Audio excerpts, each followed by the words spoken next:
He traverses the world of ninjas wielding the enchanted thousand blades, yet remains oblivious to his own identity. He is Yingchuan, the chosen traveler of the system. Possessing the powers of water and fire, he carries with him a mystical blade from another realm. As he safeguards Lloyd at the Rogue Academy, he forges deep friendships with Ko, Zan, and Jia in the monastery. However, as his powers awaken, another name surfaces in his mind, Chi.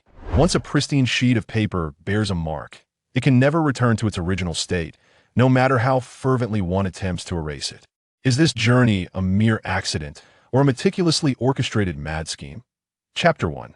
The Transmigration. Hey, move aside, everyone. My flower pot is falling.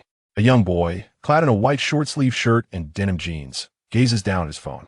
Suddenly, a flower pot crashes directly onto his head. Upon awakening, he finds himself lying on the ground, sunlight filtering through the leaves above, casting dappled patterns on the ground, while the sound of cicadas fills the air. Hiss! The boy pushes himself up, still feeling the pain from the flower pot's impact. Rubbing his head, he surveys his surroundings. He is in an alleyway, sunlight streaming in patches, with no one in sight. Am I still alive? Yingchuan wonders, bewildered. Indeed, this unfortunate lad, struck by a flower pot, is none other than Yingchuan himself. He inwardly grumbles, seriously? Walking while playing on my phone, and I get hit by a flower pot? Just my luck. As he ponders, a cheerful voice resonates in his ears. Ding! Detecting host awakening. Shall we proceed with binding? Bind/consider before binding. Aren't these two options essentially the same? Yingchuan thinks, exasperated. Bind. Binding successful. Host, greetings. I am your system 006. You may call me Lao Lu. All right, Lao Lu, where am I? How did I get here? What happened? Am I dead? Greetings, host. You find yourself in the world of your beloved Phantom Ninja.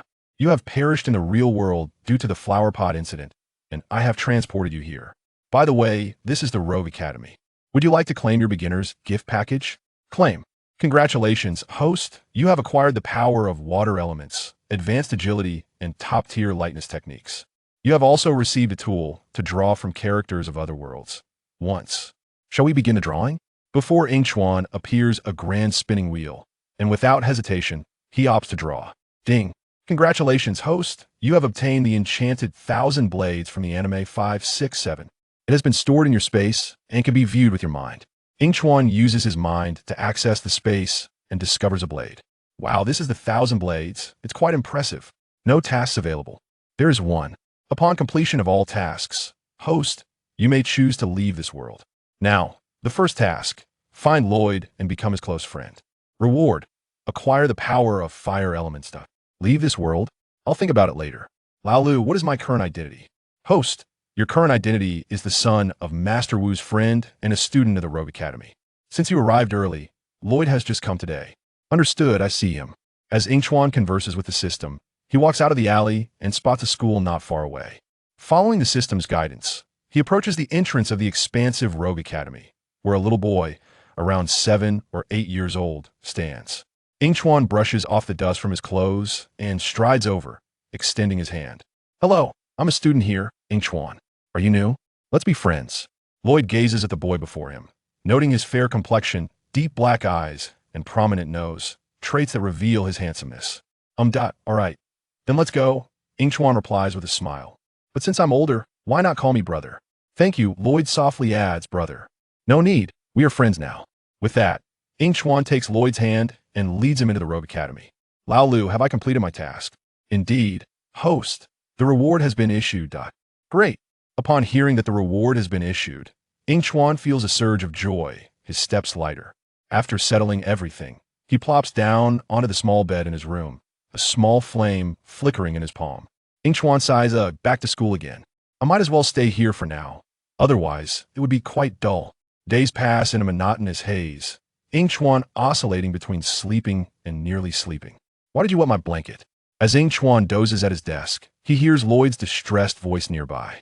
He looks up to see Lloyd clutching his damp blanket, confronting other children. One of the kids retorts, "It was just a joke, Lloyd. You won't hold a grudge, will you?" Exactly, you're not that petty, are you? Another adds, but Lloyd hesitates at their words. Yingchuan glances at the one who made the joke, then at the distressed Lloyd, and suddenly feels compelled to intervene. You lot, what are you arguing about? He rises, kicking the table and advancing towards them. Bullying and having the audacity to justify it? Well, I'll play a joke on you too. Yingchuan turns to Lloyd. Little Lloyd, you head back first.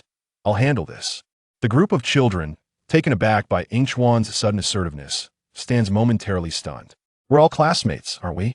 Yingchuan says with a smile. I prefer not to see you all covered in bruises. We're sorry, we won't do it again. The children, being merely 7 or 8 years old, cannot withstand the intimidation and flee. Wait.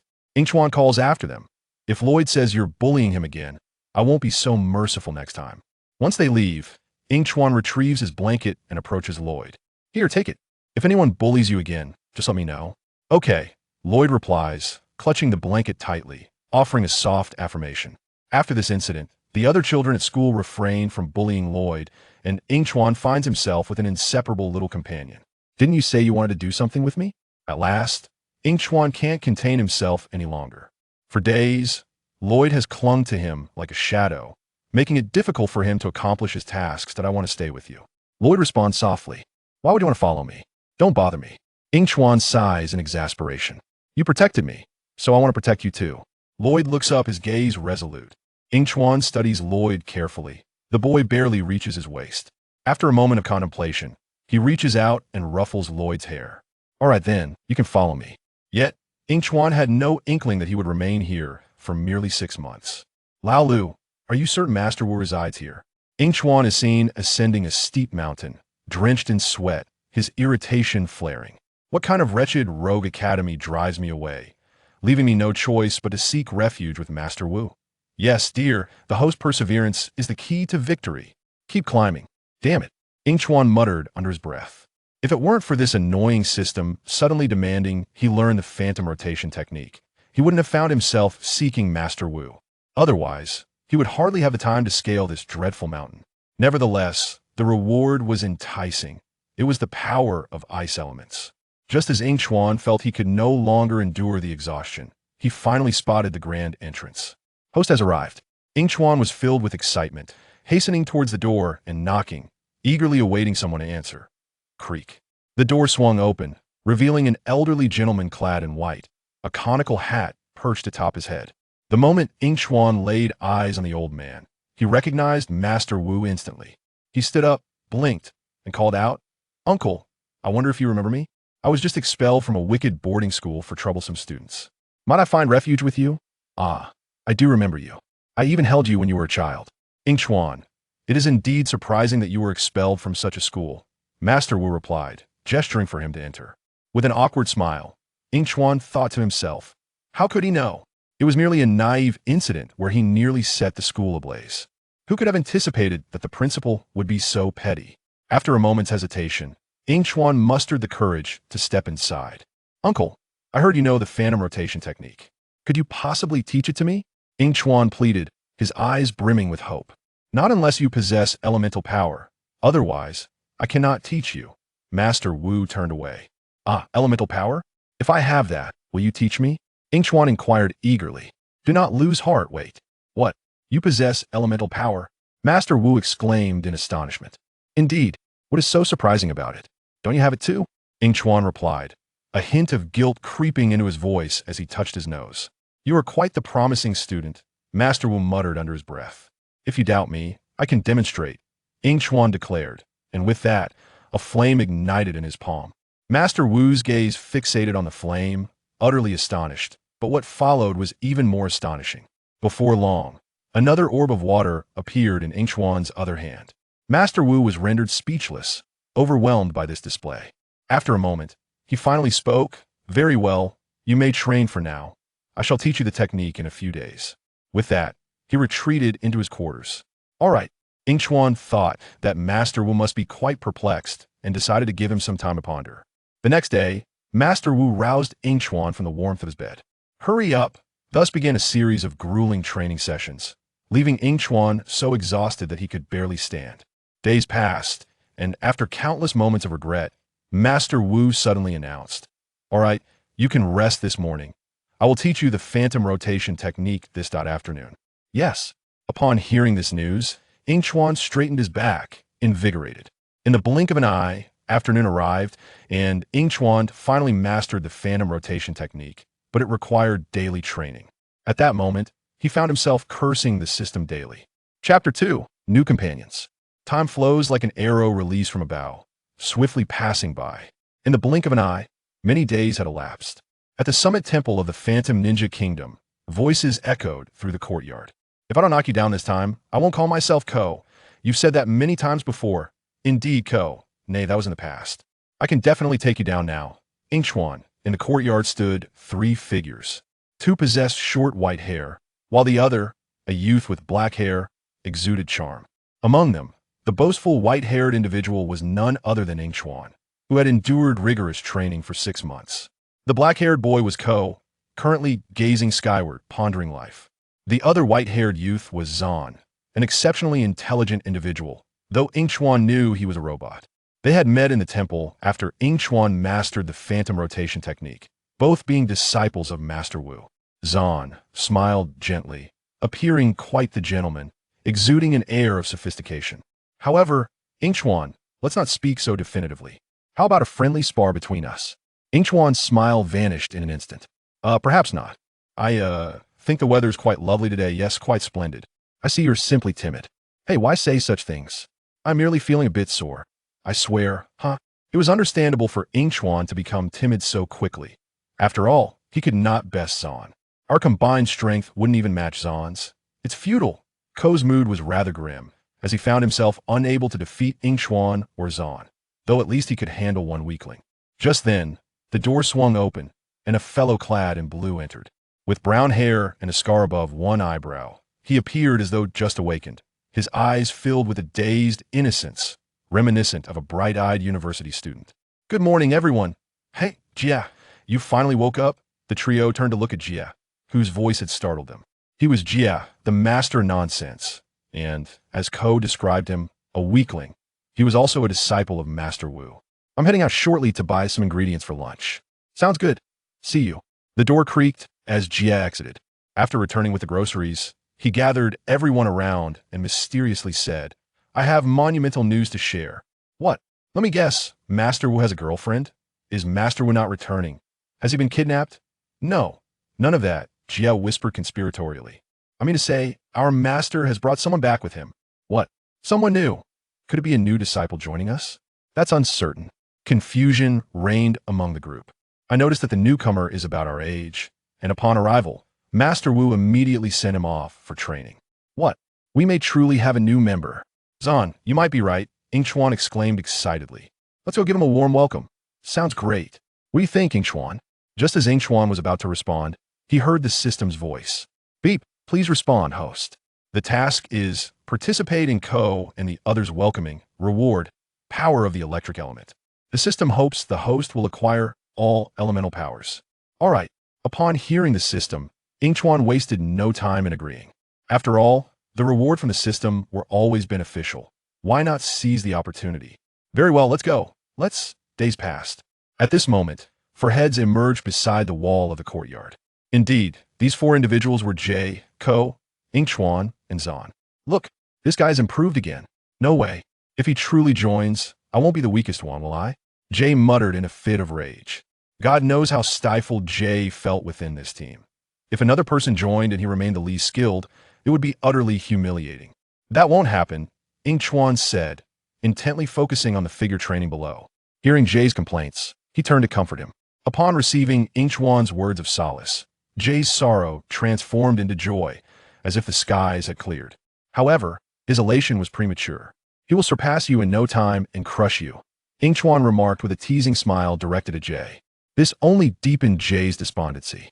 Observing Jay's demeanor, Yingchuan thought it fitting to add a background score, snowflakes drifting and the northern winds howling.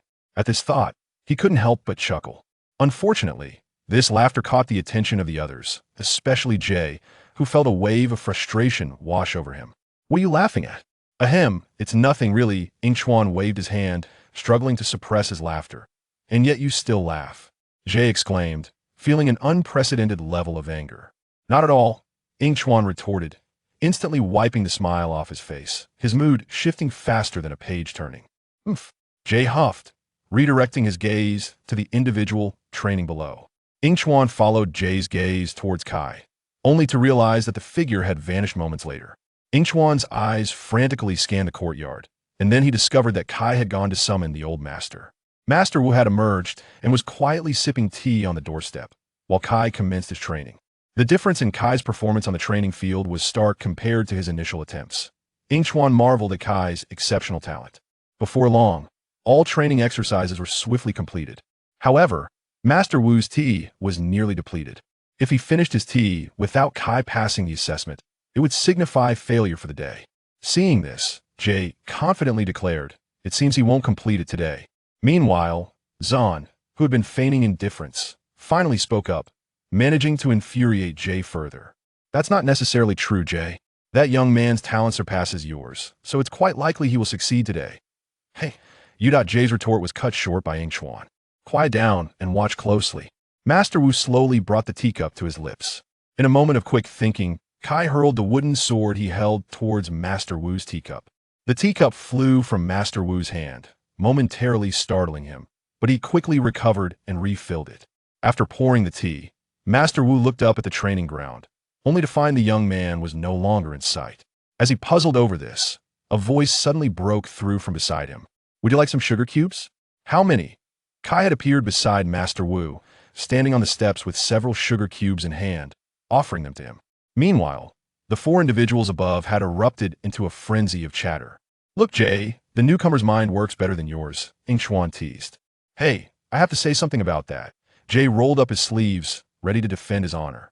Chapter 3. Kai hurriedly apologized, realizing he could no longer continue to engage with Jay due to certain thoughts preoccupying his mind. Despite his apology, Jay was unwilling to let the matter rest, as Kai's audacity was infuriating. However, as Jay observed Kai intently focused on a young man conversing with Master Wu, he felt a twinge of discontent, which he managed to suppress. With an anxious expression, Kai eagerly inquired of Master Wu, "May I now learn the illusory spin technique?" Master Wu rose and retreated into his room, standing at the threshold and calmly stated, "You already possess the knowledge. Tomorrow, your final test will commence. I suggest you rest well tonight." He then entered the room, leaving the four on the rooftop exchanging knowing glances before leaping down to pursue their own endeavors. As night fell, Kai donned a nightgown and held an electric toothbrush, seemingly distracted from his dental hygiene, his gaze wandering as if lost in thought. Although others could not discern his musings, Yingchuan, endowed with divine foresight, knew he was contemplating his sister, Nia. "What a commendable brother he is," Yingchuan mused, quietly praising Kai's devotion. The moment arrived. Yingchuan exchanged glances with his companions and slowly encircled Kai. By the time Kai sensed their presence, he collided with one of the four clad in black, causing a wave of panic to wash over him. Observing this scene, Yingchuan couldn't help but inwardly lament Kai's lack of awareness after all his training. How could he be so oblivious? Searching for Jay amidst the chaos, Yingchuan hoped for a reassuring glance, only to realize that the one who had just bumped into Kai was, in fact, Jay himself. Realizing this, Yingchuan felt an overwhelming sense of frustration directed at Jay. Nevertheless, considering the current situation, he resolved to train Jay thoroughly once this was over. However, he soon discovered that the four had already engaged in combat, prompting him to join in, leaving Kai to face them alone. Before long, their ruckus drew the attention of Master Wu. Startled, he swiftly exited his quarters and upon witnessing the scene, bellowed, "Cease this at once." At the sound of his voice, Yingchuan and the others stood in a line and bowed respectfully. "Yes, master."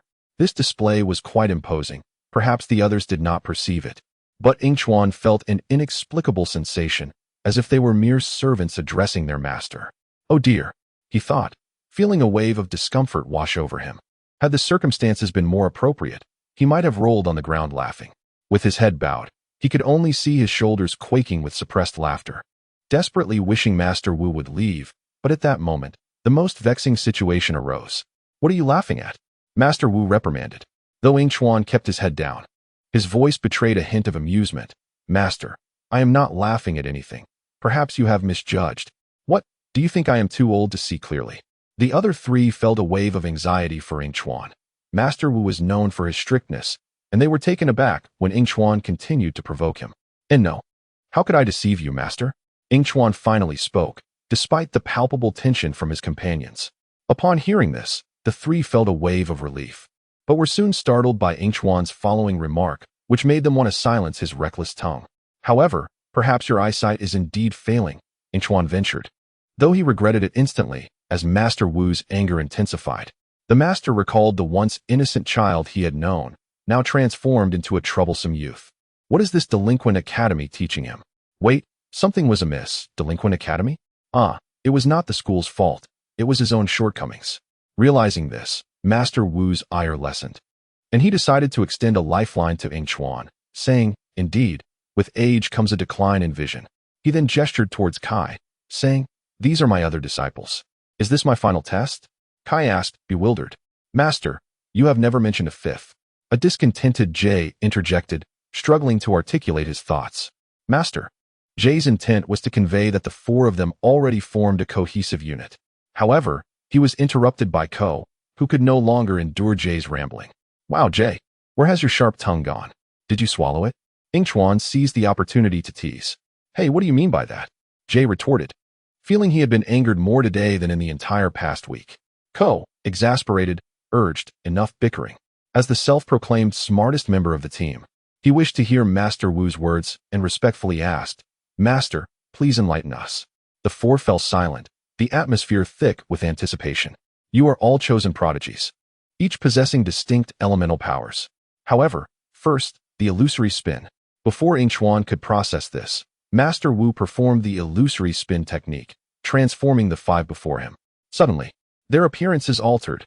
Kai donned a red ninja outfit, Ko in black, Jay in blue, Jean in white, while Yingchuan found himself without an attire. "Wow, cool. Oh wait, why am I still in black? Where's mine?" Yingchuan exclaimed, gazing at the other's garments, bewildered by his own lack of attire. Master Wu remained silent, approaching them, and pointed his staff at Kai, declaring, "Kai, you possess the element of fire, granting you the strength of flames." Jay's blue represented the power of lightning. The black-clad Ko was as steadfast as a rock, mastering the earth's power. Jean, the white ninja, wielded the strength of ice and a formidable sixth sense. Lastly, Master Wu turned to Yingchuan, stating, "You possess multiple elements, but I am uncertain which is your primary power." Upon hearing this, Yingchuan chose silence, yet he, like the others, removed his headpiece, revealing a delicate visage. Although Yingchuan remained reticent, his companions were perplexed by Master Wu's assertion that he possessed multiple elements.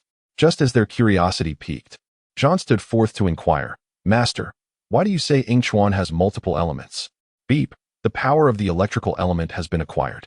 With a smile in his eyes, Master Wu gazed at Yingchuan, as if he had discerned something significant, and remarked, "In time, you will all understand. When that moment comes, everything will be different." Chapter 4. The mission, dear host, a new mission has been dispatched. Sensing that Master Wu might be aware of something, Yingchuan paused momentarily before returning to his previous demeanor, inwardly questioning the system. "What is it?" The Temporal Management Bureau has observed that many of the current time travelers are rather naive, predominantly consisting of somewhat fragile university students. Consequently, the Bureau has issued a mission, urging these individuals to frequently traverse to different worlds to hone their mental fortitude. Are you interested in participating? I've seen many others take part and return remarkably transformed. The system exclaimed excitedly to Yingchuan. Yingchuan glanced at the group engaged in lively discussion, a smile spreading across his face as he declined the system's invitation. No, one's mindset cannot simply change through a series of experiences. "Very well," the system responded, visibly crestfallen, having anticipated a more favorable reply. After their conversation, Yingchuan lifted his gaze to see Master Wu ascending the steps, standing at the entrance. At that moment, Master Wu addressed the assembly. "Listen closely. You five are bestowed with divine powers, and the responsibility of safeguarding the four golden weapons rests upon your shoulders." His expression was grave as he pointed at the five individuals. Observing this, Yingchuan couldn't help but chuckle inwardly at the unexpected display of Master Wu's grandiloquence. However, a concern arose in his mind. What about my sister? Kai, upon hearing this, grew increasingly anxious, even interrupting Master Wu. "Hey, is there a female lead? Is she beautiful?" Jia, hearing this, became animated despite Yingchuan's presence, as he had grown weary of their small circle. Kai's anxiety morphed into irritation. If looks could kill, Jia would have surely met his demise. "Jia, Yingchuan quickly intervened, understanding Kai's agitation.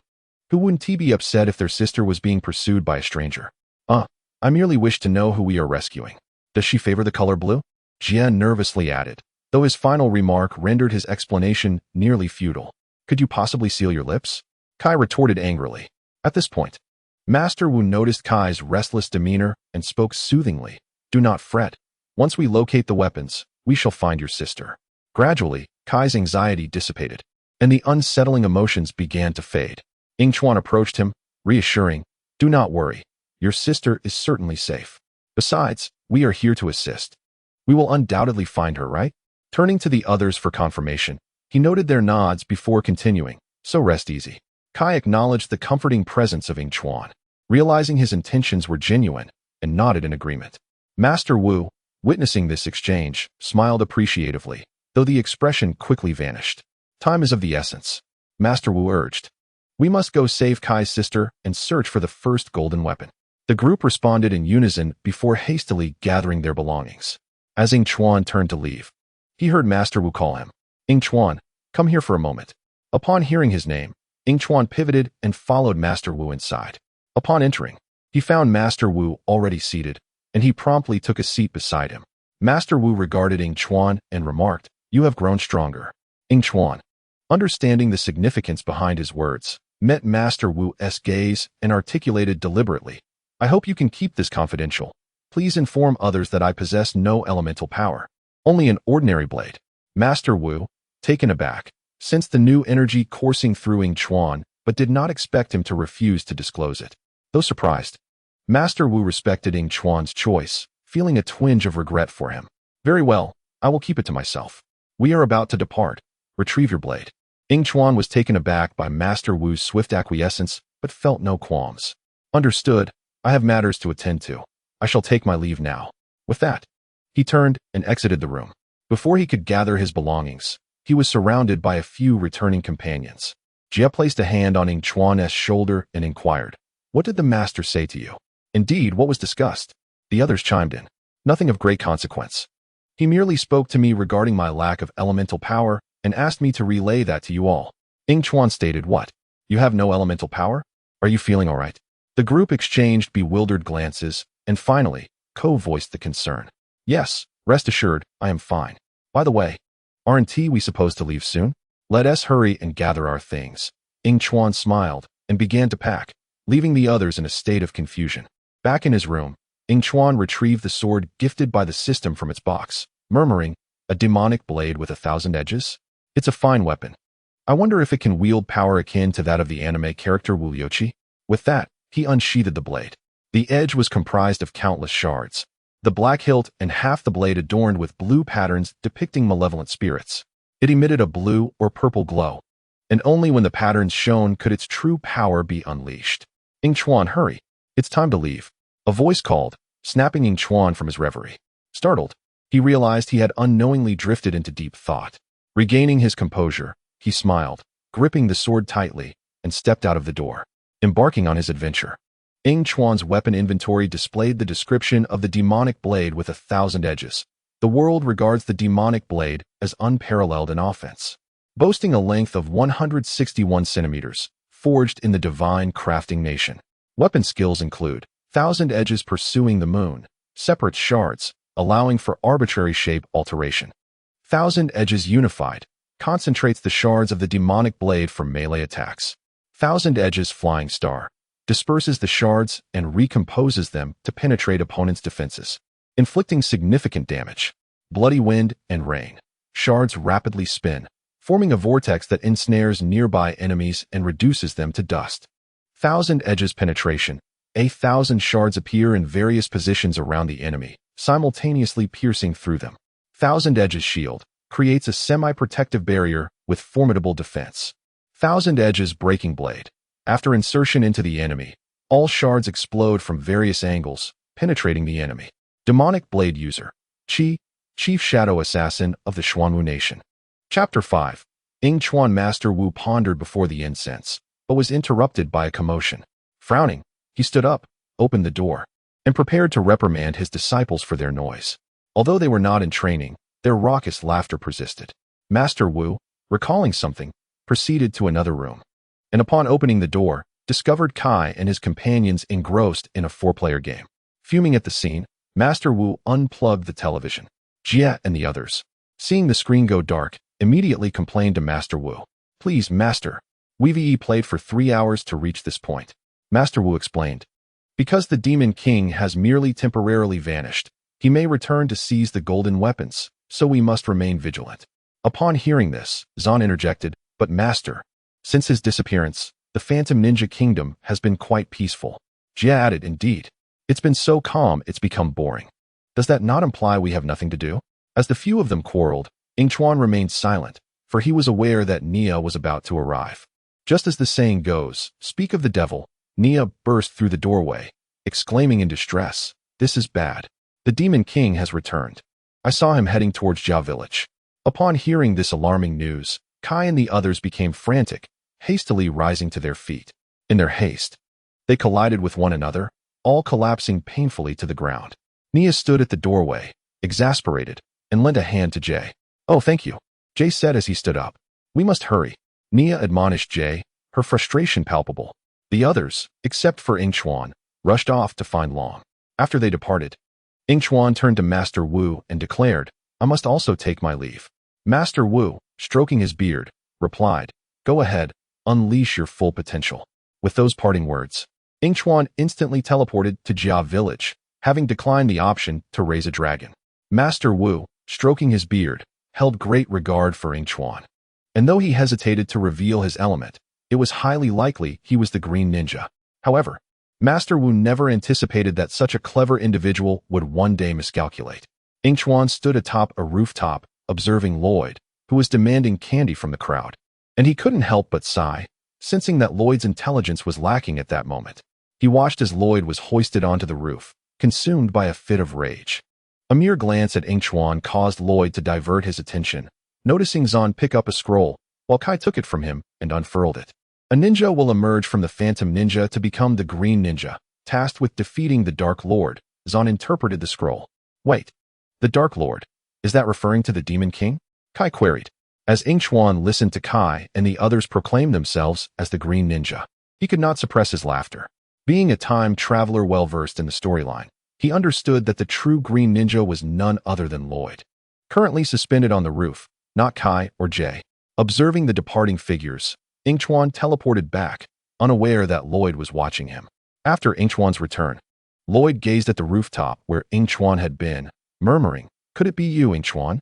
Since their last encounter, Yingchuan had been contemplating crafting chains from the iron he purchased from the system shop, a material capable of shielding against elemental powers. Host, this place is about to be engulfed in flames. The system interrupted Yingchuan's thoughts. He looked at the magic blade, Thousand Blades, stood up, and exited his room. Yingchuan found Master Wu, who was facing away from him, playing a flute. Yingchuan recognized the flute's significance, but refrained from inquiring further. I have matters to attend to and will be gone for several hours, possibly returning tonight or perhaps tomorrow, Yingchuan stated directly. Upon hearing Yingchuan's voice, Master Wu turned slowly, letting out a sigh. Having foreseen future events, he was already aware of Yingchuan's destination. Go on, then, Master Wu replied, turning his back once more. Yingchuan, observing Master Wu's retreat, softly remarked, I know you have seen the future. Master Wu's heart was as tranquil as a still lake. Though embarrassed, he acknowledged this truth. Perhaps it is ill-advised to peer into another's future, he mused. Yingchuan cast a glance at Master Wu's silhouette, said nothing further, and departed. After sensing Yingchuan's absence, Master Wu sighed deeply, returning to his own pursuits.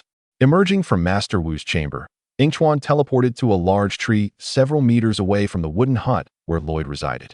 He settled down, observing the structure crafted by the snake creatures. Before he could find solace, a conversation nearby caught his attention. We cannot allow the snakes any advantage, Kai said to the others, who were overseeing the construction of the wooden hut. If he had no excuse, he would tell you, Ko chimed in. No, no, no. Are you certain this was my doing? Quite amusing, isn't it? Jay, the team's comic relief, effortlessly bantered with Kai and the others. As Yingchuan listened to their exchange, he engaged in casual conversation with the system. Construct that iron into a chain, and I require a sturdy strap, he instructed. Apologies. The system you are trying to reach has run out of power and is currently offline. Please try again later, a disjointed electronic voice replied in his mind, causing Yingchuan considerable irritation.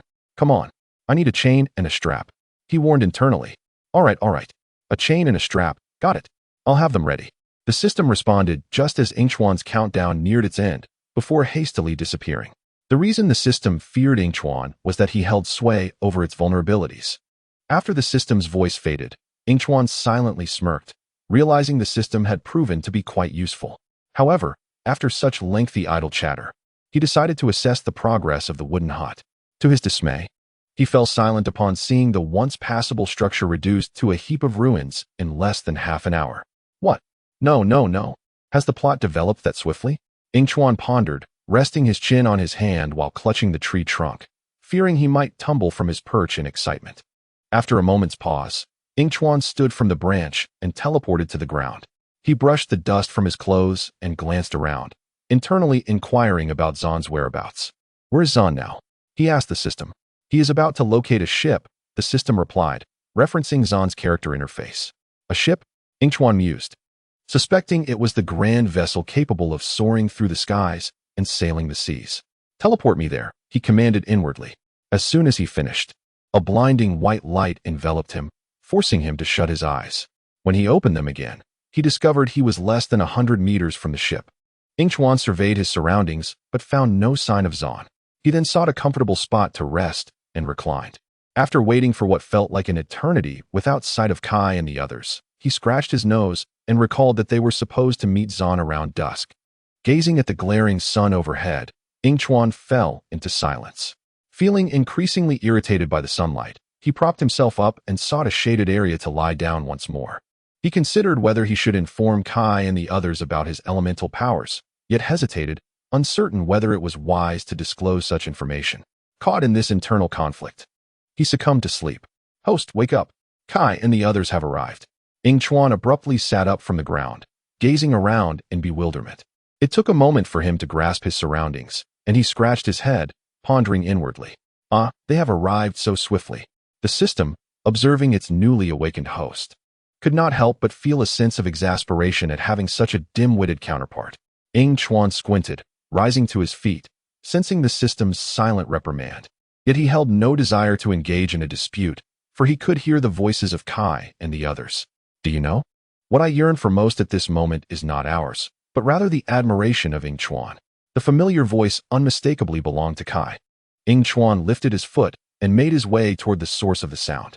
In less than a minute, he could see the several dragons resting on the ground. As he took a few more steps, he inadvertently bumped into Zan, who was approaching from another direction. After exchanging a silent smile, they continued together toward Master Wu and the others. Zan, Yingchuan. Nia gasped as she beheld the two approaching them. What?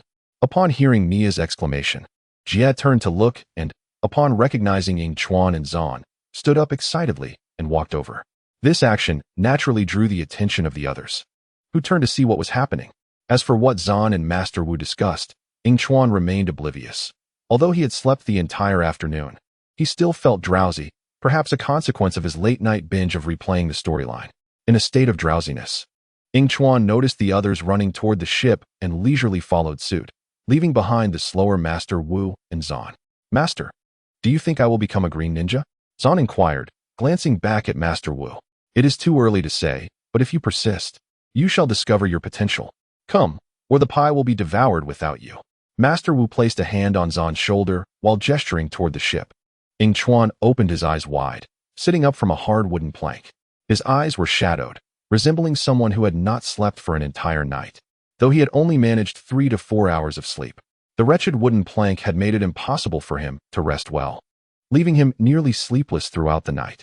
Grasping his hair in frustration, he thought, He silently screamed for a moment, but as time ticked away, he gathered himself and opened the door, preparing to embrace a new day, though it felt more like a curse, as he had barely slept and felt a resentment akin to that of a ghost.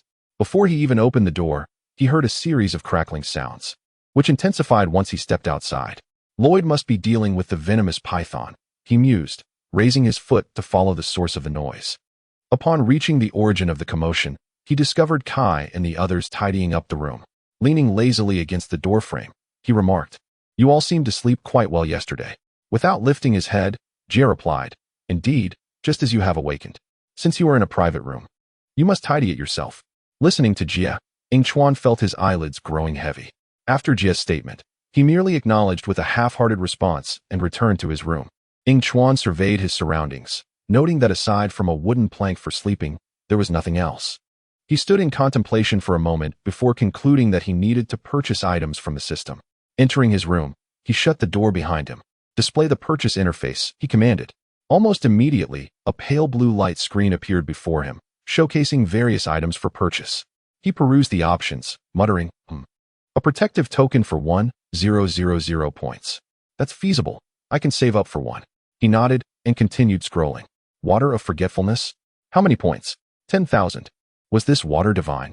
Curiously, he clicked on the description for the Water of Forgetfulness. Allows you to forget everything permanently. Consuming it may help recover from lethal injuries? Recover from injuries? Yingchuan fell silent, quietly exiting the interface to continue his search. While the items were indeed impressive, their cost was exorbitant. Finally, after sifting through the dazzling array of goods, he found a bed. He clicked on the bed's details, discovering it was a standard bed.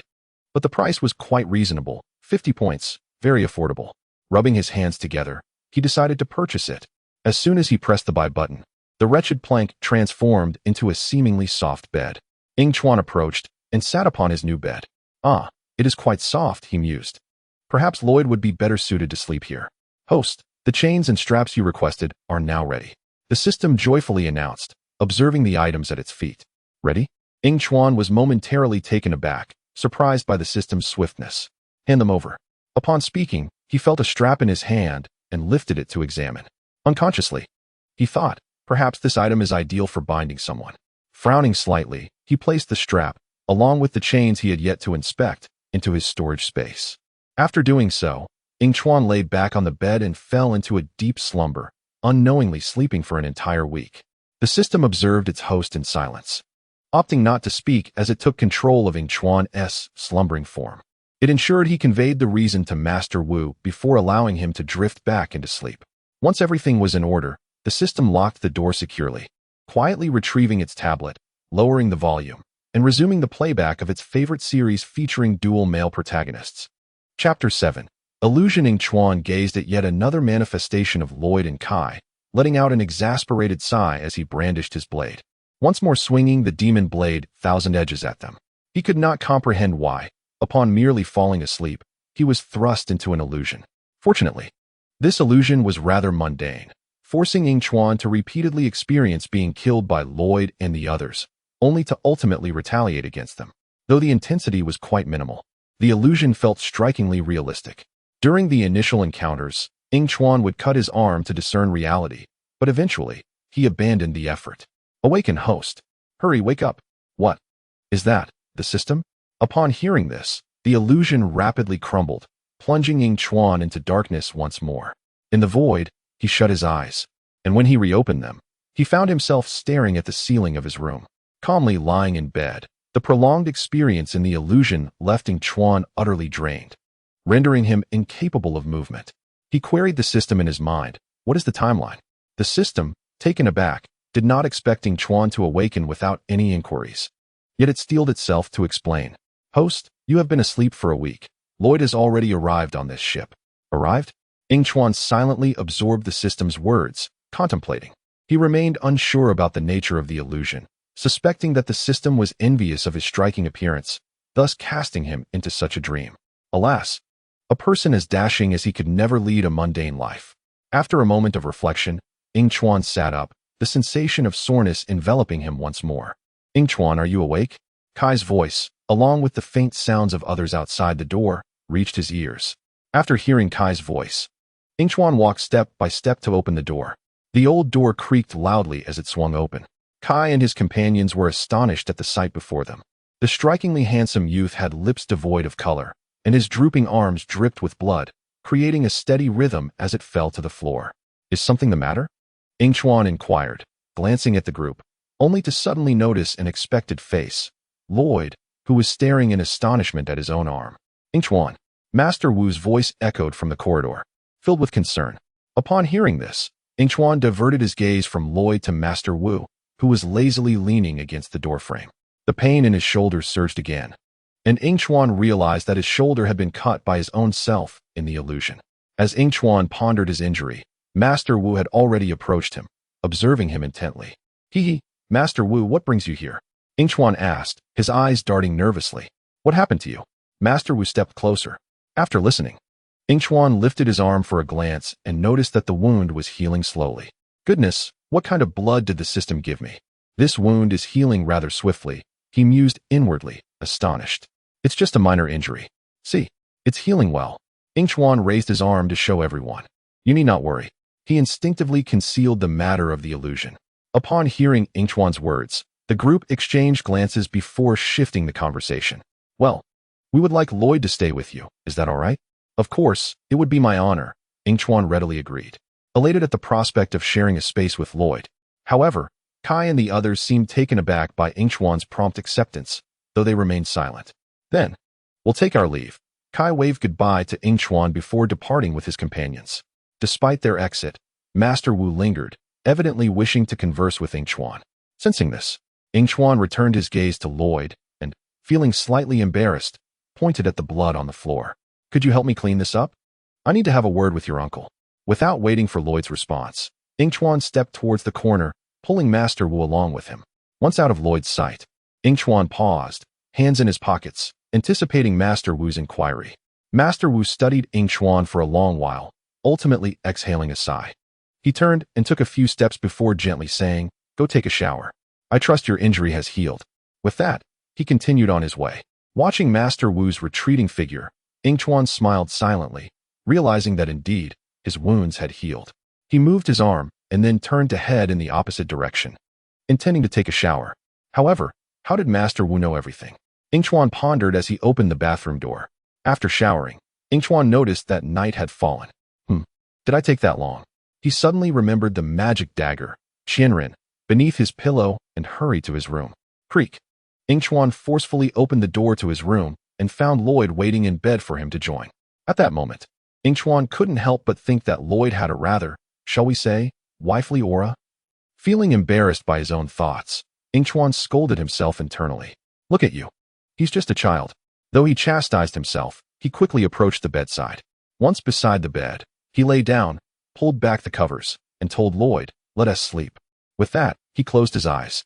Observing Yingchuan's breathing gradually stabilize, Lloyd had many questions but, seeing the exhaustion on Yingchuan's face, chose to remain silent. He lay down beside Yingchuan and wrapped his arms around him, soon drifting into a deep slumber. After Lloyd fell asleep, Yingchuan opened his eyes. Tilting his head, he gazed at Lloyd for a long time before quietly getting out of bed, careful not to disturb him. Why couldn't Yingchuan sleep? There were several reasons. First, he had already slept for a week and was reluctant to do so again. Second, he feared falling back into the illusion and inadvertently injuring Lloyd. Third, he recalled the task he had received earlier, a mission from another world. Reintroduce the task. This task was sent by a time traveler from a tomb-raiding world.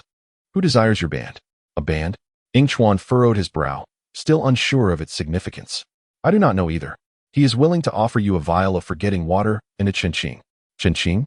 It seemed another time traveler was rewarding him, and yet, that fellow was quite generous, offering a vial of forgetting water worth 10,000 points just like that. Tears of envy welled in Yingchuan's eyes. Give it to him. Bring back the reward. All right. The system eagerly took off to exchange with the other traveler system. In no time, a flute appeared in Yingchuan's hand, a chinching, black in color with red tassels adorning its end. Yingchuan stared at the flute in silence. It was beautiful, but he had no idea how to play it. Clutching his forehead in despair, Yingchuan failed to notice the gaze behind him. Suddenly, he stiffened, glancing back at Lloyd, who showed no signs of waking. He sighed in relief. He stepped quietly to the door, gently pushing it open. He intended to go outside and practice playing, even though he couldn't. But there would still be some sense of accomplishment. Creak. After the door closed, Lloyd opened his eyes, glanced at the door, then shut them again. Before long, his breathing returned to its previous steadiness. Chapter 8. Snake Venom. Yingchuan was awakened by the sound of an argument from the neighboring room. Ah, not again. I can't get any sleep.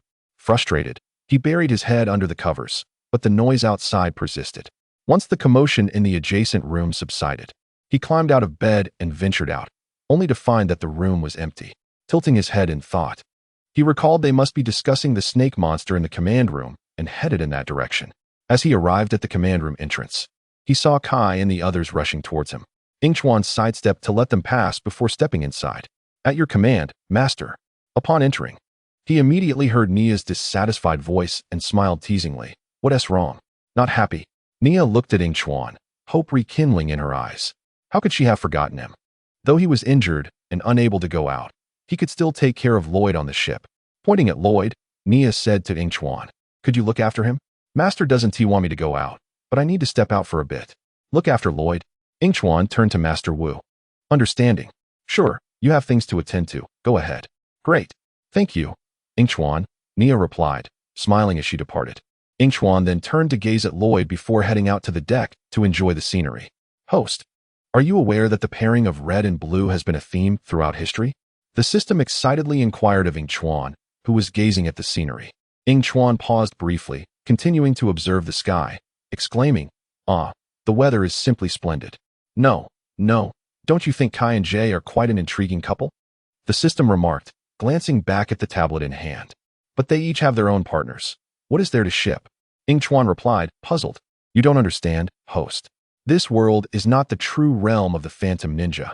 It is merely a derivative universe where certain events can be altered." The system elaborated. "A derivative universe?" Yingchuan contemplated silently, realizing it aligned with his suspicions. "Yingchuan, what are you doing?" A voice called out, pulling Yingchuan back to reality. He lifted his gaze to see someone approaching. "Lloyd, did you sleep well last night?"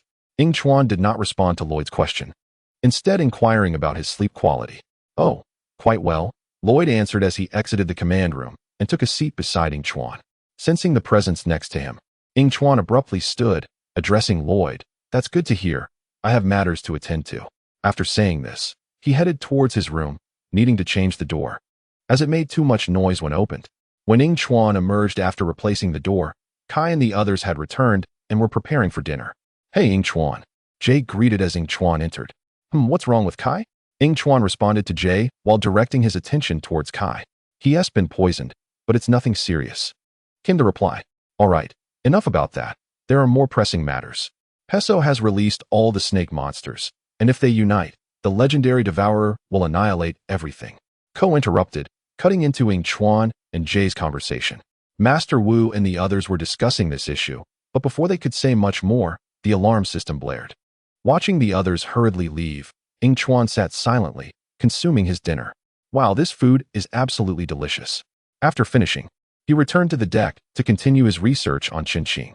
After half an hour, he sighed, "What a futile endeavor. I simply do not comprehend." Helpless, he sat in boredom for an hour before retiring to his room for sleep. "Host, wake up. You have fallen into a dream again. Practice more with your skills." The system's anxious voice echoed in Yingchuan's ears. Struggling to open his eyes, he found himself in darkness, with a faint light beckoning him. He moved his weary body towards the illumination. Just as he felt he might collapse, he reached the source of the light, only to discover a luminous door. He raised his hand to open it. "Ah, what a blinding light," Yingchuan thought, instinctively closing his eyes against the brilliance beyond the door. When he finally opened his eyes again, he found himself in a gaming hall, and to his astonishment, he had shrunk. "Host, since you suddenly fell into a dream, I temporarily took control of your body. Don't worry, we're just traversing the timeline. No one will notice," the system proudly explained. This again, Yingchuan frowned. It was truly vexing. Nevertheless, it was somewhat amusing. He looked around and noticed that Kai, Jay, Zan, and Ko had also shrunk, seated around him. Is this during the timeline when Lloyd is about to grow? Yingchuan pondered as he observed the bustling gaming hall. Indeed, the system confirmed after reviewing the previous timeline. Contemplating the system's words, Yingchuan mused, I wonder what a grown-up Lloyd would look like." "Lloyd," Kai whispered. "Don't bother me. I'm busy," Lloyd replied impatiently to Kai's call. Yingchuan turned to see Lloyd standing at a table, laden with an array of weapons. Aren't you tired carrying all those weapons?" Yingchuan was astonished, confused yet accepting. "It's me, Kai." Lloyd meticulously examined the children's appearances before exclaiming, "What has happened? You all look like children." His voice was loud enough to capture the attention of everyone in the gaming hall, and they all turned to look. Keep it down. We need to be discreet, Kai cautioned Lloyd, explaining, your father's super golden weapon not only turned us into children, but also resurrected monsters specifically designed to hunt ninjas. Listening to Kai and Lloyd's conversation, Yingchuan questioned the system internally. Is my bed still okay? The system pondered for a moment, realizing that since he passed through the storyline of the Devourer, he had not checked on the bed. It should be fine, the system thought, feeling somewhat guilty. Nodding at the system's response, Yingchuan acknowledged, very well, another loss of 50 points. Realizing this, he followed Kai and the others in a daze, barely hearing their discussions until they arrived at the comic book store. Wow, isn't that Lloyd from the anime? Upon hearing Imo Shung's voice, Yingchuan looked up to see a figure that closely resembled the character from the series. Our latest issue of Star Walker has sold out. Oh, it sold out? Lloyd exclaimed in shock. What the? Yingchuan, lost in thought, was startled and turned to inspect the comics on the shelves to avoid further conversation. After a brief wonder, he noticed that Lloyd had begun participating in a contest, so he quietly approached, standing beside Kai and the others to watch the competition. As the contest neared its conclusion, the sky darkened. Yingchuan gazed at the cotton candy in Jay's hand, feeling a strong desire for it, silently calculating when he might sneak a taste. By the time he finished his thoughts, the competition had concluded. Fantastic! Lloyd just missed victory. Observing the anxious expressions of Kai and the others, Yingchuan felt no stirrings in his heart. After all, he would still acquire the prize regardless of the outcome. Watching the jubilant children around him, he silently made his way to the corner where Kai and the others would eventually tumble, leaning against the wall in feigned unconsciousness. Before long, lost in thought, Yingchuan failed to notice the revived figure's approach. When he regained his senses, he discovered he had grown large again. The thrill of doing nothing yet accumulating points was exhilarating. Rising from the ground and brushing off the dust, Yingchuan headed for the door, outwardly appearing indifferent to Lloyd's transformation, while internally he was screaming for the system to take pictures and record. He intended to cherish that photo in the future, teasing Lloyd for years to come. However, would there even be a future? Chapter 9. Something is amiss. TSK. Yingchuan frowned at the footage playing before him, irritated by the incessant presence of the comic book. Were it not for the comic, he would have long since retired to bed. Heaven knows how much he missed his beloved bed. Finally, he lay down on it, the sheets still retaining a delightful fragrance, a sensation too comfortable to describe. Compared to the comic, the more irritating aspect was the alarm clock. The cursed device jolted him awake from his slumber. How infuriating. He had only managed 4 or 5 hours of sleep, hardly enough for rest. Can I not get a good night's sleep? Yingchuan silently raged within, yet outwardly he appeared as a serene listener to the elegant discourse around him. Naya, alter our course. We shall head there immediately, Master Wu instructed, glancing back at Naya. Obediently, Naya complied and adjusted the ship's trajectory. Hours later, they arrived near the city of Ouroboros. Once they had disembarked, only Yingchuan remained, reluctant to leave without purpose. Bored, he reclined on his bed, idly spinning the chin-ching in his hand, pondering the unfolding narrative. However, before he could delve deeply into his thoughts, a sudden realization jolted him upright. He hastily left the room, racing towards the deck.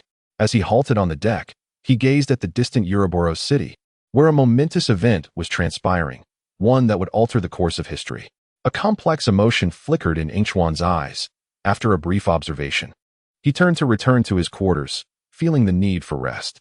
Wake me when Kai and the others arrive, he instructed the system, aware that only it could rouse him from a dream state. Rest assured, the system assured him confidently. Hearing this, Yingchuan felt a slight sense of relief and soon drifted into slumber. Once he sensed Yingchuan's breathing steady, the system reflected on the first encounter between Yingchuan and Kai at the blacksmith's shop, contemplating whether Yingchuan had concealed his abilities well enough. In case of any misfortune, it would prepare some snacks to enjoy the spectacle. Wake up, old dang. It's time to practice. The system gently roused Yingchuan. What? Yingchuan groggily stretched, muttering in confusion. Kai has arrived. The system exclaimed loudly in his mind. The sudden clarity jolted Yingchuan awake. He leapt from his bed, swiftly dressed, and stepped out. Not far down the corridor, he encountered Kai and the others, who approached him with urgency. Is there something you need? Yingchuan inquired, arching an eyebrow as he scrutinized them. Upon hearing his voice, they halted. We wish to ask you about certain matters, Jay grinned. Can it wait? I need to speak with Master Wu. Yingchuan politely declined. sensing something amiss. Then let us accompany you. We too must seek Master Wu, Kai suggested, taking a step forward. Yingchuan met Kai's gaze for a few moments, finding nothing unusual, then acquiesced. All right, let us go together. After all, if there were any complications, Master Wu would bear the burden, he thought. They proceeded towards Master Wu's quarters, with Yingchuan leading the way and pushing the door open, revealing Master Wu deep in thought before the incense. Master, I have come to see you, Yingchuan announced, preempting Wu's words. However, before he could finish, Kai interrupted. Master, will you not offer an explanation? With a sigh, Master Wu recalled the moment when Kai and the others returned to the past to meet him, bringing with them memories of a figure strikingly similar to Yingchuan wielding water element powers. Observing the expressions of Kai and his companions, he recognized they were here for answers. Indeed, Yingchuan possesses the power of water elemental forces, yet due to certain circumstances, I could not disclose this to you earlier. Why have you kept this from us for so long? Kai argued passionately with Master Wu. What is all this noise? Lloyd's voice emerged from behind, prompting Yingchuan to turn and discover Lloyd had approached him. Yingchuan raised an eyebrow at the now taller Lloyd. Since his growth, he had not truly observed him. Now that he looked closely, there were no significant changes aside from his height. His voice and demeanor remained largely the same. Perhaps his mind had not changed either. Yingchuan mused. Look, he sidestepped slightly, allowing Lloyd to see the ongoing argument within the room. Turning back, he prepared to discreetly slip away. Noticing the distress of Kai and the others, Lloyd frowned but said nothing, choosing to depart under Yingchuan's gaze. Something felt off. Yingchuan watched Lloyd leave, his eyes filled with scrutiny. He had never seen Lloyd so disinterested in Master Wu and the others. This was a first. It seemed his suspicions were confirmed. After Lloyd exited, Yingchuan shifted his attention back to the room, casting a cold glance at the disputing individuals before departing as well.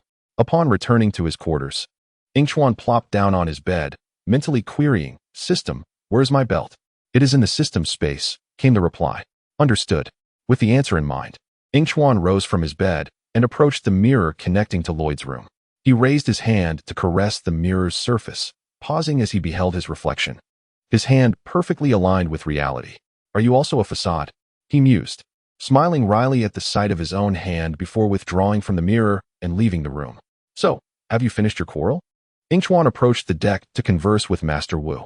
I sincerely apologize. I disclosed information to them.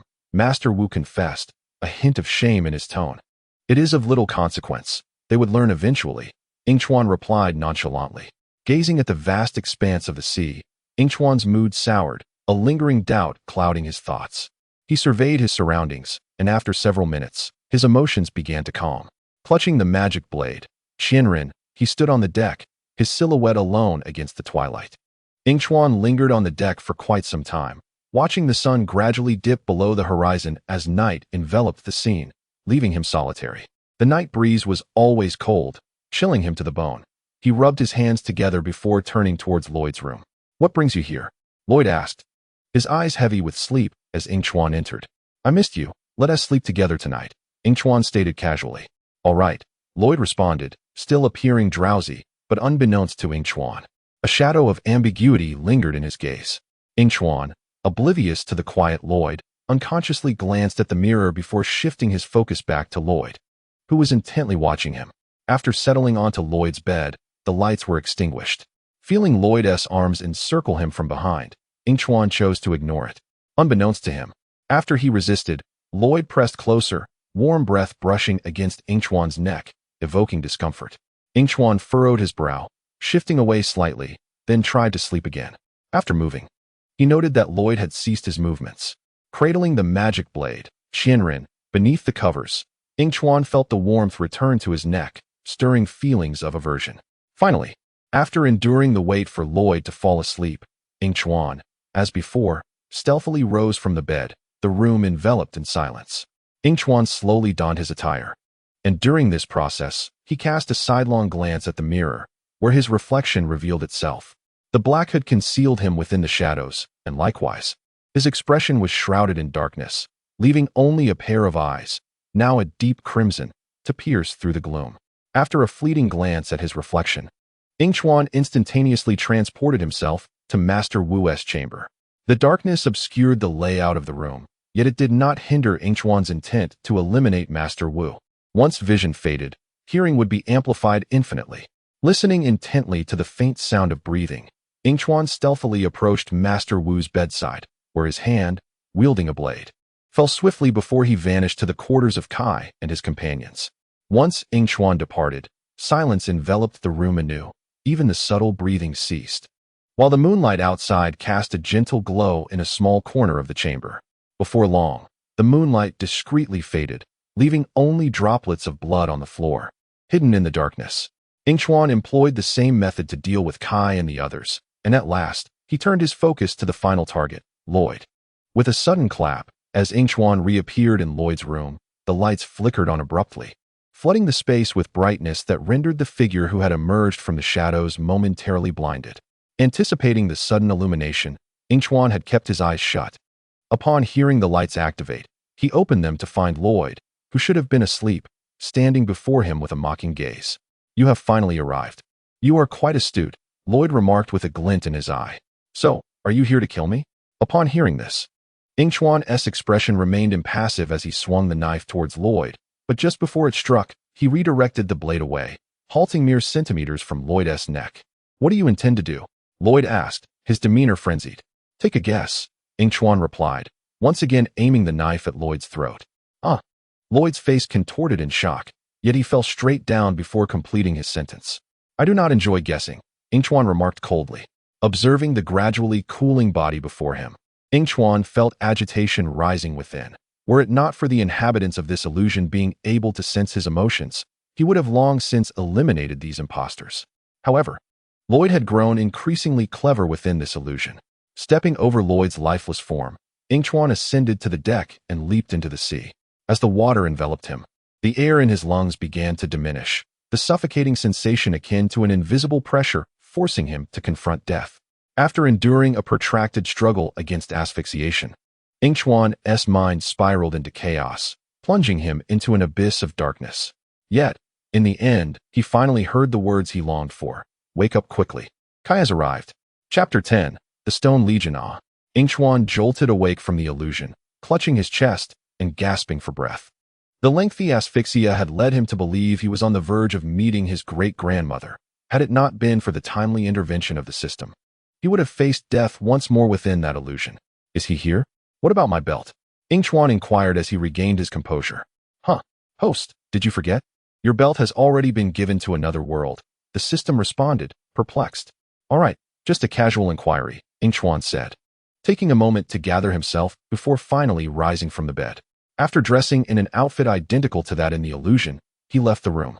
Before exiting, he placed his hand on the mirror, gently caressing his reflection, noticing a slight gap between his hand in the mirror and his actual hand.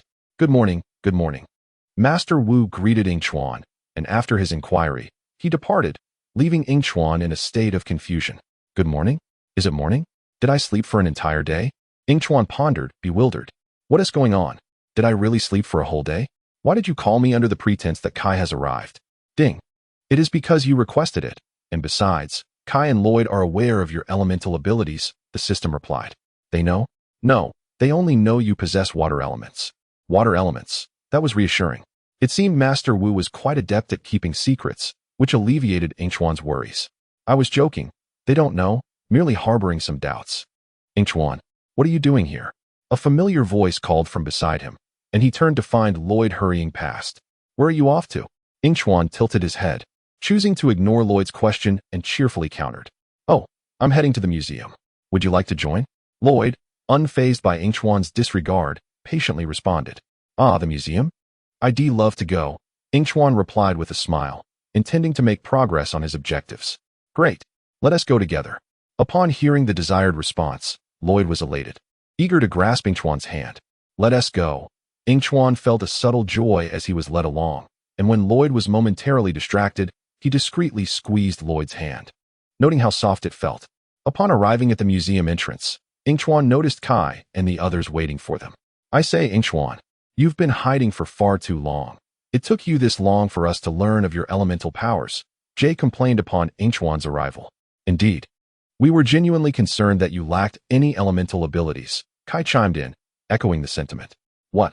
I don't have any elements." Yingchuan rubbed his forehead, exasperated. Nevertheless, you should hurry inside, Master Wu interjected, urging them onward. There has been an urgent situation at the History Museum, and you cannot afford to waste time here. Yes, let us move. Yingchuan gratefully seized the opportunity to escape the topic of his elemental powers as he eagerly joined Master Wu's lead. The group exchanged glances, momentarily shelving the inquiry into Yingchuan's abilities. It seemed testing him would have to wait. Their immediate priority was to resolve the troubles at the History Museum. Nodding in agreement, they stepped inside. Rest assured, I have prepared everything for you. There will be no slip-ups, Master Wu assured as he followed closely behind. However, as he passed Yingchuan, he offered a brief explanation. Thank you. Yingchuan expressed his gratitude towards Master Wu. Without his intervention, he would be left to devise a strategy to handle the others. There's no need for thanks. After explaining, Master Wu entered the museum. Though he had crafted a narrative for Yingchuan, it did not guarantee that Kai and the others would accept it. Watching Master Wu's figure gradually disappear from view, Yingchuan contemplated the unfolding events and proceeded inside. Upon finding Jay and the others, Yingchuan noticed a large figure stuck at the door, seemingly attempting to burst in. Shifting his gaze, he spotted a flustered Kai and Master Wu. At that moment, Jay also caught sight of Yingchuan and, concerned for his safety, called out loudly, Yingchuan, stay back. Jay's warning drew the attention of everyone present to Yingchuan, who had been quietly observing. Yingchuan, he exclaimed, who? Him? As he beheld the towering figure before him. A sense of foreboding washed over Yingchuan, prompting him to turn and flee. Yet, a sudden realization struck him. Could he not simply teleport away? No. He could not expose his abilities in front of Master Wu and the others. What then could he do? In a rush of anxiety, an epiphany illuminated his mind. Just as the colossal statue approached, he conceived an escape plan. The ice element skill. He would immobilize the statue temporarily, and then concoct a story to deceive Kai and the others. How flawless that would be. Thus, amidst the panic of his companions, Yingchuan stood resolute, unyielding. As the statue's axe swung perilously close, it was abruptly encased in ice, suspended in midair, mere moments from striking him. Cold sweat beaded on Yingchuan's brow. Wait, he had yet to employ his elemental abilities. He glanced at Zhan and confirmed his suspicion. Indeed, it was he who had intervened. However, knowing that the statue would soon break free from its icy prison, Yingchuan hurried towards Master Wu and the others. Lloyd, unbeknownst to him, felt a deep concern whenever Yingchuan was in peril. Today was no exception.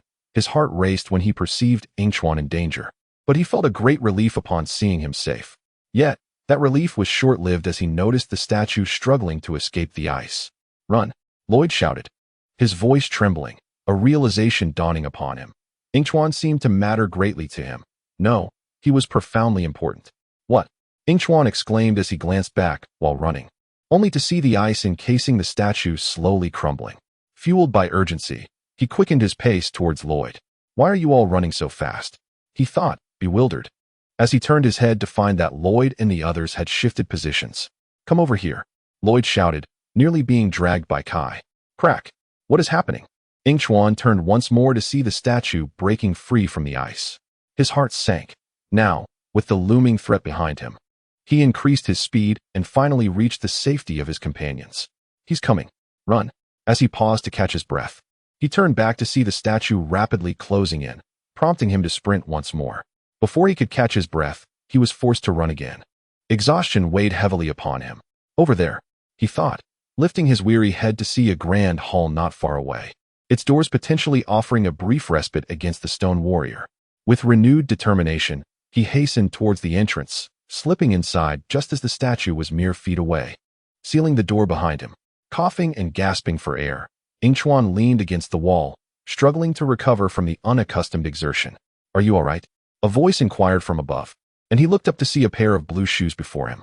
Raising his gaze, he found himself facing a middle-aged woman, her glasses framing a lovely face.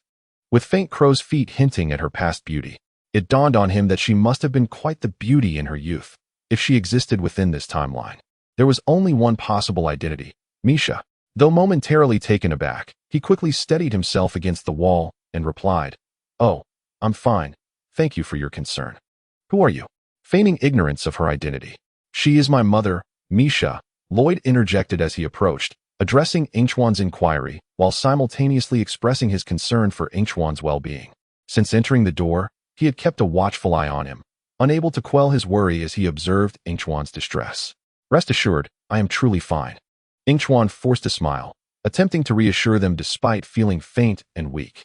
"That door won't hold for long," Lloyd warned, but was interrupted by Jay, who had gathered with the others near the entrance, deep in discussion. "What? Do you have a plan?" Master Wu inquired, looking at Yingchuan as he approached. "I can hold off the stone warrior for a short while, but you'll need to devise a solution," Yingchuan explained with a resigned gesture. "Wait, I have an idea," Lloyd announced, moving from where Yingchuan had been crouching, with Misha following closely behind. "What idea?" Kai asked, urgency lacing his voice as the situation grew dire. They needed a way to halt the indomitable statue.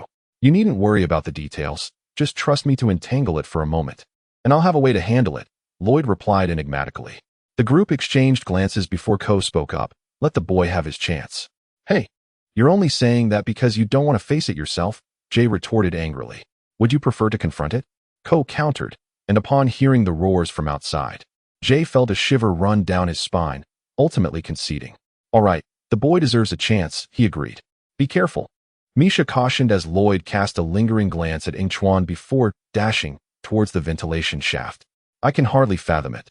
This is the son of Garmandu," Misha reflected as she watched Lloyd depart. "And he is also your son," Master Wu interjected. "Because he has a great teacher." "No, several great teachers," he added, stepping aside to reveal Kai and the others, who were moving forward. Garmandu struggled to rise from the sandy shore, greeted by a dense jungle. He cautiously surveyed his surroundings. Honed by years of living in perilous territories, yet he seemed oblivious to the pair of eyes observing him from the thicket. "You've arrived. I have awaited your coming." A mysterious voice prompted Garmandu to heighten his vigilance. After all, in such a desolate locale, it was improbable that anyone else would reside there. "Who are you? Where's this place? Am I in the land of shadow ninjas?" Garmandu queried, perplexed. "This is the place destined for you. Fate has brought you here," the voice continued. Upon hearing this, Garmandu sought clarity. "Is it truly the island of darkness? The one mentioned in Captain Soto's journal? And who are you?" "They have bestowed upon me many names, but you may call me the Dark Lord," the voice replied. "I command you to grant me the power to vanquish the shadow ninjas, to bestow upon me the strength to rule the entire realm of shadow ninjas," Garmandu declared to the Dark Lord.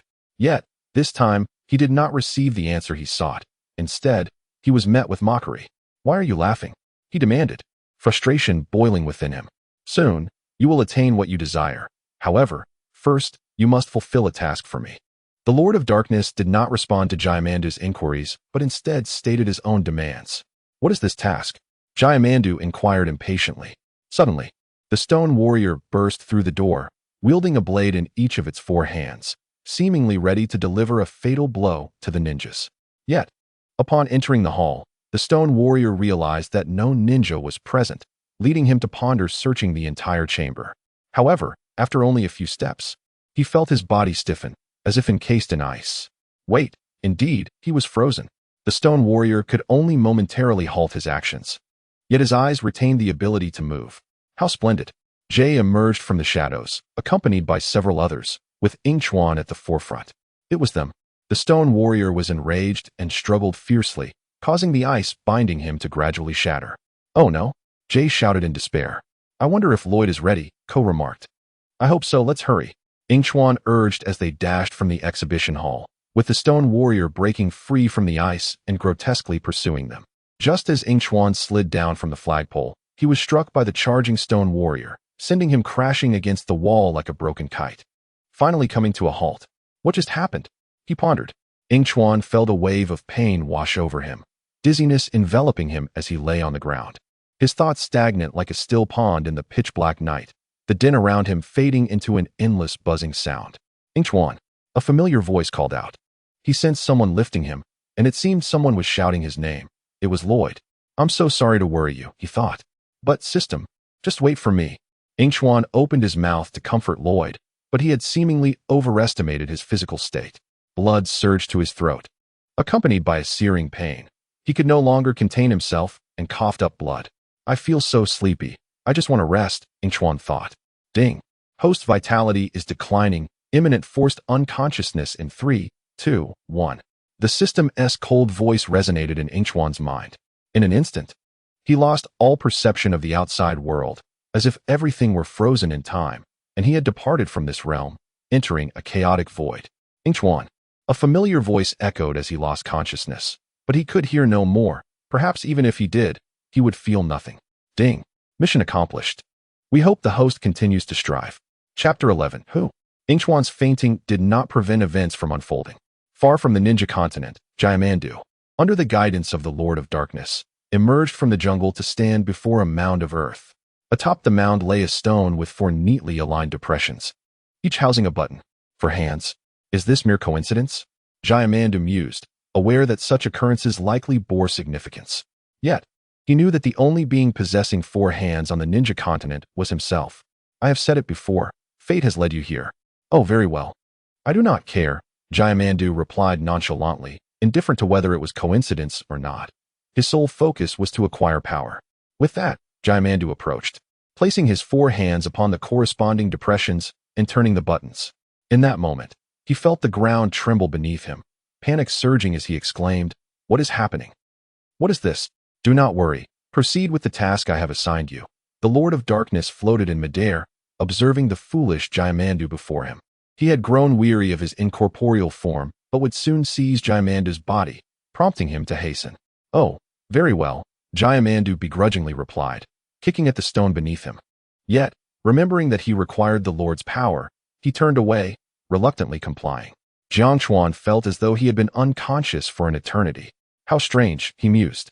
For he was aware of his own unconsciousness and could hear the surrounding commotion, yet he could not open his eyes to respond. Ding. Host vitality is on the rise. Host will soon awaken.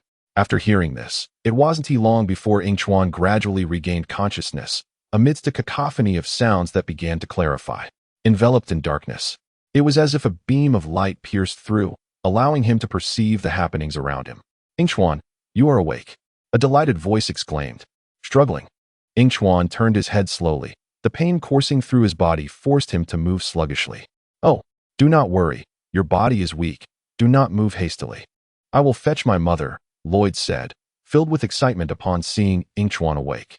As he prepared to leave, he noticed Yingchuan slowly turning his head toward him. Observing Yingchuan's discomfort, Lloyd hurriedly rose from his chair, gently smoothing the bedding in an attempt to comfort him. Yingchuan, recognizing Lloyd standing at his bedside, managed a faint smile, his gaze unwavering. "I will be right back. Do not move," Lloyd stammered under Yingchuan's gaze, before turning and hurriedly exiting the room. Yingchuan looked on, bewildered by Lloyd's hasty departure. "Am I truly so fearsome?" he wondered, curiously touching his face. Staring at the ceiling, Yingchuan contemplated his recent awakening. Although still weak, he had regained consciousness and some ability to move, albeit with difficulty. "Ding. You owe your awakening to me. Otherwise, you would have remained unconscious for several more days." The system, seemingly reading Yingchuan's thoughts, finally manifested. Listening to the system's self-satisfied tone, Yingchuan felt his teeth clench in frustration. This wretched system, he thought. Could it not be obvious that his fainting was due to that little rascal? After all, how could his once robust body succumb to such a state? "What is the matter, you lifeless machine? Why do you take delight in this? Just sit down already." Hearing Yingchuan's erratic outburst, the system fell silent. Damn it. Why can't I dismiss the host? As Yingchuan reveled in the system's frustration, he quickly found himself pulled back to his injuries, causing him to wince in pain. "Ha ha. You brought this upon yourself. Ha ha." The system cackled in his mind, aggravating Yingchuan's headache. "Stop. Please. I was wrong. Don't abandon me." The system's smug expression abruptly shifted upon witnessing Yingchuan accessing the interface, his hand hovering over the complaint section. The tone of its voice transformed from manic to shrill, pleading, "You're not the one who should be boasting here."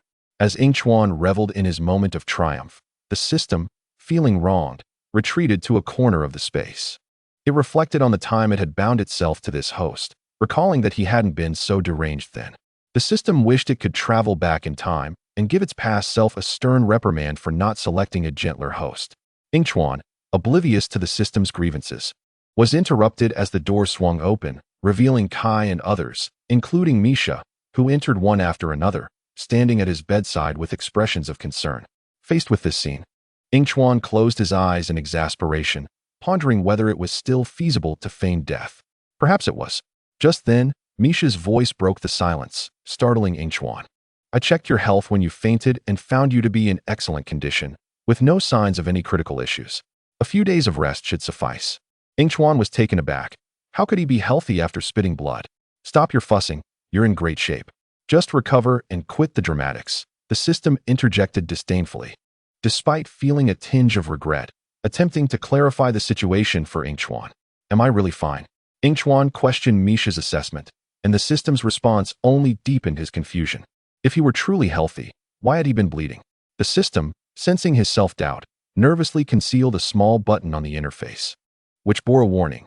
Pressing it would induce critical health issues for the host. The memories of discovering that button flooded back to the system on a sunny afternoon. Infuriated by Yingchuan, it had stumbled upon the button while intending to vent to a friend from another world. Curiosity had compelled it to press it without a second thought, only to witness the disastrous aftermath. I hope you remember what I just said. You need to exercise and take care of your health, understood? A stern voice interrupted their exchange, prompting Yingchuan to open his eyes. I understand. Rest assured, I'll definitely do so, he hastily replied, though his sincerity was questionable. The system, amused by its host's attempt to placate Misha, couldn't help but smirk. Old man, there's a tower ahead. Chapter 12, The Father of Jean. What? A tower? The sudden announcement from Mia jolted Yingchuan from his lethargy, propelling him upright. He hastily dashed to the deck, disregarding Misha's protests. As he approached the looming lighthouse, irritation welled up within him. He scanned the deck for a place to sit, but found nothing. Yingchuan, what are you doing here? I thought your mother told you to rest, a voice called from behind. Turning, he saw Lloyd standing nearby, also gazing at the lighthouse. Yingchuan began, but Misha interrupted, her anxiety palpable. Yingchuan, you haven't fully recovered, don't move around. Just as he attempted to respond, he was cut off again by Lloyd. Master Wu, look, there's a lighthouse. Before Yingchuan could process this, the ship collided violently with the shore, and he nearly lost his footing on the deck. What? The door on the deck was flung open, and Kai, Nia, and others rushed out, halting in unison at the sight of the lighthouse. Let's go, Yingchuan urged, prompting the others to follow him down from the ship. Aren't you coming? Lloyd inquired, noticing Yingchuan turning away. What? Oh, right. Of course I'm going, Yingchuan replied, finally comprehending the situation and heading towards the lighthouse. As he ascended the tall staircase alongside Kai and the others, he noticed the camera on the door swiveling before it suddenly swung open. Oh, Jean, it's you. You've finally found me, an elderly man exclaimed, embracing Jean. Confused, Jean questioned, but according to my memories, you had already passed away. How are you still alive? The old man, far from angered, was even more animated. Oh, you found your memory button. Is he your father? Kai interjected, peeking curiously. Isn't it obvious? Yingchuan replied, casting a sideways glance at Kai. I know who he is. I was merely asking. Kai retorted defensively. Come in quickly.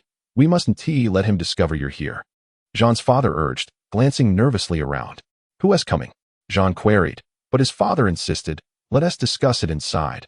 I will explain everything. Though puzzled by the urgency, they complied and entered. Once inside, Jean's father secured the door and reinforced it with a board. Only then did he relax, leading them upstairs to sit at a table and clarify their questions. Dad, I don't understand. I witnessed your death, Jean pressed. Indeed, I thought so too. At that moment, I truly believed I was finished.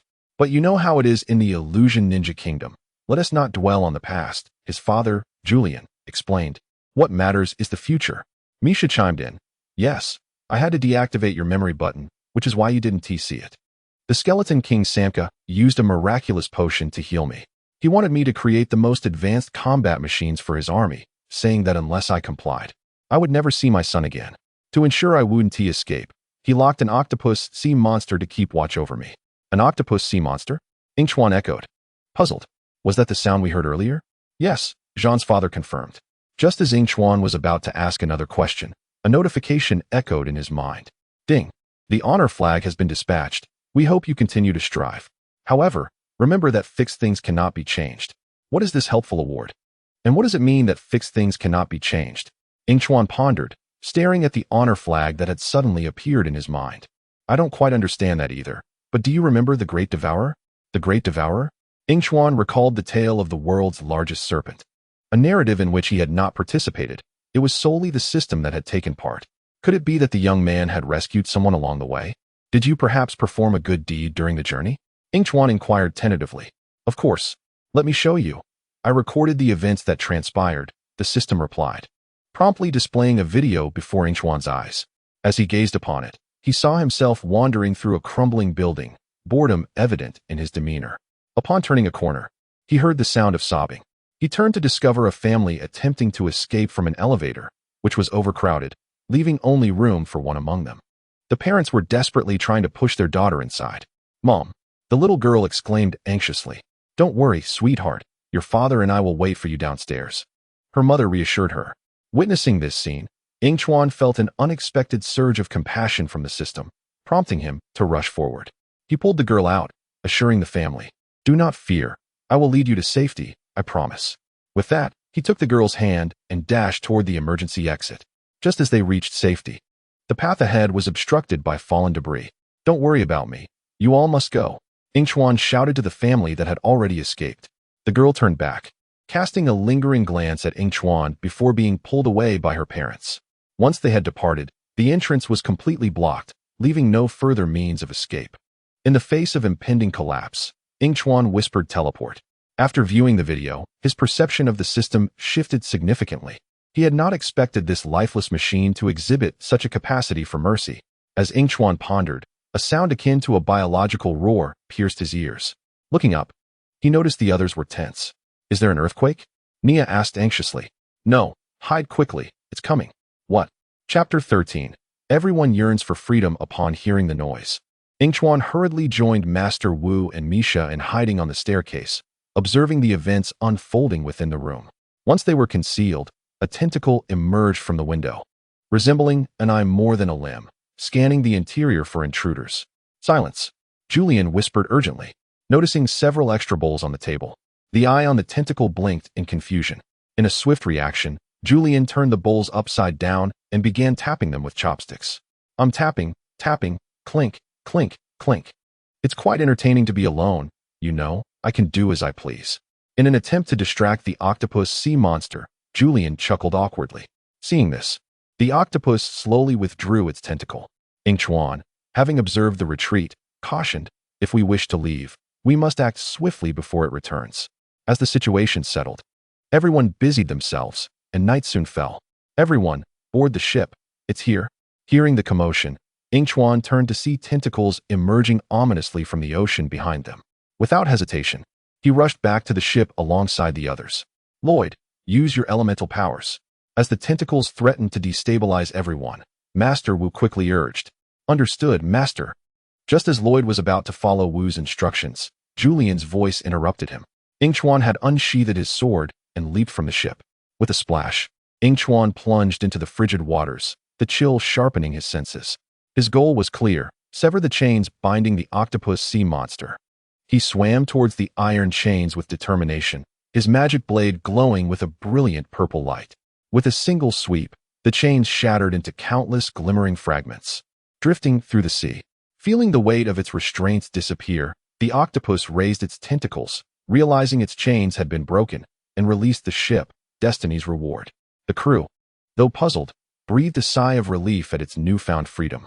Only Lloyd anxiously inquired, Where's Yingchuan?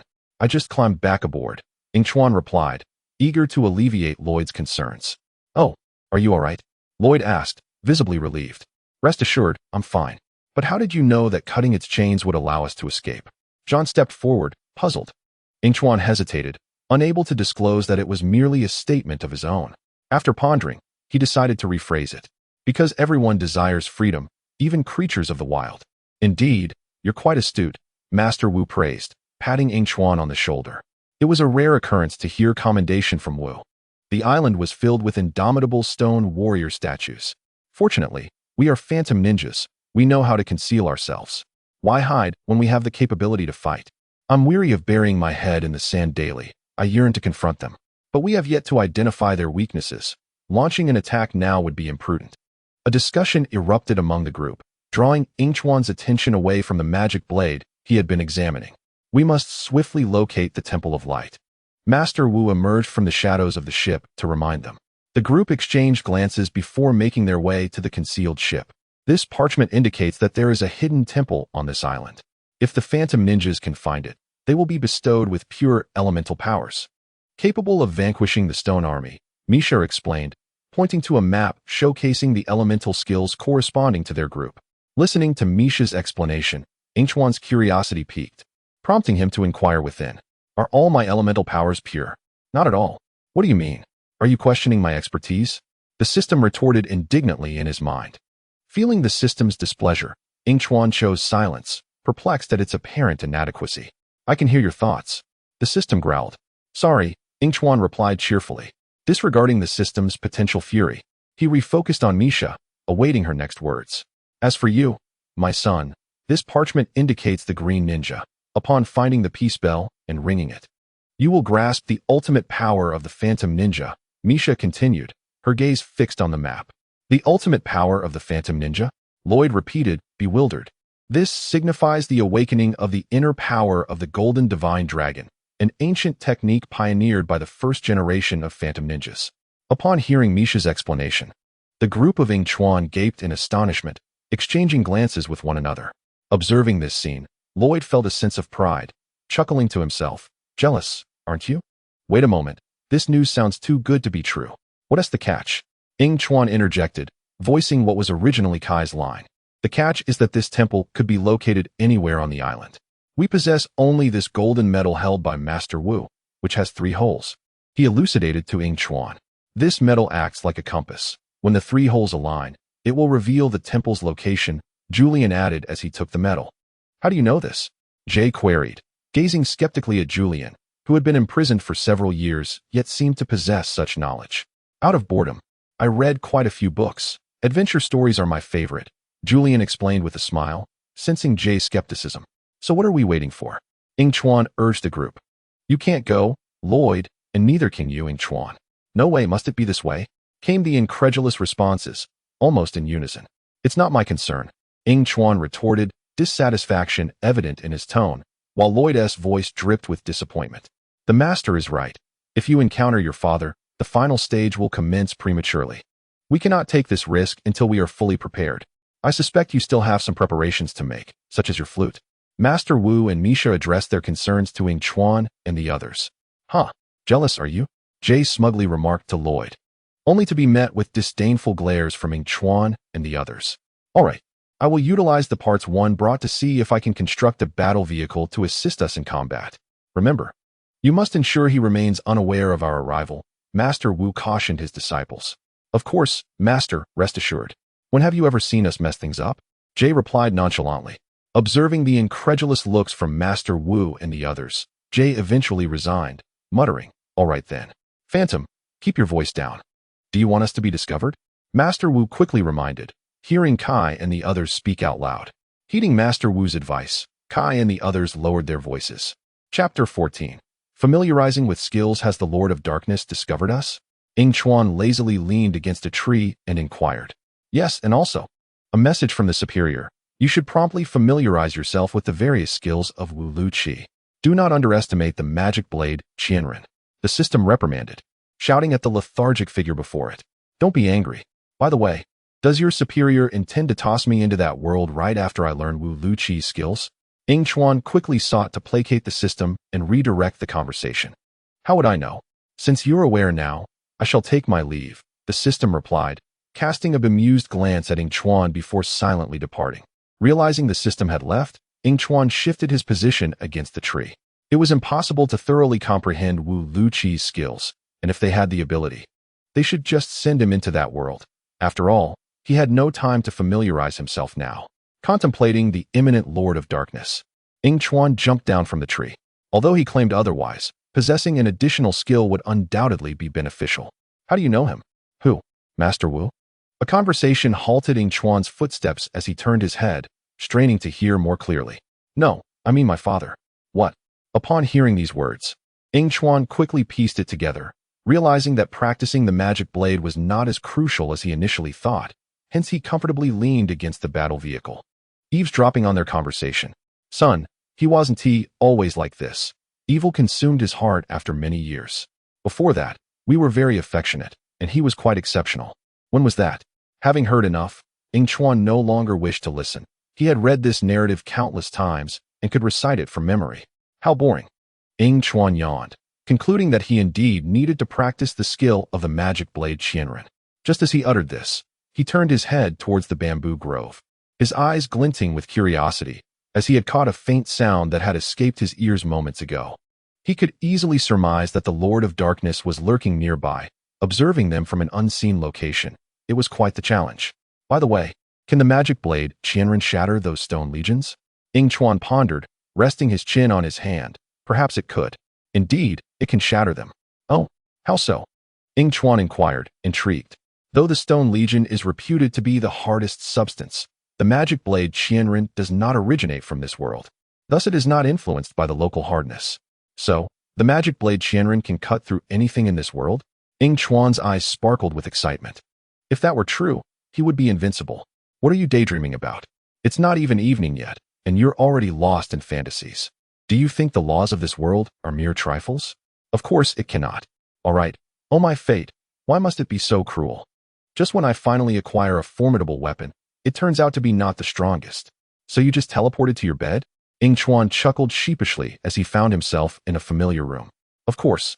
After all, one must not overexert oneself. It's time for sleep. Wake me when they plan to return the hat.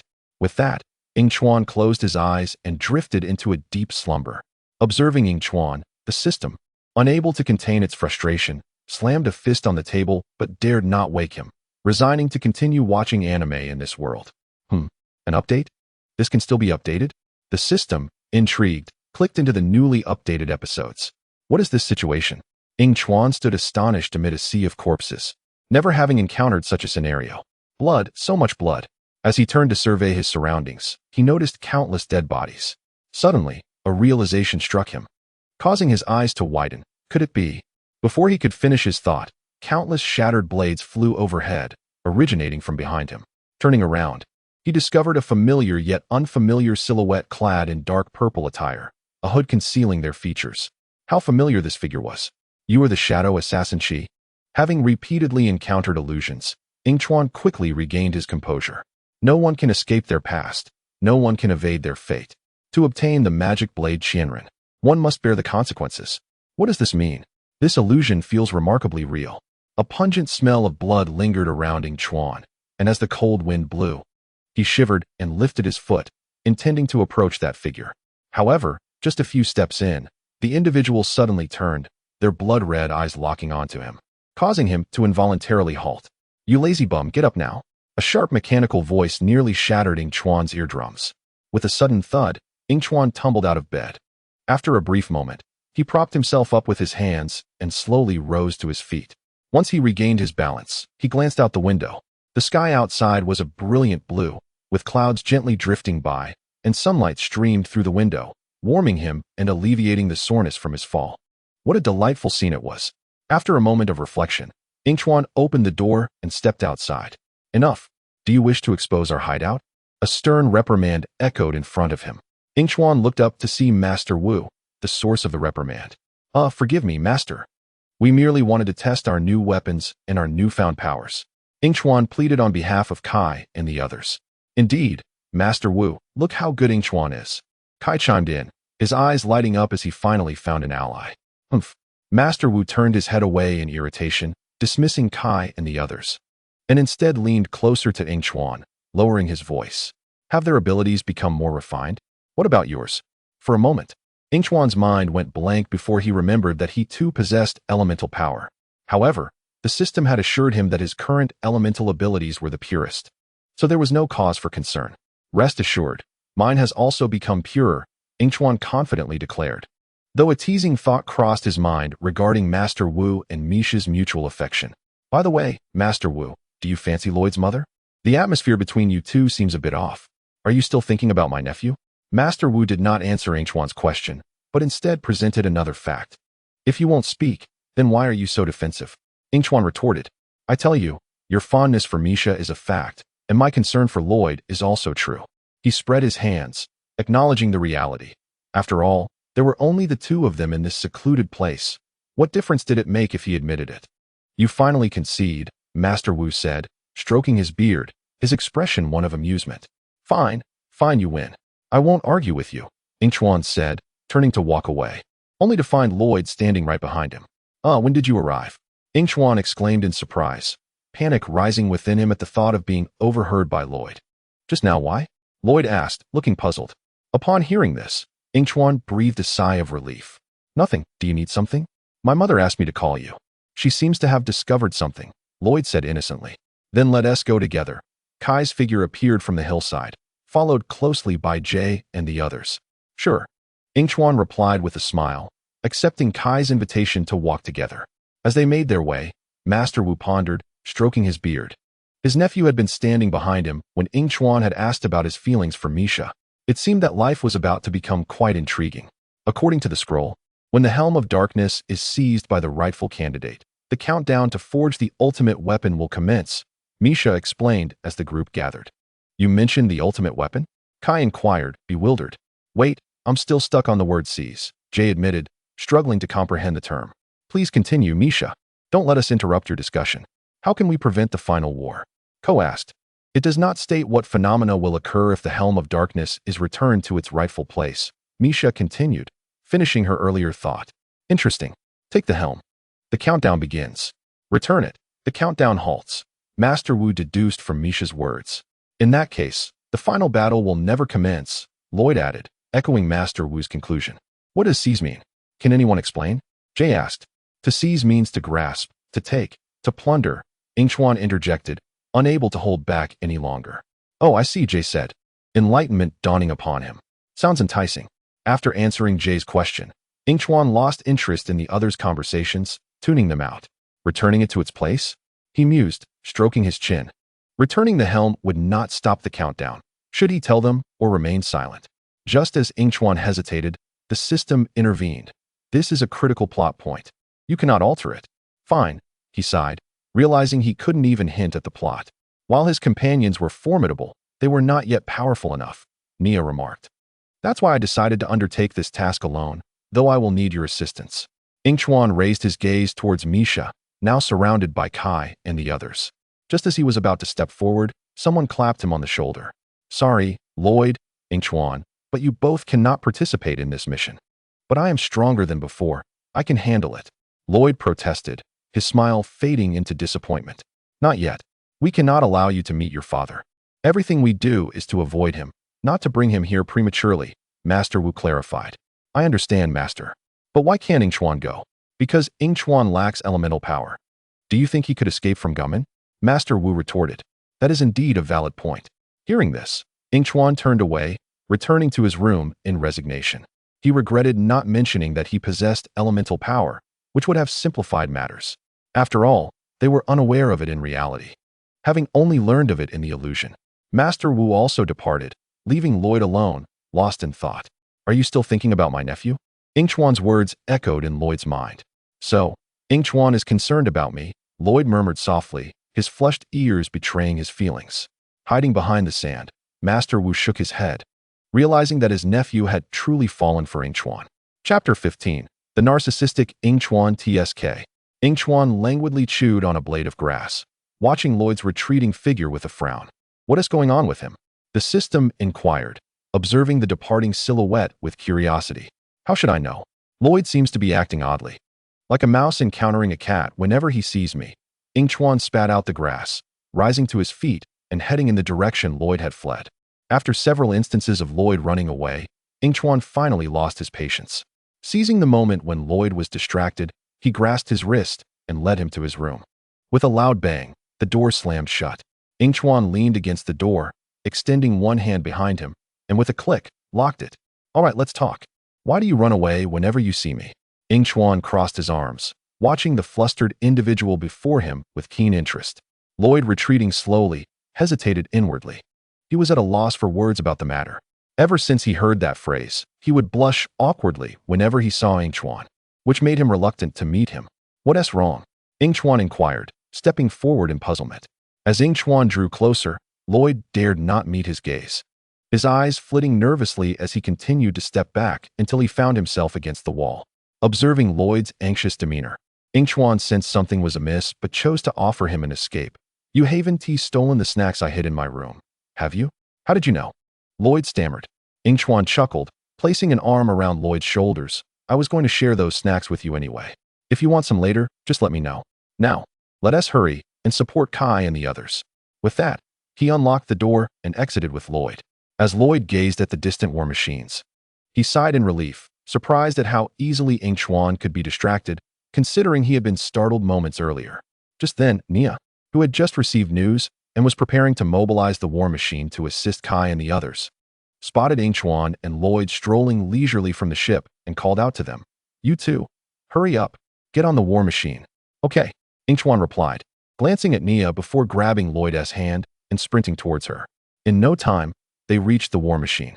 Go support Kai and the others. Yingchuan turned back and noticed Lloyd had released his grip and stood behind him. Without allowing him to ponder further, Nia urged, All right, be careful, Yingchuan. Get in quickly. All right, all right. Yingchuan settled into the war machine as the rumbling sound echoed, and it burrowed underground.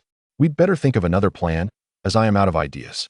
Yingchuan, feeling bored inside the vehicle, heard Kai's voice from above. He lifted his head just as the war machine emerged from the earth, the glaring sunlight stinging his eyes, prompting him to instinctively shut them. How did you know we needed you? Jay's voice called from outside the war machine. Look above. After regaining his composure, Yingchuan involuntarily glanced up and saw the divine eagle circling overhead. Get in, Nia urged. Once everyone was seated again, the war machine ventured back into the previous hole. Oh, Yingchuan, you're here too, Jay exclaimed in astonishment. Do you really think of me as someone who never leaves home? Yingchuan questioned, puzzled. No, cool helmet. I wonder how I would look in it.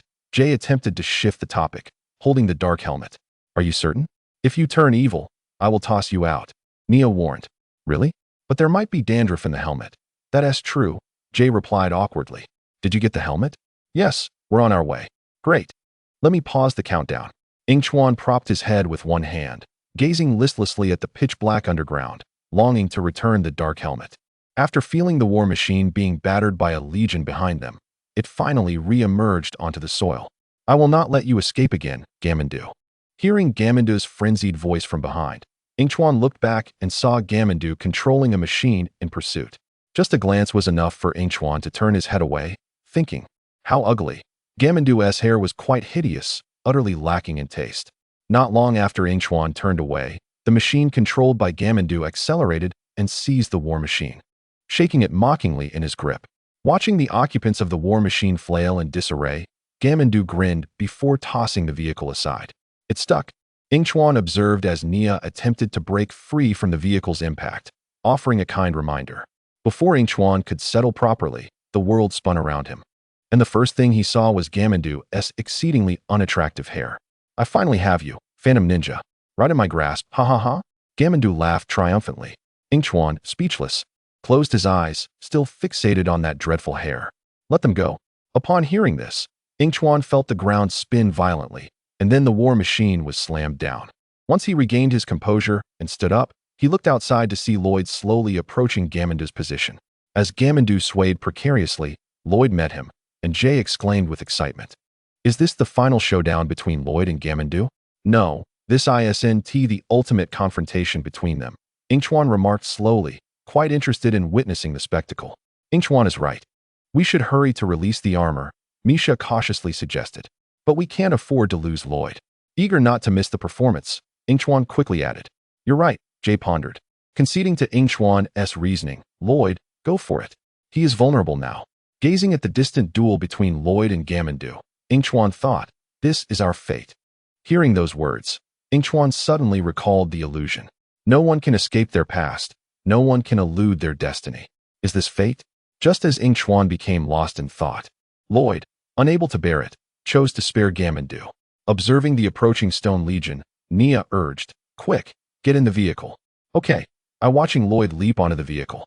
Yingchuan felt immense regret. Had he known, he would not have come, yet instinctively, he caught Lloyd.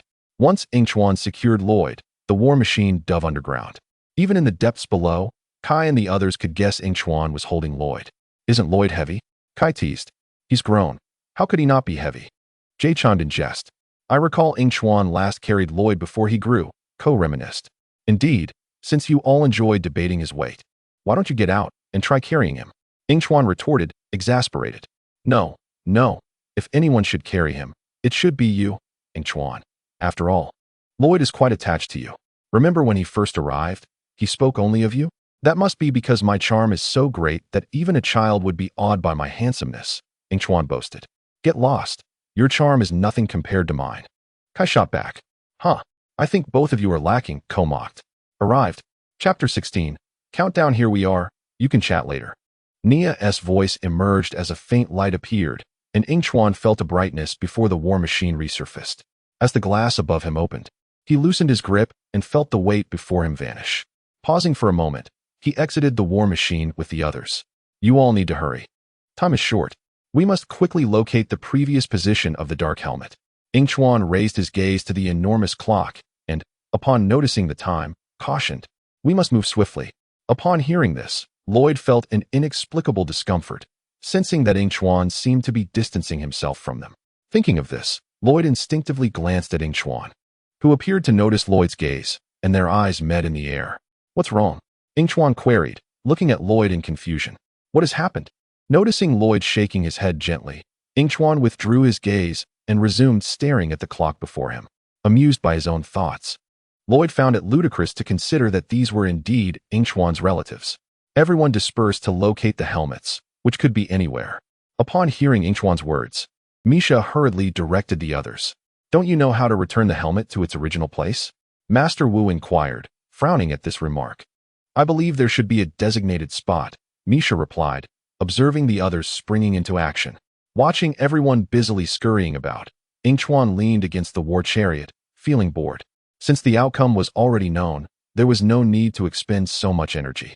Hearing a faint sound beside the war chariot, Yingchuan frowned and stood alongside Master Wu, gazing at the helmet that was about to fly towards them. Suddenly, Yingchuan felt a push, stumbling forward a few steps. Once he regained his balance, he retreated behind Master Wu, and upon seeing General Mujin from the Stone Legion, the others quickly gathered around Master Wu. Only 30 seconds left, you should give up, General Mujin said, holding the dark helmet, a hint of smugness in his tone. Just as General Mujin approached the group with the dark helmet, a clock pendulum swung by and knocked the helmet from his grasp. No, came General Mujin's unwilling cry. As the dark helmet flew away, a small minion from the Stone Legion rushed out before Master Wu and the others could react, eager to reclaim the helmet.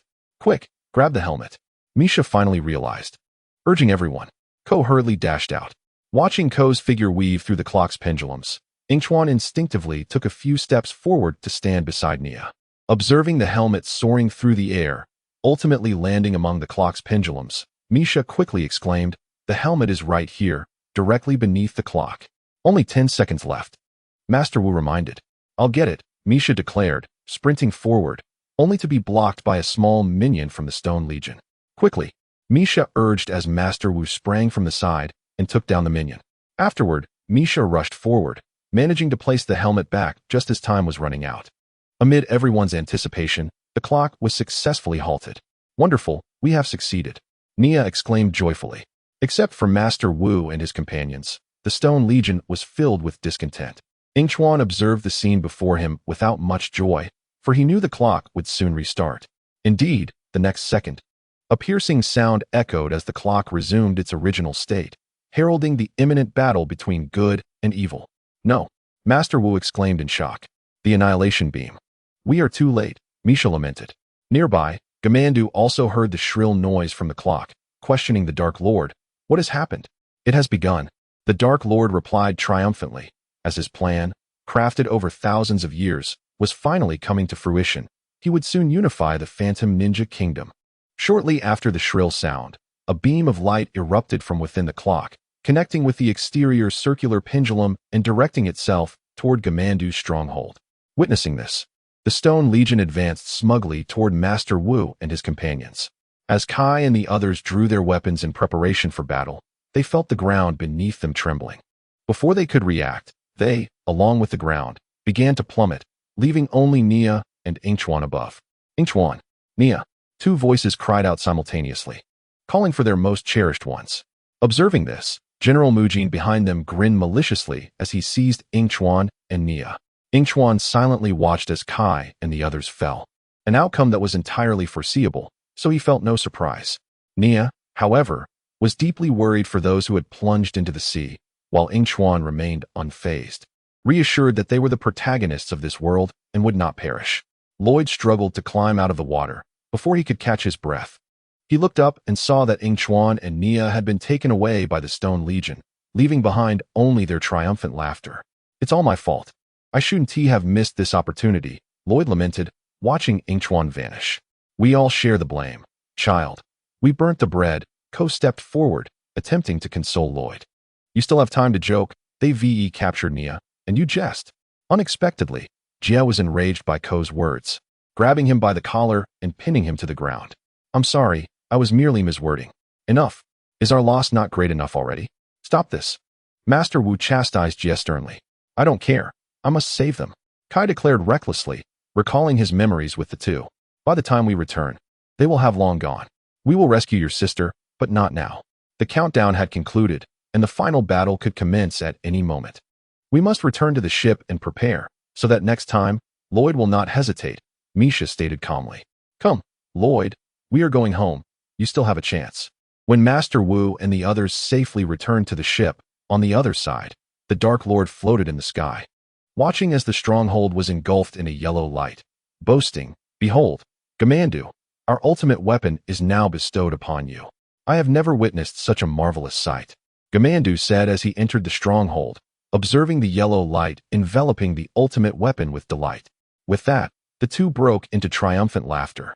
Chapter 17. The vengeful spirit Yingchuan followed the Stone Legion to their stronghold, finally stopping before a colossal machine, narrowing his eyes, realizing this must be the ultimate weapon. So cool." Gamandu's voice of admiration came from ahead, and hearing this, the stone warriors behind forced Yingchuan and Nia to kneel. The nearby General Mujin stepped forward, announcing, "My king, we have retrieved your helmet and brought back 2 captives." Gamandu turned to look at Yingchuan and Nia, suppressed in their position, a wicked amusement blossoming in his heart. "You will always succeed. My friends will stop you," Nia retorted defiantly. As Yingchuan watched Gamandu approach, a foreboding feeling crept into his heart. He sensed that if dark energy were to be forced upon him, he might suffer dire consequences. With this thought, Yingchuan struggled desperately, but the force behind him held him firmly to the ground. "Red does not suit you. You should be adorned with a deeper hue," Gamandu said coldly, casting a disdainful glance at the struggling Yingchuan before shoving spoons into their mouths. "Provide me with dark matter. Congratulations, you are fortunate to undergo the trial ahead of time." With that, Gamandu began pouring dark energy into their mouths. Once again, Yingchuan found himself standing atop a heap of corpses, surveying his surroundings. Just a moment ago, he was being force-fed dark matter, and now he was here. Compared to the previous illusion, this time, the dead beneath his feet exuded a dense, ominous black aura, instilling a sense of unease within Yingchuan. Shortly after he was inundated with dark energy, his entire being was enveloped in a malevolent aura. Unlike Nia, who had also been infused with dark energy, Yingchuan remained remarkably composed.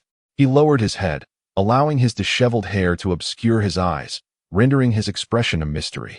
Just as Jiamandu intended to gaze upon him, Yingchuan abruptly lifted his head, his blood-red eyes fixated intently on Jiamandu. Silence. Meanwhile, Master Wu and his companions traversed the forest, arriving at the beach. "What is that sound? A horn?" Julian inquired, perplexed, as the jarring noise emitted by the countdown clock persisted. As the countdown clock reached its conclusion, Jiamandu acquired his ultimate weapon. The final battle between justice and evil was now inevitable, Master Wu explained with resignation. Lloyd must now confront his father, Misa stated. "Where have Nia and Yingchuan gone?" Julian interrupted, questioning Misa. Upon hearing this, both Lloyd and Jia hung their heads in despair. "They were captured by the Dark Lord's minions," Master Wu clarified. "We will rescue them, but we have more pressing matters at hand." Master Wu furrowed his brow, aware that the urgent task at hand was to save the Phantom Ninja Kingdom. "I care not for any Phantom Ninja Kingdom. Nia is mine, you understand." Jia expressed his deep concern for Nia's predicament. "She is my sister, and Yingchuan is our ally. I recognize that this reality is harsh, yet both are remarkably resilient. Stronger than most of us. They will be fine," Kai reassured Jia, despite his own sorrow. Lloyd, I understand your grief over Yingchuan's absence. But only by concentrating can you harness the power of the Golden Divine Dragon. You cannot hesitate any longer. Everything relies on you. Master Wu discerned Lloyd's despondent mood. Although he too felt sorrow, in the face of peril, they had to rely on Lloyd to vanquish the Dark Lord. But Master, you witnessed what transpired when I confronted my father. I cannot fight him, Lloyd lamented. You must. It is your destiny. Remember, your father fears this moment just as much. Misa consoled her son. Thus, the outcome of the war depends on who desires victory more, Master Wu asserted. You will not be alone. I will protect you with my fiery power. Kai stepped forward, brandishing his weapon in encouragement. And I will lend the power of earth, ice, and lightning, added his comrades. Observing the encouragement from his allies, Lloyd's self-doubt began to dissipate. What are we waiting for? Let us depart. Wait, look over there. At that moment, Jia exclaimed, pointing towards the ship. Everyone turned to see Yingchuan's enchanted blade, the 1,000 blades, soaring from the ship's hold. This is Yingchuan's blade, known as the 1,000 blades. Master Wu squinted at the distant weapon. Look, it is headed straight for Jia Mandu's stronghold, Kai exclaimed in shock. I once read in a scroll that an ancient blade harbored an evil spirit, which could awaken during the battle between good and evil, Misa frowned, recalling a prophecy she had encountered years prior. I never took that prophecy seriously, for if this blade truly existed, history would not have overlooked it. Yet if this is indeed the case, we may have to contend with a formidable adversary. Master Wu's brow tightened, hoping that this malevolent spirit would join their ranks. With a soft thud, Yingchuan trod upon the blood-soaked ground, scanning his surroundings amidst the endless mountains of corpses, the thick black mist nearly engulfing him. Chi, are you there? Yingchuan's voice echoed into the void, a chilling gust of wind intensifying the stench of blood. Something feels amiss, he murmured to himself. Suddenly, he was met with a cacophony of whispers, as if a clandestine discussion was unfolding nearby. Vigilantly, he sought the source of the sound. An unsettling sensation arose beneath his feet. He looked down to find the corpse he stood upon suddenly opening its eyes, its hollow gaze fixated on him. What? Yingchuan recoiled in terror. In that instant, his hair stood on end. The corpses around him also awakened, their eyes snapping open. From afar, he clearly saw a distant corpse slowly turning its gaze towards him. Just as Yingchuan contemplated fleeing, the dark mist coalesced, surging into the cadaver's body, amplifying the cacophony. Yingchuan felt as though his head would explode. He clutched his temples, pleading, "Stop." The corpses began to rise, unsteadily advancing towards him, their ashen eyes locked onto him, encircling him with their ominous presence. Yingchuan, in agony, covered his head as a multitude of voices echoed in his mind. Do not struggle, let us take your place. We shall do splendidly. Surrender, surrender. You do not belong here. You are worthless. Without the system, you are nothing. Let us replace you, replace you. No, no. Yingchuan bellowed defiantly. A torrent of dark energy surged towards him from the distance, invading his body. Ultimately, the dark essence seized control of his consciousness. With a violent explosion, the corpses surrounding Yingchuan erupted, leaving him unconscious on the ground. In reality, Yingchuan opened his eyes, transformed by the dark energy coursing through him. His once black eyes gradually morphed into a blood-red hue, and even before he fully awakened, the 1,000 blades was already racing towards him. Would the one who had succumbed to the darkness still be himself? Suddenly, Yingchuan jolted upright, a surge of power erupting from him, sending the dark warriors that had ensnared him hurtling away. Seizing the moment while others were still in shock, he swung the 1,000 blades forward. Chapter 18. Stay calm. Watch out. The Dark Lord was the first to react, screaming in an attempt to block the attack. Yet he had forgotten that he lacked a physical form. The 1,000 blades passed straight through his ethereal essence. Just as the blade was about to strike Jia Mandu, General Matsu dashed in, positioning himself in front of Jia Mandu and deflecting the blow. Observing the stones shattered by the 1,000 blades, the system detected an anomaly. Warning, warning. Foreign entities detected, initiating elimination. As the system's notification concluded, Yingchuan experienced a wave of pain in his head. He collapsed to the ground, gasping for breath. Elimination successful, attempting to retrieve host consciousness. Retrieval failed, activating protective consciousness. With that, Yingchuan, crouched on the ground, suddenly fell motionless. Witnessing this, the dark entities cautiously floated towards him, only to be startled by his suddenly opened red eyes. He saw the figure that had been crouched stand up and stagger away towards the forest. This time, none dared to impede his departure. What is the matter with his dagger? Did you not claim that your stone legion is invincible? Jimandu shouted in trepidation towards the Dark Lord, nearly on the verge of meeting his father. How could I possibly know? We cannot allow him to disrupt our plans. The Dark Lord thundered in fury. His grand scheme of a millennium must not be jeopardized. What shall we do now? The plan continues. If he truly loses control again, we shall make our way directly to the Phantom Ninja City. The Dark Lord sighed, for there was no alternative. After departing from Jimandu's stronghold, the unconscious Yingchuan arrived at the beach where the final battle was to take place. Observing the desolate shore, he discovered a spot to rest and lay down. Subconsciously, Yingchuan felt the necessity of taking a moment to recuperate, closing his eyes as he awaited the arrival of Lloyd and the others. Meanwhile, Master Wu and his companions were hastily advancing towards Jimandu's headquarters, intent on executing a surprise attack. However, upon their confident entrance into the stronghold, they were met with an eerie emptiness. Where have all these monsters gone? Jack questioned, removing his mask in confusion. This is quite frustrating, Ko lamented. The ultimate weapon of Jimandu has vanished. We have arrived too late. The keen-eyed Kai was the first to notice something amiss, calling out as he ventured further inside. Naya, Yingchuan, where are you? As the group pondered, the call of a divine eagle echoed above, prompting them to look up and see the majestic bird soaring towards the rear of Jimandu's fortress. Exchanging glances, they hastily followed, only to discover large tire tracks behind the stronghold. Wow, that is quite immense, Lloyd exclaimed, marveling at the gigantic tracks. It seems they have gone to the seaside. Ko noted, gazing in that direction. But why? Were they not planning to use this against us? Lloyd questioned in bewilderment. It is not against us, but rather against the entire Phantom Ninja Kingdom. He has always sought to reshape the world to his liking, and it appears this is his method. Master Wu explained to Lloyd. Once they disrupt the balance between good and evil, the Dark Lord will seize the opportunity to invade the Phantom Ninja Kingdom. Misha voiced her concerns. We must find a way to prevent my father from employing that weapon, Lloyd asserted. Moreover, we must rescue Yingchuan, he resolved silently. Staring at the tire tracks, determined that no matter what, they must save Yingchuan. Suddenly, a triumphant laugh echoed, awakening Yingchuan from his slumber atop a tree. His blood-red eyes shifted towards the beach, where he spotted Jimandu and company arriving in their war chariot. A glance over his shoulder revealed Lloyd and the others hastily approaching.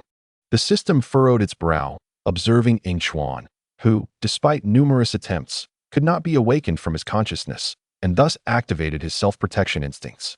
This instinct, devoid of thought, would only act based on Yingchuan's subconscious feelings. My darkest dreams are about to be realized, Jimandu eagerly proclaimed to the Dark Lord. The Dark Lord gazed at Jimandu, a fool who would soon allow him to seize control of his body, allowing him to unify the Phantom Ninja Kingdom. Just then, a voice cried out, "Father!" from a distance, capturing the attention of both Jimandu and the Dark Lord.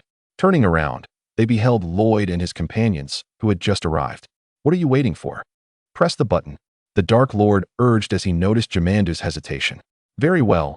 Destiny has made my son, my brother, and my wife all my enemies. What of the Phantom Ninjas? It seems my plan is working, Jimandu declared with a reckless abandon. No, if you press that button and disrupt the balance of good and evil, the Dark Lord will be unleashed. Once the balance is broken, we shall all pay a dreadful price, Master Wu and Misha implored, attempting to reason with Jimandu to abandon his scheme to conquer the Phantom Ninja Kingdom. Let us see if you can stop me. Yingchuan, who remained perched in the tree, rose slowly, his red eyes fixated on Jimandu. Just as Jimandu attempted to speak further, he felt an intense gaze upon him. He turned abruptly to find Yingchuan staring back, and without hesitation, he pressed the button. If it were Master Wu and the others, they would not pose a threat to his plan, but if it were Yingchuan, any attempt to impede his scheme would surely endanger it. Jimandu's colossal cannon, initiating. Hearing this, Jimandu despaired, shouting at the Dark Lord, "Why did you not inform me that it required activation? How was I to know? Can you even comprehend? We must go and shut it down." Lloyd pointed towards the war chariot ahead. Stop them. Observing the chaos below from his vantage point, Yingchuan smirked, casually watching the unfolding scene from the sturdy branch. After a moment, witnessing Lloyd tumble from the war chariot, Yingchuan silently closed his eyes. Do you truly believe you can thwart me? Jamandu proclaimed triumphantly, casting another shell. The worst of our fears has come to fruition. Kai and the others rushed in, arriving just in time to witness the Dark Lord seizing control of Jamandu's body. Apologies, we have arrived late. Have we missed anything? Jack inquired, noticing everyone staring ahead. He instinctively followed their gaze, only to be met with a scene of utter astonishment. Jamandu was enveloped in light, writhing in agony as his body transformed. My metamorphosis has begun. The Dark Lord reveled in delight. Jamandu felt excruciating pain in his hands. Looking down, he discovered they had morphed into claws. Gritting his teeth against the pain, he glanced at his other hands, only to find they too had undergone the same transformation. What is happening? What is going on? Jamandu felt as if he might explode from the agony, collapsing to the ground and crying out, yet no one could provide answers. Are you frightened? I am utterly terrified. Jack turned to the others, his fragile spirit shaken. Jamandu lay in torment, his body sprouting wings, his visage elongating grotesquely, revealing sharp teeth. There must be some mistake. What does this transformation mean? Kai urgently inquired of Jean, observing Jamandu's metamorphosis.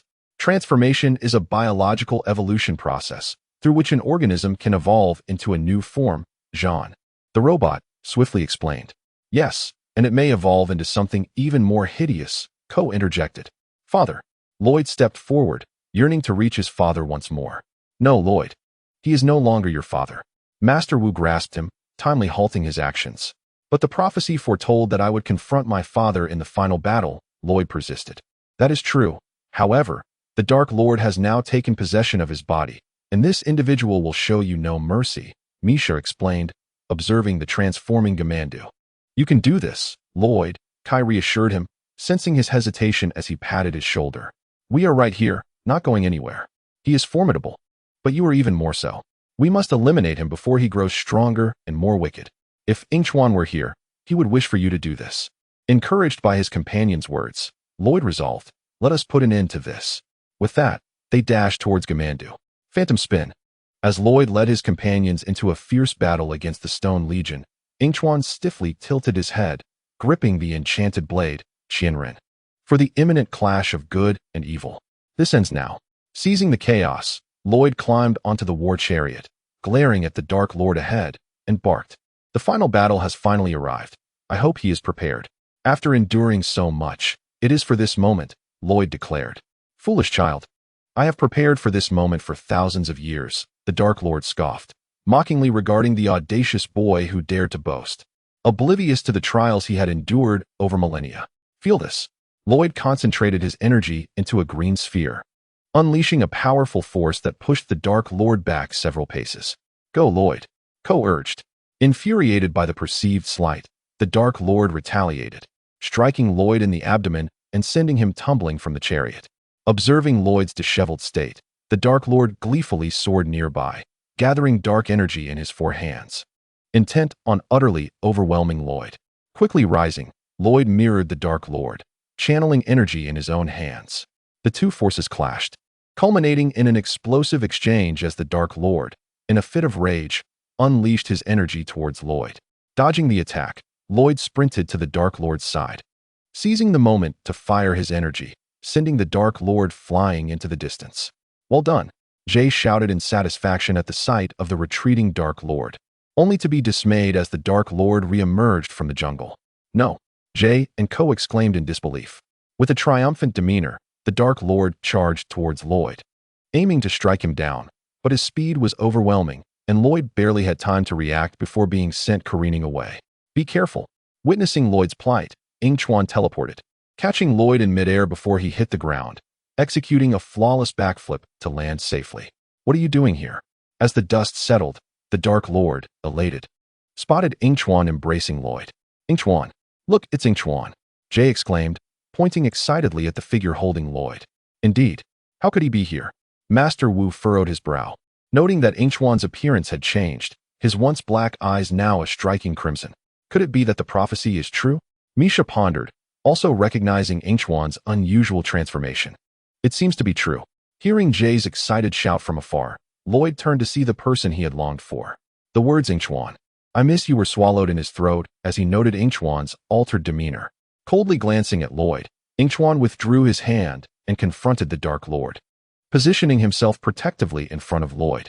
Noticing Yingchuan's stance, the Dark Lord's brow furrowed, as if recalling something, and he mocked, "You think you can stop me?" In response, Yingchuan, wielding the enchanted blade Qianren, dashed towards the Dark Lord with blinding speed, leaving only a fleeting shadow in his wake. In an instant, he positioned himself behind the Dark Lord and swung the blade at his back. The Dark Lord, wary of Yingchuan, acknowledged the youth's formidable strength and sensed the lethal intent behind him. So fast, in a moment of desperation, the Dark Lord instinctively turned, channeling energy towards Yingchuan. Calmly, Yingchuan raised his blade to defend against the impending dark energy. Be careful. Chapter 19, Trouble. Yingchuan. Ha ha ha. The Dark Lord reveled in Yingchuan's apparent inability to evade, taunting. Let us see how you block this.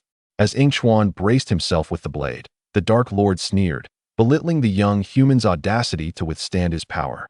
As Yingchuan's figure vanished within the dark energy, Lloyd slumped despondently to the ground, blaming himself for being too soft-hearted, which had led to this predicament. Master Wu and the others observed helplessly from a distance, yearning to intervene but unable to stop what was unfolding as Yingchuan was engulfed in dark energy. Wait, look. At that moment, Jay, with keen eyes, urged everyone to gaze towards where Yingchuan had stood. Emerging from the smoke was a familiar silhouette, and as the haze dissipated, they beheld Yingchuan standing motionless, clutching a battered hilt. The Dark Lord had already taken flight towards Lloyd, but upon seeing Yingchuan unscathed, he roared in disbelief. How is this possible? I unleashed all my energy upon him. Yet, upon noticing the broken blade in Yingchuan's grasp, the Dark Lord smirked, declaring, "Even if you survived, that broken hilt cannot stop me. Wonderful, you're safe." As the smoke cleared, Lloyd's eyes sparkled with hope. As long as Yingchuan was unharmed, everything would be all right. However, as the smoke dispersed, Lloyd's anticipation turned to shock. Yingchuan was clad in dark purple attire, his rebellious short hair gently swaying in the breeze, and his eyes, devoid of emotion, seemed to regard everyone present as insignificant, exuding an air of disdain. Remarkably, Yingchuan looks more striking in that purple attire, Jay noted. Oblivious to the underlying changes, relieved to see Yingchuan unharmed, now in a playful mood. Yingchuan has had that outfit for quite some time, Master Wu remarked cautiously, noting that Yingchuan had once confided in him that only an assassin could don such attire. Meanwhile, in the realm of illusions, Yingchuan suddenly opened his eyes, rubbing his head and pushing himself up from the ground. My head truly aches. Yingchuan grumbled as he staggered forward, his vision shrouded in darkness. Disoriented and relying solely on his senses. After a mere few steps, his body abruptly froze. Something was amiss. Where were the corpses and the stench of blood? Had he slipped into another illusion?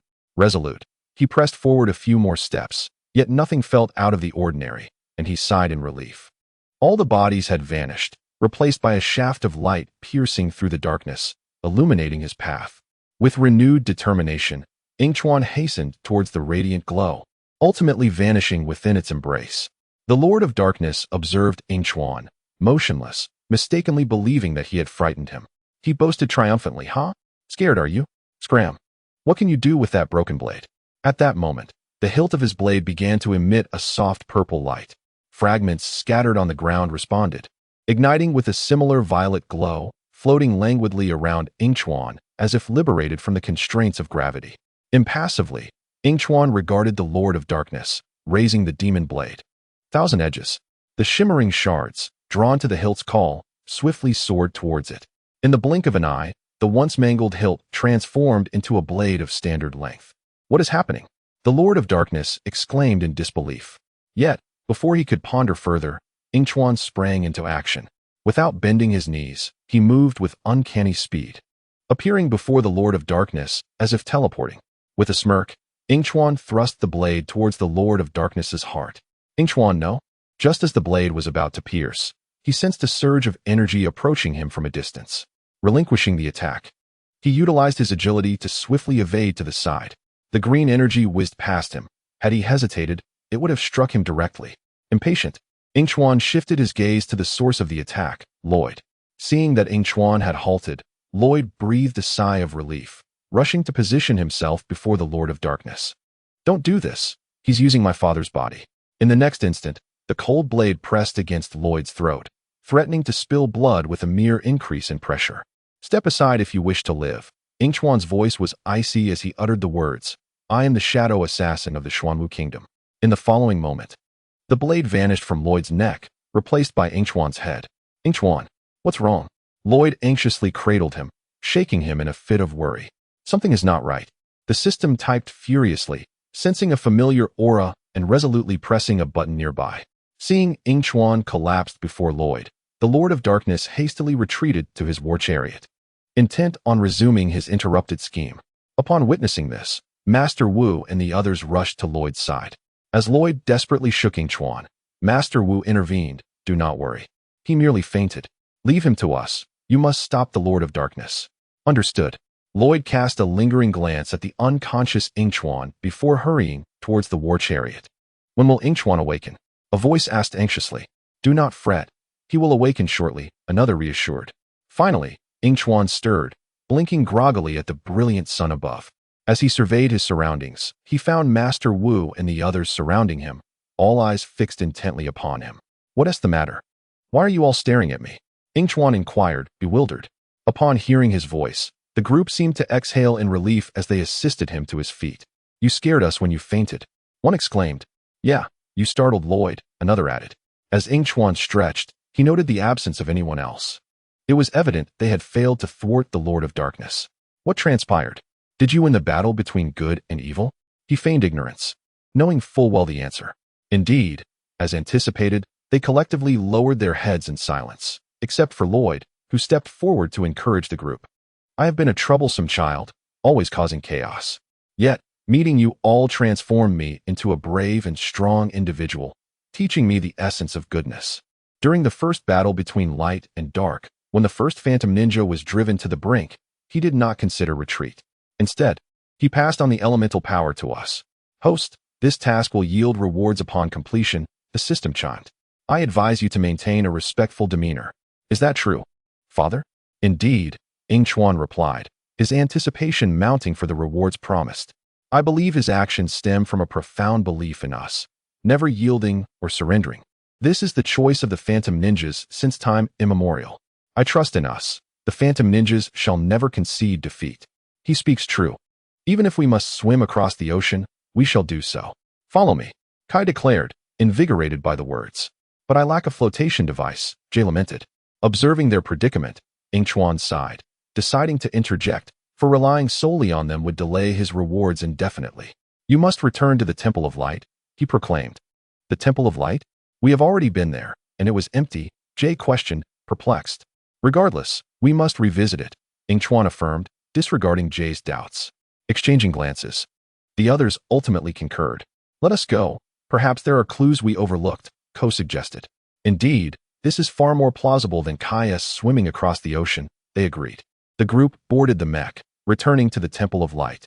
I have seen this layout before, yet I never comprehended it, Misha remarked, scrutinizing the scroll in her hands.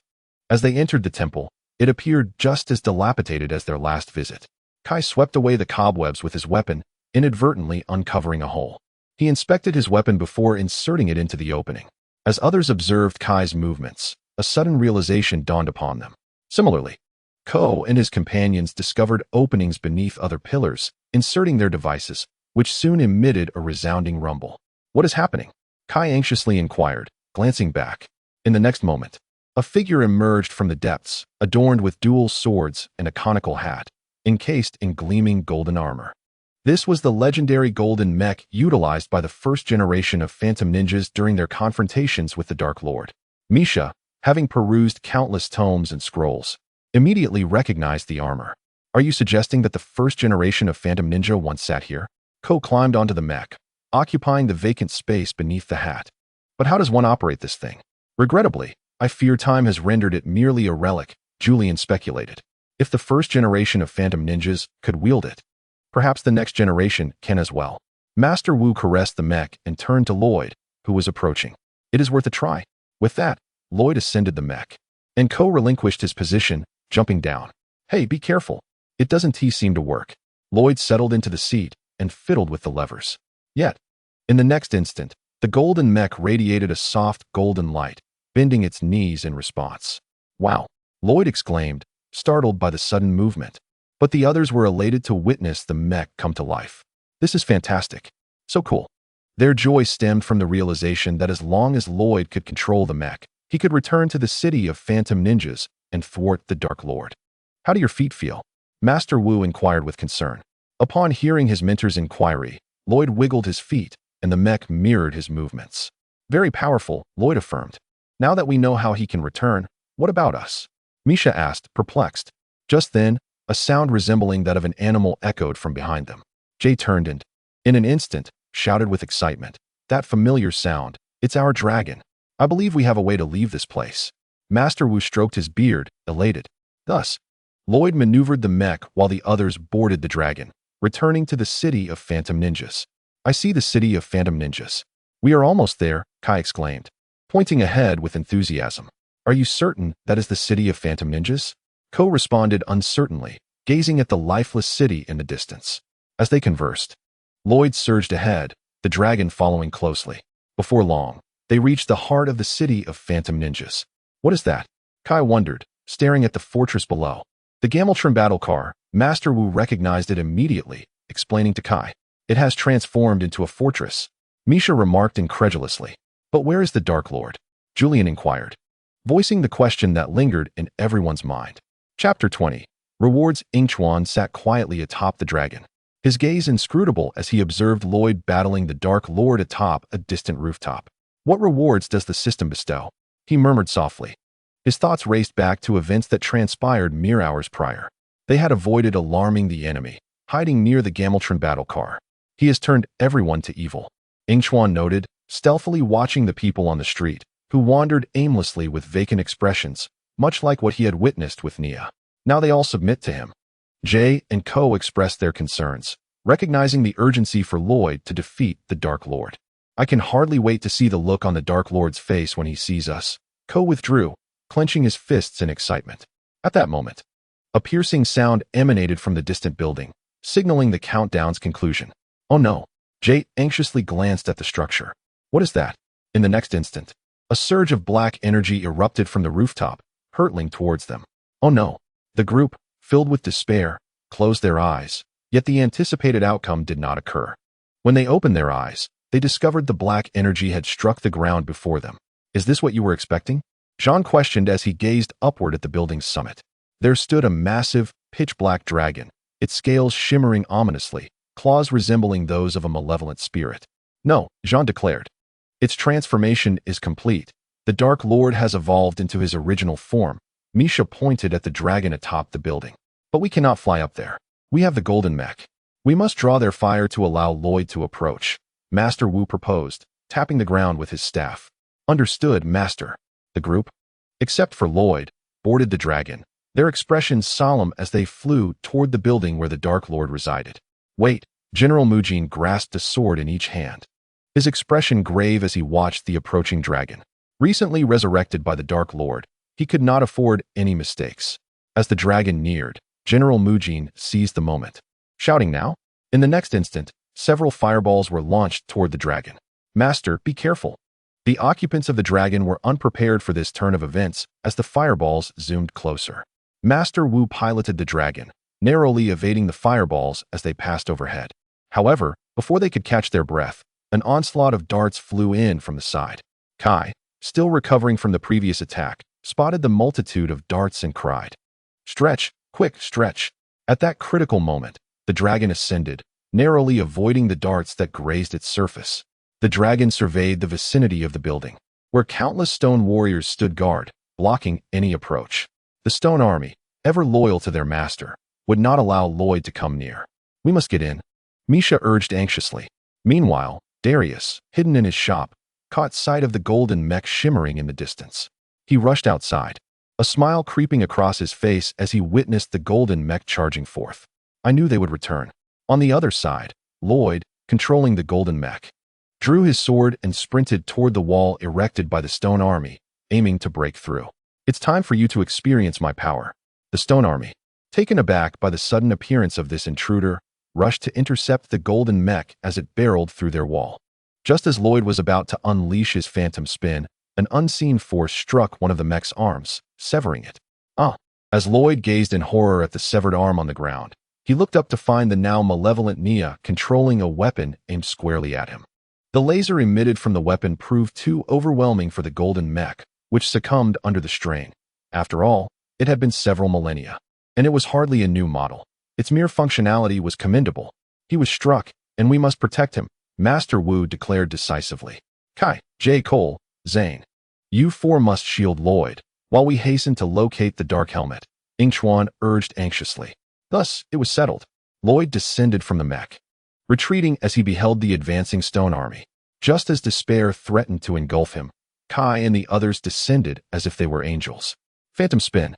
Observing the others jump into action, Master Wu quickly maneuvered the dragon to retrace its path alongside Yingchuan in search of the dark helmet. What purpose does the dark helmet serve? Julian inquired, puzzled. Whoever dons the helmet commands the army. It is not merely the key to a countdown, but the source of mastery over the Stone Legion, Yingchuan calmly elucidated. Upon hearing this, Misha cast a bewildered glance at Yingchuan. How could he possibly know this when she had just seen it inscribed on the scroll? Did he possess more knowledge than she did? Though her mind was rife with questions, she maintained her composure. So, where do you suppose the dark helmet is? Yingchuan grinned. We shall seek out dares. When it comes to familiarity with the plot, none can rival him. Wait. Upon finally locating dares, they discovered, as Yingchuan had predicted, that the dark helmet lay at his feet. Just as dares reached for it, Misha urgently called out to stop him. Finally, something to protect my head, dares sighed. Noting the unrest that had spread since the dragon arrived in the realm of the phantom ninjas. Ignoring Misha's warning, he picked up the dark helmet and placed it upon his head. Almost instantaneously, a faint glow emanated from the helmet. Meanwhile, those surrounded by the stone army closed their eyes in despair, anticipating pain that never came. Cautiously, they opened their eyes to witness the stone army frozen in place. What is happening? Kai asked, removing his helmet in confusion. They are immobilized. Bow before the brown ninja. What are your orders? General Matsu stood atop a vehicle, respectfully addressing dares on the dragon. The brown ninja? Chapter 21. System, you audacious entity. Why does this individual incessantly seek elemental power? Yingchuan mused from atop the dragon, pondering whether the system could also grant him elemental strength. Charge, everyone, as he observed the dwindling number of people ascending to the building's summit. Finally left with only Lloyd at the rooftop, Yingchuan's thoughts were interrupted. Fixating on Lloyd enveloped in green energy, he sighed, truly the protagonist. He has transformed into the ultimate phantom ninja. Misha pointed skyward at Lloyd, declaring, this is indeed the final battle. Master Wu realized. No wonder Yingchuan had previously asserted that the conflicts on the island were not the ultimate confrontation. Glimmering with golden radiance, Lloyd floated above, raising his head with resolute determination. Proclaiming, I am the ultimate phantom ninja. No. The Dark Lord cried out in frustration, unwilling to accept that his millennia-long scheme had reached an impasse. He resented being vanquished by a single strike after centuries of waiting. He lamented that fate had not favored him. The Dark Lord lunged at Lloyd in an attempt to crush him once more, but the radiant Lloyd was no longer the same. He had become Neo-Kalu Lloyd Montgomery. The Dark Lord's attacks against Lloyd, now infused with golden energy, felt merely like a scratch. You cannot extinguish my existence. Hovering in midair, the Dark Lord taunted. Where there is light, there too exists darkness. And he shall never perish. As long as darkness endures, so shall he. As long as my light shines brightly enough, I shall triumph over you. Lloyd, gazing defiantly at the arrogant Dark Lord, commanded the dragon to seize him, pressing him downward. Dares watched in horror as the Dark Lord plummeted from above, nervously swallowing hard, bracing for death, only to witness the Dark Lord caught by the golden dragon and whisked away. As the golden dragon soared overhead, Yingchuan's eyes widened, his mouth agape in awe. Remarkable. Everything has come to an end. Hovering in the air, Lloyd resolutely declared, you cannot extinguish my existence. With that, the Dark Lord circled the golden dragon several times, enveloping it in a sphere of darkness. Those witnessing this were filled with trepidation as they gazed at the ominous black orb. It must be unharmed, they silently prayed. A dragon hidden in the shadows observed the agitated golden dragon, its expression twisted into a snarl, erupting in triumphant laughter. The Dark Lord attempted to consume the golden dragon, but as he did, light streamed from between his sharp teeth, forcing the Dark Lord to confront the increasing brilliance emanating from the dragon. stretching his jaws wide. No. Despite his unwillingness, the Dark Lord could do nothing as he faded from existence. In an instant, light pierced through the thick clouds, cascading down onto the streets, illuminating every individual. The inhabitants of Phantom Ninja City began to awaken. The building that had housed the Dark Lord vanished, leaving behind only ruins. As dust fell gently from the sky, Kai opened his eyes, momentarily disoriented, but quickly regained his composure and rushed toward his sister. The others rose as well, Cole helping Zane to his feet. "Get up, you tin can." "Oh, brother." Yingchuan, feeling elated, glided down from the golden dragon alongside Julian. Relieved that this ordeal was finally resolved, eagerly anticipating the rewards to come. "Is all this real? We did it," Julian exclaimed with excitement. "Ah, we succeeded. I succeeded indeed. Everyone has triumphed, have they not?" Dares approached from a distance, joyfully affirming this sentiment. Yingchuan watched as Lloyd dismounted the golden dragon, marveling at his prowess as the protagonist, always managing to turn the tide. "You are truly remarkable, my son," Misha exclaimed, her voice brimming with pride. "Because of you, the kingdom of Phantom Ninjas has been saved. Because of you, our future shines brilliantly." Master Wu echoed Misha's sentiment, his tone filled with gratitude. "Speaking of which, should the Dark Lord dare return, we shall ensure he pays dearly. Furthermore, next time, we shall show no mercy." Hearing Kai and Cole's declarations, Yingchuan tilted his head, suspecting that it would not be long before the Dark Lord resurrected once more, eagerly anticipating their responses. With greater wisdom, with a richer vocabulary. "Well, I look forward to their performance." Lloyd felt a twinge of melancholy. Although he had emerged victorious from the battle, he had lost his father, and the memory of his father's visage had begun to fade. "We will cherish your father's memory," Misha observed, sensing Lloyd's sorrow as she placed a comforting hand on his shoulder. Yet, in the next moment, a figure emerged from a nearby mound of earth, approaching Master Wu and the others. "Lloyd, what is happening?" A strange voice called from behind. Turning around, Lloyd beheld an elderly man, swaying as he walked, whose appearance bore a resemblance to Master Wu, reminiscent of his father. "Jaimandu, is that truly you?" Misha exclaimed, disbelief etched across her face. "Father, father." At that moment, Lloyd finally recognized the identity of the middle-aged man and rushed towards him, embracing him tightly. "The malevolence and venom that once clung to you have vanished."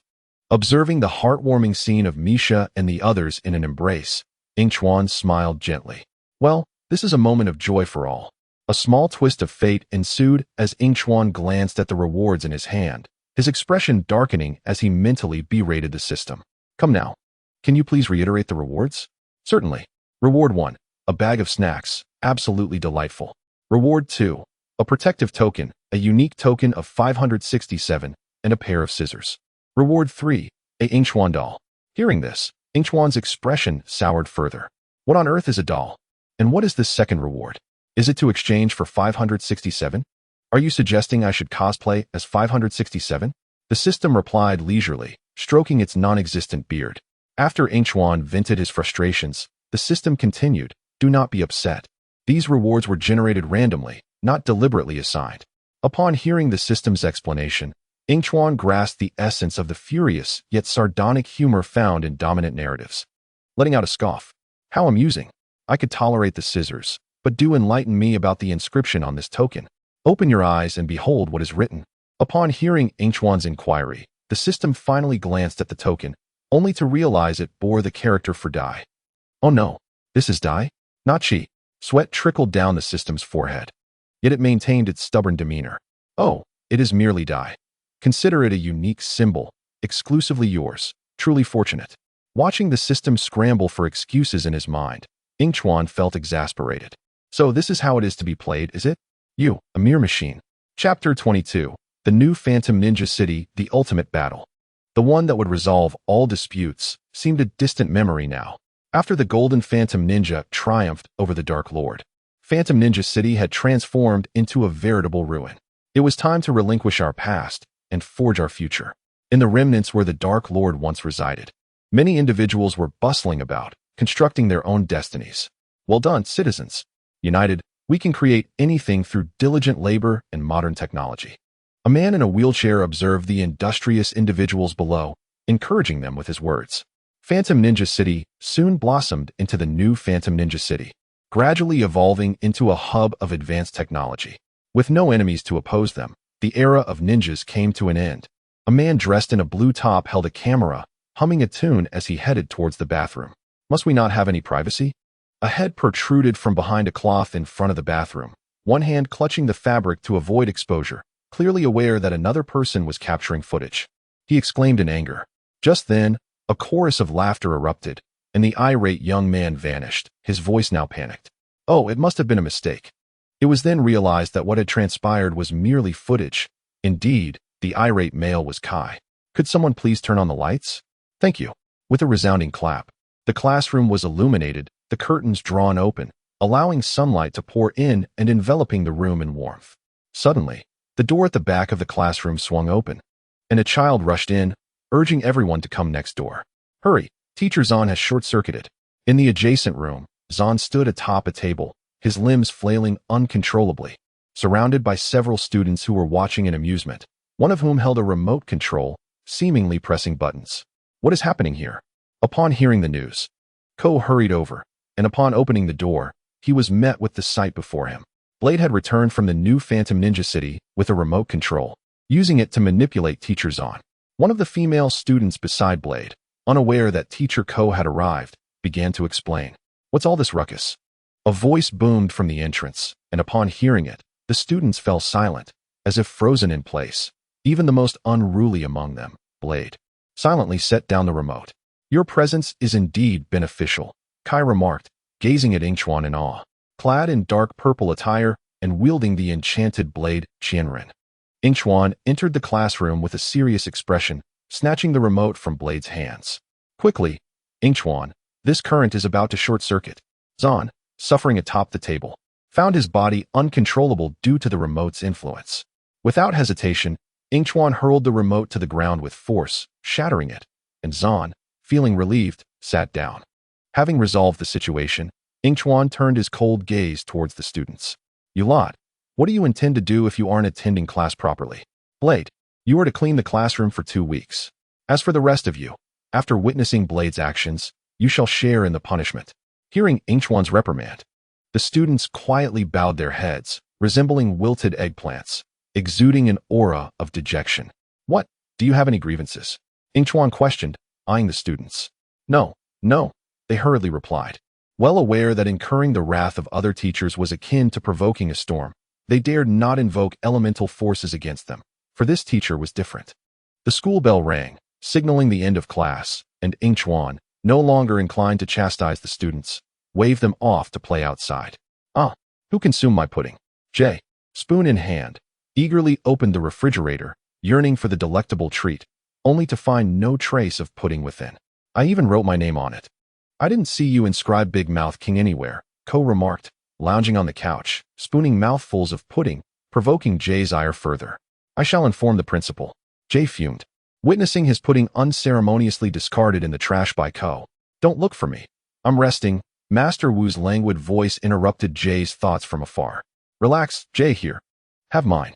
Kai rummaged through his bag and tossed his pudding to Jay. Though he caught it, Jay still felt dissatisfied. It simply wasn't cold enough. Upon hearing the proclamation, Zane harnessed the power of elemental forces, transforming Jay's pudding into a frosty delight. Meanwhile, others flew around, celebrating Lloyd's ascension to the elite ranks of the Golden Ninja. While we remained here, mere ineffective instructors. Does that bring you joy? I find myself longing for my elemental weaponry, Jay lamented as he settled onto the sofa. Just then, Naya entered the room, adorned in a lovely red dress that accentuated her beauty. Why do I sense that none of the male students are paying attention? Jay inquired with a grin, offering Naya a portion of pudding he had reserved for her. Naya, hands on her hips and exuding exasperation, questioned, what did I previously convey to you? Ah, right, moderation is key, Chloe interjected with a smirk. When it comes to the quietest classroom, it is undoubtedly Yingchuan's domain. Those children scatter like mice at the sight of him. Yingchuan, quietly indulging in his pudding in the corner, suddenly heard his name and lifted his gaze. Puzzled by the attention, a hush fell over the group. They had previously been oblivious to the reason behind the children's fear of Yingchuan until they clandestinely observed a lesson through the glass door. They discovered that Yingchuan truly did not regard them as mere children. While they were aware of Yingchuan's flying scissors, They were also acutely aware that those scissors were not shy about soaring above the students' heads. Since then, no one dared utter a word during Yingchuan's lessons. As the group returned to their thoughts, Naya suddenly recalled a pertinent matter. Have you all heard? Our student internship program has been approved. The once eager Kai and his companions drooped their heads in disappointment upon hearing this news, as they had envisioned a grand adventure. This is no ordinary internship. The destination is Borg Industries. Surely, you don't mean the Borg Industries founded by the brilliant recluse scholar Cyrus Borg, the very company that invented hovercars and all manner of dazzling innovations. Jay exclaimed, excitement coursing through him. Borg Industries? Yingchuan paused his pudding indulgence, raising his head to glance at Jay, who had been kicked by Zane. It seemed the timeline had finally commenced, if his memory served him right. This was the moment Zane found his beloved. Who cares about Cyrus Borg? People ought to reflect on past lessons rather than squander time on superficial matters. Kai remarked disinterestedly as he wandered toward the tea room, grumbling to himself. However, upon lifting his head, he noticed everyone had vanished, leaving him alone with the wide-open door. As he pondered the rewards lying on the bed, Yingchuan absent-mindedly scratched his nose, realizing that aside from the useful reward number 2, the rest appeared rather inconsequential. Yingchuan, are you there? Lloyd's voice called from outside. Yes, come in, Yingchuan replied. Lloyd entered, his eyes lighting up at the sight on the bed. What do you want? Yingchuan inquired with a sidelong glance. I just want that doll, Lloyd said shyly, pointing to the Yingchuan doll on the bed. Yingchuan glanced in the indicated direction. Taken aback. Are you sure? That doll holds no value. Yes, I'm certain. Reluctantly, Yingchuan nodded. All right, take this bag of snacks and this token as well.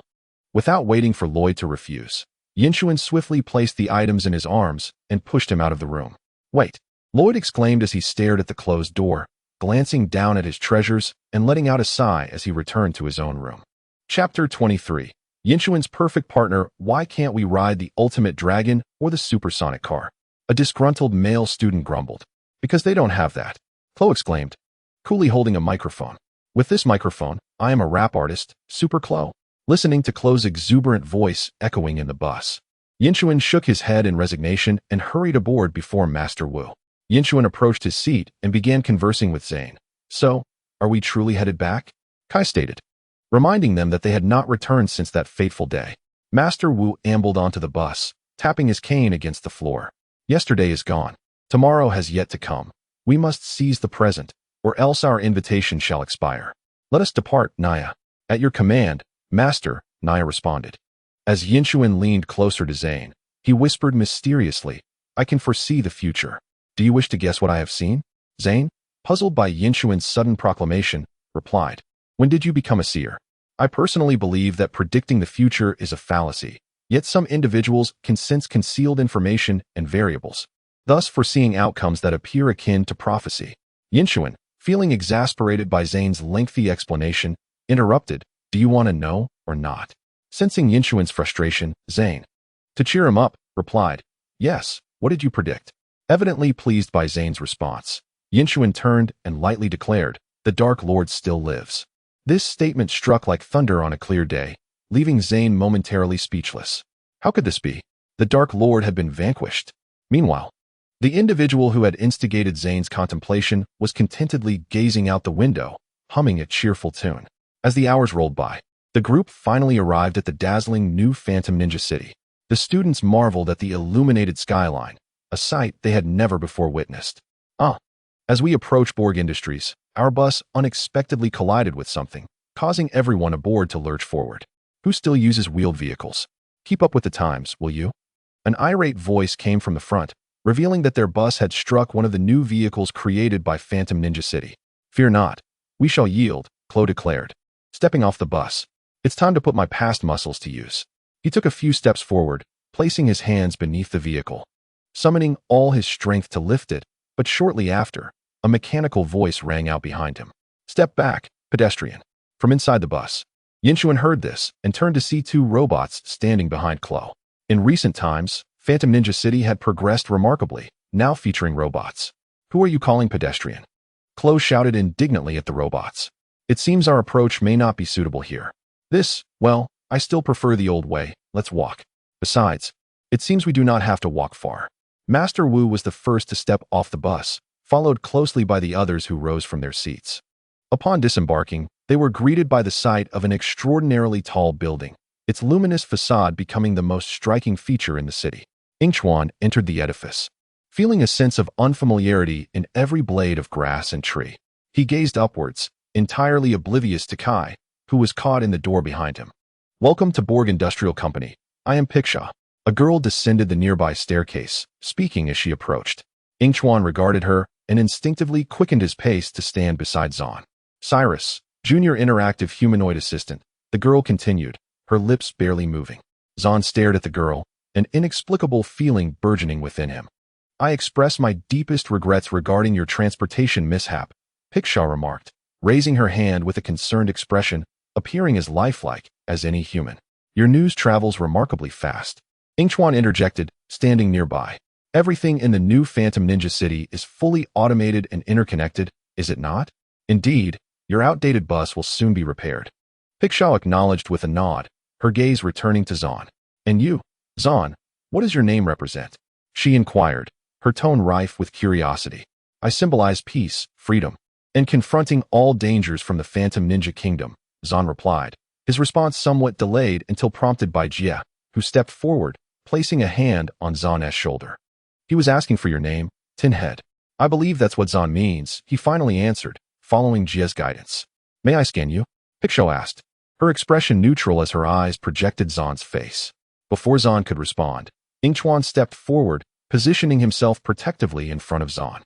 "His hardware is outdated, and his processing system is sluggish. I've told you, there is no need for a scan." Piksha, denied, merely acknowledged his refusal with a nod, then continued, "Mr. Borg wishes to meet the ninjas on the 100th floor. Please follow me for the remainder of the tour." Kai, straining to free his foot from the door, finally managed to extricate himself and hurried after the departing Master Wu and the others. "Wait for me." Yingchuan lingered at the back of the group, lost in thought. If the process of scanning Zan's body did not occur, would the subsequent robots undergo transformation? Pondering this, he glanced back, discovering Kai and the others had already boarded the elevator and were ascending. "Mr. Borg believes technology is the key to realizing our dreams," Piksha announced, clasping her hands behind her back and smiling at the group. "Cool. That is truly amazing." The students' exclamations echoed from the front. Yingchuan lifted his gaze, joining the others in surveying their surroundings. The space was vast, with several screens adorning the left wall, and cars floated in midair, showcasing a variety of designs. "Even now, we are developing a digital game where players can scan themselves into the game," Piksha continued, but Yingchuan's attention had already drifted to a nearby perfect pairing machine. "Is this the perfect pairing machine? Is it real?" he mused, striding towards the glowing apparatus. Several female classmates followed suit, one of them exclaiming, "Wow, they have a perfect pairing machine." "What is a perfect pairing?" Nia inquired, observing the students gathered around the machine with confusion. "It can help you find your most compatible partner. You should both give it a try, Nia and teacher Yingchuan," came the enthusiastic reply. Intrigued by the machine's promise, Yingchuan stepped into the heart-shaped circle in front of it. "Hello, Yingchuan. Who are you?" "Hello, Yingchuan." A mechanical voice emitted from the perfect pairing machine. "You are a young and cheerful individual, yet often disinterested in everything." Pairing analysis in progress. Yingchuan watched as 5 hearts lit up on the machine, but for some reason, the final heart remained unlit. Ding. Task assigned. Locate intelligent weapon. Task duration, half an hour. Upon hearing the task notification in his mind and observing the unlit heart, Yingchuan shook his head and stepped out of the heart-shaped circle. "Did you not test it?" Nia asked, her brow furrowing in confusion at Yingchuan's actions. No, I have other matters to attend to. I must go," he replied hastily, exiting the room in a rush towards the elevator. "All right." Nia watched him leave, but the next moment, the screen on the perfect pairing machine suddenly displayed a figure. "Oh, how is this possible? My goodness. I sensed something was off. Teacher Nia, you should give it a try." Yingchuan quickly entered the elevator, pressing the button for the 100th floor. As the Dark Lord observed the figure before him, a sense of foreboding creeping in. Ding. The elevator doors opened. Isn't this where the Dark Lord once wreaked havoc? Who would dream of establishing a corporate headquarters here? Kai's voice rang out from nearby. As Yingchuan stepped out of the elevator, he found everyone staring at him. "What's wrong? Why are you all looking at me?" he inquired. puzzled as he touched his face. It's nothing. The others diverted their gaze, though Kai and the others felt somewhat surprised. Had Yingchuan not seemed uninterested in their affairs? Why was he so engaged today? Cyrus's eyes lit up. He had heard of this individual, one who had almost slain the Dark Lord. Now we have another ally to confront the Dark Lord, he thought, feeling a surge of hope. What could be a better response to evil than this? We are unafraid. By the way, Cyrus turned to the gathered ninjas, puzzled. Why have I not seen that golden ninja? Oh, he has some matters to attend to. But if he passes by, we can call him, Ko explained. No, I'm delighted that only you are here. I have a gift for you. Hearing Ko's explanation, Cyrus sighed with relief. A gift? Who would refuse a gift? It's not a cake, is it? Ko approached an object draped in green cloth. As anticipation filled the room, Cyrus unveiled the green cloth, revealing a golden sculpture, his own likeness. The future is ours to create. So, no cake after all, Ko remarked. Disappointment evident as he gazed at the sculpture. A sculpture, and it's yours. Oh, I see. Look, how cool. Jia exclaimed, bursting with excitement as a fan of Cyrus. Please, protect it with your lives. The fate of the Phantom Ninja Kingdom depends on it. Watching as everyone approached the sculpture, Cyrus pulled Yingchuan aside, his expression wary. I'm sorry, Yingchuan, I didn't create one for you. At Cyrus's words, Yingchuan smiled slightly and nodded. I understand. The sculpture contains intelligent weapons that will be effective against the Dark Lord. Cyrus was taken aback, gazing at Yingchuan in astonishment. Truly, this was someone who had nearly vanquished the Dark Lord, already aware of the secret before it was spoken. As the time had come, Yingchuan sensed that Mr. Cybersberg had grown weary. Let us depart, he urged, approaching a group encircling the sculpture after conversing with Cybersberg. Very well. Together, they hoisted Cybersberg's sculpture into the elevator. However, as soon as they entered, Yingchuan released his grip, causing the sculpture to topple due to its unstable center of gravity, and its contents spilled forth. Why did he gift us new ninja outfits? Kuo inquired, picking up the fallen items, which turned out to be ninja attire. Yingchuan bent down to inspect the garments, and was pleasantly surprised to discover one for himself, albeit in a deep purple hue. He retrieved his ninja outfit and resumed searching through the damaged sculpture until he finally unearthed the intelligent weapon. What is this? Jia approached, eyeing the weapon in Yingchuan's hands with curiosity. Suddenly, the elevator's alarm blared, the intelligent weapon was locked, and a warning echoed. Warning, warning. Intruders must relinquish the intelligent weapon immediately. First, they called us bystanders, and now they label us intruders, Jia exclaimed, exasperated, as he spread his arms towards the elevator's system. Ignoring the chaos within the elevator, Yingchuan continued rummaging through the sculpture and found 4 intelligent weapons. He distributed them among Kai and the others. Friends, these must be intelligent weapons. We must protect them with our lives, Kai declared as he received the weapon from Yingchuan, connecting the dots with the earlier alarm. At that moment, the elevator plummeted unexpectedly, causing everyone to lose their footing and crash against the elevator's ceiling. As the ground approached with alarming speed, Yingchuan swiftly opened a small window at the top of the elevator. Hurry! The cold wind rushed in, sending chills down his spine. With a powerful leap, he executed a backflip and landed firmly atop the elevator. His companions soon followed suit, and they noticed another elevator ascending nearby. To evade the impending crash, they leaped onto the roof of the other elevator, opened the small window, and crawled inside. Chapter 25. The Lord of Darkness watching the fallen elevator erupt in flames. Yingchuan sighed in relief. Had it not been for the presence of Kai and the others, he would have used his teleportation abilities to escape long ago. It seems we must bid farewell to the school. Upon hearing this, Jess suddenly panicked. Oh no, what about the students? Pinkshaw appeared behind the open door, followed by several others. This is a manufacturing facility. She proudly gestured to the machines tirelessly producing parts along the assembly line, their noise enveloping the entire factory. Welcome to our assembly plant. However, the lights flickered ominously, and Pinkshaw abruptly halted. This is where your tour ends. The machines on the assembly line ceased their operations, turning their menacing attention towards Master Wu and his group. Nia, concerned, shielded her classmates from the sharp blades of the machines. Step back, stay together, she commanded, joining Master Wu to fend off the advancing machines. Among the frightened students, one spotted a distant opening. Over there, he shouted as he ran towards it. One discovery led to another. The other students followed suit, fear propelling them forward as they disregarded the looming machines. "No, don't scatter," Nia exclaimed, exasperated by their disobedience. With a backflip, she dashed towards them, gathering strength for a counterattack against the machines. Master Wu pulled Nia back just in time, and they all rushed forward together. Clang! Kai and the others tumbled out of the elevator, clad in their new attire. "I love this outfit," Jia exclaimed with satisfaction. In the distance, several robots approached, exuding hostility and eyeing the group warily. With his intelligent weapon in hand, Kai's gaze sharpened. "Oh really? Just don't get it dirty," he taunted, stepping forward with bravado, only to realize he had no idea how to wield the weapon.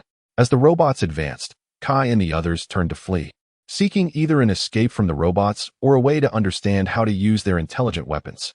Before they could make much progress, they encountered a robot head-on. With a hiss, the robot's weapon discharged a laser towards the ninjas. Yingchuan's pupils dilated as he instinctively stepped back, the beam narrowly missing him and striking the nearby glass window. Seeing the glass begin to crack under the strain of the energy, Yingchuan furrowed his brow as Jie gasped in alarm. "This is bad." In the next moment, the glass shattered, sending shards flying, and those standing before it were hurled outward. Yingchuan had anticipated this scenario. Almost instinctively, he spotted a robot cleaning the windows several floors down, ignoring the ropes his friends had thrown. He aimed for the spot where the robot awaited, confident that in this animated realm, such a fall would not be fatal. Just as he was a mere meter from the robot, Yingchuan executed a backflip, landing perfectly. He then kicked the robot, sending it flying, and heard the satisfying sound of success. "You fool." Just moments after the ninjas departed, Cybersberg prepared to act, but was startled by a pair of eerie eyes materializing on the screens. The owner of these eyes was none other than the Lord of Darkness. Recently defeated by the Golden Ninja, Cybersberg instinctively recoiled, observing the eyes appearing on every screen. "You think I wouldn't notice that you gave the only thing capable of destroying me to the ninjas? If I didn't find you useful, I would have dealt with you long ago. Don't ever think of betraying me again." The overhead lights illuminated Cybersberg's pale face as the Lord of Darkness loomed over him, his tone laden with menace. "Of course not, I promise. I assure you." Cybersberg stumbled backward, glancing around frantically, hoping the ninjas would comprehend his plight and come to his rescue. "Promises mean nothing here." The Lord of Darkness's voice dripped with disdain as Cybersberg retreated, only to be seized by a machine that restrained him on the operating table. No, let go of me. Please, no." His pleas dwindled into a whisper until he could no longer utter a sound. The Lord of Darkness coldly observed the struggling figure on the table, knowing that betrayal comes with a price. With a blinding light suddenly illuminating the area, Yingchuan and his companions instinctively shut their eyes, overwhelmed by the brightness after prolonged darkness. They remained in disarray amidst the cacophony, taking a moment to gather themselves before opening their eyes. "Yingchuan, hurry up." Nia and her companions dashed through the assembly factory, evading machines and lasers. Master Wu caught a glimpse of a distant glimmer, mistaking it for a window, and urged Nia to guide the students toward it. "Return to the academy as swiftly as you can, sister." Just as Kai and the others led the students out of the factory, the resurrection of the Dark Lord loomed, necessitating Nia's prompt return for the safety of the students. "We need the Golden Ninja." Kai stood by the bus, uneasily advising them. Having just informed Nia and Master Wu about the Dark Lord's revival, it was imperative to ensure the students' safe return. "What will you do?" Nia, gripping the steering wheel, asked anxiously. "We still need to protect the civilians." In Phantom Ninja City, which had prospered immensely, machines for convenience were ubiquitous, and the Dark Lord, intent on preventing the ninjas from escaping with intelligent weapons, would naturally invade the system to harm the civilians they cared for. Truth be told, it understood them well. Chaos erupted in Phantom Ninja City, with civilians fleeing in all directions. Not far from the bus, an uncontrollable robot approached. "Watch this." Chapter 26, Darkness. With that, Ko executed a backflip onto the robot, swiftly yanking out its wires before it could react. As Ko triumphantly held the wires aloft, a student on the bus shouted, "I told you, Teacher Ko is the coolest." With a thud, the robot collapsed, and Ko leaped off, watching the bus fade away with a silent sigh, hoping they could surmount this crisis. So, intelligent weapons can infiltrate their systems. The group huddled together, the moment of system invasion still vivid in Kai's mind. "You might as well say, let us be hackers," Jia exclaimed excitedly. "Zon, Kai, you handle the skies while Ko and Jia take the ground." and Yingchuan and I will do our utmost to protect the citizens. In the face of such dire circumstances, Master Wu directed calmly. Then it settled. A smile graced Yingchuan's lips. Unlike the other ninjas, he wore no new ninja attire. Isn't everyone just a tad excited? Phantom spin. With that, they dispersed to tackle their respective tasks. Kai perched atop Zan's newly commandeered flying vehicle, surveying the area until he spotted a superior vehicle, leaping onto it with determination. This one's mine. With an intelligent weapon in hand, he leapt as the desired vehicle soared toward him. Observing Kai and Zan in the sky, along with Ko and Jie showcasing their robots and sleek vehicles, Yingchuan admitted he felt no envy. Well, perhaps a smidge. After returning the students to the academy, Nia hurriedly sought out Lloyd to inform him about the situation in New Ninja City.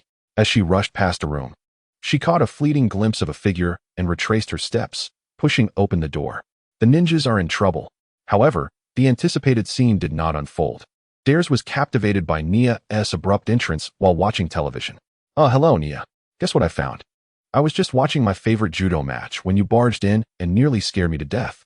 Dares lounged on the sofa, the television casting a soft glow as it displayed his beloved judo competition. "We must leave with the intelligent weapons. But what about Master and Yingchuan? We can't leave them behind." Zan and Kai deliberated when suddenly, Kai spotted Master and Yingchuan crouched by a drain on the roadside. Hearing the commotion, Yingchuan stood up, and in mere moments, they found themselves surrounded by robots. Kai rushed over, unleashing laser attacks on the encircling robots. The space was too confined for him to land. Upon hearing this, Master Wu and Yingchuan exchanged glances as the water surged, pulling Master Wu upward to grasp the flying vehicle. Yingchuan also teleported up, a skill unknown to others but surely recognized by Master Wu. "We're connected," Zan sighed in relief, focusing on rejoining the others. Yingchuan leapt from Kai's vehicle, finding themselves utterly encircled by robots. "There are too many of them. We can't get out." After a brief skirmish, Ko reminded them, "Keep firing. Their power will eventually deplete." Despite their relentless efforts, the robots showed no signs of diminishing, and Zan calmly stated, "Not necessarily." As the number of robots surged, Kai and his companions found themselves in a dire predicament. Just as the robots were about to close in on them, a golden light appeared in the sky, and the previously uncontrolled robots suddenly regained their composure. The battle of robots against ninjas? The outcome is obvious. Lloyd leaped down from the golden dragon, declaring with pride, "Indeed, you arrived just in time." The group rushed forward to embrace Lloyd, while Yingchuan, hands in pockets, stood aside, observing the harmonious scene with a concealed smile. These individuals were behaving childishly. "So, you couldn't resist. Golden Ninja, we meet again." An unwelcome voice interrupted this heartwarming moment, and they all looked up to see the Dark Lord on the large screens. "Dark Lord, I have defeated you before, and I shall do so again." Lloyd's youthful voice rang out, embodying his unwavering belief that justice would triumph over evil. "Oh, I have no desire for battle. I only want your power." The Dark Lord's demeanor shifted, and the now normal robots turned their gaze toward them, their green lights shifting to red. The group watched warily as the robots advanced. When Lloyd attempted to unleash his powers to restore normalcy, Master Wu intervened. "No, Lloyd, your power will only enhance him. How then shall we fight?" Lloyd asked in confusion. "We want to fight. We need to take you and the intelligent weapons away from here," Kai asserted gravely. "I doubt it will allow us to leave," Ko remarked. Suddenly, a thought struck Master Wu. "I have a plan, but there's no time to explain. Listen closely." With that, they huddled together, whispering their strategy. "I will attract their attention with the intelligent weapon, and when I jump at a certain intersection, Kai, you come over. I'll pour the intelligent weapon into your hovercraft to create a diversion. As for the rest, get as far away from here as possible." Upon hearing the plan, Yingchuan offered no objections, watching as the others departed the scene. Just as he contemplated joining Jie in a vehicle, his wrist was unexpectedly grasped. Turning around, he found it was Lloyd. "You're coming with me." Lloyd discerned Yingchuan's confusion and began to elucidate. Yingchuan refrained from further discourse, merely nodding in agreement. After all, they were destined to depart from this place, albeit by different means of transportation. Observing Yingchuan's acknowledgement, Lloyd silently exhaled a sigh of relief. Having anticipated Yingchuan might not acquiesce, he tightened his grip on Yingchuan's wrist, applying a bit more pressure. Chapter 27. The token, what's wrong? Yingchuan inquired, tilting his head slightly as he felt a twinge of pain in his wrist. Nothing, Lloyd replied, instinctively loosening his hold under Yingchuan's gaze. He forced a smile and urged, "Let us proceed." "Good. Intelligent weapons. Locate them." The voice of the Dark Lord resonated from the screen. Perched atop the golden dragon, Yingchuan watched Master Wu sprinting across the rooftops in the distance, a wave of concern washing over him. Scanning the intelligent weaponry, he noted Master Wu clutching a bulging cloth as he dashed across various rooftops. The machines trailing behind detected his presence, while Kai, hiding nearby, began to act as the Dark Lord's voice grew closer. With the helicopter's spotlight trained on him, Master Wu, aware of the absence of an escape route, boldly displayed the cloth in his arms. The deep green fabric fluttered in the air, confirming Master Wu's hypothesis that the plan had succeeded. As the Dark Lord gasped in surprise, Kai, having secured the intelligent weapons, rendezvoused with others to flee the city. "We must return to rescue Master Wu," Lloyd declared, riding the golden dragon with reluctance. "We will, but we must ensure your safety first," Kai reassured him. "They desire these weapons, and they seek to capture you as well. Remember, this is Master Wu's plan. We must adhere to it." Listening to the conversation among the others, Yingchuan, seated behind Lloyd, leisurely admired the sunrise. He stifled a yawn. The lack of sleep from the previous night was taking its toll. "Yesterday is gone, and tomorrow has yet to arrive. We must seize the present," Zan calmly interjected, though he too was worried about Master Wu. For now, however, Lloyd's safety was of paramount importance. "You are correct, Zan. We shall return to the new Phantom Ninja City when we are prepared. But for now, we need to find a secure place to hide. They will come looking for us." Intrigued by this notion, Yingchuan suggested, "Why don't we head to Gamandu? There are no electronic devices there, making it relatively safe." This suggestion garnered unanimous agreement, and everyone hurried toward that destination. In stark contrast to the tranquility among the ninjas, Borg Industries was abuzz with activity, with everyone immersed in their respective tasks. At the window of the 100th floor Borg office stood a figure who turned to reveal himself as Cyrus Borg. However, he was not as he once was. His eyes glowed a fierce crimson, and the screen before him displayed the Dark Lord. As he took a few steps forward, the sound of machinery colliding with the ground echoed jarringly in the quiet office. Meanwhile, in the assembly factory, Pixia, with red-tinted eyes, was preoccupied with some unknown task. Under the Dark Lord's management, the new Phantom Ninja City had descended into chaos, with plumes of black smoke rising ominously above the city. "Is it possible for the Dark Lord to extract Lloyd's golden energy? Can you do it?" Yingchuan queried, gazing at the dense forest below and feeling the warmth emanating from the front. Upon hearing this question, the system, unusually composed, began to contemplate seriously. "Logically, it should be feasible. Perhaps we can siphon a small amount of golden energy from him without significant impact. Moreover, that little bit of golden energy would benefit you. Although it won't enhance your physical capabilities, it could still allow for a prize draw," the system determined after careful consideration. "All right, go ahead and extract it," Yingchuan said, relieved that it would not harm Lloyd. "Here we are." A boisterous voice from nearby broke the silence. Yingchuan looked down to discover a waterfall not far from the forest, adjacent to the Temple of Gamandu. The group descended, and aside from Lloyd's golden dragon, the others needed to conceal their machines. Observing Ko lift a massive tree and place it before his mech, Yingchuan felt a pang of disbelief. Wasn't this world supposed to adhere to some semblance of logic? This is indeed an excellent hiding spot. No robots, no cameras, no trouble. Lloyd's voice rang out beside him, clearly pleased. After all, who would suspect that the Dark Lord could discover this location? However, if aerial drones were to appear, it would spell disaster, so it was prudent to don this. Nia tossed a green ninja outfit to Lloyd, explaining that it would obscure his signal, making it difficult for them to be tracked. At this, Kai interjected, "By the way, Yingchuan, I recall you have a set as well. Why not wear it?" Embarrassed, Yingchuan instinctively placed his hands behind his back. He couldn't possibly admit that his ninja outfit was missing. That would be too awkward. Feeling the eyes of the group upon him, he sheepishly scratched his nose and replied earnestly, "It's nothing. I'm just not accustomed to wearing it. I have a token that can also shield signals." With that, he produced the token given to him by the system. Though unique, he decided to wear it nonetheless. Ignoring the curious gazes of those around him, Yingchuan took his time fastening it to himself. Really? This thought crossed the minds of several present, who exchanged glances but ultimately refrained from probing further. Only Lloyd expressed curiosity about the token, asking, Is this token truly that powerful? Noticing Lloyd's interest, Yingchuan adopted an air of sophistication, leaning closer and whispering, "Of course. Moreover, this token can appear in my hand wherever I am, should I wish it. Do you believe it?" "I don't believe it," Lloyd scoffed, casting a disdainful glance at Yingchuan, thinking he was attempting to deceive a child. The notion that the token could materialize instantly was simply too far-fetched. Lacking taste. Sensing Lloyd's scornful gaze, Yingchuan smirked, dismissing his disbelief as inconsequential. "Lloyd." At that moment, a shocked female voice called from behind them. They turned to find Aunt Misha approaching. "Mom." Upon seeing her son, Misha rushed toward Lloyd, eager to embrace him. Yingchuan, understanding the situation, stepped aside. Once Misha concluded her embrace, she inquired, "What brings you all here?"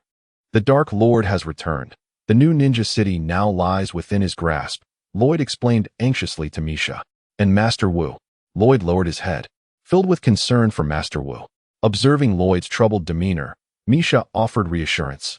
"Master Wu is strong. He must have had a reason for urging you to leave."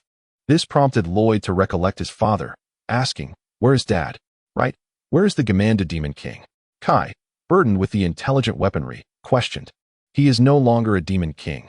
Here, he is Master Gamandu, and he will not return until after tonight," Misha clarified for the group. "Did you just mention Master Gamandu?" Jay exclaimed, arms wide open in disbelief.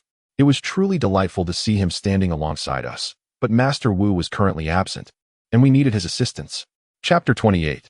The defeated Lloyd. This fellow is indeed quite charming.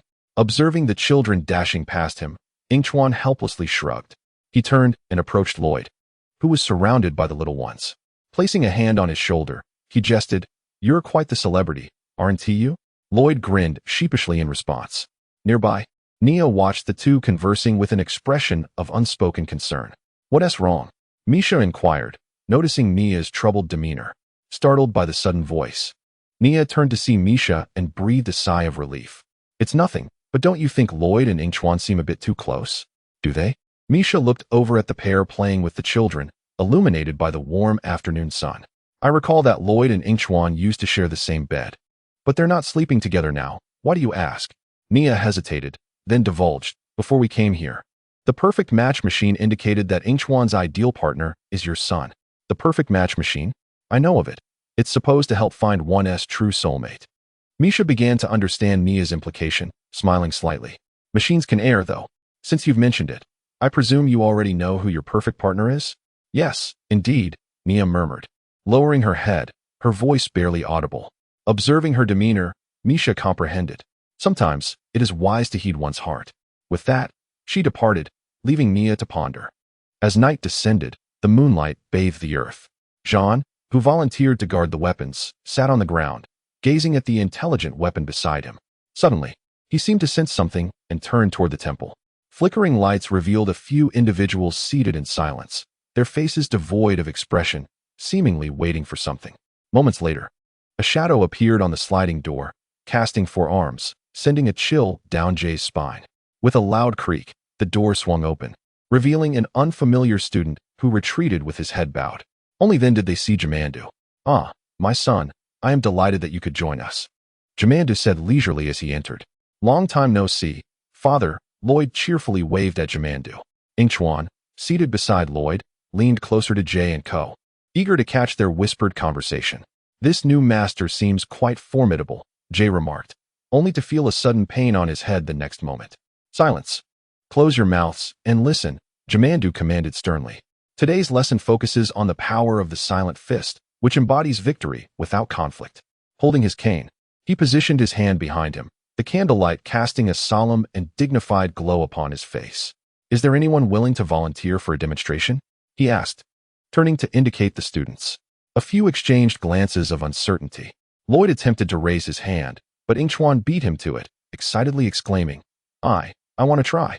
Rising from the ground and disregarding the astonished gazes, Yingchuan stepped forward resolutely, eager to discover what Jamandu would impart today. "Strike me, let me witness your prowess." Jamandu regarded Yingchuan's confident approach with curiosity, having witnessed his combat abilities during their previous encounter. However, Yingchuan's demeanor then had been clearly uncharacteristic, and Jamandu was more interested in gauging his true capabilities now that he had regained his composure. Yet, Yingchuan hesitated, contemplating whether to employ his usual tactics against Jimandu. What if he inadvertently harmed him?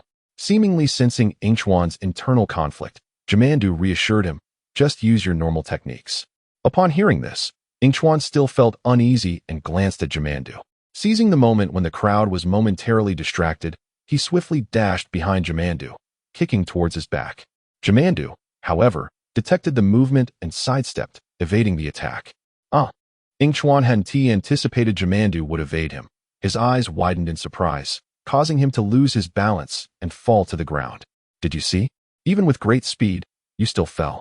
The key is to maintain balance and let your opponent defeat themselves. Jimandu seized the opportunity to instruct the group. Yingchuan, having picked himself up, bowed deeply to Jimandu before returning to Lloyd's side. Jane nudged him with his shoulder, chuckling. Looks like you need more training. Yingchuan smiled faintly at this remark, but said nothing. Observing this, Lloyd raised his hand, declaring, I want to try too. As Lloyd stood up and approached Jimandu, Yingchuan shook his head in resignation. This guy is quite impatient. Watching Jimandu with his cane, Yingchuan lowered his head, concealing a smile. Although Jimandu encouraged him to strike with full force, he couldn't truly go all out.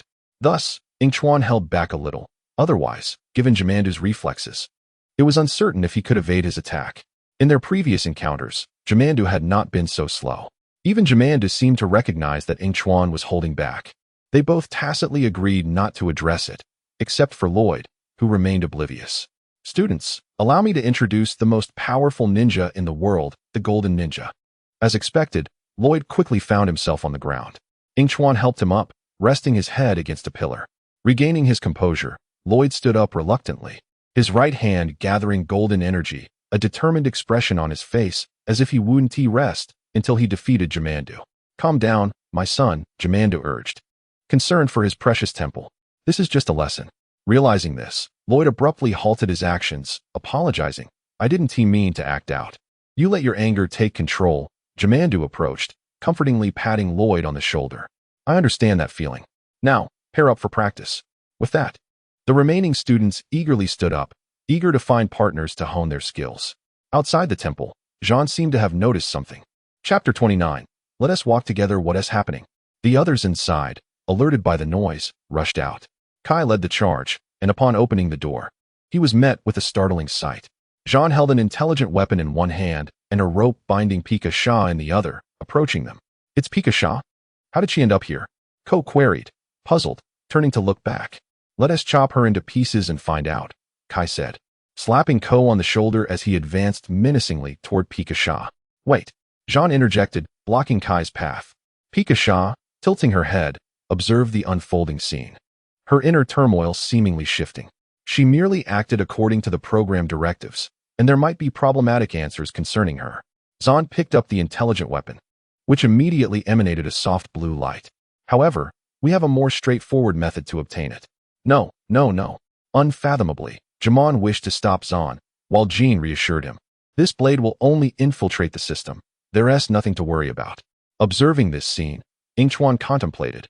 He had sensed that robots had already encircled them, and now they awaited an opportune moment. Suddenly, his hand was grasped by someone. Turning around, he found it was Lloyd, who held his hand tightly. After all, he was still a child. Despite his physical growth, his mind remained that of a young one, easily frightened.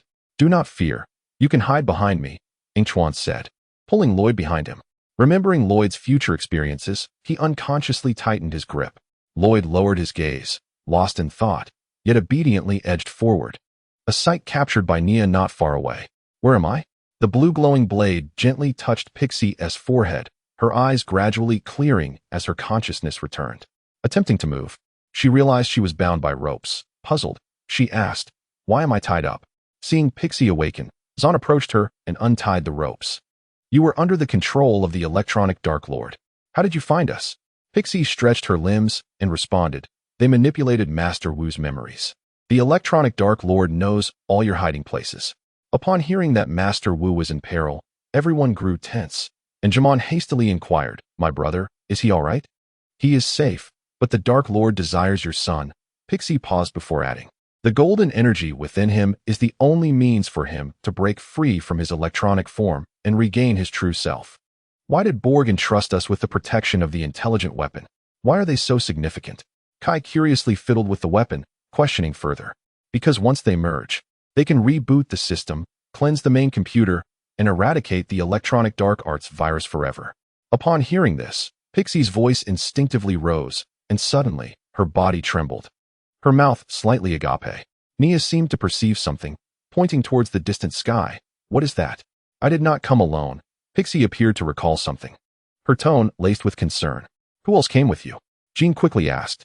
Pixie lifted her head and fixed a fierce glare behind the group. Mechanical ninjas. Mechanical ninjas? Everyone gasped in unison. Hearing this, Yingchuan furrowed his brow, releasing his grip on Lloyd's hand, and in a flash, he moved to a short distance away, delivering a fierce kick into the air. Bam! Before anyone could react, a dark robot was sent flying, crashing to the ground. After struggling a bit, it fell silent, emitting crackling sounds. In an instant, all the mechanical ninjas deactivated their cloaking, with those closest to Yingchuan lunging at him. But they were too late. Yingchuan had already returned to Lloyd's side. The mechanical ninjas were overly ambitious to challenge him in speed. Assessing the surrounding mechanical ninjas, Pixie calmly analyzed, 6 against 17. The survival odds are nearly 0. Just as she finished speaking, the ninjas charged forward, engaging the mechanical ninjas in combat, leaving only the inept Pixie and a bewildered Yingchuan.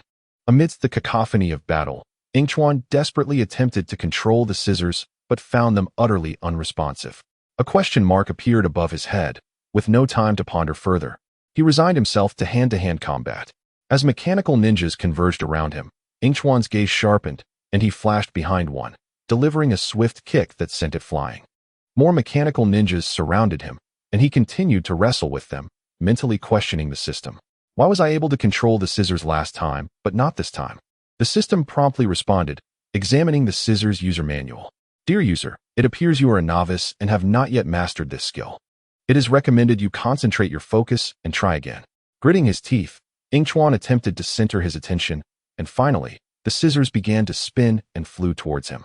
He swiftly dodged back, creating distance from the mechanical ninjas, directing the scissors towards them. The scissors clashed with the machines, producing a jarring screech. We must leave this place. Nia's voice echoed nearby, and without hesitation, Yingchuan turned and sprinted towards the temple, the mechanical ninjas hot on their heels. We've caught up to you. The leader of the mechanical ninjas shouted triumphantly. A gentle waterfall cascaded from a height, resembling a picturesque painting illuminated by the moonlight, revealing its beauty. Can anyone find a way out?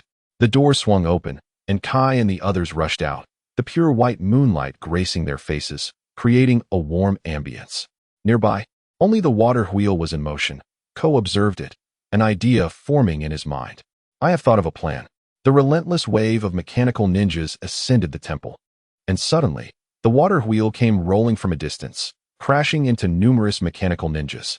The water wheel barreled out of the temple and into the forest, stirring up dust, as the ninjas' vehicles roared to life, heading into the distance. Attack! The mechanical ninjas pursued the fleeing war chariot, and at last, through their efforts, the vehicle was overturned. It won't be long before they discover we are using autopilot, Ko exclaimed, peeking out from the water wheel. We must leave quickly. Then I will join you. If the Dark Lord desires my son, I shall not allow him to succeed, Jamon declared resolutely. I will stay behind to protect the temple, Misha decided. As the group turned to depart, Lloyd called out to them. Wait, if it wants me, and the intelligent weapon is the only thing that can stop it, why don't we split up to be safe? Good idea, Nia agreed. Zahn's eagle knows the secret hiding place of my Warrior X mech. You and your father should retrieve what you need from there and keep as far away from us as possible. Secret hiding place? I thought we had no secrets between us. Jean muttered quietly. Well, girls should have their secrets, Nia shrugged helplessly. So what is the next step? Those mechanical ninjas won't let you approach the new ninja city, Lloyd voiced his concern. Indeed, Nia, what should we do? We need to shut down the power. Once the decision was made, Lloyd involuntarily glanced at Yingchuan, who was bowing his head, seemingly lost in thought, his bangs obscuring his eyes, making it hard to see. Disappointed, Lloyd averted his gaze, feeling inexplicably uneasy. In the next moment, Yingchuan raised his hand. I will go with Lloyd. Okay, chapter 30. Will you protect me? What does it mean they disappeared? The Dark Lord gazed at the machines displayed on the screen, anger evident in his voice. We have been deceived. Beside him, a burning war chariot stood, its intended occupants now mysteriously vanished. You mechanical ninjas have failed, General Krupt, but my new invention shall not falter. Manipulating the mechanical legs of the Borg, the Dark Lord departed, arriving at a colossal machine radiating a sinister red glow. As dawn approached, a small vehicle traversed the winding mountain road, its driver merrily humming a tune, seemingly oblivious to the impending events. However, the vehicle encountered an obstacle when intercepted by the mechanical ninjas.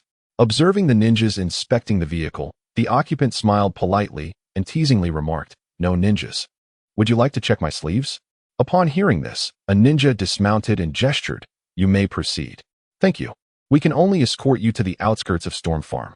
The man expressed concern as ninjas leaped from their boxes, stating, "You must find your own way into the power station. Good luck." With that, a cloud of smoke enveloped the area, obscuring his presence. Jay coughed violently from the smoke. "Cough, cough, show off." Cole turned to Nia and inquired, "So, if we shut down the power station, can we really eliminate the Dark Lord and his mechanical ninjas with the press of a button?" Upon hearing this question, others gathered around, eager for answers. Nia responded, "They can be paralyzed, but eradication is unlikely. Once we disable his army, we will still need intelligent weapons to reboot the central computer. Do not forget, he will not allow us easy access to those weapons." At this, Jay suddenly posed a question, his voice laced with confusion. "If shutting off the power disables all connected machines, does that mean Pakasha will also?" He left the thought unfinished, yet everyone present grasped his implication. Without power, Pakasha would also succumb to unconsciousness. Well, if Zahn hasn't considered this, do not inform him. We cannot afford to lose more personnel if we are to face additional mechanical ninjas. Cole expressed his worries about the impending battle. Kai suddenly interjected, drawing everyone's attention. "Speaking of Zahn, where has he gone? We are all unique, yet I do not feel that way when I am near you," Zahn declared, grasping Pakasha's hand. Pakasha hesitated, then abruptly withdrew her hand, resolutely gazing at the wall as if pledging allegiance. "I am not unique. I am Pakasha, model, basic interactive humanoid assistant. Repairs are complete." With that, she turned her back on Zahn, ignoring his forlorn expression. Meanwhile, in the desert, 3 individuals followed the Divine Eagle to Nia's secret base. The eagle descended, landing atop a massive fossil, revealing a peculiar marking beneath it. "This is a warrior's mark," Lloyd recognized, stepping forward to press it gently. A thunderous sound erupted as the fossil's mouth suddenly opened, unveiling its interior. Jamon had already begun to descend, and Yingchuan wished to follow, but someone tugged at his clothing. Turning, he found Lloyd looking at him with concern. "Will you protect me?" "Of course," Yingchuan gently reassured him. Relieved, Lloyd passed Yingchuan and moved forward. How could Nia have time to construct this? Lloyd marveled at the sight before him. Perhaps I should aspire to be a warrior. Gazing at several nearby robots, Yingchuan was equally astonished. "We never said Nia was a top-tier builder. Look at me, I'm the least capable among them." Jamon silently approached a vehicle draped in red cloth, pulling it away to reveal its true form. Seeing the vehicle, Jamon questioned, "Why are there so many weapons?" Hearing this, Lloyd approached from behind and teased, "That's not something one would expect from someone who once wielded 4 hands and 4 golden weapons." Jamon chuckled, realizing how different his past actions were from the present. "I suppose I deserve this." Climbing up after Lloyd, Jamon halted his actions, while Yingchuan quietly followed. "I vow never to fight again, but I did not say I would refrain from driving." "Wow!" Lloyd exclaimed as the vehicle jolted, instinctively calling out. Yingchuan quickly grasped his hand.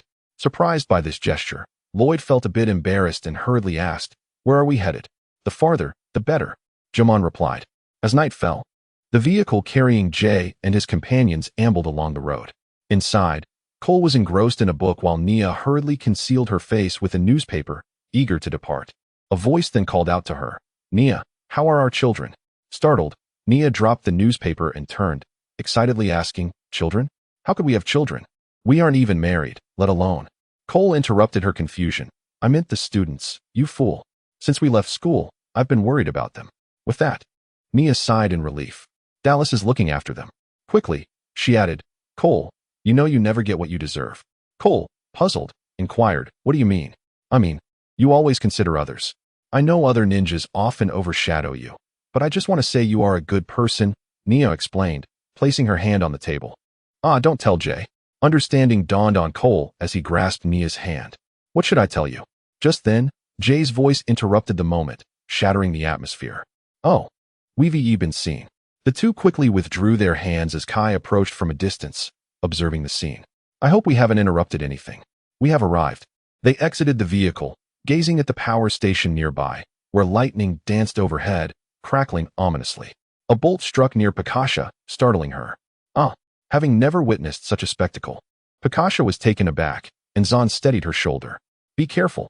They are harnessing electrical energy from the air. The mechanical ninjas derive their power from it. It seems we are in for a party, Kai remarked, observing the luminous power station that stood out starkly against the dark night. The only way in is to go undetected. We cannot confront so many mechanical ninjas. Dragon Boat Festival Special Edition Yingchuan, Rise and Shine. The system's deafening voice resonated in Yingchuan's mind. Ouch! A thud echoed as he fell from his bed, groaning in pain.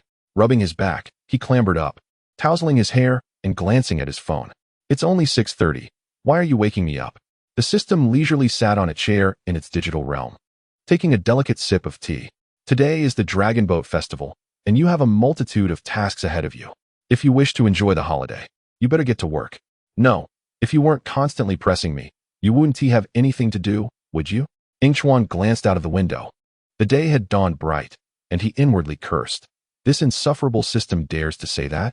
If it weren't for the endless useless tasks it assigned, would he be unable to enjoy even the Dragon Boat Festival? Hurry along, hurry along. Complete your tasks, and I shall reward you with a jade pendant. A jade pendant? Yingchuan perked up at the thought. If the system was offering it, it must be exquisite. He could gift it to Lloyd later. I'll do it, I'll do it.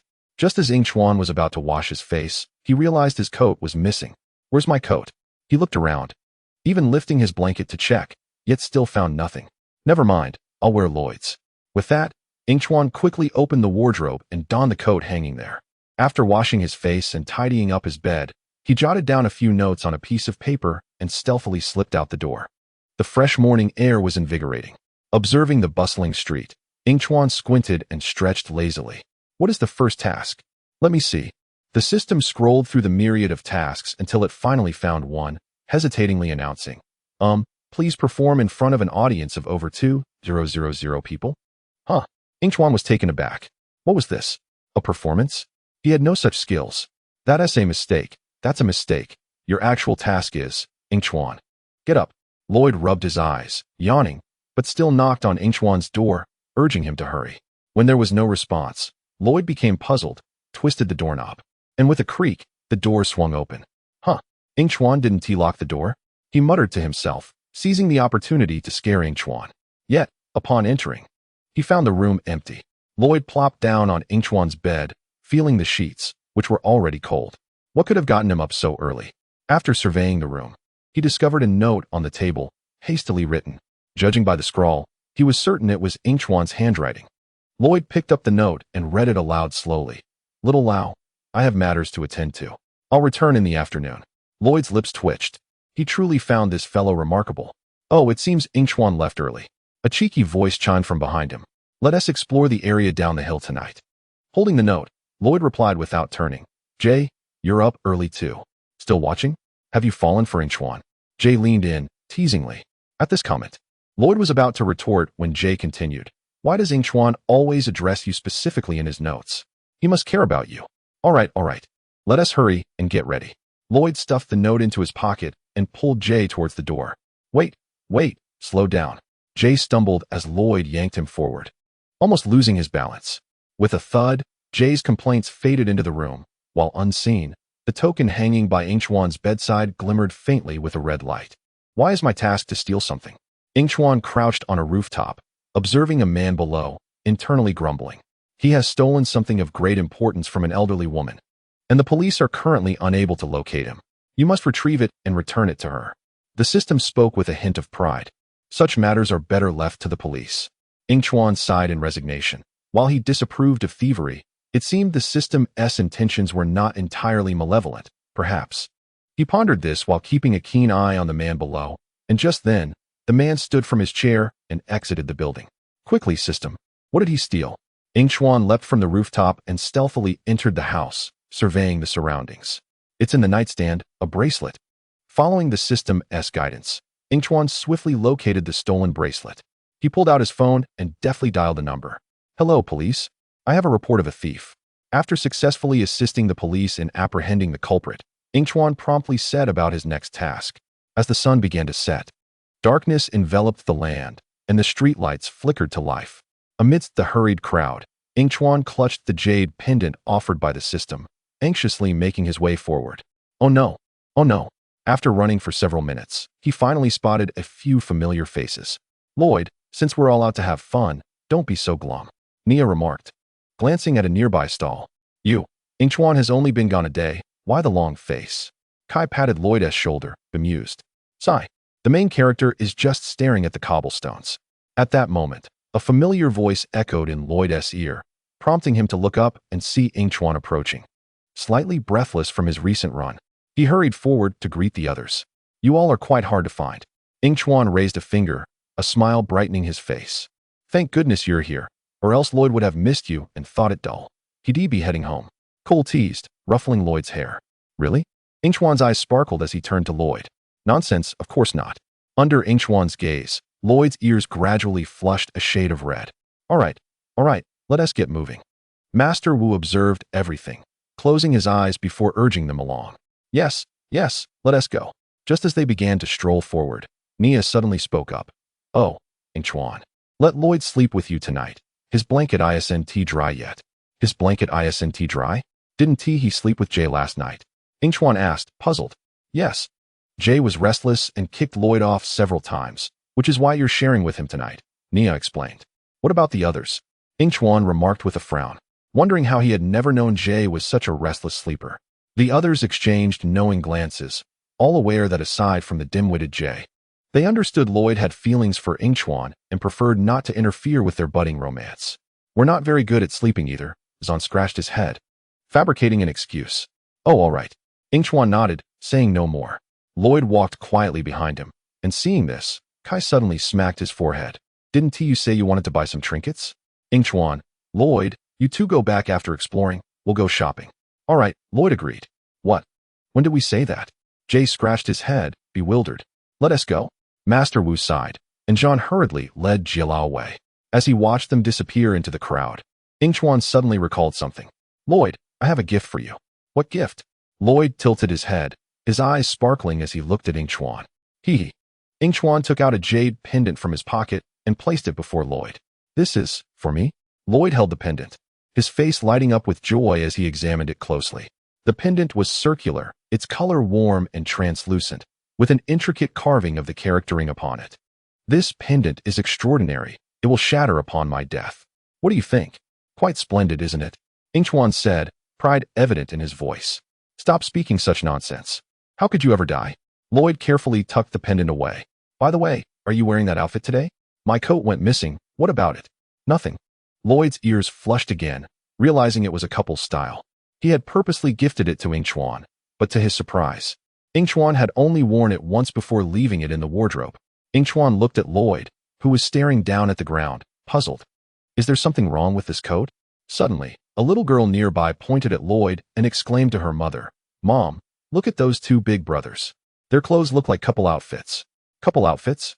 Yingchuan scratched his head, wondering if the girl was referring to Lloyd and himself. Lloyd, hearing this, nervously glanced at Yingchuan, fearing he would be repulsed by the notion. "Shoo. All right, let's hurry and leave," the girl's mother said, smiling as she picked her up and glanced at Yingchuan before departing. "Let's go as well." Yingchuan watched the little girl disappear and took Lloyd's hand. All right. Lloyd returned home, his face still flushed, completely oblivious to what Yingchuan had said. It wasn't until they arrived that they realized the house was empty. "I'm exhausted. Let's go to bed." Yingchuan yawned and entered the room first. "Okay." Lloyd rubbed his eyes and followed suit. Yingchuan undressed and lay down on the bed. "You can sleep now." Lloyd observed Yingchuan lying on the bed, then skillfully laid down beside him, wrapping his arms around him as he drifted off to sleep. Before long, their breathing became steady. Yingchuan, who should have already been asleep, suddenly opened his eyes, staring at the glowing token on the bedside, lost in thought. Strange. Chapter 31. Emotions. Naya expressed her concern. Upon hearing this, Jia felt a surge of excitement coursing through his veins. "Are you saying we can finally be ninjas?" Naya looked at Jia, puzzled, and witnessing this.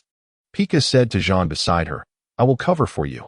I lack the ability to infiltrate and cannot assist you. Be cautious, Jean said solemnly. If trouble arises, don't engage. See you shortly. Stay alert for the ninjas, General Cupt said to the rows of mechanical ninjas before him, insisting that they would undoubtedly arrive. Upon seeing the last mechanical ninja, Cupt chuckled. Look at you. Are you the last one on the assembly line? The other mechanical ninjas turned their heads, curiously observing the much shorter ninja. Let's call you Mini Mechanical Ninja, Cupt said, patting the mini ninja on the head before walking away. Seeing this, the other mechanical ninjas chuckled a few times and followed Cupt as they began their patrol. Meanwhile, the ninjas had already climbed onto the power station, quietly listening to the conversation below. As the sound of mechanical ninjas' footsteps faded into the distance, the ninjas exchanged glances and began to climb upwards. Reaching the main supply room of the power station, the iron door swung open and the ninjas rushed inside. Naya pointed to the distant glass-like column, declaring, That is the core of the power station. If we turn it off, the Dark Lord will be powerless. At this point, Naya's voice softened. Provided we know where the switch is. The group dispersed, searching haphazardly. Jia, unsure of what he pressed, triggered a melodious tune that compelled him to sway. Hey, I love this song, Jia said, closing his eyes in enjoyment. Nearby, Kai heard this and quickly whispered, Shut it off. They will discover us. Hearing this, Jia huffed in dissatisfaction. What a buzzkill, yet he still took action to turn off the music. Qua focused intently on the switches for a while. But the results were disappointing. He turned around, dejected, and said, None of these switches are useful. There must be a simpler way, Kai thought. Suspecting there was a method to shut off the power without using switches, he just hadn't discovered it yet. Suddenly, an idea struck Kai. He pulled out his smart weapon and aimed it at the light column. Exactly, like directly hacking into its system. Seeing this, the others searching for buttons hurried towards Kai, fearing his actions might provoke a negative outcome. However, contrary to expectations, the glass did not shatter. The intelligent weapon merely produced a dull thud upon impact. In disbelief, Kai fumed, stupid technology. It seems quite sturdy. Qua approached Kai from behind, pulling out his smart weapon and swinging it at the glass. The force sent Qua flying backward, his arm numb for a while. All right, it truly is very sturdy. The mini mechanical ninja leaped down from the ladder. And just as it was about to resume its patrol, Jia's impatient voice echoed from the vent. Button, which button is it? Hearing the ninja's voices, the mini robot swiftly drew the blade it carried on its back, its gaze sharp. Meanwhile, Cupt also heard the ninjas arguing. Ninjas, knowing their location, Cupt led the mechanical ninjas towards the main supply room where Jia was. Outside, Pika noticed this development and expressed her concern. The ninjas have been discovered. The mission is critical. Calculating the likelihood of successfully completing the objective, Pika, seeing the mechanical ninjas drawing closer to the main supply room, could no longer contain herself. Who cares about the likelihood? She exclaimed, rushing towards the ninja's location. In her haste, Pika seemed oblivious to the fact that her actions had deviated from the plan. Even if she realized it, she wouldn't dwell on it. The mini mechanical ninja stood excitedly at the main supply room's door, calling for Cupt, only to be kicked away by him. Open the door. Just as the door was about to open, Pika finally arrived, setting off an alarm that captured the attention of all the mechanical ninjas. The individuals inside the main supply room perked up at the sound of the alarm. Naya quickly pulled up the surveillance video from outside, only to see Cup's large face on the screen. Mechanical ninjas, she exclaimed, we've been discovered. Quickly, shut the door and find a way to turn off the power. However, Jean, who was near Naya, noticed Pika outside on the monitor, surrounded by mechanical ninjas. Pika, don't close the door. I need to save her, Jean exclaimed excitedly. Jia looked at Jean, exasperated. There are so many robots outside. Are you looking to get yourself killed? Seeing Jean wanting to rush out, Jia grabbed him firmly. Are you insane? Last time you fought them, you almost got torn to shreds. I was repaired by her. After speaking, Jean swiftly turned and dashed towards the door, while Ko adeptly opened the iron gate. In the very next moment, a miniature robotic ninja rolled in from outside. Staring incredulously at the motionless machine ninja on the ground, Jay exclaimed, Oh, they even have a mini version. In contrast to the chaos on this side, Lloyd's area appeared considerably calmer.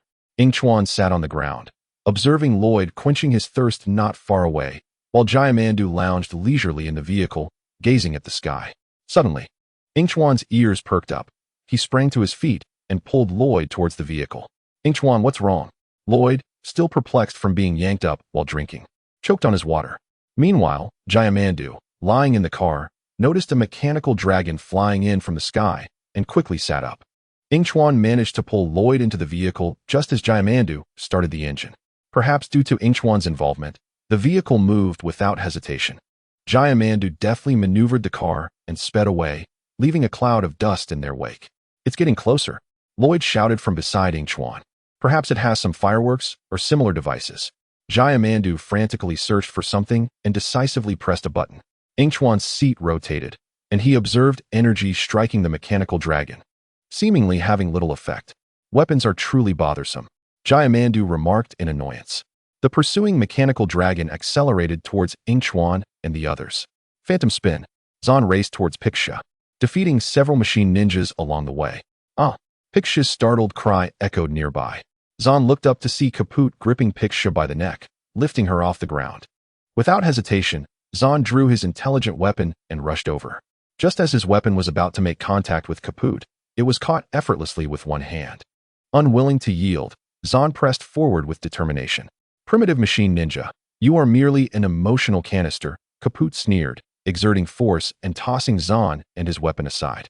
Thrown off balance, Zan quickly recovered and attempted to retrieve his intelligent weapon, only to discover it had fallen.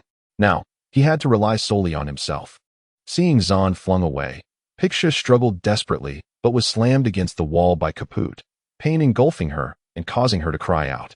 Perhaps feeling a sense of injustice for Pixia, or for another reason, Zan charged forward, ducking under Kaput's swinging blade and delivering a fierce blow to his head.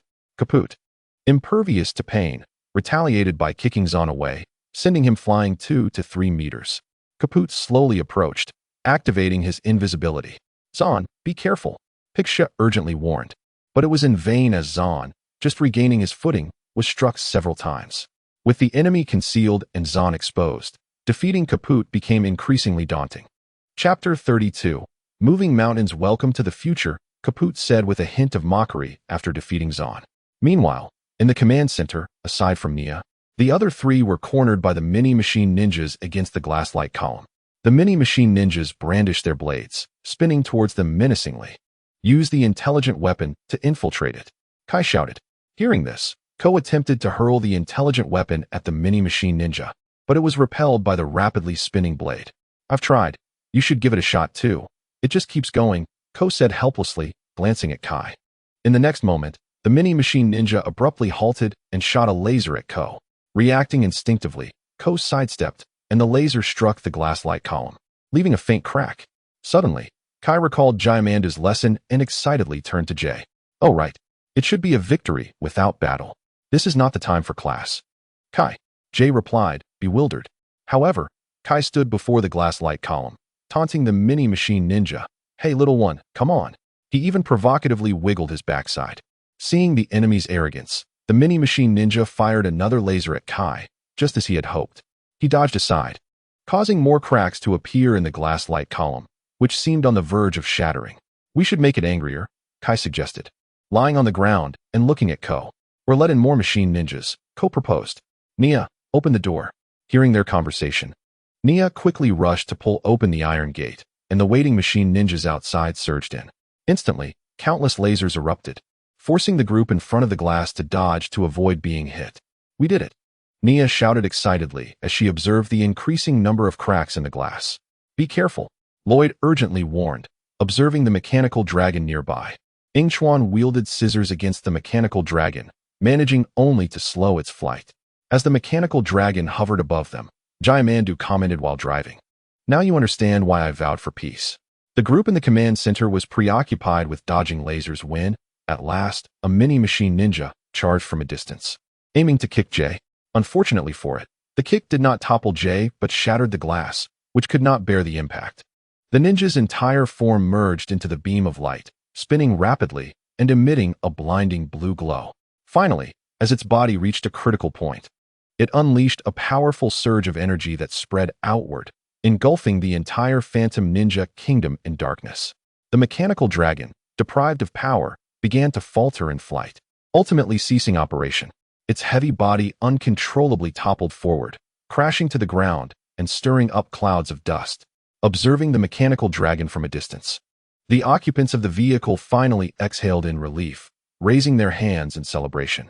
The inhabitants of the Phantom Ninja City felt the same. We succeeded. The group, having completed their mission, joyously exited the command center. As they turned around, they spotted Zon holding Pixia. Zon gazed longingly at the person in his arms. His lips pressed together and brows furrowed. "This is why I chose to hide." Pixia's fragmented voice emerged, "So you wouldn't witness this. You knew this would be the outcome." Zon murmured softly, "Your mission is far more significant, while I am merely an auxiliary robot."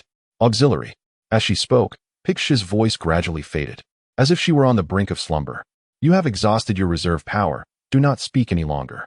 Allow me to find you some energy," Zon said. Worry etched on his face as he scanned the surroundings for a source of power. "You have destroyed every power source within the Ninja Kingdom, so there is no energy left." Pixia shattered Zon's hopes, extending her hand to grasp his. "We are not so different, are we?" Despite her body being on the brink of collapse, Pixia continued, "We complement each other." "Indeed, that is true." After receiving the answer he sought, Pixia finally succumbed to her lack of power and closed her eyes. Her hand fell lifelessly to the ground as Nia and others approached. The earlier joy now replaced by a somber atmosphere. She placed a comforting hand on Zon's shoulder. "Do you think it's safe for us to return now?" Lloyd inquired softly, gazing at the sunrise. They may have cut the power, but a system reboot was still necessary. Until the Dark Lord was vanquished, their struggle would persist. Jimandu, leaning on his cane, meandered into the distance. Yingchuan affectionately ruffled Lloyd's hair, encouraging him not to overthink things, assuring him that he was there for support. Observing this, Lloyd softly acknowledged with a hum, quickening his pace alongside Yingchuan. The morning light bathed them in its glow, illuminating their figures, creating a scene of warmth and serenity. They had underestimated the significance of balance. With equilibrium, tranquility could be achieved, but once lost, everything would collapse. Yingchuan languidly reclined on a stone as Jimandu's slow voice resonated nearby. The pervasive obsession with technological prowess had granted the Dark Lord an opportunity to seize control. Due to the actions of their friends, the entire world had plunged into darkness. Reliance on a single entity rendered one weak, fragile, and devoid of balance. As Jimandu continued his educational discourse, Yingchuan stifled a yawn and glanced at Lloyd, who was laden with stones, before rising to his feet. They found themselves at a considerable height, the world below appearing diminutive, shrouded in morning mist that obscured all beneath. "Are you two nearly finished?" Yingchuan asked nonchalantly. "Not yet," Jimandu replied, glancing down at Yingchuan. "If you're bored, you could take a nap." "True," Yingchuan agreed, nodding, convinced that Jimandu's monotonous tone would soon lull him to sleep. As Yingchuan reclined once more, his eyes peacefully shut, Jimandu resumed his labors with a stone. "I am already a golden ninja. Do I truly require more power?" Lloyd queried, perplexed. "What you possess is merely the surface. You have the potential to shake the very mountains," Jimandu replied, referring to the power of the first-generation master of Mirage Spin. Upon hearing this, Yingchuan could not help but open his eyes, propping his head with one hand as he looked at Lloyd, teasing, "Oh dear little Lloyd, how impressive. I can only imagine how many girls will be pursuing you." "That is not the case," Lloyd protested, though he felt the strain of the conversation. "Not at all." Yingchuan chuckled, his mirth nearly overflowing. "I might just find myself falling for you." At this, Lloyd fell silent, lowering his gaze, lost in thought, his flushed ears betraying his embarrassment to Jimandu. "Ahem." Jimandu coughed heavily, the sudden sound startling Lloyd, causing him to lose his balance and tumble, stones cascading around him. "If you cannot shake the mountains, I suppose we must traverse them," Jimandu remarked, observing Lloyd buried beneath the stones. "Then let us proceed," Yingchuan declared, rising to stretch before moving to assist Lloyd from the rubble. The mountain ahead appeared particularly steep. Jimandu pointed towards a nearby cliff. A bird call echoed as a divine eagle soared past them, prompting Yingchuan to squint and follow its flight. "System, may I temporarily deactivate the divine eagle?" After receiving no favorable response and enduring a litany of insults from the system, Yingchuan relinquished the thought and hurried to catch up with Jimandu and Lloyd. Chapter 33. Choices. Meanwhile, Kai and his companions had arrived at Jay's residence, which resembled more of a junkyard than a home. Currently, Kai and Ko were in search of a particular item. After digging for so long, do you even remember what we're looking for? Ko questioned, pulling at the refuse with a look of exasperation. Is it the unstable compact transformer or the compact unstable transformer? Kai turned, straining to recall, before surrendering. Whatever. If it helps us reach the new Mirage Ninja City sooner, it's worth any amount of time. With determination, Kai yanked on the rod he was gripping, but suddenly, a sound echoed from above. They both sensed impending doom and looked up, exclaiming in alarm as the mountain of refuse, disturbed by an external force, collapsed upon them. Nearby, Jay and his father stood atop another mound of debris, bewildered by the commotion. I thought cutting the power would allow us to slip in unnoticed. But we were gravely mistaken. We forgot we were still miles away, Jay noted, disregarding the plight of Kai and Ko. Hours had passed since the power was cut, and they had naively assumed that by shutting down the entire Mirage Ninja Kingdom's electricity, they could access the Dark Lord's location. Unfortunately, upon shutting it down, they discovered their actual distance from the kingdom was substantial. Thus, they reluctantly sought refuge in Jay's home. As Jay spoke, a glimmer caught his eye, and he turned in surprise. Compact, unstable transformer, he exclaimed, scrambling to retrieve the object, his joy palpable. Jay's father, arms akimbo, beamed with pride. Well done, son. Now we only need an inverted nameless router and an exceptional automatic amplifier to convert the power supply of the hovering helicopter to solar energy. Behind them, Kai and Ko struggled to climb up, sighing at Jay's father's words. I'm beginning to suspect these names are entirely fabricated, Kai remarked to Ko with resignation. Meanwhile, Nia was attempting to awaken Pika Sasha. Are you sure you want to do this? Nia asked anxiously, holding half of Jean's energy block, while Jay's mother stood nervously nearby. Altering your original design could yield unpredictable consequences. Upon hearing this, Jean glanced at the deactivated Pika Sasha, determination shining in his eyes as he nodded resolutely. She sacrificed herself to save me. This is the least I can do for her. Afterward, Nia ceased her objections and placed the energy block upon Pika Sasha's chest. Instantly, she revived, bewildered. Where am I? What happened? As she surveyed her surroundings and noticed the missing piece of energy source from Jean, realization dawned upon her. You gave me half of your energy source, but my processor cannot comprehend why. Jean patiently explained, as the only one who understands the Borg system. Your role in this mission is crucial. Moreover, you are important to me. He then took Pika Sasha's hand. In the Mirage Ninja City, Borg, having awakened, suddenly sneezed, rubbing his nose in confusion. Who is whispering about me? He queried. Nearby, an onlooker asked, Mr. Borg, what did you just say? Nothing, nothing. I was merely pondering who would steal a hard drive infected with the Dark Lord's virus. That person must be insane. A certain serpent-like creature retorted, try saying that again. Oh, the romance of robots, how enviable. Jay's mother exclaimed, witnessing the scene unfold. However, if they could possess even half of what you and Jay share, upon hearing this. Nia's heart raced with alarm, fearing that Pika might divulge that matter, constantly praying in her mind. Yet, the next moment, Pika's cold voice pierced through. Nia and Jay? According to the calculations of the perfect pairing system, perhaps Nia and Ko are the more suitable match. What? Nia and Ko are more compatible? Jay's mother was taken aback. She wondered if the system had malfunctioned. Pika, maintaining her composure, replied, my processor is functioning optimally.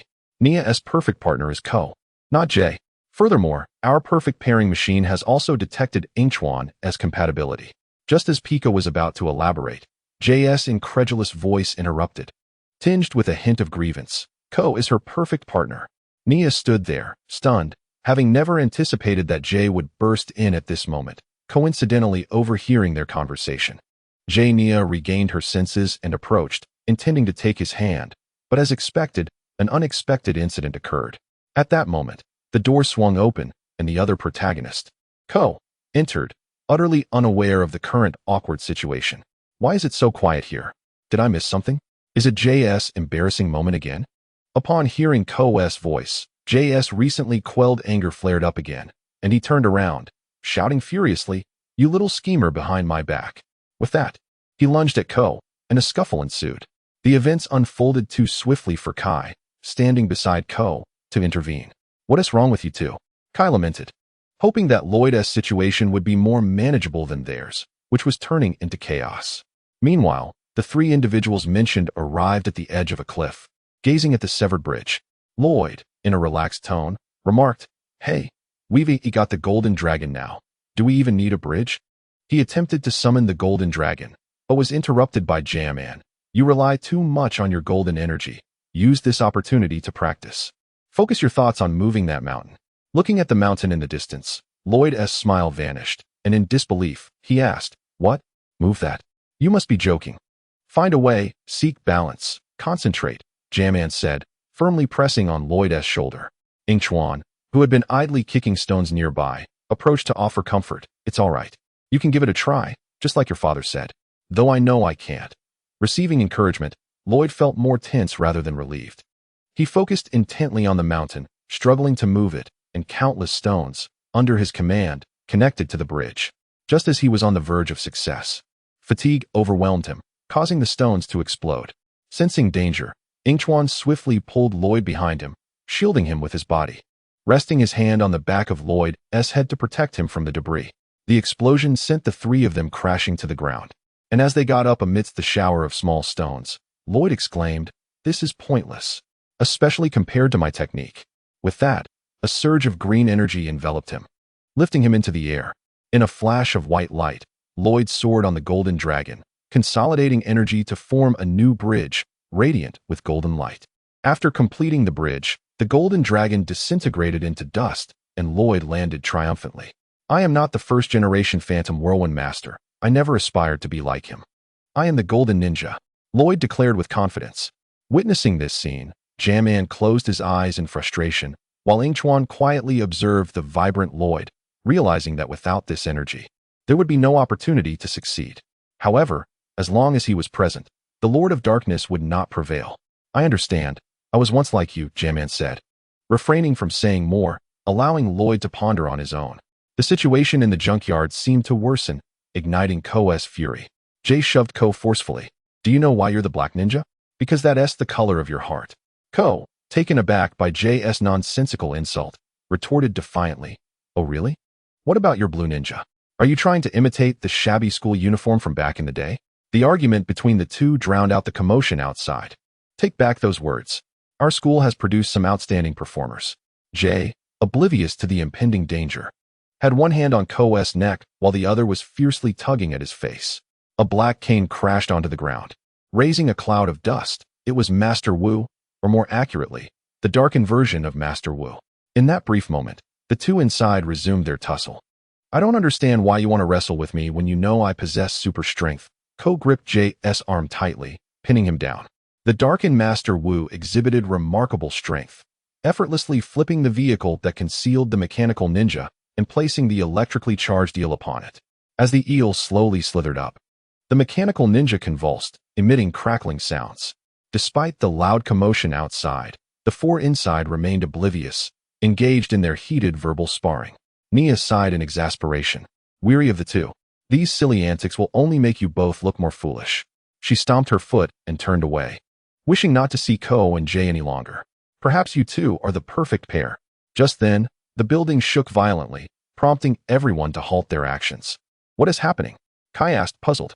He stepped forward to open the door, discovering they were suspended in midair. "This machine hasn't moved since the power outage. Where is it getting its energy?" Jay's father questioned, observing the functioning machinery below. "The mechanical ninja," Kai exclaimed, pointing at the mechanical ninja. "Or perhaps the real question is, where is the mechanical ninja getting its power?" Chapter 34. Be careful. The sudden movement threw everyone off balance, crashing them against the wall.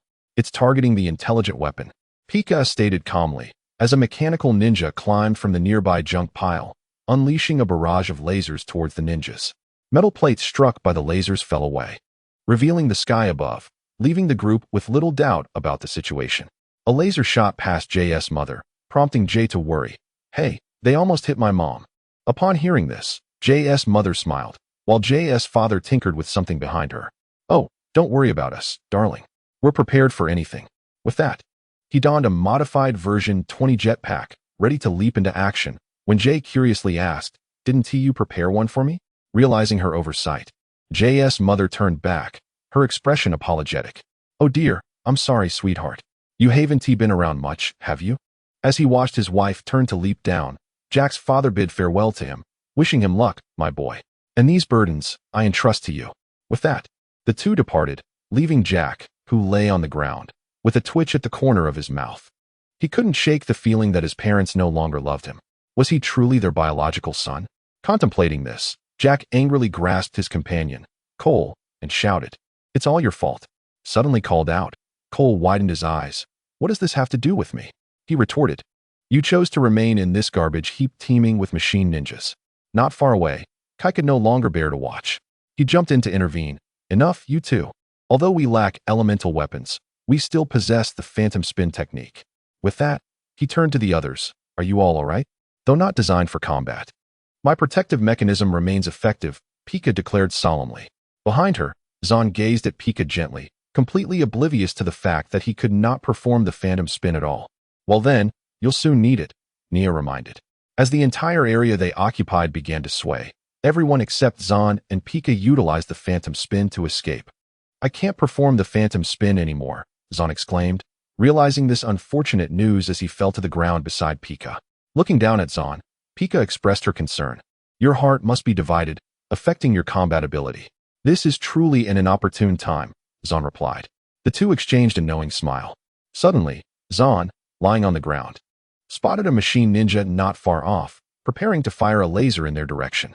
Realizing the danger, he quickly pulled Pika aside to evade the laser. However, in the next moment, countless lasers were directed at them. Jack and Cole, witnessing this scene, were about to rush to save Zahn when Jack's voice rang out. "We need to hurry and rescue Zahn." Remarkably, we finally agree on something.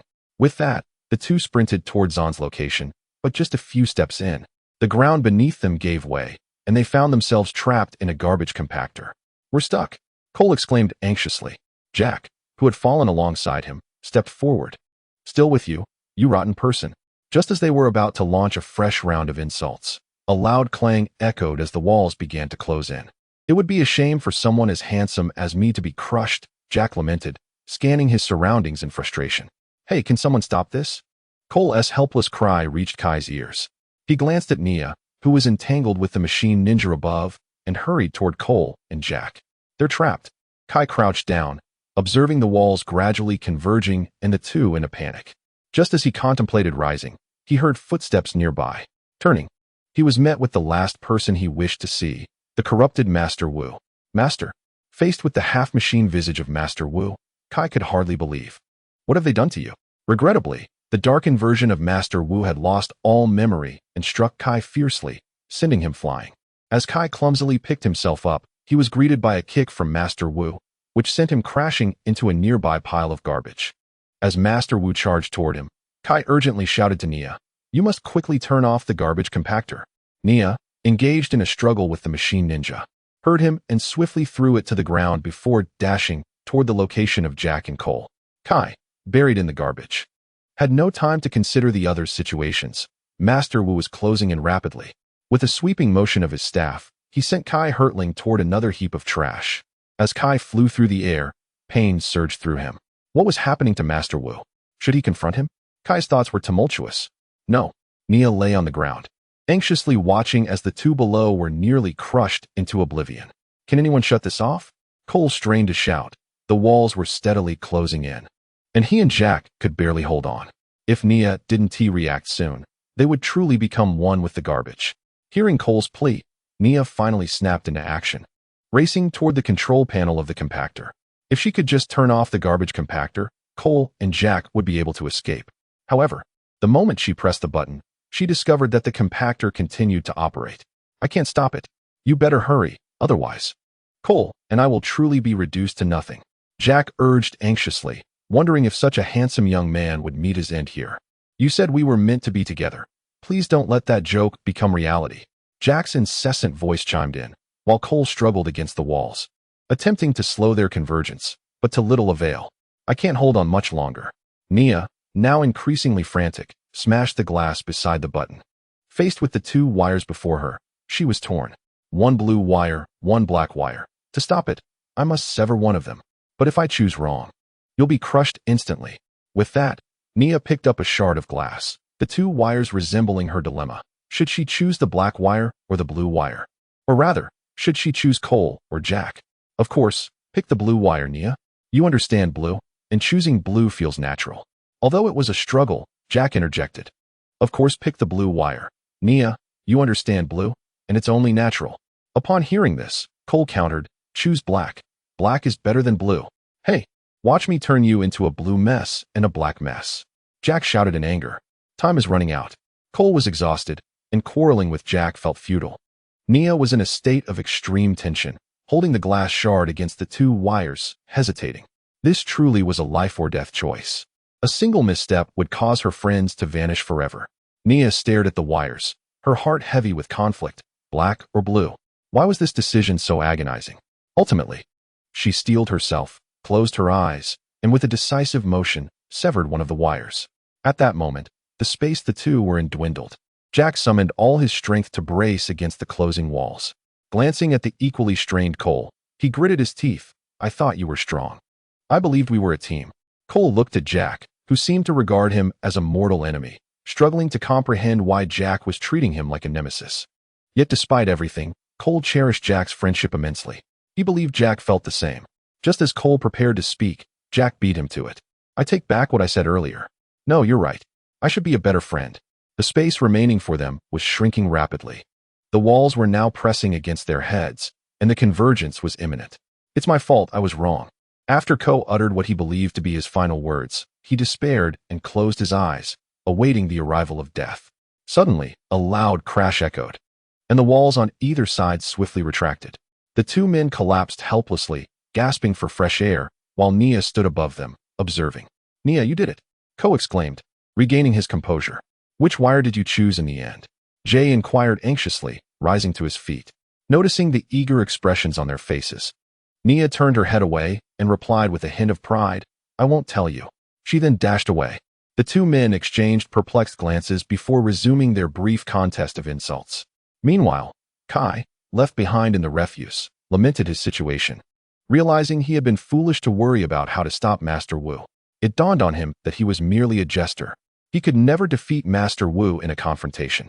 As he watched the debris above him, he nervously looked ahead to see Master Wu slowly approaching. Instinctively, he grabbed a smart weapon, intending to defend himself against Master Wu. However, his resolve was shattered as Master Wu effortlessly smashed the weapon to pieces with a single strike. In a panic, Kai scanned the surroundings, hoping for salvation.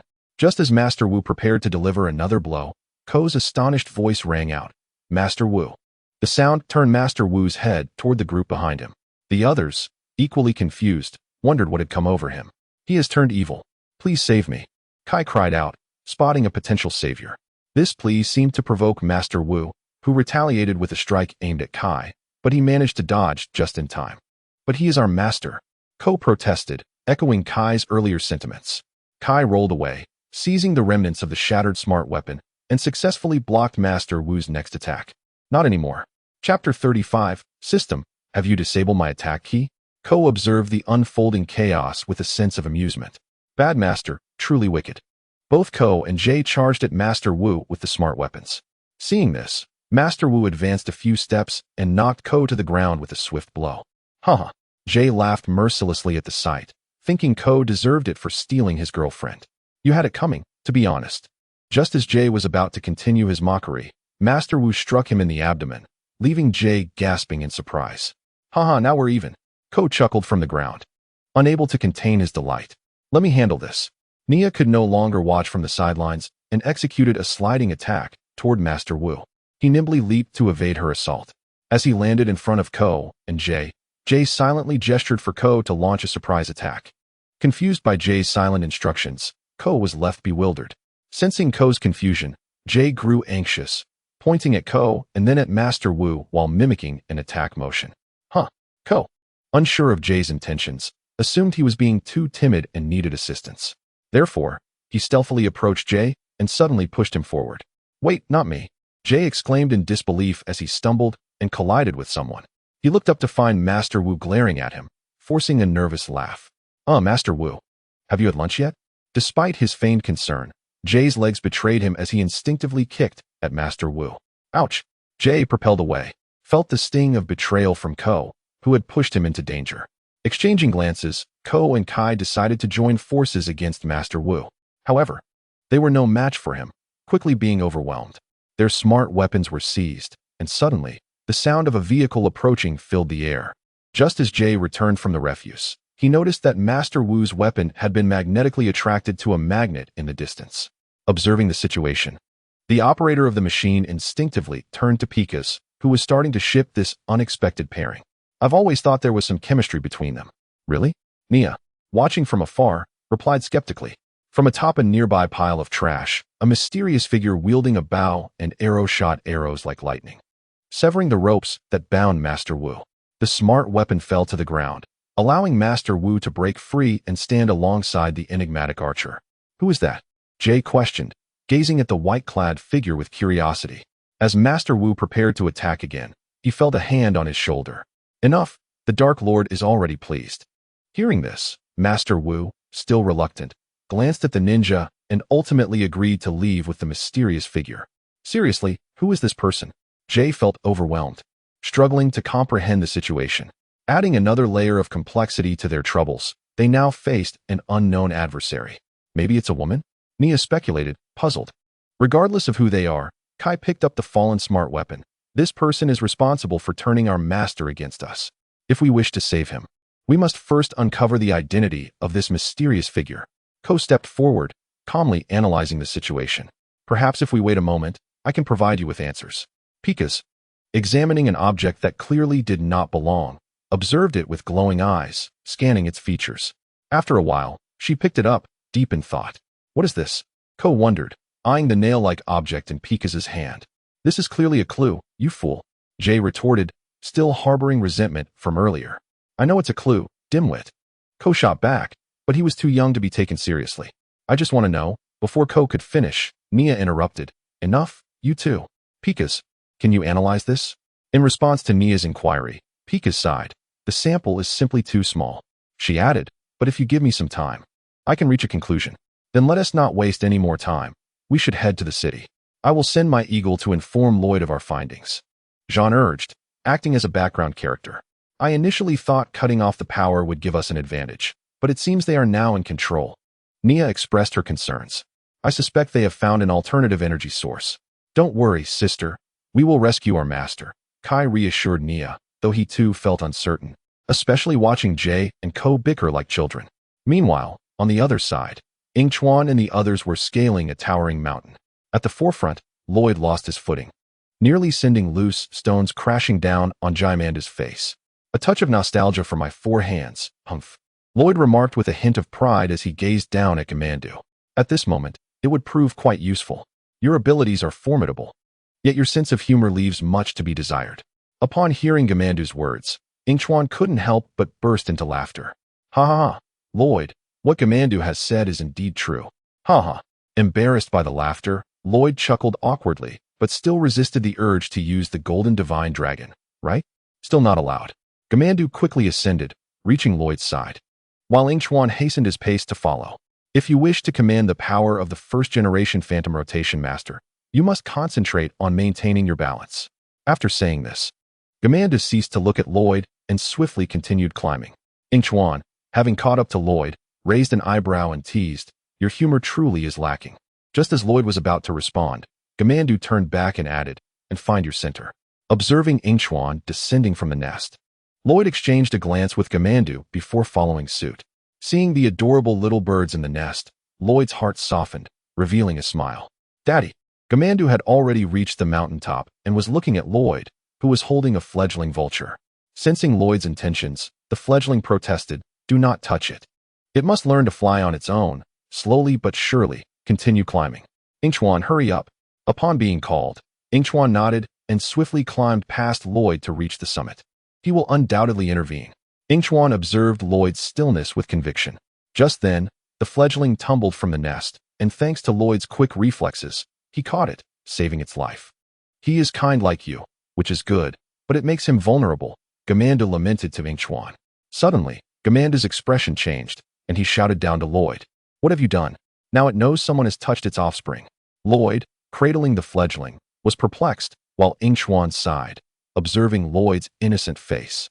This fellow is just like Wuxia. Who is it? Bird Daddy. Gamandu turned to see a large bird flying towards them. Seeing the large bird approaching, Lloyd, feeling aggrieved, said, "It almost fell just now. I merely wanted to help it." Yingchuan rolled his eyes. "Great. Now it's even more like him. Unless you learn to speak bird language, explaining it will be futile."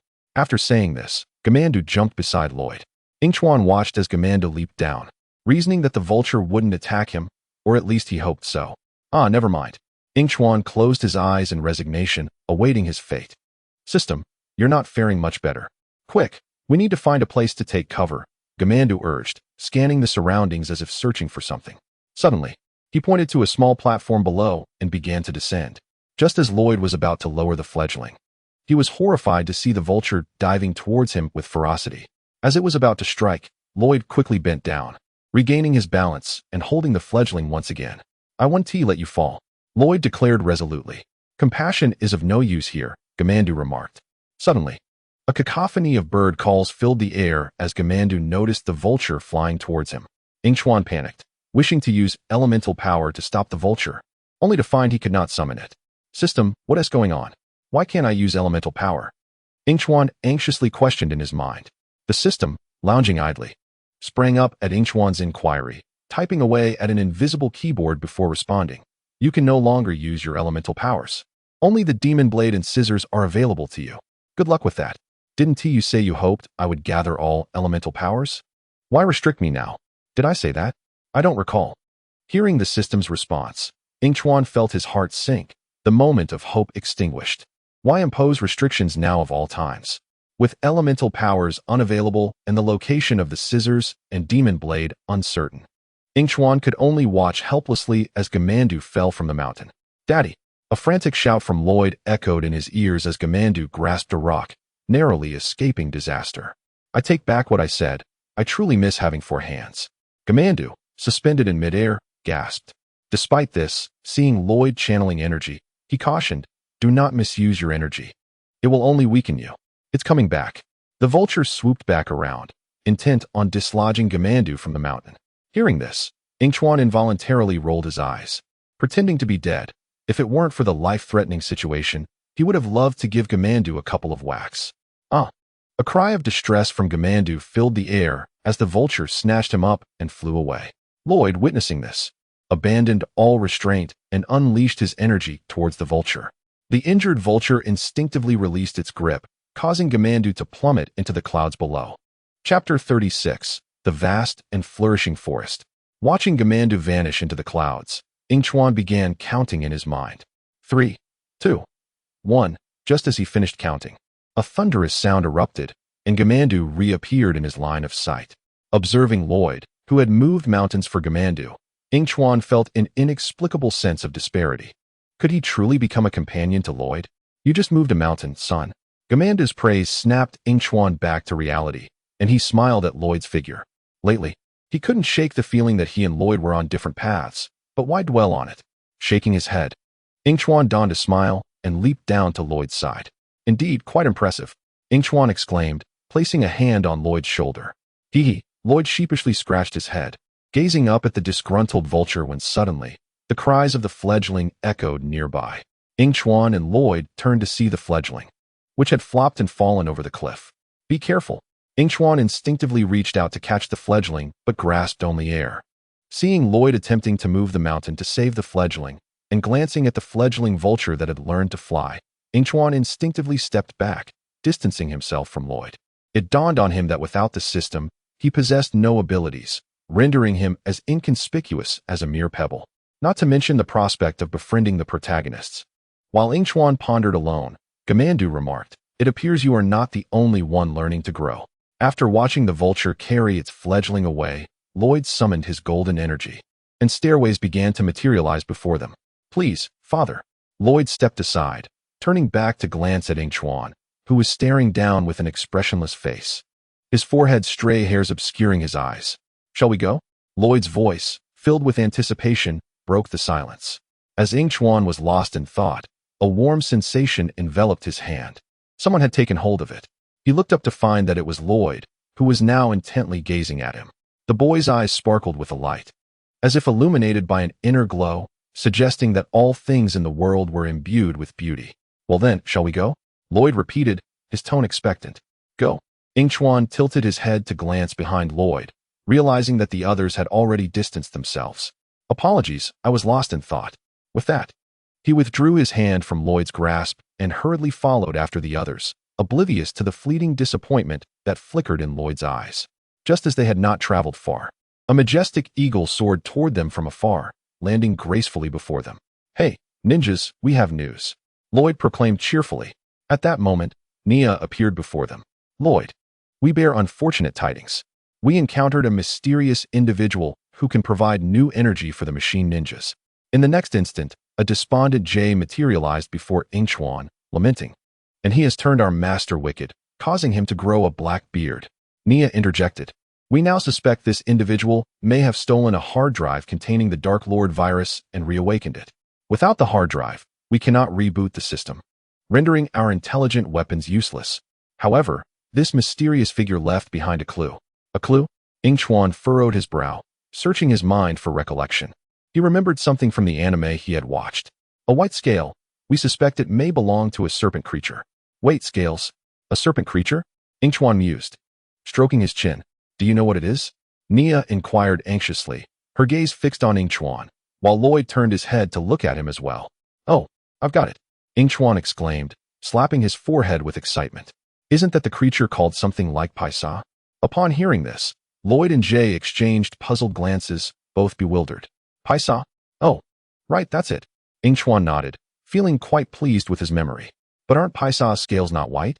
To this question, Yingchuan shrugged, expressing his uncertainty to the group. "I don't know, but I can assure you, it must be Paisa. In any case, we will head underground in the new Phantom Ninja City to confirm." Nia pondered thoughtfully, not out of distrust for Yingchuan, but rather because the very existence of Paisa had become a question. "I hope your progress is smooth, and we will notify you promptly if there are any updates. That is all."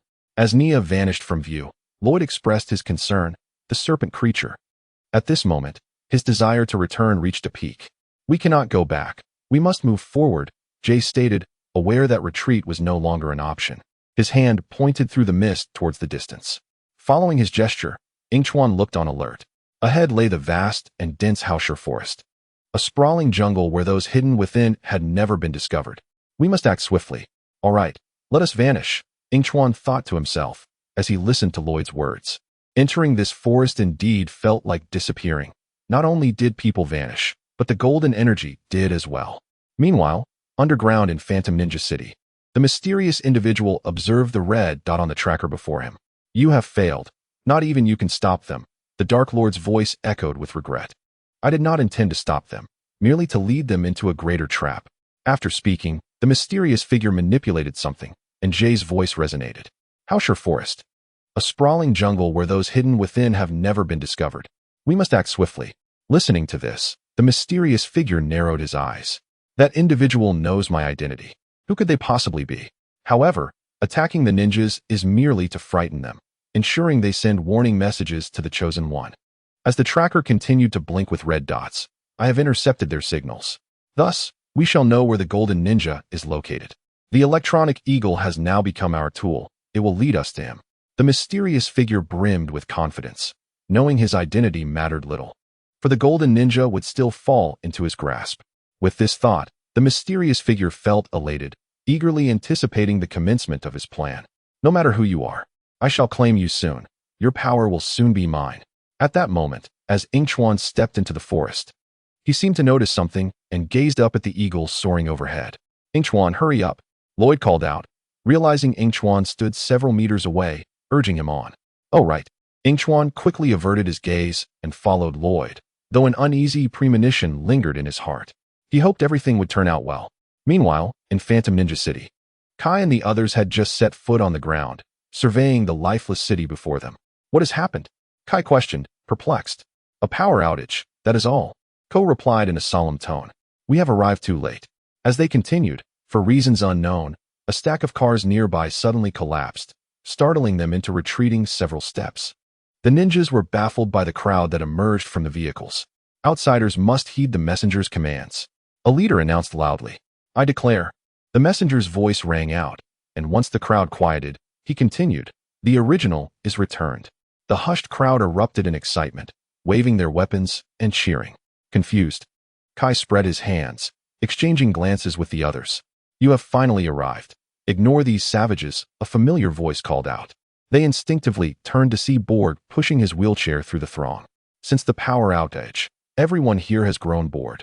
Their imaginations have run wild. Borg explained as he approached the ninjas. Upon seeing Pika standing beside Nia, he exclaimed in delight, "Pika, how marvelous! How do you have electricity?" Just as Borg finished speaking, the messenger nearby scoffed, waving his baseball bat. "Why aren't you following the script, Borg? It would be dull otherwise. Oh, if we can't have some peace. Then you shall have no performance. Now disperse," Borg exclaimed, exasperated. Heaven knows how he had endured the past few days. As the crowd reluctantly dispersed, Borg remarked seriously, "We have pressing matters to address. Pika, what supplies your energy?" "Zahn provided me with half of the energy heart," Pika replied, her tone filled with gratitude. "Thank you, Zahn. I owe you a great favor. Unfortunately, the hard drive along with the Dark Lord's electronic form has been stolen. We cannot utilize our intelligent weapons to erase it until we find it." Upon hearing Borg's words, Jay stepped forward from behind the group to offer reassurance. "Do not fret. We are gradually closing in on the mastermind behind this, or should I say, the white hand orchestrating it all." He produced a scale, tossing aside a white shard, believing it to belong to Pythos, and they were now on their way to confirm this suspicion. Ko lifted the cover of the well, and fortuitously, the serpent creature they had recently sealed lay beneath their feet. The others gathered around, with Nia being the first to descend. "It is time to revisit our old acquaintance," she declared. Observing the ninjas descending one by one, Borg expressed his concern. "Please exercise caution. I have lost some precious models, and they might be fully armed and exceedingly perilous." Upon hearing this, Jay, who was about to climb down, halted. "We are aware there is more at stake here." He then inquired eagerly, "By the way, when will you unveil those models? We would love to know. They sound utterly fascinating." Chapter 37. When did you have a son? Pika, where are you headed?" Borg asked Pika, who was preparing to follow Jay down. "Now that my assistant possesses an inexhaustible power source, I find myself with an abundance of tasks to attend to." Borg, noticing Pika's puzzled expression, felt a sudden wave of shyness and rubbed his hands together. Yet he gazed at her in anticipation. Pika, upon being called, looked towards Zahn, who nodded in approval, allowing her to relax. "As you wish, Mr. Borg," she replied with a bow. Zahn, preparing to descend, observed Pika moving away and then closed the well cover. Ko, who was climbing the ladder, expressed concern to Nia. "Be cautious of your footing, Nia. This ladder hasn't been used in ages." Nia felt warmth in her heart at Ko's concern. "You are quite thoughtful, Ko." This remark did not sit well with Jay, who felt discomfort at seeing the one he liked interacting amicably with another male, especially Ko. "Hey, Ko, why don't you focus on your own path?" Jay questioned with a tinge of acidity in his tone. "Are you threatening me, Jay?" Ko retorted sharply. "How did your words take on a different meaning?" This exchange further soured Jay's mood, causing him to dismiss Nia's plea when she nearly slipped on the ladder. As he engaged in a quarrel with Ko, "No wonder no one likes you." As soon as those words left his mouth, a sound of something falling below reached their ears. The two exchanged a glance and quickly descended. "These are my gallant protectors," Nia quipped as she picked herself up from the ground, brushing off the dust and illuminating her surroundings with a glow stick. "It's all his fault. It's all his fault." Jay and Ko simultaneously blamed each other, and their synchronized bickering bore a striking resemblance to that of a couple. "We must remain vigilant. Our mysterious suspect could be lurking anywhere around here." Zahn interjected hastily. Beside them, Kai nodded in agreement, pondering how these two could ever be deemed worthy of his sister, who was undoubtedly the most outstanding person in the world. However, they were still his companions, and considering their merits, Kai shook his head, deciding not to press the issue further. "Serpent creature, I never imagined I would encounter them again," Kai mused, reflecting on how swiftly time had passed. Not far from them, the Dark Lord questioned the individual before him with confusion. "Now that we know where the Golden Ninja is, why have you not taken any action? I can no longer endure this torturous electronic prison." Pythos, who had been tapping on the keyboard, paused to soothe the Dark Lord's agitation. "Patience. The Golden Ninja will not surrender easily, and our electric eel is nearly depleted. We must first amass more energy before we seize the golden power." The Dark Lord, growing impatient, insisted, "Then let us seek it out. Once I regain my true form and harness the power of the ninjas, I shall flatten the entire Phantom Ninja Kingdom and control the world." Hearing this, Pythos picked up a promotional flyer for the aquarium, delicately tracing the outline of the electric eel with his finger. I will get ahead of you. Meanwhile, all that transpired was relayed to Yingchuan. You mean they are about to come looking for us? Yingchuan pondered heavily, instinctively clenching his fists as he awaited the system's response. Indeed. I must inform you that your abilities are currently unusable. Only the magic blade 1,000 cuts and the scissors are at your disposal. The system, tapping away at something, finally looked up to respond after a lengthy pause. Rest assured, I have stored the magic blade 1,000 cuts and the scissors in the system space. You can retrieve them whenever you wish. Upon hearing this, Yingchuan felt a weight lift from his heart. He exhaled in relief and glanced over at Lloyd, his eyes shimmering with anxiety, hoping for a smooth outcome this time. Whoever emerges from this forest must be stronger than me. Unaware of Yingchuan's unusual demeanor, Lloyd looked up at the leaves blocking the sunlight and mused, the house sure dense forest. It is said that no one can survive this labyrinthine jungle, except for a person named Haoshur. Is that why this place is called the Haoshur Dense Forest? Yingchuan, having composed himself, approached with a smile. Yes, but the complexity of this maze pales in comparison to your abilities. Jiamandu cast a sidelong glance at Yingchuan and continued, thus, it serves as the best hiding spot from the minions. But what if there is a tracker?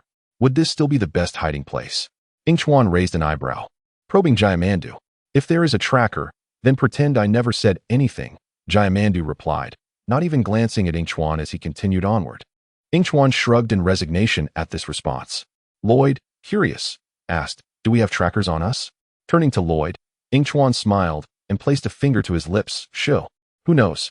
With that, he disregarded Lloyd's expression and moved ahead. Huh.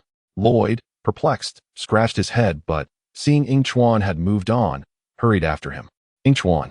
What does that mean? It means nothing. Yingchuan sighed as he noticed Lloyd catching up behind him, regretting bringing up that question. Seeing the anticipation on Lloyd's face, Yingchuan subtly shifted the topic. Legend has it that this maze hides treasures, a beautiful oasis that no one has ever seen. Perhaps we could be the first to discover it. Really? Lloyd's eyes sparkled with excitement as he looked at Yingchuan. Yes, truly. However, as he observed Lloyd's enthusiastic demeanor, Yingchuan's smile faded. He was deceiving him. This fool actually believed it. Before they could reach that oasis, the Dark Lord would have already captured him. Yingchuan furrowed his brow, glancing towards the Phantom Ninja City, before retracting his gaze. Let us proceed. As Yingchuan anticipated, Kai and the others had indeed located the serpent creature and encountered an old acquaintance, Scalar, a serpent creature. Ko cast a serious gaze upon Sakali. It had been quite some time since he had last seen him, ever since the latter had attempted to annihilate the entire Phantom Ninja City with the serpent monsters, only to find himself ensnared by the Stone Legion.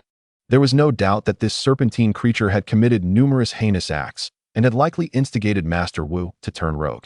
Long time no see, Ko. Sakali greeted with a sarcastic tone, and you little rascals. His eyes darted around, as if plotting something. Oh, where are the other two? Let me guess. Your golden ninja must be otherwise occupied? Upon hearing this, Kai exclaimed excitedly, how did you know? Ko, wielding a glowing stick, unhesitatingly commanded his companion Jay. Search his bag.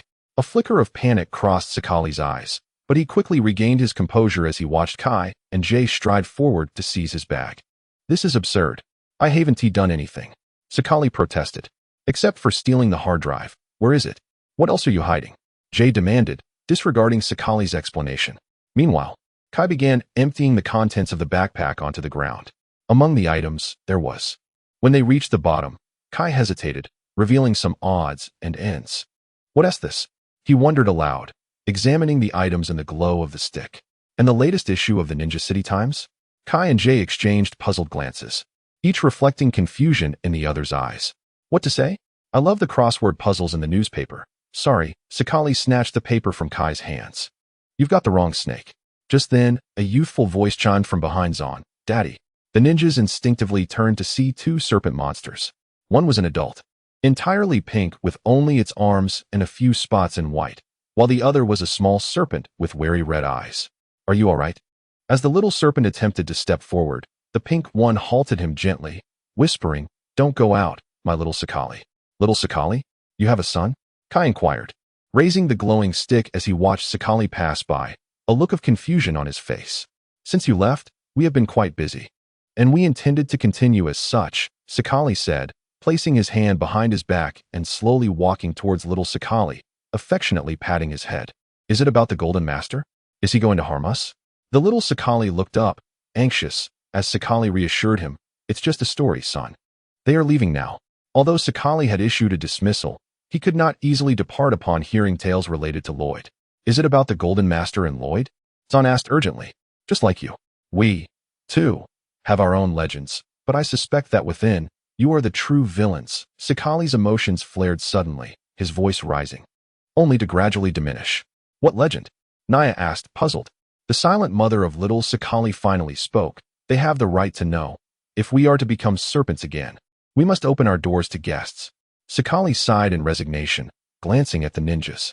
All right, follow me, residents of the ground. If you wish to hear about the Golden Master's curse, come with me. As Sakali turned to enter the door, dragging his serpentine tail along the ground with a rustling sound, Kai remarked, I dislike serpent monsters, but I equally despise curses. If this truly involves Lloyd, we need to know. With that, he followed the others inside. In contrast to the underground, events above seemed somewhat better. Dares led his students into the aquarium. Addressing the noisy crowd, everyone, quiet. Stay together, quickly. One student, unlike the others, appeared quite discontented as he approached Dares, asking, why did we choose the aquarium for our field trip? Can't we go to somewhere more interesting, like a toxic swamp? Dares, observing the glum child, pulled a comb from his pocket and tidied his hair. Because before your teacher saves the world, I need to substitute for him and ensure your safety, understood? Yingchuan's notes. My name is Yingchuan, just as it is written in novels. I traversed here after being struck on the head by a flower pot. This death was indeed unfortunate. Oh, by the way, I didn't expect to receive a system upon my arrival. It's called 006. Although this fellow can be a bit irritating and not very useful, its presence in this alternate world offers me some comfort.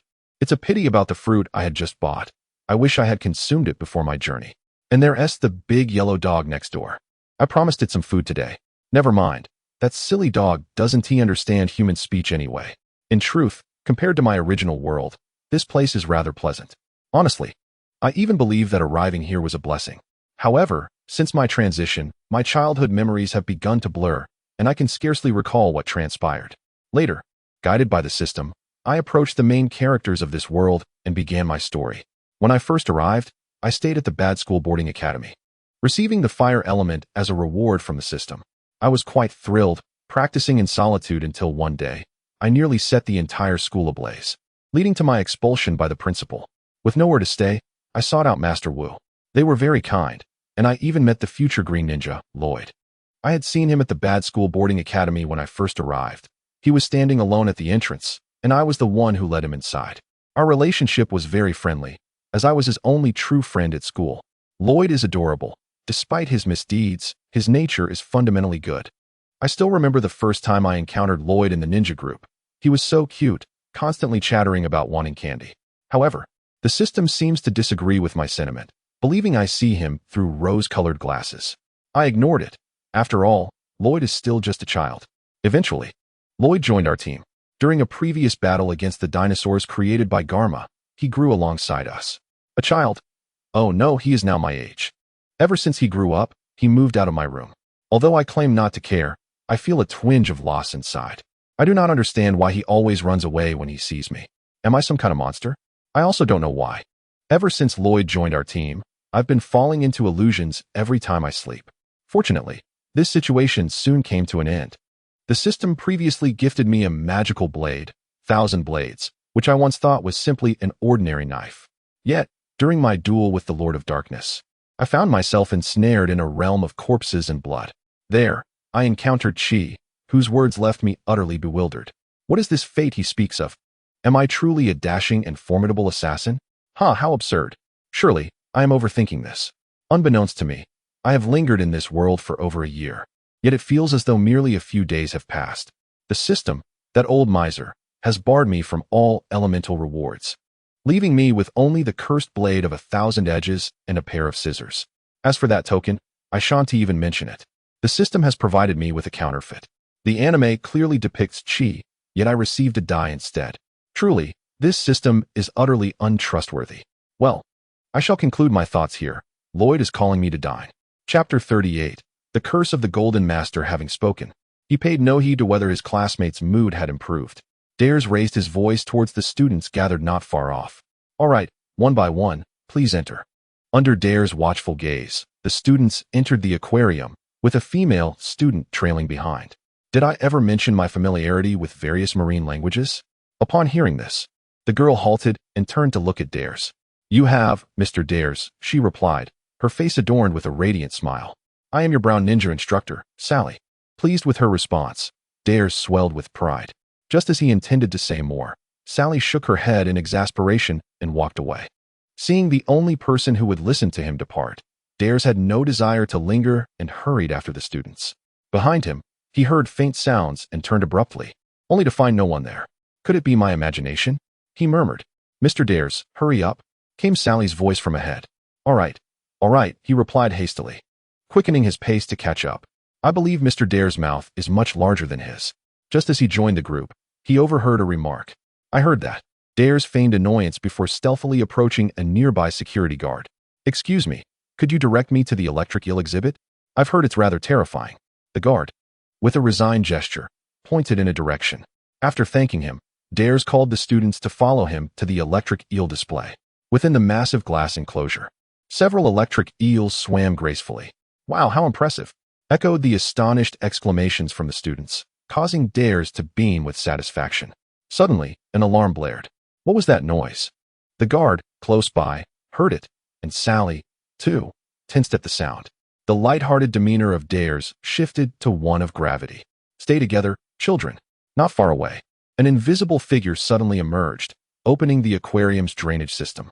Faced with the unexpected intruder, Dares felt compelled to ensure the safety of his students. Hey, you're not one of my students. The figure turned, holding a flute. No, I'm not. With that, he blew the flute sharply, the piercing sound assaulting everyone's ears. The others were compelled to bend over, clutching their ears as screams erupted.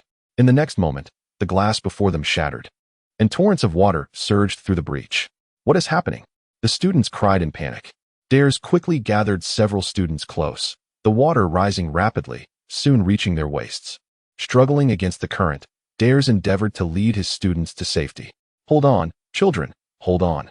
A considerable volume of water rushed toward the drainage, forming a small whirlpool, drawing all the electric eels toward it. Help! Help! Just as Dares managed to gather most of the students, he heard Lisa's cry for help from not far away. Turning, he saw two sharks swimming toward her. Where did sharks come from in the electric eel exhibit? Without a moment to lose, Dares swam toward Lisa, reaching her just in time to pull her away and guide her to safety. The gathered students looked on in terror at the approaching sharks, and finally, one child could no longer contain himself and screamed, Sharks! Back away, children! Dares commanded, witnessing a shark with its jaws agape, poised to strike. He reached out, interrupting its charge. The bewildered shark halted, maintaining its gaping demeanor. Seizing the opportunity, Dares began a series of bewildering movements, diving underwater and leaping back up, attempting to frighten the shark away. The shark, momentarily stunned by this display, turned and swam off, fearing that devouring this human might further diminish its already limited intellect. As the shark departed, the students erupted in cheers, now truly believing in Dares' mastery of marine languages. Listening to their jubilant shouts, Dares exhaled in relief, astonished that he had indeed scared the shark away, and promptly led his students from the area. Preparations are complete. We now possess ample energy to seek the Golden Ninja. My lord. The ninjas followed as they entered, discovering that the place once sealed by the stone army had transformed beyond recognition. The walls were adorned with luminous stones, casting a gentle light that illuminated the cave's interior. They traversed a stone path, with patches of grass lining the sides. After the unfortunate clash with the indomitable stone army, we have sought ways to amend our combative past and enhance our future. Scar explained to the ninjas, his voice echoing through the cavern. Kai glanced around and noticed 3 serpentine creatures clustered together. As he approached, he overheard one of them say, "Let us not fight, let us embrace." Kai found this statement astonishing. What have you done, Scar, to alter them in such a manner? He muttered to himself. So, you've led some serpentine creatures down the righteous path, but that does not preclude the presence of a rogue among them. Kai withdrew his gaze and questioned Scar directly. The venomous snake possesses white scales, correct? Scar pondered for a moment before responding. Some do. Does this pertain to the missing hard drive? Ko stepped forward. This relates to the Lord of Darkness. Oh, Scar recoiled slightly at the mention. The Lord of Darkness. Thank goodness I did not wade into that murky water. Observing Ko and Kai whispering, Scar interjected, No, we have no interest in meddling with matters above. As you can see, we are honest and earnest, merely wishing to provide the best environment for our next generation. Please, have a seat. Scar led the ninjas to a campfire, and, once they were settled, began, Now, let us listen to the tale of your beloved Golden Master. Behind the ninjas, a serpent creature approached slowly. Greetings, little ones, you ground-dwelling mammals. Would you like to learn about the curse of the Golden Master? Speak quickly, urged Jay, his excitement palpable. The serpent creature, pleased with Jay's enthusiasm, beckoned everyone to come closer. As the ninjas gathered, the serpent suddenly expelled a stream of saliva and began to narrate its tale. In the era when the first Phantom Spinner Master created the world of ninjas, he also brought forth the serpent species underground. From the very first day, our ancestors were aware of the Golden Master's curse. When he gains power comparable to that of the first Phantom Spinner Master, he will descend upon the world before the last rays of the setting sun vanish. With no rival to contest him, his might would be boundless, and his devastating reign would alter the very face of the world. He would not cease until every human and serpent had bowed before him. Upon hearing this story, Zahn expressed his confusion, inquiring whether he referred to Lloyd. Hearing this, Kai gazed at the serpent with concern, hoping for clarification. However, the serpent continued its slow narration without answering.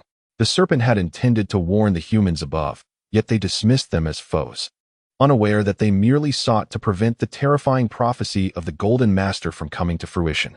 After the Great Devourer failed to intimidate the skeptics, they retreated underground, vowing never to return, even now, as the prophecy nears its fulfillment. Chapter 39. Young Lloyd is in trouble after hearing this. Kai exchanged glances with the others, realizing that the serpent could no longer assist them. Once the serpent departed, Kai spoke first, incredulous that they believed Lloyd would become the Golden Master. Jay, who was adjusting the lantern, added, He is the son of the overlord of the underworld. Naya, who had been silent, interjected, What I want to know is, if it wasn't them who took the hard drive, then who was it? Just then, a frantic voice echoed, We are under attack. Protect the children. Zahn sensed commotion at the entrance and turned to see mechanical ninjas charging in, their blades swinging at anything in their path. Mechanical ninjas. Ko glanced around, noticing the serpents fleeing in panic, some clutching children. Narrowing his eyes, he was filled with rage at the sight of the relentless metallic foes. Observing the scene, Jay also spotted the mechanical ninjas nearby. We will fight until they are forced to retreat, Ko declared, his voice brimming with fury as he charged at the mechanical ninjas. Witnessing Ko engage in battle with the mechanical ninjas, Kai felt a wave of disbelief wash over him. He never imagined he would utter such words, but nonetheless, he shouted, Protect the serpents. With that, he too leaped into action. Zahn remained rooted in place, watching his companions confront the mechanical ninjas, wishing he could wield the Phantom Spinner's power, yet feeling his energy was insufficient for Piksha. As Zahn pondered this, Scarecrow stormed up to him, exclaiming, Look what kind of monster you have brought upon us. I'm terribly sorry. We didn't expect to be followed. Zahn stammered in panic. While Scarecrow confronted him, Naya had already engaged with the mechanical ninjas, skillfully dodging their attacks before sending one flying with a powerful strike. Little Scarecrow, Kai, having dispatched the mechanical ninja before him, turned to see General Krupt bullying Scarecrow's son. He executed a flying kick to halt Krupt's next move. And you shall become a relic of the past. Suddenly kicked. Krupt shook his head and let out a mechanical laugh. All right, everyone, let's take them down. The group surged forward, overpowering Krupt momentarily, yet they seemed to underestimate his strength. Krupt, thrown to the ground, suddenly retaliated, sending them sprawling. Ko hit the ground hard, stars dancing before his eyes, only to find Krupt grasping his legs and tossing him aside, landing squarely on Jay. My apologies. If we could locate their power source, the situation would become significantly easier, Jay suggested as the fallen group quickly regained their footing and assumed combat stances. Krupt erupted with laughter at Jay's words. A horde of mechanical ninjas emerged from behind him, prompting Jay and his companions to abandon all else and flee in search of a viable strategy. Jay leaped over a rock just as a mechanical ninja charged toward him, and he even managed to wink at Naya, who was cornered against the wall. Meanwhile, Ko, in the midst of combat, accidentally discovered the source of the mechanical ninja's power. Hey, they're powered by those eel-like things on their backs, he shouted to the others. Upon hearing this, they quickly removed the tubes from the backs of the mechanical ninjas. Just as Ko had predicted, the ninjas collapsed without their power source. Exchanging glances, they swiftly dispatched the remaining mechanical ninjas. Just as they celebrated their victory, Zan felt a tug at his pant leg. Turning, he found the mechanical ninja he had previously defeated. Its eyes glowed with a purple light, reminiscent of a familiar face. Strangely enough, despite having its power source removed, it was still capable of movement. Foolish mechanical ninja, you chose the wrong side, it uttered weakly. Zan was taken aback. Dark Lord, you shall not succeed, he retorted, adding, there is nothing more to discuss with you. At this, the Dark Lord emitted a mechanical chuckle. I have already triumphed. You unwittingly helped me locate the golden ninja. Everything here was merely a distraction to divert your attention. Furrowing his brow, Zan felt an inexplicable wave of unease wash over him. After swiftly dispatching the mechanical ninja, Scarecrow approached. That child possesses immense power. I fear the curse of the Golden Master is about to descend upon us, he expressed with concern. A serpent creature slowly slithered up behind Scarecrow, its staff striking the ground with a rhythmic thud. The dawn of the final day is drawing near. Hearing this, Naya reaffirmed, we must find Lloyd before they do. Are you certain you want to assist us? I'm afraid we have vowed never to return to the surface. I wish you the best of luck, Scarecrow replied, hands clasped behind his back, regret evident in his tone. Reluctantly, Jay and the others turned to leave, only to be called back by Scarecrow. Oh wait, historically, there was indeed a serpent creature known for employing electric eels. Just as Jay and his companions were on the verge of uncovering the truth, the Dark Lord had already located Lloyd and his companions, who remained blissfully unaware of the impending danger as they admired the waterfall before them. Lloyd stood at the waterfall's edge, savoring the coolness and tranquility it offered, albeit temporarily. Beside him, Jamon sighed, marveling at the treasure within the labyrinth, the most exquisite thing he had ever beheld. Indeed, even amidst darkness, beauty can flourish. As the group indulged in their admiration, a jarring sound pierced the air. The unmistakable roar of motorcycles. A sense of dread gripped Yingchuan's heart. They were here. They've found you, Jamon exclaimed in shock, urging the others to flee promptly. He turned to Yingchuan and Lloyd with a serious demeanor, then hurried away, leaving the anxious duo behind. Just as Lloyd attempted to catch up to Jamon, he abruptly turned. Admonishing, I said run. Yingchuan cast a glance at Jamon, grasped Lloyd's hand, and hurriedly retreated. This individual could not withstand the pressure for long. They needed to distance themselves from this place as rapidly as possible. Not long after Yingchuan pulled Lloyd away, a vehicle emerged from the thicket, revealing individuals he longed to see. Why must we always oppose one another, brother? Jamon pondered, gazing at the mechanical Master Wu before him, bewildered by fate's relentless design to pit him against his kin. I once vowed never to fight again. Yet, I can still defeat you. With that, he swung his staff at his brother. While the two on the ground engaged in their fierce struggle, Yingchuan and Lloyd found themselves encircled by mechanical ninjas. Observing the encroaching adversaries, Lloyd smirked, harnessing energy in his hands. Yingchuan, alarmed, quickly interjected, no, don't use that. It will only empower them further. Trust in your balance. No sooner had Yingchuan spoken than a motorcycle materialized out of nowhere. Realizing his oversight, he fell silent, regretting his forgetfulness.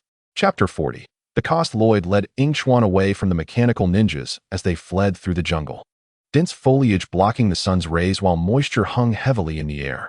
As the ninjas closed in behind them, Yingchuan felt a headache brewing. But soon they managed to shake off their pursuers.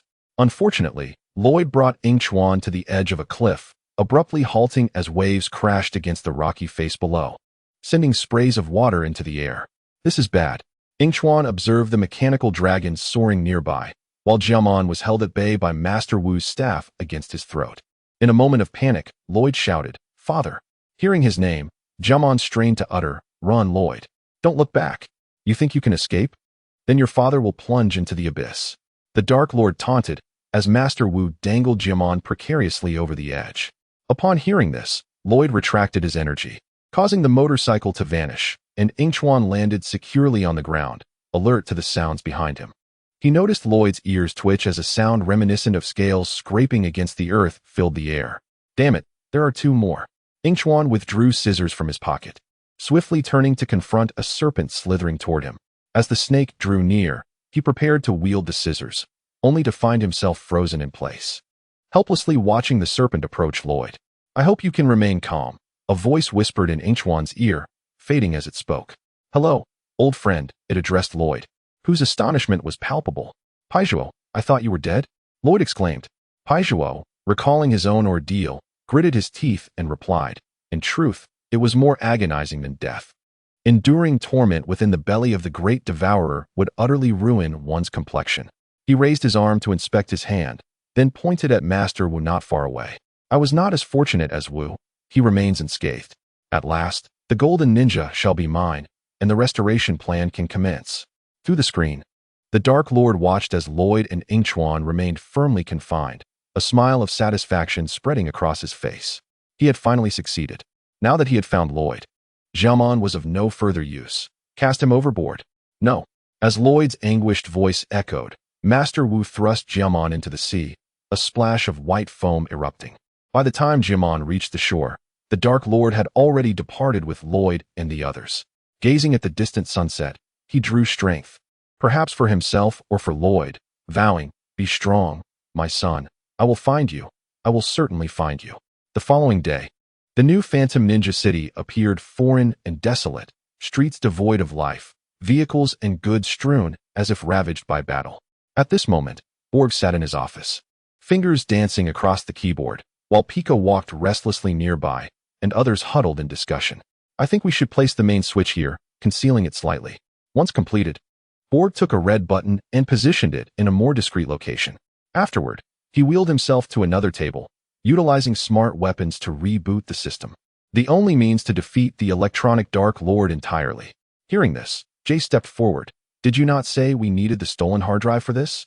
Previously, it had been asserted that only the stolen hard drive could restart the system, yet now another method had emerged. Preoccupied with his task, Borg explained without looking back. "I did say that, but I have since learned that we require Jean's energy to accomplish everything." "Accomplish what?" someone inquired. "A chance for remote control." Under their watchful gaze, Borg succinctly elaborated, indicating that his previous approach was ineffective, and now they could place the ninjas into a video game to thwart the Dark Lord. However, this endeavor still bore considerable risk.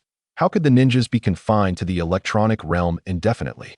Suddenly, the elevator doors opened, revealing a postman accompanied by several others in Borg's office, brandishing weapons, each filled with righteous indignation, intent on reclaiming their energy. "Care for a game?" The electronic screen flashed unexpectedly. Infuriated by this, the postman exclaimed, "We haven't even finished our series, and now we're playing games? Return our energy." With that, the postman charged at Borg, weapon in hand. Amidst the chaos, a low voice resonated from the ground, as golden energy erupted in swirling masses. Where did this power originate? The office fell silent, as Nia's voice reached everyone's ears. An ominous feeling surged within Borg as he surveyed the scene from his wheelchair. The golden energy has commenced. The electronic Dark Lord has begun transferring power. As Borg had foreseen, Lloyd and Yingchuan were confined within transparent barriers, tubes connecting Lloyd's enclosure to the Dark Lord's domain. The machine activated, and an abundance of golden energy surged from Lloyd's body, flowing through the tubes towards the domain of the Dark Lord. "Damn it!" Observing Lloyd's anguished expression, Yingchuan incessantly twisted the scissors, desperately attempting to breach the barrier before him, yet it remained impervious. He tried numerous methods, all in vain. "You will soon be devoid of power, while I shall escape this digital prison," the Dark Lord declared smugly, casting a sidelong glance at Yingchuan, who was struggling to dismantle the obstruction. "Do not resist, this is your fate." Upon hearing this, Yingchuan halted, murmuring to himself, "Fate? That cursed fate again." He glanced back at the Dark Lord, his eyes flickering as he silently questioned the system. "Didn't you extract some golden energy from Lloyd earlier? Can it be utilized?" "Indeed, it can. Would you like me to infuse the golden energy into the scissors?" "I must forewarn you, there will be a cost. I am willing to pay any price." Following the system's response, Yingchuan rotated the scissors, noticing a glimmer of golden light emanating from them. This should suffice. He maneuvered the scissors towards the barrier, the sound of metal colliding with the shield resonating and capturing the Dark Lord's attention. He glanced at the display screen, now nearing 60, and, despite the irritation caused by Kai and the others, he felt victory was within reach, and thus mocked. Give up. You cannot shatter it like this. Ignoring the Dark Lord, Yingchuan accelerated the spinning of the scissors, causing the surrounding air to stir and form a faint current, which drew Lloyd's gaze. He noticed Yingchuan's expression turn serious and cold, his eyes morphing as crimson spread through the black pupils, reminiscent of the moment he had returned to that small island.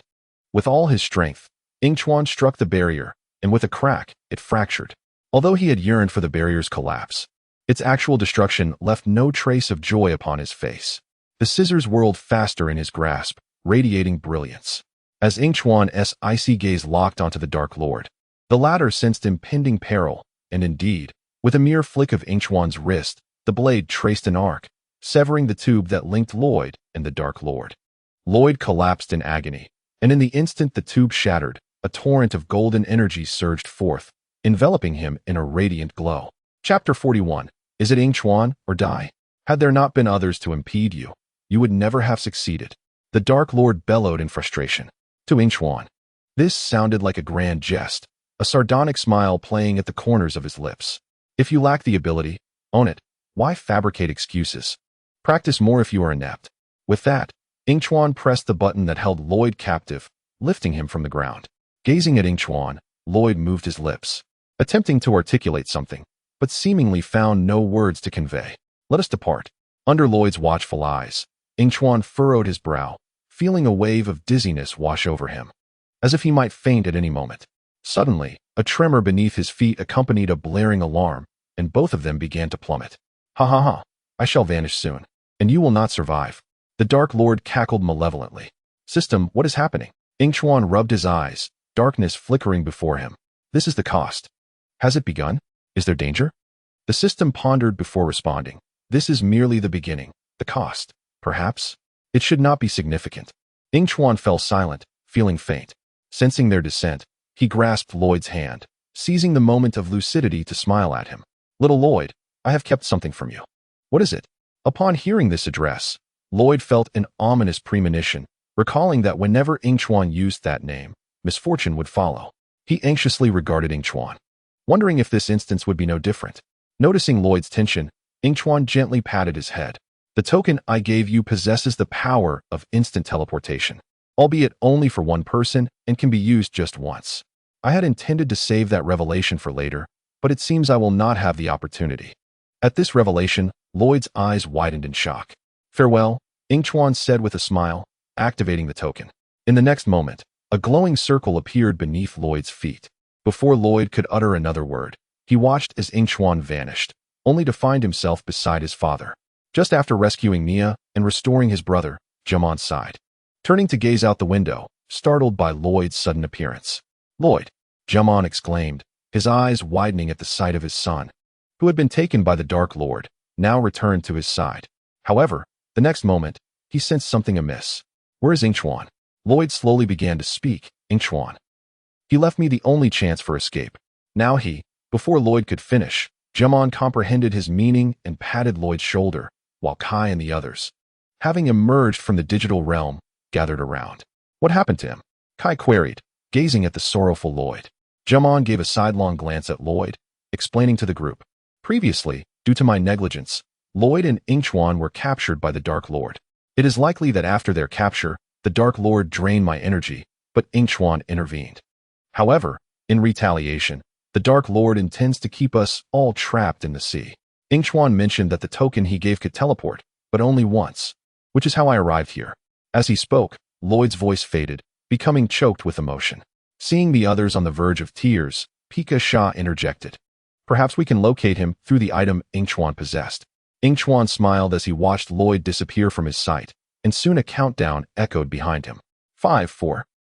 Hearing the mechanical voice, Yingchuan leaped into the sea without looking back. 3, 2, 1. As the countdown concluded, the mechanical dragon soaring overhead plunged into the ocean, creating a tremendous splash. Yingchuan dove in with a splash, his figure quickly submerged. The water enveloped him, the force of the impact robbing him of breath. He struggled to surface, but all efforts proved futile. Gradually, his strength waned, consciousness blurred, until he succumbed entirely to darkness. This time, It's truly the end. Yingchuan's body sank, motionless, as the system watched in shock, eyes widening in disbelief, and screamed. I merely glanced at my little treasury. How could this be the end? Hurry! The system, in a state of disarray, hastily transported the nearly lifeless Yingchuan to the beach. Observing the slow rise and fall of Yingchuan's chest, it exhaled a sigh of relief. I truly commend you. The system lamented, its heart aching as it procured a vial of the water of forgetting from the store and, using its energy, temporarily roused Yingchuan. Am I still alive? Yingchuan gingerly touched his head, astonished. Suddenly, he noticed a bottle of water beside him, its commonplace Nongfu spring packaging strikingly familiar. Hurry and drink this. Your clarity is only temporary, and this elixir can restore your body, but you will inevitably succumb once more. You mustn't die. You are of great importance. Yingchuan nodded, grasped the vial of the water of forgetting, uncapped it, and took a sip, smacking his lips afterward. This tastes no different from ordinary water. Surely the system hasn't procured a counterfeit. As he pondered this, he suddenly rolled his eyes back and fainted again. Witnessing this, the system flipped through a book, distractedly contemplating its thoughts. The plan is set to commence soon. Perhaps, forgetting is indeed his best option. With that, the system laid the book aside, gazing into the void with a sigh. But is that truly the case? The sunlight upon the beach gradually faded, replaced by the gentle embrace of moonlight. An eerie silence enveloped the shore until a voice pierced through it. Though soft, it resonated sharply in the stillness. Mom, look, there's a person. The beam of a flashlight illuminated Yingchuan, restoring the flickering red glow of the token to its original state. Quickly, let us take him indoors. After a flurry of activity, tranquility returned to the beach, the moon hanging in the sky, its pristine light seemingly capable of scrutinizing all. Yingchuan stirred, rubbing his head as he sat up in bed, surveying his surroundings. The walls bore simple furniture arranged meticulously, adorned with photographs, while the wooden window showcased intricate carvings. Where am I? He wondered, stepping outside, only to be greeted by a wave of warm air. You are awake? A voice filled with surprise called out. Turning, Yingchuan saw a woman holding an iron basin. Hello. Did you save me? He inquired, nodding in response to her question. Oh, we found you unconscious on the beach while taking a stroll yesterday and brought you back. The woman entered the room, placing the basin on the floor. You should rest now. I will step out for a moment. With that, she exited without uttering another word. Yingchuan plopped back onto the bed, and at that moment, a familiar voice emanated from the token. Yingchuan, can you hear me? He picked up the token, examining it in vain for the source of the voice. Can you hear me? I can, he replied, and upon hearing this, the members in the bog office breathed a sigh of relief. Yingchuan, where are you? Lloyd inquired urgently, wishing he could teleport to Yingchuan's side. I am in a remote village.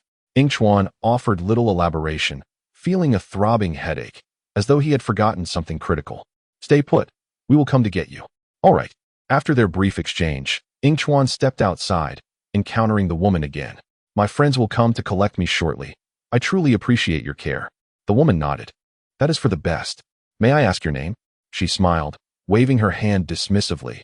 I am the head of this village. We shall meet again. Very well. I am Ran. As soon as he spoke, a jolt of surprise coursed through him as he glanced at the token. How did he unconsciously disclose that? Before he could clarify, he noticed the woman had vanished without a trace. Never mind. We shall speak again next time. Unbeknownst to him, the woman had been quietly observing him until her departure. Chapter 42. The return. I can no longer fight alone. As long as I possess the power of gold, they will not relent. The ninjas who arrived on the Isle of Darkness returned to the Temple of Light, taking their rightful places. Yingchuan leaned against the wall in boredom, the scissors rotating slowly around him. He watched Lloyd at the center, his eyes gleaming with a smile. The water of forgetting is indeed a valuable asset. Indeed, we cannot allow anything to separate us. Upon hearing Lloyd's words, the others nodded in agreement. He speaks the truth. Seeing that everyone shared his sentiment filled Lloyd with joy as he turned to the others, receiving their affirmation. In the next moment, Yingchuan observed Lloyd gathering energy and projecting it into the massive bell overhead.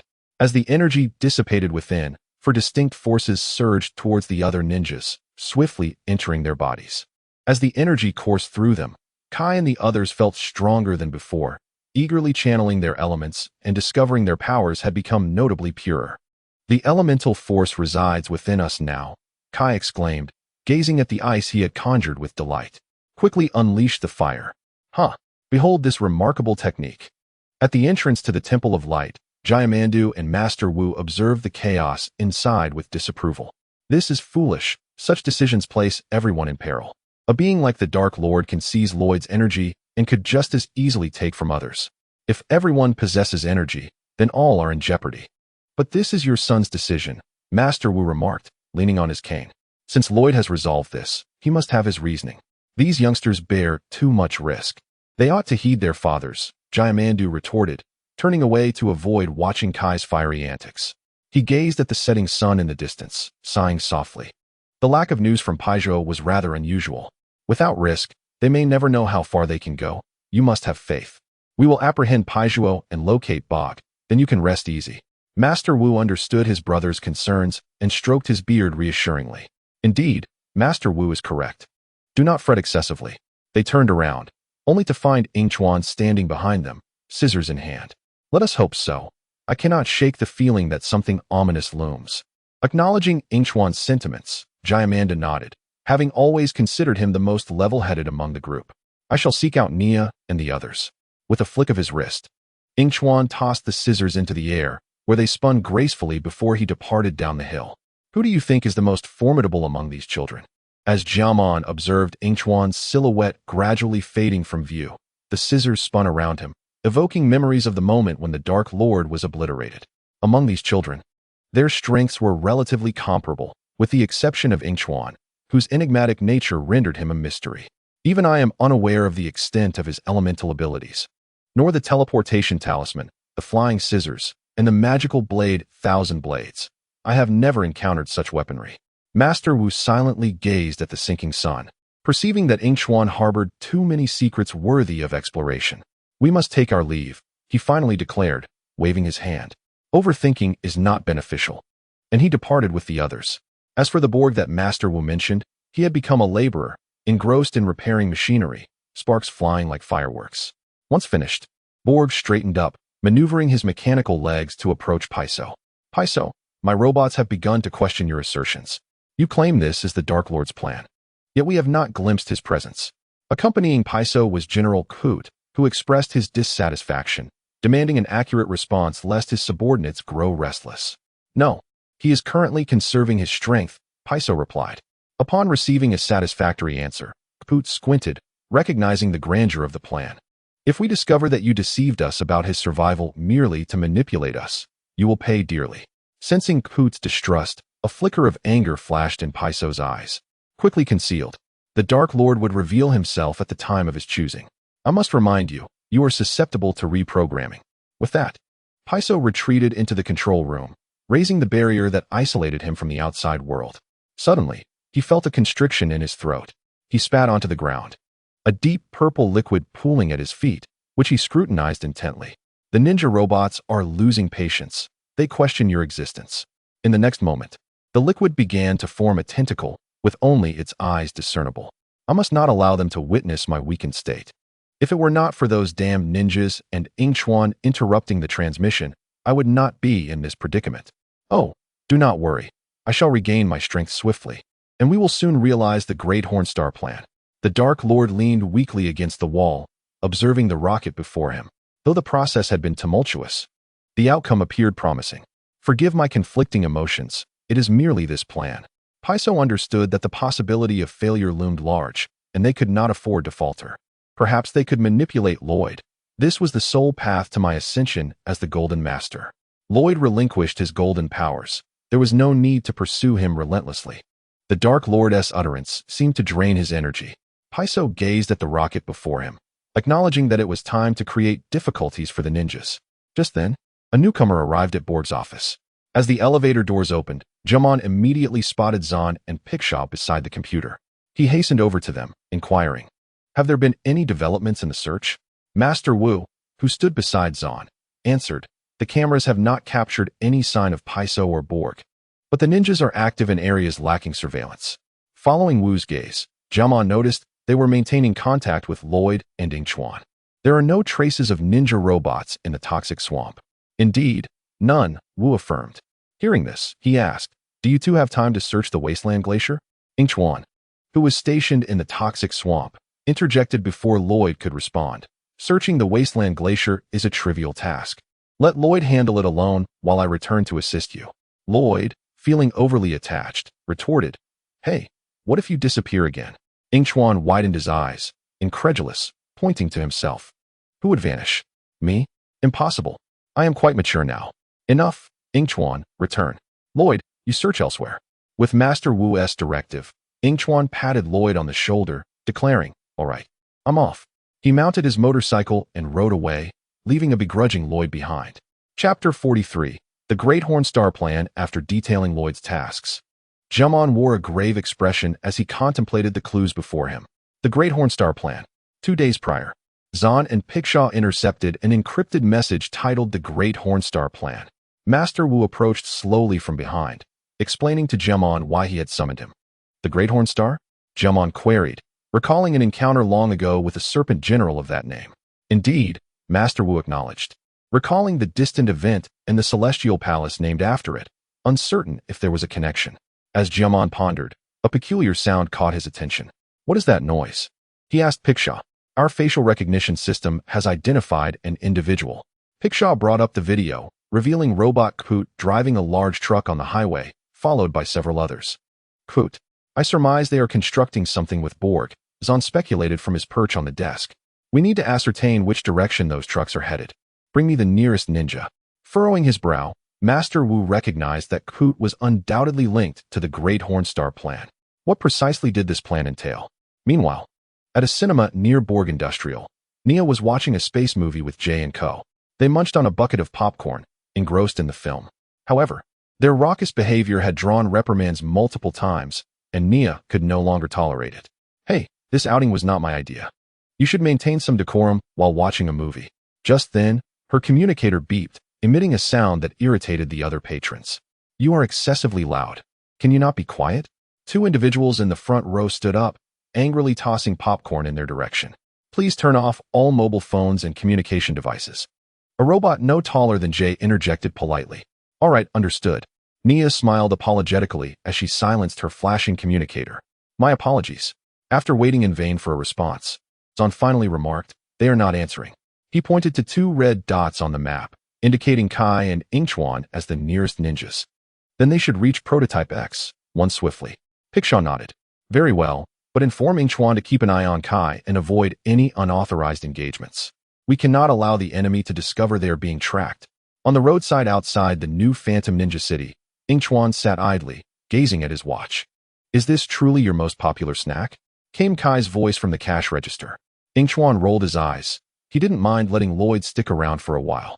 Is there anything more popular than this? Kai leaned against the counter, one arm draped over it, holding a bag of snacks while chatting with the beautiful cashier. Noticing the girl's lack of response, Kai straightened up, raised an eyebrow, and breathed fire onto the snack bag, roasting it. Ahaha.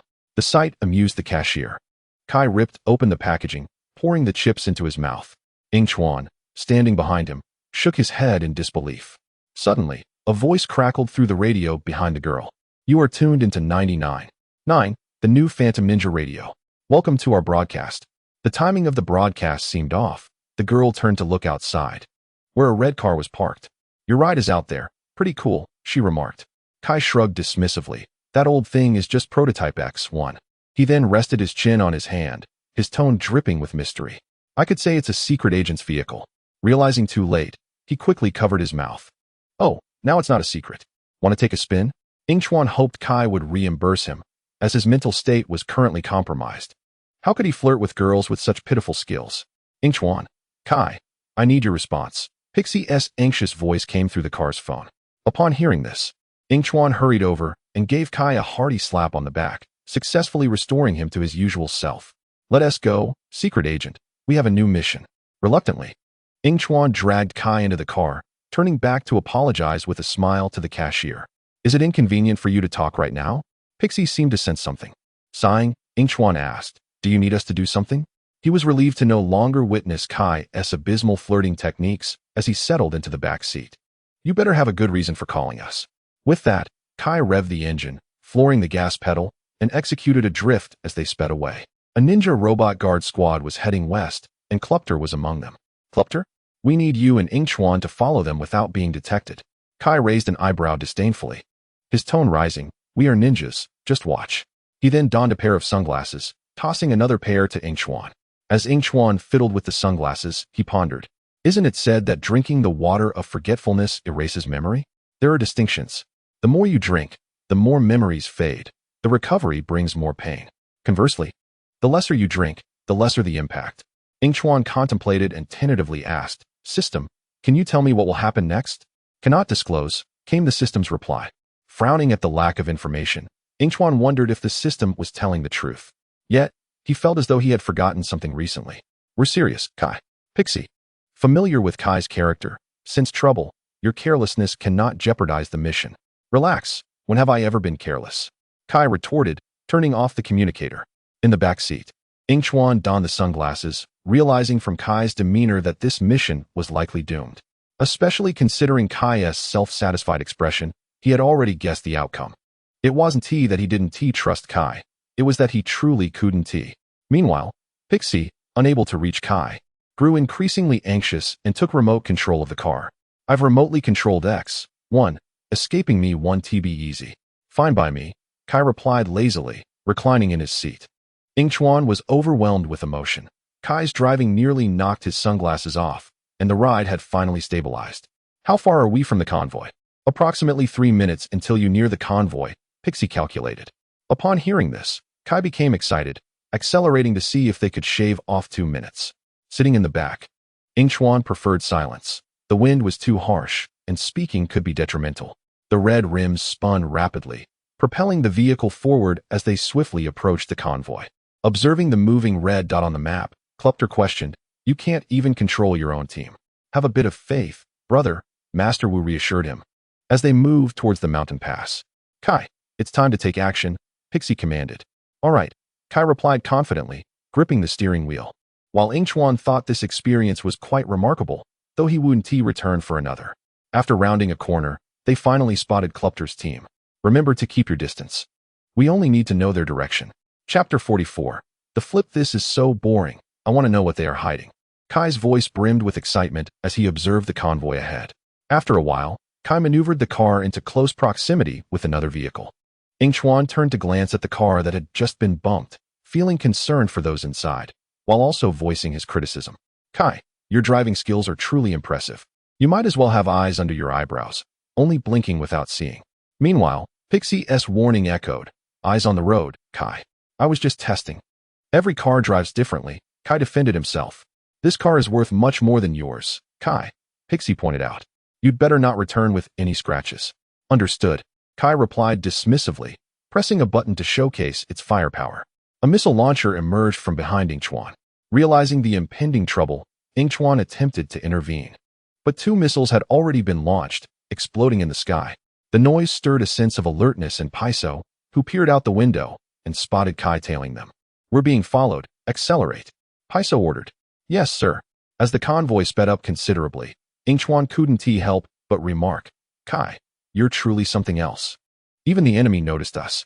Brother, I bow down to you. Kai ignored Yingchuan as a robot approached from ahead.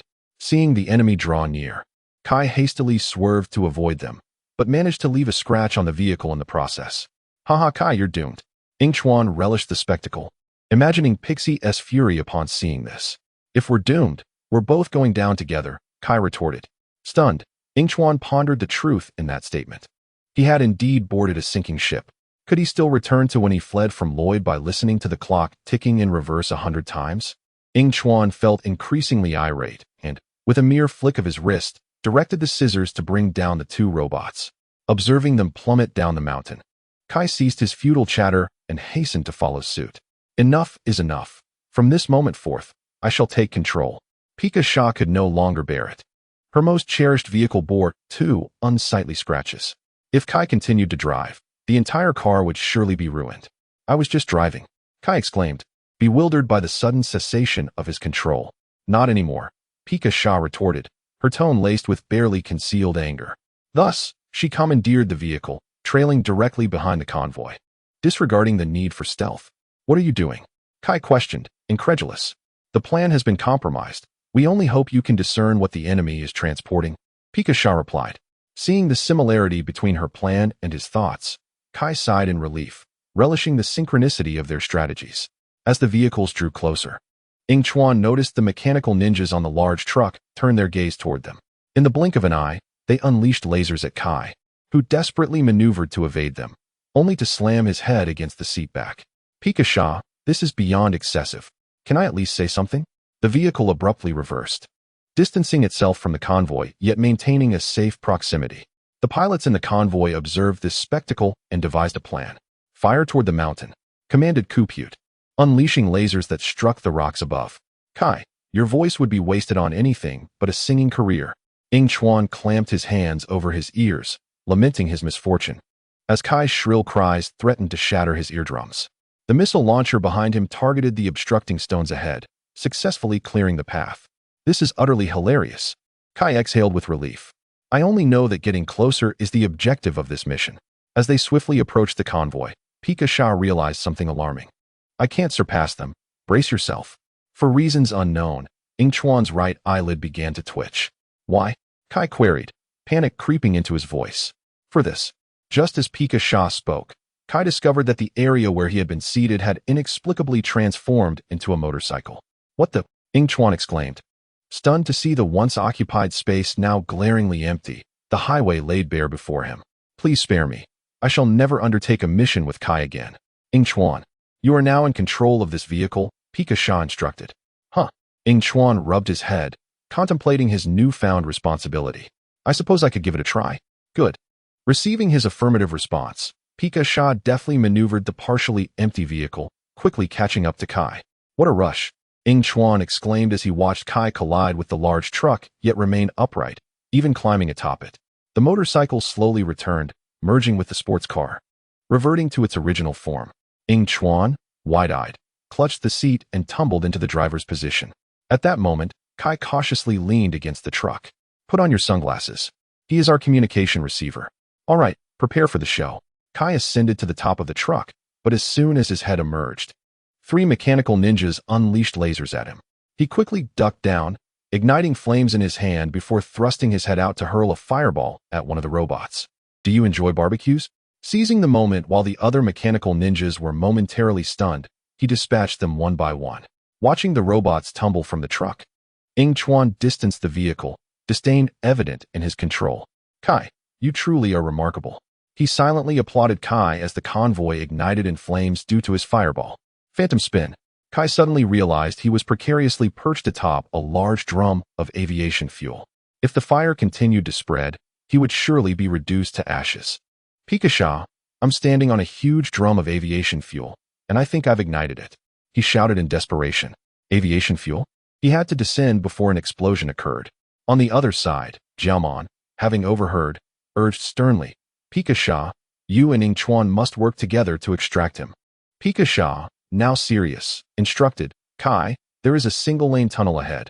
We must time this perfectly to get you out before then. Her voice reached Yingchuan's ears, who remained vigilant over Kai's situation while controlling the vehicle. Suddenly, Yingchuan noticed 3 robots appear in Kai's path, and the spinning scissors above halted abruptly. With a resounding bang, they split the air like lightning, slicing through the obstructing robots.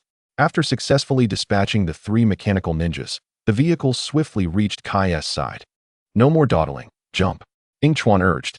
Kai nodded and leaped with all his might, the vehicle reliably catching him.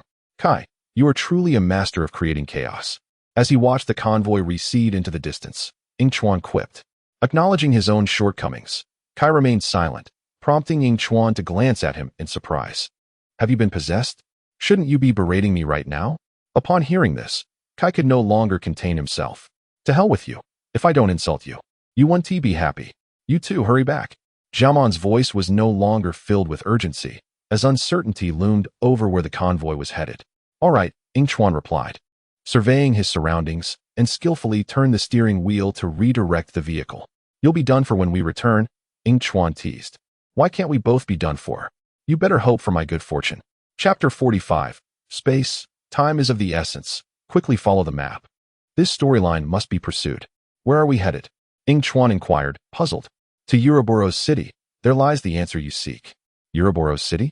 Oh, he remembered. The Dark Lord resided there. Without further ado, Yingchuan began conversing with Pika. Pika, gather everyone. I now know where the convoy is headed. On the other end, Jumon and Master Wu perked up at his words. You found out? Jumon asked, bewildered. Indeed, they are headed to Ouroboros City, Yingchuan fabricated. I once placed a listening device on him, but it was discovered yesterday. Why didn't you inform us yesterday? Master Wu pressed. You never asked. The group fell silent, momentarily stumped by Yingchuan's logic. Fine, I shall notify them. You all return first, Pika acquiesced. Understood. Meanwhile, the three individuals who had been watching a film exited the cinema. The greatest movie of all time, huh? Jia was still entranced by the film. Indeed. It was quite good, Nia replied with a forced smile. You mentioned that after our date, you would choose one of us. So, who have you chosen? Ko inquired patiently. Upon hearing this, Nia's spirits dampened. Although she spoke, she was reluctant to confront the matter. Well, Nia hesitated, fearing that whichever choice she made would lead to irreparable consequences. Yes, this matter has lingered long enough. Then let us delay it a bit longer. It has already been prolonged, has it not? As everyone turned to look, they found that Yingchuan had somehow made his way to their side. We must hurry.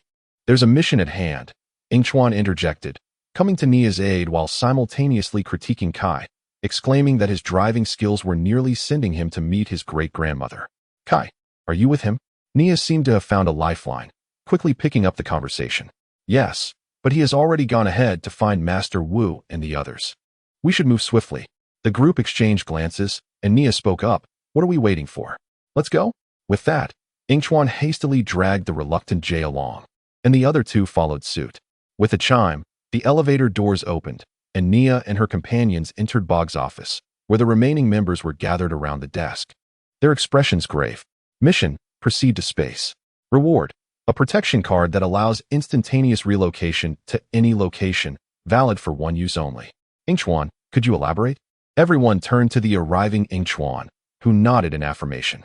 A few days ago, I learned from a listening device placed on Paiso that the Dark Lord is still alive. The revelation left the group in shock as Yingchuan continued. Their stronghold is in Ouroboros City, but I was discovered by Paiso before I could gather more information. So this is all I can share. They exchanged concerned glances, and Yingchuan was immediately pulled aside by Lloyd, who regarded him with disapproval. Yingchuan chuckled awkwardly in response. Tonight, they will execute the plan of the Big Dipper, and we must act now, Master Wu stated seriously, beginning to recount the information they had uncovered days prior. However, the specifics of the plan remained unclear.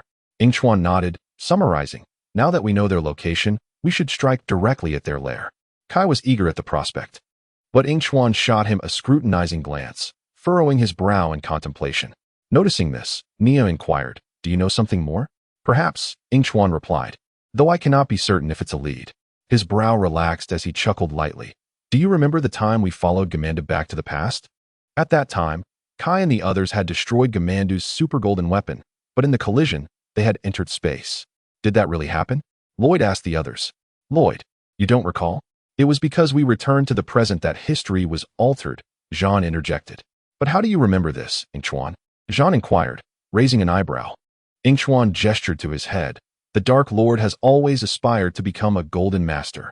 Thus, it is not difficult to deduce that he seeks to enter space to find golden energy, become a golden master, and then rule the world. What should we do now? Jay asked. Shall we not head to Ouroboros City? Yingchuan tapped the table. If you have the confidence to stop him from acquiring the golden weapon, do not linger any longer. This plan is still too risky. If anything goes awry, you may never return, Gamandu disagreed. But we have no other options left, Jean replied. Perhaps I could go. I can survive without oxygen. Hey, a good brother should go together, Kai said, slapping Jean on the shoulder, and they exchanged smiles. This approach is evidently unwise. Master Wu, won't you intervene? Yingchuan raised his voice, addressing the silent Wu. Since they can make their own decisions, I shall not interfere further. Wu replied, Is that so? This is certainly not something I would expect from you. Outside, the sky darkened, heavy clouds gathering, accompanied by distant rumbles of thunder, as if to warn Yingchuan and the others. A gentle breeze fluttered as Yingchuan gazed at the ancient city before him, exuding an aura of age. Prepare for launch. Paiso, unaware of Kai and the others' imminent arrival, continued directing Bog to press the launch button. Just as Bog was about to comply, Yingchuan led the other ninjas into the scene. I don't understand. Where are they? Ko asked anxiously. Yingchuan remained silent, listening intently, until he suddenly felt a tremor beneath his feet. Run, he shouted, grabbing Lloyd in a hurry, but it was too late. The ground beneath them slowly opened up. They fell, landing with a jolt that left them dazed. Lloyd climbed off Yingchuan, who had cushioned his fall by landing on his back. Are you all right? Lloyd asked, shaking Yingchuan in concern. I was fine until you shook me like that, Yingchuan replied, pushing himself up and surveying the massive rocket before him, stroking his chin in contemplation. Hurry, we must not let them discover us. Yingchuan scrutinized their surroundings, stepping forward to open the container that isolated the rocket's main systems. The others followed suit without hesitation. Meanwhile, Gamandu and his group arrived just as the countdown reached its conclusion. The rocket's base erupted with fierce flames, accompanied by a deafening roar, as it swiftly pierced through the cloud cover, ascending into the vast cosmos. The remaining members on the ground gazed up at the spectacle. I am retrieving data on Jean boarding the rocket, Pika exclaimed, understanding that this plan was undoubtedly reckless, alongside monitoring the life statuses of the other four. May the original Phantom Rotator Master watch over them, Master Wu said, stroking his beard in worry. You wish them to take risks and see how far they dare to go. Gamandu recalled previous words, gazing at the now-vanished rocket, pondering how far they intended to venture. Chapter 46. The plan fails. Gazing out at the cosmos, Yingchuan's eyes widened in surprise. He had not anticipated that he too would become a traveler of space. What on earth do you all intend to do? After regaining his composure, Yingchuan turned to the disheveled group behind him. Observing the scene, he sensed that something was still amiss. At that moment, the dormant system unexpectedly played a song in his mind. I cannot help but transform into a stubborn fish. Oh, I didn't realize you were a regular surfer, system. Of course. Do you know why you are a man? Because you are kind. Yingchuan slowly formed a question mark, realizing he was beginning to struggle with understanding. What is the most wonderful thing about this situation? Jay floated in the air, feeling exhilarated. Kai looked at the leisurely Jay and remarked, do you think we are somewhere else? We are in space. If this plan fails, we will be left behind. What are you doing? We need to act quickly. Jay, stop floating around. Yingchuan rapidly approached Jay. We must find a way to control the spacecraft. If they return the golden weapon to the Dark Lord, there will be no hope for the ninja world. If I remember correctly, humans cannot breathe in space, Jean noted. Turning to gaze outside, countless stars, like brilliant pearls, were embedded in the darkness. Suddenly, he seemed to have an epiphany and rushed to a nearby control panel, where the screen displayed the design of the entire rocket. In less than 5 minutes, the entire ship will ignite. The booster will gradually detach according to protocol. Oh, I am a ninja, not an astronaut. Upon hearing this news, Kai became flustered and turned to Yingchuan. What is this fellow talking about? The vessel we are currently aboard is about to be separated. Yingchuan responded, carefully searching his mind and finally discovering a solution. At that moment, the rocket design vanished, replaced by the concerned faces of Nia and her companions. Hello, Kai? Nia asked, anxiously gazing at the flickering screen. Is anyone there? Can you hear me? I can't hear you, Yingchuan replied as he caught the drifting Lloyd and swiftly moved to Jean's side. The sight of the ninjas being safe brought great joy to Nia and the others. Master Wu remarked, I am delighted to hear your voices. I will assist you in returning home safely. Pakaisha found the rocket's blueprint. As she spoke, the screen displayed a more detailed rocket schematic. You must escape the cargo hold quickly. The section near the bow is the A2 storage area, which contains emergency spacesuits. Upon hearing this, Ko sighed in resignation, realizing that without going out, they would not obtain the spacesuits. However, the dilemma was that they could not venture out without the suits. It seems all depends on you. Yingchuan turned to Jean. You are a robot. You do not need to breathe. We rely on you, Jean. Kai cast a pleading glance, not wishing to perish in this place. You are right. I am the only one who can survive without breathing. Jean floated towards the nearby hatch and opened the door, leaving the others filled with concern. Go for it, Jean. Yingchuan grasped Lloyd. Did I not just hold on to you? In this brief moment, you have lost all sense of direction. After ensuring Lloyd was stable, he began a profound internal dialogue with the system. So what exactly does your benevolence mean? I know, but I simply will not tell you, the system's cheeky voice replied. Feeling a desire to return the product, Yingchuan covered his face in sorrow. Meanwhile, Jean, after navigating a crisis, arrived at the A2 storage area described by Master Wu. He gazed at the keypad on the hatch and swiftly entered a few codes, successfully unlocking the door. Just as the countdown for the vessel's separation reached 19 seconds, Lloyd anxiously inquired, "Jean, where are you?" "Follow my instructions to initiate the separation of the thrusters," Cap commanded from beside the rocket controller, oblivious to the fact that the ninjas had already joined them in space. As the thrusters separated and began to plummet, those on Earth were overwhelmed with worry. A voice soon rang out, igniting their excitement. "We succeeded. You succeeded. How wonderful. We have all donned our spacesuits. At least we can remain aboard this vessel a while longer." Lloyd activated the communicator on his space suit to report their safety to Master Wu and the others. "Indeed, we must exercise caution now to avoid being detected." Yingchuan lay on the rocket, observing as the cabin they had occupied moments before was jettisoned, exhaling a quiet sigh of relief. "To control the spacecraft, you must reach the pilot's cockpit," Nia calmly analyzed. "You can see the entrance ahead. Do you know what lies beyond?" Ko peered through the transparent visor of his space suit, a hint of unease in his voice. "An endless, desolate darkness, if one of us were to fall." Before Ko could finish, Kai interrupted, "Thus, we must unite our efforts." Once he concluded, the entire rocket suddenly accelerated, causing the group to struggle with their balance. Once they regained composure, Jia exclaimed, "I can hardly wait to see the expressions on those metal blocks when they discover we are hiding aboard." "They are robots. They do not have expressions," Ko corrected as he approached Jia. "Oh, right, Jean has expressions." While the two debated the expressiveness of robots, they were unaware that their conversation had been detected by the robots stationed in the cockpit. Upon hearing the most detested ninjas speaking, Cap sprang to his feet, gripping the chair tightly. "Are we really going to discuss this now?" Kai could not comprehend Ko and Jia's line of thought amidst such a crisis. They were still engaged in trivial chatter. "It's too quiet. I just wanted to lighten the mood, even if there is no air in space," Jia laughed awkwardly. Simultaneously, Jia's voice reached Cap's ears, "Get rid of them." Following the command, other idle robots rushed out, and Cap reported to Paiso, "The ninjas have sneaked aboard. Continue searching for the golden weapons. Someone must be aiding them, and we will uncover who is secretly assisting." Upon receiving the news, Paiso swiftly located Master Wu and his companions in the Borg office, grinning with satisfaction. "Now that I have lost sight of you, will the ninjas still be so fortunate?" With that, he headed towards Master Wu's position. Meanwhile, Yingchuan, observing the suddenly appearing robots nearby, sighed in resignation. "Jia, let's savor this fleeting moment of tranquility. It seems the surprise attack plan is no longer viable. Watch out." In the next instant, a robot pressed the trigger of its laser gun, firing at Yingchuan and his companions. A fierce battle was about to commence.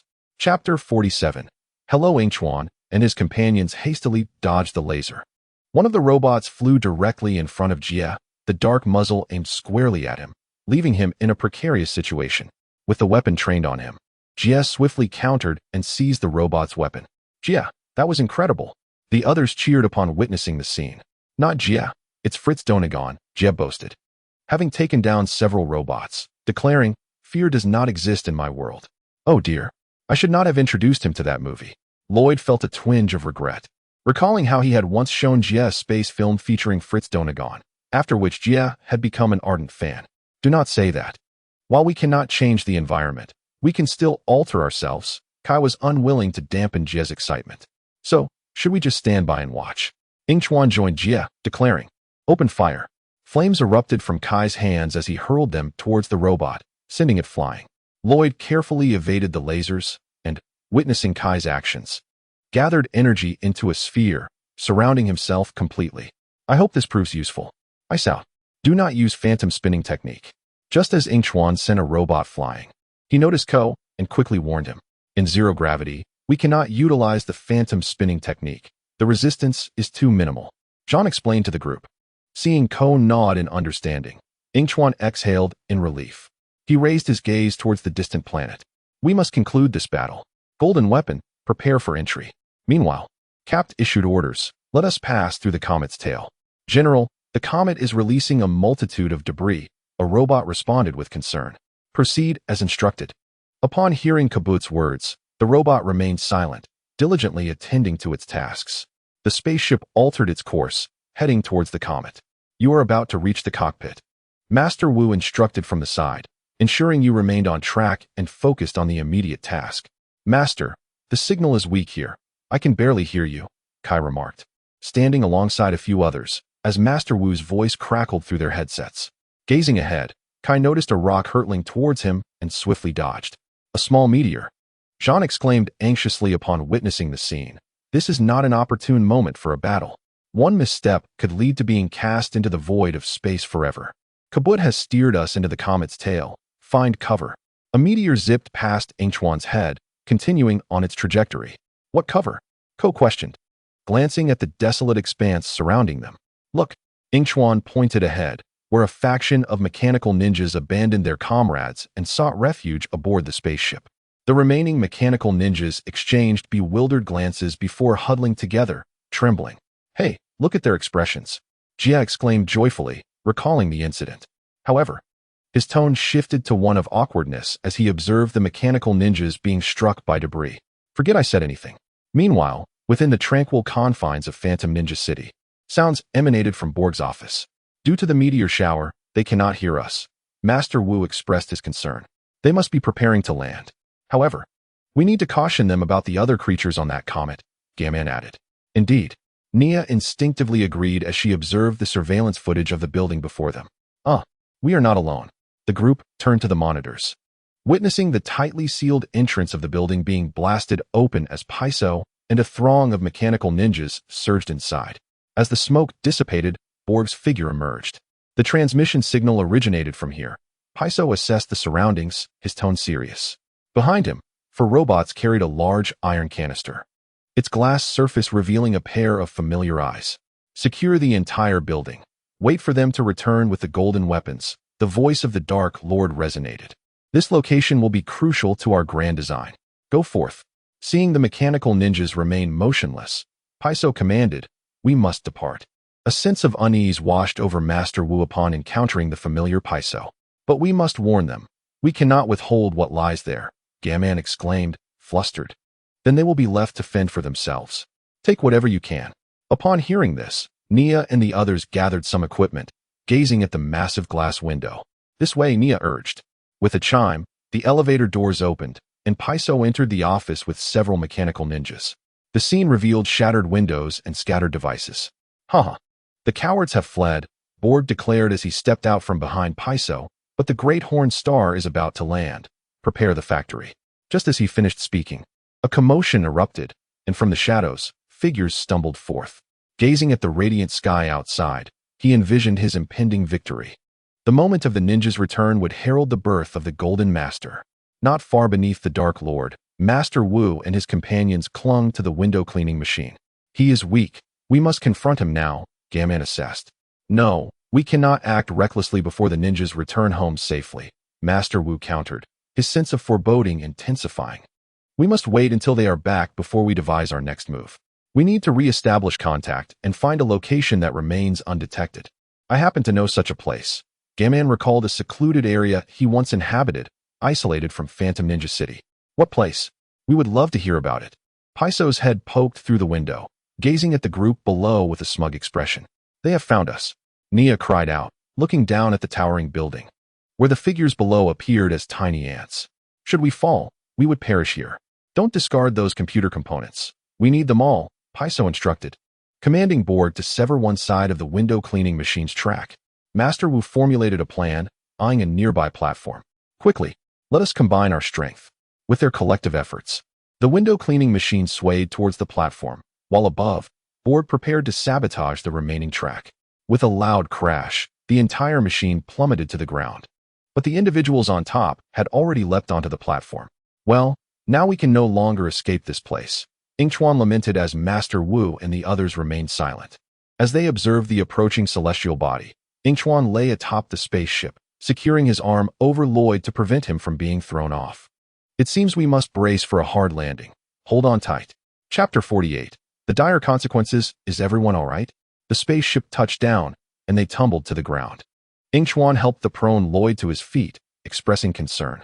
Oh, I'm fine. As Lloyd steadied himself with Yingchuan's assistance, he surveyed his surroundings. Nia, are you there? Dad. Master Wu, is anyone there? Lloyd inquired into the headset, but unfortunately, no response came. Perhaps the others had not managed to land, utilizing the illumination from their space suits. Kai led the way. They arrived at the spaceship, where Jean opened the control panel door, revealing a pitch-black interior devoid of any occupants. The beams from their headlamps illuminated the space. They are gone. They must have gone in search of weapons, Ko answered, the truth evident before them. Hurry. Let us take control of the spaceship before they return. Jed dashed towards the control console, as the mission had become secondary. Merely surviving and returning home had become the priority. They took the ignition key, Jed lamented upon realizing the situation. Sitting in the chair previously occupied by Kabut, Kai questioned. You mean to start such a large vessel with merely a small key? Surely, at least one of you knows how to short-circuit the ignition. Friends, come look at this. Lloyd's voice suddenly called from behind Yingchuan, who followed the sound to a nearby location. There, a small vehicle was parked. They took the lunar rover. It seems we have a lead, he announced, a glimmer of hope amidst their dire circumstances. Before long, a vehicle was driving across the expansive terrain. Hey, move your oxygen tank. I can't see the road. The cramped vehicle housed 5 individuals, and soon grievances erupted. Your demolition gun is pressing against my ribs. That's not a demolition gun. It's my leg. This commotion hardly concerned Yingchuan, who remained atop the vehicle. Can you not be a little more composed? He lay atop the car, listening to the complaints echoing from within the cramped vehicle. It was indeed quite small. Just bear with it. We will arrive shortly. As Yingchuan felt his body nearing exhaustion, the imprint left by the mechanical ninja finally faded away, leading them to the mouth of a cave that faintly glimmered with golden light. This must be the site where the golden weapons had fallen. Let us hurry. Yingchuan eagerly leaped down from the roof of the car, having no desire to remain in the dilapidated vehicle for another moment. The group exchanged glances and nodded to one another, stepping lightly as they entered the cave. The stones perfectly concealed their figures, allowing Kai and the others to observe the mechanical ninjas that had gathered here. Several of them surrounded a central area within the cave, where a large golden sphere, ensnared by vines, radiated a brilliant light. Weapons and keys, Kai noted carefully, spotting a keyring dangling from the neck of one mechanical ninja. No, stop. A warning echoed within the cave as Yingchuan traced the source of the voice. Discovering that Krupt was attempting to halt a mechanical ninja that was edging closer to the light sphere. But it was too late. Just as Krupt finished speaking, the mechanical ninja's hand made contact with the sphere, followed by a violent convulsion before it erupted, vanishing from existence. The surrounding mechanical ninjas recoiled in shock. Having just witnessed their companion's instantaneous demise, even robots could experience fear. Only the Dark Lord can withstand such power, Krupt explained. The combined energy of these weapons is far too dangerous for anyone to touch directly. Are those the golden weapons? Jay whispered. Is that even a question? Yingchuan raised a hand, swatting away a green, firefly-like insect that had crawled onto him. Be cautious. These insects can consume metal, he cautioned softly. The moment John heard this, he quickly flicked the insect off his hand. At that moment, Master Wu's voice could be faintly heard, interspersed with rustling sounds, discernible only with utmost concentration. You must not disturb any extraterrestrial life. They are exceptionally perilous. Can you hear me? Master, Kai began, but Yingchuan interjected, of course, Master Wu. We can hear you clearly. Are we safe right now? Hey, what did Master Wu say? Yingchuan had to repeat the message. Earlier, in the shelter where the ninjas had evaded the mechanical ninja waterfall, Master Wu had been conversing with them slowly, illuminated by candlelight. We are quite safe at the moment. The insects you mentioned were studied by scientists years ago. They likely originated from a meteor that fell into the ninja world. They are probably from this very comet you are on, Neo explained, flipping through an encyclopedia to provide details. Listening intently, Yingchuan echoed Nia's words to the group. The meteor contained a type of parasite that has since become fossilized, feeding on metal alloys. After concluding Nia's explanation, while fending off the insects buzzing around them, he added, we must leave immediately. As the number of insects swelled, Yingchuan realized he had to make a decision. Seizing the moment when everyone was distracted, he charged towards Krupt. The mechanical ninjas quickly detected him, firing lasers in his direction. What is he doing? Has he lost his mind? Yingchuan quickened his pace, narrowly dodging a laser that grazed the helmet of his spacesuit before arriving in front of Krupt. We meet again, he smiled, swiftly yanking the keyring from Krupt's neck. I prefer not to resolve issues through violence. He retreated just in time to evade Krup's retaliatory punch and dashed towards the rocks where Kai and the others awaited. What are you all waiting for? Run back. Upon seeing Lloyd and the others still frozen in place, Yingchuan was filled with frustration, grabbing Lloyd's hand and pulling him along. As the mechanical ninjas prepared to pursue, Krupp called out, "Wait, don't chase. Our primary mission is to retrieve the golden energy." The ninjas halted, turning back to bow and acknowledge. Understood. Are we not completing the mission? Lloyd, almost dragged back by Yingchuan, asked, gazing at the spacecraft ahead in confusion. What mission? If we continue, we will be left here, Yingchuan scoffed, glancing up at the relatively intact spacecraft. Kai, drive away those insects and let us return. Jean, take the helm. Your lives are of utmost importance. Children, ensure you return safely. Jia-man heard through her headset and nodded. This was indeed the best course of action. If they lingered, not only would the insects consume the spacecraft, but they would also fail to secure the golden energy, leaving them stranded in space indefinitely. Children, return safely. I would like to express my gratitude for the support I have received. The author will continue to strive for improvement. Special thanks to the chef Shuangyo and fans of Phantom Ninja. I also appreciate Mo Lanqing, Saiji In, KT0UCH Liu, and all the others. Chapter 49. The final time Yingchuan stood in the spacecraft's control room, rubbing his hands together, a smile gracing his face. Insert the key, and now this. Ignite, ignite, ignite. Let us hurry back. I have no desire to linger here. Come on, Jean urged, nudging Yingchuan aside to assume control. Before long, the spacecraft slowly ascended, changing direction towards the way they had come. They had successfully taken off. Krupp, who had secured the golden weapons, approached with the remaining mechanical ninjas. Do not worry. Even without the spacecraft, we can return. You've arrived, Yingchuan declared as he set foot on solid ground, shedding his heavy spacesuit to breathe in the fresh air. The sunlight bathed the earth, warming his skin, causing him to squint as he gazed at the sun. The timing is off. In the anime, Krupp arrived at night, while Kai and the others were supposed to return the following day. However, due to his actions, they had all returned together the next day. He glanced towards Master Wu, who was approaching them. Not only us, Krupp should have arrived as well. Indeed, they were merely a step behind you. I thought we might never return, Kai said, patting Yingchuan on the shoulder.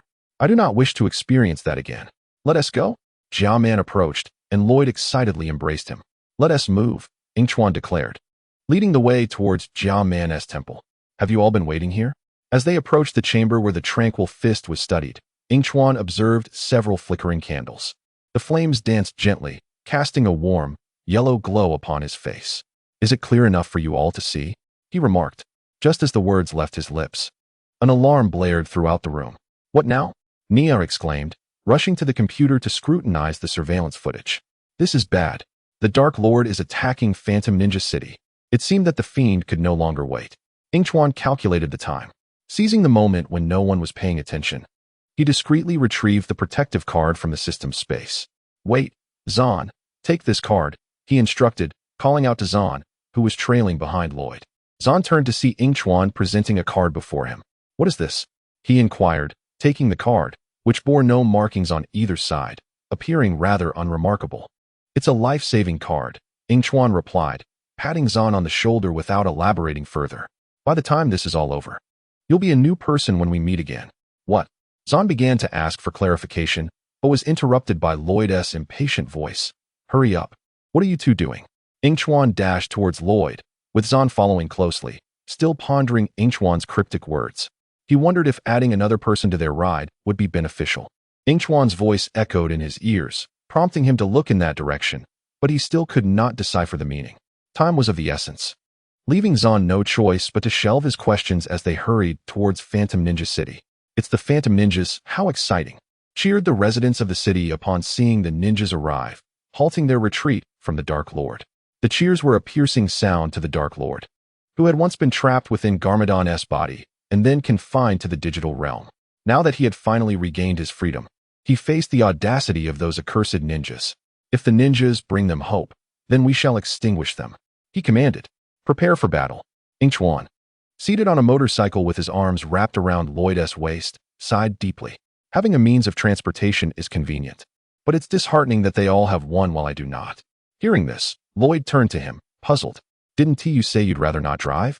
This question rendered Yingchuan speechless, as he silently glared at Lloyd. What's wrong? Lloyd stammered, unsure if he had misspoken. Yet, he distinctly recalled Yingchuan's prior words. It's nothing, Yingchuan sighed. Just a foolish thought. Once this is over, I'll just take Lloyd's bike. You want to mind, right? Listen, ninjas. If you can hear my voice, it means I have successfully escaped and found refuge in the resilient monastery, echoed Borg's voice in Yingchuan's ears. The resilient monastery? Master Wu queried from another vehicle, that's the site of the remnants of the Stone Wars, where the Dark Lord used it as a stronghold against the first generation of phantom Spinjitzu masters. Garmadon, seated in the back, added, There's a protective sacred seal there that can withstand golden power. Quite clever. If you can survive to enter, I believe I possess the weapon to defeat him. Borg asserted. Then we must make haste to that monastery. Stay close. Lloyd steered towards the resilient monastery, while Yingchuan sat behind, feeling the wind brush against his face. Borg's words echoed ominously. They were indeed within Phantom Ninja City, and the notion of survival felt almost like a curse. However, upon witnessing the current form of the Dark Lord, Yingchuan could not help but exclaim. The depiction from the anime paled in comparison to reality. The Dark Lord, now clad in golden armor, towered at an astonishing height of 5 to 6 meters. His lower half resembled that of a colossal spider, and the sight of his golden legs left Yingchuan utterly astounded. The Dark Lord, evidently aware of their presence, began to pursue them with his long strides. The Dark Lord is becoming increasingly hideous with each evolution, Yingchuan quipped, directing Wu's attention to the monastery ahead. Look over there, Wu exclaimed, pointing in a direction. Yingchuan glanced, but saw nothing except towering buildings and a panicked crowd. After navigating several turns, the monastery finally materialized before them, yet the Dark Lord quickened his pace, still unable to close the distance. As the gates of the monastery swung shut, a blue protective shield enveloped it. The Dark Lord came to an abrupt halt, his mechanical ninjas surrounding the perimeter, and he ordered, Fire. Instantly, a barrage of lasers struck the shield, yet it held firm, showing no signs of damage. You mentioned having a secret to defeat him, the anxious voices from within the monastery inquired, as the sound of lasers hitting the shield echoed around them. Indeed.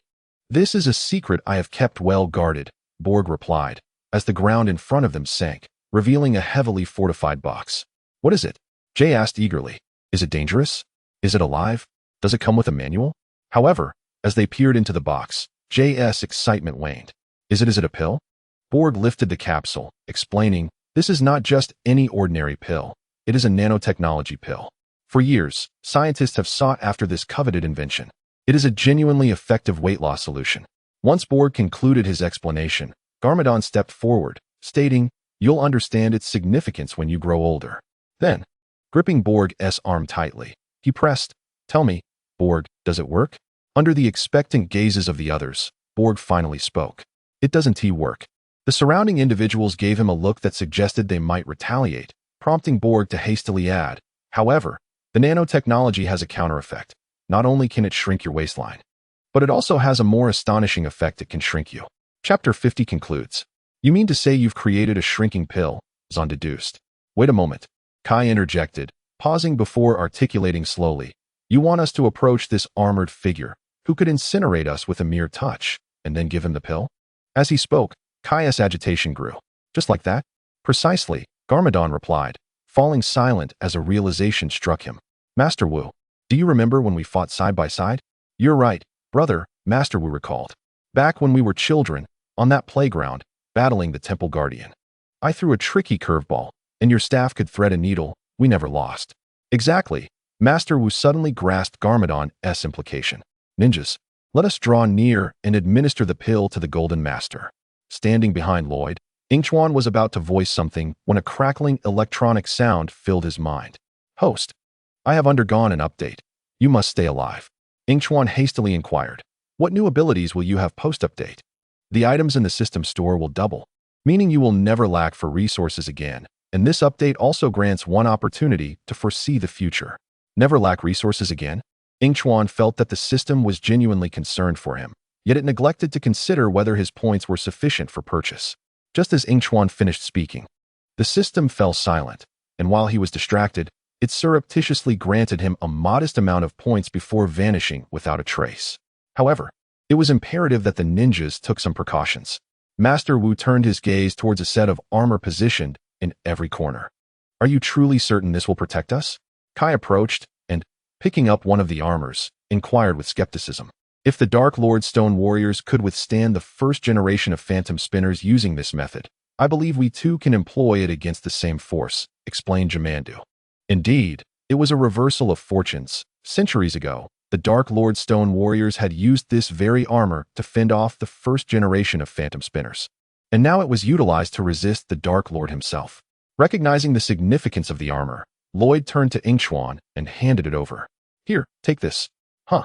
Yingchuan was momentarily taken aback, patting Lloyd's forehead, puzzled by his sudden outburst. Yingchuan, Lloyd said with a serious expression, it would be wise for you to wear this.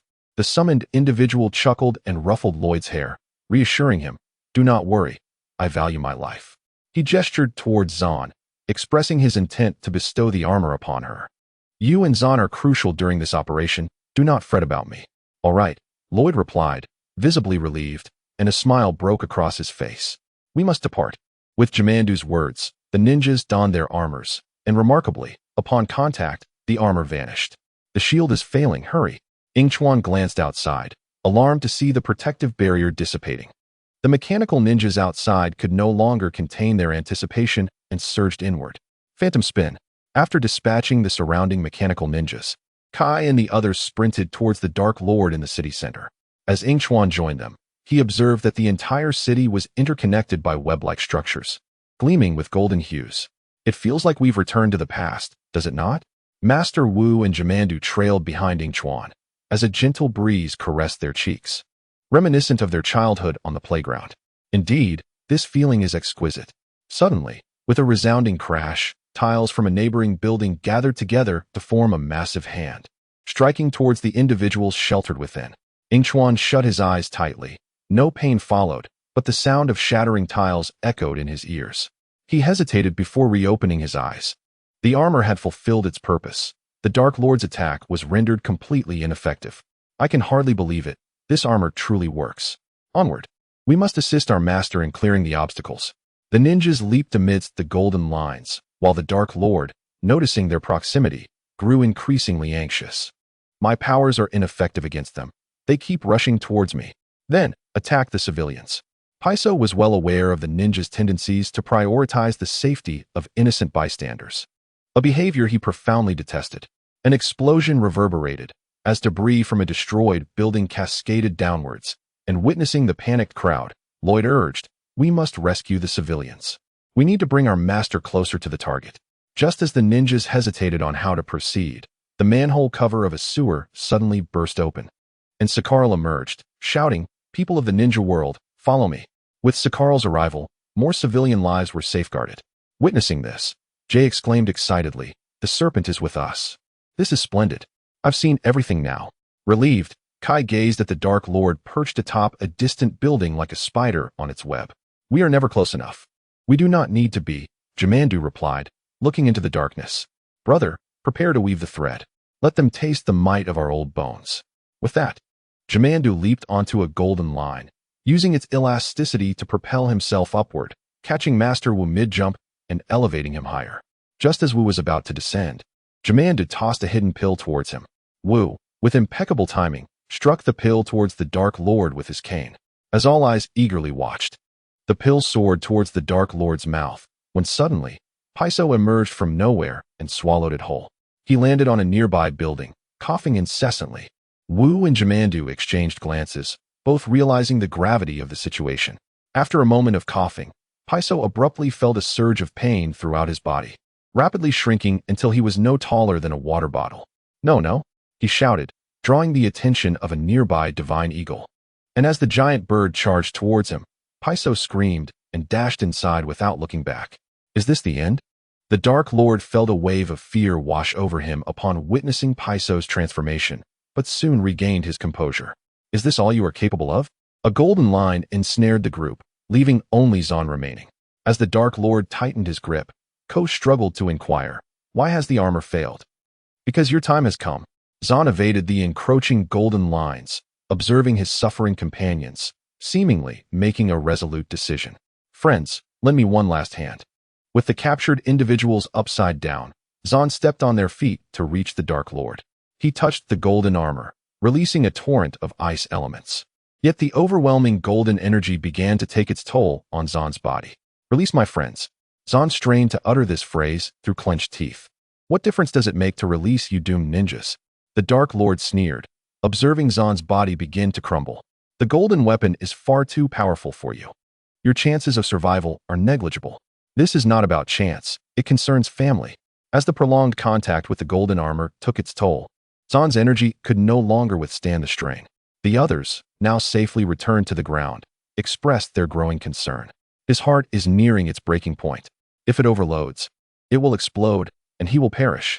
Let him go, Kai shouted upwards. Zan, what are you doing? He is protecting us. I am a mechanical ninja. Ninjas never give up. Zan understood his body better than anyone. Phantom ninjas, charge. He relinquished his grasp on the golden weapon and, using his last ounce of energy, hurled the ice elements towards the Dark Lord. What are you doing? Let go of me, you fool. Snowflakes began to fall from the sky, and large chunks of ice rained down, seemingly mourning for Zan. Yingchuan, hiding in the sewer, took one last glance. Until we meet again, my friend. No. From a nearby building, Picasso watched her beloved on the brink of death, consumed by sorrow. It was an unprecedented moment, one that taught her to embrace the unexpected. Jean, on the verge of bursting, smiled in relief as memories flooded back, seemingly intertwined with the demise of the Dark Lord, perhaps his best choice after all. Greetings. I am Jia, and this is Ko, along with Yingchuan. It felt as if it was merely yesterday when I first became Master Wu's disciple. Everything was so vivid, yet so unattainable. The time wasted today is the tomorrow fervently yearned for by those who perished yesterday.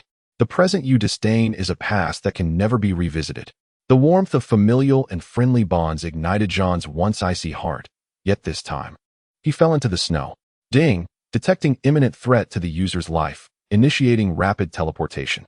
Following a moment of silence, the Dark Lord's helmet crashed to the ground with a resounding clang. Yingchuan emerged from the sewer, voices echoing in his mind. Teleportation successful. We hope for your next visit. He gazed upon the snow-covered ground, where the sound of weeping surrounded him.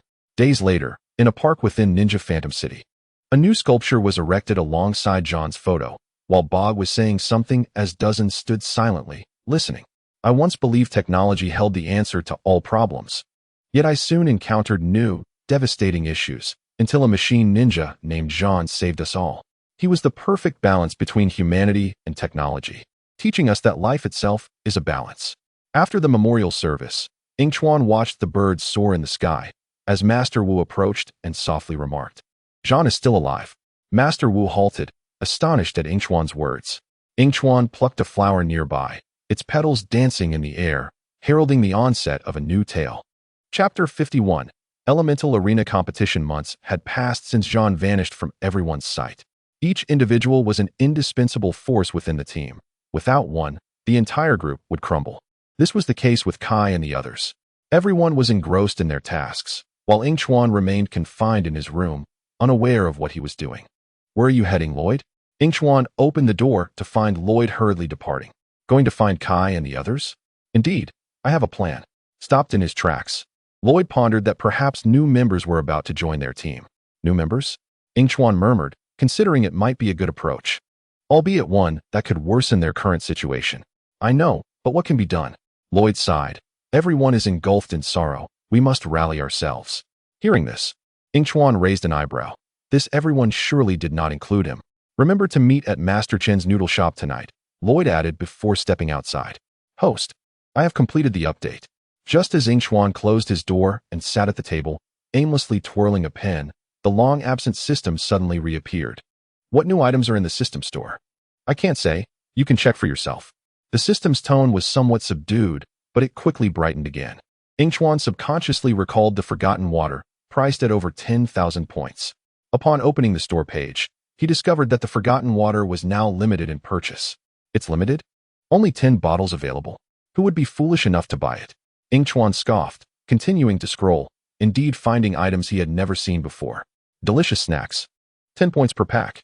Conical hat. 100 points each. Same as Master Wu's. Wear it, and perhaps you too may become a master. Ordinary notebook. 100 points each. automatically records everything you do. A stick, 500 points each, can transform into anything. Yingchuan found these items utterly useless. Detected that the host has completed a storyline. Distributing points. Congratulations, the host now possesses 2,000 points. The system's announcement puzzled Yingchuan. Previously, the maximum points distributed had never exceeded 1,000. So why such generosity now? Why so many points this time? Indeed, the system replied, a hint of pride in its voice. From now on, no less than 2,000 points will be awarded. Shouldn't you thank me? Thanks. The alarm clock on the table rang, drawing Yingchuan's attention to the fact that the appointed time had arrived. He stood up, the chair scraping against the floor, donned a jacket, and made his way to Master Chin's noodle shop. Master Chin's noodle shop, the only one of its kind. Upon entering, Yingchuan immediately spotted Lloyd and the uncommunicative Ko among others. Yingchuan, Lloyd called out excitedly upon noticing him. Yingchuan walked over, leaning against Lloyd as he sat down. Just as Kai was about to place an order, Lloyd interrupted him. Let us talk first, then we can eat. Ko could no longer contain himself. Being ravenous yet unable to order was exceedingly frustrating. Do you know what tortures me, making me only able to smell those delicious noodles? It's your tardiness. Hurry up. I know things have changed since Jean is gone, but we must move forward, Lloyd stated. I called you here because... He paused, as if persuading himself. Perhaps we should consider bringing new members into our team. The mere suggestion elicited an immediate reaction from everyone. A new ninja, Kai exclaimed first, unable to restrain his excitement. Are you mad? Jia responded, agitated. Forget it. No one can replace Jean. Ko voiced the collective sentiment. I care deeply for him too. But it's time to think about our team, Yingchuan interjected, drawing the attention of the others. What? How can you agree with him? Jia exclaimed in disbelief. What if this newcomer is Jean? Yingchuan proposed. Impossible. Wait, do you mean Jean is still alive? Ko asked, regaining his composure. Yingchuan remained silent, standing up and heading for the back door of the restaurant. As he approached, a few punkish ninjas intended to follow him but retreated upon seeing his movement. What is going on? Kai queried impatiently, trailing behind Yingchuan. The back door of the restaurant led to a dead end, where a table adorned with flickering candles awaited. Food laid out, and a portrait affixed to the wall. What is this? Lloyd asked, gazing at the scene with confusion. It's Jean. Kai recognized the figure in the portrait, their comrade. Yingchuan, what do you mean? He pressed. The addressed individual remained silent, taking down the portrait, which bore an inscription. Jean is still alive. Yingchuan read aloud, picking up the food on the table and breaking it in half, revealing a fortune cookie inside. Inside, a note read, Master Chun invites you to participate in his elemental arena competition. Wait. Ko interrupted. You mean the Chun who fills my belly with delicious food? Is it truly Master Chun? Others picked up the remaining cookies from the table and discovered a hidden note inside. The confidentiality of this matter is of utmost importance. Do not disclose it to anyone, lest you bear the consequences. If you wish to reunite with your friends, meet at the dock at midnight.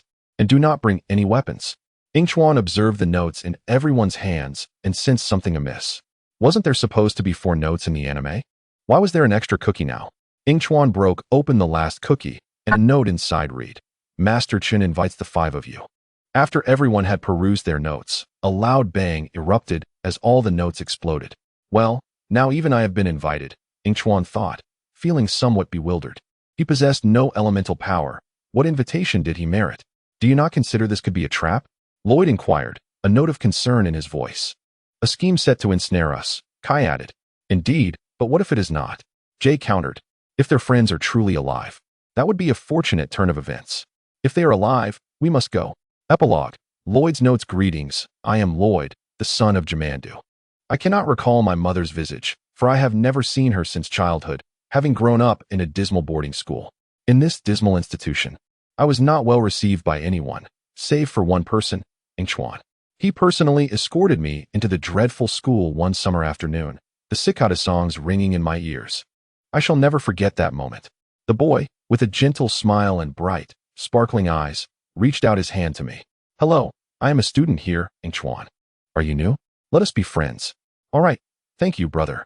He was my first friend upon entering school, and I sensed his keen interest in me at our first meeting.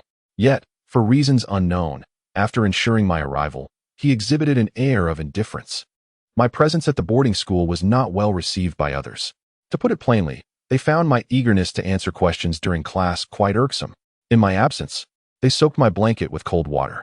A drenched blanket made for restless nights, so I calculated a time to confront them after class, clutching my wet blanket. As expected, Yingchuan intervened, punishing those who tormented me and even offering me his own blanket. That night, I slept soundly, for no one dared to bully me again. To my surprise, Yingchuan ignited a fire that nearly consumed the school. Had the principal not intervened promptly, the entire establishment might have been lost. The principal, infuriated, expelled Yingchuan before everyone. And I wished to stop him, but those behind me restrained me. As I watched Yingchuan fade from view, laughter erupted behind me. One of those who had soaked my blanket emerged, grinning and patting my face. I awaited their retaliation, yet all remained calm. And later I learned that Yingchuan had seen those individuals before leaving. To prevent further bullying, he had taken them outside and dealt with them while I slept. After my departure from the dismal boarding school, I unleashed a serpent beast, yet a few individuals persistently disrupted my peace. They even captured me before my uncle, Master Wu. From their conversation, I gleaned that Yingchuan was also aboard this vessel, in the same vicinity as I. However, for reasons unknown, Yingchuan had locked himself away a week prior, refusing to emerge. Master Wu seemed privy to some knowledge but was reluctant to divulge it. Thus, I resorted to circling his door daily, hoping to catch sight of him the moment he would emerge. After several days, Master Wu instructed us to summon Yingchuan to discuss the possibility of my residing with him. With a heart full of trepidation, the door finally creaked open, revealing a pale Yingchuan, one arm dripping with blood. After stating his request, he agreed without a moment's hesitation. Just what I wished for. I recalled Yingchuan's exact words, and he appeared somewhat surprised to see me. I had many questions, yet seeing his ashen face, I opted to wait a few days before inquiring further. I held him close, pretending to sleep. It was only after a considerable time that he finally believed I had drifted off, quietly slipping away. Chapter 52. That woman? Yingchuan clenched his fist, gazing up at the moon suspended high in the sky, resolutely turning to depart. So be it. I shall return to gather my belongings. We will meet at the dock at midnight. He exited Master Chen's noodle shop, his tone lightened, almost cheerful. Weapons are prohibited? Yingchuan murmured, a smirk gracing his lips. I shall see what transpires if I do bring one. Lloyd, let us return. Sensing someone catching up behind him, he walked alongside, the journey shrouded in silence. Upon returning to his room, Lloyd began to pack, instinctively reaching for the weapon on the wall. Suddenly, he recalled the note's warning. Weapons are not permitted. He halted, his hand suspended in midair, and sighed. At that moment, the door behind him swung open, revealing Jamanda's voice. I am going to assist Nia and Master Wu in repairing the gifted vessel. Will you join me? I presume you will suggest we collaborate. Oh, I apologize, but my companions and I have plans to fish. Lloyd recalled the note's contents, aware that no one knew the consequences of defying them. Fostering team spirit. I am pleased to hear your team has reunited.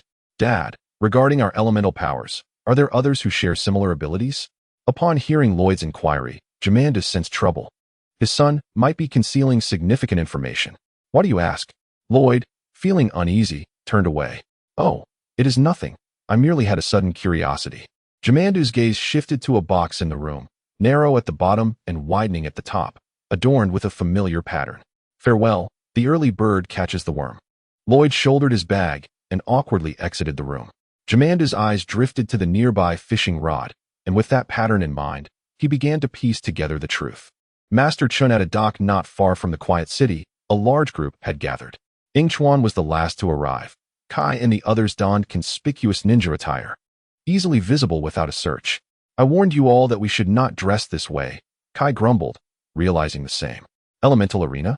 He surveyed the crowd, wondering if they possessed abilities akin to theirs. When I posed this question to my father, his expression had been suspicious, as if Lloyd had faltered momentarily. Was he concealing something from me? By the way, Yingchuan, why have you brought nothing? Jay finally noticed Yingchuan, who stood empty-handed. Why bring anything? Yingchuan retorted, spreading his hands. We shall return shortly, shall we not? Just then, a boat glided toward their dock, lowering its ramp as a middle-aged man stepped off, hands clasped behind his back. We are uncertain whether this is a trap. Regardless of where they lead us, we must remain united, Lloyd remarked with a hint of concern. Yingchuan nodded, his attention captivated by a woman nearby. She was strikingly beautiful, her lips adorned with a subtle smile as she glanced back. Nothing should distract us, Lloyd urged, patting Yingchuan's shoulder.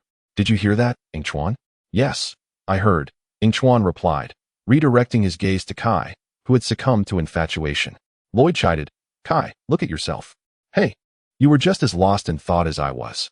Kai retorted upon regaining his senses. I was merely distracted by my thoughts.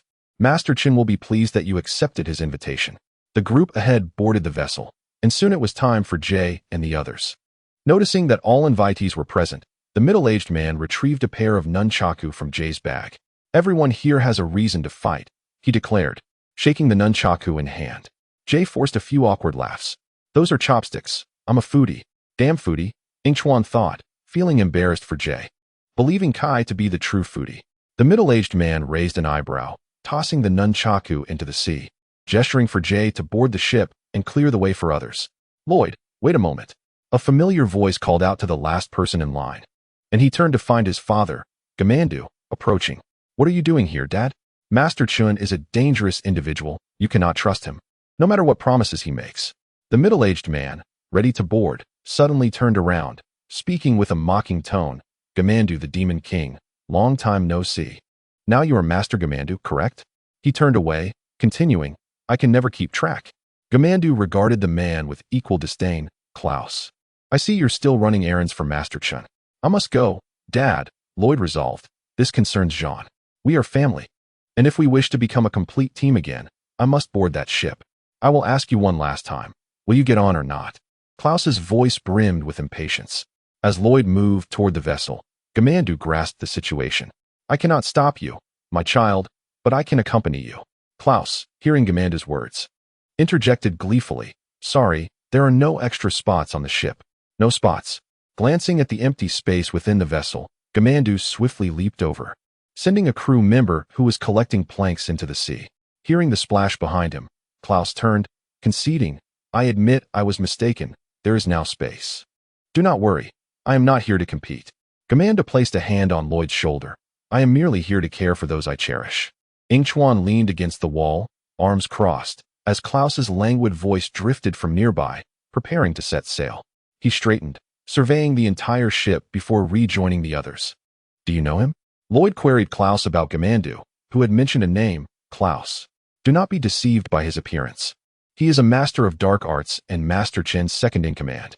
I thought Master Chun's second-in-command was spring rolls paired with fried rice, Yingchuan quipped, nudging Kai.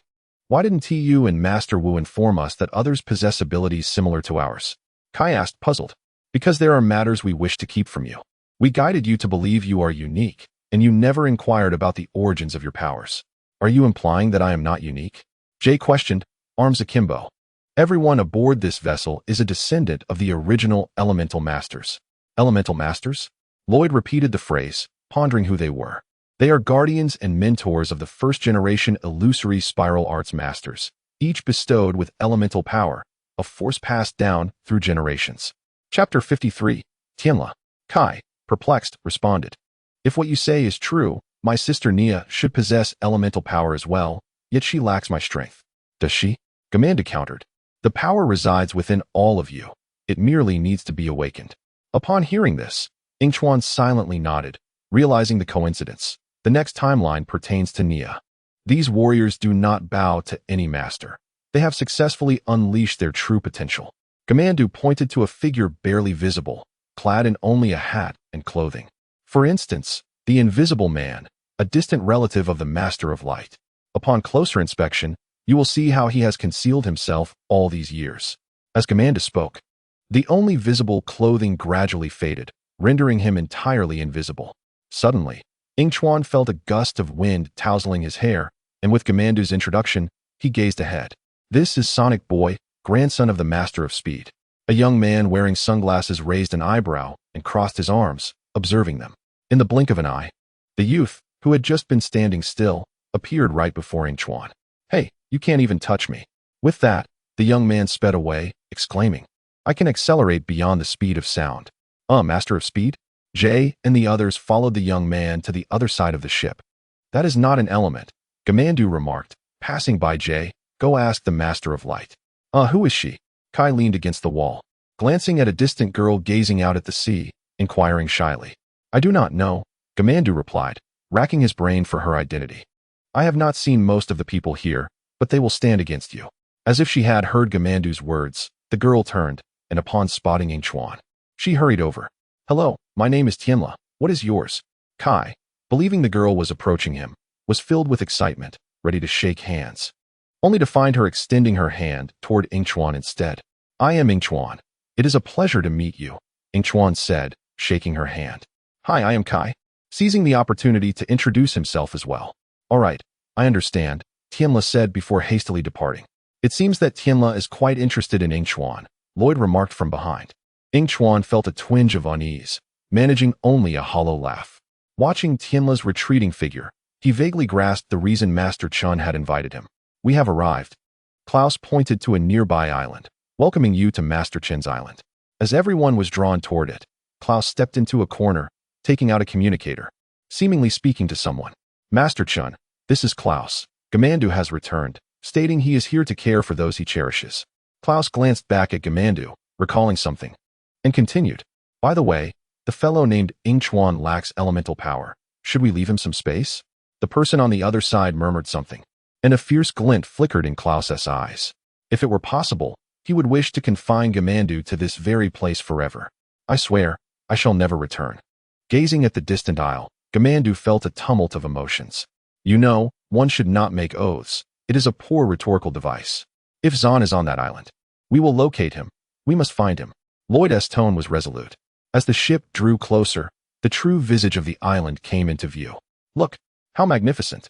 Kai exclaimed in awe. Observing the grand palace before him, Klaus was the first to disembark. Welcome to Master Chen's island. The elemental tournament welcomes valiant warriors. Gamanda followed suit, and Klaus remarked with a sardonic tone, Master Chen will be delighted to see you return, Master Gamandu. It is indeed my honor. Of course.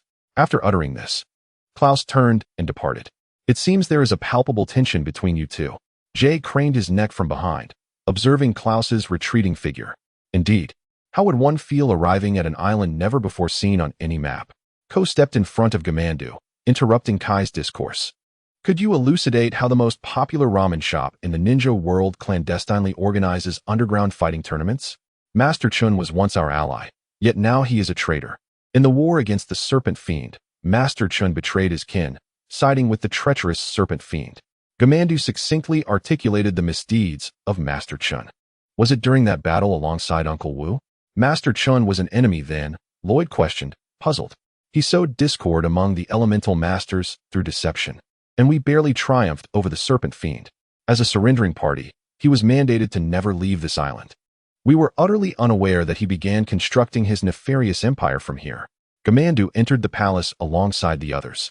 Upon opening the grand door, a straight red carpet lay across the floor, with drummers flanking either side. This is the abode constructed by the ramen shop owner. I have always yearned to partake in a red carpet event, Jay said nonchalantly. He lives like a king now, and his arrogance has grown immensely, Gamandu remarked. The sole means of entering or leaving the island is through his permission. He added, you must possess this. You have never mentioned this place to me. How do you know so much about the island? Lloyd caught up from behind, a look of confusion on his face. Because before Master Chun became my adversary, he was my mentor. Gamandu unveiled a tattoo on his back. You never told me you had a mentor. Even just before encountering Master Chun, Lloyd persisted with his questioning. When I was your age, I received a dark form of instruction. Gamandu gazed at his hands, recalling how he was taught to achieve victory at any cost, regardless of the collateral damage. Even that letter, he thought to himself, was the most reluctant yet regret-free decision he had ever made. Clearly, he neglected to impart a sense of humor to you. Jay, somewhat agitated, interjected, lighten up. We are in an underground fighting club. This should be exhilarating. Suddenly, a bell tolled as someone struck a bell against the wall, and everyone fell silent. Even Jay settled down obediently. All rise to welcome Master Chun. Hearing Klaus's command, Yingchuan sprang to his feet, pondering why they needed to sit on the floor while waiting. As the music commenced, a middle-aged man adorned in a splendid outfit, bearing a smile, appeared before them. Welcome to the elemental tournament. Here, every participant may face death. With Master Chen's words, the grand door swung shut, prompting all to turn and glance back. Shouldn't you pay attention to me? Noticing the crowd's distraction, Master Chen grew agitated. A peculiar laugh escaped Master Chen's lips, prompting Gamandu to whisper. I forgot to mention, He has a penchant for theatrics. Chapter 54. Why do I not have a room? In truth, I believe he not only enjoys theatrics, but is also somewhat unhinged, Yingchuan murmured while seated. Never before have so many elemental warriors gathered in one place. Master Chen excitedly surveyed the room. He pointed to Kai, seated beside Yingchuan. I see the Flame Master. Then he moved his hand aside. The Earth Master. The Shadow Master. The Speed Master. Indeed, there's even a prophesied Green Savior. Upon spotting Yingchuan, he hesitated briefly before directing his attention to Gamandu. And an old student has returned as well. He turned his gaze to the grand clock against the wall, which bore an emblem. The emblem before you signifies the Serpent Warrior. At this mention, Master Chun became animated, recounting how the fiercest of serpent fiend warriors once roamed this land. Their creed being that only one may remain. The bell tolled again, and a fissure began to form in the center of the clock's emblem, slowly widening to reveal the list of contenders for the ultimate battle. Excellent. It appears we are all in different groups, Kai remarked with delight. Let me see. Yingchuan scrutinized the battle roster and discovered he was to face the shapeshifter. Yingchuan scratched his nose in confusion. This shouldn't be. How was he matched against the shapeshifter? Was it an intention to eliminate him? For now, he would not confront anyone from his own team. Yingchuan thought Kai's statement was somewhat misguided. What if they changed the matchups at the last moment, pairing two rivals together? Jay turned to him, saying, Hey, then I would give Ko a thorough beating. Yingchuan rolled his eyes. He hadn't even specified which two were involved. What if it referred to him and Lloyd? I hope to find Zahn before such a situation arises, Lloyd quietly advised the group. Look, an emerald dagger. Everyone followed Master Chen's pointed direction and beheld Klaus extracting an emerald dagger from his bag, its sharp blade glistening with silver light. Here, it symbolizes survival. Master Chun explained to the group. Acquiring it allows one to continue in the tournament. Should your opponent obtain it, you shall be deemed a failure. Master Chen strode swiftly before the group, stating, The rules are quite straightforward. Each match will differ, and no two matches will be alike. Your strength will determine your endurance in this contest. You may either wield it or lose it. What can Karloff win? The Metal Master posed the question everyone had been pondering. Victory will grant you a place on the island, by vanquishing all. The wealth you gain will surpass your wildest dreams. Moreover, you will have lifetime access to Master Chen's noodles. At the mention of this, Ko was instantly intrigued, knowing well that his favorite dish was Master Chen's noodles. Yet no one here came for the noodles. What you seek is the glory of becoming the greatest warrior in the ninja world. Kai and the others exchanged glances. Surely, you cannot refer to them? What happens if they lose? Gamandu inquired sternly. Lose. Who here would enjoy defeat? Master Chen swiftly turned around, fixing his gaze upon Gamandu, and in the next moment, laughter erupted around them. Now, please indulge yourselves on my island. It is a place of immense joy, he declared. Ha ha ha, the joyous times are wrapped around me. He proceeded to showcase the accommodations. Klaus, standing closest to the door, bowed towards Yingchuan, apologetically stating, I'm afraid there isn't a room for you, but you may share with your companion. Eagerly anticipating the room tour, Yingchuan glanced to his left and noticed Kai staring intently. Then looked to his right to find Lloyd sharing the same expression. Well then, I shall room with Lloyd, Yingchuan conceded, realizing that without elemental skills, he had no room to claim, something he should have anticipated. Klaus nodded, clapped his hands, and the tightly shut door swung open to reveal a procession of kimono-clad kabuki performers, who orderly approached the various elemental masters. This is what is needed, some rather eerie clowns, remarked Jay, having never encountered such garb before. They are not clowns, but kabuki. Gestures of Master Chun, Jamanda clarified.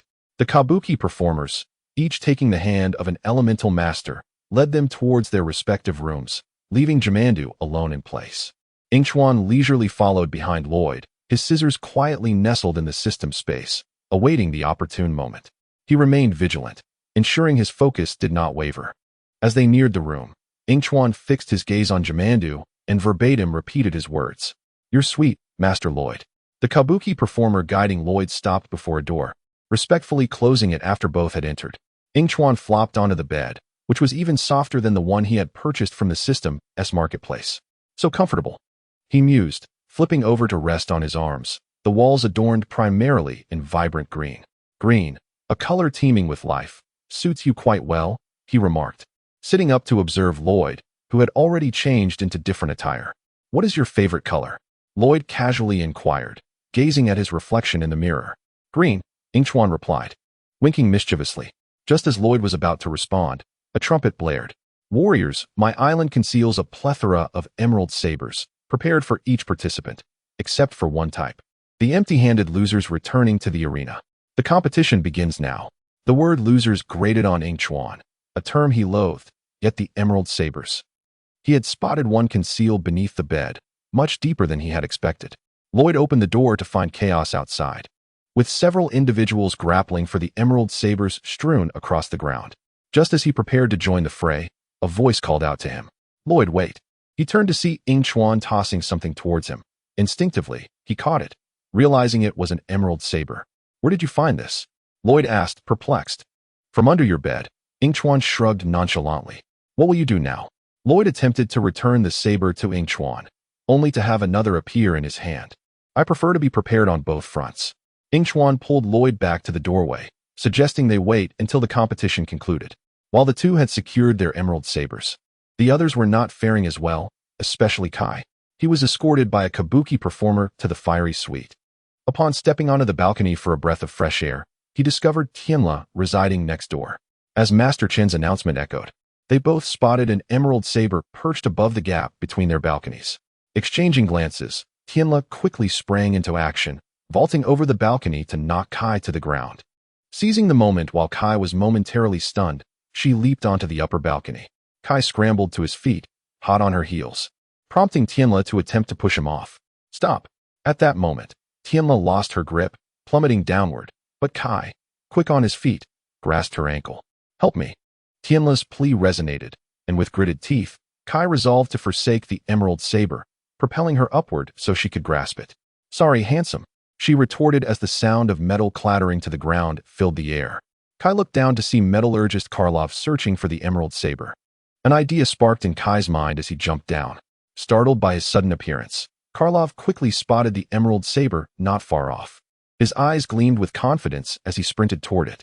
Flames ignited in Kai's hands, and a fireball hurtled toward Karlov. Sensing the heat behind him, Karlov swiftly utilized his elemental powers, his body hardening like metal, rendering the small flame ineffective. With the emerald saber within reach, Kai slid in just before Karlov could lay claim to it. Karlov swung a punch at him, but Kai, engulfed in flames, soared toward the palace. Karlov lunged, grabbing Kai's foot and spinning him around, casting him aside. The emerald saber flew through the air, and Karlov seized it. Only one emerald saber remains, Master Chen announced, counting the sabers on the rack.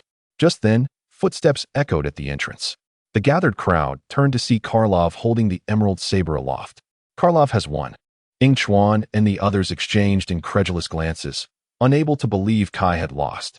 However, the next moment, a smirk graced Yingchuan's lips.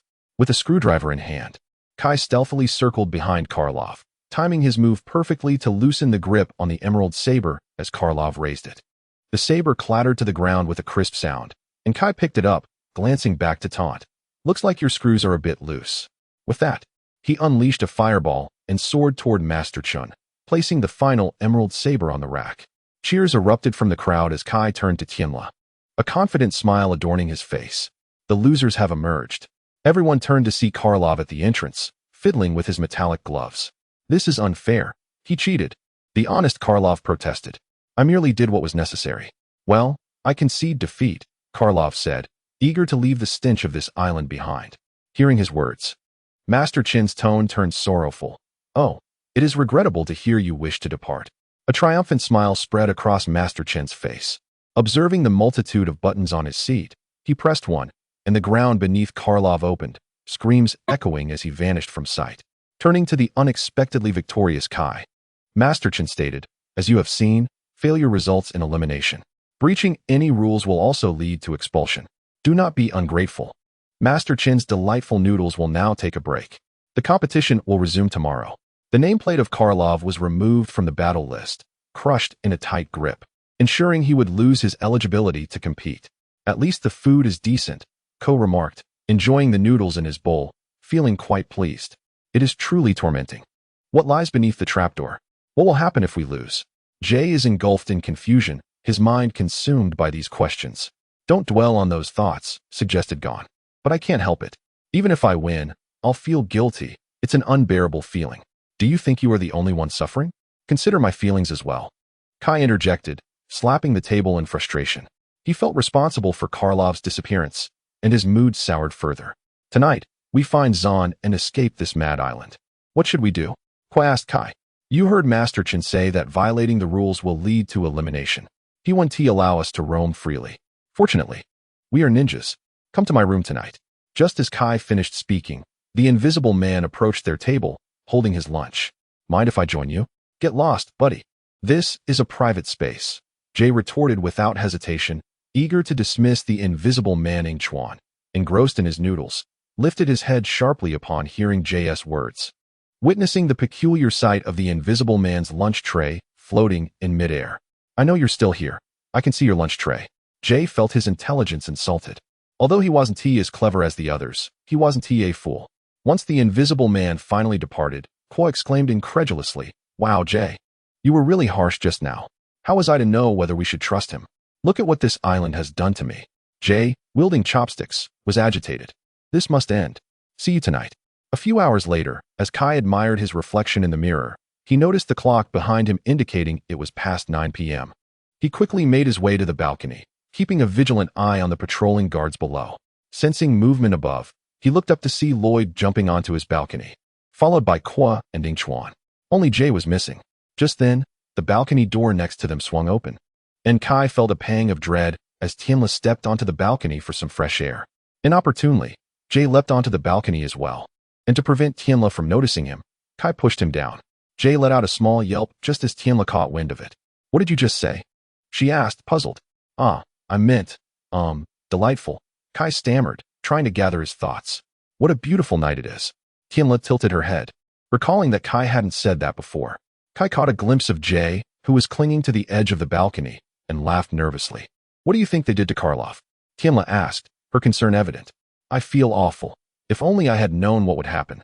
Kai replied, his tone somber. To stay in the competition, you merely did what you had to do. I apologize for being cold to you before, she said, turning to gaze at the moon. Perhaps having friends here is a good thing. Kai, I can barely hold on. Jay urged. Could you keep it down? Kai whispered, fearful that Tianla would overhear. Did you ask about my energy? Yes, it's just too cold here. Let us talk about it later. Kai swiftly changed the subject and retreated to his room. Yingchuan surveyed the layout of the room, hearing the balcony door close as Kai anxiously awaited Tianla's departure. Good night, Tianla said before returning to her room. Once she left, Kai quickly pulled Jay back up. You could have let me dangle like that, couldn't you, Romeo? Jay couldn't help but quip. Chapter 55. Conspiracy. Kwa lay bored on Kai's sofa, while Yingchuan leaned against the wall, one leg straight and the other slightly bent. What a lovely room, Jay remarked as he approached. Indeed, Kwa grumbled. His place is far better than mine. God knows what he thinks while lying on that hard bed. A delightful aroma wafted into Kwa's nostrils, and he glanced over to find a box of chocolate peas on a small table next to the sofa. Look, chocolate-covered peas, Kwa exclaimed, jumping onto Kai's bed. Look how soft your pillow is. Mine feels like it's made of stone. This is ridiculous. I almost didn't make it here. Jay said, frightened. This place is crawling with guards. Do you have any ideas for exploring the island? Perhaps there are secret passages? Yingchuan suggested, lying down on Kai's bed and pushing against the pillow. The mechanism activated, causing the entire bed to flip 180 degrees. Yingchuan stared at the hollow secret passage below, still processing what had just happened when it flipped back again. Hey, you guys, come look, Kwa urged incredulously. Lie down quickly. The others exchanged glances and all lay down, realizing they had overlooked Yingchuan's situation. All right, I find this utterly absurd, Lloyd remarked, staring at the ceiling. Don't dismiss it so quickly. Can you move your arm off my stomach? Yingchuan snapped, tossing the offending hand away. It's so hot, do you realize that? There's barely enough room on this bed, Lloyd retorted, feeling aggrieved. Enough. I've had it. Yingchuan stretched, and the pillow triggered the mechanism again, flipping the bed over once more. A secret passage, how cool, Jay exclaimed, gripping the bed sheet as his pillow fell to the floor. He jumped down. A flame ignited in Kai's hand, illuminating the surroundings. Well done, Yingchuan. Perhaps Zahn is not on the island, but within it. Lloyd heard Kai's voice alongside indistinct other sounds. He stirred slightly. Sure, did you hear that? They turned their attention to the wall, where two small holes emitted a faint glow. Oh, a secret peephole. How cool. Jay exclaimed, climbing up to peer through the glowing hole. It sounds like someone is fighting on the other side of the wall. What do you see? Who's fighting? Kuo inquired urgently. It's not a fight. It's Tianla's room. She seems to be training. Upon hearing this, Kai quickly extinguished the flame in his hand and climbed up to squeeze in next to Jay. Let me see. Let me see. Looks like Kai has a crush on her, Kuo teased, seeing through the facade. Impossible. She is a competitor. I'm merely curious about her energy. Kai insisted, refusing to admit his interest.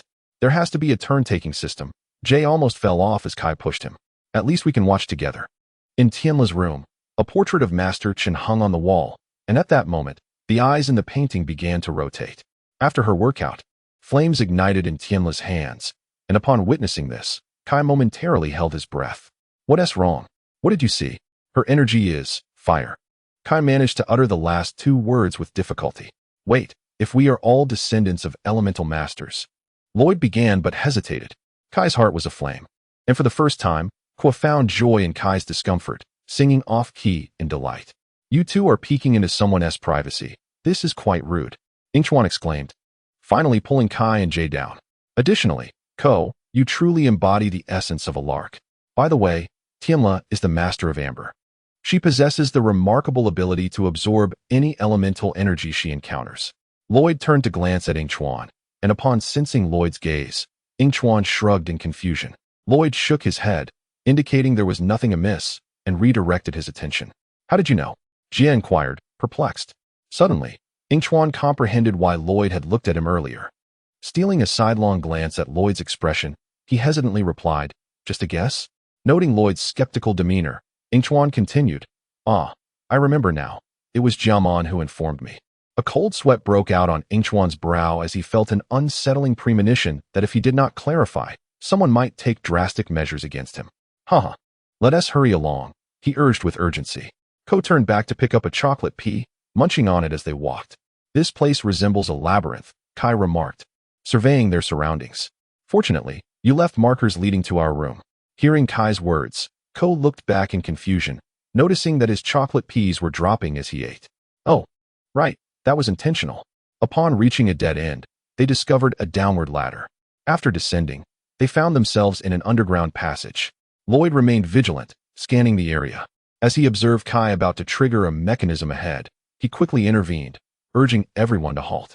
He pointed to a barely visible wire ahead, warning, there's a trap. Trap?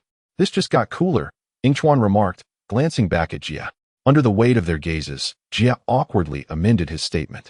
I meant, it's somewhat cool, though actually, it's quite dangerous. From now on, we must tread carefully, Lloyd cautioned. Did you hear that? With Kai's alert, the atmosphere grew silent, and distinct footsteps echoed around a nearby corner. The group concealed themselves behind a massive rock, waiting patiently. Soon, a peculiar troop clad in strange attire passed by, brandishing torches. The leader was distinctly one-eyed. Seizing the moment as the last 5 members of the group passed by, Kai and the others swiftly pulled them into hiding. Before long, Lloyd and his companions had blended into the throng. The procession led them to a vast arena, where a structure resembling a serpent's mouth loomed ahead, and the line of people seemed to be moving in that direction. Ko discreetly licked the chocolate off his face, producing a faint sound. Stop licking your face tattoo, Kai admonished. It's chocolate, it's too tempting. Quiet down and try to blend in, Lloyd instructed. The group glanced at Yingchuan and Jia, who were already engrossed in the scene, and mimicked their movements, swaying slightly and producing odd sounds. Yingchuan noticed Master Chen emerging from the structure with a staff. The staff bore a shield at its center, flanked by 2 animal fangs, crowned with a dazzling crystal enveloped by a serpent's head. At that moment, the crowd suddenly knelt, prompting Yingchuan to hurriedly follow suit. Bring forth the failures, Master Chen commanded, his voice filled with excitement. Just then, 2 individuals emerged, escorting Karloff. Release Karloff. He wishes he had never entered this competition. The prone figures discreetly observed Karloff as he expressed his astonishment at the strange chants being recited. They are saying, only one may remain, Master Chen explained with a sense of pride. As I mentioned, using it will result in loss. The grip on Karloff tightened, and Master Chen aimed the staff at him, unleashing a surge of energy that flowed into Karloff's being. In the next moment, the metallic energy he possessed was absorbed by the staff, leaving him slumped on the ground as if all strength had drained from him. He has stolen Karloff's energy. Kai exclaimed indignantly. And he utilized ice energy earlier, indicating he has also siphoned Zahn's energy, Ko astutely observed, quickly identifying the energy that had been injected into Karloff. What has happened to my metallic essence? Karloff struggled to rise, attempting to manipulate his energy, but this time, there was no response, as if he had never possessed it at all. Your metallic essence? Master Chen mused, gazing at his staff. Oh, it now belongs to me. Ha. Now, I shall release you. Master Chen elongated his words, prompting a flicker of hope in Karloff. Really? Observing Karloff's hopeful expression, Master Chen eagerly proclaimed, to the factory. The individuals behind swiftly dragged Karloff away, leaving his reluctant cries echoing in the air. Jia, your face. Just as Lloyd turned to convey something to the others, he suddenly noted an alarming development. At that moment, the chocolate on Jia's face began to melt rapidly due to the rising temperature, soon revealing his true visage. Oh, my face, my entire face. Jia murmured, alarmed by the melting chocolate. The others instinctively touched their faces, and the individuals in front turned to glance back, murmuring quietly upon seeing the unfamiliar faces. Who are they? Master Chen squinted, unable to clearly discern their identities due to his poor vision. Yet he recognized that the five did not belong to his group. Intruders! Stop them! Hearing the furious shouts and chaotic footsteps behind them, Yingchuan dashed toward Kai's room. As they passed the massive rock, the five bound individuals stared in bewilderment at their comrades rushing past. In his haste, Ko accidentally triggered the wire that Lloyd had warned about. Kai quickly glanced back as a stone slab descended, separating them from their pursuers. Excellent! Kai exclaimed with delight. Yingchuan stole a glance behind, noticing axes descending from the wall, their sharp edges striking the ground with a resounding noise. He swiftly pulled Lloyd forward, urging the others as they ran. Hurry! Do you all wish to be chopped down? As footsteps echoed behind them, Yingchuan led Lloyd to an upward passage. Below, a hissing sound emerged, and Kai, trailing behind, nervously inquired, "What is that noise?" Peering downward, they beheld a sizable snake swaying its tail, poised to strike. This must be it. I've encountered the second largest snake before. The serpent swiftly coiled, its jaws opening wide as it lunged at them, causing Yingchuan and the others to scramble upward. After narrowly evading the snake's repeated attempts to bite them, they discovered a hole, allowing them to squeeze in just out of the serpent's reach. Jia fared even worse, as the snake nearly bit his rear end multiple times, forcing him to continually retreat until Kai's arm inadvertently triggered a mechanism. In the next instant, the wall behind them opened, and they tumbled onto Kai's bed. Staring blankly at the recently closed ceiling, Kai suddenly sat upright. Are we? Yes. Lloyd completed his thought with relief. Let us just stay put in this room and refrain from wandering. Yingchuan, feeling as though his waist might snap, slowly rose. Let us adhere to the rules, then. We may not have found the praise we sought, yet we have discovered something equally significant. This competition is not about glory, rather, Master Chen intends to surreptitiously seize all our elemental energy. Yingchuan timidly raised his hand, indicating his absence. But why? What is his plan? Lloyd found himself utterly perplexed. I do not know, but if we wish to unravel this mystery and locate the praise, we must adhere to the rules of the game. Do you agree? The others nodded in agreement. In the dead of night, Yingchuan gazed despondently at the ceiling, wishing to extricate his arm from Lloyd's embrace. His movements were too vigorous, nearly rousing Lloyd from slumber. With a sigh, Yingchuan halted, feeling the numbness creeping into his arm.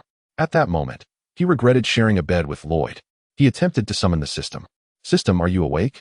The slumbering system was jolted awake, tossing aside the book resting on its face, and weakly inquired, What is it? The system is not asleep. Could you play me a tune? I cannot seem to fall asleep. The system was left speechless by this request. So, you wake me up because you can't sleep? It stifled a yawn. What would you like to hear? Play me a farewell song. A cheerful melody filled the air, and Yingchuan wrapped his other arm around Lloyd, drifting into a deep slumber. As dawn broke, sunlight streamed through the window, illuminating the bed. Yingchuan slowly opened his eyes, noticing that Lloyd was still fast asleep. He gently withdrew his arm, stretching a bit. Wake up. Yingchuan patted Lloyd's side, and upon seeing him open his eyes, he got up to wash up. We must expose Master Chen's conspiracy. Hearing Lloyd's words, Yingchuan nodded absent-mindedly, casually echoing, Yes, expose. Were you even listening? Lloyd expressed his suspicions that Yingchuan had not grasped what he had just said. Hurry up, The competition begins today. After finishing his morning routine, Yingchuan opened the door to find Kai and the others. He ambled down the corridor, followed closely by Lloyd. The occupants of the other rooms were also waking up, gathering together to head for breakfast. Chapter 56. The duo duel. Yingchuan held a tray, quietly standing in line, with Jiamandu in front of him and Lloyd behind. Next, Jiamandu stepped forward, only to be met with an unfriendly tone from the server. "There's nothing for you." Jiamandu paused, recognizing this as a valuable lesson. To abandon darkness for light is no easy task. One might not even have cream biscuits to eat. Watching Jiamandu's retreating figure, Yingchuan turned to the server and requested, "Please add some extra cream biscuits. Thank you." The server glanced at Yingchuan, continuing his work, and generously added several more biscuits to his tray. After thanking the server, Yingchuan turned and handed half of his cream biscuits to Jiamandu. "Thank you." "No problem," Yingchuan replied. As Jia and Ko, having finished their meals, approached. "What a truce. I thought ninjas never slacked off," Ko remarked, clearly displeased as he carried his tray. "I thought ninjas never stole each other's girlfriends," Jia countered. "Whatever you wish to say to each other, say it now. For harboring resentment will only impact yourselves in the end," Jiamandu interjected. Yingchuan felt this to be quite true.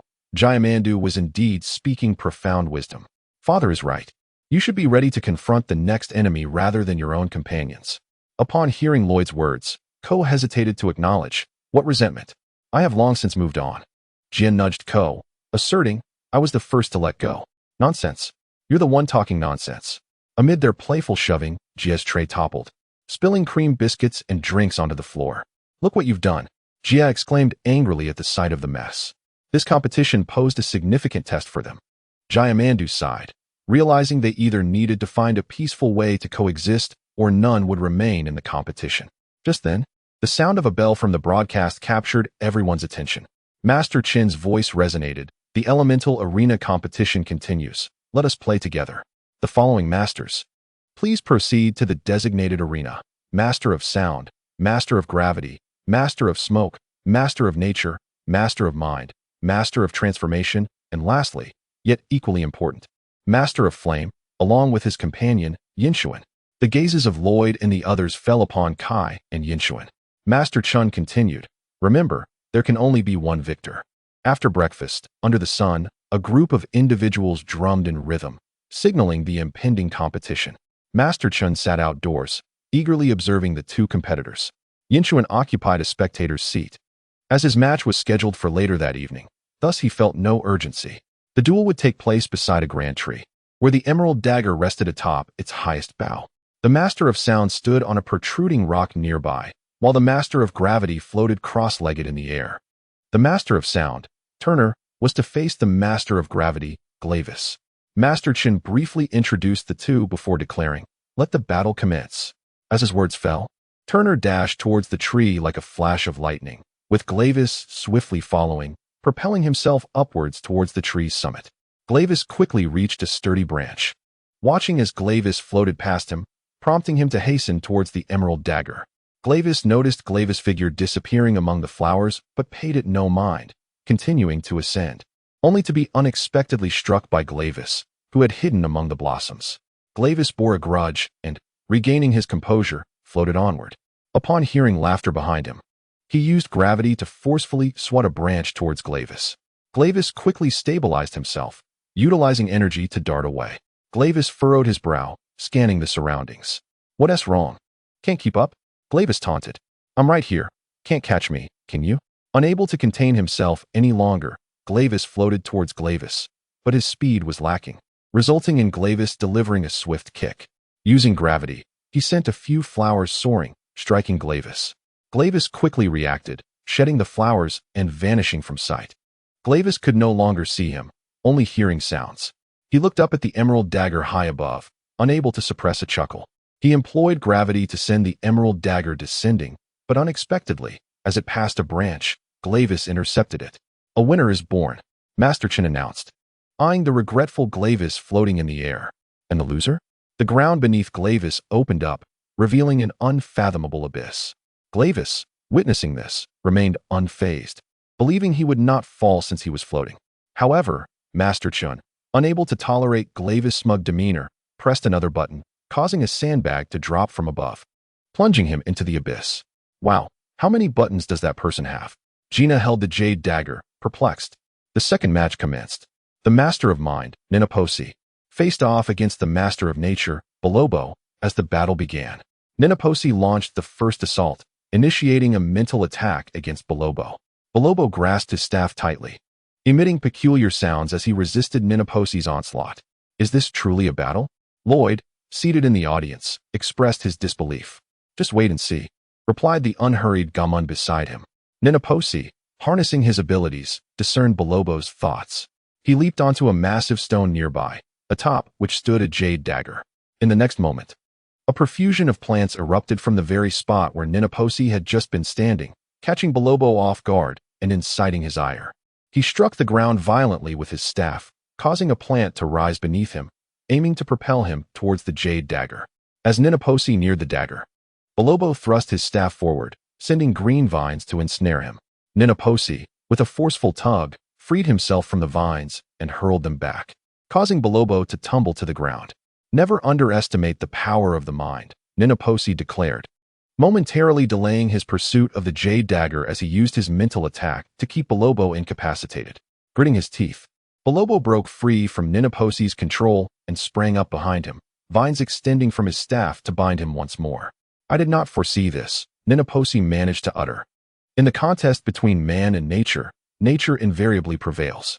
Observing the unfolding situation, Lloyd experienced a moment of enlightenment. Yingchuan rested his chin on his hand, oblivious to the conversation between the father and son beside him, lost in thoughts of the shapeshifter. The shapeshifter? Are you not aware of her? She can disguise herself as anyone, uncover your weaknesses, and then exploit them. Jay's head popped into view from behind. But what is your weakness? Yingchuan arched an eyebrow at Jay. My weakness. Would it count if I hesitate to strike my comrades? Jay inquired, puzzled. Does that count? Perhaps, Jay responded, unfazed. In the next moment, his form vanished, replaced by a girl's face. Greetings, shapeshifter. Yingchuan smiled, offering his salutation. I eagerly anticipate our duel. With that, the shapeshifter departed without a backward glance. Yingchuan redirected his attention to the battle, only to discover that the victor had emerged, the Master of Mind, Ninjago. As the winner was declared, Master Chen pressed a button on his seat, causing the ground beneath Bolobo to open, and he, like the Master of Metal, plummeted below. The third match commenced. Next, the Master of Flame, Kai, would face the Master of Smoke, Gray. The battle began. Kai's demeanor was serious as they stood on either side of a bridge, with molten lava bubbling nearby and the jade gem positioned at the center. Kai sprinted towards the jade gem, prompting Gray to seize the ropes of the wooden bridge and hurl it forcefully. Kai lost his balance and clung desperately to the bridge. When he saw the jade dagger bounce onto a stone in the lava, he decisively released his grip and leaped onto another stone closer to the dagger. Gray followed suit, and they exchanged glances before both leaping towards the stone where the jade dagger lay. In midair, Kai aimed a kick at Gray, who retaliated with a punch to Kai's face. Both sustained injuries, merely swapping positions. Unyielding, Kai pressed the attack, and as they stalemated, they turned their gazes toward the jade dagger. Kai felt his resolve waning and, unable to maintain his footing, ignited a fireball in his hand and leaped towards Gray, who was also making a move for the dagger. Seeing the fireball hurtling towards him, Gray swiftly transformed into a cloud of smoke, allowing the fireball to pass harmlessly through. Seizing the opportunity, Kai snatched the jade dagger from the stone and leaped to another rock. The victor has been determined, Master Chun exclaimed with excitement, while Klaus stood nearby, visibly perturbed, having intended to utilize dark magic but being thwarted by Master Chun. The Master of Flame advances. And what of the loser? Observing Gray vanish like the others, Yingchuan stood up. The next match was to be his against the shapeshifter. The final match commenced, and Master Chun, filled with enthusiasm, sat back in his seat, observing the two combatants. Suddenly, he commanded the match to halt. Yingchuan glanced at the column between him and the shapeshifter, atop which rested a jade dagger. Physical combat is rather uninspiring, Master Chun remarked. Therefore, I have decided to provide you with some weapons. Yingchuan looked towards Klaus in the audience, who was holding a plethora of weapons. You may choose one. Master Chen clapped his hands, and Klaus tossed the weapons into the arena. Yingchuan and the shapeshifter exchanged glances and approached the pile, with the shapeshifter swiftly claiming a knife, twirling it gracefully while gazing at Yingchuan. Yingchuan's eye caught 2 pairs of scissors among the weapons. He picked one up, nodded towards Master Chun, and returned to his previous position. The shapeshifter Camille faces Yingchuan. Camille? That name sounds familiar, Yingchuan mused, observing the girl with a ponytail charging towards the central column with her knife. He remained unhurried, examining the scissors in his hand, which looked identical to his previous pair. Master Chun, you sly devil, he muttered, before tossing the scissors into the air. What is he doing? Gina, unfamiliar with Yingchuan, found his actions perplexing. The master of mind attempted to discern Yingchuan's thoughts, but sensed an energy blocking his efforts. I don't know, let's just watch. It has begun. Master Chin exclaimed, clapping his hands. I have always been curious about that energy of yours. The scissors, suspended in the air, suddenly split into 2, spinning rapidly towards the shapeshifter. As the scissors approached, Camille's pupils dilated, and she hurriedly raised her knife in defense, the clash of metal echoing sharply. Regrettably, this is not my pair of scissors, Yingchuan sighed, lamenting the fact that his previous golden energy had yet to be exhausted. Perhaps a switch would suffice. Contemplating, Yingchuan quickly retrieved the scissors from his system space, swiftly exchanging them, and felt reassured by the scissors he had obtained. Camille sensed the danger dissipate and looked up in confusion, observing the spinning scissors gradually coming to a halt. She blinked, realizing that the scissors before her had transformed. Did you see that? Gammon, ever observant, inquired of Lloyd, who appeared bewildered. What? I didn't notice anything, Lloyd replied, looking quizzically at Gammon. It's nothing. Yingchuan could sense the golden energy contained within the scissors, and he no longer commanded them to assault Camille. It was crucial to understand that the scissors had transformed. The golden energy was potent enough to shatter the knife Camille held into 2 halves. He dashed toward the pillar, as the whirling scissors encircled him, spinning ever faster. Infused with a glimmer of golden light. Was this the golden energy? Lloyd perceived the earlier surge of energy, his eyes widening in astonishment, confirming his master's words. Gammon squinted, his expression grave, acknowledging the undeniable mystery that surrounded him. Unaware of the conversation between the 2 spectators, Yingchuan halted as a knife whizzed past his face, severing a stray lock of hair. He turned to Camille, remarking, throwing away your only weapon is hardly a wise choice, Camille. Who says I possess but 1 weapon? Camille retorted with a confident smile, revealing another knife hidden behind her. This is cheating, Kai exclaimed incredulously towards Master Chun. I admire her relentless pursuit of victory. Master Chun replied nonchalantly, while Klaus bowed his head, recalling a similar sentiment he had heard years ago. All right, so this is how we shall play. Yingchuan chuckled at Camille's maneuver, fully aware that Master Chun would remain indifferent, hoping for an early disqualification for her. The remaining scissors floated upward, splitting into 2, spiraling toward Yingchuan. Now it's fair. You have 2 knives, and I have 2 scissors. Let us proceed, he declared, extending a hand to grasp the scissors midair. He glanced at Lloyd, his brow furrowed. Why does it feel as if someone is speaking of me? Haha, well done, Yingchuan. Jia exclaimed, elated. You cheat, I cheat. Does that not balance the scales? After all, a negative times a negative yields a positive. Camille remained silent, merely brandishing her remaining knife. She charged at Yingchuan, a victorious smile gracing her lips as her knife neared him. Suddenly, a spinning scissor zoomed in from the side, deflecting the blade away. Unyielding, Camille repeatedly struck at Yingchuan, but the whirling scissors acted as an impenetrable shield. Realizing she could not overpower him, the 4 rotating scissors encircled Yingchuan protectively as Camille gritted her teeth and altered her strategy. Oh no! Yingchuan swiftly pursued Camille as she scaled the pillar, reaching for the emerald blade. In a flash, he leaped, using the cracks in the pillar to snatch the emerald blade before she could, landing steadily on the ground. A victor is born, Master Chen mused, increasingly intrigued by Yingchuan, who, devoid of elemental energy, could command the scissors to spin. As he witnessed Camille plummet into the passage, Yingchuan discreetly discarded one of the scissors from his system space. Consider these scissors a gift, he said, as Master Chun observed him examining the scissor, deeming it of little value and thus giving it to Yingchuan. Thank you. Scissors in hand, Yingchuan approached the audience. Let's go eat. I'm quite famished. Lloyd rose, indeed. Let us. Chapter 57. The grudge between Jie and Ko. After their meal, Jiaman and the others noticed a large crowd gathered around the final battle roster. Discussing what seemed to be the names Jie and Ko, they squeezed through to see the final battle list, gasping in shock. originally slated to face the Metal Master Karloff. Jie was now grouped with Ko. No, he cannot do this. Ko was astonished that Yingchuan's earlier words had come to fruition. He has indeed done so, Lloyd said, his tone laden with concern. They had come to find friends, yet now they faced the prospect of battling them. Thus, we must duel each other. Why must I face Ko? This arrangement was not made previously. Jie expressed his discontent. I am not prepared yet. Tomorrow was supposed to be my rest day. I have always said, you excel at speaking but fail at listening. Klaus's voice resonated from behind.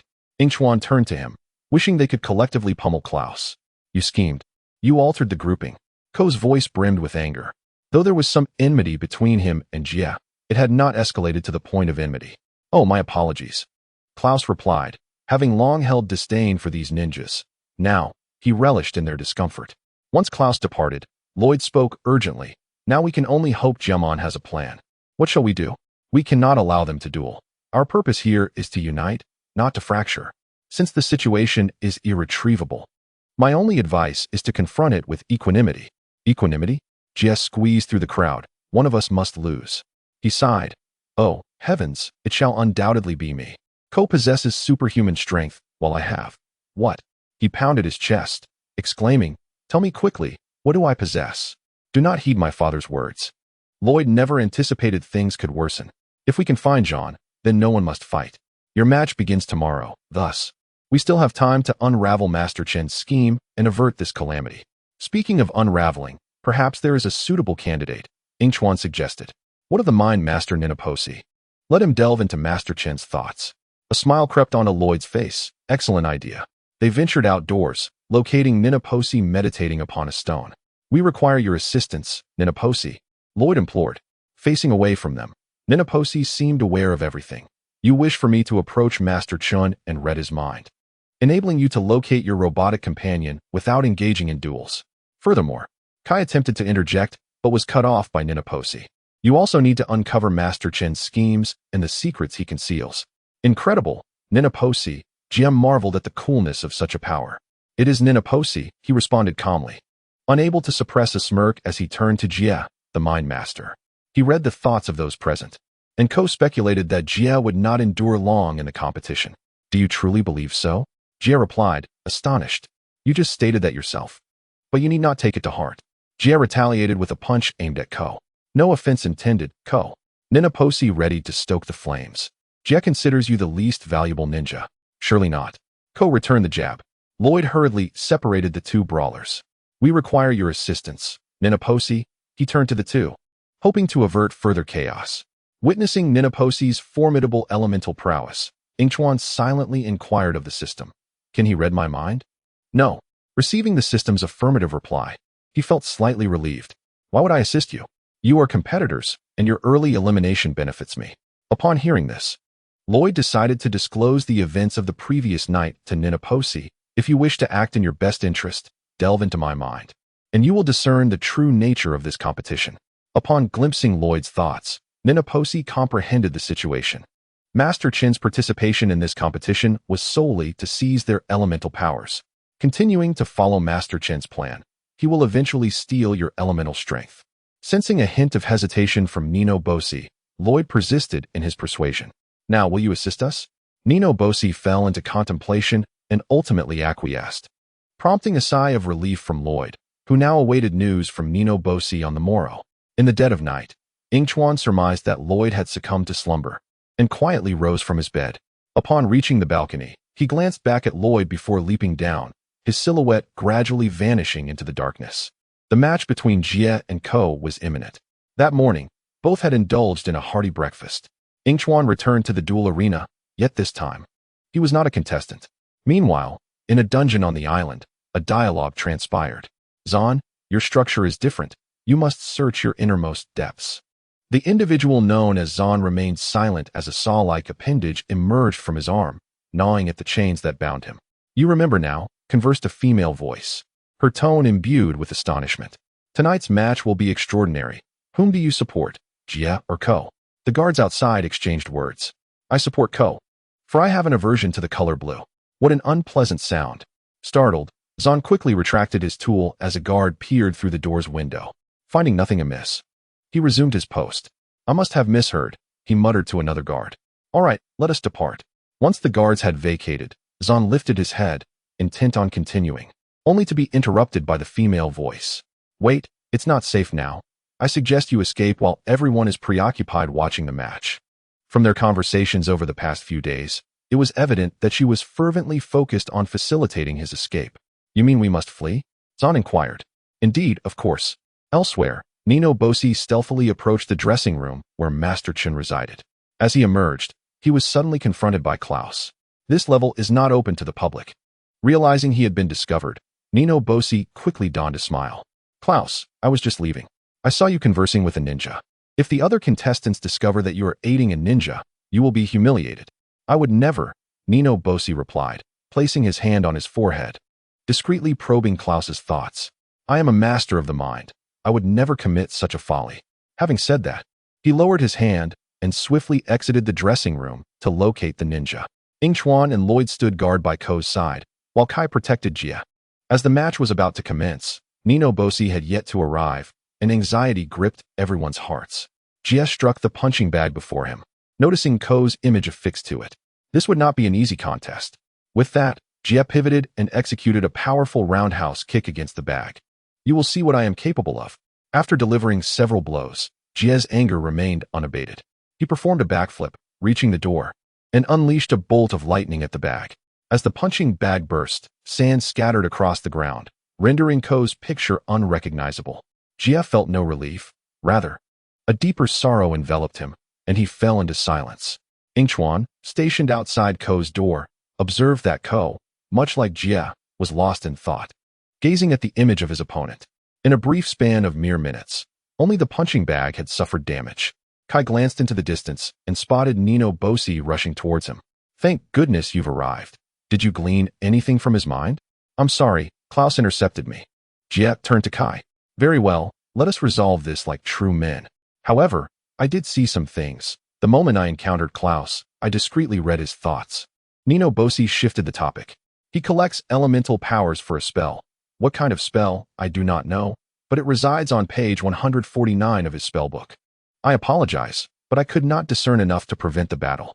Kai reassured him. It's all right. You have done your best. He then shook his head at the concerned Lloyd in the distance. Lloyd sighed as Ko lowered his head, his tone somber. There is nothing more to say. We are inevitably bound to confront one another. Jia likely feels the same. We have awaited this duel for far too long. I cannot view your duel with equanimity. But that does not imply you cannot coexist peacefully. While we cannot control when we fight, we can dictate how we engage. Lloyd concluded with a reminder, do not forget. Jia is not your enemy. Master Chin is. Master Wu once said, the best way to conquer an enemy is to make him your friend.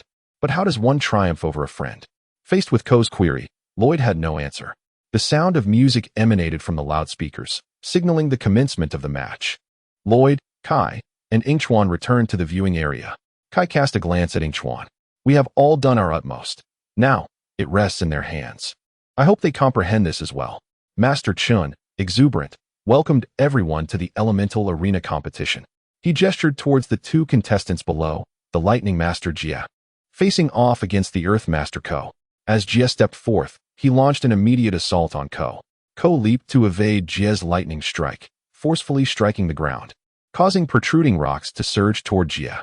Jia dodged with agility, taunting, is that all you can muster, you worthless ninja? Eat dirt, Blue Moon. Ko, undeterred, retaliated with a barrage of large stones aimed at Jia. Jia performed a backflip to evade, charging his hands with lightning, poised to obliterate Ko. As the stones levitated before Ko, they shielded him from the lightning, only to shatter into fragments. Witnessing the thrilling combat, Master Chin excitedly urged Klaus beside him. Go fetch me some popcorn. Once Klaus turned to depart, Chin remarked, this battle is surpassing my expectations. Meanwhile, in the dungeon, Zan had severed the chains binding him and stood upright. He glanced at the adjoining passageway and crawled inside. I am coming. Now let us escape this place. However, upon witnessing the scene before him, he fell silent, observing the dismantled components with hesitance. Piksha, you are beyond repair. Zan approached the wall-mounted computer where Piksha's image was visible. I know, but I cannot disclose this to you, especially not when you need to escape. Regrettably, my journey concludes here. But yours has not, Zan. You must find your friends and stop Master Chin alone. I believe in you. Do not worry about me. Zahn gently caressed Pikshaw's face on the computer screen.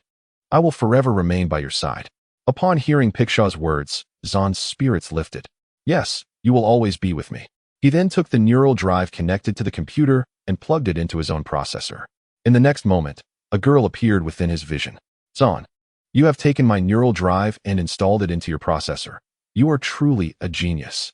I am not a genius. I merely upgraded.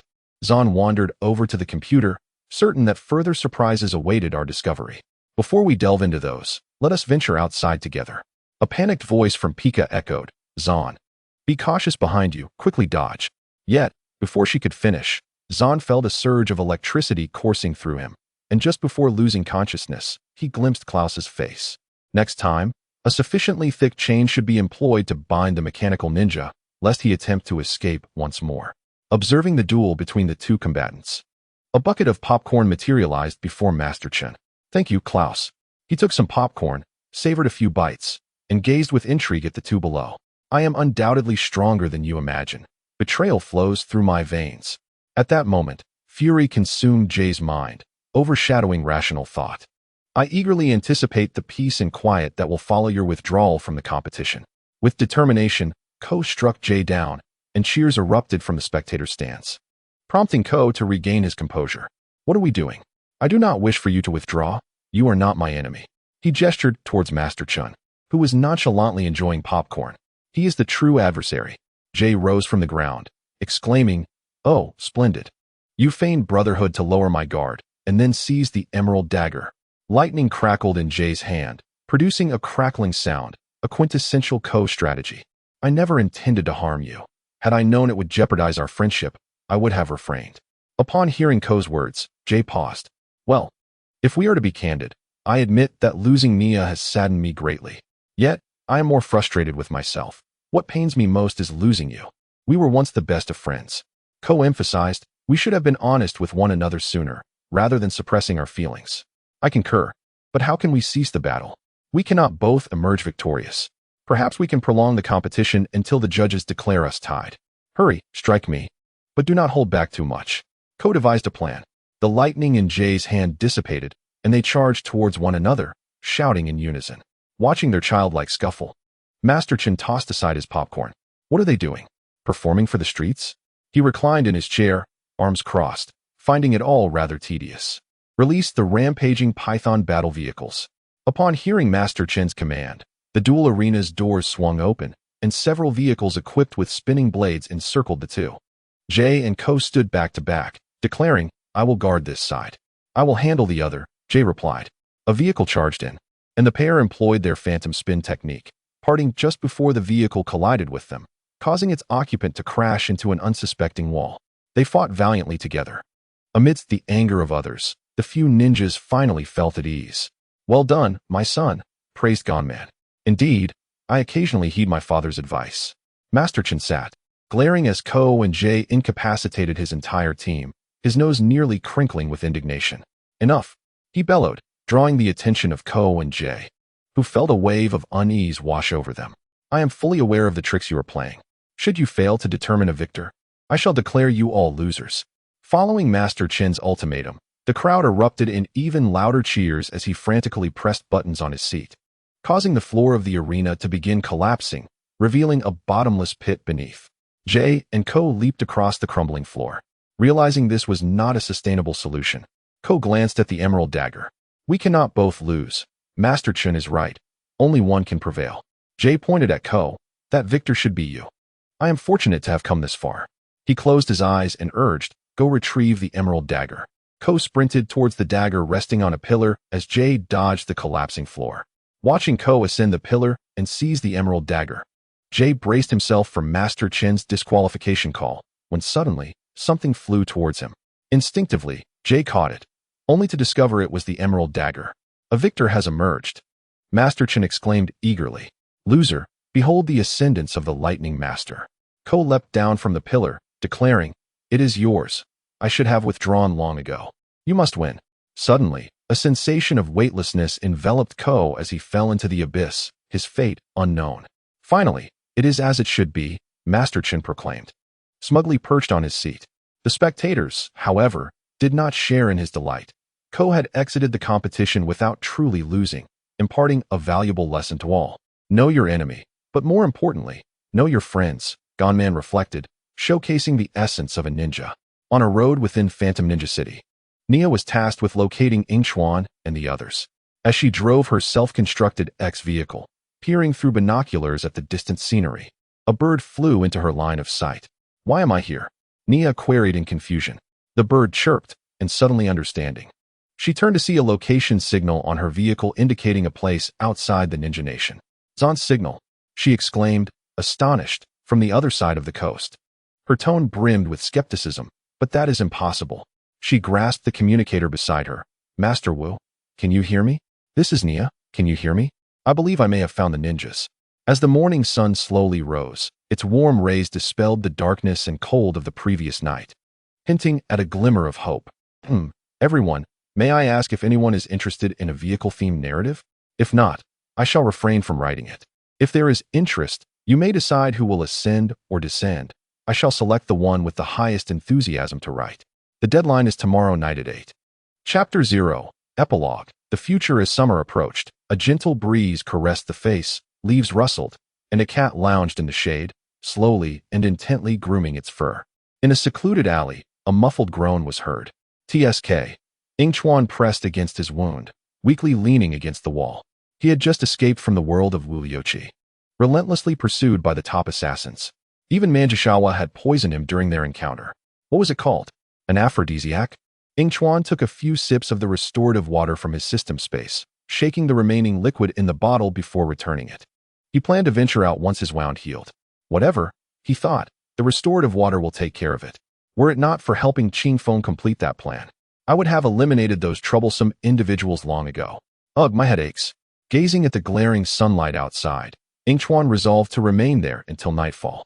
Yet, an unsettling feeling gnawed at him, prompting him to murmur, Lloyd. Meanwhile, in a dimly lit room, darkness shrouded everything. The turned-off display suddenly flickered to life, casting a faint glow on the figures slumped over the table. Beep, beep, beep. The individual was roused from sleep, momentarily pausing at the sight of the screen. Staring incredulously at the red dot displayed, excitement filled his voice as he trembled slightly, a glint of obsession in his eyes. Found you, Yingchuan. After speaking, the individual hurriedly departed, the light illuminating only a corner of green fabric before extinguishing. Following a resounding crash of the door, the room fell into an eerie silence. Sensing a drop in temperature, Yingchuan leaned against the wall and slowly opened his eyes. He stepped out of the alley, glancing up at the moon in the night sky. It was indeed late. A rustling sound emerged from behind him, and with vigilance, Yingchuan turned to see a rabbit leaping from the underbrush, playfully teasing the insects in the grass. It was merely a rabbit. With a sigh of relief, Yingchuan turned his gaze toward the nearby woods, reassured that it was just a rabbit making its way from the thicket, nothing of concern. He then turned and walked into the forest, gradually breaking into a run as someone pursued him from the grass where the rabbit had been. Upon entering the woods, he quickly vanished beneath the cover of darkness. Who could it be? Yingchuan pressed himself against a tree, breathing heavily, as thoughts raced through his mind about who might wish to harm him. Suddenly, an epiphany struck him, causing his entire body to freeze. Not everyone desired his demise. There was one person who wanted him alive, Lloyd. A cloth was suddenly pressed over his mouth and nose from behind, and upon realizing the identity of his assailant, Yingchuan ceased his struggles, even though escape was still an option. As consciousness began to fade, he felt himself weakening, collapsing into a warm embrace. Lloyd, Yingchuan muttered before succumbing to the effects of the drug. Afterward, Lloyd discarded the cloth with a soft chuckle, drawing Yingchuan closer, as if fearing he might flee. I truly missed you. When Yingchuan opened his eyes again, darkness enveloped him. He realized that his sight was obscured by a blindfold or something similar. He abruptly sat up, feeling a constriction around his neck. Reaching out, he discovered it was a collar, adorned with a bell that jingled softly. Lloyd entered the room and found Yingchuan seated on the bed, clad in a loose white shirt, his pale legs exposed. The collar around his neck was attached to a chain leading to the wall, the bell chiming melodiously. Lloyd, what time is it? Yingchuan inquired, aware of Lloyd's presence but puzzled by the sound of swallowing that echoed in the room. 10 o'clock at night, Lloyd replied. Approaching the bed, Upon hearing his footsteps, Yingchuan removed the blindfold, scrutinizing Lloyd intently. Years had passed, and Lloyd had matured significantly. His gaze was deep and captivating. Yet weariness clung to him, evident in the shadows beneath his eyes. A chill swept through Yingchuan as the wind blew, and he realized he was clad only in a loose white shirt that barely concealed him. "I truly missed you," Lloyd murmured, enveloping the dazed Yingchuan in his arms. Unable to see Yingchuan's expression, he could only sense muffled sounds in response. "Yes, I have missed you as well." Suddenly, a sharp pain pierced Lloyd's arm, and he looked down in shock to find Yingchuan had injected him with a syringe. Darkness encroached upon his vision, and he released Yingchuan from his embrace.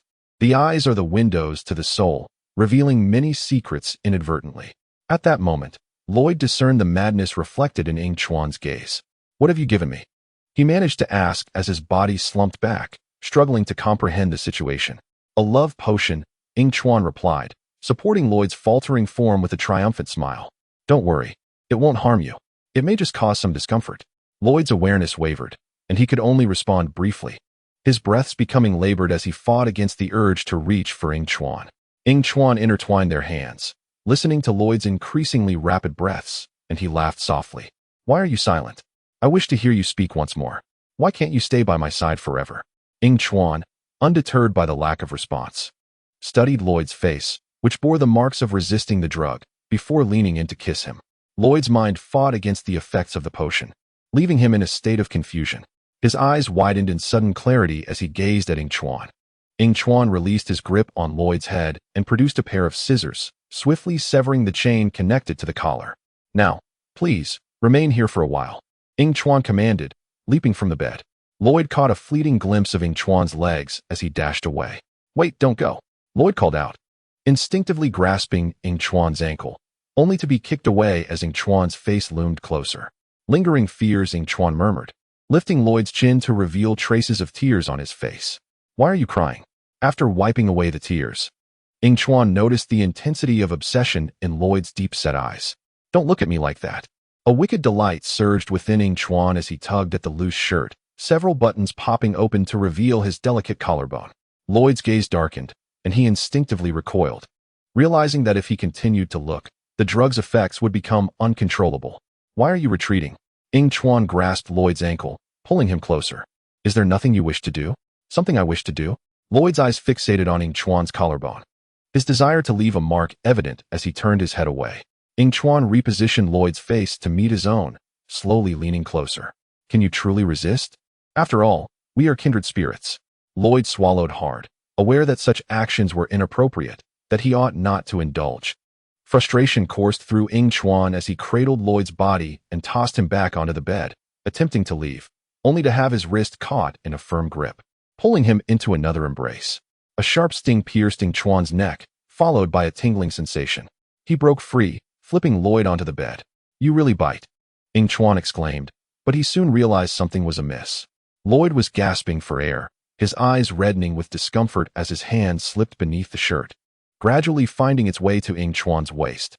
Yingchuan trembled, casting a glance toward the system space, discovering an additional vial of potion. Had he taken the wrong one? No, that scoundrel from the kingdom of Stir was deceiving him. Cursing inwardly, Yingchuan lamented the prince's treachery. Just one vial, and yet it was still a trap. Pain blossomed on his lips, and he returned to reality, noticing that Lloyd had somehow flipped him over, fiercely kissing him as if venting his frustrations. "Are you out of your mind?" Yingchuan attempted to push Lloyd away, but his hands were suddenly seized and bound with the same black cloth that had previously covered his eyes. After restraining him, Lloyd pressed Yingchuan's hands to his own head. "Wait, don't. I have a way to help you recover," Yingchuan protested, trying to calm Lloyd. But before he could finish his plea, Lloyd silenced him with a kiss. Moments later, Yingchuan lay limply on the bed, his eyes clouded with mist. "Calm down," he implored as his legs were forced apart, one leg being thrust inside him. His disheveled hair obscured his vision, revealing a clear bite mark on his collarbone, stained with blood. There must be a way to make him think. Surely, there is a solution. Yingchuan gasped, inhaling the hard-won air, grappling with discomforting thoughts. Perhaps he could summon the scissors, inflicting wounds upon Lloyd, as pain might restore his reason. However, the relentless biting at his collarbone sent waves of agony through him. Yet, Yingchuan persisted in his thoughts, realizing that such actions would harm Lloyd. The sensation of being forcibly dragged and bitten drove him to madness. He felt a numbing pain. He clutched the bed sheets behind him, veins bulging, his shirt hanging like a tattered rag. A groan escaped his throat. What have you done? Why am I locked in this dark room? The system's voice brought a flicker of clarity to Yingchuan's mind, even as the pain intensified. His gaze following the rise and fall of Lloyd's Adam's apple. Lloyd is under the influence of the herbal medicine. He has lost control. This is not simple. The system asserted confidently. The restorative water can heal his injuries now. If you give him a little, he will awaken. Indeed. A light of realization shone in Yingchuan's eyes. How had he not thought of this? The scissors sliced through the restraints binding his hands, and the remnants of the black straps fell away. A nearly empty bottle of mineral water appeared in his grasp. With all his strength, Yingchuan kicked Lloyd away and swiftly retreated to the head of the bed, twisting open the mineral water bottle. Just as he prepared to take a sip, someone seized his ankle, dragging him back. The bottle slipped from his grasp, shattering on the floor, water seeping out. Yingchuan's eyes widened in shock. The pain was excruciating. Tears streamed down, soaking the sheets beneath him, as he felt like a small boat tossed about in a tempestuous sea. The sunlight gradually crept up the curtain, and Lloyd, embracing Yingchuan, awoke from his slumber, resting his head against Yingchuan's neck. Upon seeing Yingchuan in his arms, Lloyd's face flushed crimson. The ambiguous marks on his body proclaiming their claim over each other, hinting at the events of the previous night. Lloyd stealthily dressed, when suddenly a hoarse voice broke the silence. Lloyd. His movements froze as he heard the sound of someone rising. Yingchuan, aching all over, propped himself up. But as his feet touched the ground, he collapsed to his knees. Don't move. In a panic, Lloyd lifted Yingchuan back onto the bed, finally noticing the bite marks that marred his body. I will take responsibility for you. Lloyd cradled Yingchuan, burying his head in the crook of his neck. His voice tinged with a faint sob. Please, don't disappear again. I truly miss you. Yingchuan responded with a low hum, concealing the smile that danced in his eyes. The plan was unfolding even more smoothly than he had anticipated. Initially, he had intended to bind Lloyd to him, ensuring he would never be able to escape. Yet, upon realizing that it was Lloyd pursuing him, he altered his strategy. Rather than allowing Lloyd to harbor resentment while remaining by his side, he preferred to have him feel guilt, caring for him forever. Thus, when he was drugged and fainted, he offered no resistance. After all, he had always believed that he alone was trustworthy in this world. Trusting others too much could lead one into peril, and even with Lloyd, Yingchuan held a measure of suspicion. He had long been aware of the potion's effects. It was intentional, unpredictable, and that was precisely what made it thrilling. However, he had miscalculated one detail. He did not anticipate that the system could still communicate from within the darkroom. For the sake of his plan, he had to pour the remaining restorative potion onto the ground. As long as Lloyd could remain by his side forever, he was willing to exploit everything around him, including himself. Can you stay by my side forever? Lloyd murmured. To be by your side forever is a desire I cannot fulfill. Yingchuan replied lightly, but of course, I will not abandon you. He gently stroked Lloyd's hair, the strands slipping through his fingers. The pain in his collarbone a constant reminder that Lloyd would always be by his side. Lloyd's guilt ensured he would never leave him. That was part of the plan. Yet, the unintentional dependency that Yingchuan revealed, despite his physical discomfort, filled him with a joy he had never experienced before. That was beyond the plan. Lloyd reveled in the touch, his eyes closing in contentment. He was unaware of Yingchuan's intentions, just as Yingchuan remained oblivious to his. Two individuals, each harboring their own secrets, sat in serene silence together, their future shrouded in uncertainty, opaque and unfathomable. Chapter 58. Nia's arrival. The timeline accelerates. The battle between Jie and Ko had concluded. They had resolved their grievances, yet one among them had suffered defeat. The sky opened up, pouring rain as dark clouds gathered, as if mourning the outcome of the match. Master Chen led the group indoors, although many were drenched by the sudden downpour. Kai, having just changed his clothes, hurried to the new battleground. The match between Master Amber's Tianla and Sound Master Jacob commenced. Kai squeezed his way to his companions, stepping on many toes along the way, earning their ire. I'm sorry. All these arenas look alike. Did I miss something? Kai asked curiously as he sat beside Jie. It seems you haven't missed anything, Jie replied, gesturing to the irate individuals around them. But perhaps we shouldn't sit together. The more they perceive us as a team, the more we become targets. Don't say that. Lloyd interrupted Jia. We are indeed a team, even though we just lost Ko and have yet to find Zon. Our numbers may have dwindled, but we must unite more than ever. Kai, oblivious to the conversation, suddenly leapt up, spotting one of the combatants below. It's Tianla's match. Why is he so excited? Jemon wondered at Kai's attitude. He's infatuated with her, Jia remarked with a look of disbelief. She is Master Amber, capable of absorbing energy and mimicking the abilities of anyone she touches, Jemon elaborated. Kai gazed adoringly at Tianla in the arena, while Jia rolled his eyes in exasperation. Tianla held a spear, slowly pointing it at two porcelain vases beside Jacob, her voice soft yet commanding. King, descend. She then pointed at Jacob, calling him out. Suddenly, Tianla's voice grew louder. Those who did not acquire the emerald dagger shall prepare to be the ghosts. She spun around and thrust her spear swiftly towards one of the porcelain vases in the corner, the sound of shattering echoing as weapons emerged from within. Tianla dashed over to retrieve the crossbow, and, seizing the moment while Jacob moved sluggishly, approached another vase in the corner. Hearing the noise, Jacob slowly plucked at his instrument, producing sound. In his blurred vision, he caught sight of Tianla. Continuing to play, he cautiously advanced towards her previous position, alert to his surroundings. Suddenly, he heard a sound nearby and bent down to evade the arrow Tianla shot at him, sprinting to the side. After dodging several arrows, Jacob leaped to a position near the second floor, launching a sound wave attack towards Tianla. She deftly avoided it. But Jacob's attack also affected the spectators on the second floor. The Sound Master has grown even more powerful since I last saw him, Jemon remarked seriously. Jacob sought the sound of Tianla, while behind him, Tianla stealthily approached, lightly stepping beside him. A gentle nudge on his shoulder sent her retreating swiftly. Jacob cautiously turned around but found nothing amiss, and as he redirected his attention, he suddenly sensed Tianla's presence behind him. He swiftly launched an attack in her direction. Though he missed her, he struck a nearby porcelain piece. Observing the bamboo flute arrow, Jacob picked it up and blew into it. Two poison needles shot forth, landing at Tianla's feet, prompting her to hastily run aside. The poisoned arrows followed her movements, tearing through the room's fabric as the wind rushed in, obscuring Jacob's view.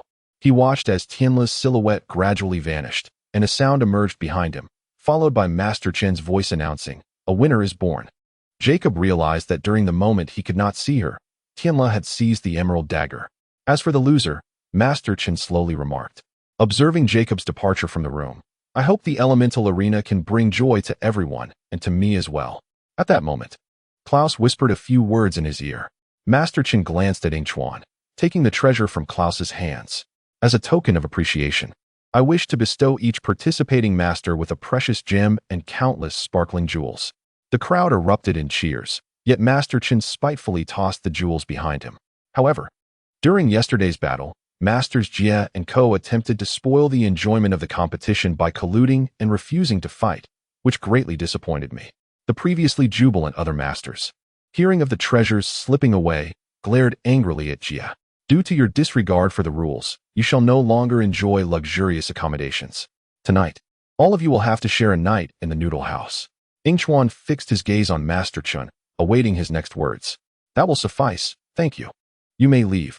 Master Chen clapped his hands, and as Yingchuan watched his retreating figure, he stroked his chin, lost in thought.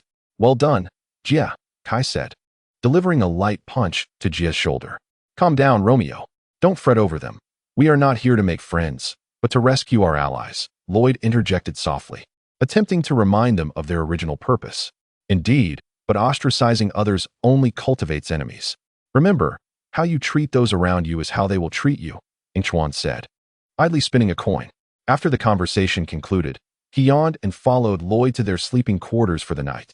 Master Chen's mention of Jia now intending to sleep raised questions about the eliminated Ko. In a subterranean cell, a voice of discontent echoed. "Even with my attire and elemental power, you shall never seize my immense strength." Ko was locked in one of the cells, attempting to break down the door, but after several futile attempts, he resigned. "Fine, you've taken that from me as well." The sound of a key turning in the lock drew his attention, and he looked up to see Klaus accompanied by a subordinate, standing at the door with hands behind his back. "Are you here to set me free?" "Of course not. The factory requires your assistance for labor," Klaus explained. "A factory? You lock me up here, and yet I shall not lift a finger for you vile creatures. Ko retorted. Before he could finish his sentence, he was seized by two individuals and brought to a large door. As the door swung open, Ko gazed up to find a bustling assembly line producing food, with countless workers scurrying about. His excitement was palpable. It was a noodle factory. Why didn't you say so earlier? He broke free of his restraints and rushed to the noodle-making machine. This is my favorite place. He fiddled with the noodles, tugging at them. See, this is how they make noodles. Ko marveled at the factory, periodically exclaiming in awe. That's the dumpling machine. And over there is the fortune cookie maker. He stealthily grabbed a cookie and whispered to a nearby worker. Did you know there are fortunes inside fortune cookies? Klaus stood at the door, reminding him. There's only one rule here. Absolutely no eating any products. Ko, poised to consume the cookie, froze, hiding it behind him. This rule is utterly cruel, you demons, he exclaimed, then turned away, tossing the cookie into the air, hoping to catch it in his mouth, only for the guard to snatch it before he could. The sound of crunching filled the air, and Ko felt as though his world was crumbling. Dejected, he approached the noodle machine, where Karlov, who had been working, offered consolation. Don't be disheartened, you'll get used to it soon. Are you new here? Let me teach you how to cut noodles. Since Master Chun had stolen his elemental power, Karlov had been working here and was now quite skilled at cutting noodles. Ko learned quickly, but the excitement of discovering the noodle factory faded as he focused on the task at hand. See, it's quite simple. Now, don't cause any trouble. Just as Karlov finished speaking, a voice came from the right. But I don't like to follow the rules. Given the chance, I will leave at once. Karlov mechanically continued his work, seemingly aware of the speaker's identity.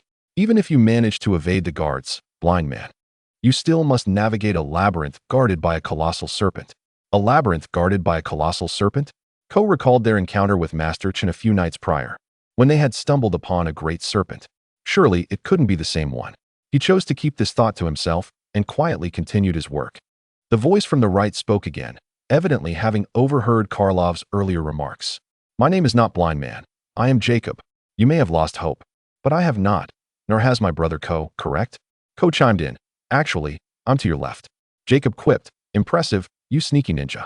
Ko, having been scolded for doing nothing, could only hope that Nia and the others would come to his rescue. Meanwhile, in an alley near Master Chen's noodle shop, Nia was driving the X-Tank, concealed in the shadows, observing the large truck parked in front of the noodle shop while conversing with Master Wu via video. You mentioned that the trucks transporting noodles vanished at night, but where did they go? Master Wu inquired, puzzled. That is precisely what I intend to uncover, Nia replied, watching as the truck finished unloading its cargo and prepared to depart. If I follow them, it may lead to more clues. I will report back once I have a better understanding of the situation. After ending the call, Nia pressed two buttons on the tank, activating its optical camouflage.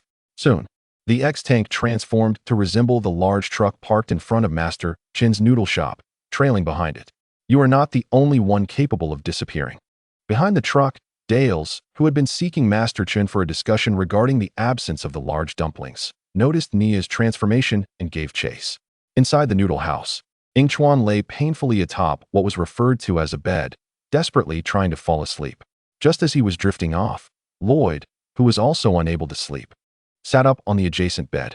Yingchuan, half-closed eyes fixated on the group who were also restless, attempted to rise, but found himself seemingly pinned down by something.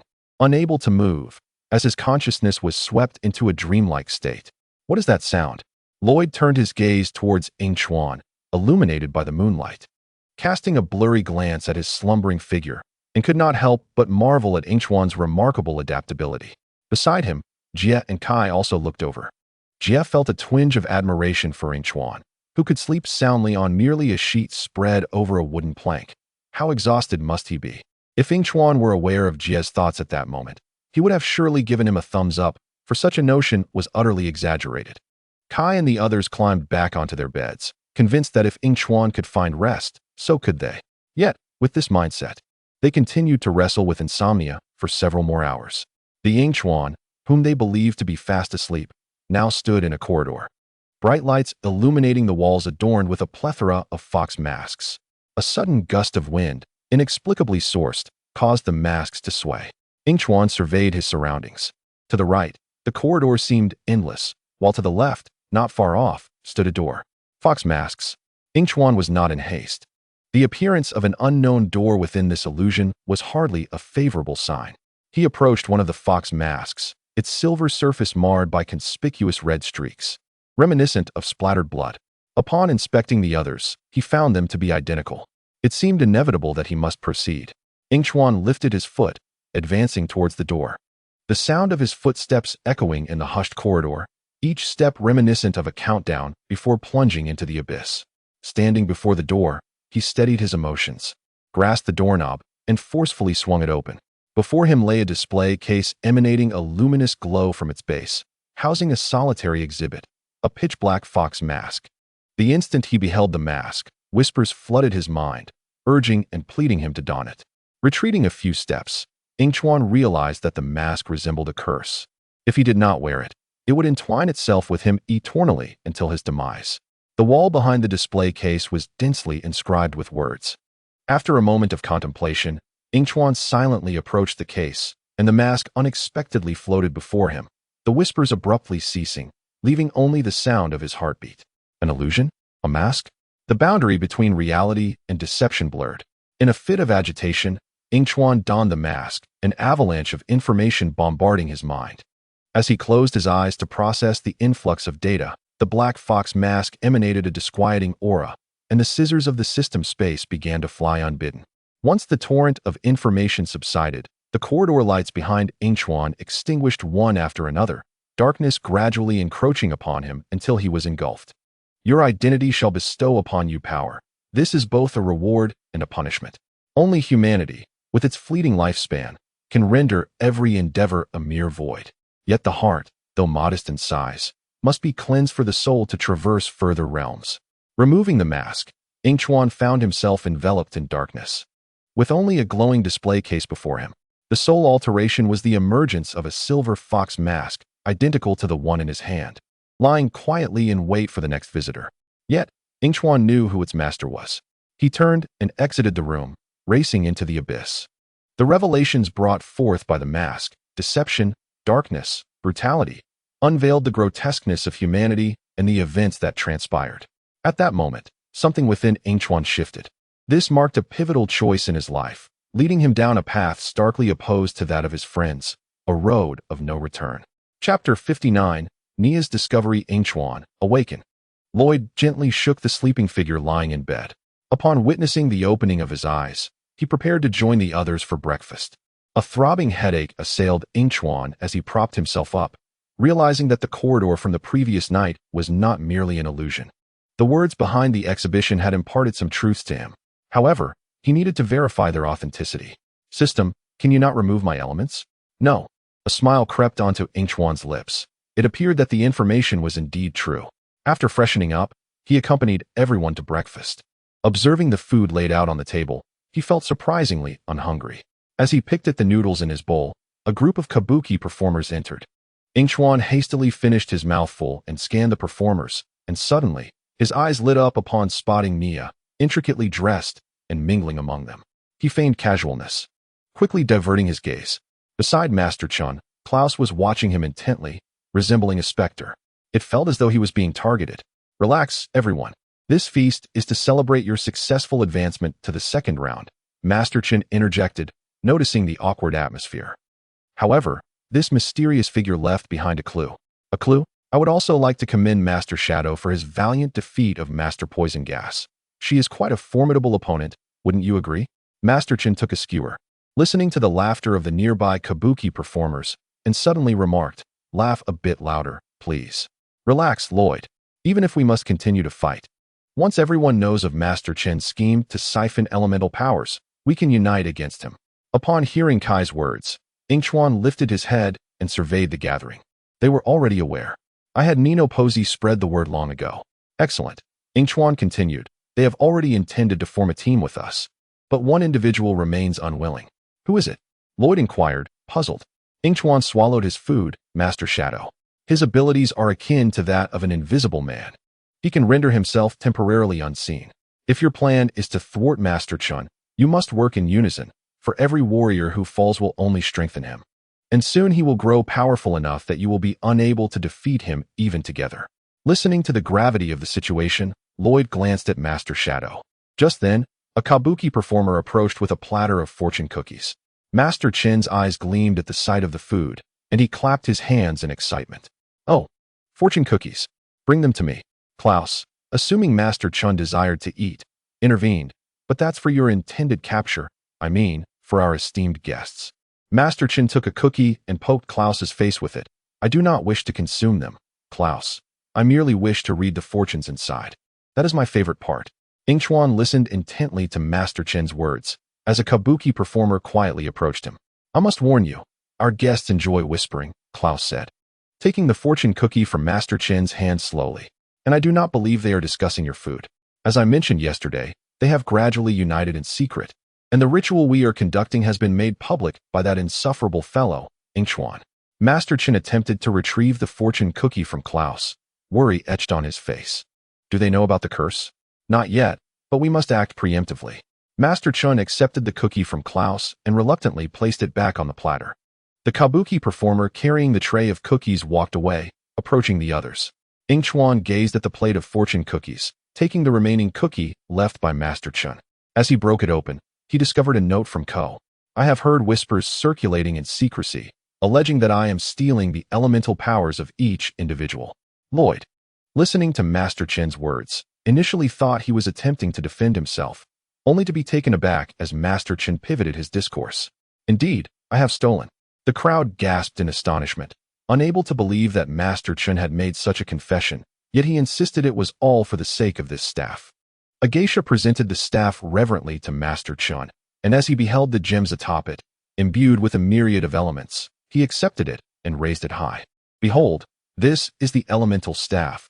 The powers of the defeated masters reside within, and soon it shall absorb the elemental powers of all of you. Save for the victor of this competition.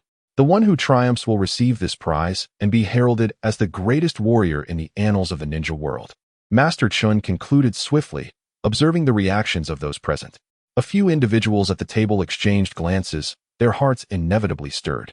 Yet a substantial number remained skeptical of Master Chin's claims. You lie? Lloyd exclaimed, his voice filled with agitation, immediately implicating his teammate. What of the curse? Curse? What curse? Klaus inquired, standing beside Master Chun, intrigued. Do not believe him. He is merely playing tricks. Lloyd stood up, pointing at Klaus and addressing the crowd. Nino read Klaus's thoughts and glimpsed the curse. Feeling the collective gaze upon him, Nino Bosei's mouth fell slightly agape, shocked that this green ninja had so easily betrayed him. Tell them what you saw, Nino. Nino Bosei turned to Klaus, noticing the threatening expression on his face, and weakly lowered his head. I don't remember. To be honest, I am more interested in the matter of that staff. Why should we readily believe everything you say? How do we know you are not lying to monopolize the staff? Master Sonic's tone was harsh, as his internal scales began to tilt in favor of Master Chun. It worked. Their alliance was crumbling, Klaus thought with satisfaction. It appears the alliance ends here, said Gummin. They trust Master Chun over us. If we are to persuade them, we need evidence. We must find the curse. Yingchuan popped the broken fortune cookie into his mouth, savoring its delightful taste as it unfolded within. He noticed the geisha had moved even closer. I say, Nia, being so close, do you wish to dine? Yingchuan inquired quietly, feeling the fan in her hand almost poke his face. Nia? The few individuals nearby turned excitedly at his words. Oh, keep it down, Nia hushed, covering her mouth with the fan. I've disguised myself to blend in, and to be frank, this attire is not my style. Nia glanced at Jay. I have heard about Ko. Both of you are quite brave. Love is like war, Nia. Everyone gets hurt, Jay replied, turning away, attempting to appear strong. Who else is joining you? Kai asked, probing for the most pressing matter. Darius is also involved. He is in contact with Master Wu from the mobile command center. Nia sighed, feeling a sense of unease, although it was unavoidable, given that Darius had caught up to her vehicle just before the inspection. If you can skillfully use your disguise, you may find a way to access Klaus's spellbook. The curse is on page 149. I believe Klaus may have left it in his room. Kai suddenly conceived this plan, recognizing the heightened vigilance of Klaus towards them. It would be exceedingly difficult for them to infiltrate, thus sending Nia would be simpler. I will search for it. Additionally, I advise you to beware of eavesdroppers. What do you mean? Jay inquired, somewhat perplexed by Nia's words. How do you think Master Chun discovered the existence of the alliance? There may be a spy among your ranks. A spy? The group exclaimed, and Yingchuan immediately turned to look at Klaus, finding his gaze locked with Klaus's the next moment. Realizing that their cover could be blown, Nia hastily retreated from the scene. Once Klaus's gaze shifted away, Yingchuan nudged Jay's arm and placed a note before him. Take a look. Jay took the note and quickly scanned its contents, astonished to find it in Ko's handwriting. What? Kai snatched the note from Jay's hand, reading it with a furrowed brow. Ko and Zan are planning an escape. Kai set the note down, having found Zan. I cannot believe it. Yingchuan, how did you obtain this note? Yingchuan, bored, looked at the peculiar food on the table, the fortune cookie. I found this note inside the fortune cookie. A spy. Who do you think it could be? Jay whispered to the others. I already have a suspect, Yingchuan said, glancing towards Lloyd, who was relishing the food, rolling his eyes in exasperation. A spy most trusted by others is ironically the one who becomes the focal point of suspicion. After breakfast, everyone gathered in Kai's room. Behind a waterfall on the island, where Darius was in Nia's X-car, swaying to the rhythmic sounds of a local DJ. Darius, Nia's voice crackled through the communicator. Are you there? Darius immediately halted the music and approached the communicator, ready for action. Nia, what is happening? Inform Master Wu that we have a target. I need to find the spell book and evidence of Master Chen's treachery. Darius fiddled with a comb in his hand, listening intently to Nia while the ninjas sought to uncover the spy within their alliance. All right, Warrior X, Brown Ninja signing off. Darius switched off the communicator. Master Wu, please respond. The Falcon has landed. Yingchuan leaned against the wall, as the system had already informed him of the situation on Darius's end, including Ko's escape. Now hiding in a noodle factory. All eyes turned to the Shadow Master, as Yingchuan leisurely munched on chocolate peas in Kai's room. As I said, I shall not join your alliance. My objective is that staff. Lloyd interrupted the Shadow Master's words. This is not about the alliance. It is to identify who the spy is. No one is to leave this room until we determine who is leaking information to Master Chen. Upon hearing this, the others exchanged wary glances as the Shadow Master noticed the irritating green ninja staring at him. Why are you looking at me? I am not a spy. Perhaps I can assist. Nino Bosi placed his hand on his forehead, and after a moment, regretfully stated, I do not know who it is. But there is someone here who is not what they seem. How do we know we can trust you? Tianla mimicked Nino Bosi's gesture. Perhaps I should use your abilities to read your heart. I would welcome you to try, Power Hoarder. Feeling mocked, Tianla clenched his fists, as if prepared to confront Nino Bosi at any moment. Kai quickly stepped in front of the two. This is precisely what Master Chen desires, to incite discord among us. He spoke earnestly, yet we need not resort to such measures. There must exist a more civilized way to resolve this issue. Upon hearing the mention of overtime, it seemed fortuitous, for indeed, there was a method. Each individual employed by Master Chen bore a tattoo of a python upon their back. By locating the tattoo, one could identify the spy. Is there any dissent? Nino Posi was the first to step forward, lifting his garment to reveal his back. But there was no tattoo to be seen. May I leave now? He inquired. You cannot depart until we have inspected everyone, was the response. Who is next? Lloyd blocked his path, as the remaining individuals formed a line, awaiting inspection, save for one, Yingchuan. Why is he exempt from inspection? Nino Posi pointed to Yingchuan, who was savoring chocolate peas. I observed his back a few nights ago. There was no tattoo, Lloyd explained. Yingchuan, in high spirits, relished the fact that his choice to share a bed with Lloyd had spared him from today's troubles. Meanwhile, in the hall, Klaus embraced his spellbook and approached Master Chen. You have disrupted my enjoyment. It would be best if you were here to inform me that the fugitive has been apprehended. Nia, hiding behind a pillar, stealthily tucked a page of paper into her clothing. Moments ago, she had successfully torn a page from the spellbook. Regrettably, Master, not yet. But I bear worse news. Someone has stolen the incantation. Do you require that page to cast the spell? Master Chen queried, his tone irritable. Certainly not. But if that page falls into the hands of the ninjas, the warriors will discover our deception, and they will unite against us. Upon hearing this, Master Chen, who had initially been indifferent about retrieving the page, altered his stance. We must recover that page.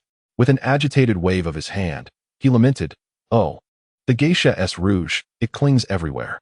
Klaus, having heard this, flipped the spell book, observing the remnants of the rouge on the cover, and a suspicion began to form. At that moment, Nia, still behind the pillar, recalled that she had inadvertently left traces of the rouge on her hand when she stole that page. Chapter 60. A new contest. Just as she contemplated continuing her observation, a geisha pulled her away, leading her before Master Chun, joining the others in a dance. Master, I suspect the spy may be right under our noses, Klaus remarked, glancing at the dancing geishas. Are you implying these geishas? Master Chun realized the proximity of the ninja group was indeed thrilling. Oh, how intriguing. Klaus leaned in, his voice laced with urgency. That page might still be on the spy. He straightened up, calling for the guards at the entrance. Guards, search every servant in this room. Watching the geishas being searched nearby, Nia felt a surge of dread, stumbling backward, hoping the guards would not discover her. Meanwhile, Klaus ordered a search of the entire island. They had only invited the ninjas, and now they were being closely scrutinized, undoubtedly aided by their companions. Since they were there, it was highly likely they had arrived in the large truck that had previously delivered supplies. Perhaps other vehicles had infiltrated as well. However, the fact that the large trucks remained intact indicated that the infiltrating vehicles were still on the island, making the concealed caves the primary target for the search. A knowing smile spread across Klaus's face as he recalled receiving news of music emanating from behind a waterfall on the island. That must be where they were hiding the vehicles. Observing the panicked geishas nearing the conclusion of their search, Klaus issued a stern command. As for you, remain right where you are. With that, he followed the guards out. Nia exhaled a sigh of relief, fortunate to be at the back and yet to be searched. Unaware if Yingchuan and the others had identified the spy, Yingchuan paused, his hand still clutching a chocolate pea, hearing nothing but a buzzing sound. Yingchuan furrowed his brow, searching his mind for recollection. As he chewed and swallowed it nonchalantly, it has begun. He set down the chocolate pea, his expression void of emotion as he surveyed the scene. The price of the mask was the convergence of illusion and reality. Initially subtle, it would soon become severe, blurring the lines between reality and mirage. Well then, Lloyd remarked, observing Tian Lu and the Shadow Master. Only the two of you remain.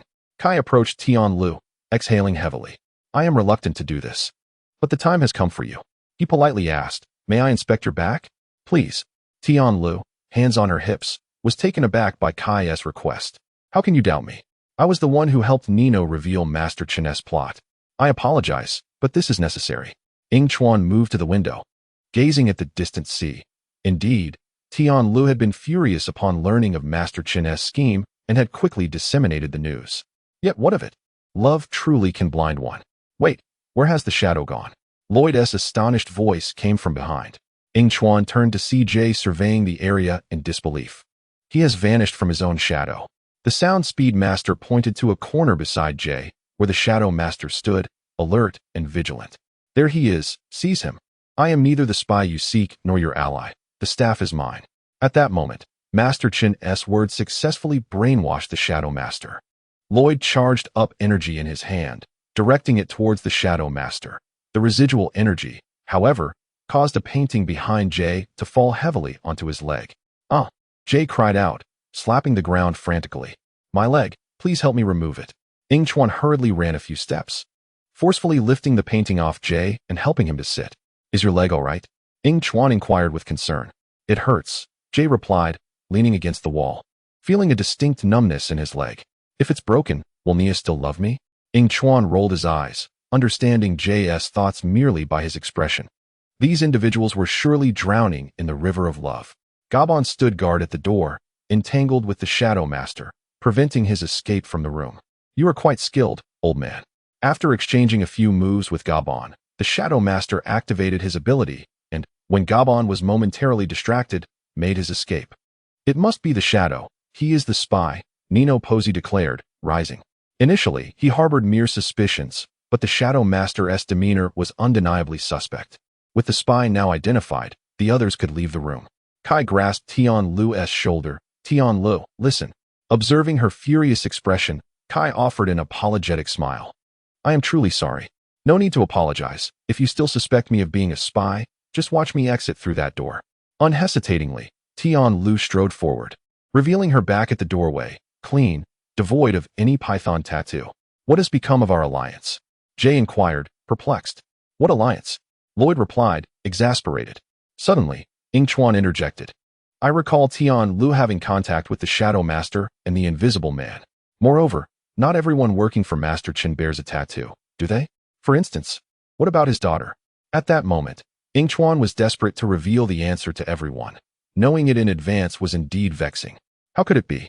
One glance at the spy, and it was evident he was the Shadow Master, not Tianla, as Ka questioned. Indeed, if the spy were not the Shadow Master, why would he not show us his back? Jie staggered to his feet and continued speaking. Yingchuan shot a glance at the crowd, agreeing, yes, you may be right. I must have misunderstood. Were it not for the system's warning about shocking the protagonist, Yingchuan would have been tempted to wake Ka up. He ought to have realized by now that Ka's intelligence was rather lacking. Because the wise do not fall in love.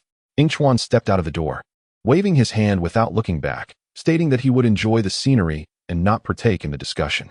Naya was discovered and fled into the forest, while Dales was captured by Klaus at the noodle factory. Listening to the latest news from the system, Yingchuan nodded indifferently, feeling quite dreadful. Exiting Ka's room, his vision darkened, and he could no longer hear anything. He stumbled back to Lloyd's room, collapsing onto the floor to regain some composure. What is wrong with you? The system sensed something was amiss with Yingchuan, his tone tinged with suspicion. Nothing, just a bit of low blood sugar. After dismissing the system's inquiries, Yingchuan rose from the floor and sat on the bed, recalling the words behind the display case. To gain energy comes at a price. Yingchuan furrowed his brow, murmuring to himself as twilight enveloped the room in darkness. He discovered that he could see everything clearly in the dark, as if it were daylight. No need to sleep at the noodle house tonight. What a relief. The door creaked open gently as Lloyd entered from outside. Observing Yingchuan sound asleep on the bed, he slowly lay down beside him, and soon their breathing synchronized into a steady rhythm. In the morning, Yingchuan awoke to Lloyd's call, and after breakfast, their group followed Master Chen's instructions to board an aircraft. It was less an airplane and more a vessel with only a cockpit and a narrow passage for rest. Yingchuan glanced out the window, noting that the bottom of the aircraft could even open. Heavens, may this timeline soon pass. What are you staring at, punk? After the team's discord the previous day, Jie was unreserved in his retort to the Speedmaster, who had been eyeing his leg. I'm observing when you'll be eliminated, the Speedmaster replied, donning sunglasses and crossing his arms while shaking his healthy leg. Jie scoffed. The fall yesterday had injured his leg, making it difficult to walk, and the Speedmaster's behavior was undeniably provocative.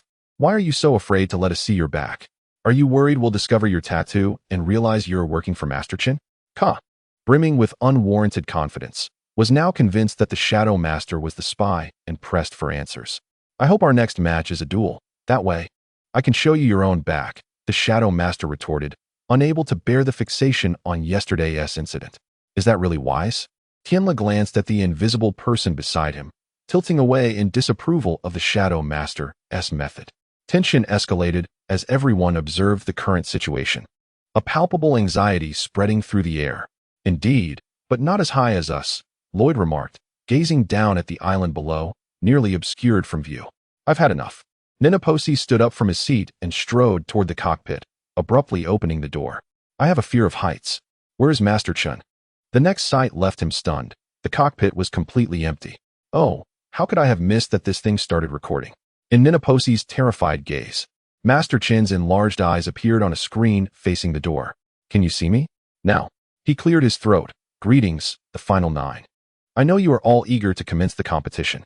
Master Chen's smile broadened. One among you will win my elemental staff. Today, we will not vie for the emerald blade. Instead, we shall contend for something else. His face vanished, revealing a girl hiding in the forest. As she enlarged on the screen, Ka instinctively shouted her name, Naya. At that moment, Naya noticed the drone in the sky and swiftly darted into the forest, disappearing from sight. Do you know her? Tianla inquired upon hearing Ka mention the name. She is my sister. The drone followed Naya, and Master Chen continued. An unexpected guest has arrived on our island. Find her, and you will advance to the final round unconditionally. She undoubtedly possesses evidence that can expose Master Chen, the very incantation that drains our elemental powers. Jie voiced his unease. He wants all of us to capture her. How can she possibly escape? Then we must find her before anyone else does, Lloyd decisively declared. In 10 seconds, the bottom of the aircraft will automatically open. Observing the terror on everyone's faces, Master Chen swiftly changed his tone. However, to prove I am not a villain, I have prepared 9 parachutes for you. A voice came from behind, and Yingchuan quickly turned to see a parachute appearing above each of their seats. The bottom of the aircraft began to open slowly, and everyone scrambled to grab their parachutes before falling. There should be 10 parachutes, Gaman remarked, standing still. Is Master Gaman also on board? Master Chun feigned distress. Oh dear. That should make 10 people. Well, my counting is terrible. Farewell. The opening at the bottom widened further, making it impossible to stand. Everyone had to lie down. Yingchuan swiftly grabbed his parachute and handed it to Gaman. Are you mad? You'll end up without a parachute. Gaman attempted to return the parachute to Yingchuan, but felt weightless as he fell, losing the parachute from his grasp. Yingchuan seized the parachute that fell from above and handed it back to Gaman, smiling. You'd better hold on to this, Master Gaman. The descent accelerated, the wind howling in their ears. As Yingchuan distanced himself from Gaman, only he and Lloyd remained without parachutes. There's only one parachute left, you take it, Lloyd urged anxiously. Yingchuan said little, directly handing the parachute to Lloyd before deploying his own. Yingchuan. Lloyd shouted at the sight of Yingchuan plummeting downward, powerless to intervene as he watched him disappear from view. What is he doing? The moment Lloyd and Gaman landed, they immediately searched for Yingchuan's figure. Just as Lloyd was on the verge of tears, a voice called from above the trees. Are you crying, Lloyd?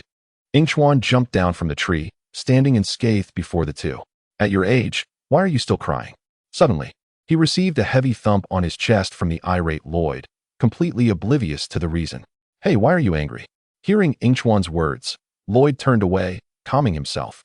He had been so afraid, so terrified of losing Yingchuan, of losing him. Do not be angry. My resilience is formidable. Yingchuan placed a hand on Lloyd's shoulder from behind, casting a glance at Gamandu with a mischievous expression. Humph. Lloyd broke free, quickening his pace and turning his back to Yingchuan. Let us hasten to find Nia. Gamandu nodded. Having observed everything that transpired, something felt amiss. Watching Lloyd stride ahead, Yingchuan's smile faded as he touched the mask that had suddenly appeared on his face, following closely behind. He had gambled during that moment, knowing the energy wall of the mask would not lead to his demise. As he anticipated, just a few meters from the ground, he was teleported into a tree. Chapter 61. The curse. We must search extensively to find Nia before the others, Gamandu stated, leading the way. Look, Nia's footprints, Lloyd exclaimed, pointing to the clear prints in the soil, his excitement palpable. The mask on Yingchuan's face vanished as he looked up, quickly spotting a large tree with the emblem of Warrior X carved into it, in stark contrast to the footprints. Oh, Nia would not be so careless, Gamandu remarked, crouching down to examine the footprints for a moment. She is leading us astray. He indicated towards the tree Yingchuan had discovered, and the true trail lies with her symbol, the Warrior X. Then let us pursue her swiftly, so we may find her before the others do. Yingchuan stepped up, moving in the direction indicated by the symbol. Glancing back, he noticed a weapon resting a few meters away, left by Master Chun. However, he dared not retrieve it. The equipment prepared for them all contained tracking devices, and he was not yet in a position to be so frivolous. Capturing Nia was merely a ruse. The true objective was to eliminate all warriors and seize their elemental powers. You mentioned that Master Chun was once your mentor. What transpired afterward? Lloyd inquired hesitantly, breaking the silence that had lingered throughout their journey after seeing the X symbol again. Gamandu brushed past him, continuing forward. Son, the past fills me with shame, but perhaps it is time you learned the truth. Yingchuan, with one hand in his pocket, slowed his pace, ready to listen to Gamandu's tale. In my youth, I was bitten by the great devourer, but it took years for the evil to fully engulf me, Gamandu reminisced. At that time, I was a disciple of Master Chun, much like Klaus. In a contest to determine who would become Master Chun's most trusted aide, I won by employing the forbidden phantom spin technique. He glanced at Yingchuan, who had slowed his steps. One phrase spoken by Master Chun had left a lasting impression on him. I admire his willingness to do whatever it takes to survive. Yingchuan nodded. He had heard those words before. From that moment onward, I bore the title of Demon King. Historically, there was a period when humans and serpent creatures coexisted uneasily, often clashing, yet all desired peace. However, Master Chun did not share this sentiment. Yingchuan kicked a stone at his feet, glancing back at Lloyd, who ignored him, prompting him to tear a leaf from a nearby tree out of boredom. In contrast to Yingchuan's indifference, Lloyd continued to converse with Gamandu, lost in memories. It was one morning when Master Chun sat at a table, studying the map of the Phantom Ninja Kingdom with a hint of frustration in his tone. Peace is so dull, Conflicts and turmoil are unpredictably thrilling. Gamandu, seated across from him, responded, but Master Chun, even the Python tribe has made concessions. We have a chance to broker peace. Master Chun furrowed his brow, interrupting Gamandu. Never trust the serpent creatures, Gamandu. Observing the sadness on his face, his voice softened. Remember my words. Oh, do not be so disheartened. I intercepted some intelligence that might brighten your spirits, a love letter. Master Chin retrieved a pink letter from a nearby drawer, placing it before Gamandu. Clearly, your unfortunate brother has fallen for the girl you admire. Gamandu lowered his gaze, reading the name with uncertainty. Misako? Master Chin pushed the letter towards Gamandu. His sentiments are so genuine. This might sway your standing in her heart. Gamandu opened it, quickly scanning the contents, his expression clouded with concern. This is a letter written by my brother. I should not have read it. Despite his words, the slight downturn of his mouth and the furrowed brow betrayed his anxiety. Oh, is that so? Master Chun took the pen from the table, gently coaxing, you could alter it to bear your name, for you share the same feelings. Mother still believes it was penned by you. Lloyd halted in disbelief. If Mother finds out, she would be heartbroken. The past fills me with shame, yet I hold no regrets. Gamandu turned to face Lloyd earnestly. Otherwise, you would not be here. The fear of losing Misako led me down a treacherous path, one I hope to someday amend. Yingchuan, observing the two remaining stationary, called out, are we not moving? He had just received a notification from the system that Master Chun had begun capturing individuals. Lingering here would benefit no one. Truth be told, he was rather curious about Kai's reaction upon discovering that person was a spy. Nia, where are you? Meanwhile, Kai, gazing at the sun-dappled forest, suddenly heard the rustling of someone running behind him. Nia, is that you? He asked excitedly, looking at a large tree. However, as the figure remained silent, Kai grew cautious, flames igniting in his hands as he threatened, show yourself, or I shall strike. The person hiding behind the tree, sensing the threat, hurriedly emerged. Upon seeing the individual, Kai relaxed, extinguishing the flames in his hands. It appears you have not accepted the gift from Master Chin. Of course not. I have never trusted her. I seek to find that girl to help you acquire the curse and put an end to Master Chin once and for all. Tianla stepped forward, joining Kai. Perhaps we should unite. Kai grasped Tianla's hand, but upon realizing the implication, quickly corrected himself. Ah, that was not what I meant. He cleared his throat nervously, adding, I meant this island is vast, so perhaps we should hold hands. Realizing his mistake, he hastily released Tianla's hand, feeling increasingly embarrassed. What I meant to convey is, observing the bashful youth before her, Tianla smiled gently, her voice remaining warm, you wish for me to assist you in finding your sister. Of course, I shall accompany you. It is indeed delightful to collaborate with someone you trust. Tianla took the initiative to grasp Kai's hand again. And as he stared at their joined hands, he felt a profound appreciation for the beauty of the world. Yes, I share that sentiment. Simultaneously, within Nia's vehicle, Master Chin sat, observing the moving red dots on the map. 2 warriors had been eliminated, leaving 6 remaining. The voice of Klaus echoed from behind, prompting him to turn and witness the captured invisible man. This time, you shall not escape, Master Chun. Hearing the invisible man's words, Master Chun waved his hand dismissively. Are you serious? How is it that you are the one captured? I have escaped time and again. Oh, please remove this tedious individual. Klaus cast a glance at Master Chun, who had turned away, listening to his grievances. Unfortunately, there were no mechanical traps to entertain on this vehicle. Master, Tianla and Kai are together. Hearing Klaus's news, Master Chin expressed surprise. Is that so? Yet, we still do not know where Lloyd and Gamandu are. As for Yingchuan, without a parachute, he may already be deceased. Bad news. Quickly search for them. Klaus, while you look for the others, also check where Yingchuan has fallen.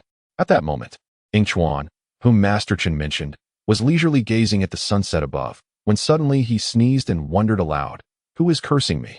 He then turned back to Lloyd, quietly listening to him speak.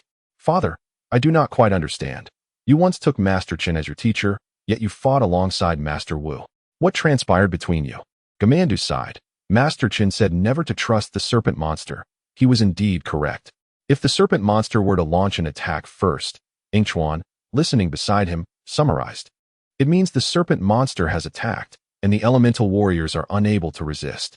Master Chin sought to ally with the serpent monster, hoping Gamandu would assist him. But to his surprise, he declined and went to combat the serpent monster alongside Master Wu. However, The Python tribe was undeniably formidable. They are natural warriors. Concurrently, Master Chen also sowed discord among the elemental warriors, leading them into a passive situation. Yet, heaven smiled upon them, allowing them to discover a flute capable of taming serpents during an accident. They managed to separate the serpent monsters and confine them in tombs across various locations, resulting in the exile of Master Chun and Klaus. Ultimately, the generals of the Python tribe were banished to the cursed world by Gamandu, preventing them from ever stepping into the ninja realm again. Even after all this time, you have never disclosed to Master Wu about your past with Master Chen. Hearing his son's words, Gamandu understood well that if he revealed it, he would likely struggle to earn your mother's and brother's forgiveness. Lloyd gazed into the distance, his tone resolute. Someone once told me to master your fears rather than allow your fears to master you. Gamandu smiled with satisfaction, realizing that his son had grown up. You are right. Once we resolve these matters, I will atone for my past mistakes. But first, I must find Nia. Let us go. Yingchuan wiped his eyes, exclaiming how touching the father-son bond is, though he wondered why he could not quite remember what his parents looked like. A sudden explosion interrupted his thoughts, and the group turned to see thick smoke rising from a part of the forest. Yingchuan raised an eyebrow, concluding that Jay had likely been captured by Klaus. At that moment, Kai and Tianla arrived at the riverbank, hearing the explosion as well, with a massive plume of smoke billowing from the nearby woods. Kai leaped onto a large rock protruding from the river, expressing his concern. That could be Nia. Hurry. Tianla halted him, stating, let me handle it. I have a faster method. With that, an energy formed in her hands and shot toward the river, freezing it solid in an instant. Tianla skated to Kai's side, observing him standing there in bewilderment, asking, what are you waiting for? Your friends are in trouble. How did you do that? Kai cautiously approached the ice, attempting to steady himself. I can absorb elemental power. Kai finally sensed something was amiss, as Yingchuan's words echoed in his mind. But ice. Zan did not participate in the competition. He then realized, in disbelief, you are the spy. You have met Zan. You work for Master Chun. Tianla's voice faltered. I must obey my father. Otherwise, Master Chun is your father. Kai exclaimed in agitation, collapsing onto the ice. Yes. A gust of smoke billowed, and Master Chun appeared before Kai, asserting, my daughter is correct. Your time in the competition has ended, Fire Master. Kai swiftly recoiled, as Master Chen pointed his staff, commanding, seize him, Tianla. All right, father. Watching Tianla rush towards him, Kai sprang up from the ice, dodging her attack, and sending Tianla crashing down onto the ice.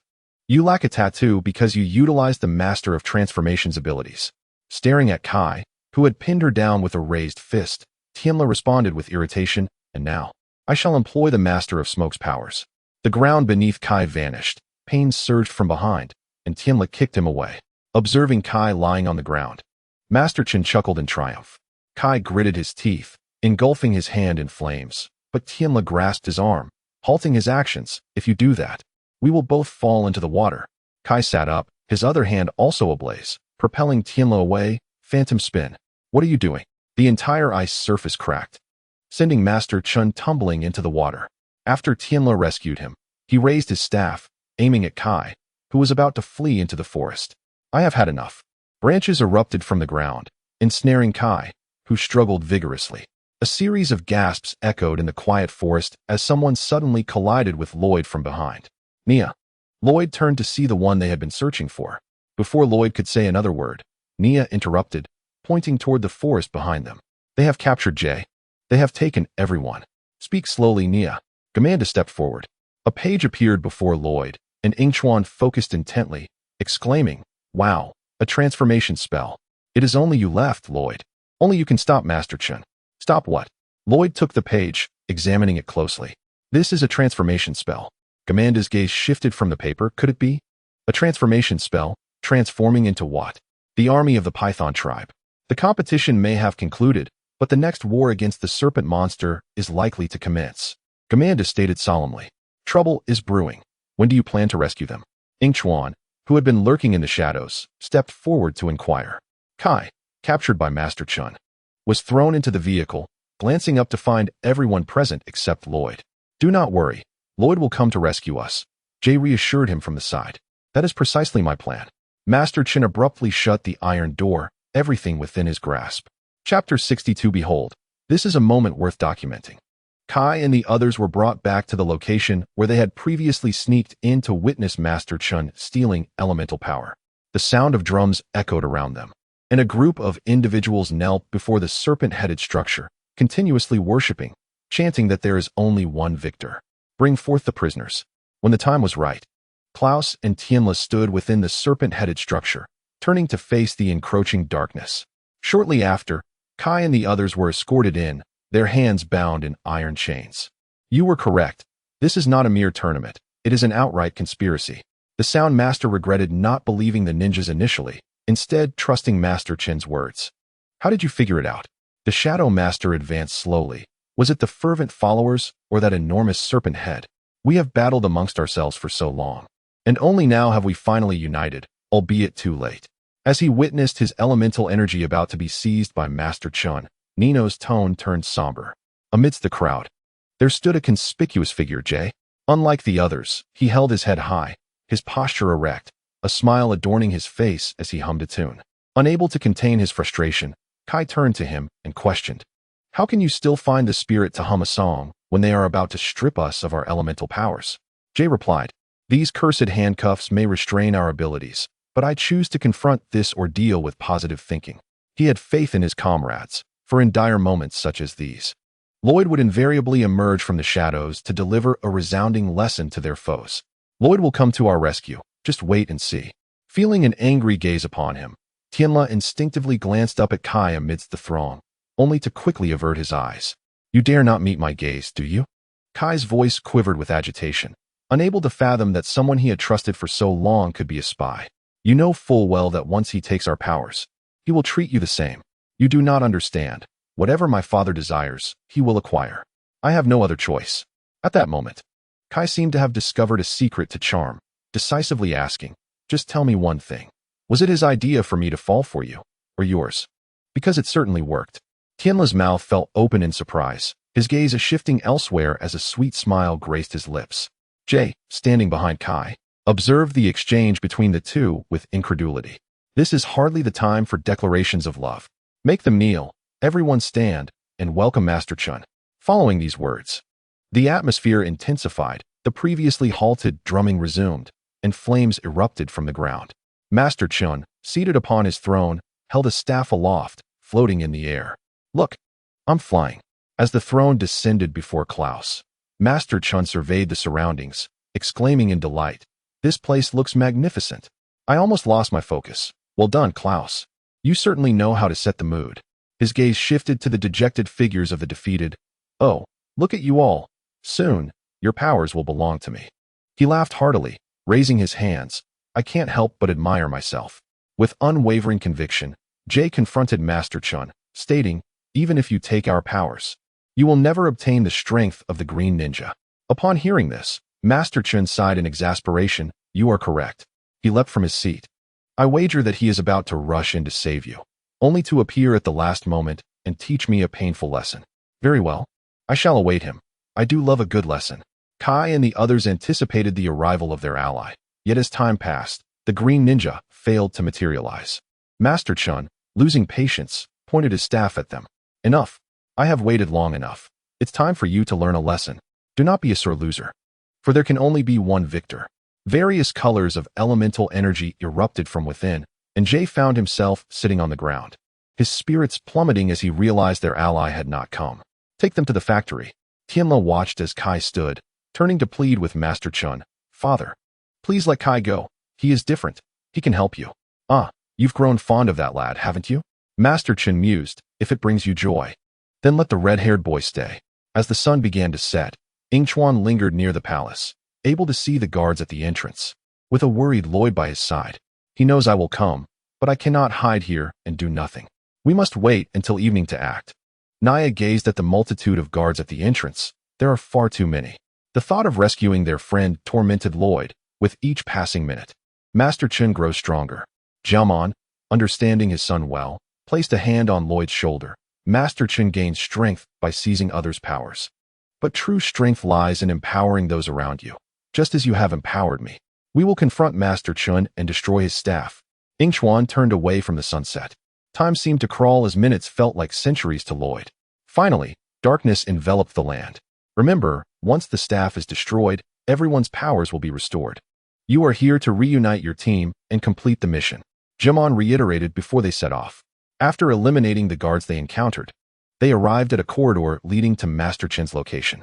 Peering into the dimly lit passage, Yingchuan spotted a wire not far from them and pulled Lloyd aside to point it out. What? Although Yingchuan indicated the wire's position, the darkness rendered it nearly invisible, and Lloyd instinctively stepped forward to touch it. Suddenly, the lights blared to life, accompanied by a piercing alarm. Did I not point it out? Why did you touch anything? Yingchuan scolded in frustration. As the door at the end of the corridor swung open, waves of guards poured in. There are too many of them. Yingchuan kicked the nearest guard away and shouted, Naya, and I will hold them off. You two run. As the sound of rushing footsteps approached, Yingchuan executed a spinning kick, taking down an assailant attempting to ambush him. The guards were not particularly strong, but their numbers were overwhelming, and Yingchuan and Naya began to retreat. Good evening. A familiar voice called from behind, causing the guards to halt. Klaus. Yingchuan did not turn around. He sensed defeat looming, realizing Naya had been captured, and struggling was futile. Get some rest. His eyelids grew heavy, and before losing consciousness, Yingchuan noticed Naya collapsing to the ground beside him. Letting Lloyd face Master Chin alone, this is a guaranteed loss. Yingchuan lamented internally. Yingchuan, wake up. Naya's voice pierced through, and upon opening his eyes, he found a skull staring back at him. Glancing around, he realized that the three of them were bound to pillars, surrounded by piles of bones. We must escape this place. Jiamon, beside him, struggled in vain against his restraints. Yingchuan noticed Klaus entering alongside Master Chun and Tianla, lowering his head. Awakening to the grim news that Lloyd had lost and would soon be stripped of his powers did little to lift their spirits.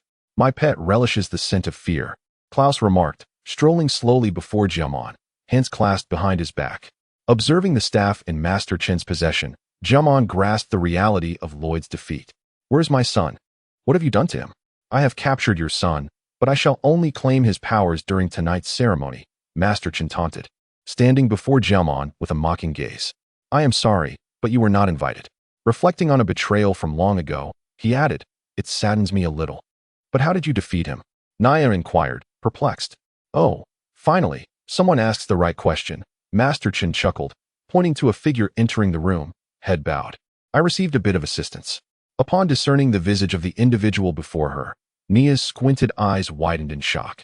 Kai, you have incited the ninjas to turn against one another, just as you did with the elemental masters.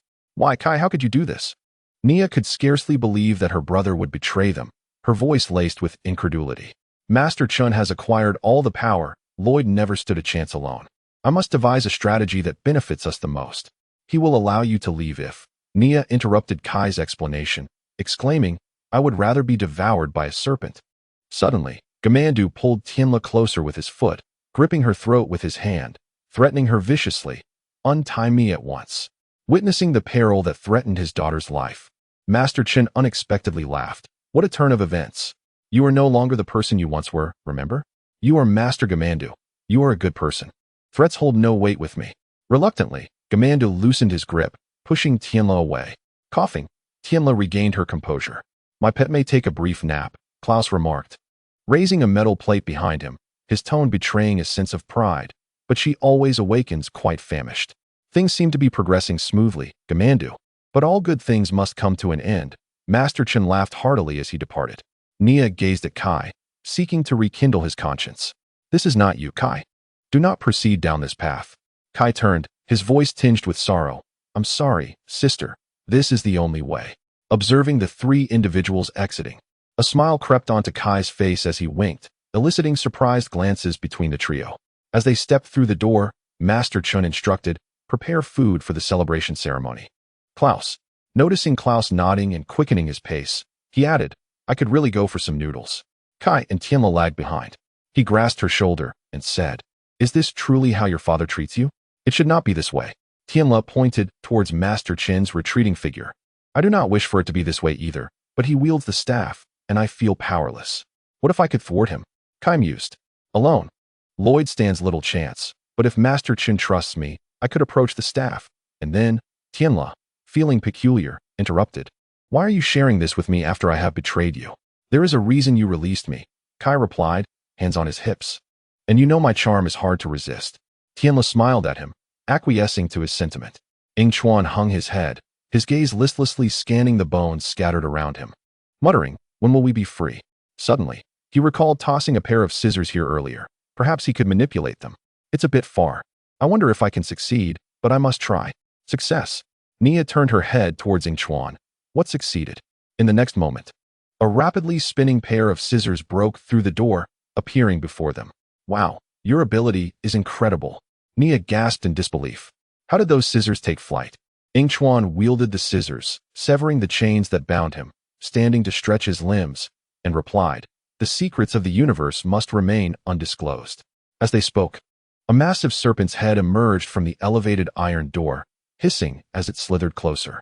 Yingchuan shifted his stance, chuckling lightly. Behold, this is a moment worth documenting.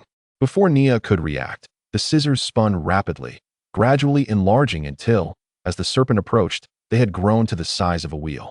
Finally, it is time for me to shine, Yingchuan thought to himself, relishing the opportunity to expend the energy he had accrued. Realizing the danger of the spinning object headed towards him, the advancing serpent attempted to retreat, but its body refused to obey. Helplessly witnessing its head sever from its form while its body remained. Oh no! Yingchuan quickly leapt aside, being the nearest to the serpent. He narrowly avoided the spray of its rancid blood. Regretting his bravado, Yingchuan swiftly cut the chains binding Nia and Gamandu, the scissors reverting to their normal size. Just as Nia was about to speak, the wall behind them suddenly exploded, revealing a Gatling gun aircraft being pushed out. Several bullets firing to obscure the gaping hole left by the serpent's demise. We have succeeded, Ko exclaimed as he jumped from the aircraft, joyfully assisting the fallen Gamandu, who had collapsed due to the explosion. Greetings, Master of Earth. Suddenly, another figure emerged beside Gamandu, stating, do not forget, there is also the Master of Lightning. What is the meaning of this? Yingchuan asked, feigning ignorance as he gazed at the Gatling gun aircraft before him, fully aware yet pretending to be oblivious. What transpired during your imprisonment? Chapter 63. The ambush. Ko turned to respond. After Jean and I escaped from prison, we hid in the noodle factory, originally intending to rescue everyone. However, with Dare's arrival, we discovered a means to create a Gatling gun aircraft, also known as an 8-barreled fighter, to break free. Yingchuan stepped forward, patting Ko on the shoulder. You have all worked hard. Jean, you have returned, Nia exclaimed as she spotted the familiar figure among the crowd. Despite the prison garb and altered complexion, she recognized him and rushed over, embracing him joyfully. Confused, Jean turned his head to survey the skeletal remains scattered around. What? Have we returned home? The titanium alloy machine ninjas had indeed transformed Jean into a striking figure. Yingchuan and the others laughed heartily, while Ko turned to Karloff, who was busy repairing the aircraft, asking, why can't this contraption leave the ground yet? I only have 2 hands, Karloff replied, acknowledging his limitations. Though I can repair the aircraft, my efficiency is hampered alone. You will fix it, do you know why? Of course, he responded confidently. Everyone raised their hands in celebration, exclaiming, the power of positive thinking. Yingchuan glanced towards the distant entrance, his curiosity piqued about Lloyd's condition. Now, it is time for the final element. Master Chen approached the bound Lloyd, stepping forth. Kai, filled with concern, remarked, there can only be one victor. A radiant light enveloped Lloyd as a surge of green energy erupted from within, gradually merging with the staff. Look, Master Chen raised the staff triumphantly, declaring, I have finally achieved this. I am no longer that weak, ordinary man. All elemental power is now under my command. Do you feel the power? I certainly do. Klaus, clutching a spell book, recited an incantation he had taken from Nia, while Tianla and Kai exchanged glances and stepped forward. Father, allow me to stand beside you. Yes, indeed, Master Chen acknowledged, glancing at Tianla before shifting his gaze. From this day forth, I shall not only be the proprietor of the foremost noodle establishment in the ninja realm, but also its supreme ruler. Hey, Master Chen, Kai interjected, kindly reminding him. You seem to have forgotten one element, the element of ambush. As soon as Kai finished speaking, Tian Lu executed a spinning kick, sending the staff from Master Chen's hand flying. Watching it fall to the ground, Kai extended his leg to kick away the guard attempting to restrain him. You have betrayed me, Master Chen said through gritted teeth. astonished that his own daughter would thwart his plans. Family legacy. With a sweeping kick, Tianlu knocked Master Chen to the ground, allowing Kai to swiftly retrieve the staff. Seize her! Master Chen roared from the floor. Harnessing the power of the staff, Kai unleashed a surge of energy, freeing Lloyd from his chains and pushing away those who were restraining Tianlu. So you were acting all along, Lloyd remarked, rubbing his sore wrists in surprise. Do not worry, I have it completely under control. Kai hesitated, sensing the staff's corruptive influence. Well, I have it mostly under control. Observing this, Klaus pulled a lever, causing venom to seep slowly from the fangs of a serpentine structure above Lloyd. Kai quickly enveloped him in green energy and froze Klaus in place. Hurry, Kai. You must destroy the staff, Lloyd urged, rushing towards him. Master Chen is right. This thing is incredible. The potent energy was gradually consuming Kai's resolve, leading him to unleash elemental energy indiscriminately. Kai, it bears too much power. Destroy it, Lloyd warned Tianlu, as the influence tightened its grip on him. No one can take my staff.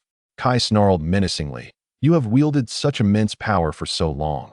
Now it is my turn. Oh, did I arrive at an inconvenient time? A languid voice called from the entrance as Yingchuan made his way through the chaotic crowd to Kai's side. After informing Ko and Jia about Lloyd's capture, he had hurried here and found this intriguing scene. Should I leave? Despite the question, Yingchuan's movements were swift as he threw a punch at Kai's face, which Kai blocked, only to be met with a swift kick to the chest that sent him sprawling, causing the staff to slip into Yingchuan's grasp. Then, this concludes our little encounter. Yingchuan slammed the staff to the ground, unleashing various energies that flowed into the newly arrived elemental warriors, quickly subduing the guards present, yet Master Chen, Klaus, and Tianlu were nowhere to be seen. Jiaman looked at the cracked ice on the floor, deep in thought. They have regained their full strength, Master Chen declared as he entered a passage leading to an escape route from the palace, his voice taut with frustration. Temporarily, Master, they will not succeed for long. Klaus replied slowly, following Tianlu, who was being restrained by guards as they exited. The dawn light streamed through the palace doors, illuminating the subdued guards being orderly escorted outside. Jiaman stepped out of the palace, finding no sign of Master Chen or Tianlu. Without her assistance, we could not have saved everyone. We will find her, Nia reassured. I am not disheartened. After all, I have found my old friend. Kai smiled under the morning sun. I never expected we would make new friends. Isn't that splendid? Yingchuan patted Kai on the shoulder, encouraging him to relax, assuring him that they would find Tianlu. Moreover, we have located our companions. Hours passed with no progress in the search. They had scoured the palace and bedrooms, yet Master Chen and Klaus remained elusive. Ko despondently reported this news to the group. What about Tianlu? Kai asked urgently, observing the disappointment on their faces. She cannot choose her family, but she can choose her friends. She is your friend, thus she is our friend too. We will find her, Lloyd comforted. He is right. Since no one can leave this place, finding her is merely a matter of time. Yingchuan struggled to comprehend their actions, having destroyed all means of escape on the island due to concerns about Master Chen and Klaus fleeing. I am proud of you. You have accomplished what the original elemental masters could not. The group gathered around Jia Man, united, yet he warned, do not let complacency set in. Once you do, you will lower your guard. Yingchuan nodded, proposing, why don't we visit Nia? Perhaps we will uncover something new. Sounds good. Just as they arrived at Nia's location, a white figure swiftly approached them, halting before them. Master Chen has discovered that with Tianli's abilities, the spell can be completed. She is in grave danger. The white figure was none other than the Master of Sonic, who spoke urgently. He has substituted the elemental staff with the elements within his daughter, Jia Man stated gravely. Where? Kai hurriedly inquired, eager for answers. She is on the other side of the island. Kai turned and sprinted towards the war chariot, declaring, I must find her. We will all go, Jia Man commanded. Jia and Zan, you will pilot the mechs and chariots. Ko and I will operate the 8-shot fighter, Lloyd, Yingchuan. And you will ride your Shenlong. Yingchuan clapped a hand on Lloyd's shoulder, leaning down to tousle his soft white hair. When did you learn to pilot the Shenlong? Not long ago. Yingchuan straightened, sighing, you learn quickly. Let's go. As they watched the green Shenlong soar through the skies, Karloff looked up enviously, wishing he could join. Hold on tight. Yingchuan clung closely to Lloyd from behind, exclaiming, I feel like I'm going to fall. Sensing the anxiety from behind him, Lloyd slowed his pace. Don't cling so tightly. As the rush of wind around them eased, Yingchuan relaxed, releasing his grip on Lloyd to listen intently to the system's messages in his mind. Are you saying Kai has found Tianlu, that Jia Man and Klaus are in conflict, and Klaus intends to trap Jia Man in the cursed domain, only to end up in there himself? Yes, and the system proudly lifted its head. Kai and Tianlu have been captured by the guards. Yingchuan, momentarily stiffened at the sight of trees rushing past below, quickly regained his composure. Let us return. Are we going back now? Lloyd asked uncertainly. Yes. Nia has sent a message. Lloyd adjusted their course, flying back towards the palace. Yingchuan leaped off the dragon as they landed, and Lloyd caught sight of Jia Man, rushing towards him with excitement. I did not see Tianlu or Kai, Jia Man said, releasing his embrace of Lloyd as he approached. They said they are on their way back. Suddenly, a sharp pain pierced Jia Man's back, causing him to stagger and fall slowly, while Lloyd hurried to support him. Father, what is wrong? Lloyd asked in confusion. I don't know. Yingchuan stepped forward, glancing at him. His tattoo is heating up. The transformation plan is in effect. Kai and Tianlu have been captured. Before their eyes, Jia Man's legs morphed into a serpentine tail, his skin deepening to a shade of purple, adorned with scales. The spell. Jia Mandu, feeling weakened, turned his body towards the direction where Kai and the others were, realizing that he had succeeded. If every individual bearing the serpent tattoo was affected, it meant that a deafening roar echoed from afar. The guards, once bound together, morphed into serpentine monsters, breaking free. Their strength was formidable. Ko intended to strike one of the serpent monsters with a punch to send it flying, but was unexpectedly seized by the arm, the disparity in strength forcing him to stumble backward. The Speed Master activated his ability in an instant, leaving only an afterimage in his wake. Yet the serpent monster he fought matched his reflexes, thwarting his every attack. After yet another failed attempt, the Speed Master exclaimed in disbelief, "They are too swift. There are too many of them. Retreat, everyone, to the palace." Jia Mandu found himself restrained by several serpent monsters, realizing he could not fight them off and had to hide momentarily. Everyone, to the palace. After all had entered, Lloyd and a few others braced against the heavy doors, preventing the serpent monsters from breaking in. Jay gasped for breath, recovering only to be startled by a towering serpent monster before him, as lightning flickered in his hand.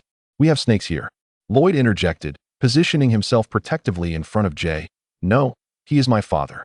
Jay forcefully pushed Lloyd aside, gazing at the grotesque figure of Jia Mandu, who first had 4 arms and then transformed into a snake. "Can't you maintain a single form?" The force of the serpent monsters against the door grew ever stronger, and Ko struggled to hold it shut, interrupting Jay. "Could someone lend a hand?"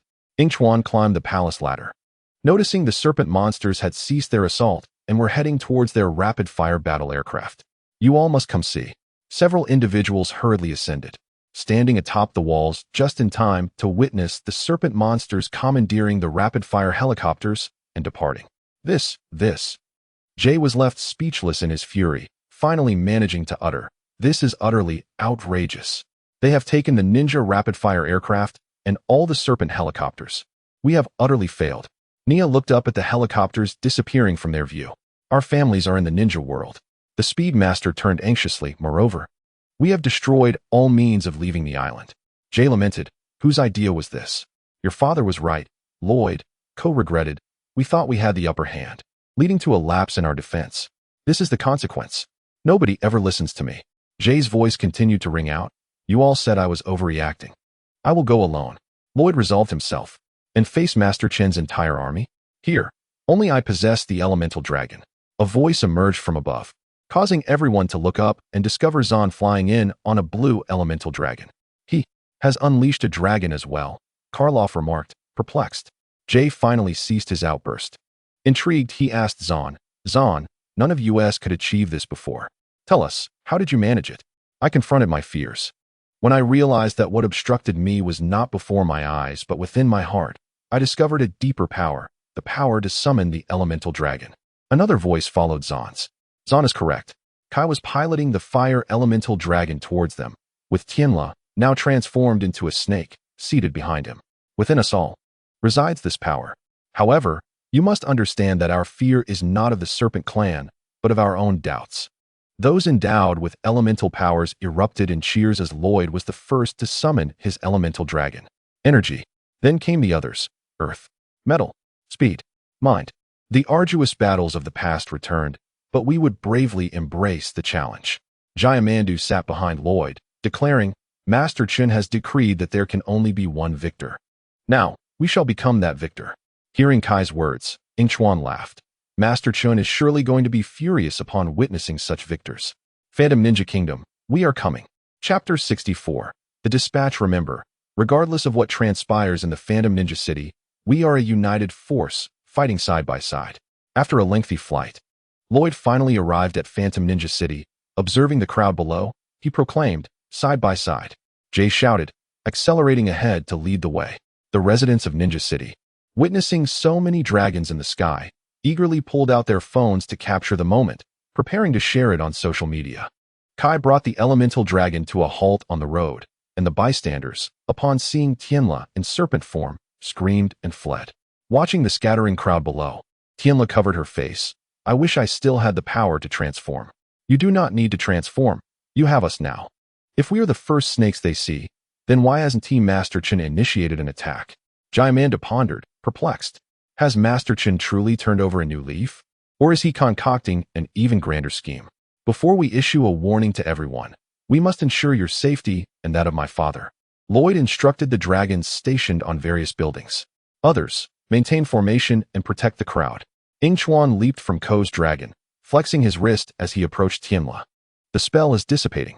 Upon witnessing the deep purple skin of his opponent revert to a normal tone, Yingchuan understood the situation with Master Chen was likely similar. Perhaps in a state of urgency. Let us go find Master Wu. Yingchuan and the others made their way to Nia's Samurai X base. The calls of birds echoing as the divine eagle finally perched upon Zan's shoulder. Oh, hello, my old friend. Zan raised one hand, allowing the eagle to settle on his arm. You have returned. Master Wu, already informed, hurried forward. Zan, look at you, you shine brilliantly. Misako glanced at the crowd. Concern etched on her face as she turned to Lloyd. But where is your father? I am here, Misako. She turned toward the voice, startled to see Jiamandu, now unrecognizable. Do not worry. Tianla emerged from behind Ko, her body emanating purple heat, indicating the spell might soon fade. However, if that is the case, it will only drive Master Chen to act with desperation. Kai stepped forward, pointing to Tianla, introducing her. This is Tianla, Chen's daughter. Misako warmly welcomed. You are our friend. Tianla, thank you for looking after Misako. Jiamandu expressed gratitude towards Master Wu. This is what a good brother should do. Master Wu's words filled Jiamandu with guilt, reminding him of the incident with the forged love letter, lowering his head. Indeed, we are good brothers. Time is of the essence. Lloyd urged, glancing at the map. As of now, we remain unaware of where Master Chen will strike first. When he does attack, if we fail to stop him. Ko hesitated. But his meaning was abundantly clear. If we cannot prevent him, the ninja world will once again plunge into the war of the serpent monsters. The ninja world cannot withstand another war. Our greatest fear will become reality. Master Wu added to Jiamandu's words. So, without battle, the greatest victory lies. They must avert the worst-case scenario, yet they were entirely in the dark regarding Master Chen's intentions. However, our understanding of the enemy's situation is utterly lacking. How can we possibly avert war? This pivotal question was posed by Jia. We could seek out someone knowledgeable about the enemy. Master Wu suddenly recalled that within the ninja realm, there existed a true Python clan, albeit now diminished in size. The group approached the imposing structure of the Crotalian prison, which confined all the villains of the ninja world. As they gazed at the massive prison, a formidable iron gate barred their way. I fail to comprehend who here can assist us, Ko pondered, searching his mind repeatedly, yet he could not recall any adversary they had faced who might be of aid. If we must learn how to combat serpents, we must first converse with one. With his cane in hand, Master Wu called out to the guard by the prison gate. In the next moment, the door swung open, allowing them entry. The warden entered, keys in hand, apologetically addressing the ninjas. I regret to inform you that I must confiscate your weapons. We strive to cultivate an atmosphere I refer to as encouragement here. Yingchuan surveyed the treacherous passage ahead, questioning whether the infrared beams, gigantic spinning steel balls, and fire-spewing floors truly fostered an environment of encouragement. The warden pressed a button on his desk, and the deadly traps ceased, restoring the corridor to a semblance of order. In this establishment, ninjas were far from welcome. as most of them had been incarcerated by the warden himself. He led the ninjas towards the final cell, stating, however, the individual you seek harbors a profound hatred for ninjas. Yingchuan contemplated this, if it were indeed him. The sudden transformation from a height of more than 1.70 meters to that of a diminutive figure would drive anyone to despair. But upon observing that the vast cell contained only a structure the size of a shoe cabinet, and only half of one at that, he fell silent. Borg's shrinking potion was truly extraordinary. We require your assistance, Lloyd implored, casting a glance at Paiso, who was nestled within the small room. Assist you, ninjas? Paiso sprang to his feet, enraged, pointing a finger at Lloyd. You raised me to feed the devourer, vanquished all our allied forces, and even forced me to consume your shrinking pills. Have you not yet inflicted enough damage upon my already diminished pride? His feet trembled, and the entire structure rotated, revealing the enlarged figures of Lloyd and his companions before him. Impressive, I suppose.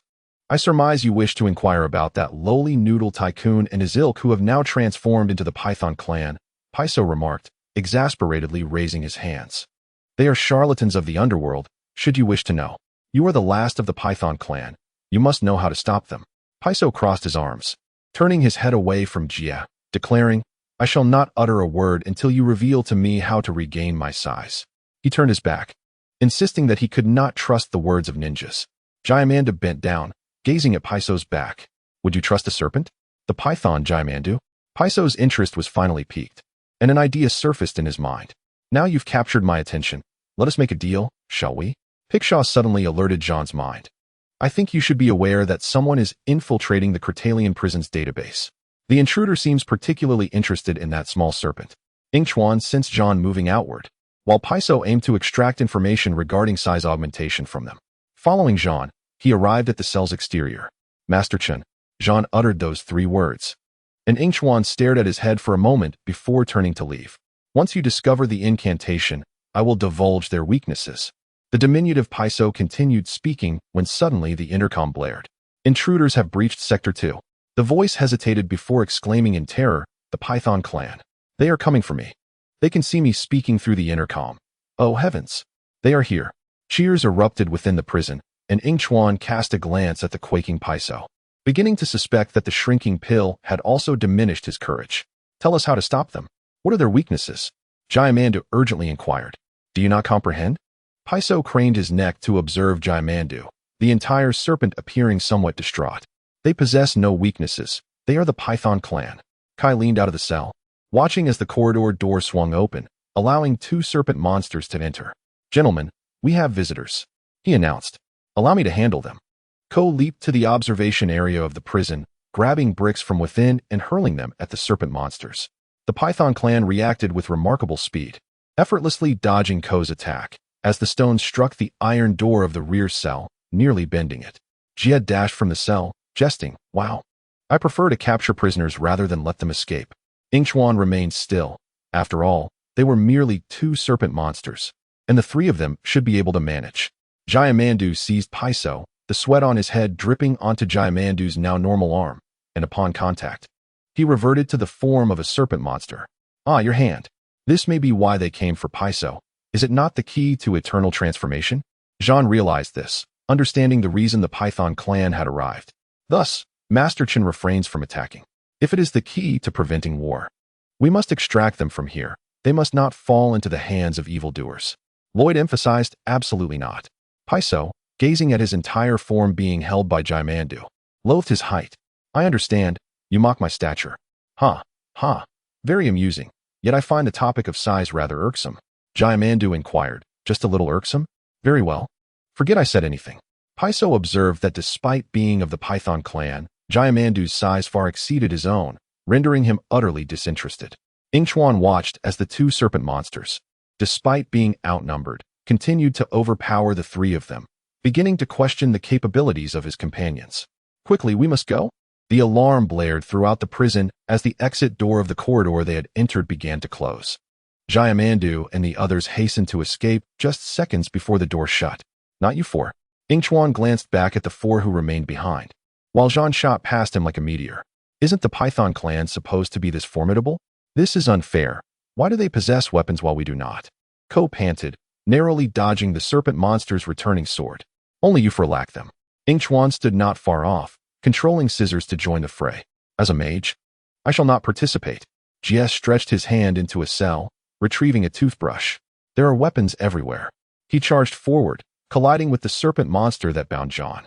And while it was momentarily dazed, he vigorously brushed the creature's teeth.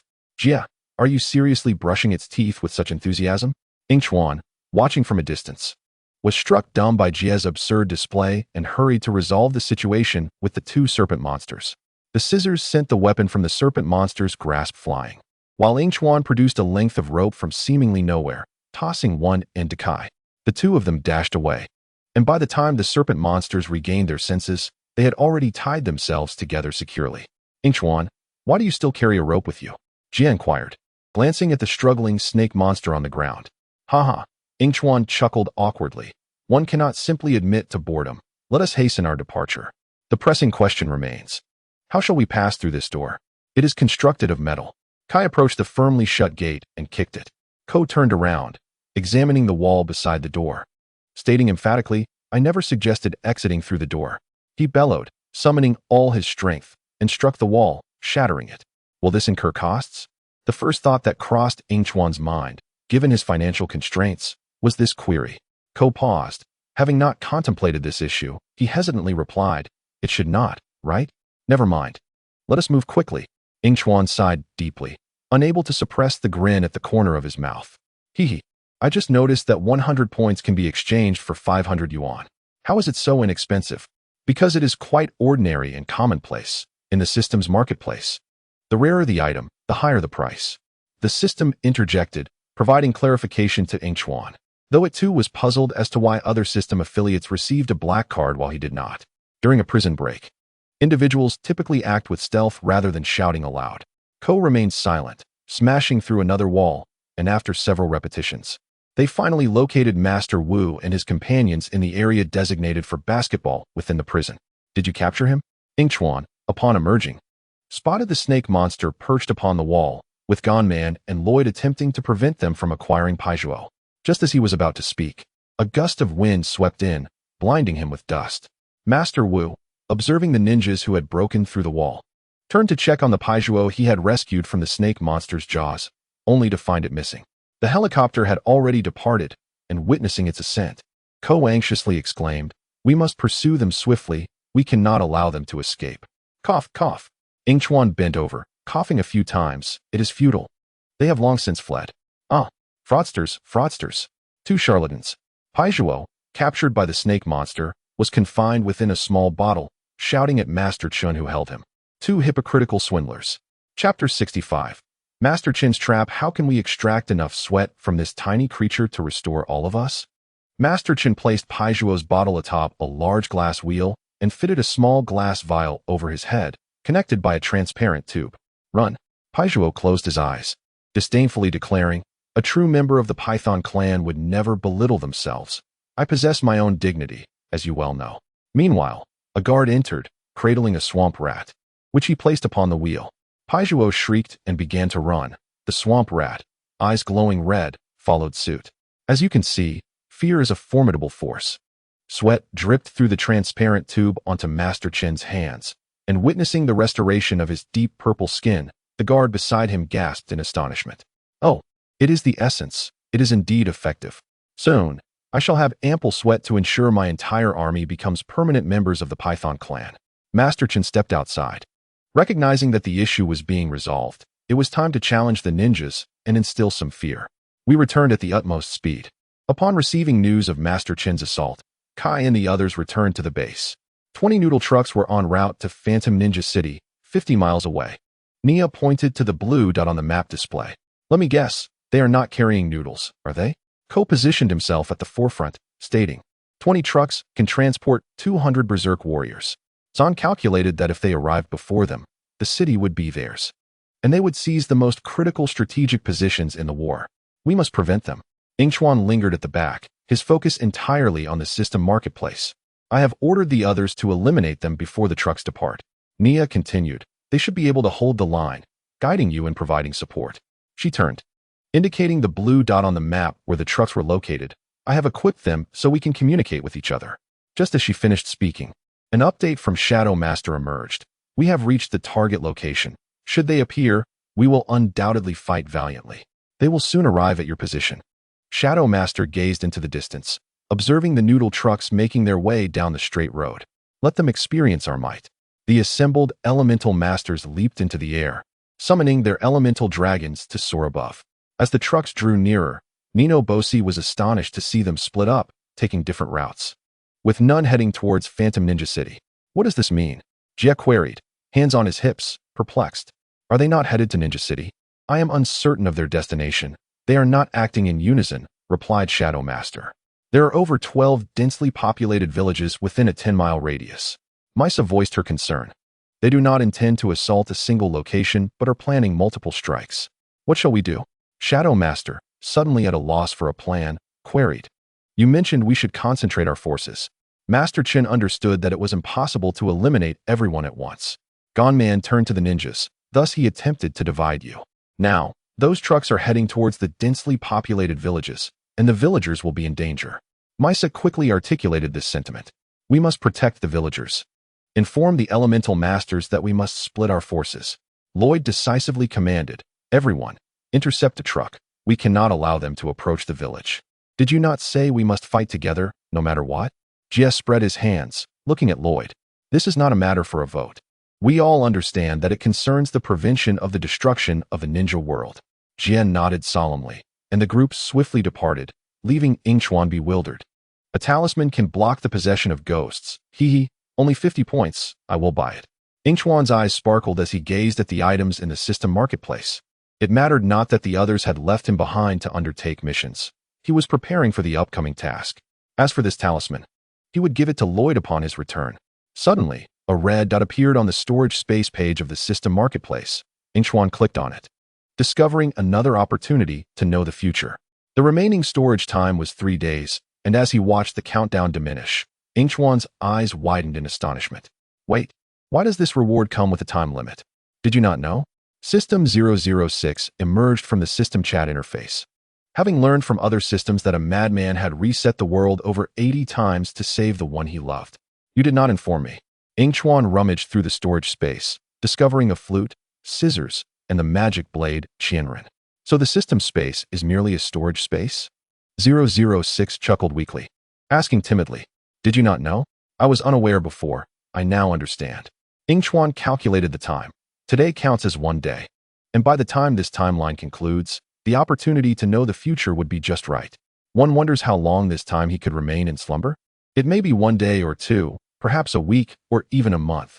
In any case, it is best to inform Master Wu. Yingchuan exited the system mall, while Nia swiftly brushed past him, heading towards the Destiny reward vessel behind. Master Wu, I have something to discuss with you. Master Wu observed Yingchuan approaching, stroking his beard. What is it? Hee, it's nothing too significant, Yingchuan replied. Master Wu cast a curious glance at Yingchuan. What is the reason this time? Yingchuan scratched his head, attempting to devise a reasonable explanation. I need to go. I can't tell you. Just say I went to seek true love. Seeing Master Wu nod, Yingchuan sighed in relief. Master Wu was indeed the person he trusted the most. Little did he know that in the future, Master Wu would directly disclose his affairs to Lloyd. For by that time, Yingchuan would be rendered speechless. Zan, have you diverted the truck away from the village? Master Wu inquired, observing the situation on Zan's end. Yes, Zan replied, riding on the divine dragon. Moments ago, he had just expelled the truck from the village. Once the truck was at a safe distance, I would handle the rampaging python warriors. Handle? Upon hearing this, Yingchuan's mind involuntarily recalled the incident in the prison where 3 individuals were overpowered by 2 snake monsters. Was it not the snake monsters that dealt with Zan? Well done. The villagers are safe now. Master Wu finally felt a sense of relief. No, it's not like that. Things are not as they seem. Tianla finally reacted. We've fallen for a diversion tactic. Master Wu, wielding his cane, spoke with an undeniable tone. Quickly, stop the truck. All right, snake monsters, you shall face punishment. Upon receiving the news, Jie bound the snake monsters from the truck to a tree, preparing for a major confrontation. However, when he beheld the situation inside the vehicle, he stood frozen. No, it's impossible. The others were similarly astonished, as Master Wu's voice echoed through their earpieces. Everyone, return now. This is clearly a trap, Jia Man declared seriously. That means Misha must cease her speech. Master Wu continued. The greatest victory is to prevent war. Our worst fears are about to materialize. A new war against the snake monsters was just beginning. Within a village, a child at the entrance played with a paper airplane when he heard the sound of a snake hissing. Startled, he turned to find a snake before him. Soon, more snakes emerged, and people began to flee as Master Chen's subordinates seized control of the village. One village after another fell, and the messages sent to the ninjas were completely severed. The Destiny reward vessel soared through the skies, and Nia, frustrated, turned back to say, all communication devices have been cut off. If our warriors do not know where to go, who can stop my father? Tianla exclaimed in despair. In the next moment, Master Chen's face appeared on the control panel. Hello everyone. You see, I have taken control of the radio, just as I intend to conquer the ninja world. Jia Man distanced himself from Misha, gazing at Master Chen on the control panel. You will pay for this. Master Wu intervened, preventing the furious Jia Man from advancing. Brother, enough. What do you want? A ceasefire agreement, Master Chen replied with a smile. Jia Man pointed at him, scoffing. Just like the agreement the true Python clan sought during the last war, Master Chen's expression darkened. You deceived both sides and ruined the ceasefire agreement. This time, I will definitely keep my word. Master Chen surveyed the crowd, particularly fixing his gaze on Misha. As long as you and your companions leave the ninja world and never return, we will not abandon our homeland. Jia Man turned his head aside, rejecting him without a second thought. Wait, Master Wu looked at Master Chen. Let us consider this. Jia Man glared at his brother, feeling anger rise within him. How can you accommodate him like this? The ninjas have lost contact. Master Wu turned to the discontented Jia Man. We need more time. You should listen to your brother. Jia Man Master Chen, unable to suppress a smirk at the thought of his next words, always had the gift of eloquence, which endeared him to Misha, did it not? Jia Man lowered his head, and Master Chen noticed. What's wrong, purple fellow? Suddenly, he seemed to remember something, feigning surprise. Oh right, once a thief, always a thief. Tianla could no longer contain himself and questioned. Haven't you harmed everyone enough? Father. Confused, Misha shook Jia Man's arm, feeling lost in the dark. What is he talking about? Didn't he tell you? Master Chen disregarded Tianla, shouting, what I meant is, that letter that made you fall in love with him was actually written by Master Wu. Misha's eyes widened in shock as she gasped, staring at Master Wu. Jia Man heard her gasp and realized he could not hide it any longer. He turned around, his voice faltering. I wanted to tell you. How could you do this to me? Master Wu spoke calmly. For decades, Jia Man had kept them in the dark. The serenity in Master Wu's voice caused Jia Man to lower his head in guilt, tightly closing his eyes, no longer facing them.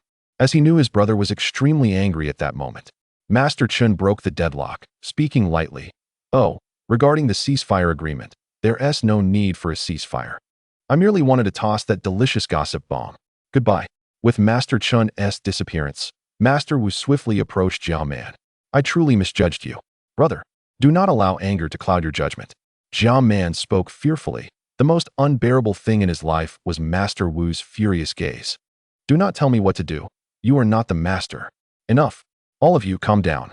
Yingchuan slammed the control panel, the loud noise causing everyone to turn and look at him. Isn't the situation bad enough? Can't you see Master Chen's obvious intent to sow discord? Once Master Wu's emotion stabilized, Yingchuan gazed intensely at them. Now, the most important thing is to locate the ninjas. As for everything else, we shall discuss it later. At that moment, a message resonated in everyone's minds, as Nino Pashi informed them to proceed to the base. Let us go? Yingchuan rubbed his temples, a sharp pain coursing through his mind. This was the news he had been waiting for. Upon the ninjas' return to the base, they found all the elemental masters gathered together. Master Wu had learned of Jia Man's situation. Lloyd approached Yingchuan, who was crouching, speaking wearily. What's wrong? Lloyd also crouched down, looking at Yingchuan. Nothing, just worried about you. Yingchuan stood up. The pain from the mask still persisted, yet it had cleared his mind considerably. Why have we been summoned here? The Speed Master inquired with confusion. We should be fighting the snake monsters. Because anyone can fight, but only one side can declare victory. Master Wu handed tea to Misha and glanced at Nia, who turned around. On the map behind her, numerous red dots appeared, indicating that during their rush, Master Chun had already seized the entire eastern coast and was advancing inland. She pointed to the red dots on the map, stating that with every village destroyed, they grew even stronger. How can we stop them? The Master of Gravity expressed his concerns, stating that most of us cannot control our dragons, let alone face an enemy that outnumbers us 10 to 1, or rather, 62.4 to 1, as Jean corrected.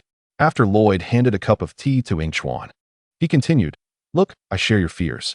It may seem as though we have lost, but the battle is far from over." He stepped forward and placed a hand on John's shoulder. When we thought we had lost John, it almost shattered us, yet we did not surrender. Instead, we drew strength from it and became stronger. There is still hope. Master Wu interjected, pointing to a location on the map, the Elder's Corridor. The Elder's Corridor? He continued, "I am aware that our chances of defeating Master Chen's entire army are slim, but once he secures the eastern region, he will shift westward tomorrow." Master Wu surveyed the room and added, "They will undoubtedly pass through Echo Canyon, our best strategic position, which we must defend at its narrowest point. Here, at the Elder's Corridor, where we have erected a monument in honor of our ancestors. It is a narrow passage, yet it represents our final opportunity. If we fail to intercept them, the rest of the ninja world will fall one after another." Jiaman felt Yingchuan's gaze upon him and turned to meet it. "Remember what I told you that night?" Yingchuan's lips moved, and Jiaman nodded before turning away. The night after arriving at Master Chen's island, Yingchuan sought him out outside the palace to share some thoughts. "We have one day to save our tomorrow." Upon finishing, Master Wu was met with applause, and Yingchuan felt an energy calling to him. Someone had acquired a silver mask. That person hails from the world of contrasts. Truly a madman, Yingchuan whispered, sensing it was time to meet him. As the crowd departed the base, Yingchuan returned to his room, collapsing onto the bed, his consciousness drifting back to that corridor.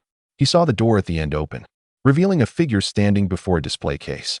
Yingchuan approached and noticed he was examining the inscriptions on the wall. "Hello, my name is Ran. Pleased to meet you." "Ran?" The figure scoffed, turning to reveal deep purple eyes fixated on Yingchuan. "Delighted to meet you. I am Lalo." Lalo waved dismissively and turned away, teasingly stating, "Your sincerity seems lacking." Yingchuan chuckled lightly. "I am Yingchuan. You are the madman who has reset the world over 80 times. How can you say that?" Lalo turned back, a finger resting on his lips. "This is the last chance. It must succeed. Do as you wish. Just do not forget that matter." Yingchuan averted his gaze, and their figures gradually faded as the door closed tightly. The final light illuminated a few lines of text before vanishing. The reunion of reality and illusion. The struggle between darkness and light. It appears they would not meet again for several years. Yingchuan returned to his body, twirling the pen in his hand as he gazed out at the setting sun, yawning in boredom before tossing the pen aside. He sensed that Lalo would not be a significant figure in his life, yet he was crucial to that plan. So be it. Yingchuan covered himself with a blanket, thinking that by this time tomorrow, this timeline would conclude. How wonderful. Drowsily, he mused as the alarm clock ticked beside his pillow, the countdown to the end already initiated. Along with his life, the sun rose in the east and slowly descended in the west, the wind stirring the sand beneath his feet. Yingchuan stood at the back of the crowd, watching Master Chen's army approach from the other end of the corridor, clearing his throat. The ground trembled beneath him, and he glanced at Jetta, noting the sheer number of them. Lloyd turned to the crowd behind him, raising his right hand. "We fight for one another. Let us go to battle." "It's the ninjas," Master Chen stated impatiently from the rear of his army. "Charge." The serpent warriors brandished their weapons, roaring as they charged toward the ninjas. "We must hold our ground." Lloyd's eyes were resolute. They intended to stop the serpent monsters here, but such a notion was foolish. Yingchuan quietly retreated, teleporting to the Destiny's reward once he reached an unoccupied area. Standing on the deck, he encountered someone approaching. "Is there any way to stop them?" Jiaman asked anxiously. "Wait." Yingchuan glanced into the distance, then turned to Jiaman and Master Wu. "I will retrieve a serpent." "Where to?" Lloyd's voice called from behind. Yingchuan turned to find him holding the spell book and pays, having arrived at the Destiny's reward. Yingchuan raised an eyebrow, but said nothing as Lloyd hurried to Jiaman's side, declaring that he had a way to end this war. "They have crossed the front lines. There's no turning back now. No strength can stop them," Master Wu addressed Pays. "But the true power of the Serpent Clan can. Do you see the situation before us?" "This is not your concern," Jiaman asserted, believing Pays intended to grow larger. "But even that would not resolve the issue." "Jiaman," Yingchuan called, Didn't you always want to know what the method is? Stepping forward, he opened the spell book and offered it to Jamon. Pays cannot help, but those generals from the cursed demon realm, whom you exiled long ago, might. Upon seeing these impostors, they would surely intervene to prevent this tragedy, Pays added. No one can return from the cursed demon realm, Jamon observed, glancing at Misha. He took the spellbook, reading the words clearly, unless the one who cursed them can take their place. He raised his head decisively. I can release the souls of the Serpent Clan generals. If you exile yourself, magic follows its own rules. As you know, Pays kindly reminded. We cannot curse you. We cannot let them return and lose you. Lloyd snatched the spellbook from Jamon's hands. If we do nothing, we will lose the ninja world, Jamon said sternly. But we do not know if they will assist us. Misha expressed her worries. Yet we know the true Serpent Clan desires peace, and both wars were instigated by Master Chun. I never thought I would say this. Jamon approached Pays. But Pays is right.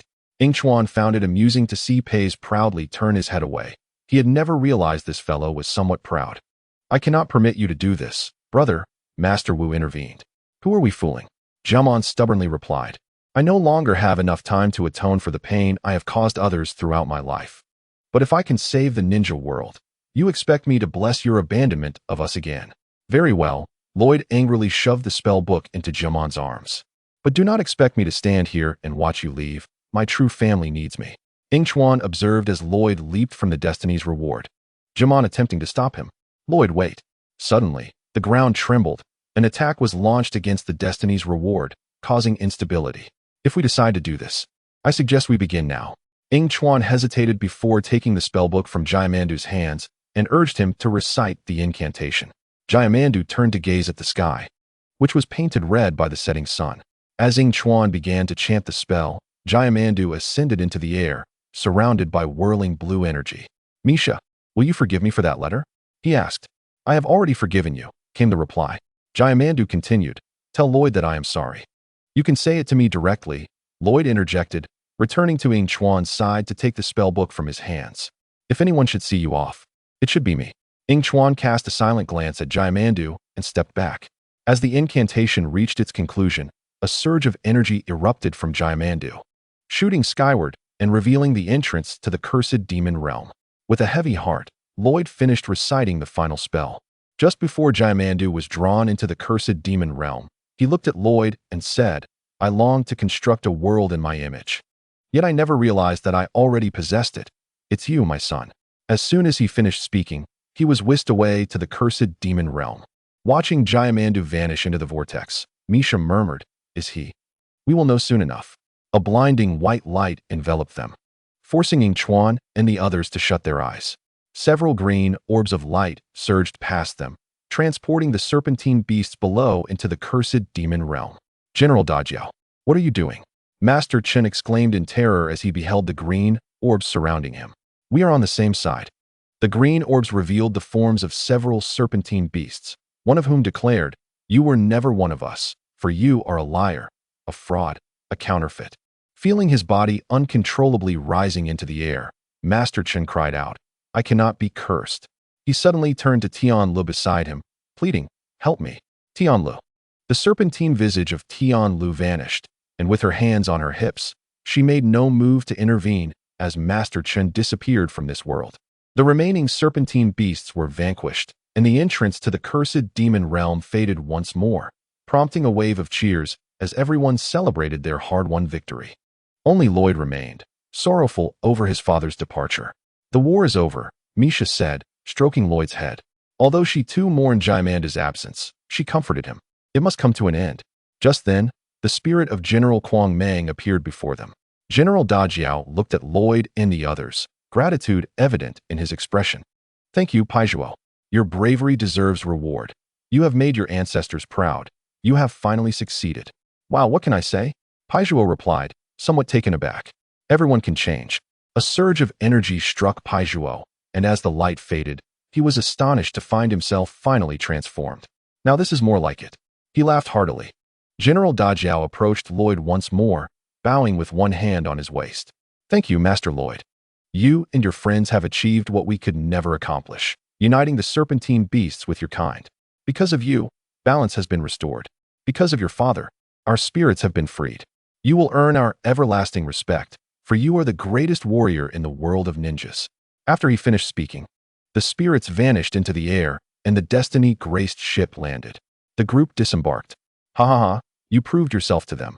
Master Insua punched Ko playfully in the chest. His spirits high. "You mean we proved ourselves? Thank you for fighting alongside us," Ko said, slinging an arm around Master Insua's shoulder in gratitude. "We were wise to avoid crossing you." Karloff raised his hands in celebration, recalling Master Chin's grim fate. "If you need our help, just ask." Jay embraced Karloff. "You too," Nino said, looking at Zahn. "I think we all need to return to our homelands." "Thank you, ninjas." "Thank you, my friend," Yingchuan said as he stepped off the ship. He scanned the area and noticed Kai and Tian Lu standing together, laughing and chatting. "Well, it seems I'm surrounded by couples. What will I eat?" Yingchuan lamented, feeling a mix of emotions.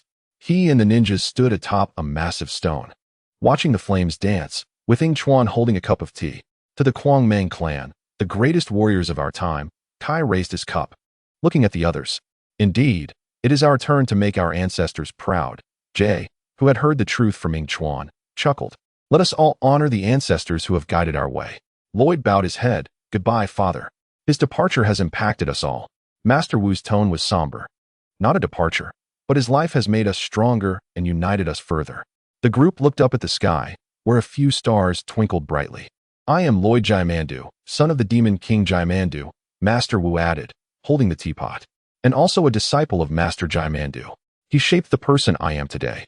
He was my father, my rival, but ultimately, he was my mentor and friend.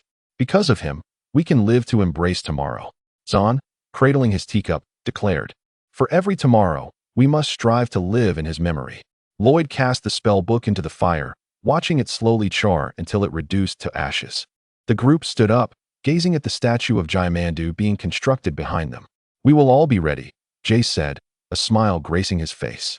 The Skeleton Legion, the Serpentine Beasts, the Ninja Robots, and the counterfeit Kuangmeng warriors. If they cannot stop us, who can? Tomorrow will reveal that. Today, we bid farewell to legends. As Yingchuan listened to Lloyd's words, he turned his gaze skyward, frowning. "Moro, everyone, I am the author. This timeline has concluded, and you may pose any questions to me, and I will address them one by one." Chapter 67. The transformative shadow. When the afternoon sun shimmered on the surface of the sea, creating a glistening spectacle, while the refreshing sea breeze cleared the mind. Seagulls soared in the sky, occasionally swooping close to the water to catch fish. "Ha ha!" The youthful, clear laughter echoed across the sea as Kai sat atop his elemental dragon, soaring alongside the others. "Don't rush too fast, Kai," Lloyd called out lightly, observing Kai's sudden acceleration. "I will lead this operation." With that, he quickened his pace to catch up with Kai's dragon, and the two dragons danced across the sea, rolling and gliding, splashing water that dampened Kai's hair. As he shielded his head, a blue dragon behind him erupted with laughter. "Ah ha ha, this might cool your head." Kai turned to CJ behind him. "Hey, don't mess up my hair." As Kai maneuvered the dragon, splashing water onto Zahn, Ko asked with concern, "Are you all right, Zahn?" After all, he was a mechanical ninja. What if water got in and caused him to malfunction? "Of course, this little bit of water won't faze me," Zahn replied confidently. "Oh, how about a big fish?" Jay pointed toward the ocean behind them. "It's coming." Suddenly, a large fish emerged from the clear water, its tail swaying as it charged towards them. "Not good," Zahn exclaimed as the fish leaped, nearly snapping at his elemental dragon. The group hastened their pace. The colossal fish, having missed its target, did not relent. It thrashed its tail and continued to pursue the ninjas. It was approaching.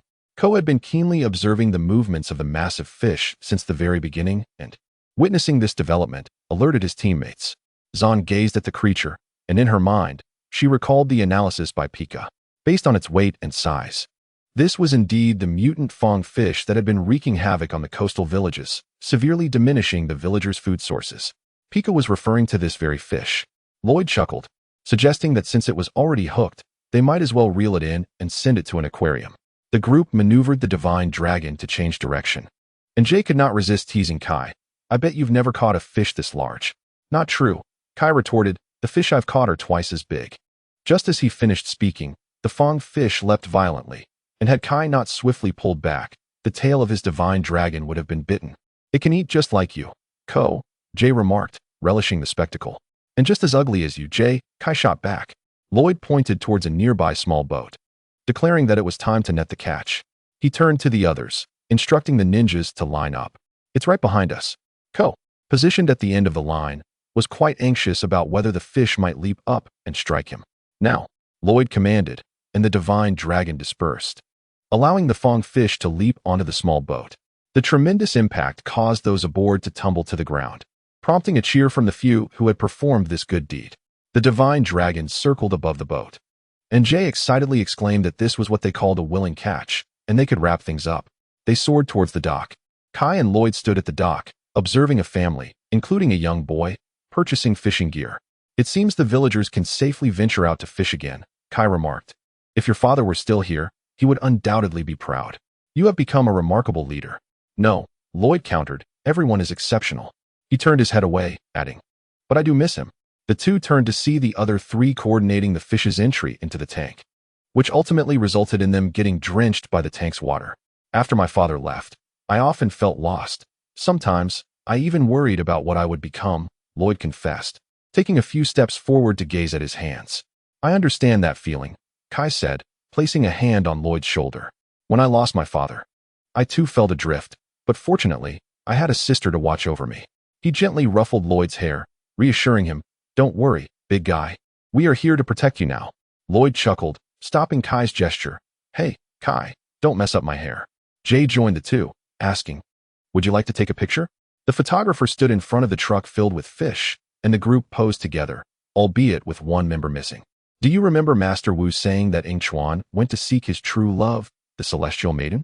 Jay broached the subject, causing a twinge of disappointment in Lloyd's heart. The celestial maiden? Pika had informed me that there was actually another candidate for the perfect partner at that time. Zan suddenly interjected. Let me guess. Kai raised an eyebrow, his tone a mix of inquiry and certainty. It wouldn't be Yingchuan, would it? The very perfect partner that kept me from being with Nia? Jay had always doubted that machine. How could he and Nia possibly not end up together? It was utterly absurd. Who is Yingchuan's perfect partner? Lloyd inquired, his interest piqued. Zan shot a glance at Lloyd, cleared his throat, and remained silent. Wait a minute. Jay stood before them. It wouldn't be Lloyd, would it? Lloyd leaned out from behind Jay, gazing at Zan, waiting for a response, feeling a strange sense of anticipation in his heart. His pulse quickened. Could it be him? Yingchuan's perfect partner? You guessed it. Zan finally revealed under the watchful eyes of the others, and Jay, looking at Lloyd, elongated his tone. So that's how it is. It must be false, a fabrication, Lloyd hastily denied, raising his hands to his chest, though the unyielding smile at the corners of his mouth betrayed his joy. Impossible. Pika's voice echoed in Zan's mind. Except for Nia and Ko, nearly all the perfect matches indicated by the pairing machine are together. Ko listened as Zan recounted Pika's words, while the rest gathered in a huddle, seemingly discussing something unknown. I think this is true, Ko interjected eagerly. Did you notice? Feeling the collective attention on him, Jay continued. Just now, when Lloyd heard about Yingchuan's perfect partner, he was evidently tense, but upon hearing his own name, he relaxed. Good point, Kai nudged Jay. I never realized how sharp your observation skills are. Does Yingchuan know yet? Should we tell him? Better not.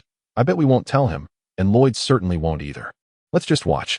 All right, that's settled then. Lloyd observed the others huddled together, curious about their conversation, and stealthily approached, just in time to overhear the last sentence. What has settled? He asked, confused. The group, startled by his voice, nearly jumped. Oh, nothing. Let's head back. Ko was the first to react, urging them on. Okay, Lloyd replied as he was nudged along. Take it easy. At the Xian, Master Wu filled a bucket with water and made his way to the tea house, where he planned to retire. The name of the tea house was rather fitting. I thought saving the ninja world would be challenging, Nia remarked, placing the tea on the shelves while glancing at Misha at the cash register. I didn't expect running a business to be even harder. No one can be a master forever. It's time to help him plan his retirement, Misha said, gazing at Master Wu as he entered. Speaking of planning, Nia. Master Wu looked at the cash register facing the entrance, and Nia approached, attempting to take the water bucket from him. Let me help you. Master Wu quickly switched hands with the bucket, and after several failed attempts, he maneuvered around her, saying, I'm old, but not feeble. He set the bucket down on the table. You take care of the ninjas. I'll take care of you.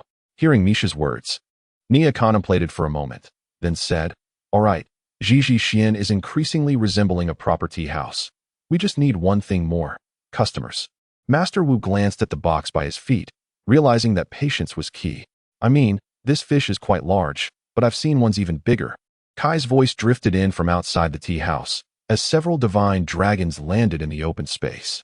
Oh, just as big as your exaggerations, Jay rolled his eyes. And Ko chimed in, indeed. Of course, Master Wu mused, sensing the horizon of the future before him. He adjusted his hat and sighed. Ah, who am I kidding? I can't wait idly any longer. I need to get them to work.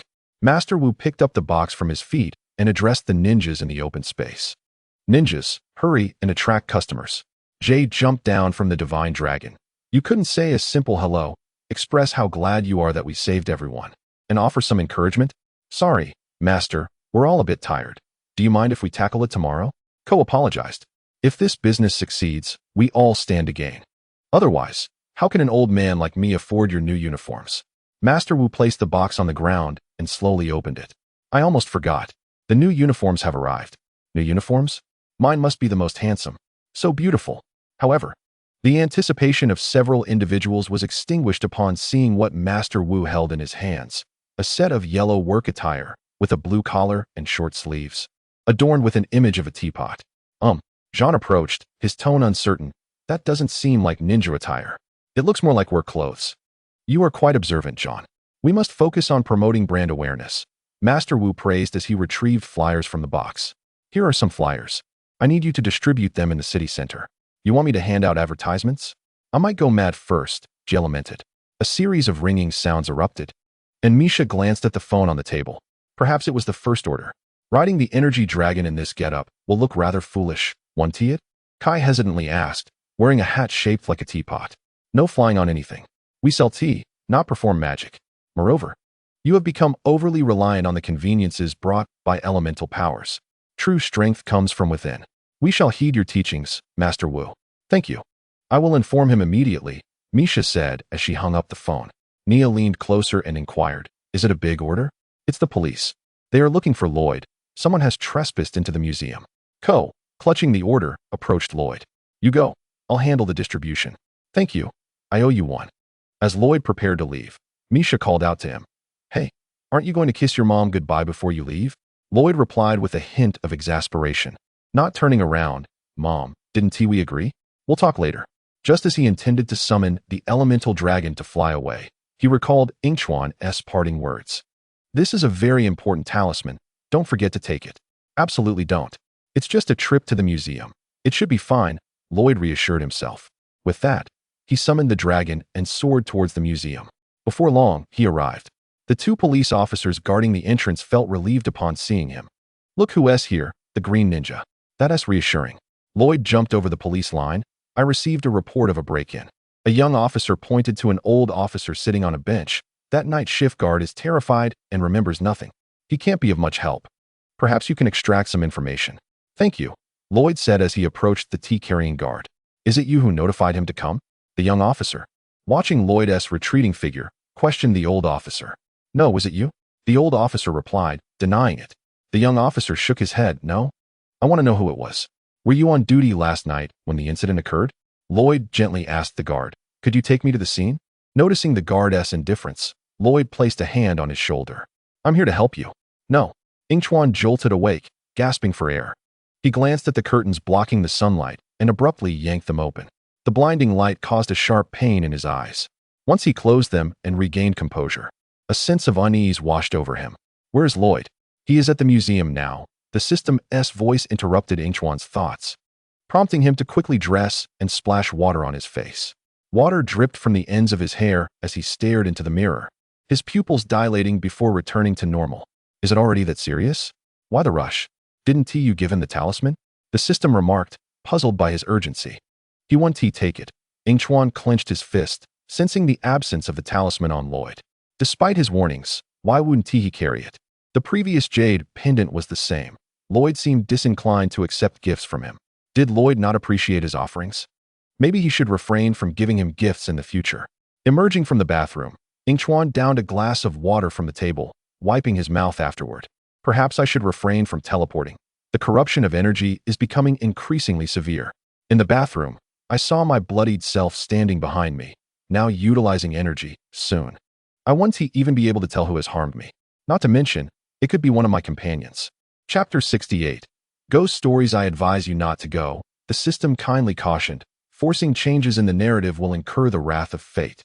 As I have warned you many times. And what of it? Yingchuan chuckled lightly. I fear nothing if it is for Lloyd. Just as he bent down to tie his shoes, his entire body collapsed to the ground. Pain surged through his forehead, as though he had plunged into the depths of the ocean, struggling to breathe. The future replayed before his eyes, tragedy unfolding once more, as before, unable to be prevented. Summoning his last ounce of strength, Yingchuan produced a dagger from his hand, plunging it into his thigh, the pain jolting him awake. It seemed this method could restore his senses. Staggering to his feet, he discarded the bloody dagger onto the ground, retrieving his phone from his pocket. Breathing heavily, he dialed Lloyd's number. Hello, the number you have dialed is currently switched off. Damn. Yingchuan hurled the phone to the ground. It was too late. He sensed that Moro, having escaped from the cursed realm, had taken control of Lloyd's body. Gazing at his bleeding thigh, Yingchuan chuckled humorlessly, retrieving a bottle of water from the system's space and taking several gulps. After his wounds healed, he changed into a fresh pair of pants and hurried outside, racing towards Master Wu's Zhiji Pavilion. However, by the time he arrived, it was too late. The fate bestowal vessel flew overhead, leaving only him, Kai, and the possessed Lloyd at the scene. Look, it's Yingchuan, Jia exclaimed from atop the fate bestowal vessel, pointing at the figure bracing himself against the ground below. How did he get here? Oh, another one. Moro, possessing Lloyd, observed Yingchuan approaching Kai, sensing Lloyd's desire to break free from control intensifying. Lloyd's memories made him aware of who this person was, a companion who would never betray him and would always stand by his side. Yet, it seemed their relationship was not as innocent as it appeared. What brings you here? Kai followed Moro's gaze and spotted Yingchuan approaching them. Moro. Yingchuan ignored Kai. His expression darkened as he advanced against the fierce wind, resembling a ghoul clawing its way from hell. Upon seeing the possessed Lloyd for the first time, an indescribable emotion surged within Yingchuan. Why? Why does Lloyd never listen to me? Why doesn't he like the gifts I give him? Yingchuan felt his sanity ablaze. Manifesting the blade of 1,000 edges in his grasp, the blade scraping against the ground with a piercing sound. Why do you always disobey? In an instant, Yingchuan moved like a blur, appearing behind Moro, the blade of 1,000 edges aimed at his neck. Moro instinctively dodged as a pair of scissors split in two, relentlessly attacking him. While fending off the whirling blades, he pondered a strategy. Upon seeing Yingchuan, armed with the enchanted blade Qianren, sprinting towards him, Moro halted, ceasing his resistance, his tone imbued with conviction. You must think carefully about who you are harming. Indeed, Yingchuan's blade paused mere centimeters from piercing Lloyd's heart. Casting a deep glance at Lloyd, who was possessed by Moro, he seized Kai and teleported aboard the Destiny's Reward. I know you can hear me, Lloyd. Next time you fail to bring me what I've given you, prepare to face the consequences. Moro watched the Destiny's Reward soar into the distance. The words left by Yingchuan surprisingly silencing Lloyd, who had been vying for control of the body. He directed his wind elemental dragon in pursuit of the vanished ship. Observing the control panel aboard the ship where Moro's red dot had disappeared, Nia let out a sigh of relief. At last, all seemed well. Oh, do enlighten us, Master. Jay inquired, turning to the approaching Master Wu. What transpired? What did they do to Lloyd? They had experienced a sudden gust while distributing flyers, which stripped everyone of their elemental powers. When they returned to the tea house to inquire of Master Wu, they encountered Lloyd, possessed by an unknown entity. Frustratingly, fighting him felt utterly one-sided. They were powerless while this mysterious being wielded immense strength. They had to strategically withdraw until Kai unexpectedly stayed behind, eager for a one-on-one confrontation with that entity. Thankfully, Yingchuan arrived just in time. Indeed, Master, just who is that individual? Master Wu sighed, but before he could clarify, he was interrupted by Yingchuan. Allow me to explain, Master Wu. You go and document the clues on the staff. As Master Wu departed, Jay curiously asked, Yingchuan, how did you suddenly appear on the Destiny's Reward? A talisman materialized in Yingchuan's hand, subtly radiating a golden light, a teleportation talisman. Now, let me reveal the identity of the spirit possessing Lloyd. We are not the first batch of students under Master Wu. There once was a Master of Wind, Moro, but alas, he met his demise. Yingchuan briefly explained, and despite the system's warning echoing in his mind, he maintained his usual demeanor, his downcast eyes concealing a fierce determination. Look, that red that is moving towards us. There's something stirring behind us. It seems this wind master is approaching on another gust. Hearing Nia's words, Yingchuan swiftly moved to the ship's cabin. Just as he reached for the door handle to open it, someone suddenly pulled it from within. Are we ready? Seeing Master Wu nod, Yingchuan took the staff in hand and turned to Master Wu, a smile gracing his face. Then this staff shall be for that wind master. After all, we must ensure Lloyd's safety, mustn't we? With that, he dashed to the deck, brandishing the staff. Moro, behold, this is Master Wu's staff. He then cast it overboard, and the staff plunged through the clouds, descending rapidly, prompting Moro to alter the dragon's trajectory and dart after it. Yet again, it was an ordinary day in the realm of ninjas. Jay breathed a sigh of relief. Yingchuan, are you still trying to conceal something? Master Wu ambled onto the deck, posing the question before the group. Conceal? Yingchuan swung his enchanted blade into the air. It hardly qualifies as concealment. I merely possess certain information. For instance, the staff of the first master of the phantom rotation technique bears a clue to locating his grave. Yingchuan chuckled lightly.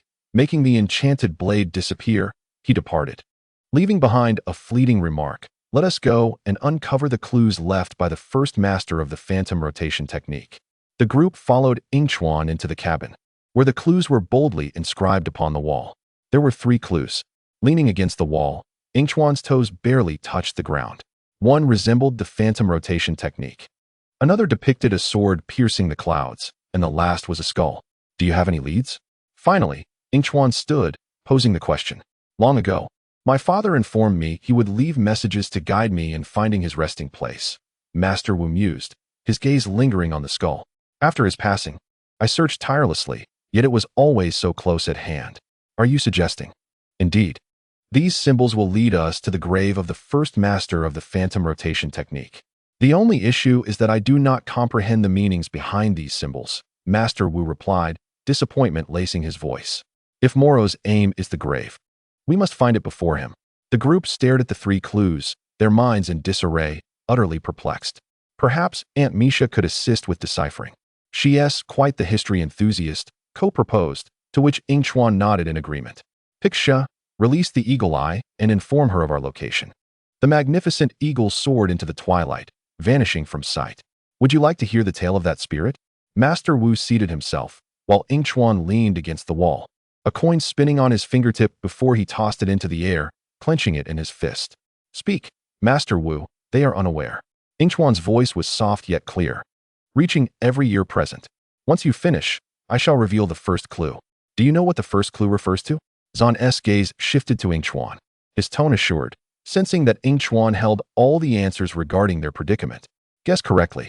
Yingchuan snapped his fingers, but alas, he opened his palm in disappointment, revealing no reward. Master Wu cleared his throat, waiting for the crowd to settle. Moro was my first disciple and remains my greatest regret. Decades ago, when I was still young, I discovered Moro rummaging through trash at the gate. After offering him some food, he sat quietly in a corner, consuming it alone. At the time, his brother had just become a student of Master Chun, prompting me to consider taking on students of my own, and Moro was the perfect candidate. He met all my expectations and never forgot what he was taught. One tranquil afternoon, I stumbled upon his lineage as a descendant of the Wind Element Master. I thought I had finally found the right person, perhaps even the Green Ninja. Please hold on a moment. Jay interrupted Master Wu's reminiscence. You mean to say that Moro, the Wind Master, could potentially become the Green Ninja? What happened next, Master? Zan inquired, concern evident in his voice. I told him he might be the Green Ninja, which ignited an insatiable desire in him, leading to arrogance. Master Wu reflected. I feared I had made a grave mistake, yet fate had its own design. Curse this fate. Yingchuan scoffed from his position against the wall, his face reflecting disdain for the term, and feeling his agitation rise, he waved his hand dismissively. Please, continue. I amassed golden weapons, yet they did not provoke the same reaction from Moro as they did from Lloyd. I realized then that Moro could not possibly be the Green Ninja. He became enraged and stormed out, as if possessed, seeking to prove me wrong and to assert that fate could falter. His recklessness grew. He fancied himself invincible. It was then I recognized my inability to teach someone who was unwilling to learn. He vowed to locate my father's grave to prove himself, but I urged him to relinquish his futile hopes. My father left no messages behind, and from that moment on, I ceased to close the door, hoping he might return at any time. Yet he departed and never returned. Master Wu's reminiscence concluded, casting a somber atmosphere over the room. Yingchuan clapped his hands, signaling the start of the first symbol, the flying spiral technique. After stating this, he left the premises. Master Wu elaborated that this martial art was created by the late Master Yang, but had since been lost to time. Mastery of this technique would allow one to momentarily soar into the air. Did you hear that? Kai exclaimed excitedly. Vivid images of the fantasy dramas he had previously watched dancing in his mind. We can fly? You haven't found anything yet, Jean interjected. The secret manual of the flying spiral technique is securely stored in the Dongmu Sutra Pavilion. Apologetically, Jean interrupted, Sorry, master, but my records indicate that it was recently stolen. Who stole it? Let me guess, Ronin. Ko instantly recalled an old acquaintance, a notorious thief who pilfered anything of value. Who is Ronin? Nia inquired, glancing at the others. Let's just say he's a friend. Kai recalled the last time Ronin had duped him and felt an urge to retaliate. However, that time, Ronin had merely tried to purchase the knife Yingchuan wielded, leading to a scuffle and a lasting feud between the two. Nonetheless, this was good news. Ko was puzzled as to why Kai would express such optimism. If Moro remained unaware, he would make a fruitless trip to the Sutra Pavilion. Ronin was most likely hiding in Water Village, giving him the advantage. So be it, Master Wu declared. Tomorrow, the ninjas will head to Water Village, and once Misha arrives, the three of us will return to the tea house to attempt to unravel the next clue. But Lloyd is also my friend. The ninjas will need my assistance. Nia was perplexed by Master Wu's decision, wishing to accompany them to Water Village. I'm sorry, Nia, but you cannot participate this time. There are too many matters to attend to. After deliberating their plans for the next day, Yingchuan lay in bed, reflecting on the future he had witnessed. Covering his eyes with his hand, murmuring, fate is truly vexing. The author notes that Yingchuan's character is beginning to shift. He stubbornly believes that as long as he grows stronger, others will heed his words, protecting him from harm. By the way, this timeline is quite sweet, so rest assured. Yingchuan will certainly not perish. Chapter 69. Water Village. What do ghosts fear the most? During breakfast, Kai suddenly asked as the Destiny's favor was en route to Water Village. Water, Yingchuan replied, chewing on noodles before swallowing. Moro possesses the Blue League armor, which can summon his allies, other spirits. Do you still have that teleportation talisman? Kai inquired, to which Yingchuan apologetically responded, I currently possess only one. I intend to save it for Lloyd. Very well. Kai did not seem disheartened as Nia entered, announcing, We have arrived. Once they dropped Yingchuan and the others at Water Village, Nia piloted Destiny's favor towards the tea house. At that moment, Moro was hastening towards them, having just visited the library, where he learned that the manual had indeed been stolen by Ronin. Yingchuan observed Kai sitting on the ground. What's wrong? Afraid of heights? They stood on a wooden path above the water. After all, it was called Water Village, suggesting the entire settlement was built on water. I am not afraid of heights. I simply detest water, Kai retorted, rising to his feet, feeling uneasy as he gazed at the water's surface. You didn't seem to have that issue before, Jean remarked as they continued onward. That was when I could conjure fire dragons at will. Kai clasped his hands together, following suit. Ever since Lloyd became possessed, we have lost our powers. Yingchuan turned to see that the wooden board Kai was stepping on had broken, leaving him dangling precariously. Ko hurriedly pulled him up, patting down Kai's clothing. Well, since we know ghosts dislike water, we will at least be safer near it. As they entered the village, a foul odor assaulted their senses. This is dreadful, Kai complained, covering his nose. I thought a thief who appreciated the secret manual would have better taste. We are speaking of Ronin, Ko corrected. He desires to steal anything of value. We must devise a way to locate his hideout before Moro beats us to the manual. Let us get started. The group sneaked into an antique shop, observing the shelves on either side. Suddenly, Ko spotted a trophy. Wait a minute, isn't this my father's blade trophy? How did it end up here? Selling antiques and stolen goods? Kai scoffed. It seems we have accidentally stumbled upon the right place. Yingchuan furrowed his brow as a whistling sound echoed. Ronin entered, clutching some object. Upon noticing signs of a disturbance in his shop, he attempted to retreat, but found two figures blocking his path. Ronin, aren't we going to catch up? Kai said, hands on his hips, addressing the retreating thief in a light-hearted manner. If this is about the last incident, It was merely business, Ronan quickly replied. Yingchuan observed Ronan wearing a reddish-brown hat, one eye concealed by a black patch, while he cradled a porcelain item. You left us to face the consequences, Kai began, but Ronan interrupted, placing the porcelain piece on the table. You're still upset? I shall find a way to make amends. He pressed a button beneath the table, and a fishing net descended from above, landing neatly on the table. Yingchuan found it amusing. The last time they met Ronan, they had thought him a friend, only for him to escape in his airship when danger arose. To his surprise, the trap he had set this time was rather pathetic. Ronan chuckled nervously, glancing at Kai. That was not my intention. I can explain. Ko could no longer contain his frustration and stepped forward. You should just be reported to the authorities and arrested. Yes. Your airship is nearby. You should flee, Kai said, leaning on the table and pretending to ponder. What was your airship called again? The Thunderbolt or the Stormbringer? It's called the Thunder. Ronan turned to look at the items on the shelves. Don't you have any compassion? I need to sell it to afford this place. You can see, I wish to turn over a new leaf. Kai slammed his hands on the table, questioning. To be a good person while stealing the manual of the flying spiral technique? I don't know what you're talking about, Ronan replied. The flying spiral technique allows its master to soar with the winds, Kai explained. Exactly. Ko picked up an abacus from the table, threateningly raising it. Hand it over quickly, or you'll find yourself flying. Calm down, Ronan said, observing the anger radiating from the group. Even if I possessed such a priceless artifact, it wouldn't be displayed so openly in my shop. He approached them and added, and you certainly couldn't afford it. Perhaps you could let us pick a few handy weapons first, he suggested, pulling open a drawer. I have emerald daggers, obsidian armor. Do you have any weapons capable of defeating ghosts? Jean inquired, squinting at Ronan, who turned his back to the ninjas. You wish to defeat ghosts? Indeed.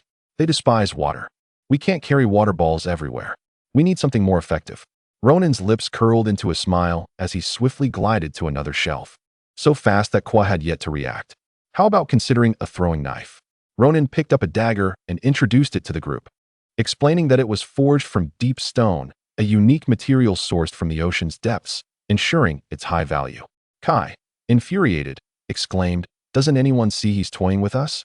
The last time Ronan deceived us, he sold us nothing but useless items. He stepped forward and seized Ronan by the collar, demanding, we seek the secret manual. Ronan, what is your price? Finally, Ronan broached the subject, stating a figure, 200. The others stared at him in shock. At that moment, 200 equated to over 1,000. What? 200? We are ninjas, not affluent individuals, Jay interjected, expressing their financial constraints. Meanwhile, Yingchuan was perusing the system's marketplace, searching for items they could redeem for cash. Enough of this, Ronan shoved Kai aside. Don't you have any golden weapons? Aren't ninjas supposed to be crafty? No. We do not engage in such practices. We don't even have pockets. Ko attempted to appeal to Ronan's conscience. But Ronan was a man who seized every opportunity to raise the price. He leaned closer to Kwa. Why didn't you mention this earlier? The situation has changed, for 100.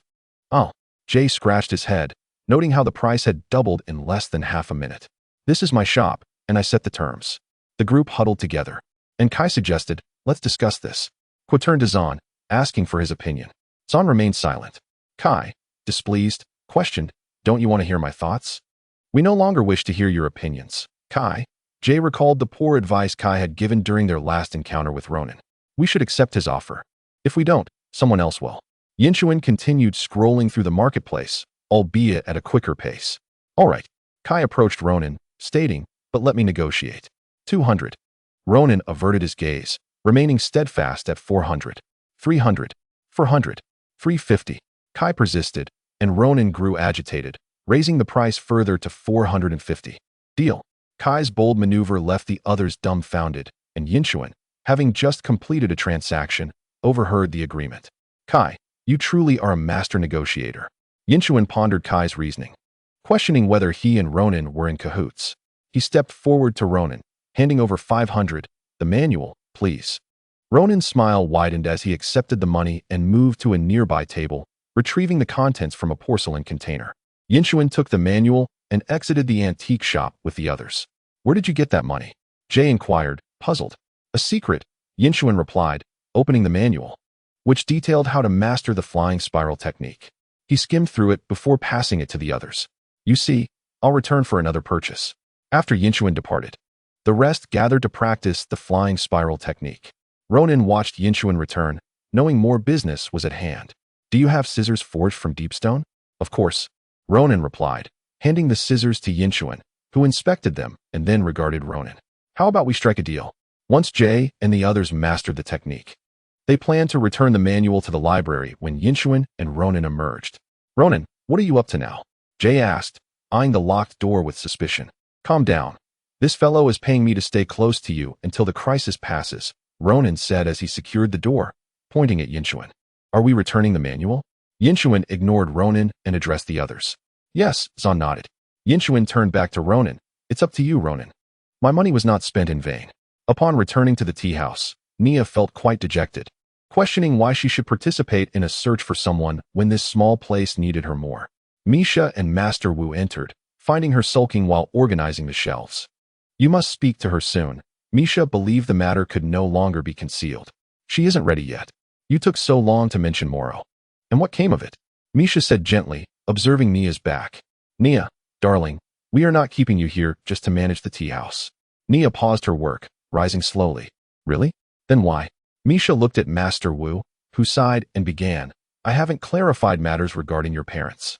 Hearing this, Nia instantly lost interest, waving her hand dismissively. You needn't say anything. Kai already informed me, and Master Chun is also being cryptic. She began to rearrange the scattered items on the floor. He spoke to me. I know my father was a master of fire elements. There's nothing astonishing about that. But did you know your mother was a master of water elements? Nia turned in shock, shaking her head in disbelief. I didn't know. Are you saying? Indeed, Master Wu nodded. Since Kai has followed in your father's footsteps to become a fire ninja, this time, to save the ninja world, you must be trained as a water ninja. Nia felt a wave of weakness wash over her, the glass jar she held slipping from her grasp. She had never considered that she too might possess elemental power, which meant she would have to abandon her identity as the Samurai X she had invented. Oh, you are right. She isn't ready. Observing Nia collapse to the ground, Misha regretted her timing, wishing she had delayed the conversation.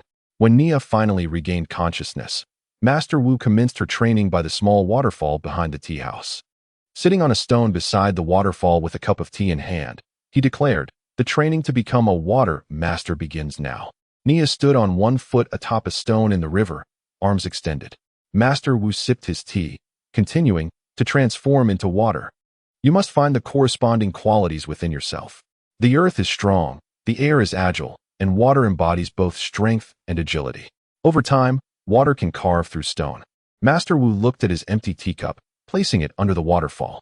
However, when I use a cup to obstruct the flow of water, it adapts. It is elastic, formless. When water is placed in a cup, it takes the shape of the cup. When placed in a teapot, it becomes the teapot. Transform into water. Nia, invert your hands. Nia complied, gazing at the nearby water surface, straining as she said, I don't want to disappoint you, but sometimes elemental powers may skip a generation. Isn't Master Chen an example? Perhaps you are mistaken about me. If ninjas are in such dire need of assistance, can I help as Samurai X? Master Wu countered. Samurai X cannot perform the phantom spiral technique. He demonstrated the technique in an open space. Samurai X also lacks the power to activate the elemental divine dragon. He set his teacup down, closed his eyes, and a golden divine dragon appeared before him. He waved its wings, affectionately stroking its head with a smile. You never told us you had an elemental dragon. Nia exclaimed in astonishment, gazing at the dragon beside Master Wu. Masters are often reticent. He waved his hand, causing the dragon to vanish. Nia, the water element is the only weapon against phantoms, for while phantoms can traverse solid matter, they cannot penetrate continuously flowing liquid. He walked with his hands clasped behind his back, moving gracefully across the ground. To us, it was their physical presence that was most captivating. Since the ninjas no longer possessed their elemental powers, they should adapt accordingly and take on the form of water. Master Wu tossed a teacup toward Nia with one hand. Nia raised a hand to catch the teacup hurtling toward her, finding it increasingly cumbersome. To unlock your full potential, one must first identify their weaknesses. For within those weaknesses lies strength. Once Nia had acclimated, she seized upon Master Wu's words, affirming that she had indeed heard of this concept. It was not mere boasting. She excelled at nearly everything she attempted. Do you have any idea how many times I've secretly rescued those boys?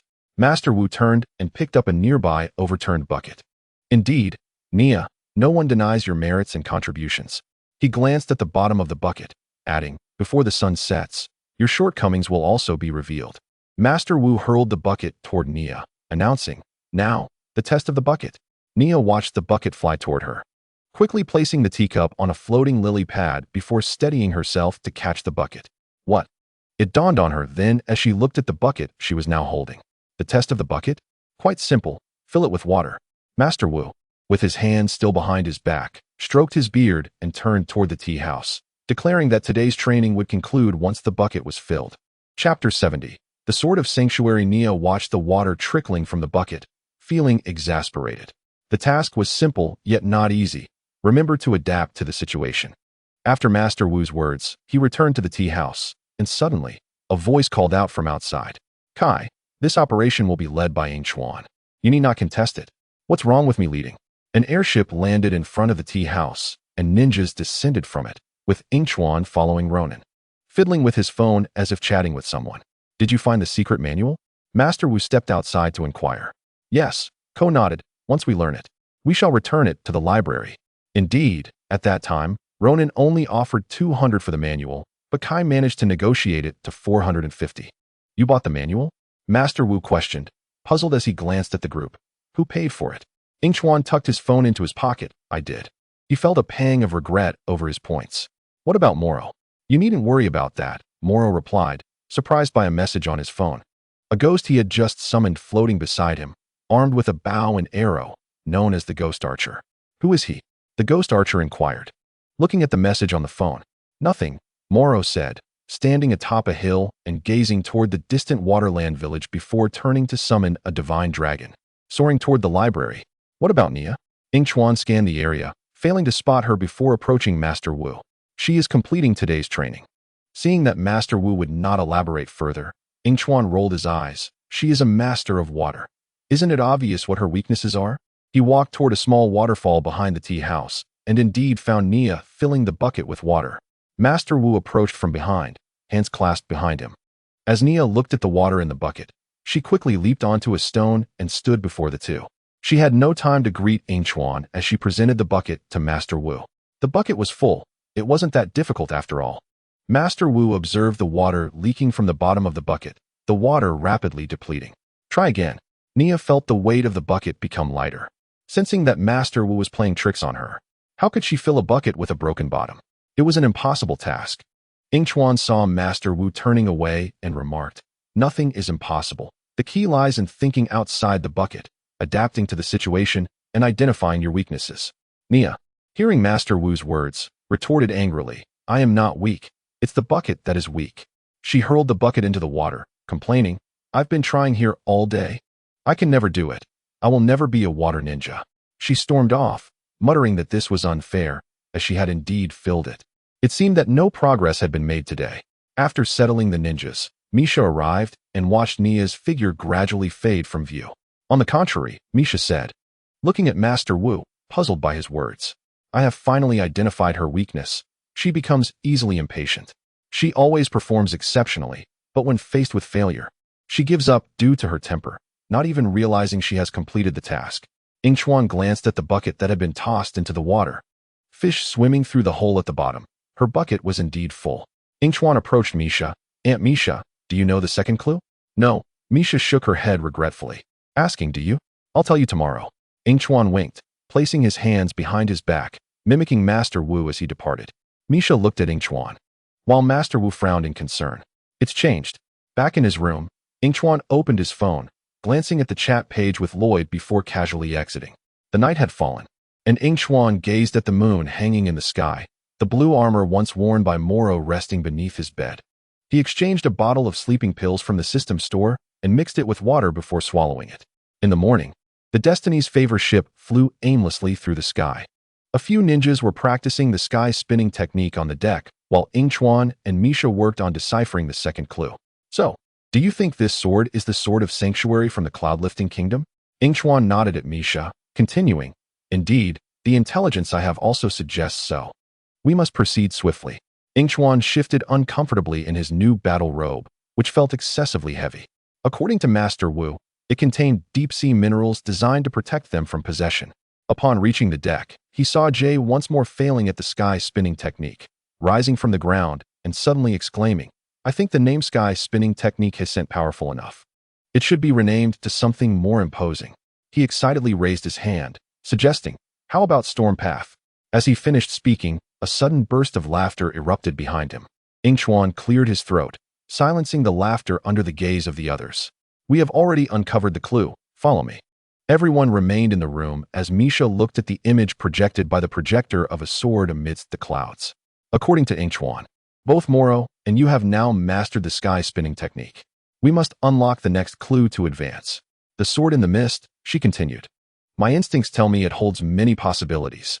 Zahn pointed at the second clue, suggesting it could be the sword of fire or the sword of destiny. The invincible sword. The sword of destruction. Misha listened quietly to Zahn, and once he finished, she praised, "Well done, Zahn. Beyond what you just mentioned, there are many other possibilities."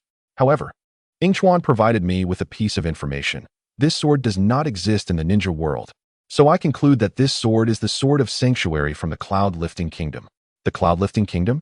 Ronan, leaning against the wall, expressed his disbelief. I have traversed the vast expanse of the ninja world, and there is no place named Tingyun Kingdom. You are correct, Master Wu explained. It does not exist in this realm. It resides in a parallel world, accessible only through the eyes of the blind. Through the eyes of the blind? Nia said anxiously. That violent cyclone above the clouds is positioned too high. The Destiny's gift cannot reach it unless we ascend the highest peaks of the ninja world.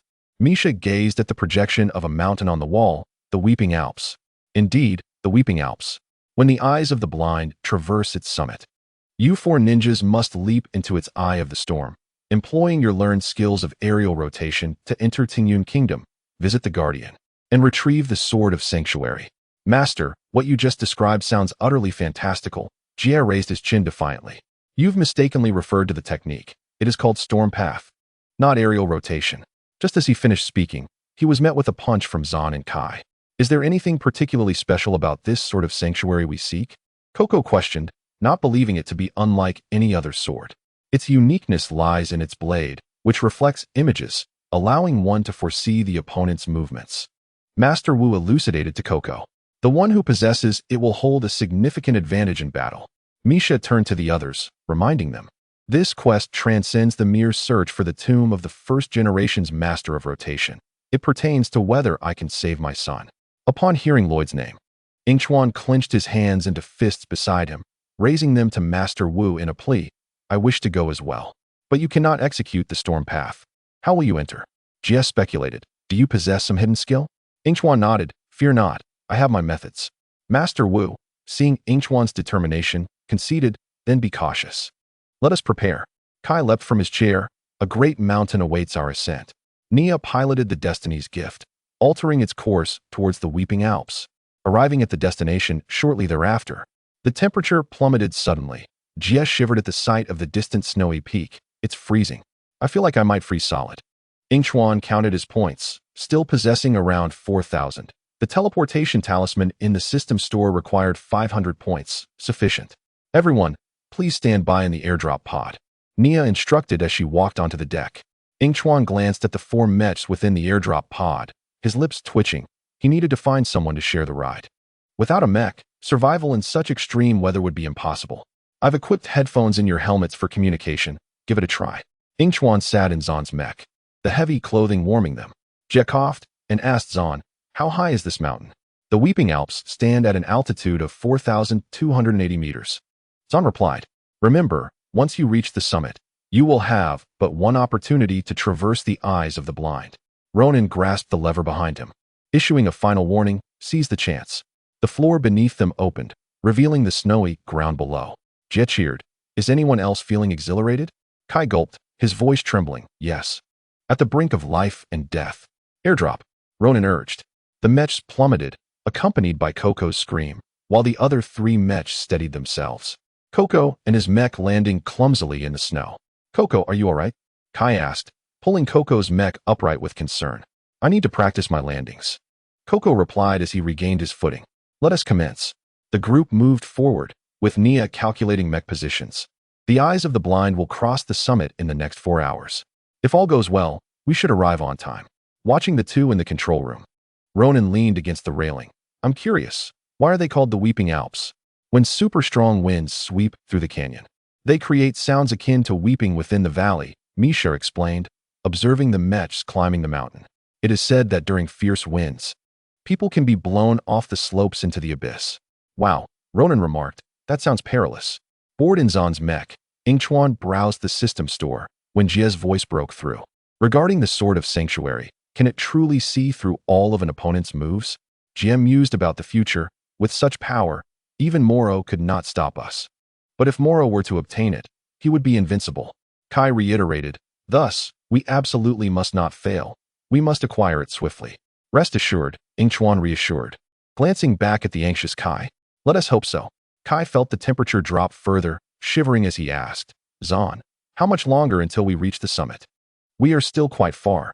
We must traverse at least 100,000 steps to reach it. Hearing this figure made Kai feel as though the world was collapsing around him. 100,000 steps? Thankfully, I didn't calculate that in my mind. Yingchuan turned back to Jie, who was incessantly reciting numbers. 267, 268, 269, 270, 271. Jie, please stop. It's making my heart chill as if I might perish, Yingchuan interrupted. Zan pointed at the clear mech prints in the snow. Look, footprints. Yingchuan jumped from the mech, crouching beside the prints to inspect them. These footprints are fresh. This mountain is quite lively today. Could it be Moro? Kai ventured a guess. Who else would be crazy enough to climb this high? Jie scoffed. If he is ahead of us, we will eventually catch up. Suddenly, a sound resembling a woman weeping echoed from the summit. Coco looked alert. What is that sound? Flurries of snow began to fall, and Yingchuan thought swiftly. As Zan had already warned of strong winds, secure your equipment. Snowflakes mixed with the wind struck Yingchuan's face, prompting him to retreat into the system space. As the snow obscured visibility, preventing the others from noticing his departure. Hold on, everyone. But as soon as Kai uttered those words, all the mechs were forced backward, nearly causing Coco to tumble. Fortunately, the fierce wind subsided at that moment. Yingchuan observed the others below, cupping his hands to his mouth to shout, You all, hurry. Unbeknownst to them, Moro was piloting a mech stolen from Nia's base, accompanied by 3 phantoms floating nearby. They are trailing us, Moro remarked irritably, observing the group below. We are currently far ahead. The phantom marksman reassured, they cannot catch up. One of the female phantoms, her face obscured by a cloth, looked at Ronan. What's wrong? Moro? Lloyd's spirit is attempting to regain control of his body. He is growing stronger, the cautious female phantom replied. You have already lost the Blue Alliance armor. We cannot afford to lose the Sword of Sanctuary. Abandoning Lloyd's body will allow us to move more swiftly. This wind does not hinder our phantom's mobility, the sole marksman suggested. And the female phantom concurred, our master would want us to. Our master is not here, but I am. Moroa, indifferent, interrupted the words of the female specter, recalling the mischievous spirit named Yingchuan. Chapter 71, The Cloud Pavilion. A few days prior, he had discovered himself and made a deal, exchanging the Blue Gate Alliance armor for the first 2 clues, which could not be revealed all at once. Quite vexing indeed. I must remind you, only a master of the phantom spinning technique can locate the tomb. If I abandon Lloyd's body, that sword will be rendered as useless as scrap metal. The mecha under Moroa's control continued its advance. Our master has tasked me with finding the tomb, and until she is liberated, you must heed my commands. Understood? Yes, Moroa, the specter replied. At least allow me to slow them down. There is a reason you summoned us. Very well, give them a warning, loud and clear, so they cannot evade it. Below, Yingchuan sensed impending doom, locking eyes with the specter. In the next moment, a piercing female voice echoed as flurries of snow began to descend. What is that sound? The bewildered Jie inquired. Another strong wind? It's an avalanche, Yingchuan shouted, watching the vast expanse of snow cascading towards them and hurriedly fleeing backwards. Yet their speed paled in comparison to the rushing snow, and several were swept down the mountainside. I can't control my mecha anymore. Ko felt the snowflakes burrowing into his eyes, his face burning painfully. Me too, Jie echoed, feeling similarly overwhelmed. The avalanche is too powerful. As Jie pried open his tightly shut eyes, he realized his mecha was about to collide with a massive rock. With a loud crash, Jie was thrown against the damaged mecha. Jia, reach out your hand. Ko extended his hand towards Jia, while Yingchuan remained atop Ko's mecha. Their hands clasped. The three of them continued sliding down Ko's mecha. Enough. I've had it. Yingchuan glanced in Moroa's direction, summoned a pair of scissors, enlarging them to block the descent of the others. He produced a talisman, which ignited in flames. Just as the snow threatened to engulf them, everyone, along with the mecha, vanished from the spot. Jia's tightly shut eyes opened to reveal they were standing on the path before the avalanche struck, which had now come to a halt. Yingchuan coughed a few times and climbed down from Ko's mecha, gasping for breath in the snow. Fortunately, he had stumbled upon this large area teleportation talisman while idly browsing the system shop. What a costly find at 1,000 points, it stung. Snowflakes danced upon Yingchuan's face. His heart felt cold, his blood chilled, as if he were on the brink of freezing. Are you all right? Ko helped Yingchuan to his feet. I'm fine. I'm fine, Yingchuan replied weakly. Wow, that was so cool, Jia exclaimed, his eyes sparkling as he approached Yingchuan. Where did you get those talismans? A secret. Yingchuan feigned an air of mystery, stroking his non-existent beard. All right, let us keep moving. We only have 2 mechas left. Meanwhile, the others inside the Destiny's Bounty observed the advancing mechas. Ronin pondered how to cleverly acquire Yingchuan's talismans. Thankfully, they had made it in time. The Eye of the Blind was soon to reach the summit. Moroa struggled to maneuver his mecha to the Hanging Monastery, a temple precariously suspended atop the mountain. The summit is within reach. Wait, there are ninjas.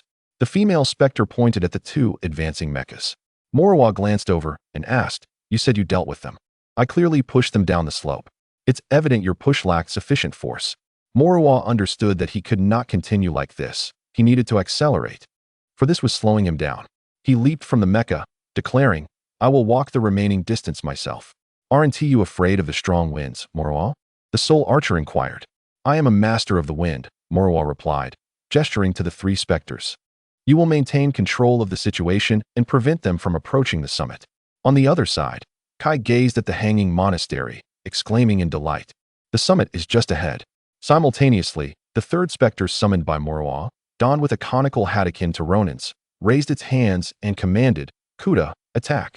The Soul Archer drew back its bow, and arrows fashioned from 3 fish heads flew forth.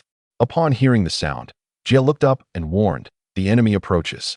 Kai was caught off guard and struck by an arrow, prompting the others to cry out in terror, Kai. Jia tried to calm his racing heart. No, no, no. This can't be happening. At that moment, Kai, who was supposed to transform into a specter, suddenly sat upright, incredulous as he exclaimed, The armor truly works? I Haven T turned into a specter. Just as he finished speaking, the specter named Kuka piloted its mecha to retrieve Zan's mecha, while Ko hastily followed suit. Moroa is making a run for it. Ko leaped from his mecha, pointing at the fleeting green figure. As he prepared to chase after it, the female specter floated closer, declaring, You shall not pass. Do not obstruct my path. Yingchuan snapped irritably, hurling the scissors he had purchased from Ronin at the specter. She dodged and laughed triumphantly. You're laughing too soon, Bansha, Yingchuan said coldly, twirling the scissors and striking Bansha's essence. Please, disappear for a while. Kuda's mecha charged at the group, but was intercepted by Zan's mecha, sparks flying. Ko pointed at a swirling vortex slowly drifting towards the summit, the Eye of the Blind. We cannot allow Moroa to jump in alone. As Jia contemplated leaving, an arrow whizzed past him, striking a nearby rock. Why is someone always shooting arrows? Whereas the archer? Yingchuan suddenly recalled a saying from the past, when battling in teams, prioritize the archer, or you 1T survive. On the rooftop, Jia flung the returning spinning knife he had received from Ronin at the specter archer, but missed entirely.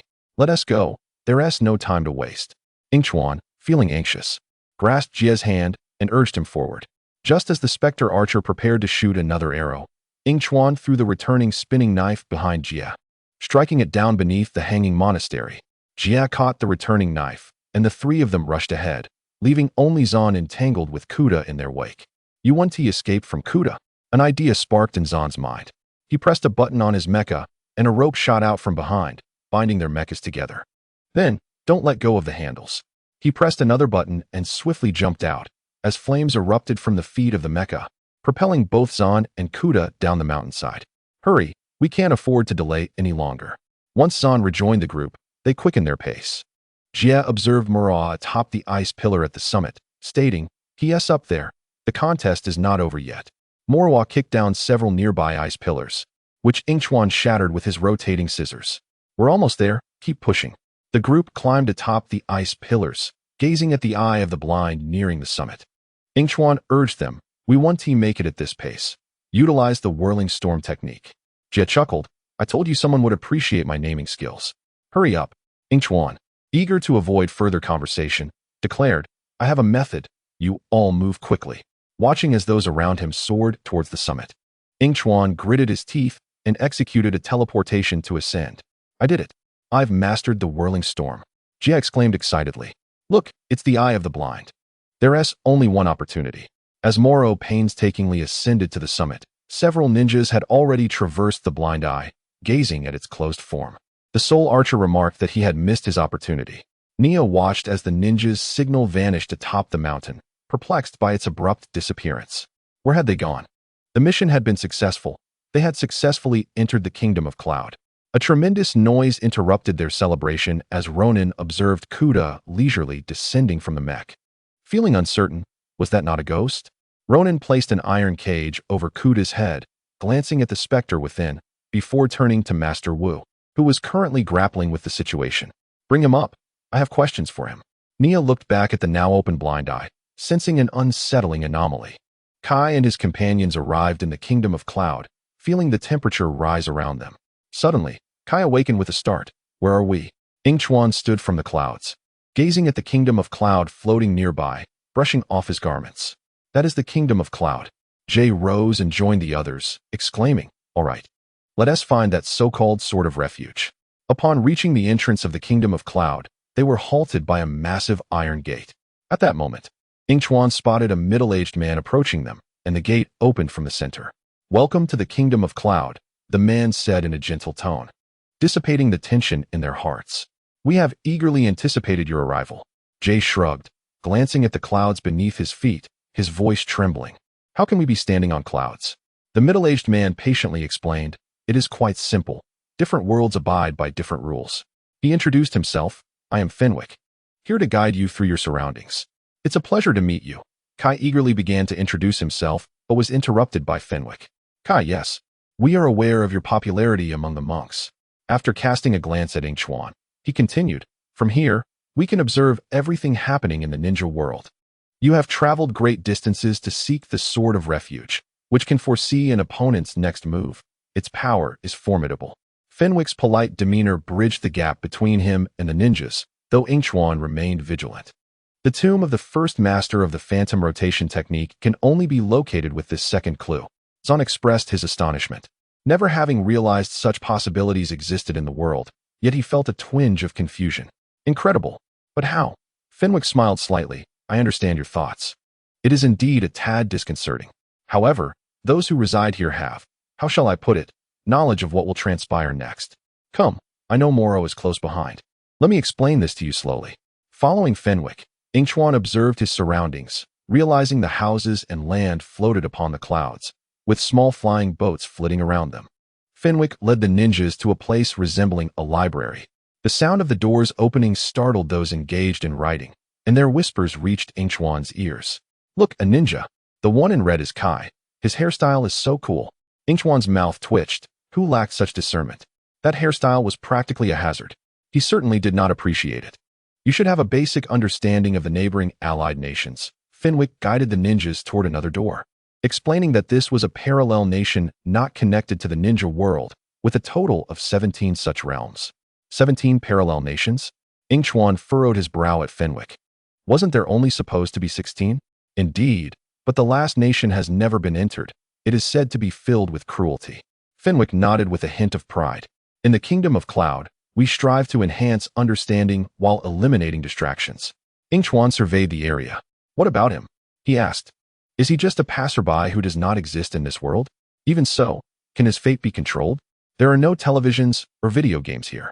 Jay, enamored with video games, could no longer contain himself. His desire to explore this place dissipated upon realizing the absence of gaming. "This is rather dull. I see every child here is engrossed in writing," Zahn noted, observing the numerous children diligently at work, the sound of pen on paper almost continuous.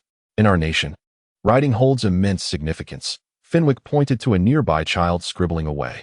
The people of the Kingdom of Cloud are responsible for recording the fates of all in the world. The reason Lloyd became the Green Ninja was decided here.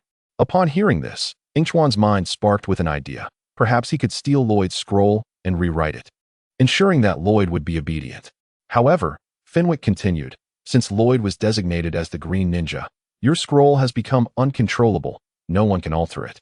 Once your events unfold, it is as though an invisible hand fills in your narrative. We have observed that these words appear out of thin air. Oh dear, Yingchuan sighed, just as he was about to execute his plan. Yet, perhaps it was for the best that their fates were not dictated by another's quill. Since you can foresee the future, you must know how crucial the Sword of Refuge is to us. As time passed, Kai grew increasingly anxious, eager to acquire the Sword of Refuge and return to the Destiny's favor, especially under the circumstances of being exiled from their fate. Indeed, Fenwick turned. I am aware of Lloyd's importance to you from the scroll, but I cannot guarantee your success. The Kingdom of Cloud must maintain a neutral stance. Fenwick's steps suddenly halted as he seemed to make a decision, turning abruptly to lower his voice. Let me discreetly share something with you. We once interfered with Moro's future, attempting to keep him within the cursed demon domain. What do you mean by once? Ko keenly seized upon that term, questioning in confusion. He should never have escaped. Fenwick lowered his head, a look of concern crossing his face, yet for reasons unknown, he had defied destiny. At the back, Yingchuan rolled his eyes. Why did the people here so readily follow fate? We are currently striving to amend this, but his future, like yours, has spiraled out of control. Frankly, we do not know how to resolve this issue. Fenwick turned his back to the group. Kai urged, then hurry and give us the sword. We will do everything in our power to stop Moro. Fenwick remained steadfast, apologizing. We are more than willing to provide it to you. But first, the Master Writer wishes to meet with you. All right, take us to meet this Master Writer. Kai reluctantly agreed, understanding that one must not be rude when requesting something from another. As Yingchuan and his companions departed, a child peeked from behind a sheet of paper, observing their retreating figures with contemplation. In a corner unnoticed, a scroll, cloaked in dust, unfurled, lines of text materializing before halting on a final sentence, resuming its stillness as before. If someone had noticed and opened it at that moment, they would have read the last line. The divine will not tolerate those steeped in sin to enter its realm. Only by forgetting everything and cleansing oneself of wrongdoing can one live aimlessly, like a mouse, in mere survival. Chapter 72. The Aroma of Betrayal Within the Destiny's Gift. Kuda exhibited no signs of being a captured phantom. Instead, it reveled in the earthy beats of the DJ, swaying freely. Ronan, seated at the table, munched on sunflower seeds, his fingers rhythmically tapping on the surface. As the dance concluded, Kuda swayed slightly and turned to Ronan, inquiring if its performance was commendable. After a hearty laugh, Ronan propped his legs on the table and remarked, as a dancer, you are utterly outclassed, but when it comes to playing the villain, you surely deserve an award. Kuda clutched the cage, its face glowing with an eerie green light as it leaned closer. Do you remember the deal you made with the soul shooter? The mere thought of that transaction ignited Ronan's ire. He abruptly halted the music and retorted, Silence, you blabbermouth. Last we met, you were eager to negotiate. Are you not considering another discussion? If necessary, I might contemplate it, Ronan replied, understanding Kuda's insinuation. Rest assured, as long as the soul shooter upholds their promise, I shall assist you. This shall remain our little secret. Kuda observed Ronan's reluctant yet resigned expression, feeling a surge of delight. Meanwhile, in the Kingdom of Cloud Rising, Yingchuan appeared to be acutely aware of the situation, his brow furrowed. So this Master Writer merely needs to glance at us to determine whether to extend his aid? Ko and the others boarded a small vessel that floated in the air, still harboring doubts about Fenwick's assertion regarding the Master Writer's character. This is a significant decision. Fenwick seemed equally concerned for the ninjas, recognizing the implications for the future of the ninja realm and the fate of the 16 kingdoms. As the small boat commenced its journey, its destination unknown, Yingchuan questioned Fenwick's earlier statement about 17 kingdoms. Did you not claim there were 17 realms? Fenwick responded, indeed.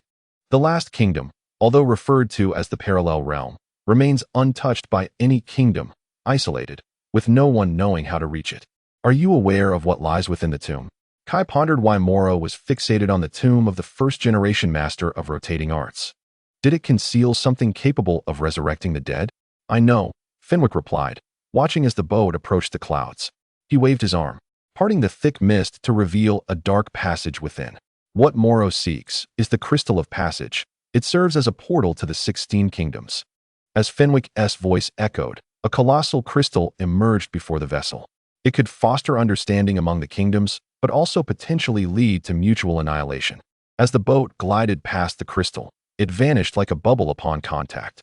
When the first master of illusions created it, he understood that this power, enabling unrestricted passage among realms, must never fall into the hands of malefactors. Thus, he concealed the secret of the crystal within his eternal resting place. Yingchuan marveled at the ever-changing scenery, the searing magma below creating a stifling heat, while the cold night air sent shivers down his spine. Fenwick's voice resonated ethereally, seemingly right before him. The tomb is safeguarded by traps that cannot be disarmed. Only the master of illusions, with the aid of the Sword of Protection, may navigate through to the burial site. Ko had never contemplated this aspect before. He interjected, I thought Moro's aim was merely to become a green ninja. What does he want with the crystal? The true seeker of this power was not Moro himself, but his master, the Soul Harbinger. In the next moment, the scene shifted again, and countless phantoms swirled around their vessel. Kai, witnessing spirits drifting from beneath the boat, stumbled back in alarm. The cursed domain, ruled by its king. Fenwick corrected him, not a king, but a queen. The cursed queen, consumed by vengeance, yet unable to escape that realm through magic. However, if Moro were to release her with the crystal, she would first curse the ninja world, subsequently becoming invincible. The others aboard the vessel widened their eyes in disbelief as they beheld the Soul Harbinger, a grotesque entity resembling a fleshy sphere covered in tendrils, with an orifice that pulsated, releasing spirits in a rhythmic manner. We must thwart Moro, Yingchuan declared resolutely, not out of a sudden desire to be a savior, but because the Soul Harbinger was far more hideous than any animated depiction. Indeed, we must stop him. Unlike Yingchuan, Kai's thoughts were solely on the safety of Illusion Ninja City. Absolutely, Jay concurred. As the mist dissipated, the vessel approached a floating island abundant with blossoming peach trees, revealing a house before them. We have arrived. This journey has been quite beautiful, Fenwick exclaimed as he leaped from the boat. Yingchuan exchanged a slow glance with him, questioning, is this truly the abode of the Master Rider? Indeed, Fenwick replied, unfazed by Yingchuan's skeptical gaze as he led the group toward the house. He pushed the door open and instructed everyone to wait a moment while he notified the Master Rider to join them. Yingchuan was the last to enter. Lowering his voice to threaten Fenwick, I advise you to think carefully. You wouldn't want your precious pet hanging from the rafters, would you? He feigned contemplation before adding, perhaps it could impersonate Master Chin's serpent. He then cast a beaming smile at Fenwick. I know you have perused my scroll. I hope you will weigh your options wisely. Disregarding Fenwick's look of terror, Yingchuan stepped inside, pulling the door shut behind him. The sound of the lock echoed, and his smile widened. Knowing Fenwick had chosen between the chance of survival offered by Moro and the life of his beloved pet, clearly, Fenwick valued his life highly. The firmly shut door enclosed them within, cutting off the sunlight and leaving the interior dimly illuminated. Jay appeared to notice something, excitedly pointing to a section of the room. Oh look, a pinball machine. Zahn stared uncertainly at the massive toys piled in the corner, questioning, is this where the Master Rider intends to meet us? How peculiar. Did he not claim there would be no distractions? Ko observed the assortment of toys and dolls scattered throughout the room, beginning to doubt Fenwick's intentions, realizing they were merely stuffed into this space. Jay, engrossed in the pinball machine, leapt up in joy. Yes. Hey, don't touch anything carelessly. Ko, although feeling uneasy, still trusted Fenwick. We should leave a good impression. Whatever, Yingchuan summoned his scissors. The wind generated by their spinning drew everyone's attention. Ko, your assumption hinges on the premise that the Master Rider is human. What do you mean by that? Before Yingchuan could elaborate, a thunderous footfall echoed, and a monstrous head emerged from the dark corridor. Yet before its full form could be revealed, a colossal pair of scissors hurtled toward it. The creature swiftly recoiled, the scissors narrowly grazing its face before embedding themselves into the wall beside it. Well, we've been duped, Yingchuan remarked nonchalantly as he retrieved the scissors from the wall, casting a derisive glance at the terrified creature that dared not reveal itself again. You should consider how to escape. He turned to Kai, reminding him. Moro has already reached the kingdom of Cloud Rising. Fenwick is about to greet them. What? Kai fumed, his anger palpable. He was no fool. How could he still not realize Fenwick had deceived them? He rushed to the door, only to find it locked. Step aside. Kai swiftly departed from the spot, while Yingchuan's scissors sliced through the door, causing the lock to fall away. He pushed the door open and stepped outside, urging the dazed group. Hurry, I've spotted Moro. Don't you want to rescue Lloyd? The others quickly regained their senses and rushed out, pointing towards a nearby path. Look, Moro has arrived, accompanied by Fenwick. Fenwick is a traitor. No wonder I despise that fellow.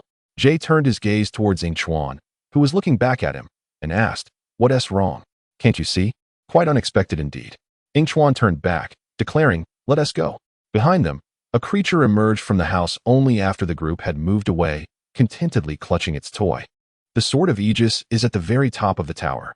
Fenwick observed as Moro entered the building with his ghostly companion, then casually withdrew his hands behind his back and sauntered away. Why don't we take the main route? Yingchuan, along with a few others, climbed up, panting as he questioned. We are ninjas, of course, we must avoid being detected, Jay explained with a knowing look. Hurry, Moro has already entered, and the sword of Aegis rests atop the tower. Yingchuan caught his breath and urged them on. I fear we have no time to ascend the stairs. Kai gazed at the small boats floating around the tower. The group unanimously decided to use the flying spin technique to ascend, leaving Yingchuan behind, who was unskilled in the art. Observing his companions reach the top of the tower, Yingchuan remained unperturbed. After engaging in friendly conversation with someone on a nearby boat, he successfully borrowed a means of transport. Moro arrived at the tower's pinnacle, gazing at the sword of Aegis placed in the center of the room, exclaiming, This is the sword of Aegis. Just as his hand brushed against the blade, Kai's voice suddenly echoed in his ears, causing him to retract his hand abruptly. A glance at the ninja displayed on the blade made him understand, and he seized the sword. In the next instant, ninjas burst in, dodging their attacks. And Moro smugly declared, Too late, I can see through your movements. Don't celebrate too soon. Kai charged again, only to be struck down by Moro. As he glanced at his fallen companions, Moro cast a fleeting look at the sword of Aegis before leaping down. Even the combo was seen through. Clutching a returning flying knife, Jay muttered in frustration, Yes, over there, pursue him. Kai pointed towards the rooftop of another house. Upon hearing this, Moro remained focused on the sword of Aegis in his hand, and just as Kai and the others drew near, he leapt onto another rooftop. The uncoordinated group collided, and Ko labored to say, I hate that sword. Ha ha ha, what is the point? You can't win anyway, Moro jeered, relishing their disarray. How can you know without trying? In response to Ko's words, Moro used his wind abilities to lift the tiles from the rooftop he stood upon, hurling them towards the ninjas.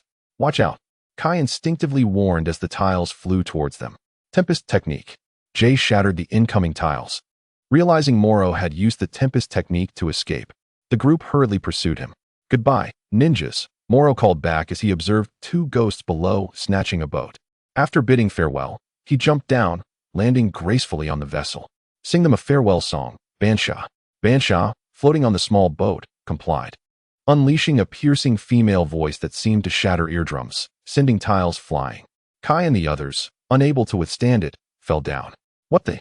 Yingchuan exclaimed, startled by the sudden arrival of his companions onto his boat, which was heavily weighed down before returning to normal.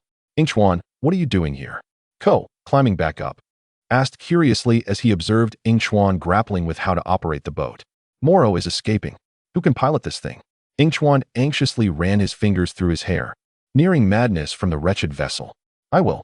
Jay confidently pushed Yingchuan aside, rubbing his hands together before taking his place.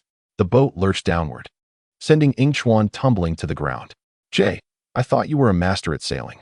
Yingchuan's peripheral vision caught sight of Moro's boat gliding by not far ahead, and he urged, blind eye technique. He.S. about to escape. Let me try. Ko replaced Jay at the helm, causing the small boat to sway as it pursued Moro. How do you steer this thing? The group clung to the mast, terrified of being thrown off by Ko's maneuvers, as they gradually steered towards the blind eye. Look over there. Kai pointed at Moro, who was weaving through the blind eye, indicating they had not yet passed through. The small boat followed closely, entering the blind eye, and plummeting downward. Jay, standing at the bow, squinted against the howling wind, questioning, why can't we fly? This is a ship from the Cloud Riding Kingdom. It can only sail there. Yingchuan explained hurriedly as the boat landed securely on the snow, beginning to slide down and accelerate. Moro, we're catching up, Kai announced, spotting a boat paralleling theirs, with him standing at the bow. I think you are mistaken. An invisible wind separated their two vessels, directing them onto different paths. Zan, in his mind, perceived the approaching trees, and as the boat advanced, an unavoidable tree loomed ahead, detecting the obstacle with a collision probability of 100. Everyone, abandon ship.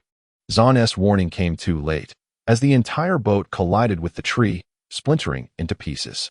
Moro, witnessing this from a distance, could not help but laugh heartily. Yingchuan marveled at the boards beneath his feet, exclaiming, "What a steal! I'm experiencing snowboarding on the snowy mountains without spending a dime. Wait, where's this epic background music coming from?" A thrilling soundtrack, seemingly from nowhere, surged in Yingchuan's ears, igniting his enthusiasm. Even better, he cheered. The boards gliding smoothly over the snow, swiftly closing in on Moro's boat. The others, save for Jay, mirrored his excitement. Zan leaped, soaring over Moro's head, and cheerfully greeted. "Hello, you look quite familiar." Yingchuan chuckled at Zan's antics, his laughter drawing Moro's attention. Apologetically, Yingchuan remarked, "I'm sorry, but your expression, made with Lloyd's body, has given me a new source of amusement." Moro's expression darkened further as he redirected his gaze to Kai, who was spinning in circles behind Yingchuan, his arrogant demeanor inciting a desire to strike him. Do they not understand the concept of surrender? Your boat seems a tad slow, doesn't it? After Kai's taunt, he collided with a large tree, and Yingchuan turned to the sight of Kai, erupting into mocking laughter. Ha ha ha. Serves you right for not watching where you're going. After the boat shattered, Jay managed to acquire a piece of the bow, which propelled him skyward upon striking a rock. Why did I end up with this uncontrollable sled? Jay, moving swiftly, trailed behind Moro's boat. Yingchuan, witnessing Jay soar again, raised an eyebrow. Wow, Jay, look. You've taken off. Hold on, Jay. The soul archer drew his bow, aiming at the ninjas gliding past their boat. And with a swift release, an arrow flew forth. Jay, spotting the arrow hurtling towards him, quickly ducked down, the projectile narrowly missing his head. Huh. It flew right over. Jay laughed loudly. Ha ha ha, not hit. The soul archer gazed at the turning arrow and retorted, "Are you sure it didn't hit?" Jay watched as the arrow curved towards him, increasing the distance between them. Just as the arrow was about to strike, the bow of the ship slid into a hollow tree that had been felled. Observing the ghostly tree behind him, Jay let out a sigh of relief, wiped the sweat from his brow, and chuckled at the close call. Chapter 73. Hotter than hope, deeper than despair, is that love? On the Destiny's Favor. Master Wu and others held food in their hands, watching as Kuda turned his back in the cage. Still not speaking, Master Wu turned to Misha, saying, "It seems I must resort to stronger measures with you. I leave him in your care, Misha." Misha, with a gentle tone, extended her plate towards Kuda. "Care for some?" Plump pot stickers. The golden food emitted an enticing aroma, which even the deceased Kuda could not resist. Unable to control his hands, he reached for the plate, struggling multiple times before finally succumbing. Kuda was not that strong. Kuda ate. As his hand reached for the plate, Misha stepped back, watching the delicious food move away from him. Kuda hastily exclaimed, "Kuda will say anything." Suddenly, the intercom crackled to life with Kai's voice. "Destiny's Favor, please respond. Hope you are ready, because we are back."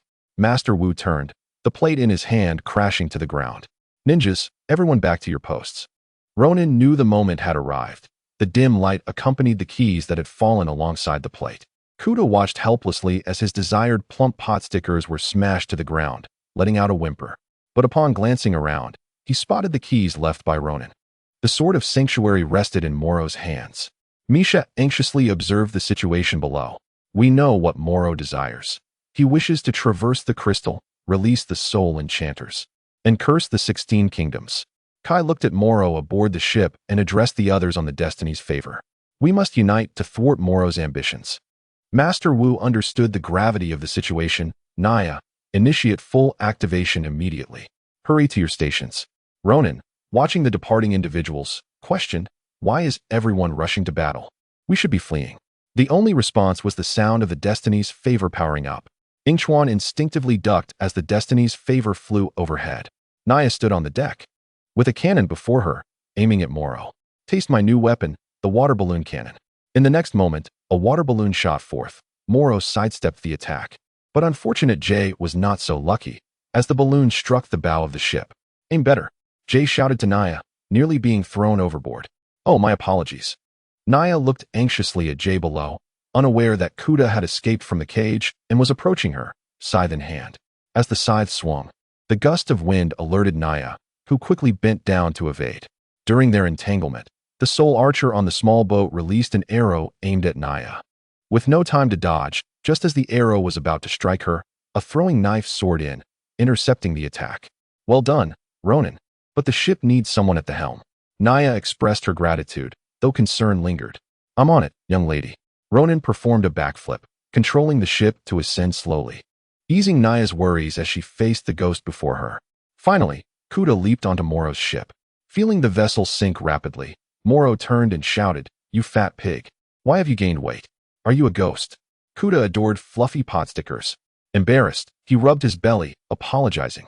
The Destiny's Favor dropped anchor, with Master Wu standing above, addressing those skiing below. Care for a ride? Except for Yingchuan and Kai, the others stood on the anchor. No need, I can catch up with them, Kai firmly declined. I don't need it either. I'll just watch the commotion. Yingchuan, realizing there was nothing to do above, preferred to observe the spectacle below. As the anchor rose, Kai and Yingchuan stood on the planks, the speed increasing.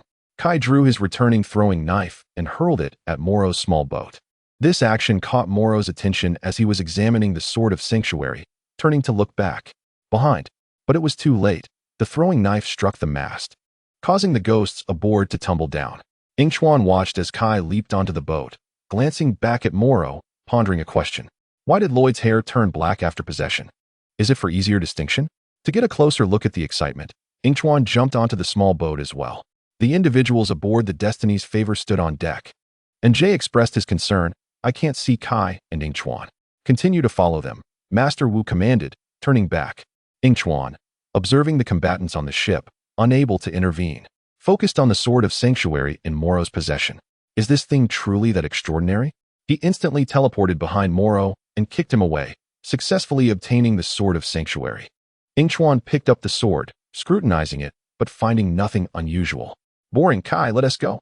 Just as Yingchuan finished speaking, a strong wind blew, knocking the Sword of Sanctuary from his grasp. Yingchuan turned to lock eyes with Moro, both recognizing the confidence in each other's gaze. Don't get too confident, Moro. Yingchuan summoned his scissors, swirling them around the small boat.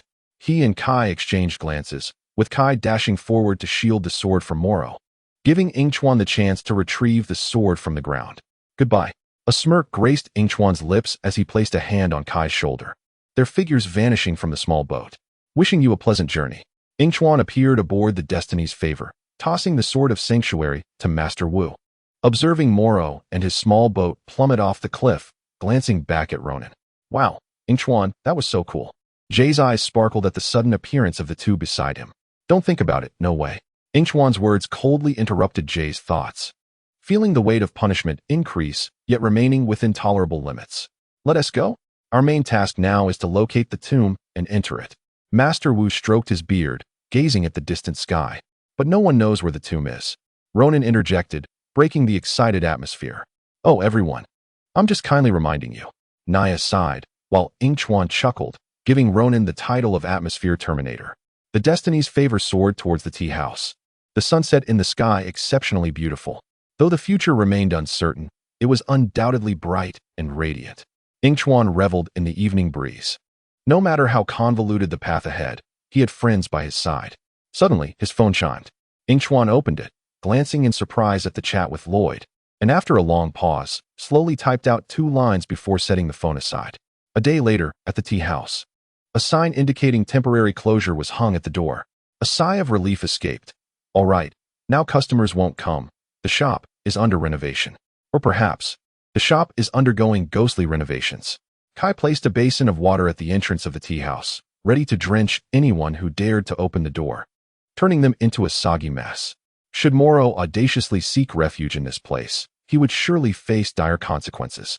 In the next moment, Ko emerged from the tea house, and the basin fell with a thud, but Ko, quick on his feet, evaded the impending splash. Hey, be careful. Don't injure your own people, he exclaimed in frustration. Yingchuan glanced at Ko, who had just exited, while his phone buzzed incessantly. Master Wu, unable to endure the noise, turned to Yingchuan and advised, "You may step outside to check." Yingchuan shrugged, aware that he was causing Wu some annoyance, and silenced his phone, responding to messages right where he stood.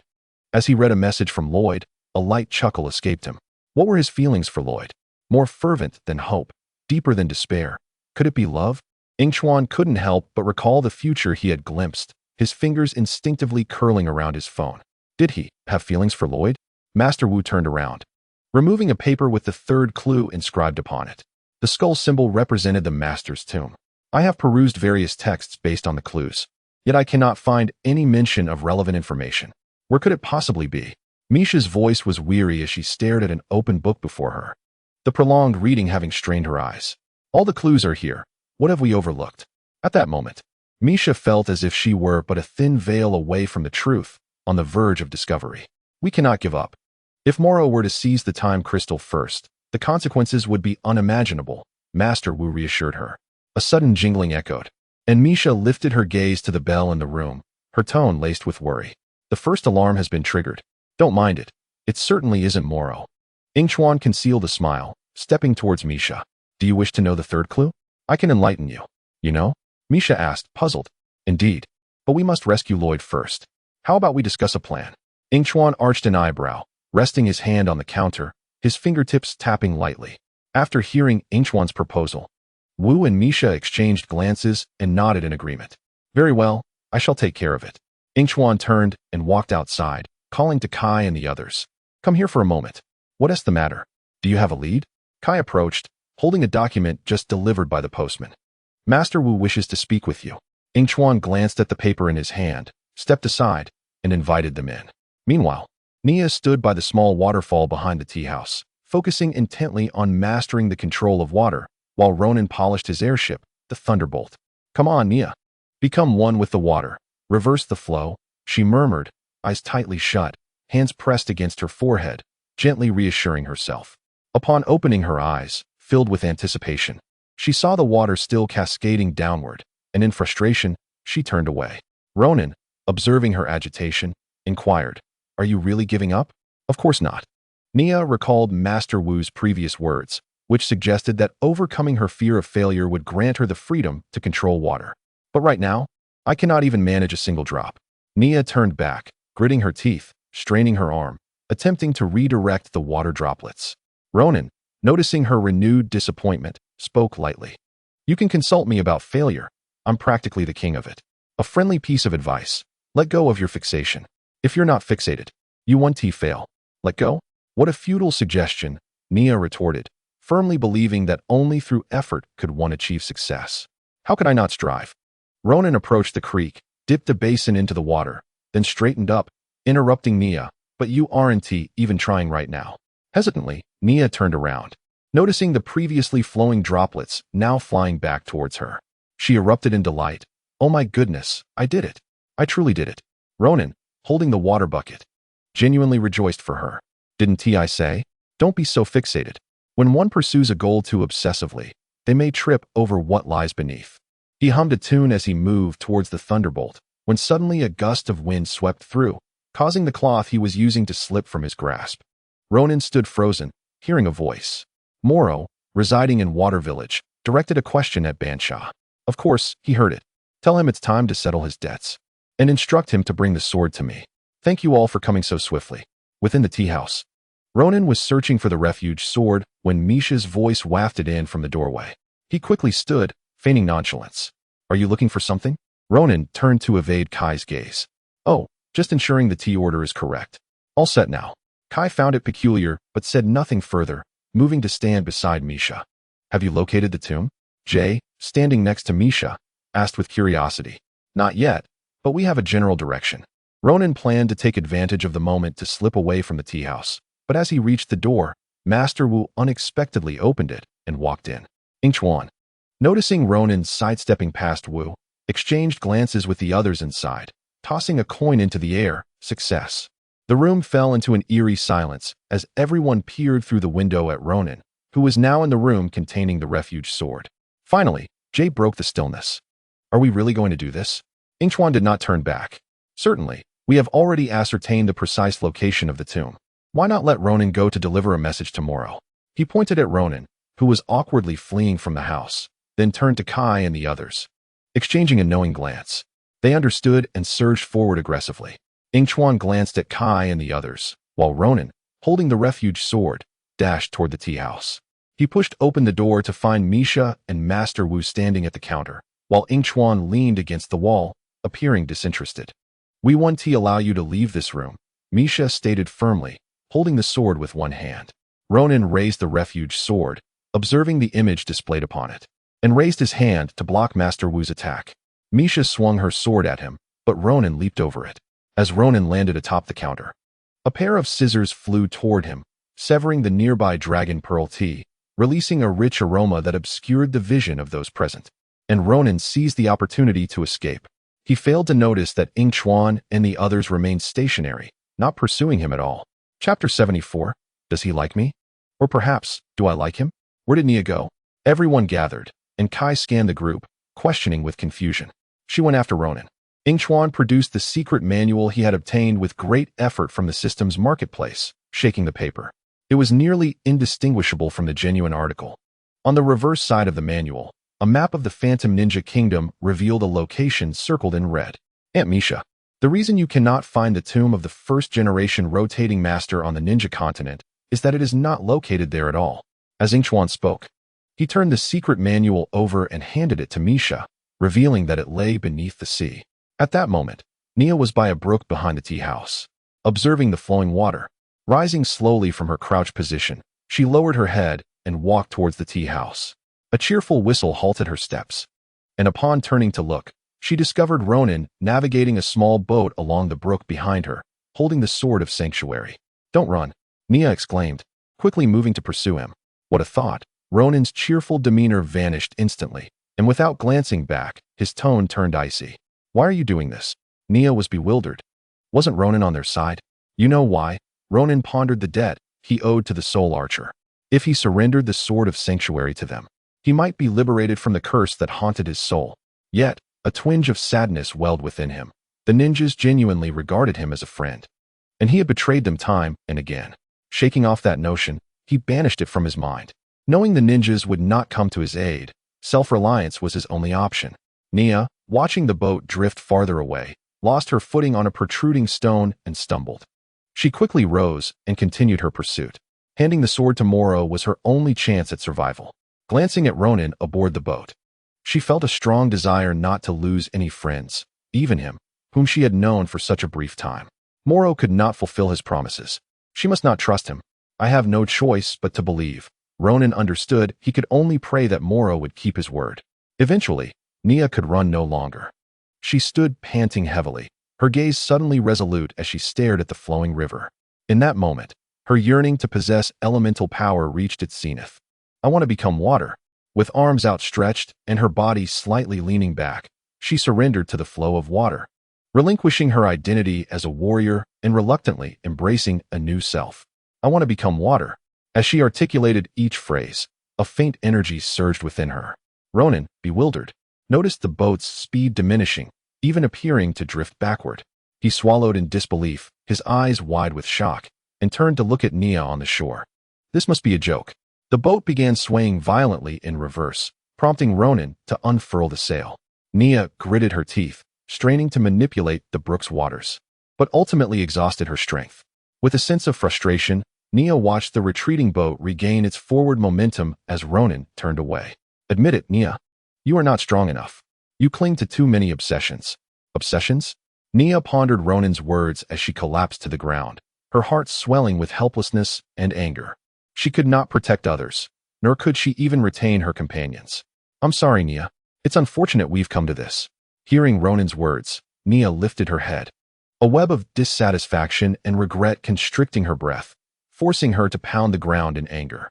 At that moment, she seemed to grasp something profound. As dusk settled, the entire Waddleland village fell into a somber silence, oppressive to anyone who entered, devoid of laughter, only the stillness of quietude. Ronin, bearing the sword of sanctuary, arrived at the door of his thrift shop, cautiously surveying his surroundings. Noticing no one was watching, he pushed the door open and stepped inside. "Good evening." Turning around, he found Moro seated in a large chair, a mocking expression upon his face, surrounded by white candles that cast an eerie green light over the scene. Upon spotting the two spirits beside Moro, Ronin attempted to turn away but was startled by Kuda behind him. Reluctantly, he stepped forward awkwardly, offering a dry compliment. The decor here is quite tasteful. Setting up a hideout in Waterland Village takes real audacity. With water all around, no one would suspect you'd be hiding here. I do not know what fear is. A smile seemed etched on Moro's face as he replied, maintaining his familiar expression. Kuda, standing behind Ronin, retrieved the sword of sanctuary from his back and scrutinized it before presenting it to Moro. This truly is the sword of sanctuary. Moro accepted the sword, casually remarking, "It's rare for a thief, to be honest." With that, he leapt from his seat and thrust the sword into the map on the back of the secret manual. Witnessing the burial site emerge, his former ambition was finally within reach. The tomb of the first master of rotational arts is right here. And what of my soul? You promised to lift the curse and restore my freedom. Interrupted by Ronin, Moro's tone grew impatient. Your soul will be returned, but the terms of the deal have changed. You must bring the ninjas back. Whoa, wait a moment. Ronin waved his hand, exclaiming, how can the agreement be altered? Besides, you don't need the ninjas. Aren't you unafraid of them? I am not afraid. Feeling questioned, Moro explained tersely, however, the Soul Weaver conducts business with stability in mind. The spirit floating beside Ronin chuckled, suddenly recalling the faces of the ninjas, and dismissed the idea. Forget it. Curse me all you want. I will not betray my friends. Friends? Bansha scoffed at the mention of the word. What a joke. Do you even have friends? Ronin fell silent, walking silently towards the door, while Kuda's smile vanished as he firmly grasped Ronin's shoulder, forcing him to halt. You can't just leave. We haven't finished our discussion. Seeing Ronin's hands bound by Kuda, Moro placed his hand on the table, declaring, now, the crystal of passage is mine. When Nia despondently returned home, she found everyone staring at her in an oddly unsettling manner. I'm sorry I didn't inform you about my doubts regarding Ronin sooner. Nia pursed her lips, bracing for their impending reproach, but to her surprise, Yingchuan suddenly burst into laughter. He stepped forward, patting Nia on the shoulder, and praised, no, you did wonderfully, much better than we did. What? Taken aback by this turn of events, Nia lifted her gaze, noticing Yingchuan's smile and the other's expressions, which conveyed a mix of amusement and restraint, instantly revealing their secret to her. Ah, you all conspired to keep this from me. Nia crossed her arms, turning her head aside, grumbling, leaving me to fret alone. I'm sorry, sister. We should have told you sooner. Kai approached to comfort her. Moreover, thanks to you, Ronin didn't suspect us. Nia cast a sidelong glance at them, and upon hearing this, she regained her composure, affirming, so, you found the location of the tomb? Yingchuan nodded. Yes, it lies beneath the sea. We are now waiting for Ronin to send word. Send word? Nia contemplated before hesitantly asking, are you suggesting that Moro will occupy Ronin's body to relay false information to us? The eagle perched on the rafters suddenly called out, looking down at the group, and Ronin's projection materialized before them. I can't be too loud. Nia, he whispered. I owe you an apology. You were right. Moro has not honored his promise. He turned to Misha, saying, Misha, you were also correct. The secret manual and the divine sword can reveal the tomb's location. I now know where it is. Although you no longer possess the divine sword, I can reveal to you the correct location. Ronin turned his head, seemingly lost in thought, his voice trembling suddenly as he exclaimed, they are coming. Where? Where's the tomb? Jay could no longer contain his impatience and urgently inquired. The Cave of Despair. The tomb lies within. Ronin's projection flickered, his voice growing intermittent until he vanished completely. The Cave of Despair? Master Wu stroked his beard thoughtfully. What could Moro want us there for? Perhaps he has set a trap, Jay speculated. It could merely be a tactic to buy time, Ko added. Regardless of the reason, we must hasten our departure and ensure Moro does not succeed, Kai urged excitedly. Yingchuan, standing still, pondered with his chin in hand, eventually countering Kai's assertion. No, we must wait until dawn to leave. Why? Ko questioned, puzzled. Do you not wish to rescue Lloyd? The room fell silent as the group exchanged glances, recalling Yingchuan's second plan, and finally acquiesced. Very well. Meanwhile, in Water Village, Ronin, free from Moro's control, collapsed helplessly to the ground. His actions elicited laughter from the nearby specter. Your performance is quite convincing. Ronin lay on the floor, glancing at Moro, knowing they would not be fooled. Just you wait. Moro understood that his current task was to swiftly reach the tomb of the first-generation phantom spinner. You are utterly unworthy of being a green ninja. Lloyd, trapped in a cage overhead, fumed at Moro's actions. Green ninjas do not lie. You won't be a green ninja for much longer.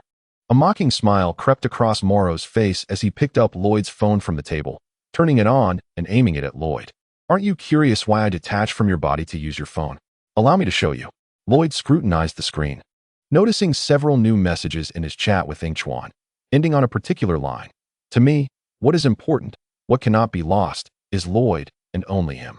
Lloyd was momentarily taken aback, silently closing his mouth. Although he said nothing, Moro was well aware of his thoughts and had no qualms about aiding Yingchuan. Let me guess. You wonder why Yingchuan would say such a thing? Does he like you? Nonsense. I do not. Lloyd defensively retorted, his conviction wavering. Oh, but he certainly does. Moro, inhabiting Lloyd's body, was privy to their past. You clearly care, yet you feign indifference. Why do you value him so, fearing his loss? Finally, Moro stated with unwavering certainty. You like him. Ronin lay motionless on the floor, straining to hear, his heart tumultuous, surprised by the revelation. You like him. Moro's words struck like an arrow to Lloyd's heart, leaving him bewildered. Did he care for Yingchuan? Indeed, he did. Did he value Yingchuan? Certainly. Did he dread losing Yingchuan? Undoubtedly.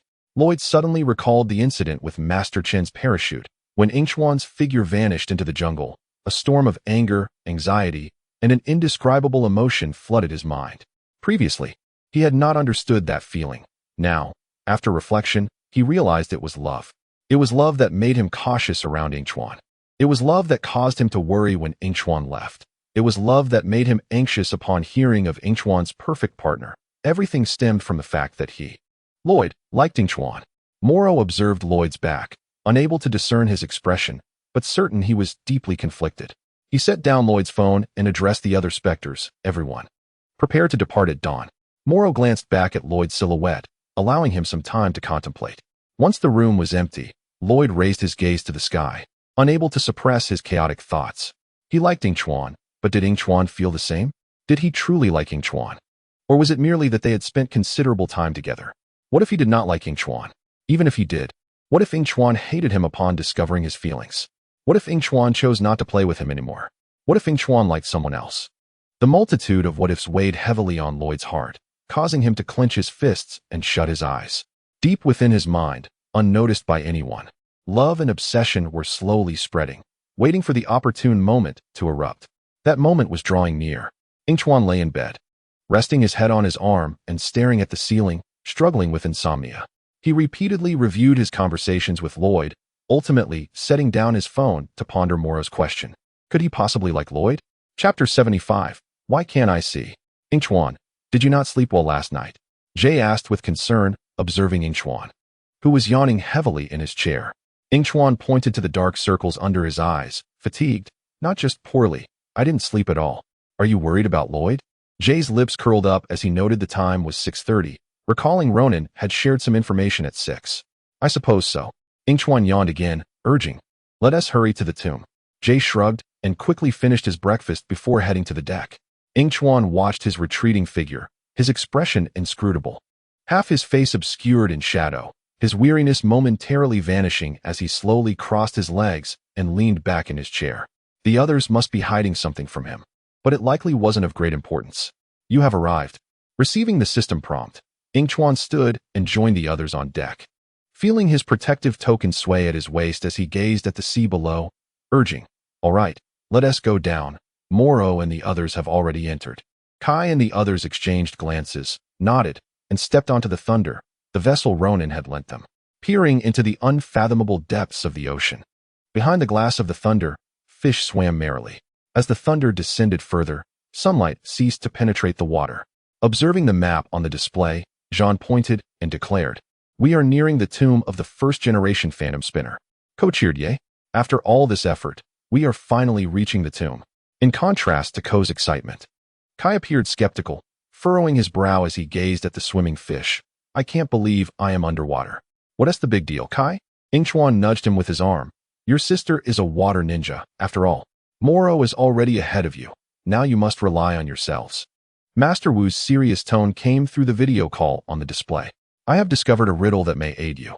Misha unfurled a scroll and read aloud. The spinner master has abilities, yet also limitations.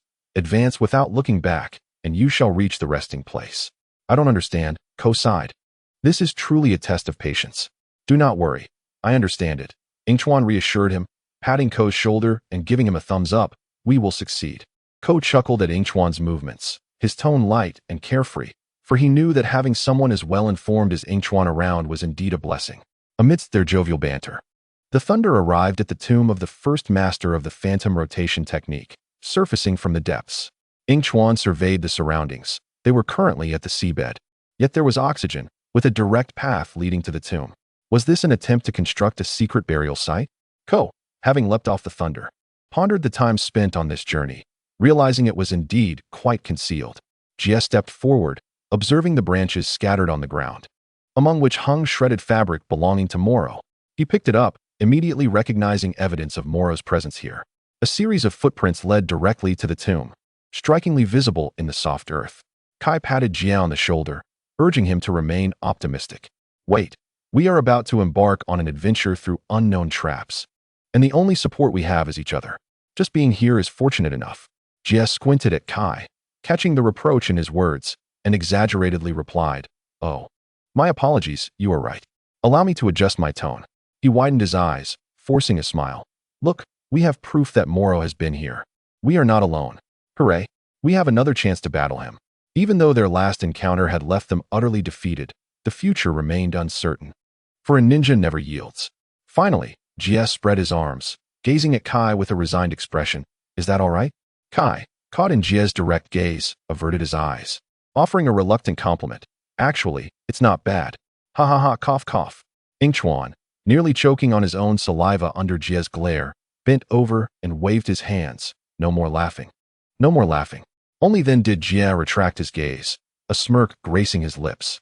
Look, Zan pointed at a stone statue beside Jie, adorned with a conical hat and a beard as long as Master Wu's, bowing its head, with white candles placed nearby.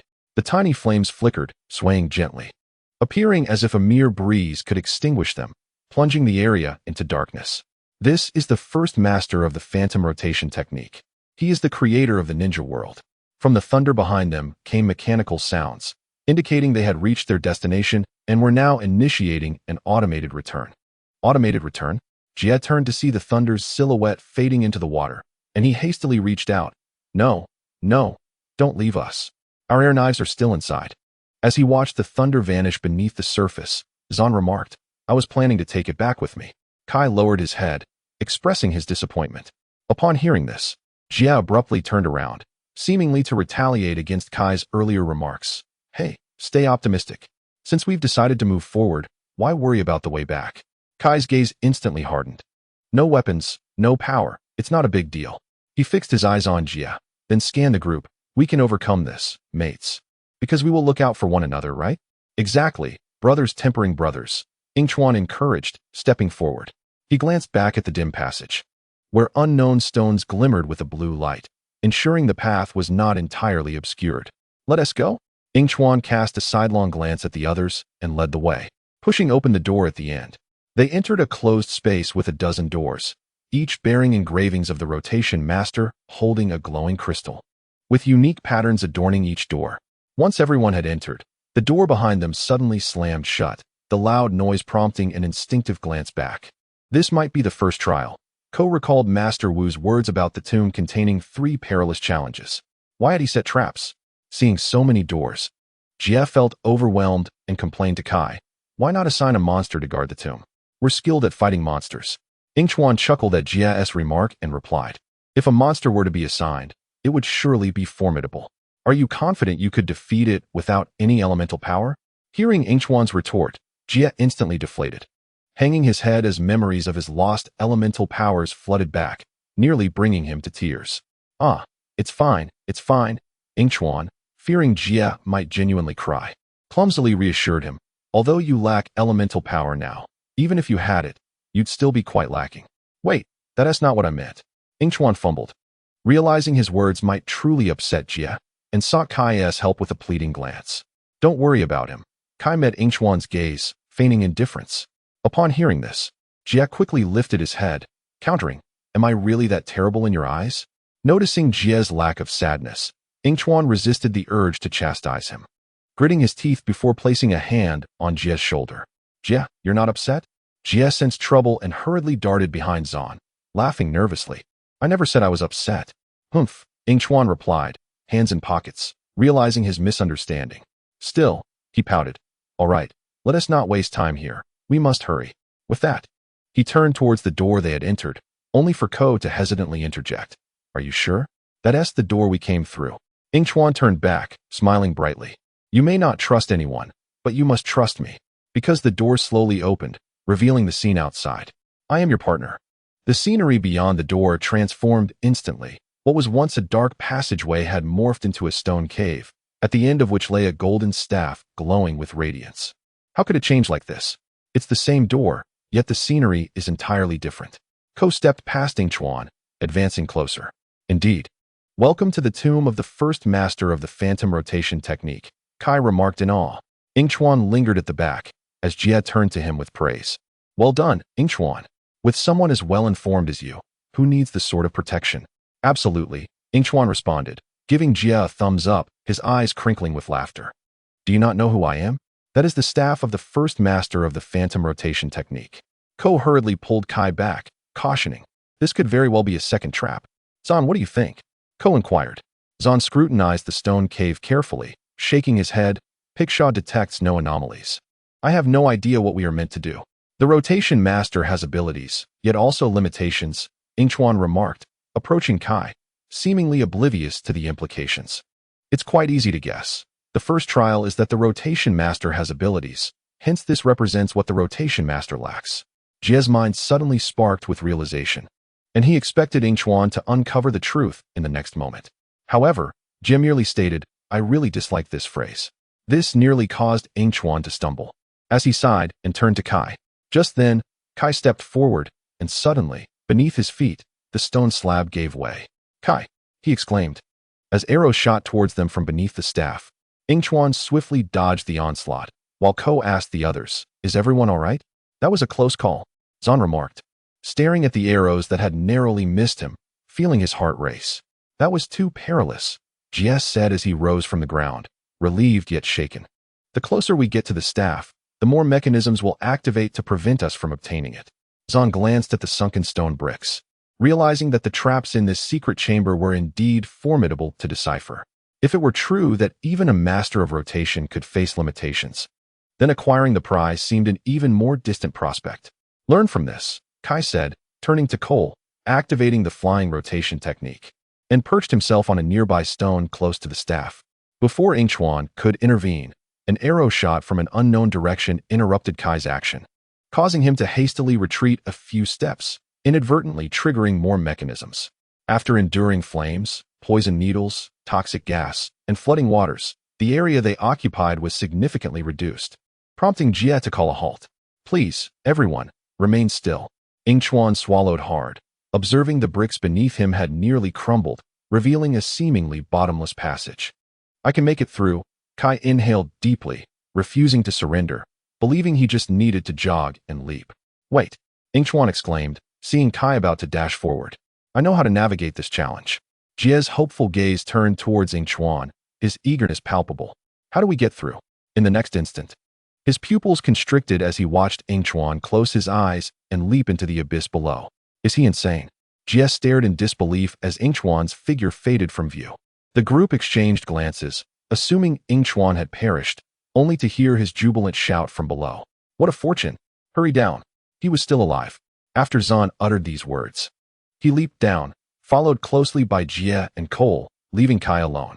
He cast a conflicted glance at the staff not far away, sighed, and jumped as well. Just when he thought he was about to meet his demise, he landed on ice, sliding downward in a spin. "Is this for real?" Kai opened his eyes to find himself on a spiraling ice path, with Zan and Jia ahead of him. "Try not to scatter," Kai urged nervously. But in the next moment, their bodies uncontrollably soared, landing on different paths of ice. "Stay together," Jia cried out, flailing his arms. "I hope my bones don't shatter."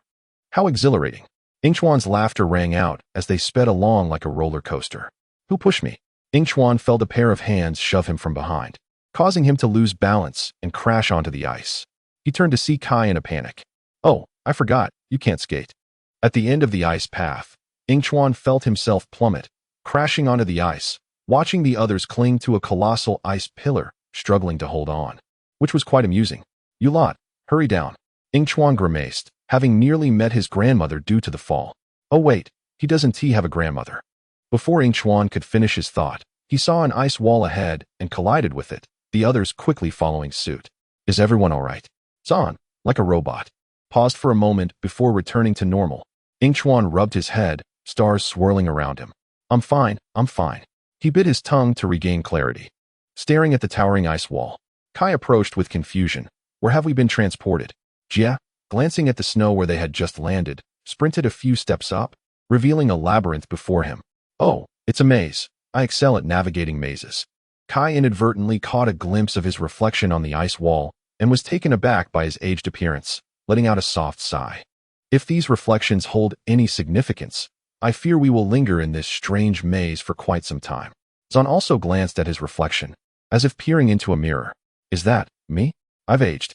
He noticed the likeness to his current self, yet the attire was different. I don't believe these baseless images will hinder our escape. They merely depict potential futures. Yingchuan surveyed the surroundings, arriving at another ice wall. His smile abruptly fading as he instinctively reached out to touch it, his voice trembling. Why can't I see my reflection? Chapter 76. Forgive me, the riddle spoke. Move forward without looking back. Is this the meaning? Behind Yingchuan, Cole turned to observe the others' backs and approached another ice wall. Wow. Cole sighed upon seeing his aged reflection. This isn't amusing at all.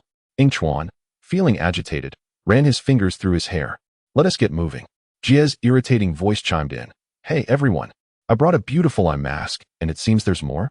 Jia, spotting Nia, who should not have been there, standing beside his own reflection, felt his spirits lift, while Yingchuan gritted his teeth in silent frustration. Why does Jia get to enjoy the company of a beauty while I cannot see my reflection? What kind of discriminatory ice wall is this? The more Yingchuan pondered, the angrier he became, landing a punch against the ice wall, the pain causing him to retract his hand. Remembering Lloyd, Yingchuan narrowed his eyes, standing still, waiting for a word. It's Moro, Cole exclaimed, watching a green, blurred figure behind the ice wall, seemingly wielding a knife toward him. He too was trapped in the maze.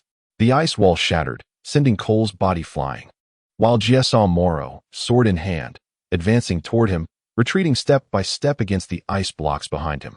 You naive dreamers, always babbling nonsense, Moro scoffed internally, having overheard the ninja's remarks, raising the protective sword and swinging it at Jia. I'll ensure you never utter another word. Jia screamed, leaping to evade Moro's blade. Darting into the maze, with Moro in hot pursuit, Jia ducked to avoid the protective sword, calling out to the others, he's bullying the unarmed again. We're on our way.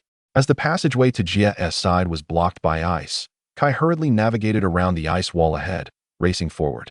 Following closely behind, Zan, with Pickshaw analyzing meticulously in his mind, noted the unfamiliar path and swiftly interjected, no, this isn't the way. Before Zan could fully articulate his warning, he watched Kai's figure vanish swiftly, compelling him to turn back toward the original route. 80.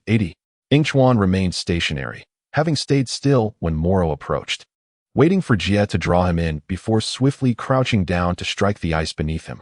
Seeing a faint light emerging from below, Yingchuan quickened his pace, his hands moving like shadows as cracks began to form in the ice surface. Yingchuan, what are you doing? Zan, who had just run past, halted in confusion. I'm searching for a way out. Yingchuan did not look up, sweat trickling from his nose, his voice unsteady. You should go find Jia. Come back to me when it's all over. Zan nodded, but realizing Yingchuan couldn't see him, replied verbally before hastily departing. He failed to notice as the ice beneath Yingchuan fractured. Before a cry could escape his throat, Yingchuan plunged downwards. Meanwhile, Jia, being pursued, looked at the ice wall ahead, his anxious heart finally at ease. Using Moro's reflection on the ice wall, Jia swiftly bent low to evade the protective sword. The sharp blade merely severed the ice column beside him, but strangely, new ice columns emerged in front of the severed ones. Jia sat on the ground, supporting himself with his hands, anxiously retreating. This was the scene Zong witnessed upon his arrival. He dashed forward, throwing his entire weight onto Moroa's back. Seizing the opportunity, Jie yanked the longest icicle nearby and swung it at Moroa. The sharp sound of clashing weapons echoed as Moroa not only had to endure the pressure exerted by Zong from behind, but also faced Jie brandishing the icicle before him.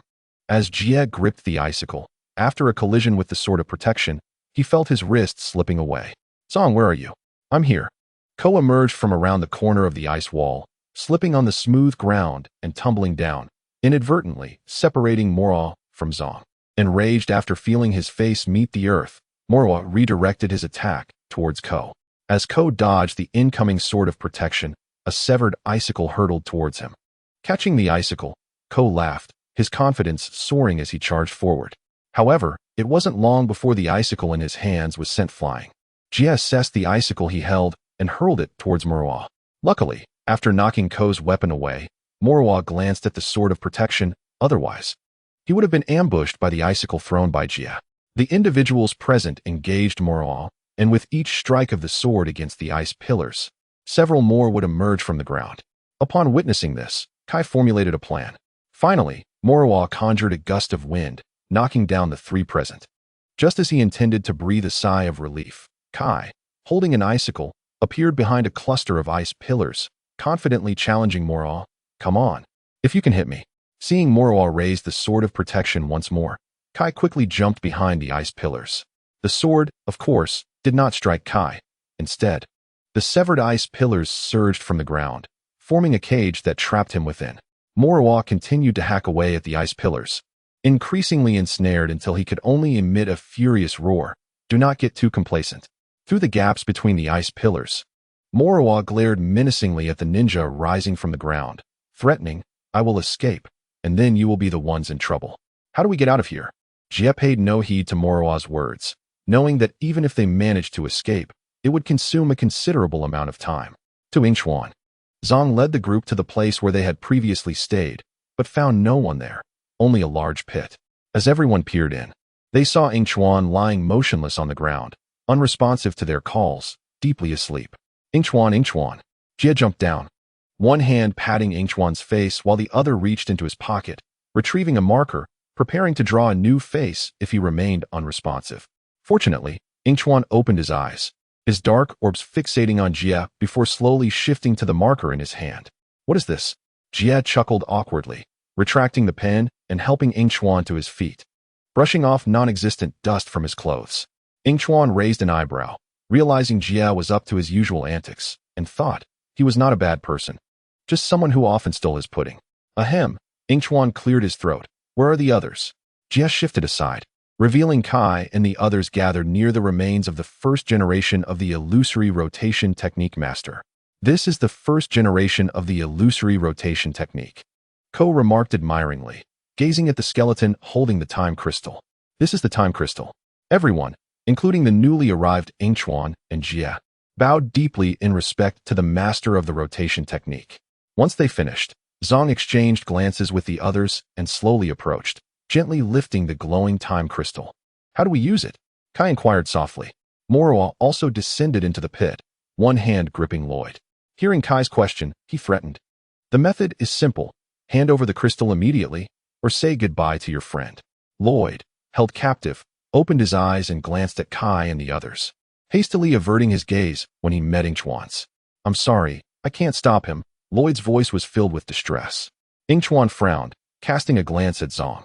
You must decide, Moroa spoke slowly, fixing his gaze on Zong, awaiting a final decision. If we give him the crystal, he will summon the Soul Master, and every nation will fall under a curse. Zhang's tone was urgent. If we refuse, he may harm Lloyd. Ko worriedly looked at Moroa, who held the weakened Lloyd. Look at him. He can barely protect himself. Jie sighed, realizing both choices were dire. He placed this difficult decision upon Yingchuan, knowing he was always the clever one. What should we do? Yingchuan, what should we do? Yingchuan pressed his lips together, taking the time crystal from Zhang's hands. Moroa, witnessing this, felt assured, as he knew Yingchuan valued the green ninja above all else. It seems everyone wishes to entrust this precarious decision to you. Yingchuan, make your choice swiftly. After all, you wouldn't want anything to happen to your beloved green ninja, would you? Lloyd, utterly drained, felt foggy-headed, his eyes shut tight. He could not see Yingchuan's current expression, but a sudden thought emerged in his mind. Yingchuan appeared to be angry.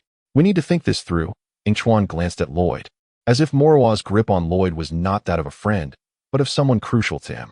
The group huddled together, and Yingchuan looked at Kai, handing him the time crystal and silently uttering a few words. Kai nodded. Since Moroa had detached from Lloyd's body, their elemental powers had returned, albeit minuscule. Flames erupted from Kai's hands as he held the time crystal, and soon the base of the crystal grew exceedingly hot. Yingchuan took the crystal, his hand touching its heated base as if he felt no discomfort, and tossed it to Moroa. Got it. Moroa caught the crystal, setting Lloyd down to free his hands for the catch. However, the searing temperature caused him to involuntarily release it, and the time crystal rolled twice before plunging into the river below. The crystal! What have you done? Moroa exclaimed in fury, and Lloyd, suddenly rising, kicked him. Moroa retaliated by using wind elemental power to push Lloyd into the river as well. Lloyd! Yingchuan glanced at Moroa, then at the time crystal, before finally directing his gaze to Lloyd, who was struggling in the water. Yingchuan swiftly jumped into the river, swimming to Lloyd's side, grabbing his arm and pulling him toward the shore. Are you all right? Yingchuan coldly inquired, watching as Lloyd coughed after being dragged onto the bank. Lloyd remained silent, glancing at Yingchuan before hastily bowing his head, finally managing to utter a single word, sorry. Yingchuan fell silent too, his damp, white hair blown by the wind, obscuring his eyes. He bent down, supporting Lloyd so that he could lean against him, then turned to the others, declaring, Moroa has escaped with the time crystal. There's no need to pursue him. His gaze shifted back to the feeble Lloyd, worry etched in his expression. Lloyd was in no condition to continue. They needed to leave quickly. They have taken the time crystal. The Destiny's favor floated serenely upon the ocean's surface as Nia lowered her telescope. What had become of the others? Master Wu sighed as he turned around, while Misha gazed at the tranquil sea, unwilling to accept the direst of conclusions. Nia raised her telescope once more, and this time, she beheld ninjas emerging from the cave, gently assisting Lloyd as they made their way out. They are unharmed. Nia exclaimed in delight, setting down the telescope, and Master Wu turned around with excitement, proclaiming, I knew they would be fine. Thank heavens. Yingchuan helped Lloyd settle down, raising a hand to greet the few aboard the Destiny's favor. Upon seeing Lloyd, Misha sighed in relief, her heart enveloped in joy. My son, they have rescued him. Indeed, they succeeded. You sacrificed so much just to save me? Lloyd, seated on the ground, gazed at Yingchuan's face, hesitantly inquiring. Yingchuan continued to stare into the distance, his usual fervor absent. We are good brothers. Yes, we are good brothers. Lloyd bit his lip and lowered his gaze, his fingers curling slightly. He and Yingchuan were indeed good brothers. After all, it seemed Yingchuan did not harbor fondness for him. A wave of discomfort washed over Lloyd, making it hard to breathe. Just then, Yingchuan's hand brushed against his, ultimately intertwining their fingers. Do not overthink it. Yingchuan looked at Lloyd's bowed head. The rebellious spirit within Lloyd had diminished considerably. When their eyes met, Lloyd's bright eyes sparkled, and Yingchuan offered reassurance. For reasons unknown, the others nearby subtly shifted away, and a sense of being concealed weighed heavier upon Yingchuan. What were they hiding? Curiosity piqued within him, questioning what news had led to such misunderstandings. Yet at that moment, the ninja world was cursed. Lloyd's spirits were still low, distressed by the thought of others risking danger because of him. This is indeed true, but now you have returned. Our strength has returned as well. Ko glanced at the lightning crackling in Jie's hand and addressed Lloyd. Once you regain your spirit, we shall grow stronger too. They have yet to witness our full might. Yingchuan nodded, helping Lloyd aboard the Destiny's favor as they soared towards the tea house. Chapter 77. You must believe me. Yingchuan assisted Lloyd into his room, observing him sitting obediently on the bed. Instinctively, Yingchuan reached out to tousle his hair before excusing himself to fetch hot water. As the door creaked open, Lloyd watched Yingchuan's figure disappear, pulling his gaze away. Enveloped in a sense of helplessness, sitting rigidly with his hands motionless on his lap, yearning for Yingchuan's swift return. Meanwhile, Yingchuan exchanged several sweets at the system store, holding a cup of warm water as he made his way back. Upon passing a corner room, he overheard Jie and the others. I told you Lloyd likes Yingchuan. Jie's voice barely penetrated the door, and Yingchuan paused, turning towards the door. Ronan had been present, having heard Moro's words to Lloyd firsthand. Jie's voice came again, and Yingchuan leaned against the wall, taking a sweet from his pocket and popping it into his mouth. I think Yingchuan likes Lloyd too. The speaker's identity eluded Yingchuan, but a thought sparked in his mind, a plan to ensure Lloyd would heed his words. He crunched down on the mint candy, swallowing it. And as he formulated his plan in his mind, a slight smile crept across his lips. Straightening up, he approached his room's entrance. The door creaked open, and Lloyd turned to see Yingchuan entering slowly with the water, shutting the door behind him. Drink up. He settled on the bed, handing the warm water to Lloyd. Once Lloyd obediently drank, Yingchuan retrieved all the sweets from his pocket. Here, Lloyd looked at the open palm before him, revealing several pieces of candy. His gaze lowered as he contemplated their flavors. Yingchuan's hand brushed through his hair again, and as Lloyd tore open the candy-s wrapper and placed it in his mouth, a wave of coolness burst forth, causing his eyes to widen in shock as he glanced at Yingchuan. Did you not expect this flavor? Yingchuan chuckled lightly, adding, it's mint. He stood to place Lloyd's empty cup on the table. Lloyd, why did you not heed my words? Did I not tell you before I left? Yingchuan turned his back to Lloyd, unaware of the expression on his face. Lloyd assumed he must be very saddened, prompting a pang of regret for his previous actions. I'm sorry. Lloyd lowered his head, avoiding Yingchuan's gaze, fearing his disappointment, yet equally afraid of his indifference. Moments passed, and Yingchuan's footsteps approached, halting before Lloyd. He leaned slightly and embraced him, warm breath brushing against Lloyd's neck, causing him to stiffen in place. To me, the most essential and irreplaceable thing is you. Yingchuan's muffled voice was tinged with a hint of grievance. Everything I give you is for your benefit. I hope you can take my words to heart. With his head buried in Lloyd's neck, no one could discern his expression. I beg of you, if you do not carry my gifts, I will be heartbroken. Is that all right? He never anticipated that one day in the future, he would no longer feel sorrow for Lloyd's disobedience, for it would no longer be a concern. Lloyd felt the warmth emanating from Yingchuan and stammered his agreement. After receiving affirmation, Yingchuan held on tighter, the air in the room thickening with an indescribable tension. Yingchuan seemed oblivious to it, continuing to embrace Lloyd firmly. While Yingchuan may not have sensed it, Lloyd felt its undeniable presence. A flush of pink crept up Lloyd's ears as he became acutely aware of his racing heartbeat, even unaware when Yingchuan finally released him. Observing Lloyd, who sat dazed upon the bed, Yingchuan pulled him to his feet. Lloyd gazed at Yingchuan's face, momentarily stunned. Let us go. We've arrived at the tea house. All right. Lloyd finally snapped back to reality, following Yingchuan as they stepped onto the deck. Nia, witnessing their approach, was the first to descend from the Destiny's favor. Are we not heading to Waterland Village? The longer we delay, the worse the situation becomes. Kyra exclaimed, halting Master Wu, who was about to disembark. Her face etched with urgency. We must first replenish our supplies. Master Wu replied helplessly. He too wished to rescue the people of Waterland Village, but with their current condition, they were unable. Going there would be tantamount to sacrificing themselves. Replenish what? Jia, having already disembarked, turned back and asked, his youthful exuberance palpable. Magic tea that renders us invincible, grants special powers, and allows me to sprout 2 more hands? Upon hearing the words magic tea, Yingchuan paused, half hidden in the shadows. Turning to glance at Jia, sunlight spilled over him, but with just one glance, Yingchuan averted his gaze and continued forward. He was their companion, their brother, yet not a confidant who could walk alongside them until the end. Jia and the others were overtly heroic figures, while he was merely an unfortunate traveler. The darkness and sunlight formed a stark divide as Yingchuan lingered in the shadows, while everyone else basked in the light. He halted at the periphery of the shadows, no longer advancing. Upon departing from this world, he would be forgotten, and even as he neared death, no one would mourn him. Yingchuan, why do you linger in place?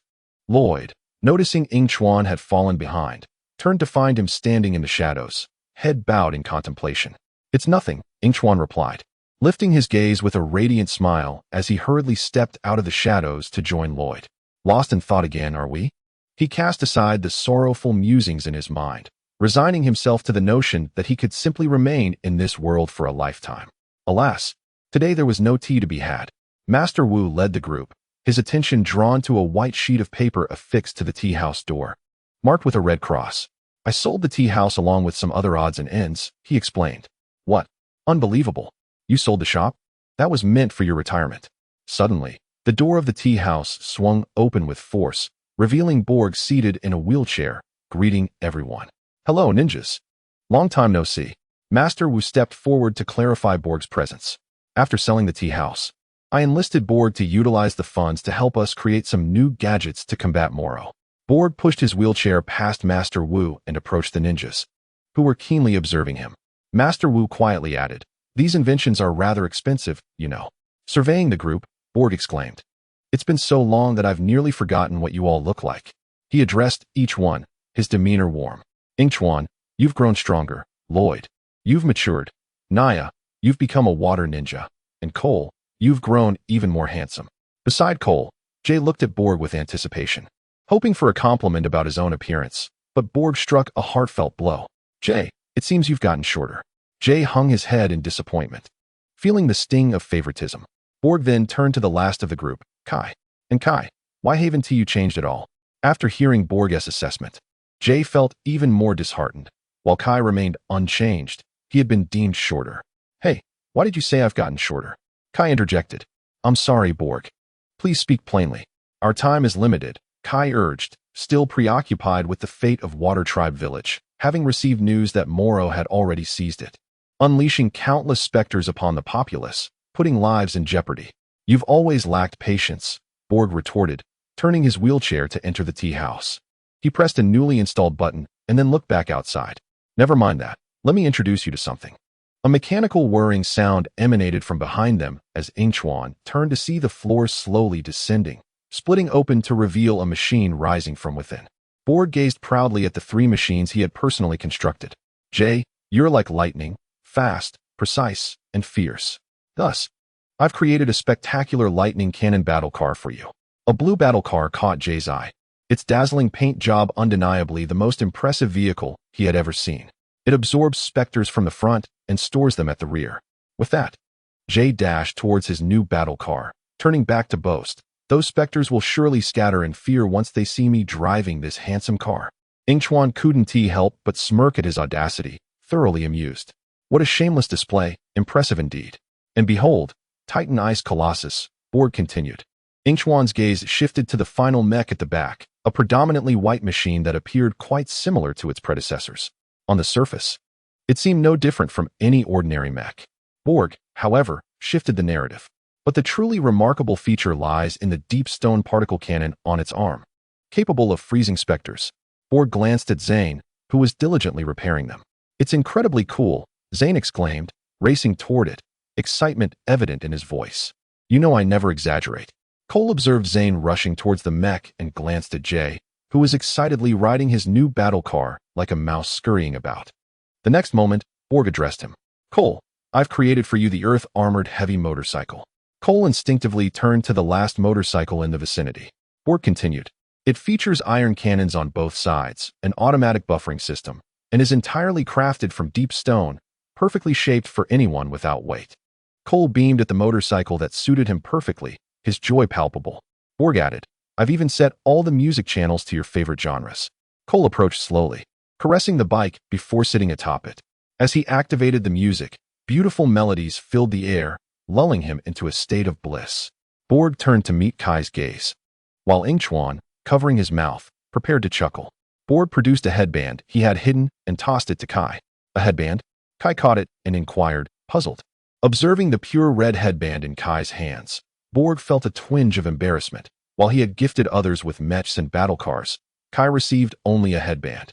He quickly explained, "This is a handcrafted, high-quality embroidered headband, boasting 500 threads.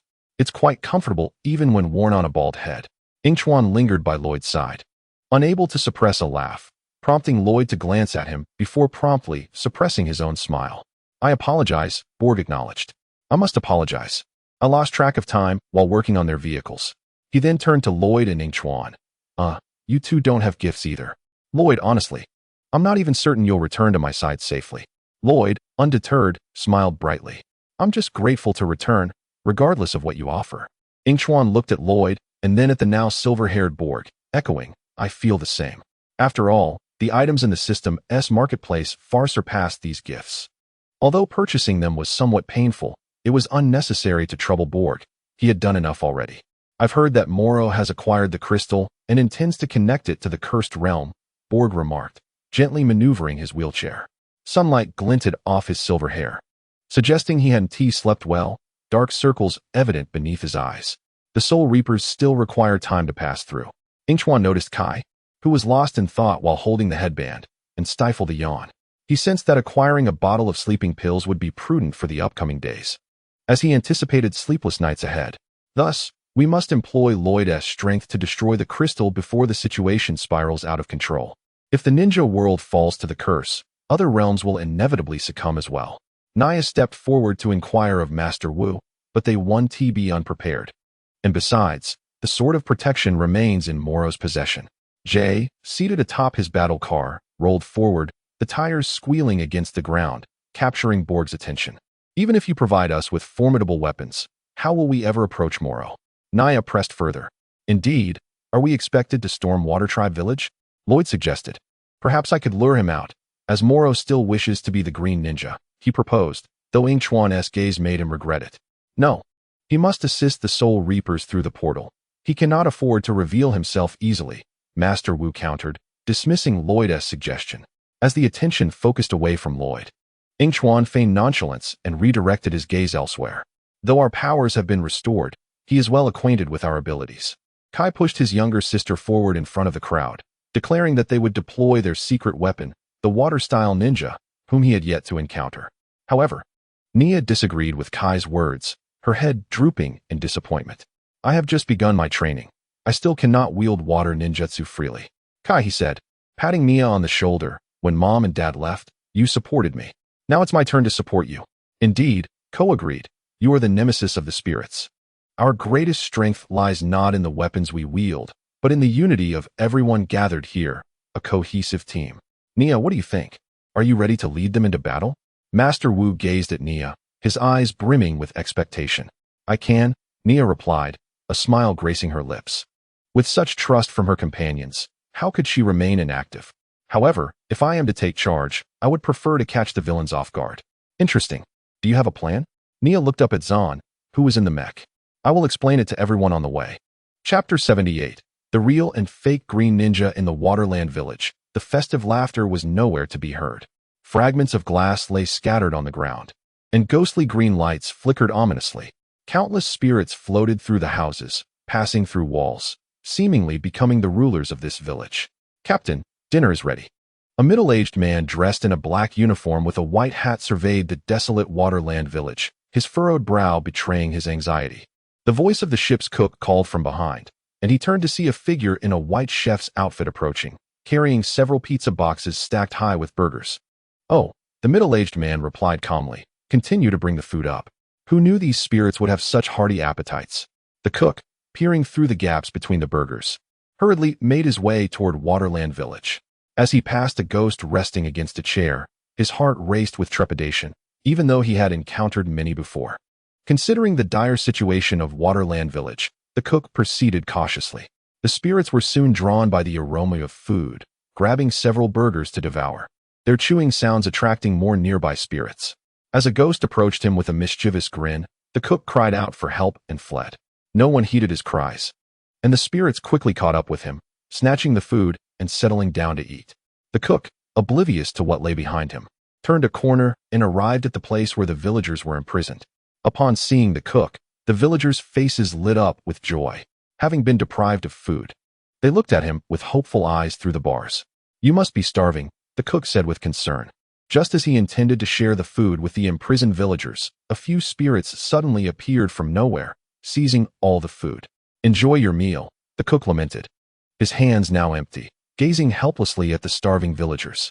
Hours earlier, spirits had invaded their village, imprisoning ordinary people and leaving only those capable of cooking. Like individuals who had not eaten in ages, the spirits had insatiable appetites, and even after several rounds, they remained unsated. The cook could not resist, and the people of Waterland village placed their hopes on the yet-to-appear ninja. A few delivery vehicles slowly approached Waterland village. Suddenly, a dragon in the sky let out a roar, and Bansh's sharp gaze turned toward the last delivery truck, where Master Wu was at the driver's seat. Banshaw flew over and blocked the truck's path. Master Wu, you don't just come uninvited, do you? Several spirits followed her to the back of the truck and opened it, revealing an empty interior. Master Wu opened the door, leaving the passenger seat for Misa. Let me have a word with my former disciple. There is no need for such drastic measures. As soon as he spoke, Banch's mask vanished, and Moro's face flickered momentarily. His tone was mocking. Master, I was just wondering when you would show up. Before Master Wu could continue, he was interrupted. Did you think I would allow you to waltz in here? You're getting old. Your mind is not as sharp. Master Wu took a couple of steps forward. This is your last chance, Moro. Although you are no longer my disciple, I can still offer you a lesson. My ninjas are well trained and will undoubtedly thwart your evil plans. Turn back now, or be prepared to face the consequences. Moro, watching Master Wu standing firm, felt the weight of decades pass, yet the righteousness within Master Wu remained unyielding. He still cared for his disciple, though that disciple would no longer be him. Seize them, Moro commanded coldly, a hint of displeasure in his voice. If everyone else could have a happy ending, why not him? Several spirits swooped down, one of them roughly pulling Misa from the truck. Master Wu did not resist, continuing to gaze upward at Moro. Did you think I would let ninjas enter my town so easily? Moro leaned down toward Master Wu, taunting him. You're losing your touch. Can we resurrect Moro? Yingchuan, disguised as a Waterland village servant, blended in seamlessly. He picked up a teapot, pouring tea that arched gracefully through the air, settling steadily into a cup. Your tea, Yingchuan said gently, placing the cup before a spirit before turning to attend to other matters, all the while pondering in his mind. It's the grand finale. After all, everyone must be present. Losing one person would be unacceptable. Yingchuan glanced at Kai in the distance, awaiting a response from the system. As steam wafted through the air, the system's mechanical voice resonated, straightforward yet heavy on Yingchuan's heart. Life for life. This posed a dilemma. Yingchuan handed the tea to the spirit, reluctantly setting aside the idea, as there would be future opportunities. Your elemental powers have been unlocked. The system's message echoed in his mind before it departed, returning to issue a warning against reckless energy use before finally leaving. To avoid detection by the heavens, minimize energy usage. Yingchuan observed a small splash of water on the nearby sea. Feeling the system's worry was unfounded, he had no desire to be dissected. Has anyone spotted the crystal? Kai's voice crackled through a small communicator, followed by Zan's. It seems to be at the center of the town, in the old shop run by Ronin. Moro is there, and the place is heavily guarded. Hey, do you really think we can get Lloyd inside? No one knows if Moro will be so easily deceived. Jay chimed in from the communicator. True, but the plan is in motion. Is everyone in position? Ko was hidden behind a house, alertly watching the passing spirits. Let us move, Kai urged eagerly. He exchanged a glance with the green-clad figure beneath the board. Yingchuan held a teapot, politely addressing the spirits at the table. Who would like some tea? Is anyone else interested in tea? Yingchuan received no response, and disappointment clouded his eyes. Suddenly, a spinning pair of scissors flew from afar, piercing through the spirit, sending it back to its home. In contrast to Yingchuan's silence, Kai received a reply. He poured tea over the spirit beside him, and after a cry of agony, that spirit too returned home. Be careful. Yingchuan cast a glance at Kai, who was being pursued by a ghost, and the green figure that emerged from beneath the wooden planks. With a silent smile, he turned and made his way toward the old goods store where Ronin was. The green figure, shielded by a few individuals, gradually drew closer to the store. Hidden in the shadows, Yingchuan protected that streak of green while deftly eliminating the ghost near Ko. Suddenly, a roar echoed from the celestial dragon above. It was rare for the dragon to emit such a sound. If it did, it certainly meant that outsiders had invaded. This thought immediately crossed Yingchuan's mind. Moro, wielding the sword of sanctuary, followed closely behind the green figure, coordinating a flanking maneuver with the soul archer. Ah, it's you, Green Ninja. Such a lack of upbringing. Did your parents not teach you that arriving late to a party is quite impolite? Most of the ghosts were concentrated in this area, and the Green Ninja was shoved in front of Moro by two of them. Now that we've caught the Green Ninja, how shall we deal with her? One ghost approached, standing beside the Green Ninja, and respectfully inquired of Moro. I dare say you are not the only one. Other ninjas are lurking nearby. Moro did not respond to the question, but instead cupped his hands around his mouth, calling out, Attention! Your beloved Green Ninja is in my grasp. After his shout, he continued, Do you truly believe you can waltz into my domain and abscond with my crystal, ruining my plans? Do you think I am so accommodating, Green Ninja? Seeing the esteemed Green Ninja in such a predicament before him, Moro felt as though his eyesight was failing him. He pushed the green ninja to the ground. You expect me to hand over my crystal? Not a chance. Go tell the world that I am superior to you, and I shall let you leave. Why the silence? Are you mute? With that, Moro yanked off the green ninja's headband, revealing that she was a strikingly beautiful girl. Moro staggered back in surprise as Nia rose from the ground, apologizing, sorry to disappoint you all. Her hands gradually became enveloped in water, indicating that she was still somewhat out of practice. Moro retreated further, realizing that after capturing the cherished green ninja, he had unknowingly led her to wait for him. What now? She's a water ninja. Protect the water crystal. The ghosts surrounding Nia began to close in on her. Nia retaliated by launching streams of water at them one by one. After clearing the remaining ghosts around Moro, she turned her gaze toward him as he attempted to retreat. A massive water sphere formed in her hands. Gritting her teeth, Nia hurled it at Moro. As the sphere hurtled toward him, he quickly conjured wind elements to deflect it. But ultimately, the entire sphere crashed to the ground, seeping through the planks and merging with the sea. Moro was launched into the air, using wind elements to try to force Nia into the waters below, which fell precisely into the ninja's trap. From a distance, Kai received the signal and spoke to Lloyd beside him. Nia has successfully drawn him away from the water crystal. We will clear a path. The rest is up to you. Rest assured, leave it to me, Lloyd replied confidently. However, as Nia continued to battle Moro, she felt overwhelmed. For the defeated ghosts could resurrect from the crystal, continuously assaulting her. At that moment, a pair of scissors flew through the air, eliminating the ghosts that sought to ambush her from behind. Nia turned to look, but saw no figure. As the ghosts attacked once more, the scissors swiftly dispatched them, reducing their numbers significantly, and Nia felt a wave of relief wash over her. Suddenly, two celestial dragons soared in from the distance, approaching Nia, accompanied by Kai's voice. I'm here. He sat atop a mech, relishing the sensation of restored elemental power. The mech's arm lifted, targeting the two dragons near Nia. Ice.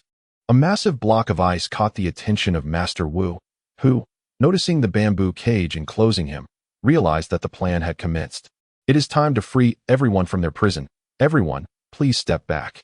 Those obstructing Master Wu's path moved aside as he summoned his celestial dragon, which swiftly bit through the cage. The liberated residents hurried away to the dock, where a jet boat was being prepared. As the sound of horns echoed and the wind rushed past him, Jay felt elated, reveling in the joy of being on the road with his new vehicle. The war machine made sharp turns, crashing into a ghost wielding a knife. The blade struck the vehicle with a resounding thud, prompting Jay to rise and press a button nearby. Hey, don't you dare mar my paint. The ghost at the front was sucked into the rear of the vehicle, trapped in a glass jar. Jay's voice was filled with excitement as he exclaimed, "Serves you right." He received a distress signal from Kai and rode over to join him and Lloyd. Kai, wearing the headband given by Borg, pointed to the approaching ghosts. Jay, lend me a hand. On my way, Jay responded, driving forward and sucking the ghosts into his vehicle's rear. As Lloyd and Kai stood on either side of the road, they rushed toward the old goods store once the ghosts were cleared away. Thanks, great job, Jay, Lloyd praised as he passed by. This is delicious, truly remarkable. As Lloyd turned a corner, he spotted a dozen ghosts dining at a long table. A booming sound announced Ko's dramatic entrance on his motorcycle, the ghosts curiously watching the ninja, who circled them thrice. Dinner is served. Ko rode onto the table, sending the plates flying into the ghosts, causing them to vanish one by one. Noticing a ghost on the roof aiming an arrow at Ko, Lloyd quickly called out, Ko, on the roof. Ko spotted the ghost as well and pressed a button on his vehicle's cannon. The cannon fired at the ghost, exploding and drawing the attention of Moro and Yingchuan outside the old goods store. Those wretched ninjas are causing a ruckus. We must act quickly to stop them. Moro commanded the remaining ghosts. Hidden in the shadows, Yingchuan briefly glanced at the explosion before averting his gaze, waiting for Lloyd. Nia was knocked down by Moro's wind blast, and Master Wu shouted to Lloyd as he passed, "That's the way, Lloyd, hurry and get the crystal." Suddenly, Bansha appeared in front of Lloyd, but fortunately, Kai arrived just in time, using ice to trap Bansha. However, as soon as Lloyd departed, the ice began to crack, slowly breaking apart. My ice cannot hold them, Kai exclaimed helplessly as Bansha approached him with a knife. I will assist. Ko rode past on his motorcycle, glancing at Kai under attack, deciding to escort Lloyd to retrieve the crystal. Just then, Kuda rode in on a motorcycle, swinging chains as he charged toward him. As their vehicles were about to collide, Kuda tossed the chains into the air, and his motorcycle soared over Ko's head. Ko looked up to see it land safely behind him, only to collide with the chains in front, sending him flying. Chapter 79. The Cursed Queen Moro was too powerful. Nia gritted her teeth as she observed the relentless ghosts approaching her. The gathering power of water began to wane. I don't think I can hold on much longer. Kai, standing on the rooftop behind her, offered encouragement while glancing at the soul archer on the opposite rooftop. Hang in there, Nia. You can do this. As arrows flew toward him, Yingchuan watched as Kai removed his headband, sliding down the lantern rope behind him, finally taking refuge behind a wooden plank. The arrows from the soul archer struck the plank, gradually turning it translucent until it was entirely ghostly. What a splendid embroidered headband. Kai leaped to the ground, marveling at the splendid gift from Borg. He shook his headband and finally donned it. Nearby, the specters, having heard the commotion, began to encircle him slowly. As Kai gazed at the dozen or so phantoms floating beside him, his head felt heavy with dread. Meanwhile, on another front, Jay encountered a ghost wielding a scythe.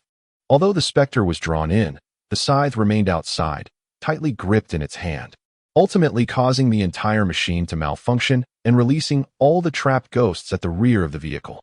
First, Cole fell from his motorcycle. Then Kai and Jay were besieged by the ghosts. Yingchuan glanced at Nia, who had been blown to the ground by Moro's wind, then at Lloyd, who was rushing from afar, deciding it would be best to expedite their escape from Waterland Village. Is that all you've got? Moro asked disdainfully, looking at Nia, who lay helpless on the ground. Just then, a pair of scissors flew in from a distance. Yingchuan appeared, helping Nia to her feet, glanced at Lloyd, and hurried towards Master Wu. Lloyd watched as Yingchuan's figure swiftly vanished. He leaped in front of Moro, gathering a green energy orb in his hand. It's time you faced me properly. Faced you? Moro stepped forward, dismissing Lloyd's bravado as sheer arrogance. I intend to replace you. The glow of the energy orb illuminated Lloyd's face as Moro chuckled, drawing the sword of protection from behind him and stepping back. You think you can defeat me with ease? Let me awaken you. He performed a backflip to the highest point of the junkyard, deftly evading Lloyd's attacks, conjuring a gust of wind aimed at him. As the fierce wind rushed in, Lloyd steadied himself, determined not to be blown away. Fortunately, the tempest subsided quickly, allowing him to gather a massive energy orb and hurl it at Moro. Noticing Lloyd's move, Moro swiftly positioned the sword of protection in front of him, causing the energy orb to ricochet back toward Lloyd. Before he could react, the orb struck him, sending him flying. Luckily, he executed a backflip midair, landing gracefully on the ground. Moro's lips curled into a smile as a gust of wind swept through, causing the entire junkyard to tremble and gradually lift off the ground. I am far superior to you, Lloyd. I am the rightful Green Ninja. Besides, I have seen into your mind and know your greatest fears. The junkyard continued to ascend, and Moro's taunts persisted. You lack confidence, don't you? Standing on the ground, Lloyd could only look up at Moro. You are weak, reliant on others. I, on the other hand, need no one. Yingchuan, rushing towards Jay, halted, gazing at the junkyard slowly rising in the center of Waterland Village. He muttered to himself, the Soul Reaper is about to pass through the portal. Lloyd must hurry. The roof of the junkyard crumbled, scattered wooden planks and stones floating around Moro. Master Wu's voice urged Lloyd from a distance, eager to witness his actions. What are you waiting for, Lloyd? Do you expect an invitation? How polite. If you want to cross the crystal, come and seize it. Lloyd jumped onto the flying boards, steadying himself as he leaped to the next, gradually approaching Moro in the sky. While you occupied my body, I learned a few tricks. Standing on a board, Lloyd raised his hands and executed the flying spin technique towards Moro. However, Moro's wind swept him off, leaving him clutching the edge of the board, nearly falling. He glanced at the distant ground, exerting himself to flip his body along with the board, using inertia to land on a nearby plank. Moro conjured wind, repeatedly dislodging the boards Lloyd stood on, but each time, Lloyd seemed to anticipate it, leaping to another board. Reluctantly, Moro resorted to the sword of protection, successfully predicting Lloyd's next landing board and preemptively blowing it away. Caught off guard, Lloyd plummeted downward, and Moro hoped to see him crash hard onto the ground. However, looking down, he observed Lloyd miraculously grasping a floating beam. Little one, I am making it too difficult for you, Moro remarked, observing Lloyd gazing up at him. Listening to Moro's words, Lloyd employed the flying spin technique to seize the door of the junkyard. Moro squinted, raising the sword of protection. I gave you a chance, Lloyd. I will miss you. Suddenly, Ronin piloted his thunderbolt above the junkyard, leaning out of the window and addressing Moro below. Better late than never. I've saved a pile of gold just for this.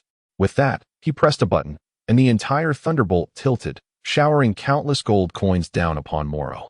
Seizing the opportunity, Lloyd entered the building, where Kai, rescued by Yingchuan, gazed in astonishment as the falling coins gradually brought the floating junkyard down, ultimately crashing to the ground. Where's Moro? He's gone. As Ronin piloted the thunderbolt lower, the lights scanning for Moro yielded no results. Lloyd picked up the crystal resting in the center of the room. Observing a massive abyss forming above it, enveloped in green energy, attempting to destroy it. Stop! Moro's voice came from behind.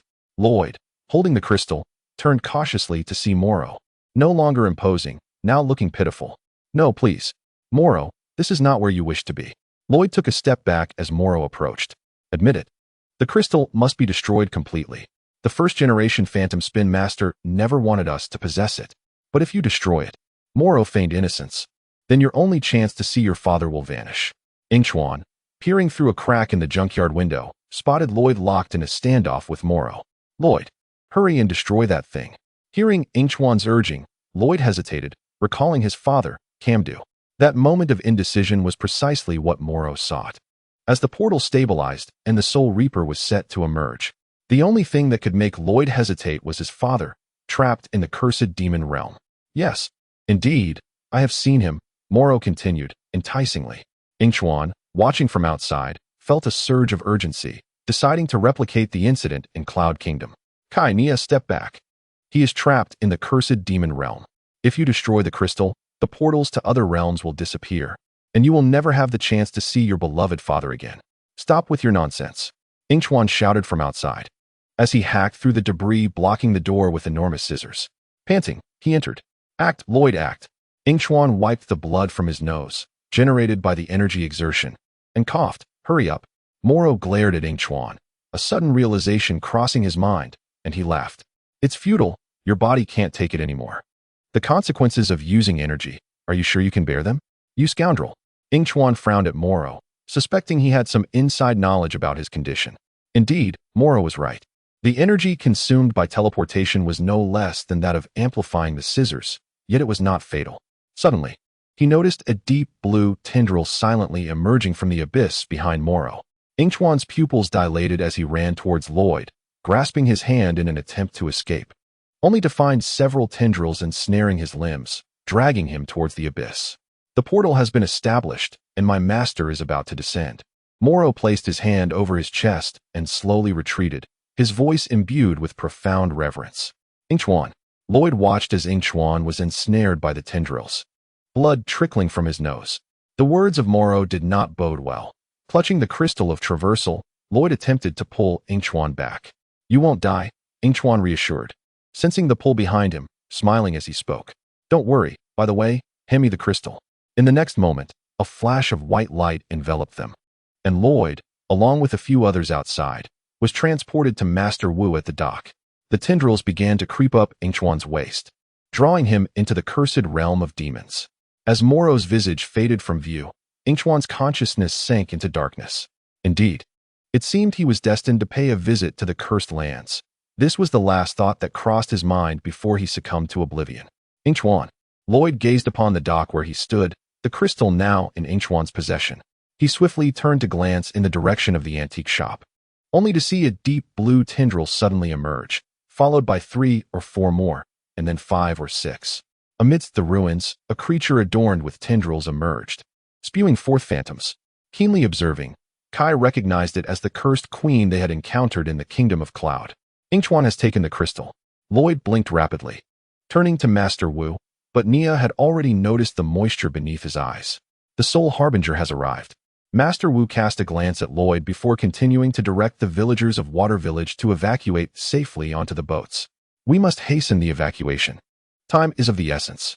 Countless phantoms floated above Water Village, their numbers far exceeding those at the outset, while the cursed queen incessantly unleashed more spirits.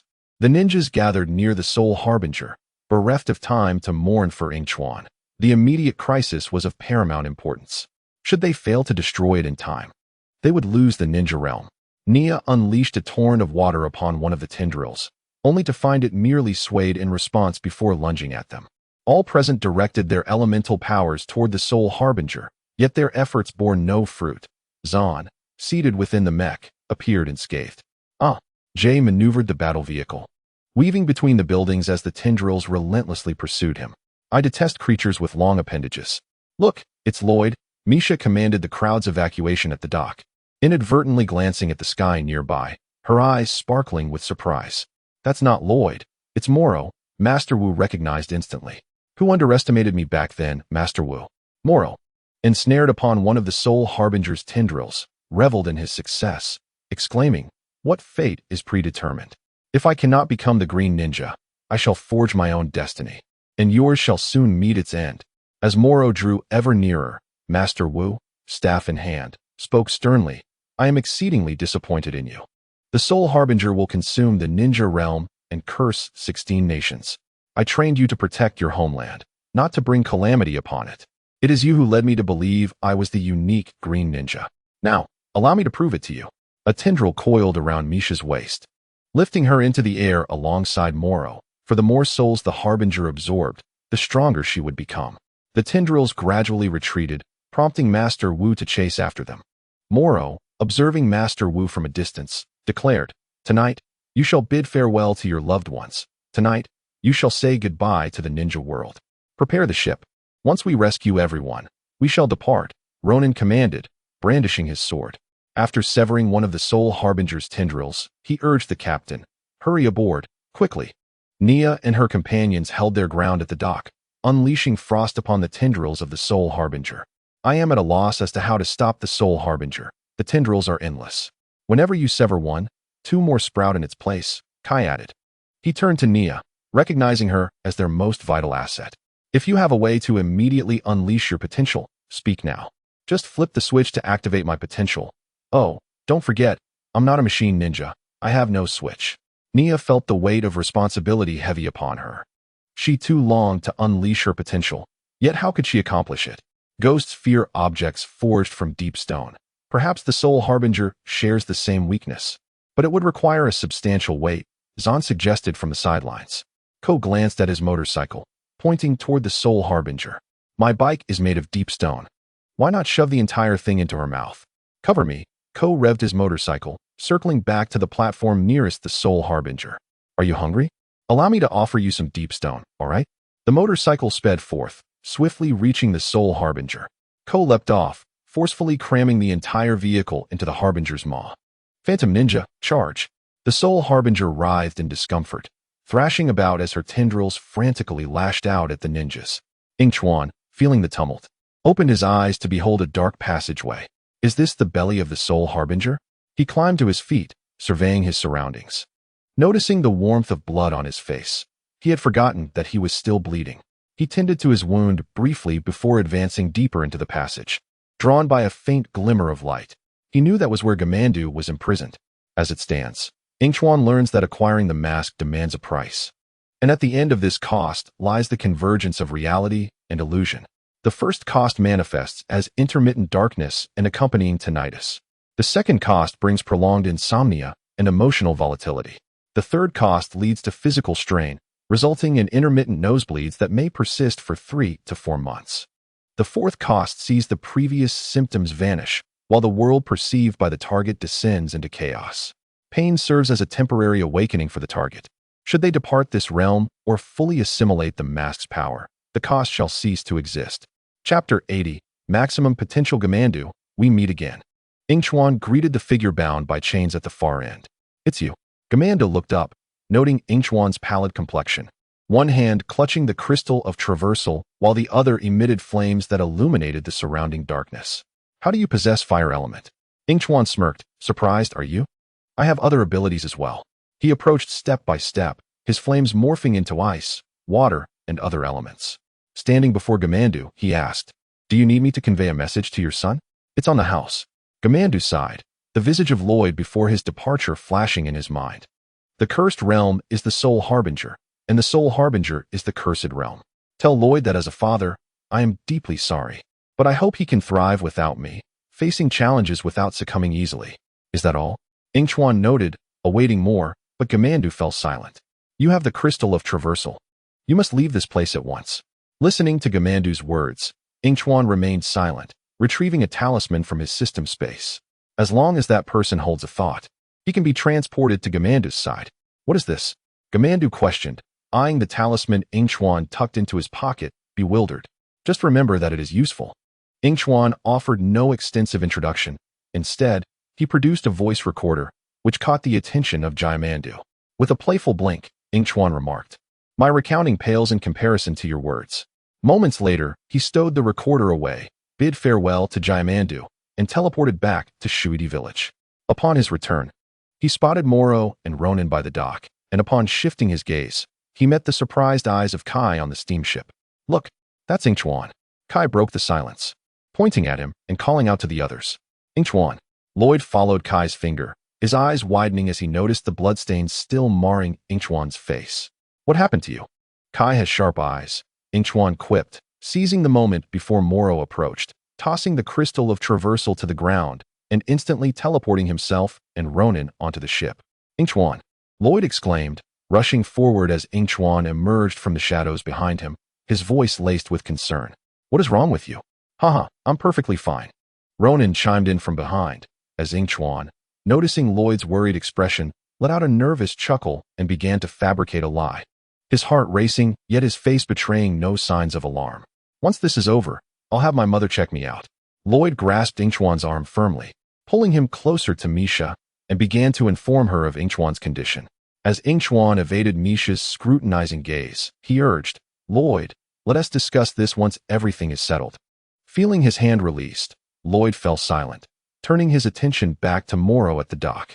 Is the ship really limited to this speed? At that moment, Nia hurried to the captain, urging him. This is a steamship, not a rocket, the captain replied leisurely, sipping his tea and steering the vessel. Yingchuan approached the captain, tugging him aside. Allow me to take the helm. With the captain out of the way, Lloyd and the ninjas disembarked to engage Moro, their task set to send the Soul Reaver into the sea. Yingchuan accelerated the ship to its maximum speed, subtly harnessing the power of water elements and the mask. His philosophy was simple. Since punishment was inevitable and could not be avoided, he might as well utilize the mask as strength. After all, it was merely a matter of shedding a bit more blood. Nothing ventured, nothing gained. With these two factors at play, the speed, while not akin to that of a rocket, was significantly greater than before. Nia, take over the steering, Yingchuan instructed as he stepped back, ceding his spot to her. He then retreated to a discreet corner, moistening a piece of paper with seawater to cleanse his face. If he didn't clean up properly, Lloyd would surely continue to hound him. Let us give this big black ball a bath, Kai suggested, eyeing the Soul Reaver on the nearby plank. Each individual retrieved their spinning daggers, severing the supports beneath the Soul Reaver's board. The sound of splintering would echoed as, under the weight of the Soul Reaver, the plank began to descend. Moro, entangled with Lloyd, sensed the shift, knocking Lloyd down before commanding the other specters. Protect the Soul Reaver at all costs. Safeguard our territory. The Spectre archers echoed Moro's orders, and with their assurance, Moro turned to search for the fallen Lloyd. However, scanning the area yielded no sign of him, which struck Moro as ominous. Turning around, he was met with the sight of Lloyd wielding the Sword of Sanctuary, a green energy orb hurtling towards him. Unable to evade, Moro was struck down, and he suddenly noticed the traversal crystal Yingchuan had discarded nearby. His eyes lit up. He knew Yingchuan was a man of his word.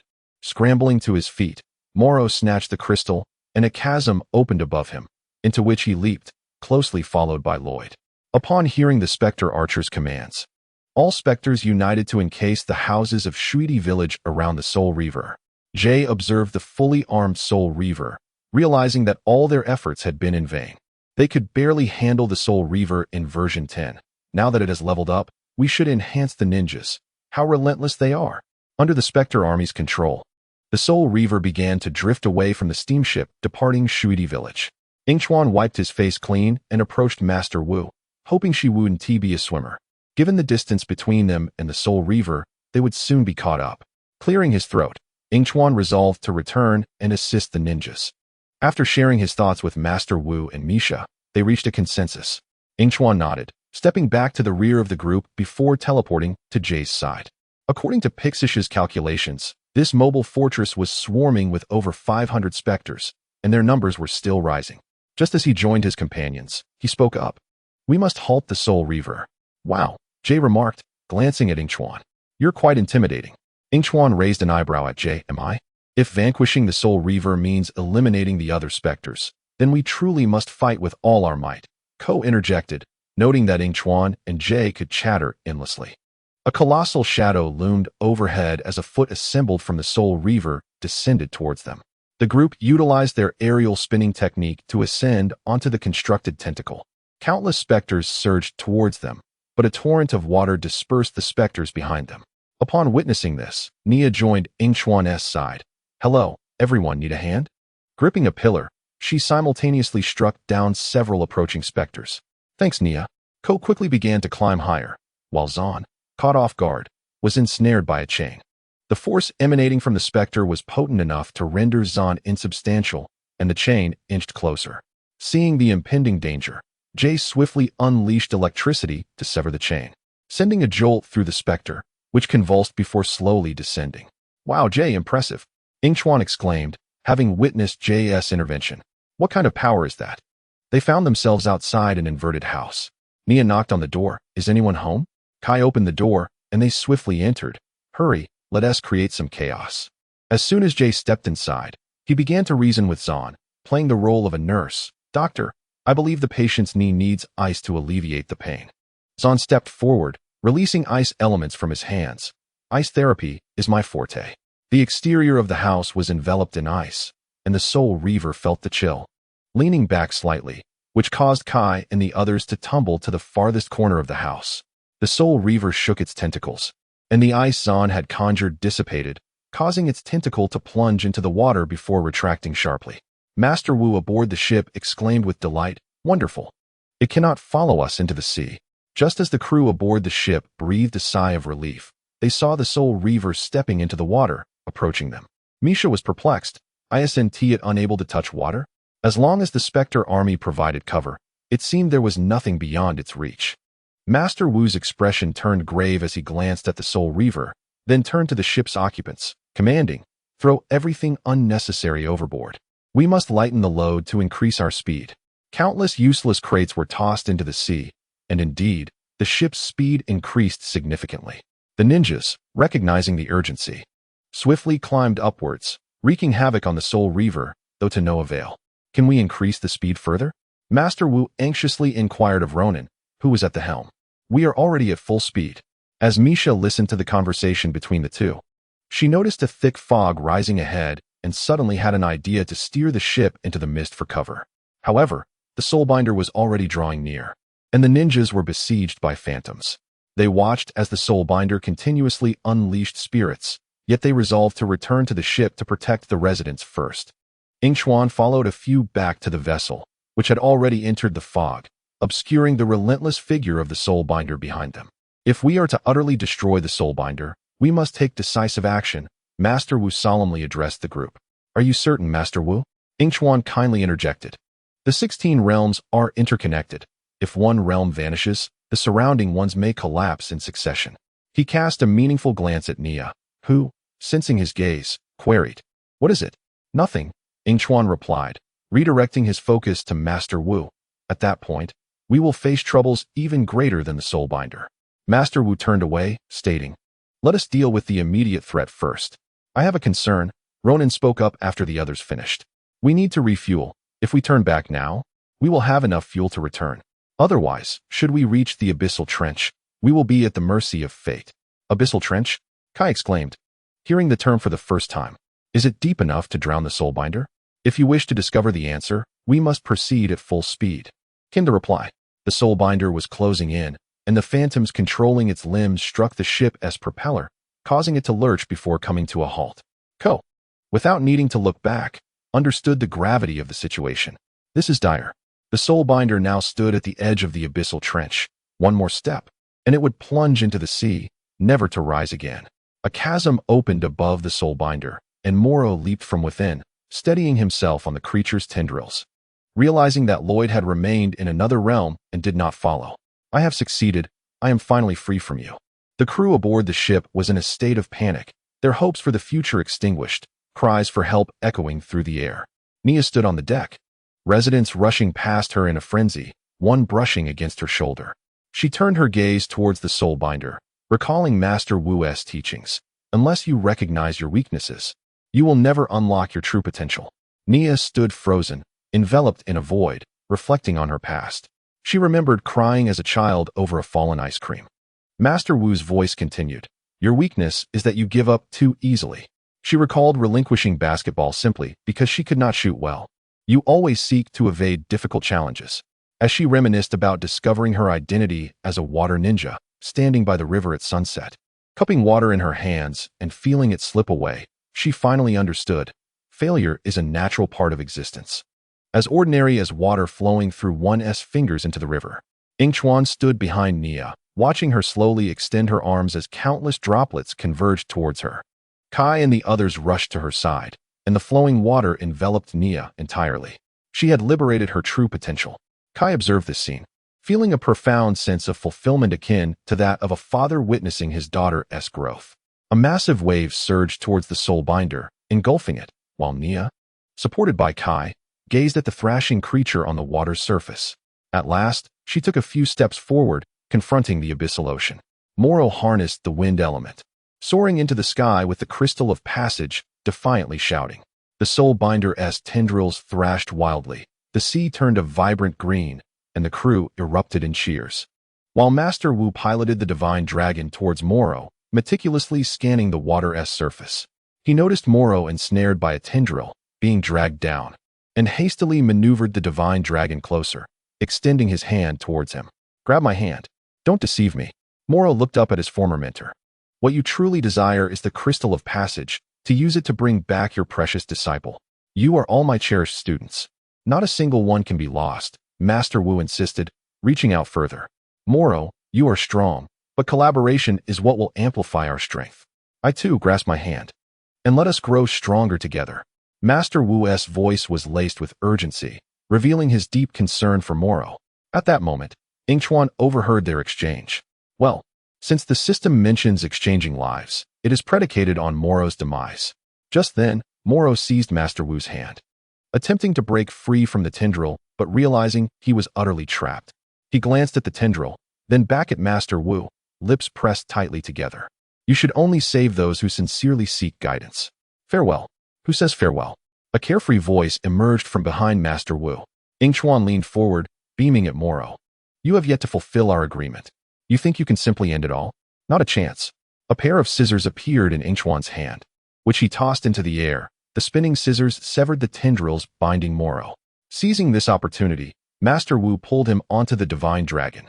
"Why did you?" Moro was brought aboard the ship, acutely aware of the consequences of Yingchuan's intervention, yet perplexed. "Are you wondering why?" Yingchuan anticipated Moro's thoughts, observing the dawn in the distance as his voice reached Moro's ears. "Didn't I say? You have yet to fulfill your part of our bargain. I promised you the crystal of passage. You helped me deal with Lloyd." Yingchuan's gaze shifted to Master Wu, who was readying the crystal to summon Lloyd, continuing, "Moreover, losing you as a precious disciple would sadden that fellow. Master Wu would grieve, and others would too." Moro watched as Lloyd materialized on the deck beside Yingchuan. "No one will grieve for me." "How can you say that?" Yingchuan turned to Moro, recognizing the familiar loneliness etched on his face. "I will grieve, as will Master Wu. And even those from another world you are unaware of will mourn you. One must always consider others." After saying this, Yingchuan pulled Moro to join Lloyd and the others. And in light of Moro's repentance, the ninjas readily forgave him, embracing him as a brother. Yingchuan stood nearby, filled with joy. As the ship made its way back to the dock, Yingchuan grasped Lloyd's hand, presenting him with a voice recorder. "Listen to this. It contains words from Gaiman that you need to hear." Lloyd gazed at Yingchuan's face, then at the recorder, accepting it. Yingchuan affectionately ruffled his hair before stepping away. Gaiman's familiar voice resonated within the recorder, causing Lloyd to instinctively grip it tightly. "Lloyd, remember, no matter what happens, no matter where you are, I will always be by your side. Every boy must eventually grow into a man, but what kind of man you become is entirely up to you." Hello everyone. This timeline has concluded. How should I put it? Regarding Moro, I believe he should not vanish, nor should his soul cease to exist. I apologize for attempting to prevent Moro's disappearance. Additionally, I have resolved to bestow upon him a new corporeal form.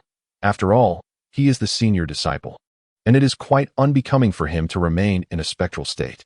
Naturally, should anyone harbor disdain for Moro, claiming he will monopolize the scenes and deserving of dire consequences, I kindly suggest you seek out those novels featuring multiple self-insert characters to ascertain whether their narrative presence rivals that of Moro's. Please refrain from intruding with your unwarranted opinions, as if you were the authors yourselves. Chapter 81. Becoming a star. Yingchuan gazed at the advertising set, leisurely enjoying his purchased chocolate, when suddenly someone snatched it from his grasp. He widened his eyes in astonishment at Dareth. You are now a star. You cannot indulge in high-calorie foods, Dareth admonished. Yingchuan, with a sidelong glance, retorted, Lloyd and the others are filming an advertisement. I am merely having a piece of chocolate. Not even a single piece is permissible.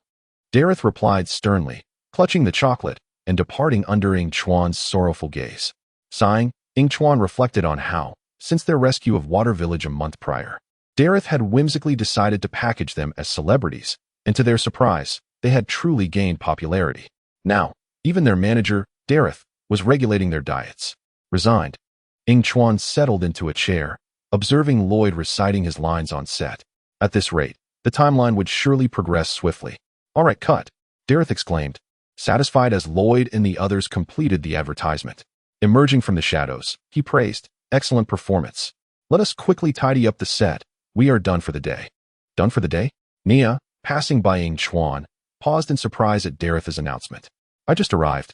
Dareth cheerfully replied, Hey, big stars.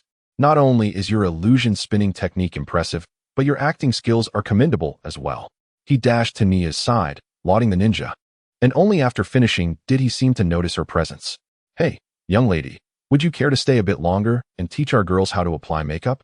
At this remark, Nia turned to glance at the girls who were currently being made up, her fury igniting. I'll give you a punch if you think I'll help them. Yingchuan shrugged as Nia passed by, bemused. Dareth, who was well aware that Nia despised being treated as an ordinary girl, was audacious to say such a thing. Hey, calm down, Jay interjected, preventing an irate Nia from reacting further. It's not right to exclude her from the shoot. She is one of us. Not right. Dareth took a step back, astonished, while Yingchuan stood behind him with a grin. Are you implying that we are a masculine team and that this would tarnish our image? Dareth gulped at the sudden appearance of Yingchuan, unnerved by his insight into his thoughts. Yet he continued, You are a boy band, a group of fresh faces. No, you are mistaken. No one in our team holds greater significance than another, Lloyd corrected Dareth's misconception. Significance, indeed, Kai remarked, glancing at the girls behind the emergency exit. As for attractiveness, that's debatable. The female fans behind them erupted into cheers upon seeing Kai, while two security guards attempted to restrain them. Dareth chuckled at the scene. I typically refrain from meddling in your affairs, so kindly do not interfere with mine. In the past, when you saved the ninja world, no one cared. Now that you are popular, it is all thanks to my efforts to elevate your fame. Standing behind them, Dareth pulled Nia down, producing a magazine. Even great heroes must be packaged as idols. The glaring headline read, Master Lloyd? Lloyd accepted the magazine from Dareth's hands, but I am merely undergoing training. Colt leaned in to catch a glimpse, exclaiming, It says here that Jay and I are still vying for Nia's affection. That is such an old trope. Who cares about the truth? Haven't you always wanted to be famous? This is your chance to soar, Dareth encouraged. Yingchuan felt a twinge of discomfort at Dareth's words. Oh no, he won't want to open accounts for us, will he? As they finished their work and prepared to return, a throng of enthusiastic fans relentlessly pursued them. My idol, a reporter exclaimed while interviewing a schoolgirl and two girls on the street. Lloyd is the best. The camera panned to the excited girl in the middle, who declared, I love Kai, he is so incredibly handsome. I love you. With the improvement of public safety attributed to the ninjas. Even the police chief's praises were broadcast on television. Everyone adored these 6 ninjas, 7. Finally returning to the ship, Yingchuan let out a sigh of relief. Moro had outright refused to become a star. Had he known, he would have also declined. Calming himself, Yingchuan gazed towards the direction of Illusion Ninja City. Meanwhile, in a sunlit room, sunlight streamed onto the floor, as a radio played. Dear listeners, welcome to the Golden Songs chart. This week's number one is still held by the Illusion Ninjas. These youngsters seem unstoppable. This is yet another hit from their album, Charge, Ninjas, Charge. Suddenly, there was a soft knock at the door. Upon receiving permission, a person entered and addressed the girl seated in a chair. Princess, a star has sent you a package. It is from that person you hold dear. The girl turned, her long white hair cascading over her shoulders. Eagerly, she accepted the package, discovering within a token reminiscent of the one she had seen before. Silent, she murmured, tracing the token with her fingers, recalling the figure S silhouette, a smile unconsciously forming on her lips. After dismissing the messenger, the girl opened a drawer revealing several photographs of that person. Her gaze fell upon the topmost image, where a flash of green appeared, and she frowned, cutting it out and discarding it into the trash. She then placed the token back into the drawer, closing it gently. Silent. Perhaps I shall name you, the Silent One. Does she know she received the package? Yingchuan pondered on the deck when suddenly a voice emerged behind him. Who received a package? Of course, it's Qing. Yingchuan's words faltered as he turned rigidly to face Lloyd, awkwardly chuckling. Who? I was unaware. Ha ha. Scratching his head, he hastily departed from the area. Once the gaze that had been following him vanished, he released a breath of relief. I almost let it slip. That was close. Yingchuan, what are you doing standing there? Jay questioned, eyeing him suspiciously. Nothing, Yingchuan replied, returning to the deck, where Lloyd was already absent. He spotted Jay and Zahn engaged in a game of chess. I've won again. Ah, Jay, now utterly frustrated, lamented his 100th loss. Oh heavens. Can a handsome young man win at least once? Wow, a mini robot chess set. Yingchuan exclaimed, pulling up a stool beside them. Jay, you haven't won a single game, have you? Let us have another round, Zahn. I am determined to defeat you, Jay declared, resolutely. Jay, don't get too carried away, Yingchuan quipped, playing chess against a robot? You must be quite idle. Colt whistled as he strolled past, glancing at their chessboard. And couldn't he resist adding, is the score 0 to 100? Ha ha. Yingchuan laughed heartily, only to suddenly sense someone watching him from behind. He quickly composed himself, suppressing his smile until it vanished. Why are you no longer smiling? Jay raised an eyebrow at Yingchuan, then, upon glancing back, quickly averted his gaze. Is it because Lloyd is staring at you? Jia restrained himself from delivering a slam dunk to Jia, sensing an eerie silence enveloping Lloyd as he walked by. It was indeed unsettling. Jia exchanged a knowing glance with Zahn, concealing a smile at the corner of his mouth, and redirected his focus to the chessboard. Yingchuan felt an inkling of unease but kindly warned Jia, you're on the verge of losing. As soon as he uttered those words, Zahn declared a checkmate, triumphing once again. 10 to 10. Jia slumped dejectedly over the chessboard, and as Lloyd passed by, he remarked, the master has returned. We are in trouble. The group exchanged glances and hurried towards the control room. What happened? Did Kai's doll sell out? Kai remained silent, staring at Master Wu, knowing he had underestimated the demand. No, Master Wu interjected quickly to prevent Kai from making wild assumptions. He pointed to the display screen, saying, when we destroyed the cursed realm last time, a ghost managed to escape. You all know this ghost, it's Klaus. The surveillance footage showed him purchasing a train ticket, set to arrive at Waterland Village in a few hours. Ko recalled Klaus, the disciple of Master Chun, and pondered, what could he possibly want in Waterland? That place is nothing but a junkyard now. Thus, I need you all to head there and thwart his nefarious plans, Wu insisted. Kai interrupted.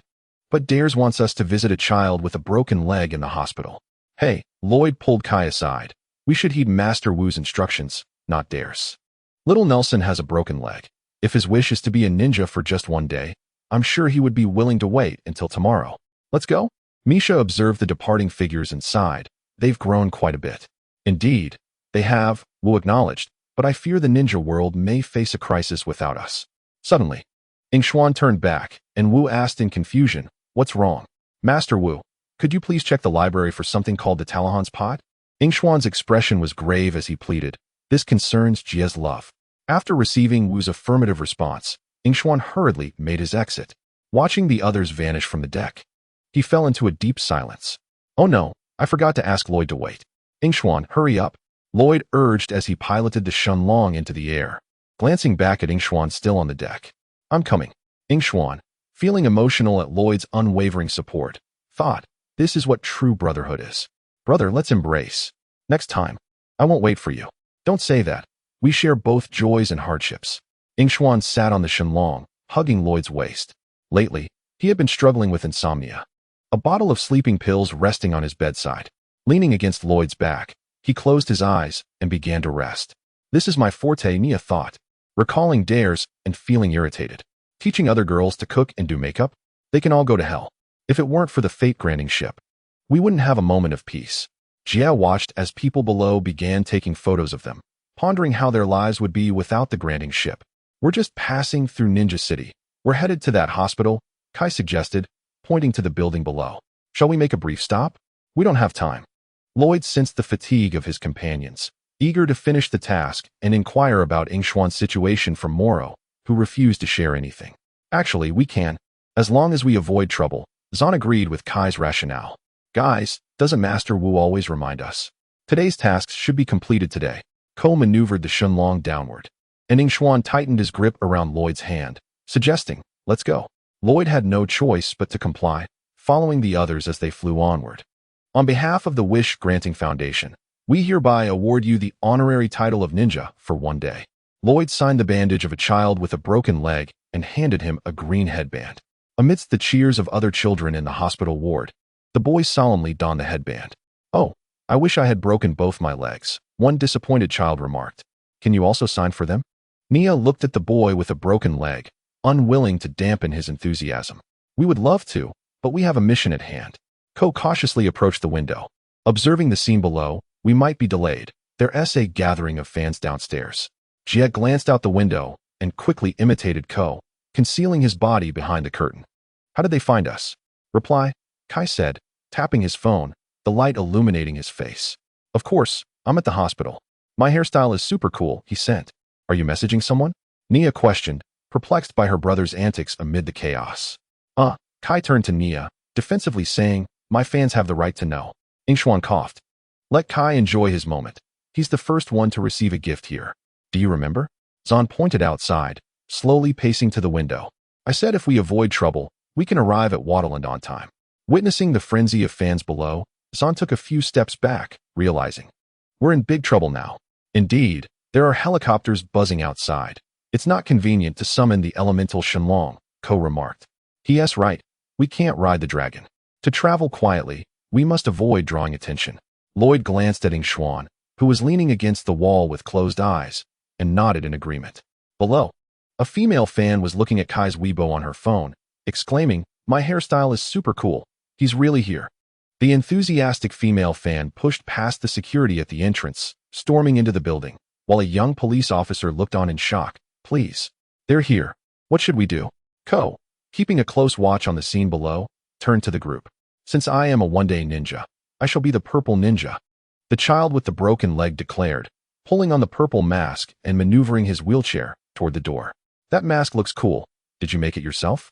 Nia praised, following the child. When your legs are broken, you have plenty of time to use your hands, he replied. The fans surged forward, and the broken-legged child reached the emergency exit, opening the door and bracing himself against it.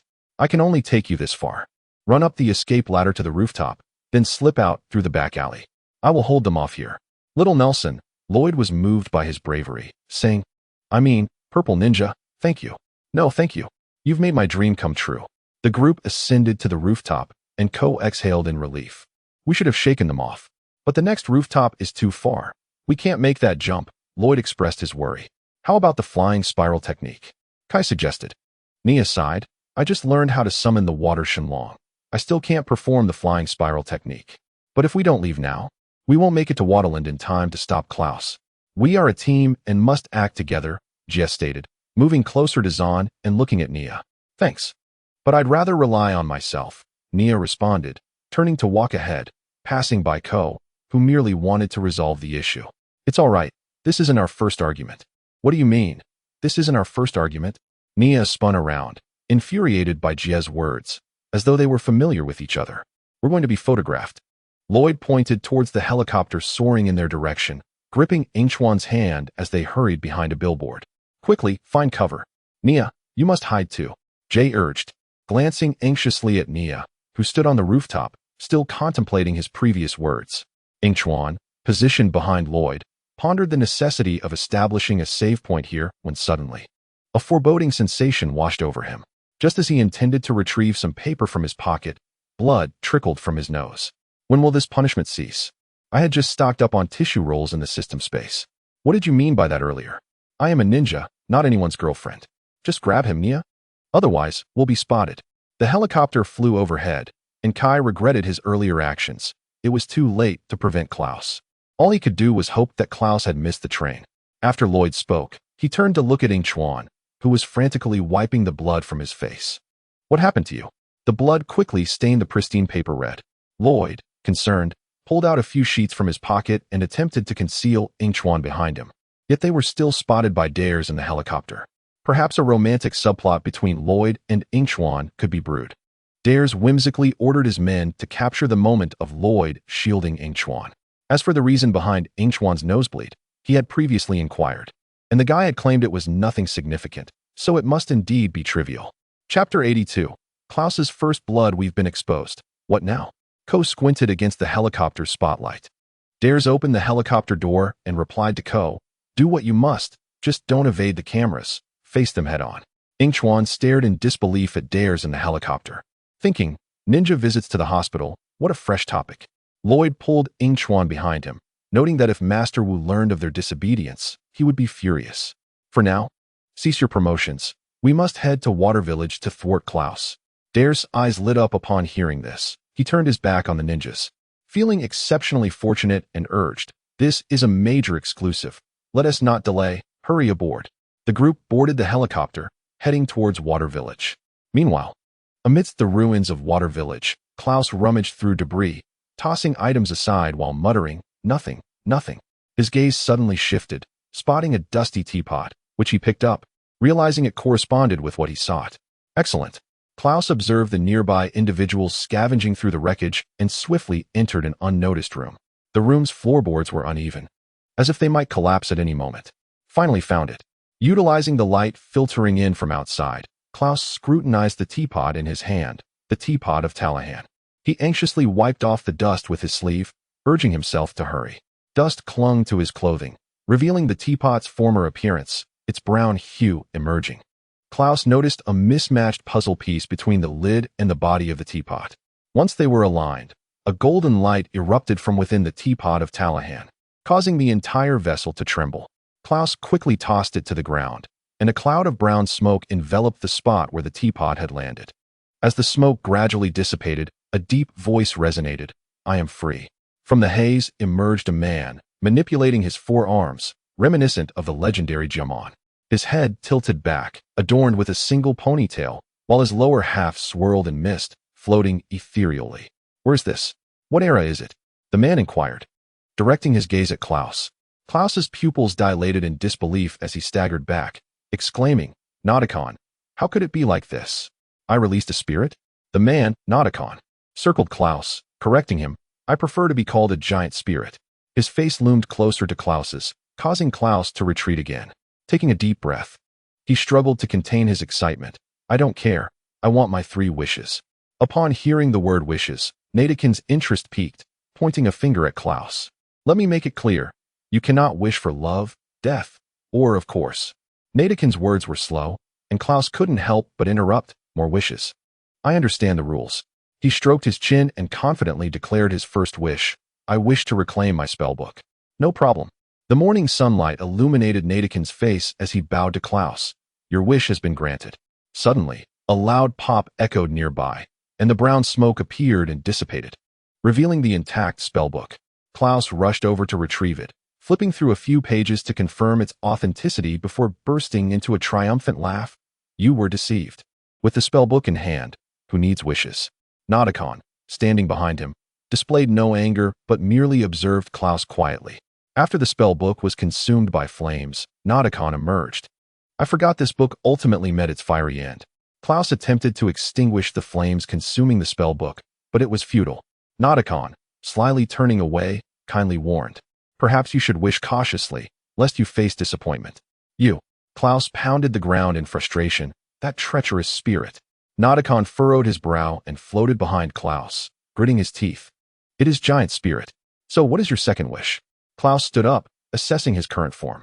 If I remain a bodiless ghost, I cannot defeat the ninjas.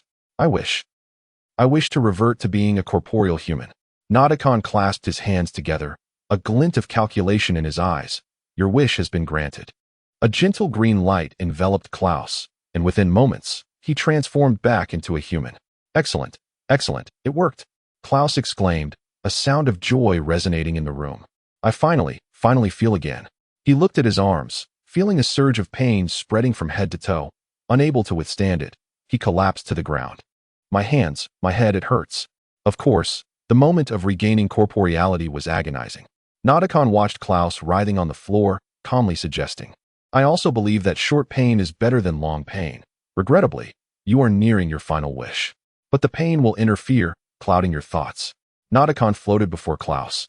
Unless you wish for it to vanish quickly. I wish for all pain to disappear. Your wish has been granted. Nadakon could no longer suppress his amusement as Klaus radiated golden light, gradually shrinking until he vanished into the spout of the teapot of Talahan. Be cautious when wishing. Nadakon grasped the teapot of Talahan and disappeared from sight. The helicopter hovered above Water Village. Jean, wearing a white hat, crouched behind a building, vigilantly observing anyone on the street. I cannot detect Klaus, Pika said telepathically to Jean. He is not here. Just as Jean finished speaking, others emerged from the shadows. They may have left long ago, Ko speculated, clad in a black hoodie with the hood up. Look what I found. Kai, in a moment of surprise, picked up a figurine from the ground and held it aloft for all to see. It was a miniature version of himself, undoubtedly lost by an ardent fan. For no one would willingly discard such a priceless treasure. He wiped the figurine clean while Yingchuan cast a sidelong glance at him, noticing the absence of Klaus. Lloyd, donned in a black and green hat and clutching a small communication device, addressed Misa aboard the Destiny's Bounty, advising her to continue the search. Master Wu was at the Eastern Sutra Pavilion, investigating what Klaus might be after, and he promised to relay any news immediately after concluding his call with his mother. Afterward, Lloyd urged the others to remain vigilant. Just then, Jay bent down to retrieve something from the floor, another figurine of Kai. He marveled at the sight of dozens of Kai figurines scattered about, exclaiming, so many. Kai, looking at the figurine in his hand, reluctantly discarded it, conceding that it had indeed been intentionally abandoned. In the bustling streets of Ninja City, a small alleyway revealed the appearance of Nadakon, who had assumed a guise of an ordinary human as he wandered through the streets, his curiosity piqued by the world around him. After being sealed away centuries ago, everything here was a captivating novelty. As he glanced around, he accidentally bumped into someone, who initially reacted with displeasure, but, upon recognizing Nadakon, quickly changed his demeanor, commenting on his hairstyle. A voice emanated from an electronic panel. Need assistance? Nadakon noticed a machine standing at the crossroads with a young man speaking to him. He kindly inquired, are you trapped as well? However, the machine responded, I'm just an inquiry panel. Please rephrase your question. Gripping the sides of the panel, Nadakon demanded to know the whereabouts of his crew. You must clarify your question, the machine insisted. He stood there, arms crossed, identifying himself as the captain of the Doom Fortress. At this juncture, the panel began displaying several photos of the Doom Fortress, once the most feared pirate ship, which had dominated the seas. In the final years of the Statue War, it was destroyed by the former captain of the Destiny's Bounty, Soto, along with all its crew.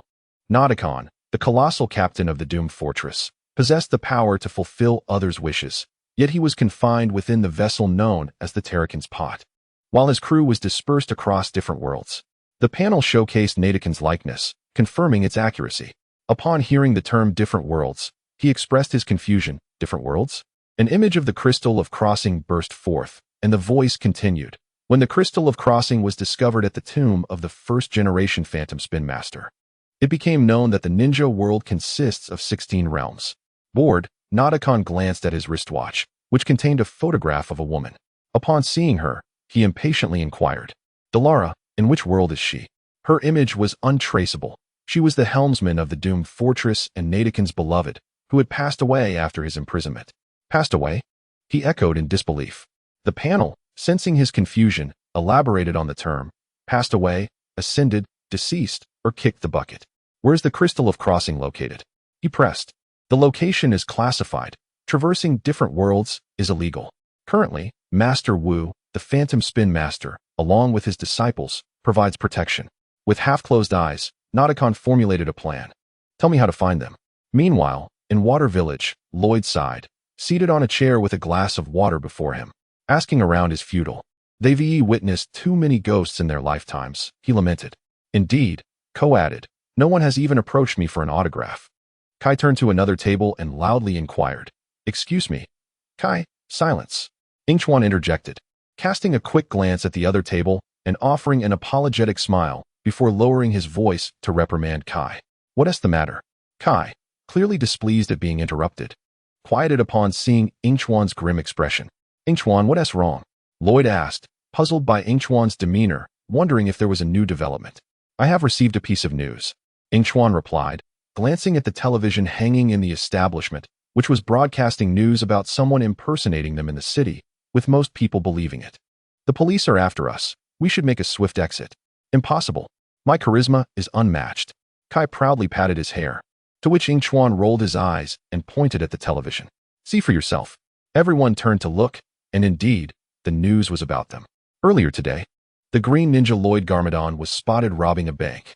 Lloyd stared in disbelief at the footage showing someone identical to him emerging from the bank, a pile of money in hand. It looks just like me, he exclaimed. Everyone realized Yingchuan was not speaking nonsense. The news continued, revealing other incidents, including Zane causing chaos at the Super Monster amusement park by damaging roller coaster tracks. Wait, I didn't know about that, Zane said, perplexed. Jay sighed. Didn't Yingchuan already mention someone was impersonating us? Why would they do that? Naya questioned, puzzled as to how impersonating them would bring about such trouble. Exactly, Yingchuan said slowly, moving closer to Zane, preparing to cover his mouth if necessary. The news featured a segment with Jay's parents, showing Jay's mother sorrowfully covering her face while his father comforted her. A microphone was thrust in front of them. Would you like to say something about your son? Jay's father turned, concern etched on his face. Jay would never do something like this. If he did, there must be a legitimate reason. I hope, Jay couldn't believe his father doubted him. You hope? That is not me, Dad. That wasn't me. Yingchuan watched as the news displayed Jay carrying an image, walking out of a museum under the watchful eyes of 2 security guards. Wow, Yingchuan chuckled at Jay, what incredible strength. Don't believe it? A middle-aged man at another table turned around, a scar marring his face. They pretend to save the place while destroying our village, then just walk away. Exactly, so disgusting. Ninjas. Ugh, despicable. Yingchuan, who had been sipping tea, suddenly choked on his drink, coughing. Kai turned to Naya, suggesting, we should leave while we can. The ninjas are on the run, the police chief announced from a podium, as the footage was broadcast on television. They are armed and dangerous, and they move swiftly. If you see them, do not approach. Please contact local authorities to apprehend them. Upon hearing this, Yingchuan kept a watchful eye on Zane, noticing his intent to call the police. He swiftly covered Zane's mouth. Do you want to get us all arrested? After scrutinizing a few individuals at the adjacent table, one person slowly rose from their chair and approached the ninja. You are not Jay, they asserted, standing ready to flee at a moment's notice. No, we are not ninjas. We merely happen to have 2 individuals with white hair, a robot, and a girl. Upon hearing Jay's inadvertent confession, the patrons at the other table concluded that they indeed were ninjas. Yingchuan grasped Lloyd's hand, urging him to vacate their seats as they cautiously retreated. 6 against 6. At least it could be 1-on-1. Kai observed the residents' faces contorted with anger, reassuring himself, we cannot engage with them now. We appear more villainous than they do. As Lloyd slowly backed away, he realized that engaging with them would seal their fate. How do we protect ourselves? By telling cold jokes? The residents, hastening to encircle them, prompted Jay and the others to turn and flee, with Zahn commenting on Jay's words. According to the data, telling cold jokes typically leads to more trouble. Kai lagged behind, pursued relentlessly by a scarred man. They were much more agreeable when they were fans. Yingchuan pointed toward the police searching for them nearby and climbed the ladder to the rooftop. Once they reached a room at a distance, Naya and Yingchuan halted. One lacked the ability to perform aerial maneuvers, while the other had never practiced. Yingchuan watched Jay, who could fly, pause, and turn to Naya. Their hands clasped together as Jay lifted Naya to another rooftop. Yingchuan stood by, feeling a surge of frustration, thinking, has the single dog eaten your rice? Why is no one taking him along? He exchanged glances with the past Lloyd, sighed, and teleported over. Though he could not perform aerial maneuvers, He possessed the ability to teleport. We must hurry, he urged, his spirit wounded. Nevertheless, he pulled Lloyd to leap onto another rooftop, descending via the rooftop ladder to the ground below. We have nowhere to hide, Ko remarked, watching the two groups pursuing them, fearing they would meet their end there. Kai took a few steps forward, activating his phantom spin, which melted the floor beneath his feet, creating a large hole. Just before the two groups arrived, everyone jumped into the abyss. The scarred man observed their actions and shouted to others, "They have escaped beneath the floor." The ninjas leapt between the wooden supports, and as Lloyd ran, he called for help via the communicator. "Mom, we're in trouble. I saw the news and rushed over." Misha replied from the helm of the Destiny's favor. "Someone must be framing you. We must leave here first to uncover who is behind this." Lloyd's voice reached those below, prompting a young resident to point at a crane. "Hurry, find someone to operate the crane. We'll flush out those filthy ninjas." As the upper boards were damaged, the ninjas accelerated their pace amidst the commotion above. Crane number 3, quickly, left side, 10 feet, descend. From the depths of the pit came Jay's cry, and the residents peered down, yet could not find anyone. "Where are they?" Jay and the others remained on the crane's arm, eagerly watching as the Destiny's favor approached, accompanied by a swarm of police. "Seize that spaceship." With that command, the Destiny's favor became ensnared by a rope shot from above, unable to ascend. Misha realized they were about to collide with the entrance of Waterland Village and thought, "This is not good." Kai watched the ship's predicament, his excitement fading. While the scarred man's voice echoed from below, "Lower the crane to inspect. Those colorful ninjas can hide anywhere. Prepare to scatter." Lloyd, sensing the dire situation, resolved to speak to the others. "We must split up. Aren't we in this together?" Ko hesitated, questioning whether this proposal was wise.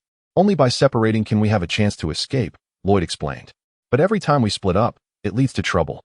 Yingchuan glanced at Jay, surprised by his cleverness, recalling the misfortunes on Master Chen's island, where calamity had ensued. "We have no other choice," Lloyd insisted, feeling the crane descend slowly. "It's time to act." As the crane lowered, the ninjas vanished from sight. A police officer stepped forward to report to the chief. "We did not capture the ninjas, Chief." The middle-aged man, with a thick white beard, lifted his gaze, unfazed by the news. "It's all right. We will catch them eventually." In the Eastern Mu Collection Hall, Master Wu sat in a chair, the dim light of a lamp illuminating his book. "Be cautious in granting wishes," he read, stroking his beard, suddenly sensing something amiss. His body tensing as Nadakon appeared behind him. "I just heard someone mention a wish." Chapter 83.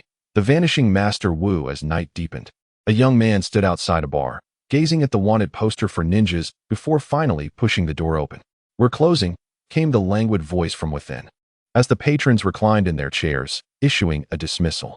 Jay, feeling the pangs of hunger, shyly inquired, "I'm starving. Do you have any food?" "Food." The patrons scrutinized Jay's face, then pointed in a direction. "Check over there." Jay followed their gesture and discovered a vending machine. He hurried over, the cold white light illuminating his face as he beheld the offerings. "Ninja chips, my favorite." He rummaged through his pockets, finding the 100 yuan and a few coins Yingchuan had given him. Just as he prepared to purchase his snack, he heard the news blaring from behind him. Ninjas are still on the run. They are now public enemies. Turning, he saw the earlier patrons fixated on the television, the police chief's face appearing on the screen.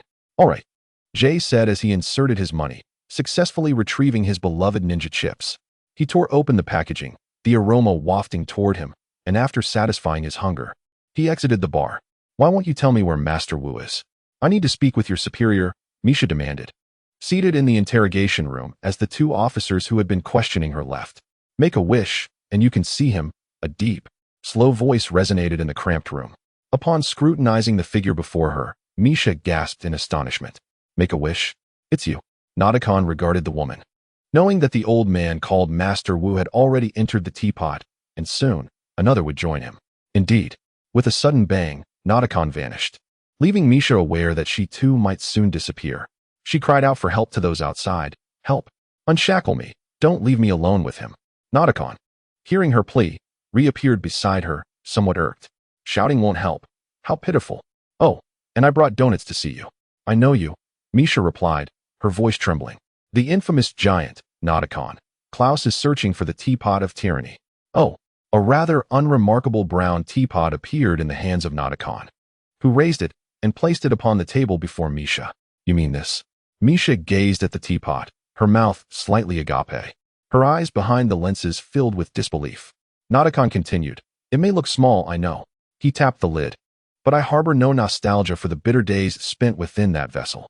Klaus is inside now, along with Master Wu for company." Master Wu? Upon hearing Nadakon's words, Misha's composure shattered, her handcuffs clinking as she demanded, "What have you done to him? What do you want?" For a good captain never abandons his crew.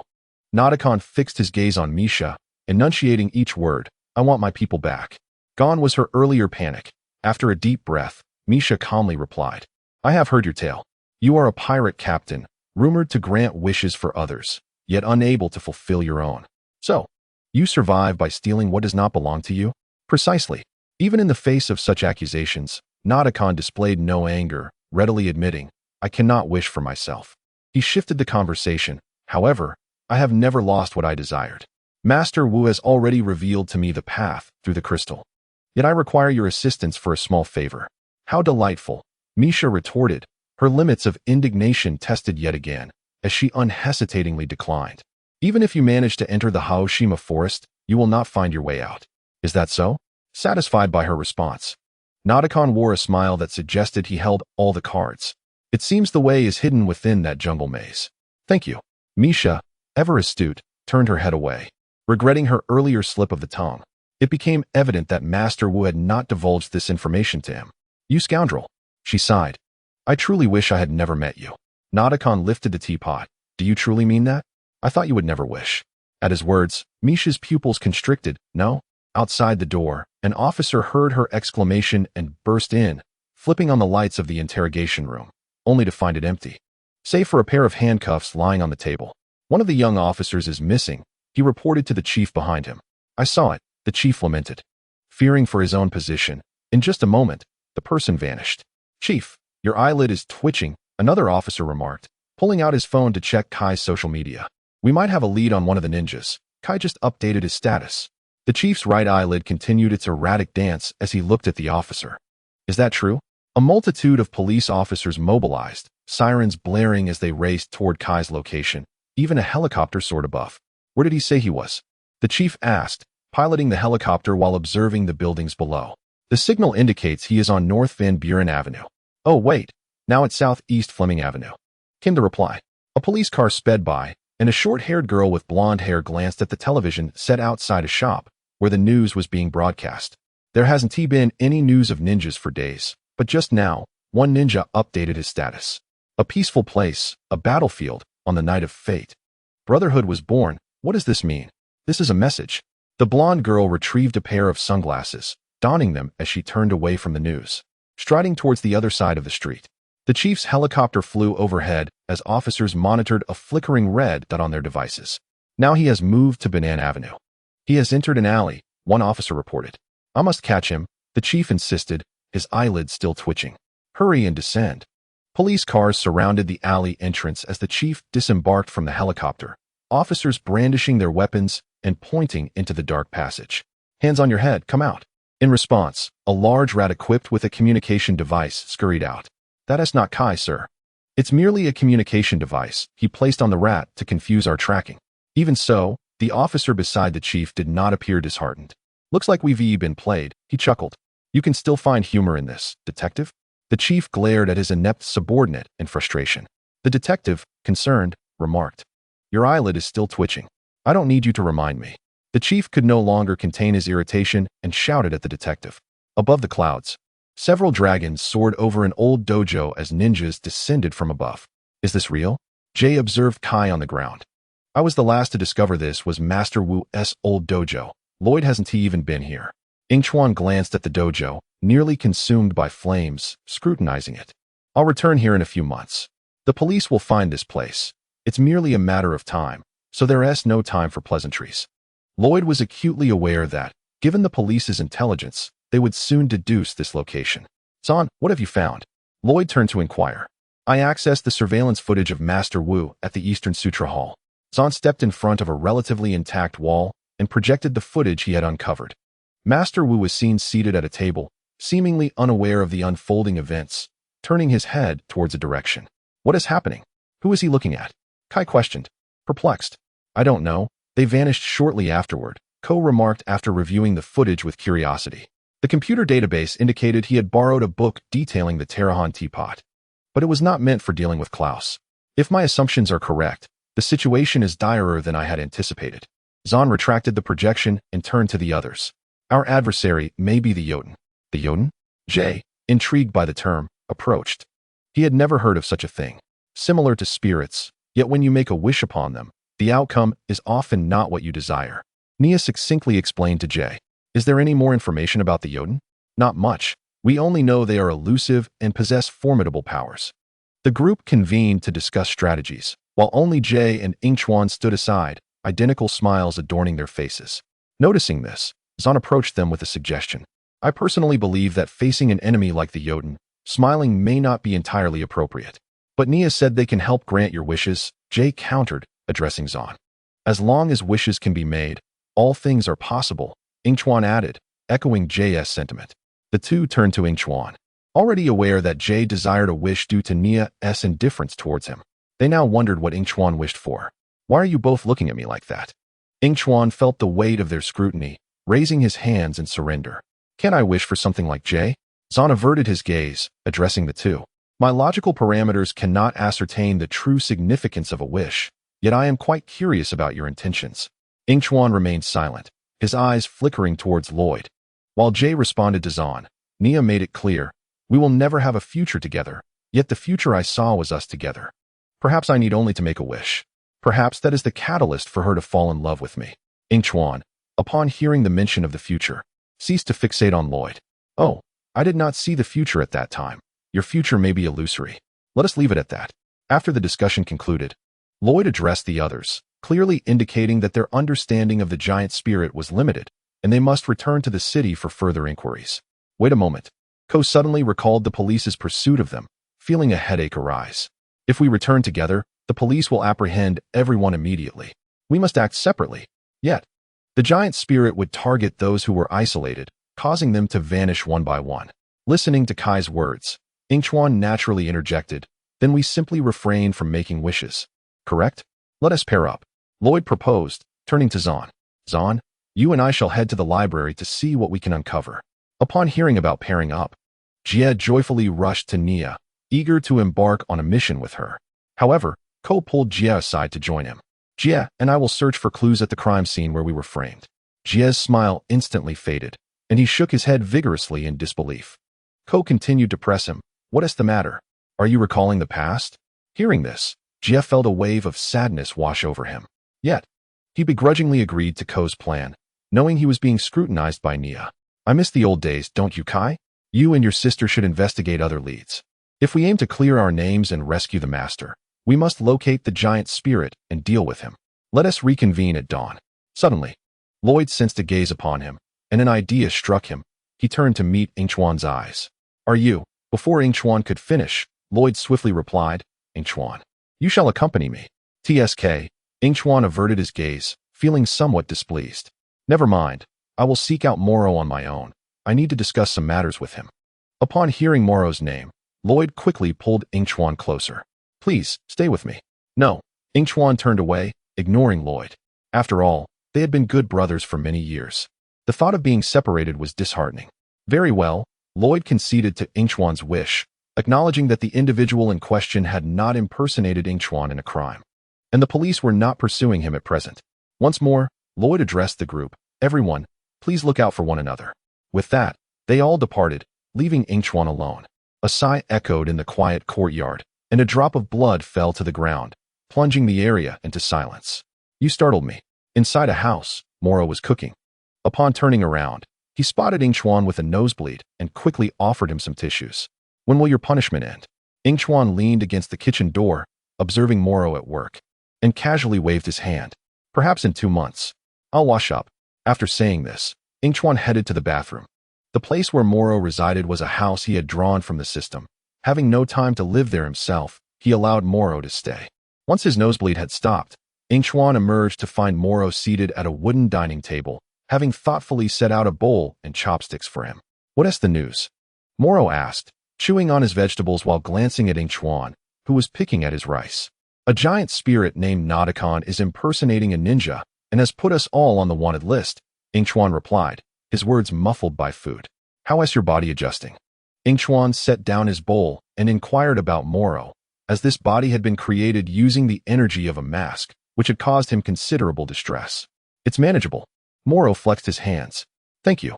No need for thanks. Being a good person is my nature. Yingchuan smiled, aware that after tonight, they would likely be captured. Aren't you going to assist that green ninja? Moro looked at Yingchuan in confusion.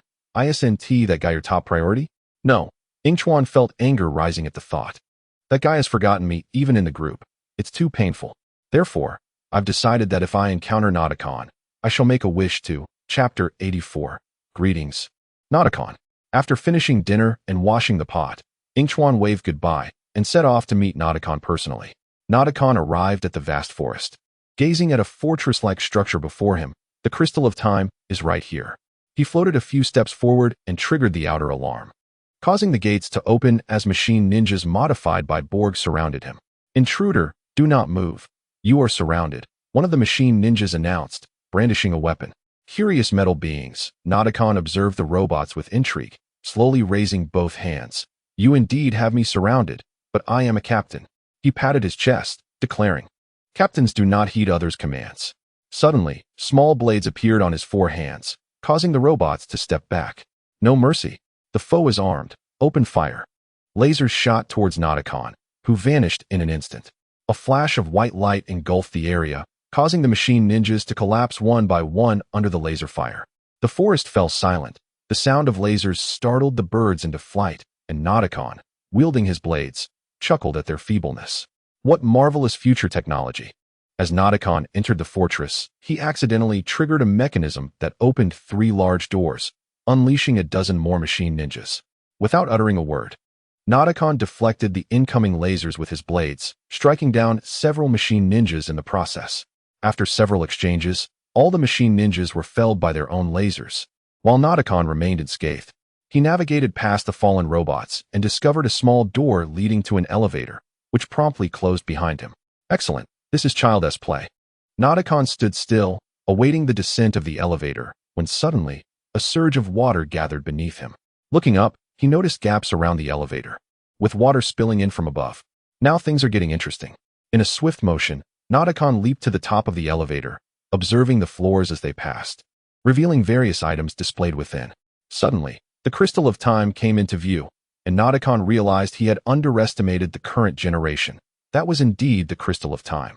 As he approached the crystal, a voice interrupted, Dear Naruto, greetings.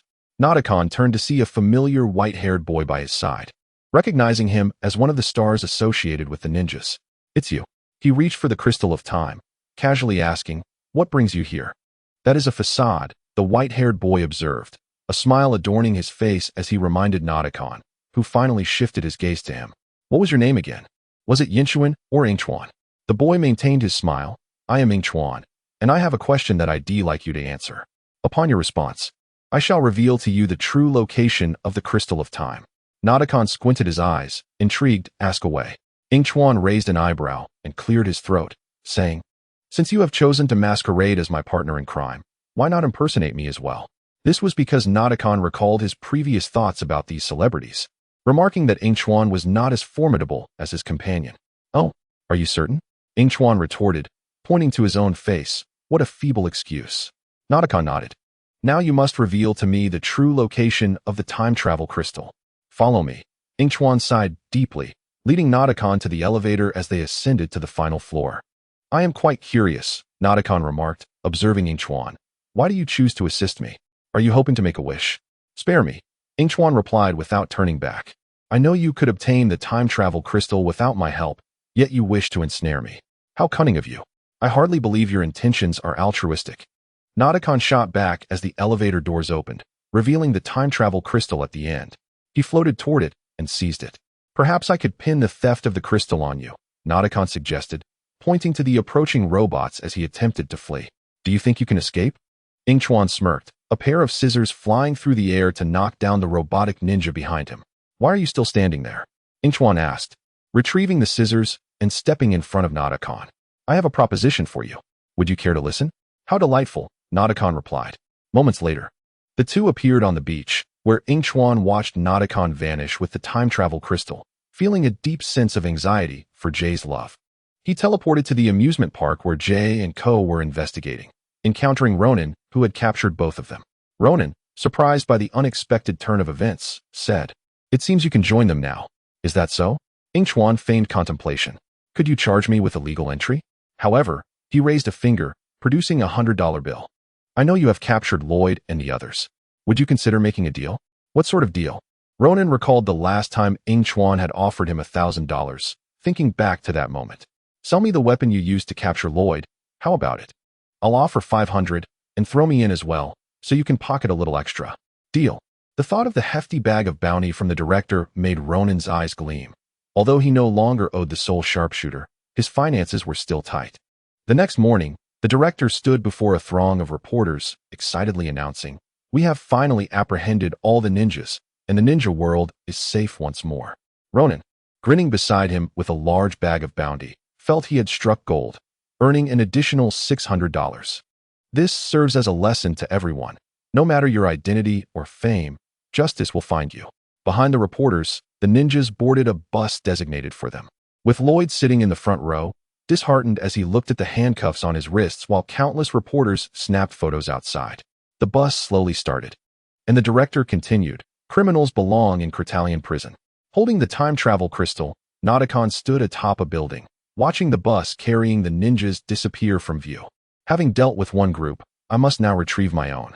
The prison gates creaked open, and the ninjas trudged forward, each shackled with chains. Upon seeing the criminals behind bars, they were fervently banging on the iron bars.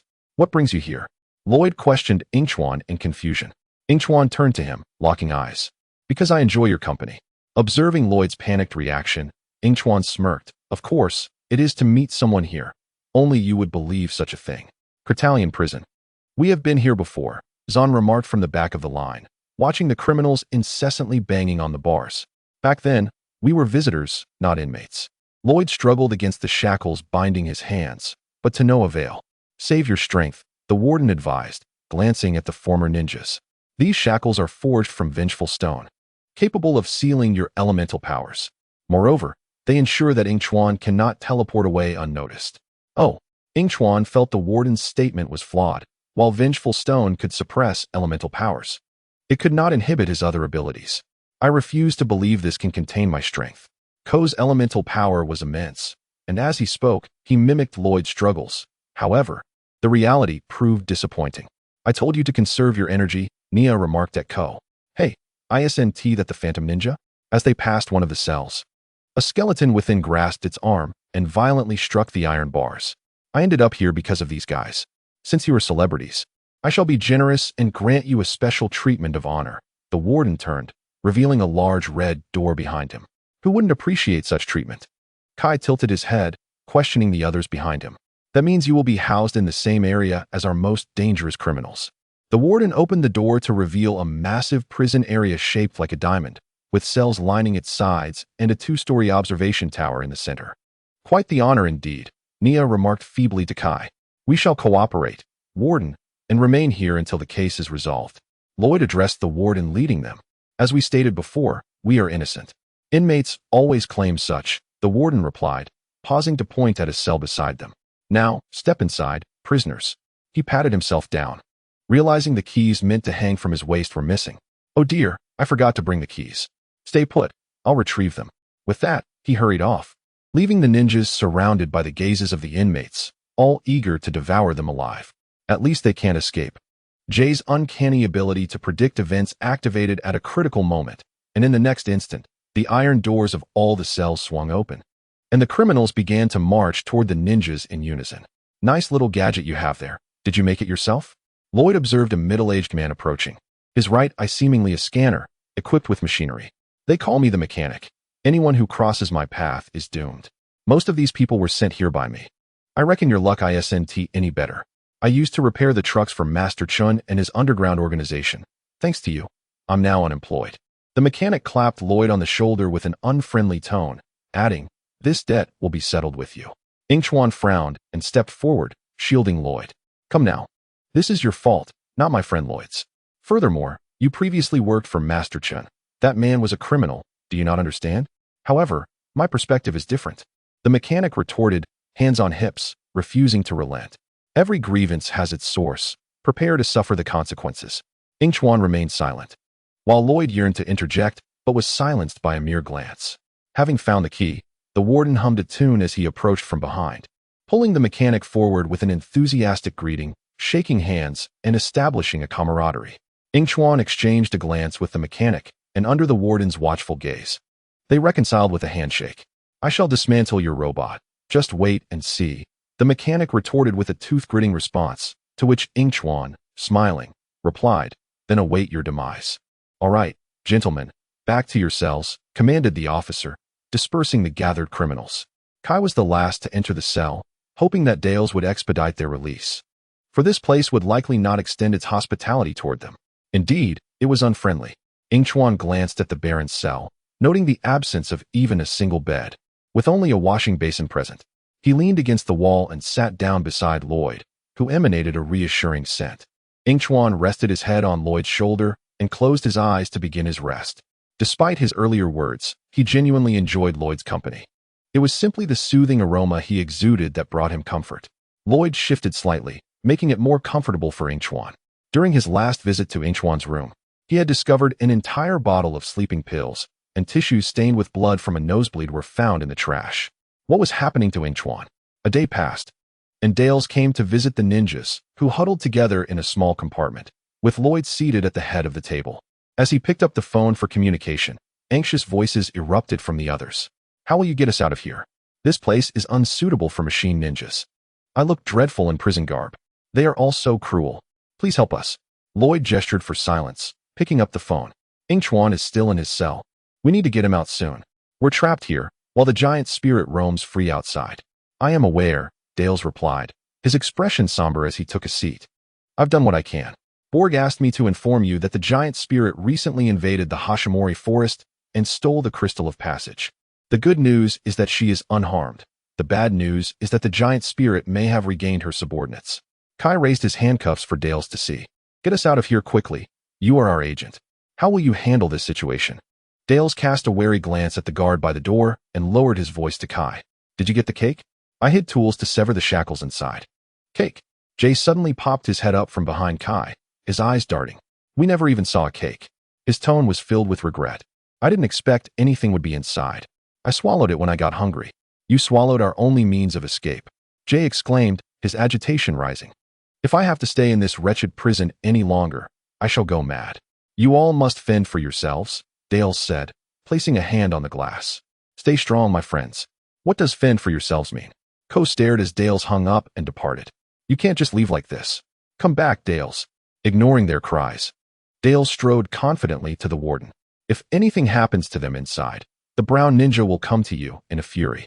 Upon hearing the mention of the brown ninja, the warden jested. If there are still brown ninjas outside, perhaps it is he who should be locked up. Dales was momentarily at a loss for words, but his demeanor softened as he replied, I'll convey your message. Farewell. At dinner time, the group fetched their trays to serve themselves. Since Yingchuan had begun to rest against Lloyd each night, he appeared notably more spirited. I'll take a little extra because you are mine, my dear, Kai commented, having been harassed by the lunch lady, hastily departing the scene. After expressing his gratitude to the lunch lady, Yingchuan followed closely behind Kai, passing by Jay, who was grumbling in dissatisfaction. The villains roam free outside while the good suffer within. It is so unfair. Ko, holding his tray, replied to Jay. Isn't there a famous line from your favorite actor? The word fair doesn't exist in my homeland. He was talking about fear, Jay corrected. If the protagonist of Intergalactic Heroes, Friston O'Neill, were here, we would have already escaped. Ko remained silent, tapping on a cake from his tray, which was as hard as rock. Is this a cake or a millennium-old fossil? A passing chef snatched the cake from Ko's hands, brandishing a spoon in front of his face. Earth ninjas, if you don't want it, then eat dirt. The lunch lady approached the two, seeing them frozen in place. He is a fan of Jay. Surprised to encounter a fan in prison, Jay chuckled awkwardly and stepped forward.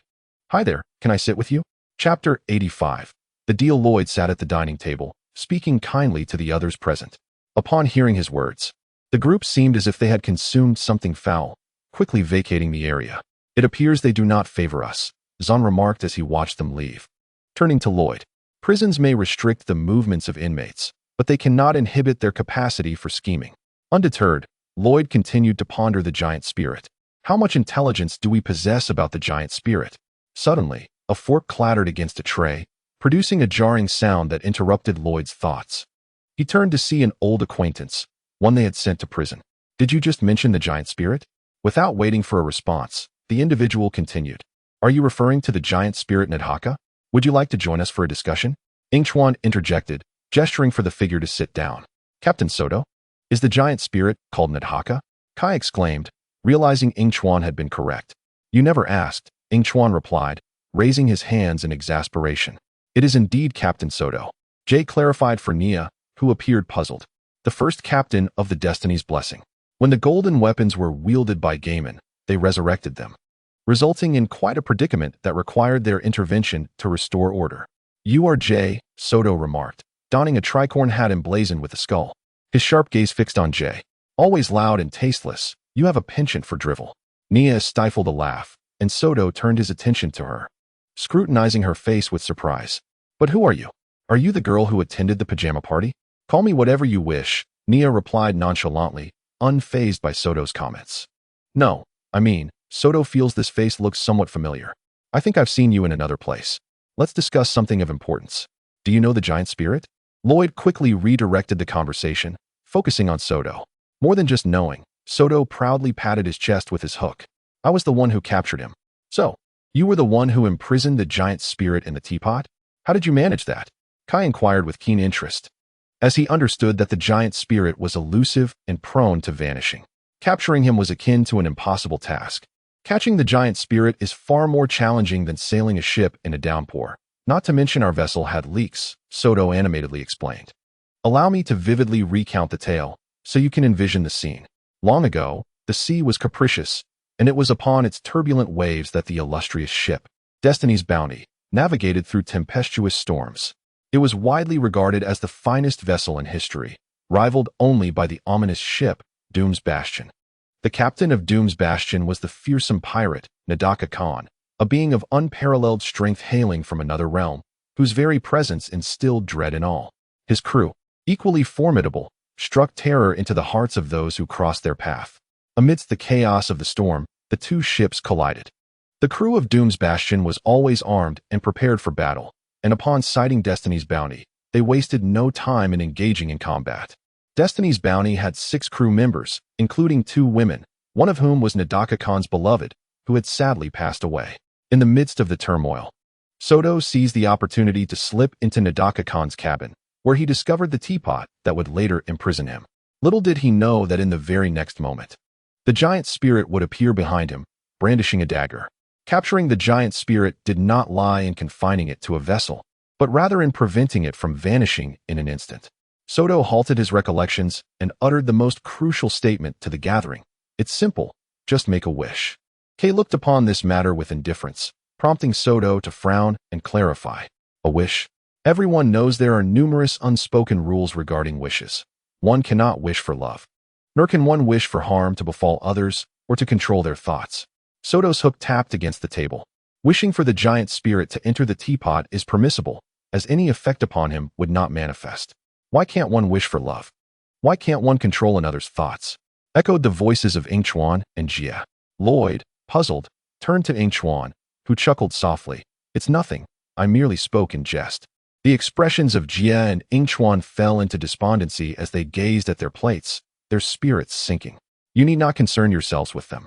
You were about to discuss how to capture the giant spirit. To hinder the giant, one must employ Soto's advice, which was abruptly interrupted by an individual. Yingchuan, suppressing his fury, turned to see the previous mechanic accompanied by several others.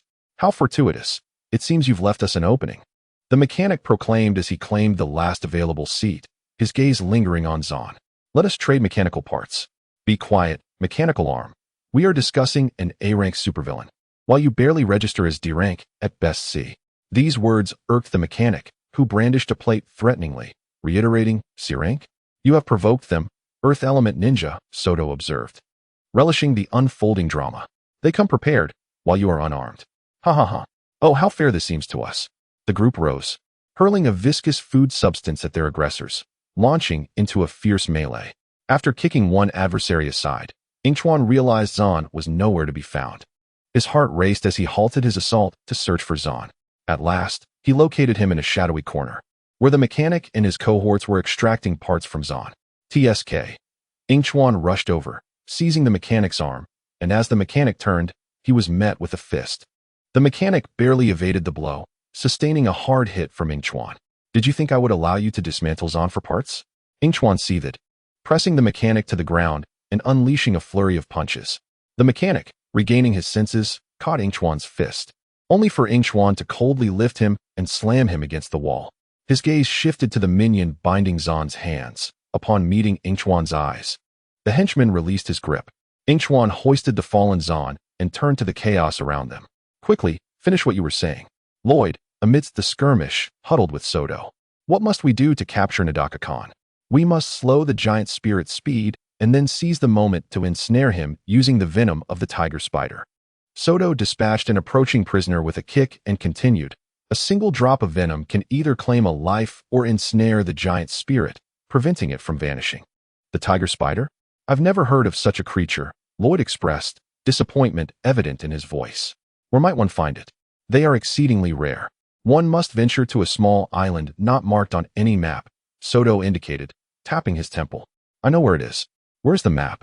Kay demanded. Interrogating a prisoner. Finding the map is paramount. We need Soto to pinpoint its location. Just then, the sound of a cart echoed as a kitchen lady wheeled in a load of fossil cakes to quell the chaos.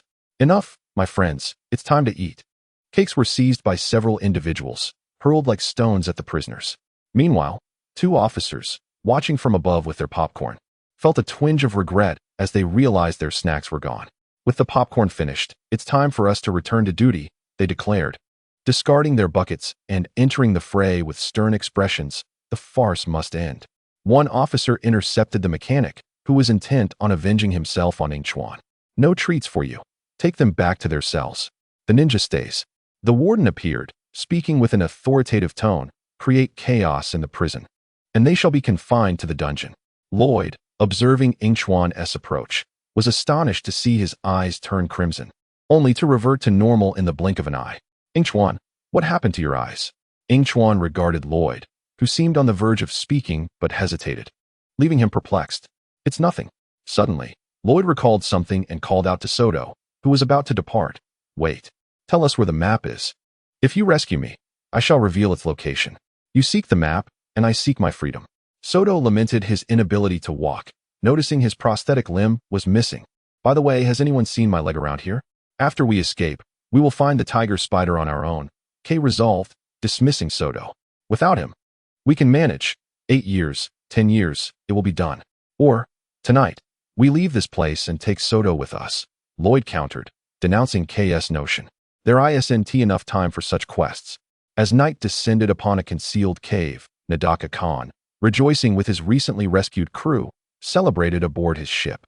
After a rousing tune, one of his officers, the gunsmith, approached with coconut juice, his face adorned with a thick black beard and deep-set eyes. Well, Captain, what shall we do next? He feigned contemplation. Shall we rob, plunder, or do we abandon it all? What a pity, Nadaka-kan mused, surveying his crew. I have decided to renounce this life. I recall my aged father. This world has long forgotten us, and piracy is but a distant memory. The crew sighed in regret. And a green serpent-like creature spoke up. I do not comprehend, Captain. This was Ching, one of the crew members, often regarded as the most inept and useless by his peers. As a responsible captain, I cannot allow my crew to lose their anchor and direction. Nadaka-kan reminisced about his former world. Now that you are all safe, tonight I shall return to my homeland, the realm of giants. But you said that place does not welcome you, nor does your father. The gunsmith furrowed his brow, uncertain of the purpose of this return. To exist in a world loathed by many is preferable to inhabiting one forgotten by all. The first mate, Gunner, raised the coconut juice in his hand, proclaiming, Where the captain goes, I shall follow, to the realm of the giants. The other crew members echoed his enthusiasm, while Nadaka-kan, puzzled, opened his mouth. The first mate held unwavering faith in his captain, declaring, We shall follow you, Captain. Is it truly beautiful there, the giant realm? The eager Shao Qing inquired. The giant realm is the most exquisite and fantastical world I have ever seen, Nadakan reminisced about Yingchuan's description, dismissing the notion that the giant realm was on the verge of collapse as mere fabrication. Why speak of it when I can show you? Nadakan produced the crystal of passage, revealing an abyss before them. As everyone rushed in, they found themselves in a world thick with dust and on the brink of ruin. What is happening? Nadakan could no longer maintain his composure. Panic evident on his face. This is not beautiful at all, Captain, Xiaoqing stammered, gazing at the falling debris. Suddenly, a frail voice resonated from behind them. Nadakan's pupils dilated as he turned sharply to see his father seated on the throne. You returned just as our world faces destruction. An elderly man, resembling Nadakan, looked at his son with a mix of pride and sorrow. What has destroyed our homeland? Though Nadakan already knew the answer, he felt compelled to ask. Our sister world has been obliterated. The 16 worlds are interconnected, maintaining a delicate balance. When one disintegrates, the others follow suit. A single thread can unravel the entire tapestry. His father's words struck Nadakan like a thunderbolt. Everything Yingchuan had said was indeed true. Did that mean the terms of the deal were also authentic? I know someone who can assist us. I will seek him out. As Nadakan readied the crystal to venture into the prison to find Yingchuan, the figure on the throne interrupted him. It is futile. No one can save us now. It is the ninja's fault. Father, Nadakan seethed, recalling the detestable ninjas. Now that I possess the ability to traverse different worlds, I can save my people. I can save you. My home lies here. Son, the elder replied, irritation creeping into his voice. You may leave without a care, but a king cannot. Captain, we must leave now. Time is running out, urged the first mate. The elder handed Nadakan a sword beside the throne. Take this giant blade. It embodies the life force of our ancestors and the souls of our vanquished foes. Nadakan accepted the sword with reverence, determined that the ninjas would pay for today's calamity. As he spoke, a pure black fox mask appeared before them, exuding a faint glow. Nadakan squinted, uncertain. Yingchuan? The mask radiated energy, and soon enough, the crumbling giant realm began to restore itself. The elder on the throne gazed in astonishment at the unfolding scene. What is happening? Meanwhile, Yingchuan, confined in the prison, felt his vision blur. Blood seeped from his mouth as he leaned against Lloyd, the pain causing him to lose consciousness. Having decided to aid Nadakan, one must pay the requisite price. Accelerate the punishment process. Enter the final stage early. It is he, Nadakan observed as his homeland gradually reconstructed itself. He had fulfilled the deal, and now, he too must honor it. He turned to his father on the throne, bowing, please lend me this sword. I shall return it to you in a few months. Go. The elder commanded, his excitement barely contained as he watched Nadakan depart. The abyss opened, and Nadakan emerged, standing aboard the ship. Captain, who was that person you mentioned? Xiaoqing asked, her brow furrowed. A star, Nadakan replied, scrutinizing the precious blade in his hands, contemplating the trade he had made. Chapter 86. A desperate escape. Our luck has truly plummeted to the depths today, sighed Jay from the dungeon. This is simply abysmal, he lamented, falling to the surface. Falling into the dungeon. Look on the bright side. Without this turmoil, we would have had no chance to speak with Captain Soto, Nia interjected, unable to bear Jay's negativity. I wish I could use elemental powers again, Zahn remarked, glancing up at the iron bars above. Step by step, Lloyd said, producing a fork from his belongings while Yingchuan remained silent against him. A fork? You expect me to eat my way out with that? Ko exclaimed incredulously. Lloyd attempted to use the fork to unlock his handcuffs, struggling to explain, I'm just thinking of how to escape. In the next moment, the chains on his wrists fell away, and the revenge stone no longer restrained his elemental energy. Green energy enveloped them, freeing their shackles. This is fantastic.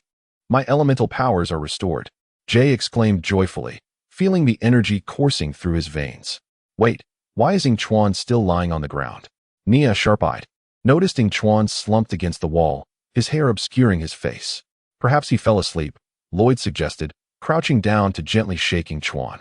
The dungeon was pitch black, and Kai, sensing something amiss, conjured flames to illuminate their surroundings. The sight of Yingchuan's bloodied hand hanging limply by his side sent a jolt of pain through Lloyd's heart. After Lloyd's shaking, Yingchuan's hand slowly slid from his chest to the ground, blood pooling beneath it. Yingchuan, Lloyd shouted in panic, but received no response. Lloyd hoisted Yingchuan onto his back, falling silent, his lips pressed tightly together. The group hurriedly fled the dungeon, locating Soto and swiftly escaping the place. We succeeded. Jay cheered, glancing back at the prison, but his joy faded when he noticed Yingchuan's condition. A heavy silence enveloped them, and Soto, confused, broke it, stating, "The map is hidden in a lantern. Light a candle in it, and it will guide your way." "Where is the lantern?" Yingchuan murmured weakly, struggling to open his eyes. Lloyd quickly urged him, "You shouldn't speak anymore." "Who are you?" Yingchuan coughed, unsure of the identity of his bearer. Upon catching a familiar scent, he managed a smile. "It's you, Lloyd. I'm all right. I won't die." "That's the dilemma now," Soto replied, assessing the two. "It lies aboard the giant's doomed fortress." Nadakon's ship, Ko muttered, feeling exasperated. "We thought our primary goal was to avoid him. I never said capturing it would be easy." "Good luck. May your journey be smooth," Soto said, turning away. Suddenly recalling something, he spun back to point at Nia. "Wait. I just remembered why you look so familiar." He burst into laughter, realizing that their smooth journey was now impossible. "You look exactly like that woman." "Which woman?" The prison guards had already begun their search for them, and Soto, having said enough, departed. He had no desire to be captured again and forced to consume that hard, fossil-like cake. Yingchuan, who preferred to remain behind Lloyd, closed his eyes and felt the jostling motion, then spoke to Nia.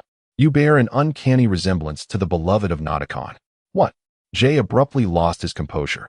He certainly did not wish to relinquish Nia to Nadakon. It was utterly dreadful, the most unamusing jest he had ever encountered, and it was far from humorous. Yingchuan chose silence, too weary to engage with Jay, whose thoughts were consumed by love. The persistent pain tormented his spirit, and he furrowed his brow, tapping Lloyd to indicate he wished to be set down. However, Lloyd remained quiet, continuing to carry him in silence. "Set me down," Yingchuan finally said, seeing Lloyd's lack of response. Lloyd turned his head, the motion drawing the attention of several others. "What is wrong with you?" Lloyd's voice was muffled. Yingchuan opened his eyes and replied with impatience, "No need to worry. I won't perish." Breaking free from Lloyd's grasp, Yingchuan settled on the ground, surveying the group. "You all handle this matter. I shall seek someone." "Who?" Jay asked on behalf of Lloyd, who was reluctant to speak. "A secret," Yingchuan replied, glancing at Lloyd. Considering how leisurely Moro appeared, he couldn't resist adding, "If you wish to learn about me, seek out Moro. Perhaps he will enlighten you." With that, he turned to leave, while Lloyd gazed at Yingchuan's receding figure, murmuring, "Moro?" In the dead of night, Nadakon was holding a lantern when Yingchuan suddenly appeared before him, blood trickling from his mouth and dark circles under his eyes. His half-dead state elicited concern. "Captain of the ship, who is he?" Xiao Qing, startled by the sudden appearance, quickly turned to Nadakon. "Is this the one you traded with?" The first mate assessed Yingchuan before turning back to Nadakon. "Indeed." Nadakon set down the lantern and thanked the suddenly appearing Yingchuan. "Thank you for your energy." "No need for thanks," Yingchuan replied swiftly, contemplating, "May I stay here?" "Certainly," Nadakon consented. Yingchuan plopped down onto a bench. The punishment inflicted by the mask was indeed severe, and he required rest. After watching Yingchuan close his eyes, Nadakon and the others departed to repair the ship, the doomed fortress. The following day at the police station, upon receiving news of the ninjas' escape, everyone was in a flurry. "We must locate the ninjas. They cannot simply vanish after a mass breakout." The police chief was exceedingly irate. The pressure he faced was immense. Find eyewitnesses, discover their hiding places. These fugitives are ninjas. They could be right under our noses, and yet we remain oblivious. A male officer, lifting his head from the chaos, whispered into his communicator, "I have accessed their secure network, yet I still require the security password." Jay, careful not to draw attention, was less than 5 meters away from Nia. "I am searching, but I cannot comprehend," he replied quietly, with mechanical ninjas already present. "Why must we act as hackers?" "Because mechanical ninjas are not omnipotent," Nia lowered her voice. "If Soto's information is accurate, the map to the tiger spider is hidden aboard the gigantic spirit's ship. We must pursue it." The police chief passed by her, hands clasped behind his back. Nia paused, urging, "We need to hurry." Jay glanced at 2 photographs in his hand, deciding to take a gamble. He turned to another officer and asked, "What is the security password?" The officer, holding a donut, was puzzled that his companion had forgotten such a trivial detail. "The password is simply, password." "Did you hear that?" Jay was astonished that such simplicity sufficed, silently commending the officer's ingenuity. Nia's fingers flew over the keyboard, and soon enough, she announced to Jay. Success. I will investigate the criminal records to trace the last whereabouts of the doomed fortress. Speaking of the ship, brother, what is the current status of the Fortune's Favor? Receiving word, Kai gazed at the junkyard beyond the bars. The Fortune's Favor sat prominently in the center. I am keeping a close watch on it, sister. We must reclaim it. His hand inadvertently brushed against the bars, only to retract sharply as an electric shock coursed through him. Be careful, Zahn. The fence is electrified. Zahn, startled by Kai's sudden shock, pointed at the warning signs on the fence. Don't worry, there are plenty of warning signs here.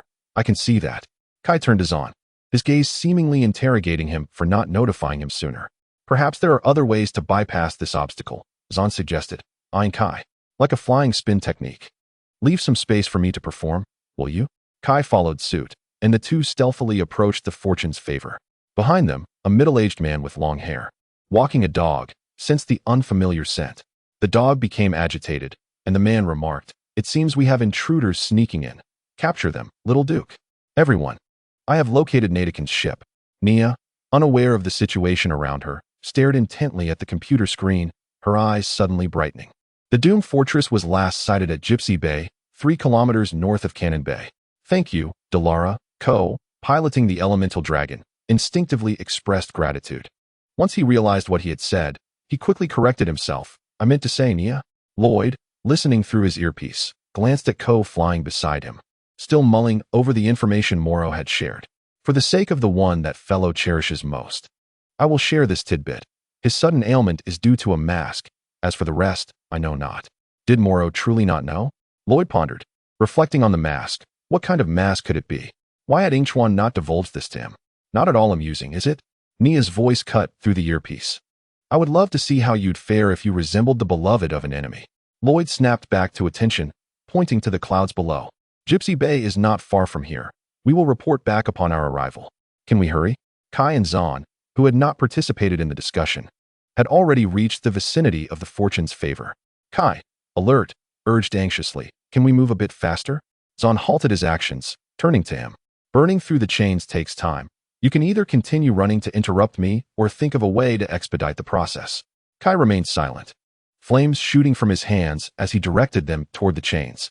Meanwhile, the long-haired man was drawing closer, gun in hand, as his dog lunged forward, rounding the corner toward Kai. Seeing the dog barreling toward him, Kai quickly ceased his actions and sprinted toward Zahn. Get away, hurry. Filthy intruder, do not move. The long-haired man shouted as he raised his gun, bullets flying toward Zahn, interrupting his burning chains. Zahn fell, scrambling to follow Kai. I told you to hurry. Kai chastised Zahn as they fled. Could you please keep your mouth shut and run faster? Zahn retorted, taken aback by Kai's blame despite his assistance. Hearing the commotion behind them, he quickened his pace. If you encounter any obstacles, for the love of all that is good, just leave. Their predicament reached Nia through the communicator, and she surveyed her surroundings, urging, hurry and get away. Wait, Ko hesitated. But we just arrived. Not you, Ko. Nia could not assist Kai and Zahn, so she turned to the other two and inquired, have you located the ship of Nautikan? Not yet. But we have discovered some clues, Lloyd replied. He had found a cave, and upon entering, he noticed a disarray of electronic equipment scattered on the ground, indicating that they had made some repairs to the ship. Lloyd approached the equipment and wondered aloud, how curious it is. Why equip such intricate electronic devices? They may have set sail not long ago, Ko speculated. There are no signals on the radar, Nia countered, insisting that such a large pirate vessel should be easily detectable. If Natikan's ship is neither here nor at sea, where could it possibly be? Lloyd questioned, perplexed. Let me ponder this, Nia whispered soothingly, when she suddenly caught sight of a figure standing at her desk. She looked up and met the director's piercing gaze. What are you contemplating here? He asked sharply. Nia quickly fabricated an excuse. I was wondering what time lunch is. I've been searching for food as my stomach is quite empty. The director nodded, accepting her reasoning and feeling a twinge of guilt for overlooking the officer. It makes sense. An empty stomach leads to a vacant mind. Let us continue after lunch. Yingchuan stretched on the deck, gazing down at the cloud layer with wide eyes. Incredible. It has transformed into a spaceship overnight. Xiaoqing approached, and Nautikan appeared beside Yingchuan. He turned to Xiaoqing and asked, any news? Still no sign of the ninjas. Captain, they seem to have vanished into thin air, Xiaoqing replied. Very well. I suppose I must seek information through other channels, Nadakon mused, stroking his chin. The police might have some progress. Yingchuan watched as Nadakon suddenly vanished with a loud pop and couldn't he help but exclaim, "This is exactly as Soto described. Quick, fly over that mountain. Don't crash into it." The frantic voice of the first mate echoed as Yingchuan turned to see the doomed fortress was on the brink of colliding with the high peak. The first mate glanced back at the jumping monkey, who had once been human but had transformed into a monkey due to a wish. "Why did you give me a rudder that only turns left and right? A spaceship that cannot ascend or descend. Is that truly a spaceship?" As the mountain loomed closer, the crew of the doomed fortress screamed, bracing for impending doom. Chapter 87. The fortunate escape of Jay at lunchtime. Hamburgers were being sold outside the police station. As Naya grabbed her food and prepared to pay, Jay suddenly emerged from behind, declaring, "Allow me to treat you to this meal." A gentlemanly gesture. "Oh, I mean, it is only right for a superior to pay." Jay turned to rummage through his pocket and produced the $100 Yingchuan had given him earlier to settle the bill. Naya took the food for both of them, while Nadakon lurked behind the building, watching the two as they dined. Naya placed the lunchboxes on the table, removed her police hat and disguised beard, revealing her vibrant face. A gust of wind swept through, and she tossed her hair, causing Nadakon to widen his eyes in surprise. Lost in reminiscence. "I can't believe it's really you, Delara." Naya sighed. "What else with the sigh?" Jay asked, puzzled. Naya felt conflicted. She was acutely aware of Jay's affection for her, yet she had constantly chosen to evade it, mirroring Yingchuan's behavior. Hearing Jay's invitation made her feel slightly apprehensive. "Why not? Is it not permissible for me to invite my friend to lunch?" Jay raised an eyebrow, questioning her. "But you are not merely my friend," he insisted, "especially this week. I can sense your feelings for me." Naya struggled to interact with Jay as freely as Yingchuan did. Each encounter with him brought her endless distress. "I've tried to ignore this feeling. But, is it because I come from a junkyard?" Jay suddenly interjected, having heard that some girls might disdain a boy's humble background. Assuming that was why Naya avoided him. Nadakon, observing Jay's self-deprecating remarks, sensed an opportunity. "Of course not." Naya forced a smile, repeatedly emphasizing, "We are friends, good friends. But nothing more. This situation will remain unchanged for a lifetime." Sighing again, she gazed at Jay's sorrowful expression and finally spoke her heart. "Jay, I am already a female ninja. My role in the team should not be dictated by whom I date, but rather by how I fight." "I understand," Jay said, lowering his head, recognizing he had burdened Naya. "As a friend, I shouldn't put you in a difficult position." "I apologize, Naya. Thank you for your willingness to understand me." Upon hearing his apology, Naya felt the weight she had carried lift considerably. "Let us embrace, my friend. How about a fist bump?" Jay, holding a hamburger, lost his grip, causing it to tumble onto his chest and fall to the ground, ketchup splattering across his shirt. "I look like I've been shot," he exclaimed, turning away with a dejected expression. "I'll find a place to clean up." Nadakon observed the unfolding scene, noting that she had another admirer. He vanished from sight. "What are you thinking about, Jay?" Jay strolled down the street, muttering to himself, reflecting on the mere vision of a future with Naya, fantasizing that everything would fall into place effortlessly. "I wish I had never seen the future." He lifted his head, only to be startled by the sudden appearance of a hovering man with 4 arms, causing him to stagger backward and drop his hat. "You desire that girl. I can help make your dream a reality." Nadakon was eager to resolve this matter, knowing that love often blinds people. It was a prime opportunity. Jay shielded his face with his hands, nervously stammering, "Nadakon. Oh no, we shouldn't team eat alone." "Why not?" Nadakon floated beside Jay. "I can help fulfill your wish." "Isn't that good?" Jay quickly turned away to avoid eye contact. "Because your presence causes others to vanish. Naya is over there, and if I call her, she will come." Nadakon understood he could not rush this. Jay would not abandon this chance. "Suit yourself. I cannot force anyone." "Wait." Believing Nadakon was about to depart, Jay hastily called out, "I remember the rules stating I cannot wish for love, right?" "Indeed," Nadakon nodded, "but there are multiple ways to achieve a wish." His words subtly coaxed Jay into making a wish, implying that it was quite normal for someone from a junkyard to think this way. "I suppose," Jay said, counting on his fingers. "One wish wouldn't hurt, but it must remain a secret, all right? You must help me keep it hidden." Seeing Jay's foolish demeanor, Nadakon suppressed a laugh and solemnly agreed. "Of course, I swear." "All right," Jay resolved, covering his face as he stepped forward. I wish I wasn't born in a junkyard." I wish I were no longer impoverished and could provide Naya with everything she desires. Your wish has been granted. Nadakon sensed someone approaching and vanished after uttering those words. A postal worker, seated on a bicycle, noticed Jay standing dazed in the middle of an intersection and was taken aback. There you are? I've been searching for you everywhere these past few days. Jay panicked, scanning his surroundings. Now that his disguise was removed, his true self was revealed. Don't worry, I want to report you. The postman gazed at Jay, retrieving a letter from his bag. I am merely here to deliver a message. Jay accepted the letter, tearing open the envelope, and as he read the words within, his tone grew increasingly grave. It is with great sorrow that we inform you of your father's passing. You have inherited his estate, along with a considerable fortune. Jay felt as if lightning had struck him. His hands went limp, and the letter slipped from his grasp, carried away by the wind. A tear traced its way down his cheek, and he choked back a sob. Why the long face? You've come into wealth, the postman comforted, perplexed.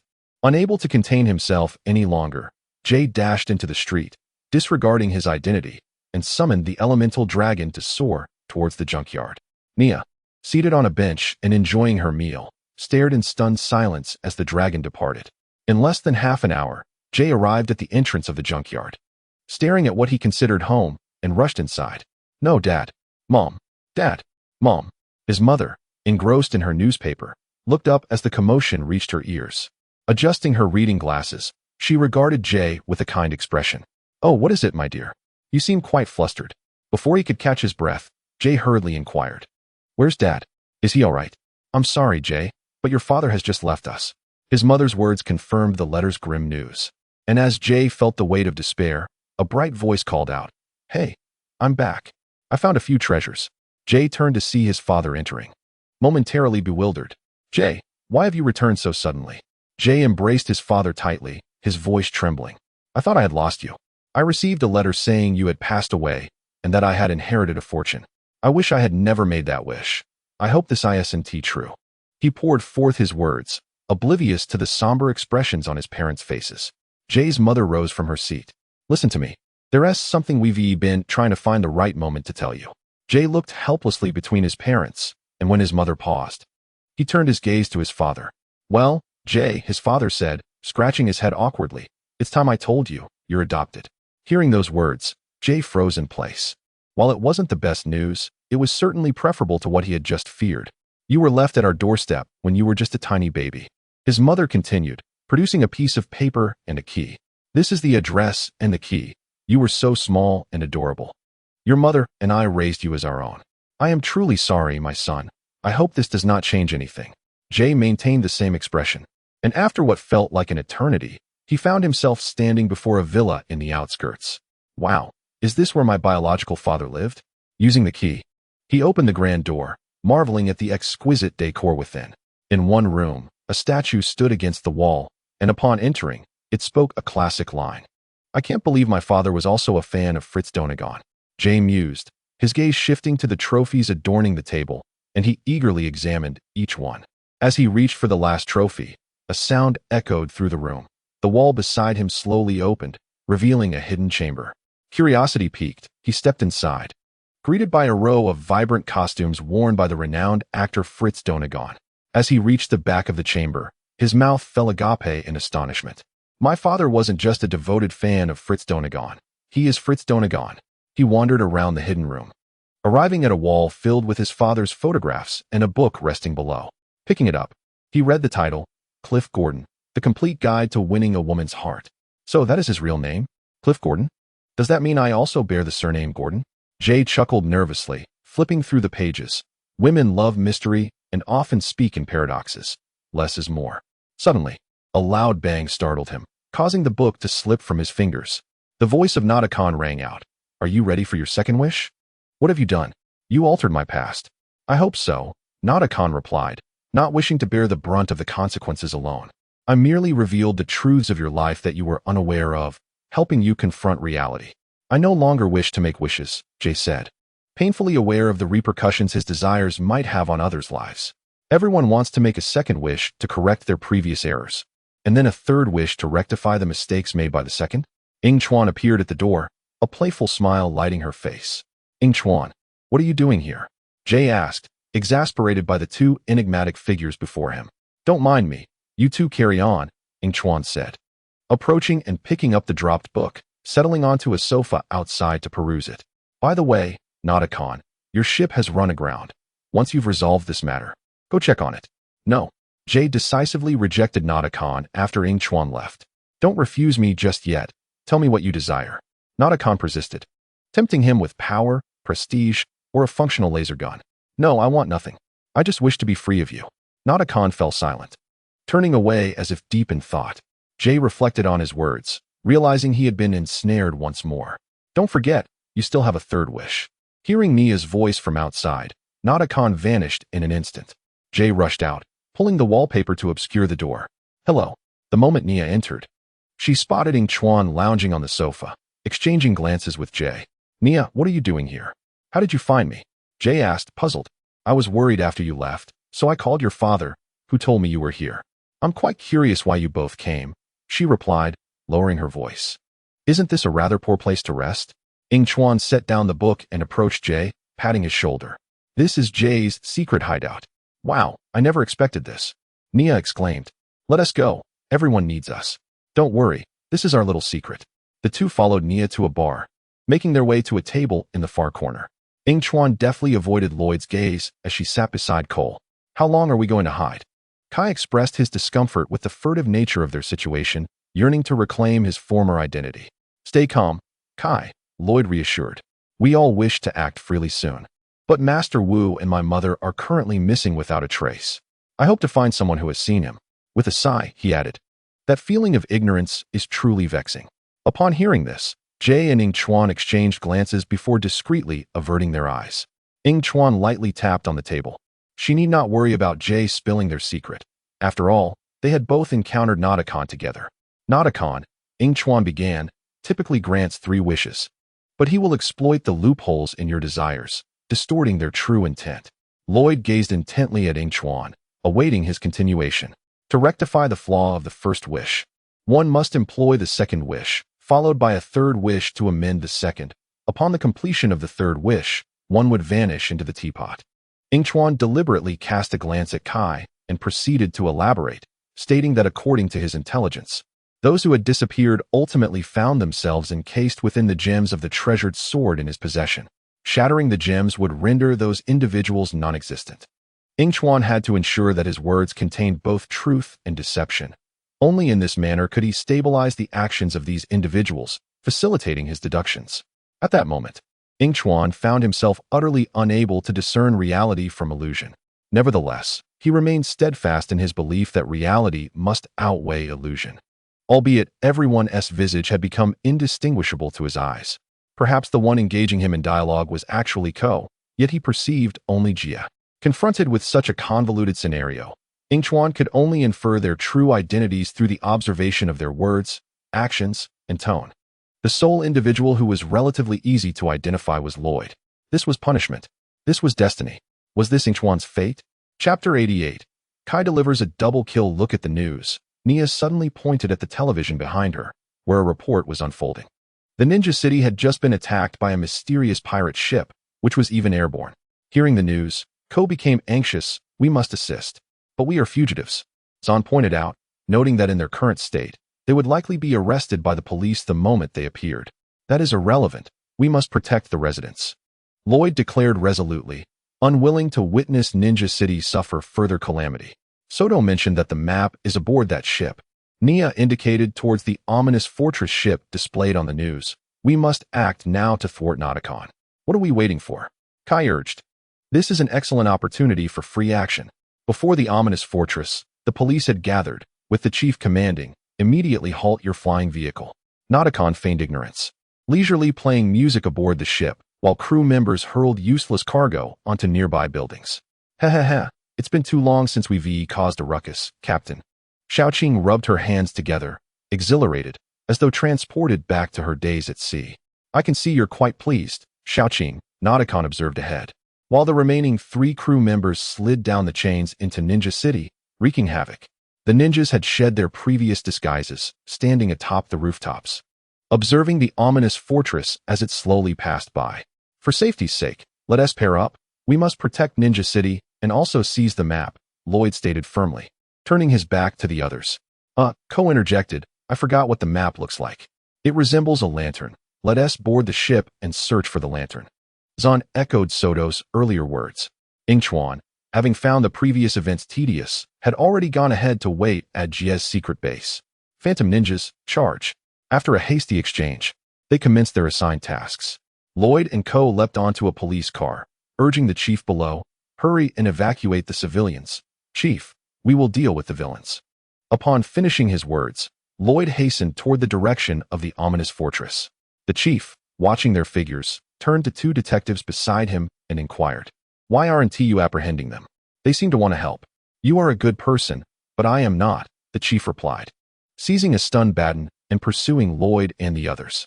Nia and Zan had reached the back of the Fortune-esque gift ship, where they encountered Nadakin's crew. The first mate, grasping an iron chain with one hand, wielded a firearm in the other. We cannot allow you to continue destroying our city, Zan declared, throwing an ice blade, only to have it deflected by the first mate's shots. Now it's my turn, the first mate retorted, leveling the gun towards them. Nia, wielding water elements, rushed forward but felt a sudden tightness in her chest. She removed her scarf, revealing a face identical to Dyla's. The first mate's eyes widened in shock, but Dyla is dead. How can she still be alive? Ko and Lloyd found themselves atop a rooftop when suddenly a chain swung toward him. Ko swiftly dodged, noticing a muscular young man beside the chain who was staring at him intently. Dude, you are quite ugly, Ko remarked without malice, observing the individual's appearance. I am not a dude. I am a beauty. The burly beauty swung from the chain and leapt beside Ko, grabbing his leg and tossing him aside. Lloyd watched Ko fly past him, momentarily taken aback, before engaging in combat with the masked individual before him. Ko scrambled to his feet and joined Lloyd, who had exchanged a few blows with the masked figure before the latter utilized the phantom rotation technique to create distance. It seems he can use the phantom rotation technique, Lloyd noted, but he cannot perform the flying rotation. The two employed the flying rotation technique, landing on a nearby billboard. Lloyd pointed toward the ominous fortress. Do not concern yourself with that. We must find the lantern. Meanwhile, Jie and Kai followed closely behind the ominous fortress when an explosive barrel fell from above. Jie shouted a warning to Kai before retreating, the barrel detonating between them and sending Jie tumbling to the ground. I'm fine, Jie replied, brushing off the dirt from his clothes. I'm going aboard to find the lantern. After uttering this, Kai disregarded Jie and continued forward. Wait, we must act together, Jie exclaimed, hastily rising to his feet, only to be blocked by a green serpent-like creature that leapt down before him. Reluctantly, Jie could only watch as Kai's figure receded into the distance. The ominous fortress continued its advance, with Kai in relentless pursuit. Upon reaching a rooftop, Nadakon suddenly appeared before him, embracing him and causing them to vanish from sight. No, Jie arrived just in time to see Nadakon whisk Kai away, spiraling into the air before disappearing. Kai. At that moment, Kai found himself on a beach, astonished by the sand beneath his feet. He rose, questioning Nadakon beside him. Where's this? What have you done? Do not shout, Nadakon remarked, turning away from the sun, disapproving of Kai's frantic demeanor. I value your privacy. What good does your haste do? Allow me to assist you, Nadakon said languidly. You need only make a single wish. My only wish, Kai pointed at Nadakon, is to be taken back. Your wish has already been granted. A flash of white light enveloped them, and Kai surveyed his surroundings, realizing he was in a quaint village, far removed from Ninja City. This is not Ninja City. This is not my wish. Kai observed the ancient architecture, understanding that Nadakon had exploited a loophole in his words. But you didn't specify a time frame. Nadakon gestured to the people on the street, who appeared oblivious to the two peculiar figures, continuing their way. This is indeed Ninja City, just at the beginning of its development. Hearing the clashing of weapons, Kai turned and froze. Wait, that's your father. Nadakon gazed at the young man behind him, who was straining under the weight of his sword, and continued Kai's thought. Yes, he is likely around your age now, and life has been somewhat arduous for him. The young man approached a house, knocked on the door, and began to advertise. Recently, pirate activity has surged, and you should buy a reliable weapon. Before he could finish his pitch, the door abruptly slammed shut, and his sword clattered to the ground with a cacophony. Kai looked at his father and sighed. This is not the wish I desired. Why not help your poor father, who was right there? Nadakon remained silent, crushing Kei's spirit. The two of them were having a heartfelt conversation by candlelight. "Hello, friend, could you lend me a hand?" came the voice of Kei's father from behind him. Reluctantly, Kei turned, "Dad." He took a few deep breaths and suddenly faced Nadakon. "I wish you would take me back to a time when everything was beautiful. Back to before this chaos, when everyone loved us, and you had not yet turned into a villain." If Yingchuan were present, he would undoubtedly rebuke Kei for what he was about to say, as it triggered the key phrase. "All the girls loved me madly. Your wish has been granted." Nadakon felt he was quite the benefactor, not only helping to fulfill wishes for free, but also allowing others to see their fathers. Kei blinked and found himself on a vast, empty street, panic rising within him. "Where has everyone gone? You have spoken too many wishes. You may choose only one for me to grant." Nadakon continued, sensing Kei's distress. "Therefore, I choose to fulfill the last one." As soon as he uttered these words, a group of girls suddenly emerged from the street corner, stumbling towards Kei like zombies, calling his name. Realizing that his last wish should not have been spoken, Kei turned to flee, with the girls pursuing him, excitedly shouting his name. He rounded a corner and spotted a modest house. With a swift motion, he kicked the door open and braced himself against it. He glanced at the goods stored inside and hurriedly moved them to the entrance before the girls arrived. Just as he was about to use a table to barricade the window, he saw the girls outside, hands waving, eyes gleaming with excitement. "This is not the wish I wanted." As Nadakon appeared behind him, Kei had no time for regrets and quickly shoved a box in front of the window. "You have one wish left. Resolving this crisis is possible." The door was broken open from the outside, and Kei clung to the ground as the girls grabbed his legs, attempting to pull him out. "You just need to utter the key phrase to wish them away." Nadakon knew that under such urgent circumstances, Kei had no choice but to comply. It was the only way to end this. All right, tell them to stop. I wish for all of this to vanish." Upon finishing his sentence, Kei realized what he had just said and hastily covered his mouth, but Nadakon had already heard him. "Your wish has been granted." Kei transformed into a star and flew into the gem embedded in Nadakon's blade, returning to the dread fortress. The first mate, witnessing the fleeting spark, eagerly inquired, "Did we succeed?" "Indeed." Nadakon raised the sword. The objective achieved, it was time to depart. "Captain's orders. Set sail." As they watched the dread fortress depart, ninjas waited on a nearby rooftop. With lanterns in hand, "Let us regroup." Ko held a lantern and turned to leave. "Hey, everyone, we're almost there." Lloyd turned down a narrow alley, only to be confronted by the chief, brandishing a stun baton. "Don't move. Do not test my patience. We're here to help everyone." Lloyd raised his hands, and seizing the moment of the chief's hesitation, dashed past him. "Damn ninjas." The chief stood frozen, unable to pursue as police cars approached from the street behind him, proving his earlier words true. "All right, let us light the lanterns and check the map." When Lloyd finally arrived, Ko held a lantern in one hand and waved with the other. "Kei, lend me a light." Upon uttering this, Ko realized Kei was nowhere to be seen. "Where's Kei?" Nia anxiously scanned their surroundings, wondering if he had vanished like Master Wu. Suddenly, a tremor shook the ground. "Earthquake!" Jay shouted. The shaking intensified, causing several to lose their balance and tumble to the ground. Sitting up, they looked towards the source of the quake, bewildered. "What is happening?" "I don't know, but I really don't want to find out." Lloyd stood up, recognizing it was undoubtedly another disturbance caused by Nadakon. In the previous dilapidated area, the long-haired middle-aged man heard barking and pushed open the door, witnessing an unforgettable sight. The entire garbage-laden lot had vanished, and looking up, he could faintly see chunks of earth amidst the clouds. My heavens, what commotion is happening in Ninja City? Meanwhile, in Jay's secret base, Yingchuan also felt the tremors. He wasn't curious, still flipping through a manual on wooing women, discovering that half of its contents were useful. The door swung open, and Yingchuan glanced up to meet Jay, who had brought other ninjas with him. Jay turned to the others and said, "Welcome to my humble abode." The group entered the guest room where Yingchuan was staying. Lloyd asked Jay, "How did you come by this place?" "I bought it, yes, that's right." Jay felt Yingchuan's gaze and stammered slightly, "I saved up little by little." Ko's eyes narrowed with suspicion at this answer, and Jay continued, "Tada, this is my secret base, and of course, it's our secret base as well. First, it was Master Wu, then my mother, and now Kei. I sense a pattern emerging. Have you noticed it?" Lloyd feigned nonchalance while glancing at Yingchuan, who was engrossed in reading. Every time someone is alone, they disappear.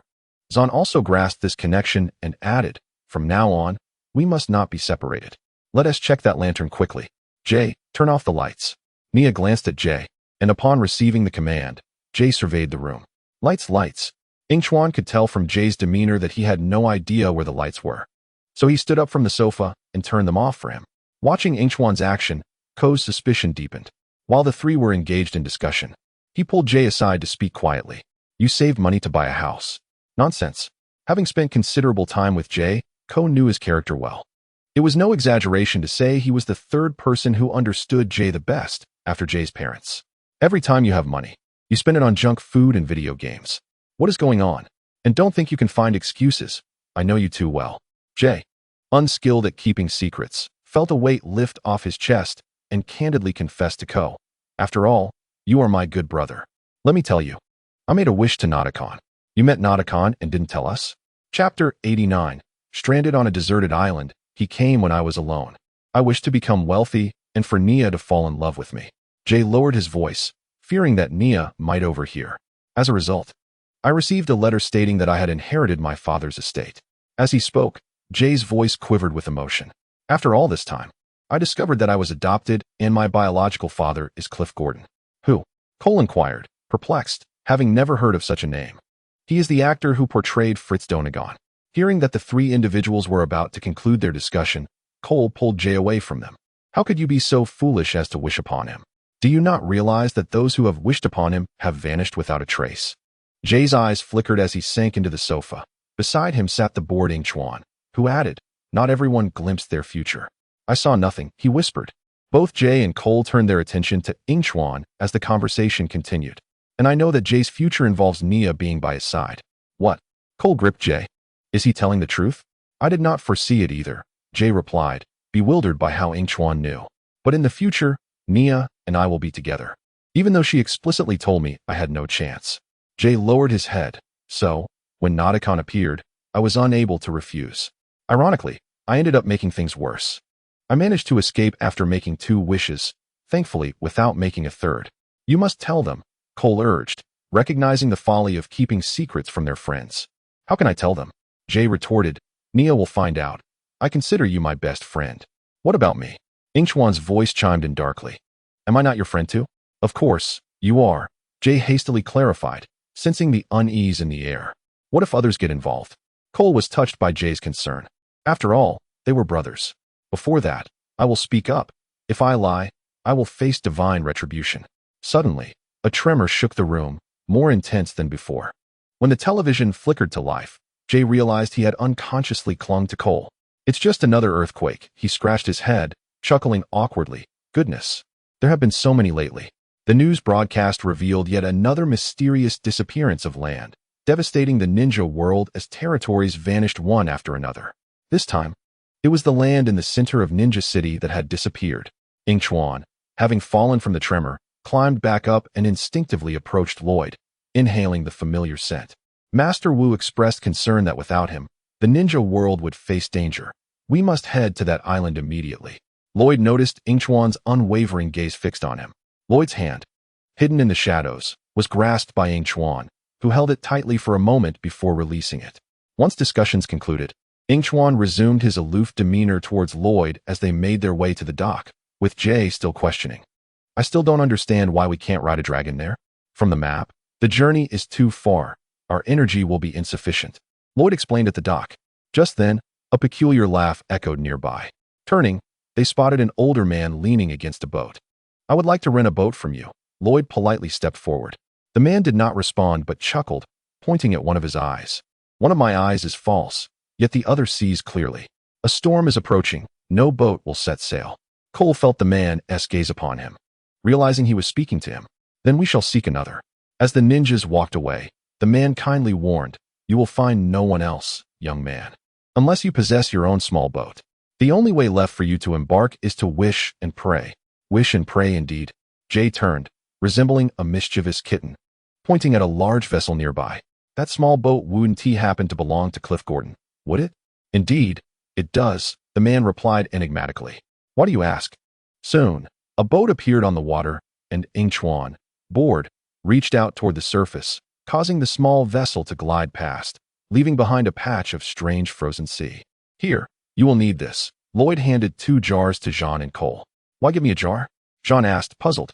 There may not be drinkable spring water on the island. Take this bottle to ensure you have enough. But I am a robot, so I must ask.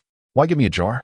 Yingchuan glanced over at Lloyd's side, noticing Jay leisurely reading Cliff Gordon's Complete Guide to Courtship. Chapter 2. Never speak the truth. Merely say what they wish to hear. Nia approached Jay. What are you reading? Startled by her voice, Jay nearly dropped the book. This book is about, discovering oneself, the soft yet resolute inner strength. It's truly captivating. Really? Nia questioned, sensing Jay might not be entirely truthful. Yes, it's absolutely fascinating. Jay flipped the pages. This book has truly helped me appreciate myself anew. Oh no, Nia suddenly exclaimed. Jay quickly set the book down. What? Did I say something wrong? A storm is approaching from the starboard side. Following Nia's gaze, Jay beheld an expanse of dark clouds, intermittently illuminated by flashes of lightning. That is no ordinary storm. Lloyd's expression turned grave. That is a thunderstorm. He looked at Jay, a hint of regret in his tone. I'm afraid it's your turn to take the stage. My turn? A bewildered Jay echoed. Moments later, he found himself clutching a metal rod as lightning struck him repeatedly. This is not the stage I desired. Another bolt of lightning struck, causing Jay to scream. You must act as our lightning rod, or the storm will sink the entire ship. The lightning coursed through Jay, gradually making its way toward Jean. But Cole noticed this, realizing Jean's conductivity was too strong. Jean, you must go below deck. Hearing Lloyd's command, Jay urgently protested. Jean cannot go down. Naruto will come for him. It was too late. Jean had already entered the cabin, brushing past a chessboard, nearly toppling a piece, which he caught and set down. The next moment, a piece from the opposite side was pushed forward, revealing Naruto before him. Your turn. Naruto gestured toward Jean, his demeanor surprisingly cordial. My turn? Jean echoed, perplexed. Naruto glanced at his own hands. Are you surprised to see me? Quite the contrary. Jean sat down, continuing the game while saying, analyzing Jay's reluctance to leave me alone. The only reasonable explanation is that he fears your appearance here, suggesting you have met him before. Jean's analysis struck a chord. Since Jay was still present, it implied that during their last encounter, he had yet to fulfill his 3 wishes. I suspect that once he makes one more wish, you will be able to imprison him within the giant blade. Listening to these words, Naruto realized he had found the right person. It seemed you were their sage. Thus, I surmise you prefer not to make a wish, clever one. Zan's mind resonated with the emotions of his companion, Pixia, who hurriedly emerged to intervene. No, Zan, challenging him is not a prudent decision. Enough, Pixia. As Zan closed his eyes, Pixia's figure vanished. Indeed, I possess 3 wishes, yet my 3rd wish is for the one who disappears last to be you, not me. On the deck, Nia pointed to the sky. The moment Zan departed, the lightning vanished. But there is a water spout, Lloyd exclaimed, his tone even more anxious than before. Come on, what are you waiting for? Naruto picked up a chess piece. Make your first wish. My first wish is that you do not misconstrue my words or seek loopholes, but rather fully comprehend the true essence of my statements. Naruto was taken aback by Zan's wish. It effectively eliminated any possibility of him cheating. Fulfill my wish according to my explicit instructions. Very well. I grasp the meaning of your words. Naruto remained unhurried. He always had a plan and would act according to your directives. What is your second wish? This is mandatory. From now on, should I suffer any harm, you shall endure tenfold the pain. Zan cast down a chess piece. This wish designed to avoid being compelled to wish as Kai had. First time hearing such a wish, splendid. Naruto began to regard this robot with increasing respect. Despite the peculiar nature of his wishes, they completely severed his own escape routes. Now, for the 3rd wish. However, I wish to clarify, Naruto interrupted. You said, should I suffer any harm? Upon hearing this, Zan felt a sense of foreboding and quickly inquired, what do you mean? What if the one ultimately harmed is not you? You are twisting my words, Zan replied, growing anxious as he realized Naruto's intentions. No, I am merely repeating your words verbatim. Fear not, you will be quite safe. As Pixia occupied Zan's line of sight, she warned, I cautioned you not to challenge him. Zan, you absolutely must not make a 3rd wish. Naruto continued, according to your statement, erasing the information on your hard drive does not constitute a violation. Pixia. Zan felt the presence of Pixia in his mind dissipate, leaving him unable to think rationally. No harm at all, correct? Now for the 3rd wish. Zan hesitated. My third wish. Come now, your most significant third wish, speak it forth. Do not forget, regardless of what befalls me. That sweet voice in your mind has vanished, deleted, General. Zahn struggled to articulate his thoughts, but they transformed into, I wish for all of this to disappear. A flash of blue light surged through the cabin, while those on deck strained to pull the ropes. Lloyd, witnessing the impending collision with the rocks, shouted, brace for impact. The ship collided violently, and Yingchuan had no time to react before being thrust beneath the water's surface, the icy sea immediately engulfing him. The tremendous force of the impact left him dazed, his head buzzing, his ears filled with the sound of rushing water. Before he could draw a breath of fresh air, the sea had already submerged his nose. In that moment, Yingchuan recalled the earlier illusion and quickly adjusted his state. He opened his eyes wide and surfaced as swiftly as possible, gasping for air. Yet soon, he plunged back into the depths, swimming towards Lloyd. Just as Lloyd was on the brink of unconsciousness, he felt a soft pressure on his lips, as if something had pressed against them, and a breath was delivered into his mouth. Lloyd struggled to open his eyes, vaguely recognizing a familiar face before succumbing to unconsciousness once more. Hours later, the morning sun gradually ascended, casting warm rays upon the island. A few individuals lay on the beach, pale and breathing weakly. Yingchuan coughed a few times, tightly clutching Lloyd, then gently loosened his grip and struggled to rise, leaning against a large rock to rest. Before long, the others began to regain consciousness. Lloyd felt his body stiffen and quickly walked past Yingchuan, as if wishing to conceal his unusual state from others. After he passed, Yingchuan slightly opened his eyes, lifted his hand, and gently rubbed his lips with his thumb, his gaze distant. But soon, he collected himself, stood up swiftly, and tidied his clothes and hair. Zahn was nowhere to be found. He likely encountered Naruto. Approaching Lloyd, Yingchuan addressed Jie. Jie knows, you may ask him. Jie, who had been lying on the ground, paused and made eye contact with the others. Nia, unable to contain her frustration, demanded, what is he saying, Jie? Seeing Nia on the verge of anger, Jie felt a pang of concern, recalling the words from the manual on pursuing women. Just as he was about to speak, Yingchuan interrupted, that book is utterly useless. I advise you to speak plainly. With that, he approached Jie, snatched the manual from his hands, and tossed it to Lloyd. Very well, Jie sighed, recounting all that had transpired. Why did you hide this from us? Nia asked angrily after hearing his account. Jie lowered his head, stammering, I'm sorry, I just couldn't help it. Because he saw his future, you being with him, co-revealed Jie's previous words to Nia. You said we could never be together. Jie's voice dwindled, ultimately fading. I had no choice but to rely on Naruto to make a wish. Lloyd turned to Yingchuan, curiosity and confusion flickering in his eyes. He lowered his voice and asked, Yingchuan, if one day you truly met Naruto, what wish would you make? His tone held a trace of anticipation, but more so an inexplicable dread. What wish? Yingchuan feigned contemplation, a mischievous smile gracing his lips. To control your thoughts and actions, ensuring you can never escape me. He paused, an indescribable emotion crossing his gaze, a mixture of jest and sincerity. Or perhaps to break your legs, making it impossible for you to leave me. With that, Yingchuan fixed his intense gaze upon Lloyd, his deep eyes seemingly capable of drawing one in. He raised an eyebrow, his voice low, what do you think? Chapter 90. Do not worry. Lloyd gazed into Yingchuan's eyes, nodding almost involuntarily. A flicker of surprise crossed Yingchuan's eyes, and only after nodding did Lloyd realize his actions.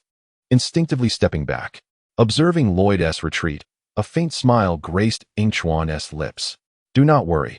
If such wishes could truly be granted, you would not be standing here now. Yingchuan turned away, distancing himself from Lloyd.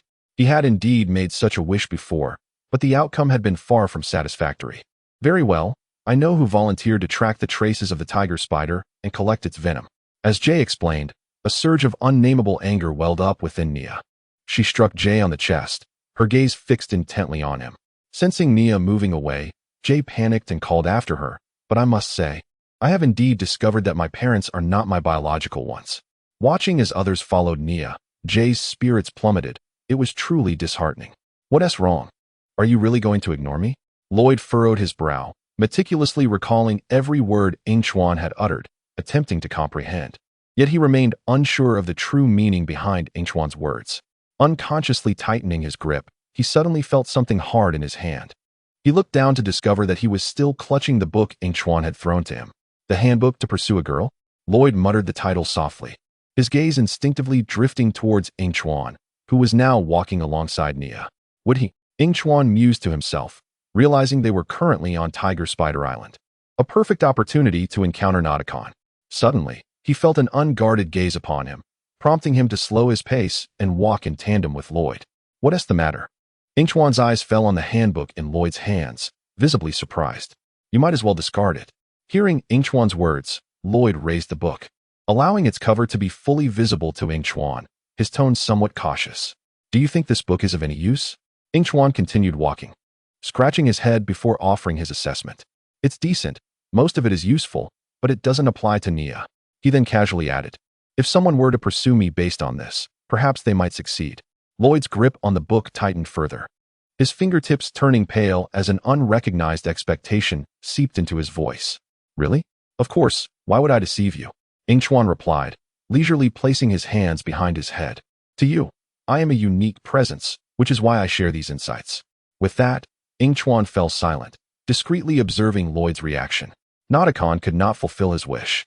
He could only choose one of his two desires to realize himself. Due to Jean's departure, the entire journey was marked by silence as they traversed the woods and approached a wooden bridge, with Lloyd leading the way. The den of the tiger spider should be just ahead. Tread carefully. Ko's hand lightly rested on the ropes of the bridge as he gazed down into the unfathomable abyss below, feeling a twinge of fear. You need not tell me twice. Jay interjected. How am I supposed to collect such dangerous venom from a spider? Should I politely ask it for some? Nia, still simmering with anger at Jay's words, replied coolly, unfortunately, if he hadn't been captured, the mechanical ninja would have assisted you. Ah, Jay sighed. Please don't discourage me further. Is there anyone here who knows much about the tiger spider? As he watched the others move farther ahead, Jay hurried to catch up, lamenting. Except for the terrifying name its mother gave it. Yingchuan flipped through the pages of the handbook, wary of a potential mishap, and therefore stayed close to Lloyd. Without lifting his gaze, he teased Jay, that guy's venom is deadly. You'd better be careful. As he turned to the next page, upon seeing its contents, Yingchuan abruptly closed it and tossed it back, landing squarely in Jay's arms. You startled me, Jay exclaimed, his eyes lighting up as he flipped to the pages Yingchuan had previously perused, finding nothing amiss. To love someone is to relinquish control over their thoughts. Yingchuan's lips twitched. Self-soothing, it's fine. He doesn't even like Lloyd, so controlling his thoughts doesn't matter. Indeed, Yingchuan sighed in relief, but a twinge of guilt lingered within him. His fingers curled slightly as he felt the warmth of the person beside him, solidifying his resolve. Lloyd must always remain by his side, with only one tiger spider left. This was their final opportunity. Ko remained unaware of Yingchuan's unusual behavior. Had the lighting not been dim, he would have noticed Yingchuan tightly gripping Lloyd's arm.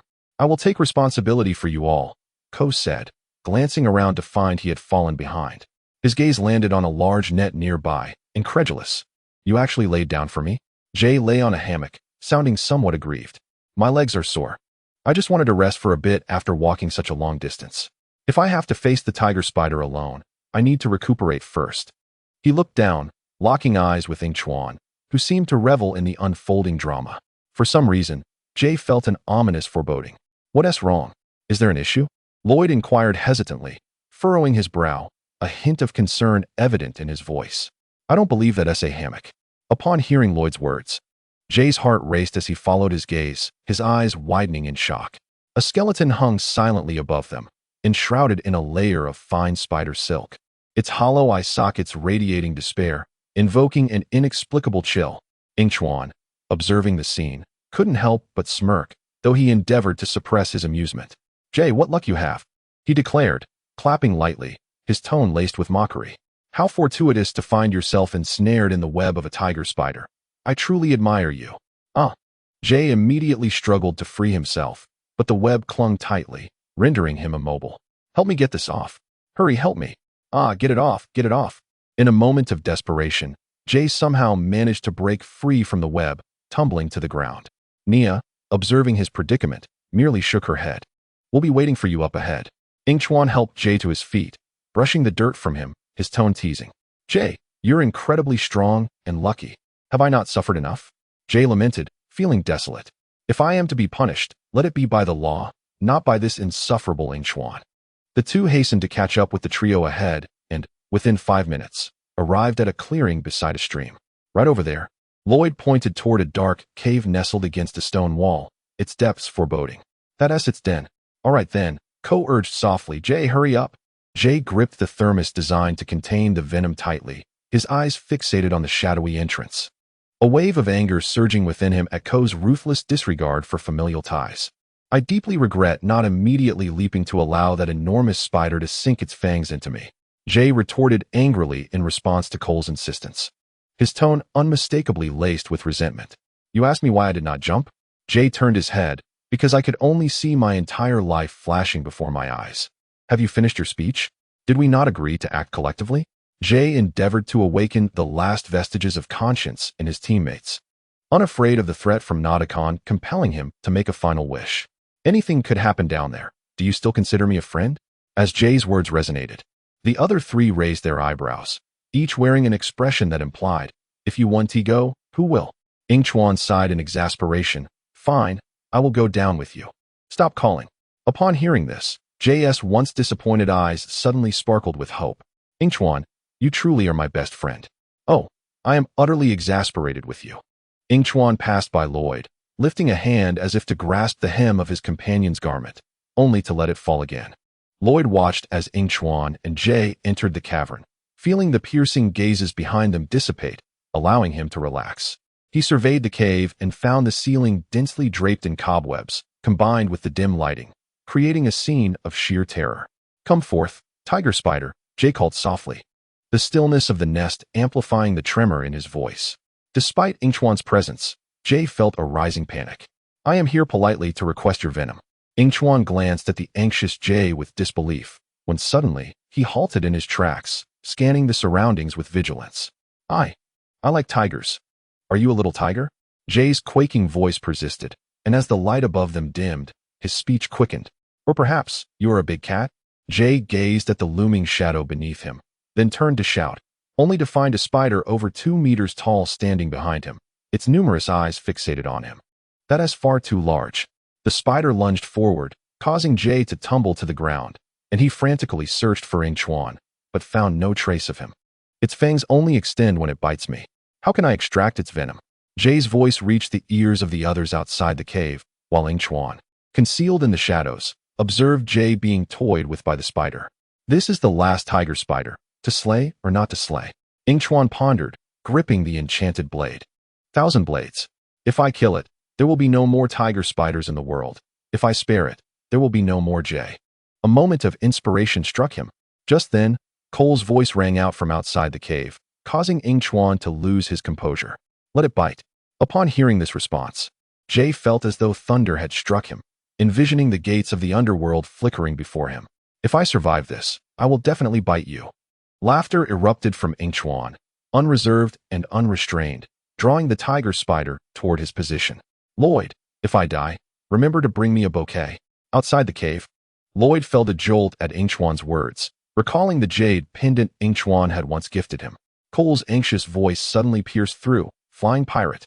Lloyd snapped back to reality, spotting an aircraft approaching their location, and urgently called out, seek cover. He turned and dashed toward the nearby woods, reassuring himself that Yingchuan would not perish here. After all, Master Wu had said he was formidable, and Master Wu would not lie. Yingchuan was acutely aware of the unfolding events outside. He swiftly dodged the tiger spider's assault and charged toward Jay's position at remarkable speed. As he ran, the blade spun rapidly in the air, forming a defensive barrier. While he shouted urgently, Nadakon is coming. Nia is in danger. Just as he finished speaking, Yingchuan hurled an object toward Jay with force and cried, I have collected the venom. Run. Jay, quick on his feet, caught the thermos thrown his way without hesitation and raced toward the cave entrance. As he fled, a large rock sealed the cave's mouth, and Jay turned in panic, exerting all his strength to push the stone aside, but to no avail. Don't worry about me. I have my own way out. Yingchuan's voice came through the crevice, prompting Jay to grit his teeth and sprint toward the others. Yingchuan stood before the boulder, with the spider closing in on him. He stared expressionlessly at the enchanted blade in his hand and waved it lightly. Just as the spider was about to reach him, a massive ice barrier appeared between them, Slowly turning, Yingchuan fixed his cold gaze upon the tiger spider, gripping the shimmering blade tightly. However, just as he prepared to strike, he halted, a frown creasing his brow. I forgot. The venom has yet to be extracted, and you are not the last tiger spider, Yingchuan murmured, a hint of resignation in his tone. Watching the green venom slowly flow into the thermos, he sealed it tightly and tossed it into the system space. As a cold voice echoed, the life before him vanished from the cave. Farewell. Are you leaving? Will you abandon me? Yingchuan seemed taken aback by Lloyd's question, turning in astonishment to see the concern etched on his face. Yingchuan understood. This fellow had not forgotten the words Moro had spoken to him. A smile graced his lips as he placed a reassuring hand on Lloyd's shoulder. Of course, I will not leave you. He paused, his dark eyes focused intently on Lloyd. If it truly comes to that, as long as I am alive, I will do everything in my power to return to your side. Do you understand? Lloyd's ears tinged with a faint blush as he recalled Yingchuan standing against the sunset. His mouth seemed to move on its own as he softly replied, okay. Seeing that Lloyd would no longer dwell on that statement, Yingchuan turned to watch the sunset. The two stood together, and Lloyd discreetly took Yingchuan's hand. Feeling an overwhelming sense of nervousness, he instinctively glanced at Yingchuan, who was intently focused on the sunset, completely oblivious to his small gesture, allowing Lloyd to breathe a sigh of relief. As the sun gradually sank below the horizon, night descended. Unable to bear the chill of the evening, Lloyd turned to Yingchuan, wishing to invite him back.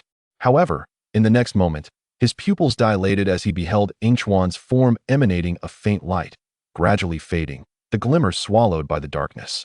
Alarmed, Lloyd frantically attempted to gather the ethereal light to prevent Yingchuan's disappearance. Yingchuan sensed Lloyd's distress and turned to him. What's wrong? Is something amiss? Observing Lloyd's frantic demeanor, Yingchuan realized he was indeed vanishing. Seizing the moment before he completely faded, he smiled, his eyes filled with acceptance, silently mouthing a few words. No. Lloyd jolted awake, sitting upright in bed, the first rays of morning sunlight filtering through the curtains and illuminating his face. He sat in a daze for a long while, gradually regaining his senses. Afterward, he threw off the covers, donned his clothes, and mechanically proceeded to wash up. After splashing water on his face, Lloyd gazed into the mirror. Confronted by a lifeless visage, his eyes devoid of any sparkle, utterly despondent. Uncertain of the reason, he felt an inexplicable emptiness within, as if he had lost something profoundly significant. His current state was a stark contrast to the person he had once been. When did this transformation commence? Lloyd pondered tirelessly, yet his mind remained a blank slate, devoid of recollections. After completing his morning routine, he climbed back into bed, not to sleep, but to stare vacantly at the ceiling until he was roused by a knock on the door and Nia's voice. Breakfast is ready, please come eat. Standing at the threshold, Nia seemed to anticipate the silence from within, letting out a soft sigh. If this continued, Lloyd's health would surely deteriorate. If Yingchuan were still here, he would undoubtedly be distressed to see Lloyd in such a state. After waiting for a considerable time without receiving a response, Nia shook her head gently, choosing to say nothing further before turning away. Lloyd, lying in bed, finally reacted. Nia's words jolted him into realization. He understood that his current predicament stemmed from Yingchuan's disappearance into the time tunnel, lost forever in its depths. The thought enveloped him in a wave of sorrow. Yingchuan had deceived him, promising never to leave, yet here he was, a victim of betrayal. He would never forgive Yingchuan. Lloyd buried his face in his hands, tears slipping through his fingers, his body trembling uncontrollably. Is he still unwilling to come out? One of the individuals seated at the table remarked, observing Nia's worried expression as she approached them. Nia shook her head slightly and took a seat. Silence enveloped the group, and Kai sighed. None had anticipated such a turn of events. Nia and he had witnessed Yingchuan sacrifice himself, a knife plunged into his chest, vanishing into the time tunnel. Let him be alone for a while. Yingchuan's disappearance has profoundly affected him, Jeff noted, aware of Yingchuan's significance to Lloyd. Now that Yingchuan was gone, it was imperative for Lloyd to process this on his own. They could not assist him. With that, the table fell into silence once more. The departure of Yingchuan weighed heavily on their hearts. Yet life must move forward. The past should be left behind, and what mattered most was the future. The sound of footsteps drew closer, and a chair next to Nia was pulled out as someone sat down. "You've finally decided to emerge from your room," Kai said, relieved to see Lloyd silently eating breakfast. If this continued, Lloyd might starve in his room. Observing Lloyd engrossed in his meal, the others exchanged glances and began to eat as well. Perhaps Yingchuan is not truly dead. Jean's words fell like a stone cast into water, creating ripples of hope. At this statement, everyone instinctively paused, even Lloyd, who lifted his gaze, his eyes reflecting a glimmer of optimism. The time tunnel, a passage allowing traversal through different eras, had enabled Kai and Nia to return to the past, after all. Upon realizing Jean's implication, Jeff exclaimed, "You mean Yingchuan might have traveled through the time tunnel to the past or future? Then we can find him." Ko interjected excitedly, "Yes. How could I not have thought of that? Yingchuan might currently be receiving treatment in some hospital." Kai dropped his chopsticks, his face lighting up with joy. Why hadn't Jean shared this news sooner? "Let us finish our meal and inquire further. We might just locate him," Jeff suggested. Hearing this, Lloyd hastily picked up his pace, shoveling food into his mouth. Nia, watching his frantic demeanor, cautioned gently, "Be careful not to choke. Eat slowly. Yingchuan would worry if he saw you like this." The thought of Yingchuan worrying brought Lloyd to a halt. He must not let him worry. Yes, he must not. Observing Lloyd slow his pace, the others felt a weight lift from their chests. It seemed Lloyd was determined not to cause Yingchuan concern. They collectively turned their gaze to Jean, their eyes filled with disapproval. How could he not have mentioned this sooner? Knowing Jean, he likely had considered it long ago. Finally, a glimmer of happiness returned to Lloyd's eyes, tinged with red from tears, as he pushed his food around, memories of his moments with Yingchuan flooding his mind. Tears shimmered in his eyes, stubbornly refusing to fall. "I miss you so much, Yingchuan." "Cut. That was perfect." A cheerful voice rang out. Yingchuan swallowed the apple in his mouth, his expression one of satisfaction as he watched the performance. "I never expected, Lloyd. Your acting was so convincing," Yingchuan said, patting his shoulder. "You have a knack for this." "Acting?" Lloyd momentarily lost in thought, then chuckled. "Really?" "Absolutely," Yingchuan replied, his gaze affectionate. "You truly are the one I adore." At this declaration, Lloyd's body stiffened, his mind screamed to flee, yet his body betrayed him, inching closer to Yingchuan. "Stay here with me, okay?" Yingchuan enveloped Lloyd in an embrace, speaking softly. "He is no longer here. Be with me." "Okay." With a sudden thud, the bottle of sleeping pills toppled from the bedside.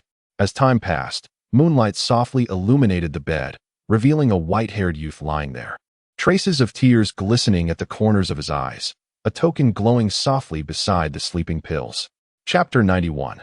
The aroma. Once Yingchuan teleported away, the surroundings felt eerily silent. The previous cacophony from the cave had vanished. He surveyed his surroundings, twirling the magic blade, then leisurely approached a small stream to cleanse the blade before returning it to the system's space. Lloyd.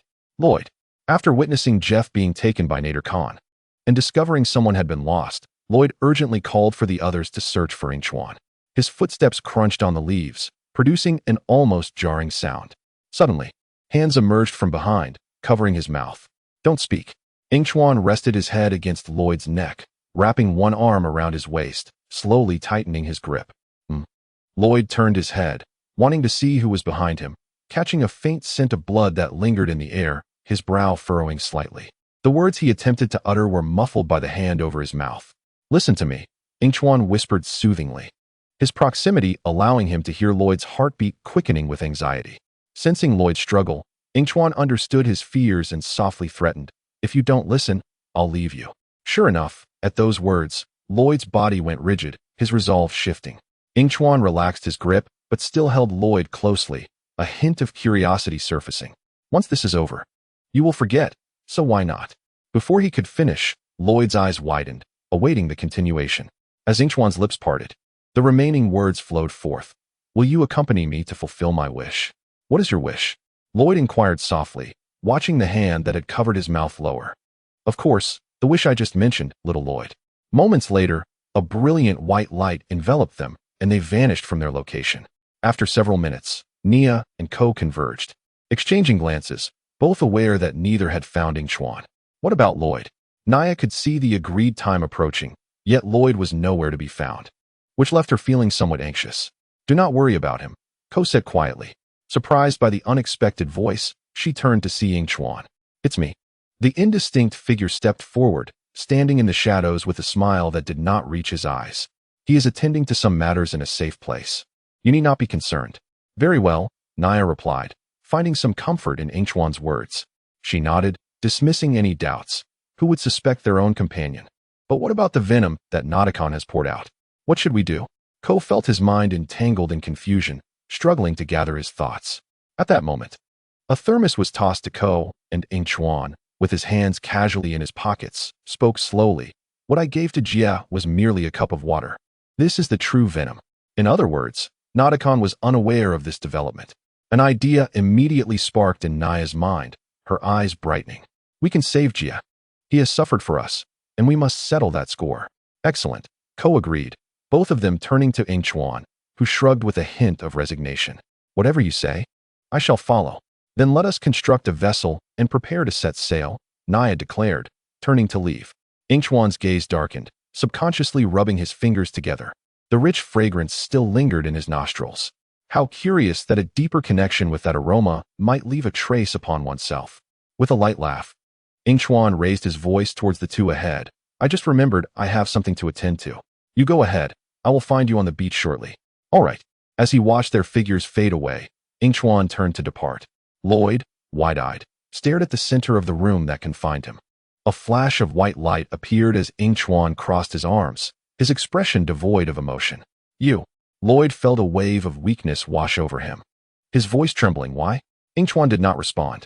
He approached Lloyd, looking down at him sprawled on the floor, and teased. What's the matter? Don't you like it? This is wrong. Leaning against the wall and feeling its coldness, Lloyd's muddled mind began to clear. He lifted a hand, attempting to grasp Yingchuan, but his strength faltered midway and fell back down. Don't.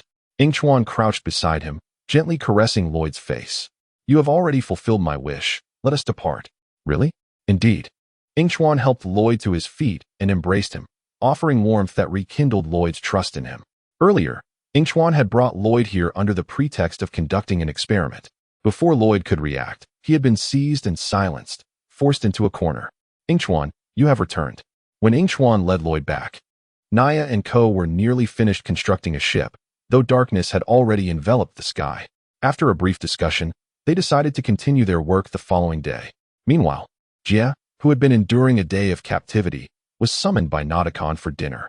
Upon entering the dining room, he immediately spotted Naruto lounging on the sofa, devouring the food laid out on the table. As Jia approached, Naruto swallowed his mouthful and invited, Please, help yourself. You must be starving. Jia walked slowly, his back guard holding a firearm, the dim candlelight revealing only half of his face. As Jia took another step, Naruto waved his hand, signaling the guard to exit. However, I must warn you not to do anything foolish, Naruto continued as the door closed behind them. Jia pulled out a chair, glancing at the candles on the table. Feeling perplexed, don't let my appearance deceive you. I take dining etiquette seriously. Naruto noticed Jia's confusion and explained. I'll tell you. Jia scanned the food on the table and sat down. Despite his empty stomach, he cautiously refrained from picking up his chopsticks. Don't think that by inviting me for dinner, I will divulge my final wish. Not at all, not at all, Naruto said, admiring the skewers in his hand under the flickering candlelight. I have no such delusions. He pointed a skewer at Jia. Come eat. I simply wish for your company during this meal. Jia raised an eyebrow, intrigued, as he attempted to discern Naruto's expression. Finding it normal, he relaxed and began to eat heartily. Observing Jia's rapid consumption, Naruto also felt his own hunger grow, shoving food into his mouth. Though we hail from different worlds, we still share commonalities. We are drawn to the same kind of people, particularly those who are special. As his hunger subsided, Jia paused, adopting a more amiable demeanor. I'm sorry, my friend. While I don't know who your lost love was, she is not Naya. Naya's silhouette appeared in Jia's mind. Filled with longing, his lips curling into a slight smile before quickly reverting to his usual expression, lost in thought. Chapter 92. The reward of becoming a king. None of us are worthy of her. She has her own opinions. Naruto gently swirled his wine glass, watching the liquid slosh inside, dismissing Jia's words. Perhaps, he remarked as he stood up, turning his back to Jia, but I am resolute, and my decision will not waver. Throughout this life, I shall utilize my abilities to fulfill the wishes of others. Jia slowly placed his hand beneath the table, feeling the spark of electricity coursing through his fingers. As Naruto approached, he swiftly retracted the energy. Naruto, oblivious to Jia's unusual reaction, continued to immerse himself in his own musings. I cannot wish for myself. Even as a prince, one must strive for what they desire. He turned around, speaking nonchalantly. This meal, this ship, these crew members. With newfound confidence, Jie no longer feared Nadakon. He picked up a chicken leg and teased, "Your life is truly unfortunate." Nadakon suppressed the urge to lash out at Jie, realizing why Yingchuan had advised him to keep a close watch on this individual. His tongue was indeed a source of misfortune. His grip on the wine glass tightened as he scoffed. To be honest, I care not for the new world or Naya's heart. Then why do you pursue these endeavors? Oh, I have no need for her heart, Nadakon said. Gazing at the map hanging on the wall, his tone calm. I only require her presence. Jie, observing Nadakon's back, was suddenly met with direct eye contact as Nadakon turned to him, fixating intently. Marry me. By becoming the ruler of the giant spirit world, I could receive the greatest gift in existence. Nadakon paced the floor, one hand behind his back, prompting Jie to wonder, love? Nadakon covered his mouth, chuckling lightly, no? Infinite wishes. Upon hearing this, Jie quickly grasped the implications, his tone growing cold as he pierced through the facade between Nadakon and Delara. You never loved Delara. You only valued the advantages she brought you. At the mention of Delara, Nadakon's eyes dimmed momentarily before returning to their usual state. Once I obliterate your homeland and your friends, Naya will be mine. No one can thwart my plans. I shall acquire unparalleled power, transcending all existence and becoming a god. Jie's anger escalated as he abruptly raised his hand, unleashing a bolt of lightning aimed at Nadakon. In an instant, the space where Nadakon had stood transformed into a thick cloud of smoke, and the lightning struck the wall without any effect. Suddenly, someone seized Jie's arm from behind. He turned in astonishment, and the face of Nadakon came into view. Too slow, scrapyard kid, Nadakon remarked under Jie's fearful gaze. Jie lowered his head and sighed resignedly. It seemed escape was not an option for the time being. After dinner, Jie lay on the deck, gazing at the brilliant starry sky, and once again thought of his companions, wondering what they were doing. Yingchuan leaned against a tree, seemingly aware of Jie's situation. He whispered a word of reassurance, while the steady sound of breathing beside him reminded him of Lloyd, who slept soundly. Yingchuan pondered his own future. In the morning, with the dawn barely breaking, the group hurriedly rose to continue constructing the raft. After a restful night, Lloyd seemed revitalized. Holding the end of a rope, he secured it between two pieces of wood, excitement bubbling within him as the raft neared completion. Just one more loop of rope, and the vessel would be ready to brave the waters. At that moment, Nia's voice interrupted, questioning why they needed to feminize the ship. I don't know, said Ko, pausing in his work and raising his head. It's because it requires a lot of paint to look beautiful. Yingchuan rolled his eyes, and the others chuckled. Nia, wielding a stone hammer, began rhythmically striking the ground, each impact seemingly threatening the two men. Ko quickly suppressed his laughter, explaining, just joking, just joking. Cheer up, little beauty. Humph, Nia sighed in exasperation. I see now. It appears my wish to eliminate gender bias is becoming increasingly hopeless. As Yingchuan contemplated voicing his thoughts, he was interrupted by Lloyd's exclamation, who took my rope? The others quickly denied any involvement. Yingchuan furrowed his brow, meeting Lloyd's gaze, and subtly shook his head. I placed it right here. With no answer in sight, Lloyd scratched his head in confusion, dismissing it as a result of the glaring sun. I'll go find some more in the woods. Yingchuan watched Lloyd's retreating figure and decided to follow. I'll go with you. As Ko observed the pair disappearing into the trees, he turned his attention back to Nia, who was diligently reinforcing the raft. I believe sailors name ships after women because we name them after the most important people in our lives. Mothers, wives, sisters, those who embrace us in times of hardship. Nia's earlier frustration dissipated, yet she pondered aloud. But Jie, doesn't he believe me? Why doesn't he speak up when he sees me? Suddenly, the ground in the distant forest began to swell quietly, moving rhythmically toward the two on the beach. As Nia continued, if he told me, none of this would have happened. He's afraid you'll reject him. Although Jie made a wrong choice. Master Wu also said that if you wish to break through your difficulties, you must think and strive.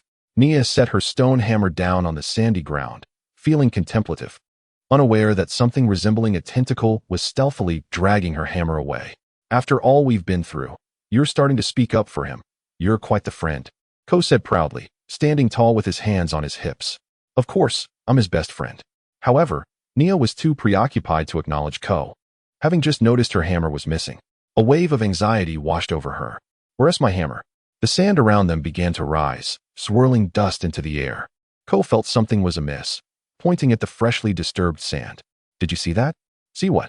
Nia asked, puzzled, following Ko's gaze, but everything appeared unchanged. Ko stared intently at the ground, witnessing the sand swell once more. It's happening again. There are two of them. I think I know why things are disappearing. We need to get off the ground. The two hurriedly jumped onto the raft, keeping a wary eye on the undulating terrain beside them, their view obscured by swirling dust. Nia panicked. Now I see it. Ko raised his arm to shield her eyes, whispering urgently, "We must remain quiet. I believe the noise will attract them." Just then, Lloyd emerged from the trees, arms full of palm fronds. "Hey, guys, I brought back a lot of palm leaves." "Lloyd, get away," Nia shouted, and at that moment, a large creature erupted from the sand, its mouth agape, heading straight for Lloyd. "Are you kidding me?" Lloyd dropped the palm fronds, and Yingchuan, ignoring the creature, focused intently on Lloyd. Before he could react, Lloyd yanked him up, swiftly employing a spinning technique to escape, landing against a large tree. Chapter 93. Waiting? Meanwhile, Yingchuan, crouched atop the tree, turned back to see a round, enormous worm emerging from the beach, burrowing toward where they had just stood, ultimately vanishing into the sand. Yingchuan remained silent, terrified of disturbing the monstrous creature, while Lloyd tightened his grip on his arm, signaling him to remain still. They lay there quietly, waiting for the danger to pass. At the same time, Nia stood on the raft, too consumed by fear to worry about them. To her horror, the giant worm reappeared behind her, its gaping maw drawing closer. Nia's eyes widened as she attempted to flee, but it was too late. The monstrous worm engulfed the entire raft, shattering it into fragments. Lloyd's face reflected tension as he scanned the area for Nia and the others. Fortunately, Nia and Ko reacted swiftly, leaping from the raft at the first sight of the worm. They landed on the beach, narrowly escaping disaster. "Our raft is destroyed," Nia exclaimed, gazing at the scattered debris, anger bubbling within her. She had hoped to depart the deserted island aboard the raft, but now all was in ruins. "I thought the beach was safe," Ko remarked, watching the rising sand approach him as he braced himself against the ground, quickly retreating. Yet, the earth beneath him grew increasingly unstable, threatening to collapse. Seeing their precarious situation, Lloyd felt a surge of urgency. "This way, climb higher."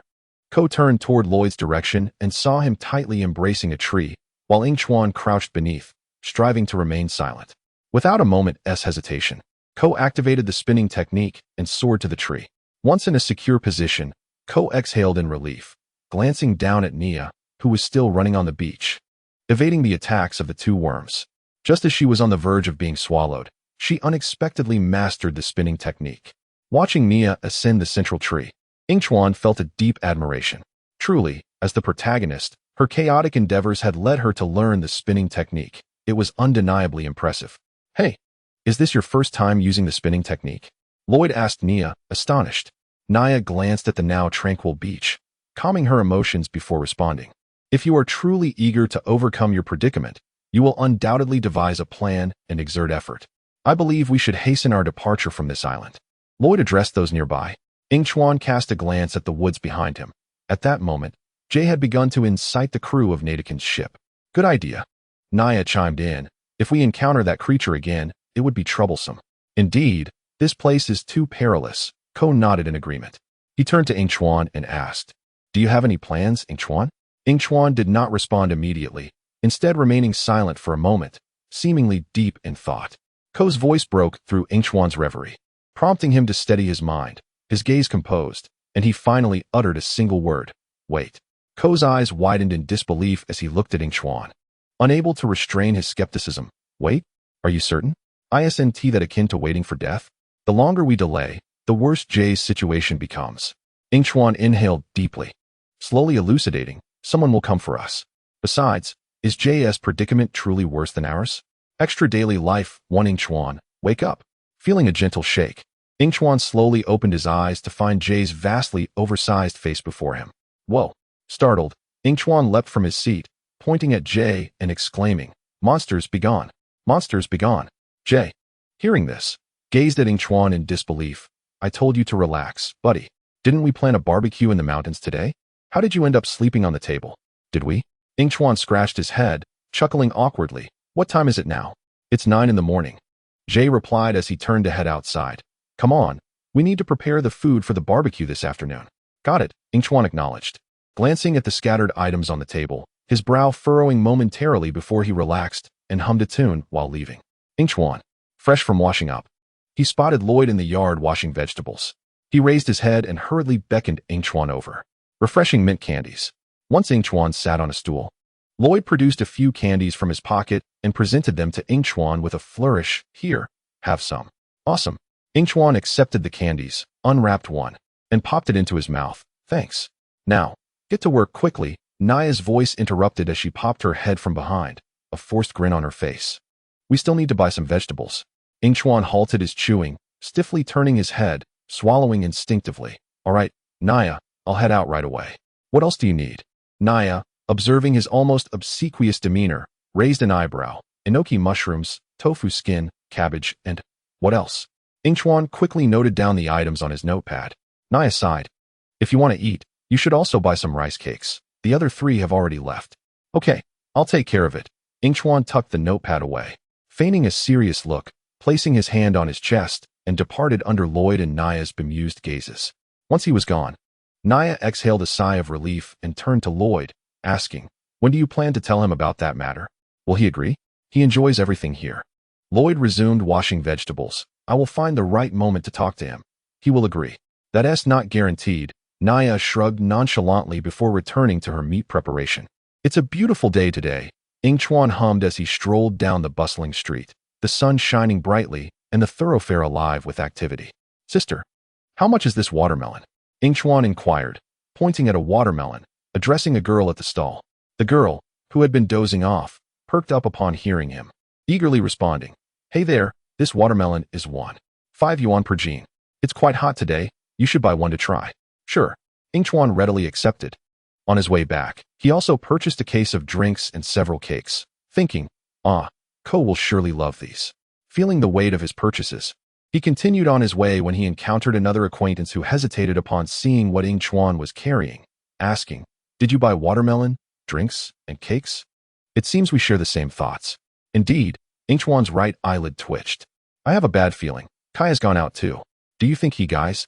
I bought a huge watermelon. Just as he spoke, Kai's voice echoed from around a corner, and in the next moment, the 3 stood wide-eyed, each holding a watermelon. It seems our thoughts align perfectly, the friend noted after glancing at the other's purchases. You don't need to say it. I can see it.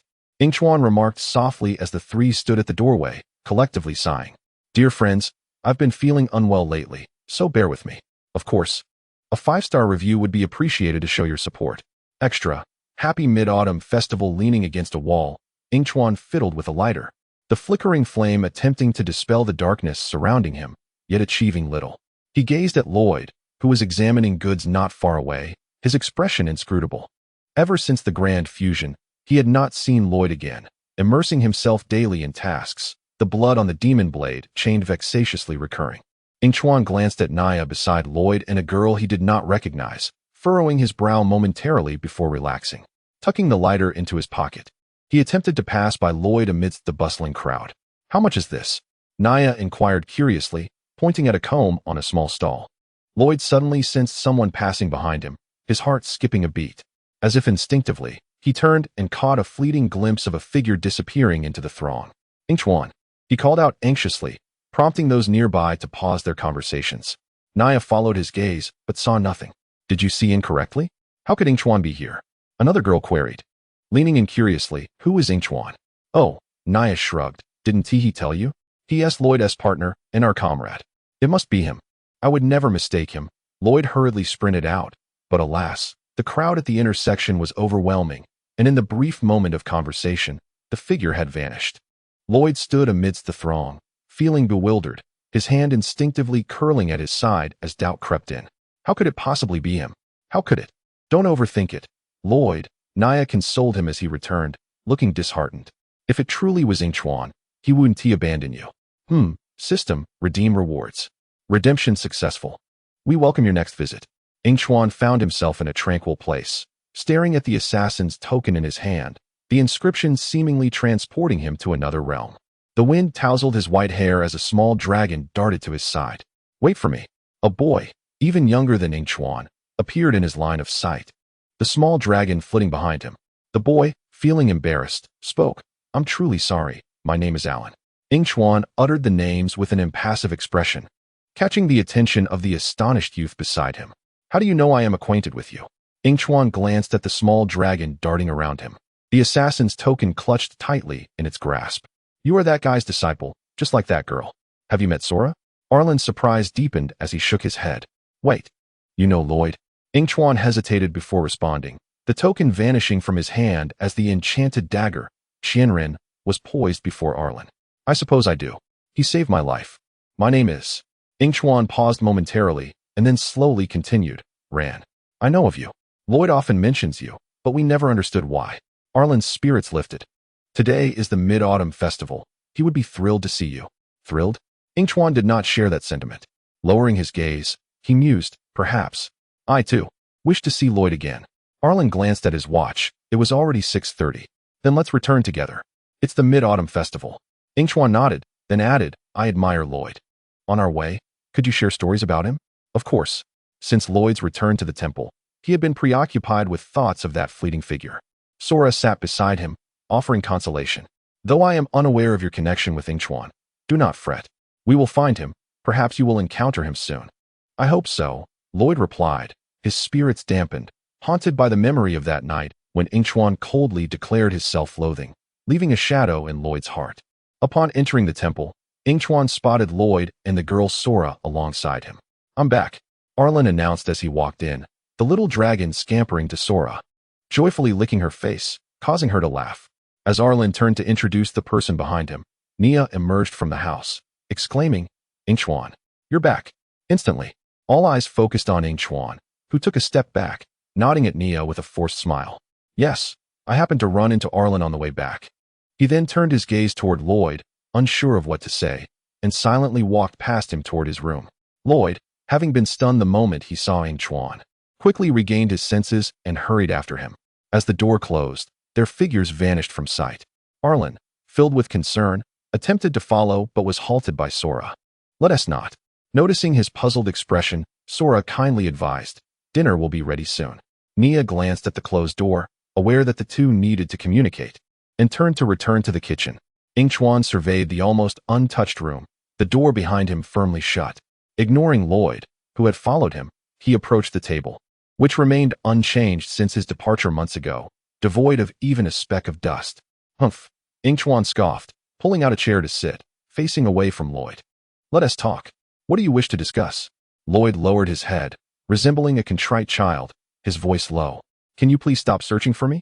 Yingchuan raised an eyebrow in curiosity, propping his chin on his hand, and impatiently replied, depends on my mood. If you leave now, I intend to sleep. Noticing Lloyd's reluctance to depart, Yingchuan stood and slowly approached him. Or shall I say, do you wish to join me in slumber? Lloyd lifted his gaze, but was suddenly pushed to the floor by Yingchuan, who loomed over him. Get lost. Think about what you need to say. Tonight. Come to my room and explain everything properly. Remember, you like me, and it must remain that way. Then, kneeling, Yingchuan grasped Lloyd's collar, forcing him closer. Gazing into his green eyes and seeing a reflection of his own obsession, a derisive laugh escaped his throat. Happy mid-autumn.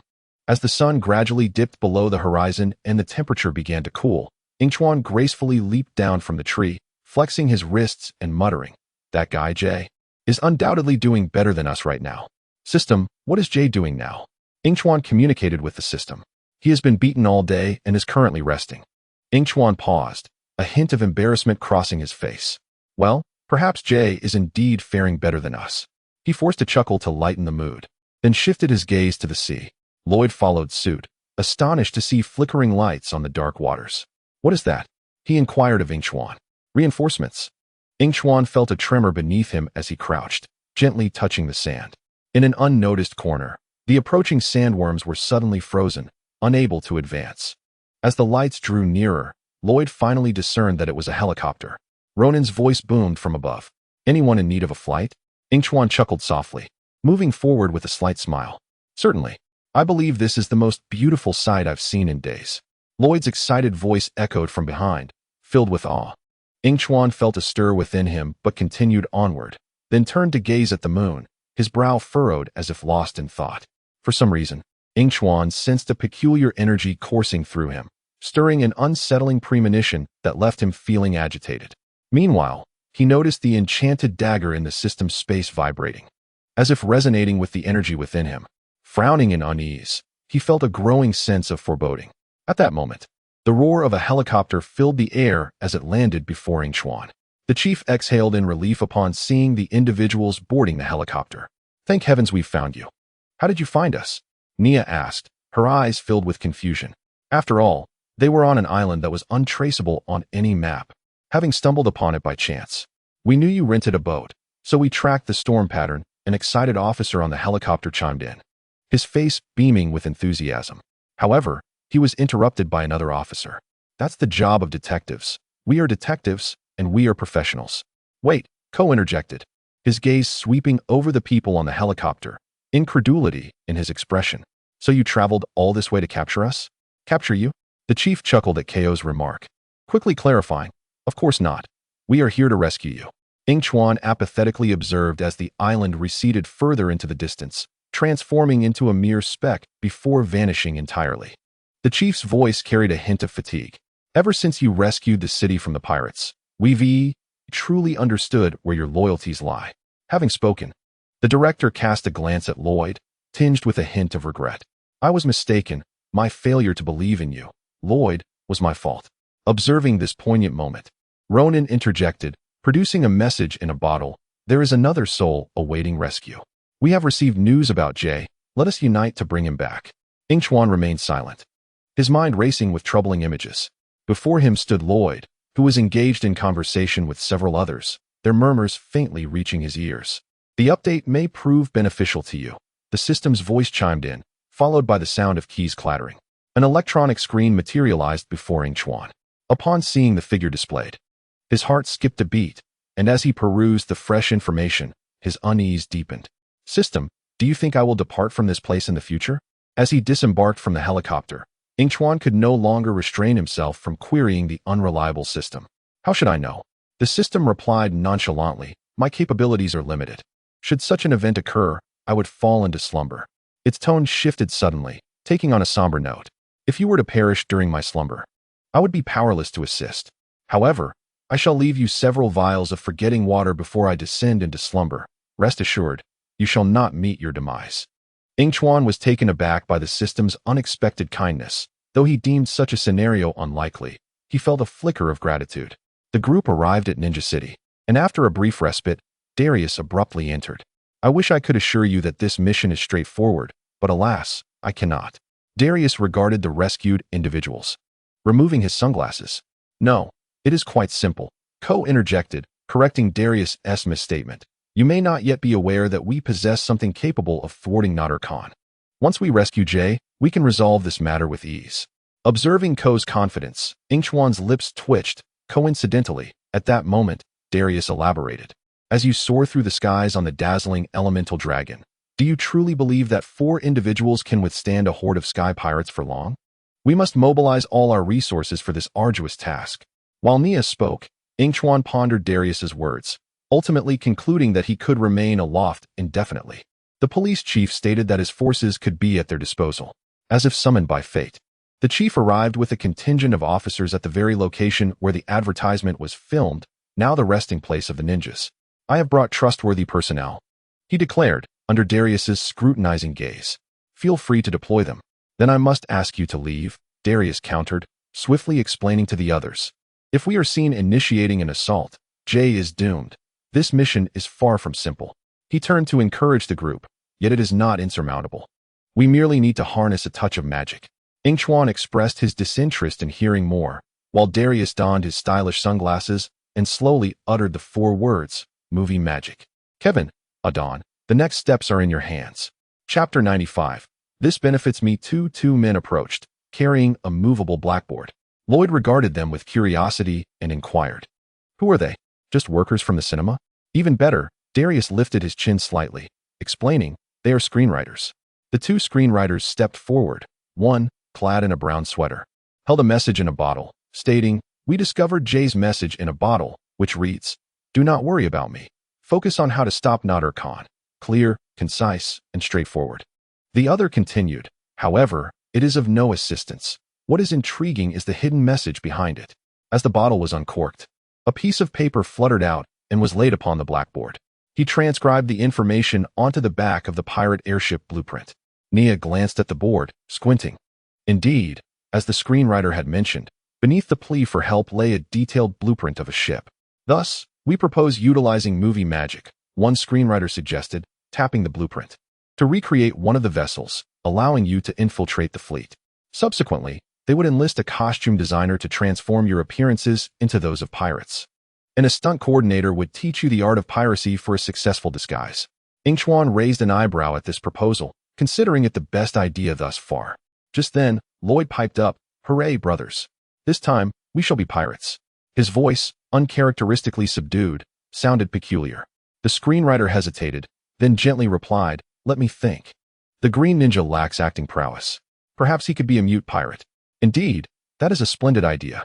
The two screenwriters quickly reached consensus regarding Lloyd's role, and they sprang into action, assigning tasks to each member. "Yingchuan, be swift. Once your training concludes, stealthily board the doomed fortress and use the venom of the tiger spider to ensnare Naruto. Yingchuan nodded at the screenwriter, who rested a hand on his shoulder. Nia's puzzled voice interjected, "Wait, doesn't the venom merely slow him down? How do we ensnare him?" This question caught the two screenwriters off guard. They paused, exchanging glances. The man in the brown sweater scratched his head, turning to his companion. "Perhaps we could modify it into a spell? An ancient incantation?" "Yes, something with a peculiar tone." The brown-sweatered writer quickly added, "Just like by the power vested in me. Precisely, when Naruto is trapped within the giant spirit blade, your friend will be freed." "Good idea," Yingchuan observed, bemused at how enthusiastically the two screenwriters debated. Truly, they were worthy of their title. "What a concept." Ronan, who had been listening, suddenly interjected, "This is akin to throwing yourself into the lion's den. You send them over without knowing what they might encounter. Who do you intend to combat?" "The only answer is movie magic." Darius maintained his smile, removing his sunglasses, his eyes betraying a hint of resignation. "This may not be a flawless plan, but time is of the essence, is it not?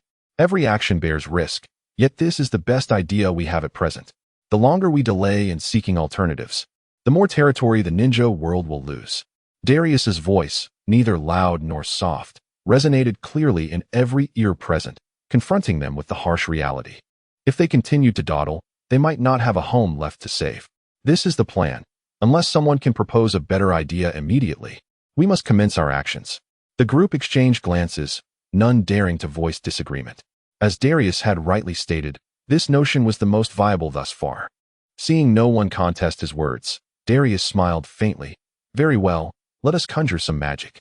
As time ticked away, Yingchuan engaged in his acting training while the officers meticulously crafted the ship according to the blueprint. In this moment, he embodied the role of a paranoid pirate, a character conceived by the screenwriter in a fleeting glance at his face. To be frank, Yingchuan felt somewhat speechless upon hearing about his character's identity, and his interest in the acting training was rather lackluster. At long last, everything was ready. The ninjas embarked on their journey to rescue Jay. Gazing at the vast sky and feeling the white clouds drift beneath them, Lloyd donned the pirate attire prepared by the screenwriter, keeping a vigilant watch over the islands floating in the sky. "Excellent, we are getting closer. The venom is with Yingchuan. Right here," he said, shaking the glass bottle in his hand, a playful glint in his eyes as he looked at Lloyd. "I recall you are not permitted to speak. Not a drop should be wasted." Nia, who was steering the ship, interjected, being the only girl in the team and resembling Naruto's beloved, her face obscured by a mask.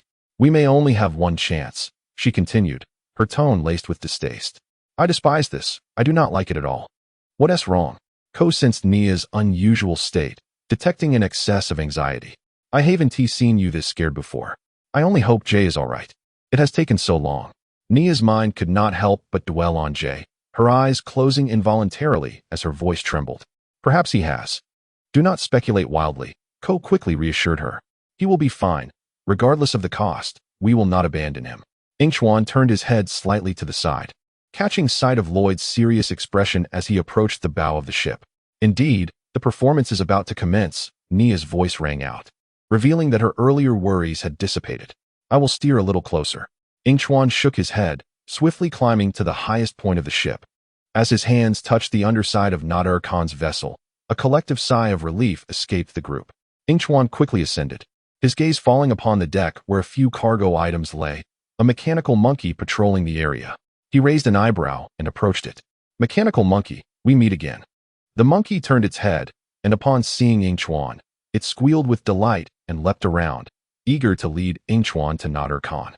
"I do not understand why you are doing this," Nader Khan finally inquired, observing Yingchuan following the mechanical monkey. "There is no choice. Your actions must exist. This was our agreement. Do not forget," Yingchuan replied, recalling Lloyd, his expression darkening. "This benefits me as well." Chapter 96, A Catastrophic Capture. They are over there. Follow me. Several hours later, with Yingchuan's assistance and Nader Khan's leniency, Jay was successfully rescued. The two tumbled onto the pirate ship, and Yingchuan silently calculated the time. Jay felt his body crash onto the wooden planks, and before he could rise, the ship erupted with raucous laughter. Alarmed, he swiftly pulled Yingchuan to his feet, only to witness their companions, who should have remained aboard, transformed into genuine pirates. A glance sideways revealed 3 captives bound on Nader Khan's ship: Ko, Lloyd, and Nia. Jay sighed, for it was as he had suspected. They were neatly tied up on the pirate vessel. Lloyd, deep in thought, suddenly turned to Yingchuan. "Did you leave the venom in his lounge?" "Indeed," Yingchuan replied nonchalantly, hoping Nia could retrieve it. "Impossible," Jay quickly countered. "She does not even know where it is." With a light sigh, he spoke again, his tone laced with regret and concern. "Oh, I hope Nia does not end up with that treacherous individual. If he dares to touch her." "You need not worry. That will never happen," Lloyd interjected, interrupting Jay's spiraling thoughts. "Let us hope not. For if that man succeeds, he will unleash a massacre. Once he possesses limitless wishes, we are doomed." Upon hearing Jay's words, Ko suddenly sensed something amiss. Limitless wishes? That would make him invincible. Then he would have to sacrifice his subordinates. "Perhaps that could persuade others," Lloyd suggested. "I have already tried. They do not believe me." Jay sighed once more. "I ought to express my gratitude, but perhaps it is better you did not come." Yingchuan remained silent. As the kind-hearted Lloyd began to comfort the others, he rested his hands behind his head, listening to Lloyd's words, determined to accelerate the timeline. Suddenly, a profile of Yingchuan popped up, and he glanced at it briefly before closing it. Name: Yingchuan. Gender: male. Date of birth: November 3rd. Weapon: magic blade, 1,000 blades, scissors. Elemental power of the Phantom Ninja world. Special object: fox mask. Organization joined. Unknown.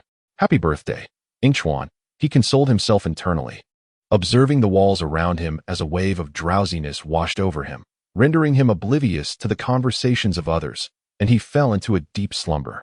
In the morning, he was awakened by Jay's voice. The clattering chains dragged across the floor, producing a sharp sound that roused the other weary souls. "Bring them here. Prepare the plank," Nader Khan commanded, glancing at the fatigued Yingchuan while pointing to the wooden board on the deck. Lloyd looked down at the chains encircling his feet, and soon heard Nia's hurried footsteps approaching from behind, but she was swiftly intercepted, forced to watch helplessly as her companions drew closer to the plank. "If you dare lay a hand on them, do not even think about negotiating," Nia threatened, witnessing the dire situation. "As long as you agree to my terms, everything will end," Nader Khan replied.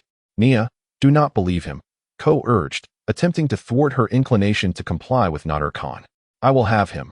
Throw this noisy one overboard first," Nader Khan, infuriated by Ko's interruption, shoved him toward the plank. Gazing down at the shimmering sea beneath the ship, Ko desperately tried to retreat, yet the pirates behind him offered no room for escape.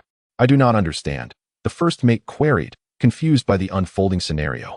"You said the giant spirit world is paramount, not her." "Silence.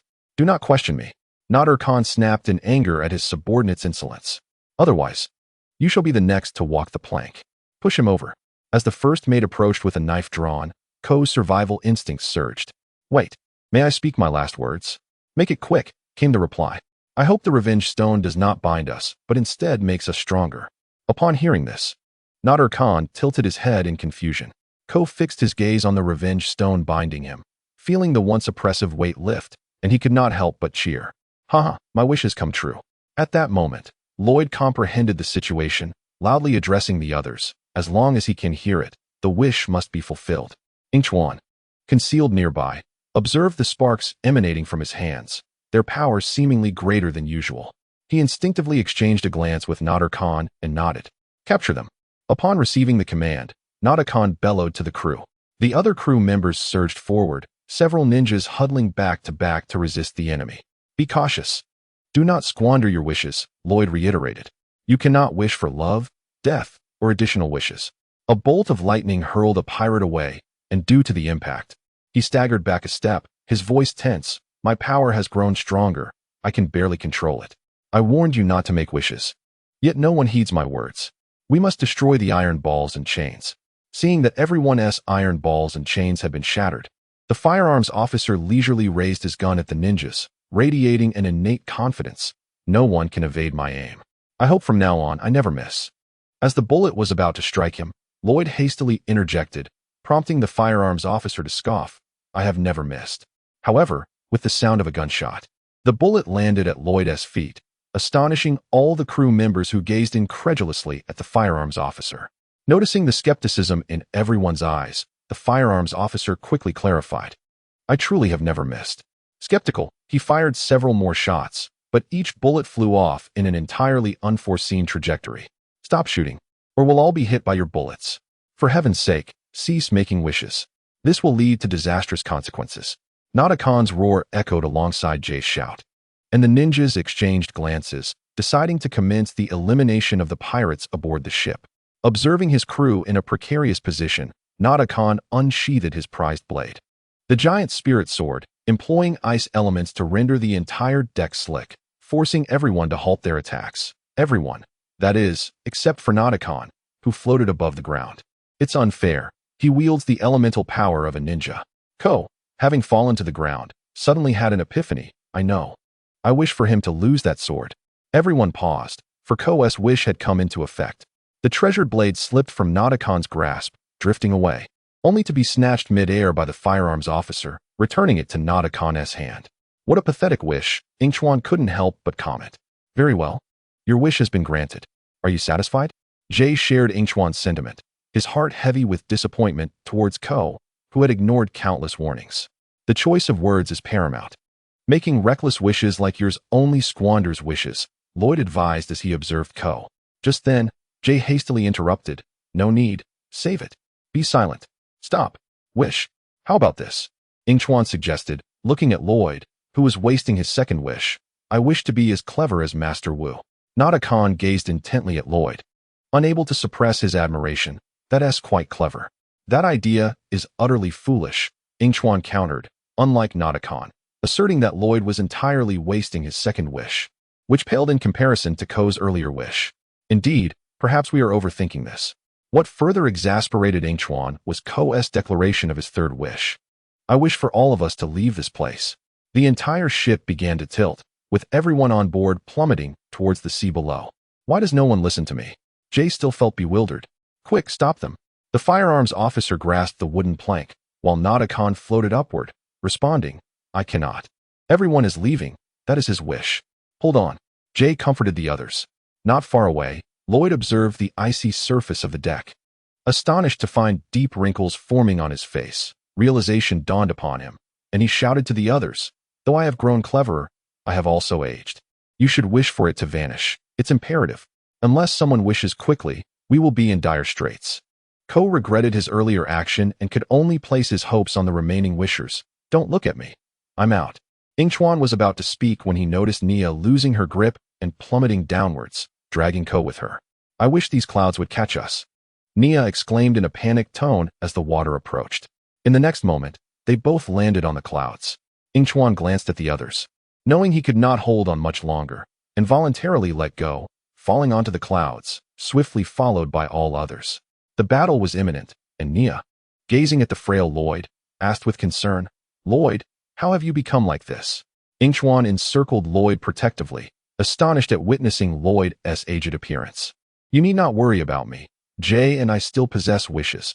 I do not intend to use them to save myself. Jay expressed his concern. But your condition is worsening. Your voice now sounds old. Then I shall use my final wish to save you. Jay. Now it was Lloyd's turn to counsel Jay. If you are wise, save it. I have a feeling you will need it in the future. When? When you wish from your heart. From the heart? The heart does not speak.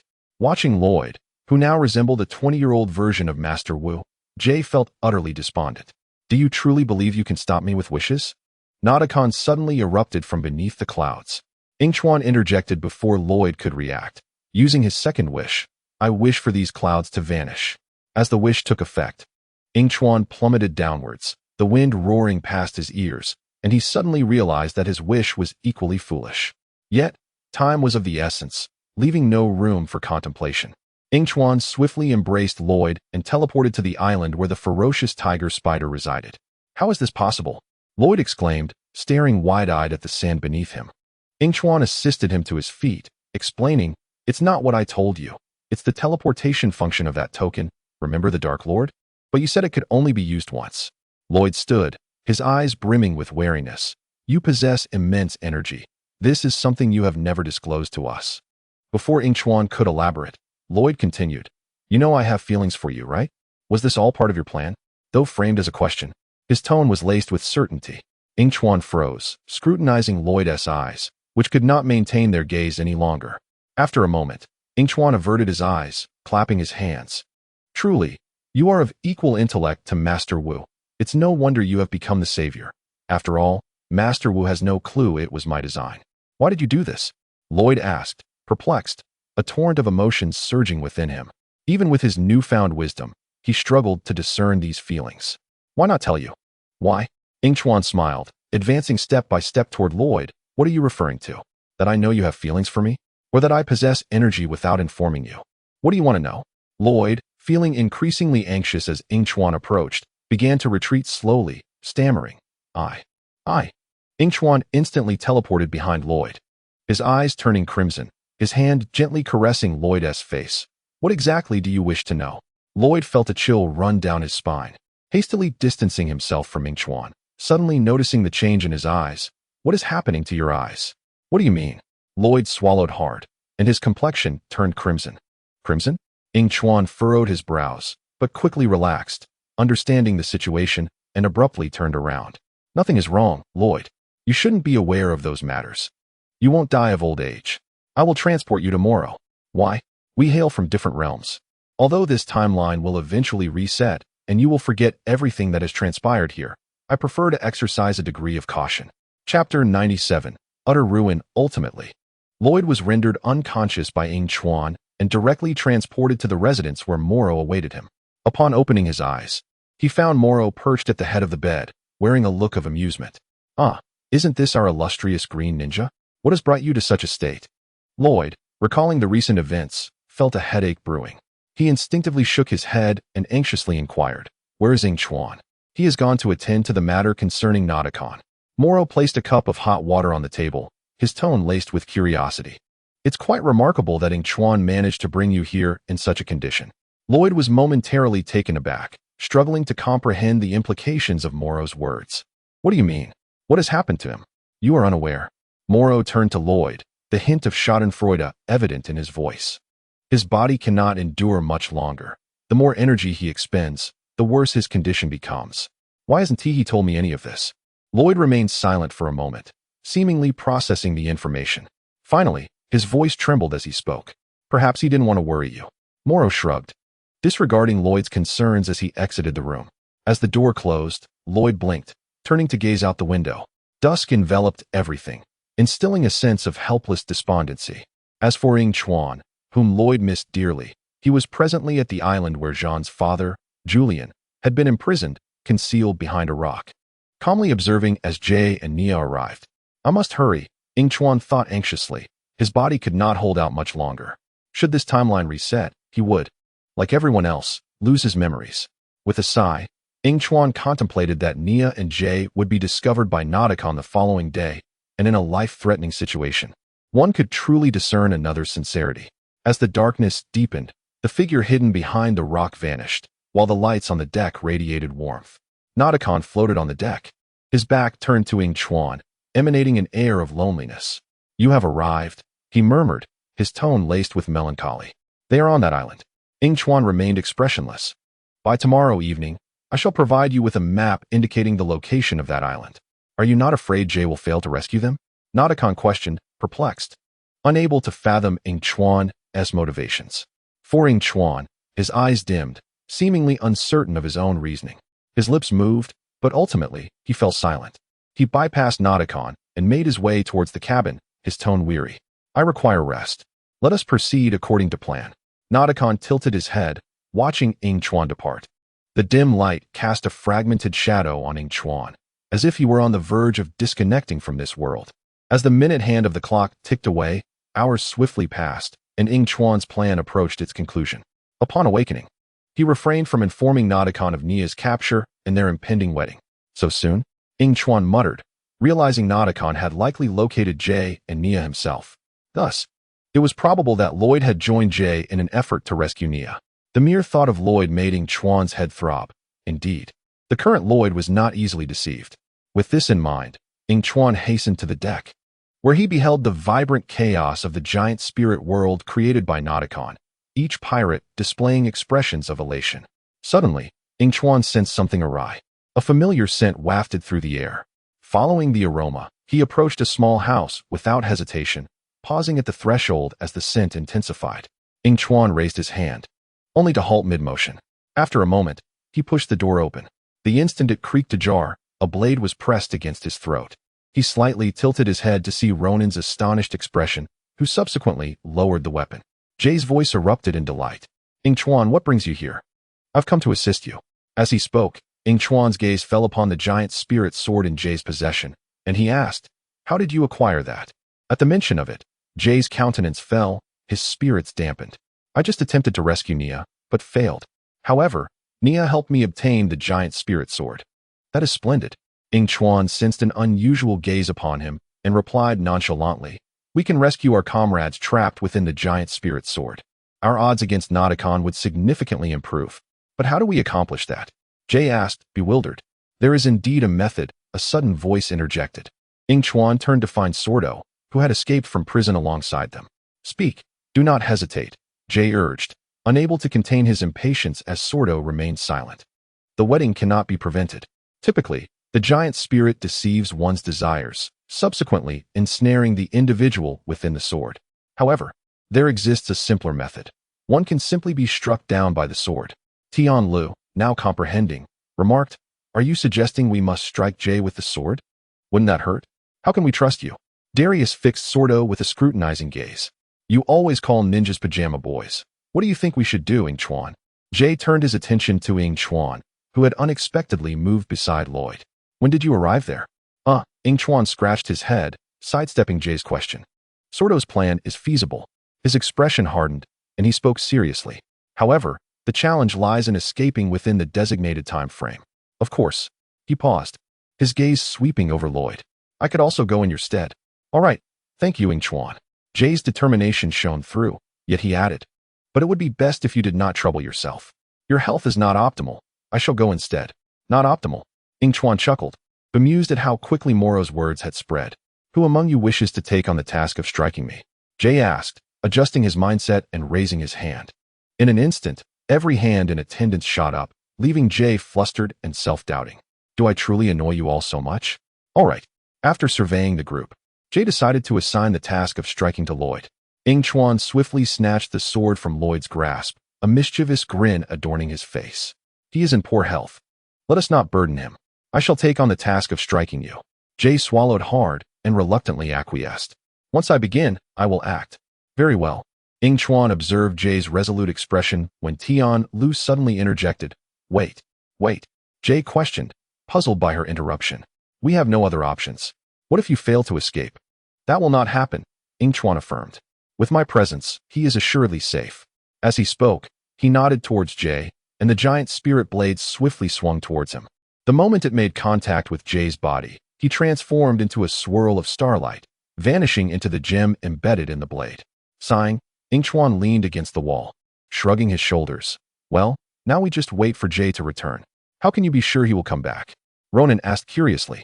That's not for you to worry about, Yingchuan replied, closing his eyes. Sure enough, not long after, the giant spirit blade suddenly trembled, enveloped in a beam of light that gradually expanded. Suddenly, it burst open before the onlookers. When they looked again, Jay and the others lay on the ground. Yingchuan stepped over them, slightly opening the door to glance outside. It was eerily quiet, devoid of sound. "We must hurry," Lloyd said, observing Yingchuan's back, sensing a hint of tension in his voice, uncertain of his current intentions. Before the group could rejoice, Yingchuan's words made them quickly comprehend the situation, and they nodded in agreement. The journey to the wedding was remarkably calm, with patrolling pirates remaining unchanged. "Why does it feel a bit off?" Jay, well aware of Nadakin's temperament, gradually came to a halt. He surveyed the surroundings and asked, "Yingchuan, have you noticed anything?" "Nothing," Yingchuan replied, pausing his pace. He indeed had not noticed anything. "Let's move quickly," Jay nodded, hastening his steps. However, under Yingchuan's orders, Nadakon hastened the wedding proceedings, and by the time the group arrived, the ceremony had already concluded. The few stood at the wedding entrance, gazing at Nadakin's smug expression, exchanging glances. "Make a wish, Jay," Kai urged. Called upon, Jay rushed in, loudly exclaiming, "I wish Nadakon is not. I wish you would be silent." Before Jay could finish, Nadakon quickly interjected, an energy surge emanating from his hand, striking Jay forcefully. Jay cried out in pain, falling backward. Kai hurried to help him up, only to find Jay's mouth taped shut, rendering him speechless. With a serious expression, he said, "This is bad. He can wish freely now. No rules can bind me anymore." Nadakon laughed heartily, reveling in the sensation. Seizing the moment while Nadakon dealt with the ninja, Nia quietly circled to the side, leaping to launch a surprise attack, but Nadakon swiftly grasped her wrist, producing powder with his other hand and throwing it at her face. "Be careful, dear. I wish you would be quiet and sleep." Watching Nia succumb to slumber from the powder, Kai attempted to intervene, but Zahn held him back. "She has fallen into a deep sleep," Zahn explained under Kai's puzzled gaze. "The only way to break the spell is to defeat him." "We can do this," Yingchuan encouraged. "There are many of us." "Many of you?" Nadakon used his powers to eliminate the obstacles shielding the ninjas. He stroked his chin, seemingly contemplating, "I wish for the same." In an instant, numerous clones of Nadakon appeared around him, his tone rising. 26 of me against 6 of you. It's best to rely on oneself when help is unavailable." Observing the ninjas, weapons drawn and vigilant, Nadakon appeared momentarily remorseful. "Let's be fair, I wish for hand-to-hand combat."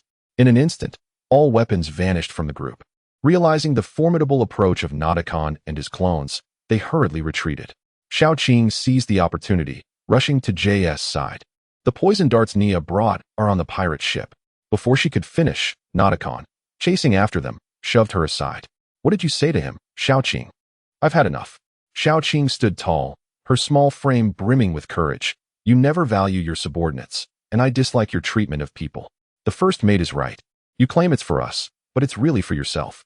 Seeing his subordinate Xiaoqing, like the first mate, betray him, Nadakon smirked. "If you truly think that, then be gone." In an instant, Xiaoqing vanished, leaving the other crew members in shock, trembling at the sight. "I certainly appreciate your loyalty. I can't wait to repay you, but he was correct. This is all for me. So you may leave." One by one, the crew members disappeared, and the remaining ones hurriedly fled. Once everyone had escaped, Yingchuan suddenly appeared before Nadakon. "What do you intend to do?"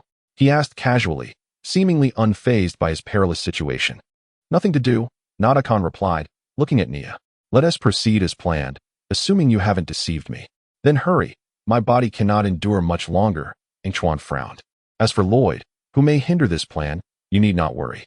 Nadakon said no more and approached Nia. "You disguised yourself as Delara to lure me, clever girl. Too bad your cunning is limited. I wish for my beloved to be reborn." The sleeping Nia suddenly opened her eyes, gasping for breath. When she looked up again, her eyes glimmered with an eerie light. "Delara." Yingchuan's gaze sharpened.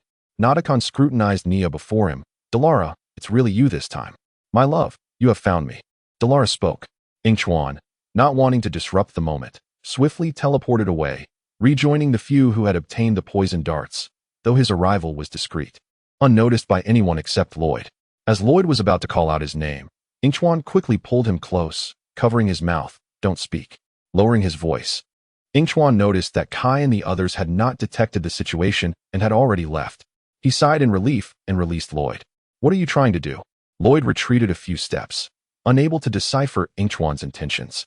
"You need not know," Yingchuan replied, facing away from Lloyd.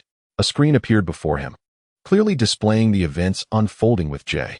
Jay had stealthily approached Nadakon, now able to speak and drawing Nadakin's firepower.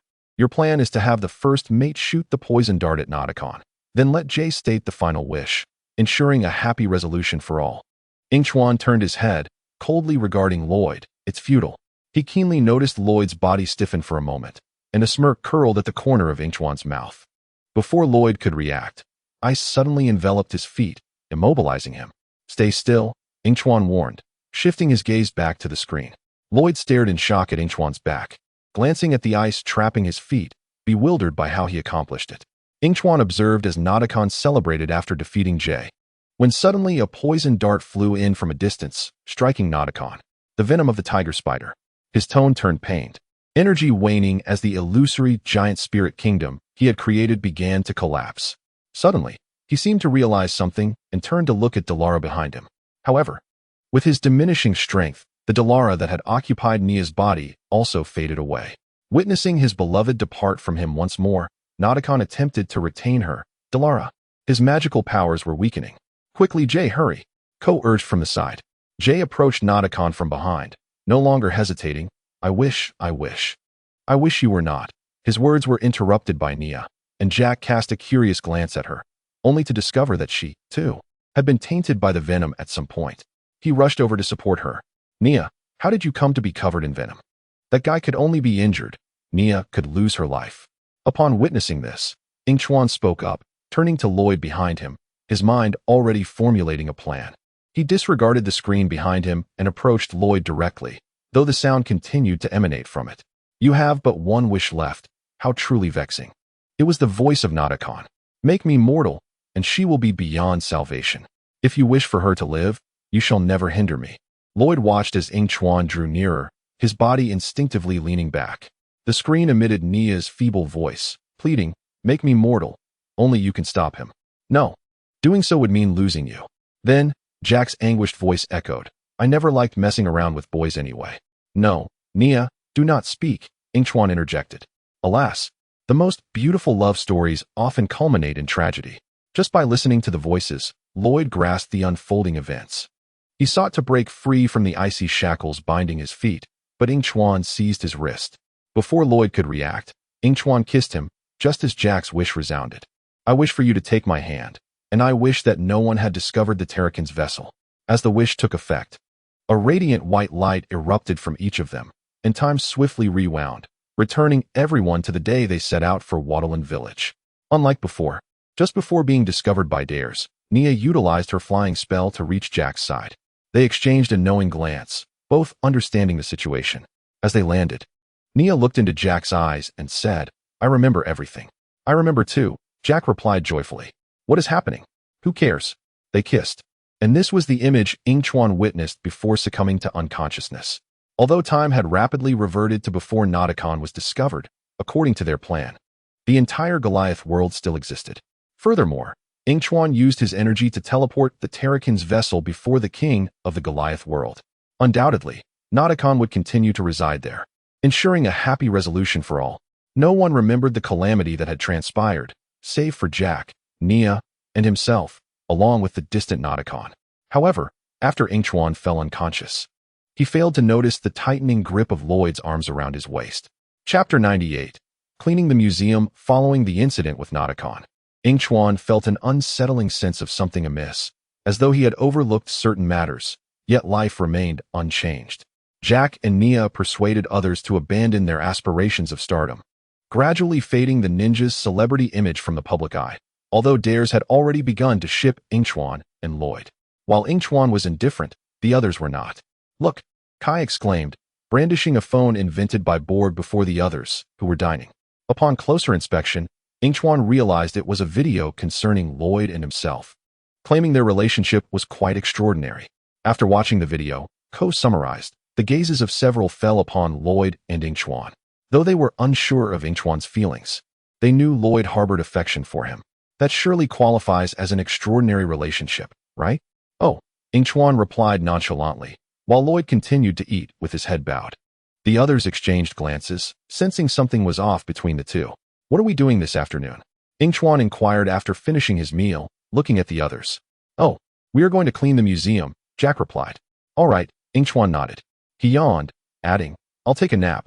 Wake me when it's time to leave. With that, He departed, and Lloyd closely followed. The others exchanged puzzled looks at the two departing figures.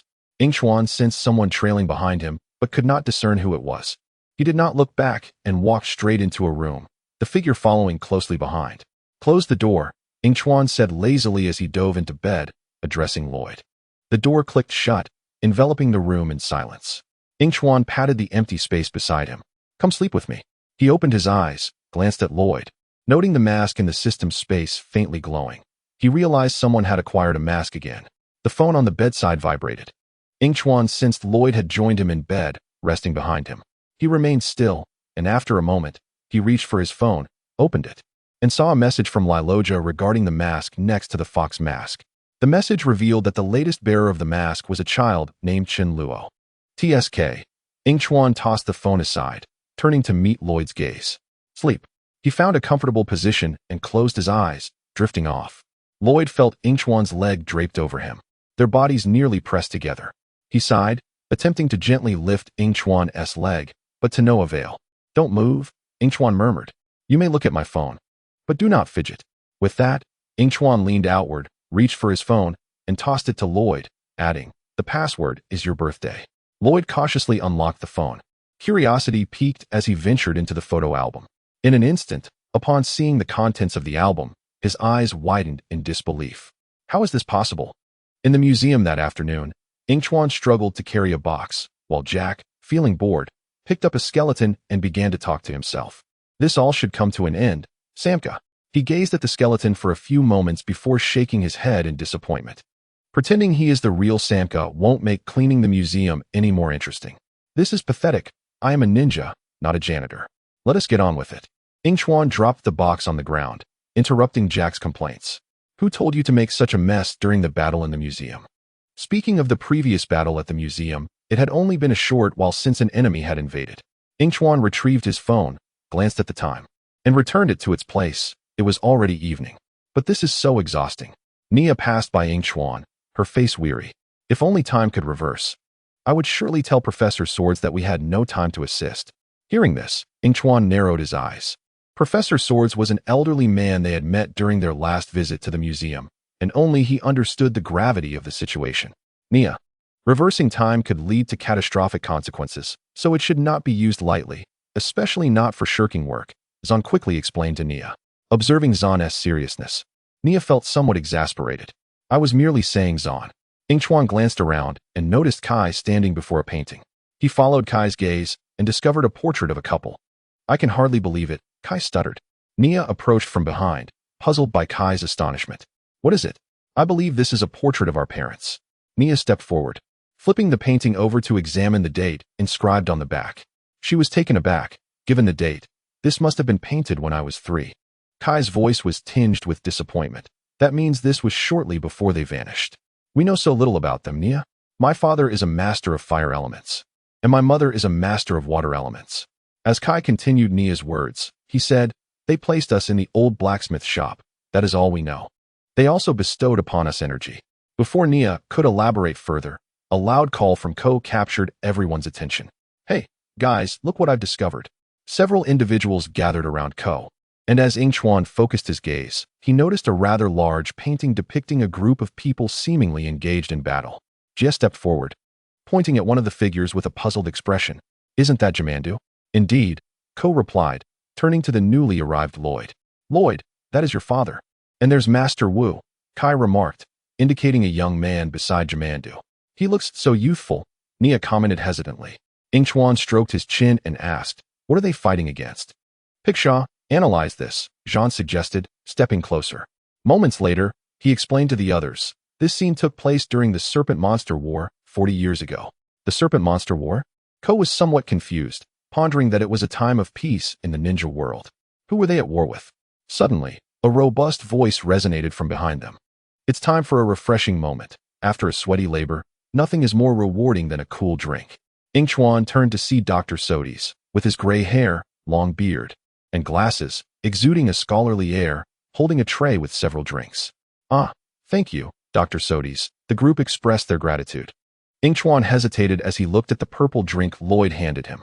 Enjoy the pickled tea, Dr. Sodis said, and the moment the others took a sip, They instantly spat it out. Observing this, Yingchuan took a cautious sip, feeling as though he was drinking sewage infused with the essence of rotten socks. Coughing, he scolded himself for being so daring and feigned an accidental drop of the cup, smiling sheepishly. What is this painting? Yingchuan casually shifted the subject. Doctor. Sodi squinted in the direction Yingchuan pointed. It's nothing significant, just a minor conflict without major historical importance. Hence it isn't displayed in the main gallery. However, it did catch my attention. In contrast to the others, Jie readily drank his beverage, his curiosity about the painting deepening as he listened to Dr. Sodi's explanation. This painting is quite grand. Indeed, Dr. Sodi's affirmed, continuing, a magnificent myth, a folk tale. Even if it is a myth. Who were they battling alongside Master Wu and Jimandu? Jean moved a few steps, pointing to the direction where Master Wu's gaze was fixed, revealing two identical young boys. I have no records on them. There is a legend of a pair of twin brothers known as the time-space twins, Dr. Sodi's leisurely explained.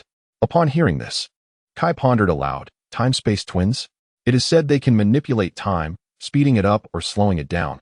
They are capable of such feats, Dr. Sodi's raised his hands with a hearty laugh. Do you grasp my meaning?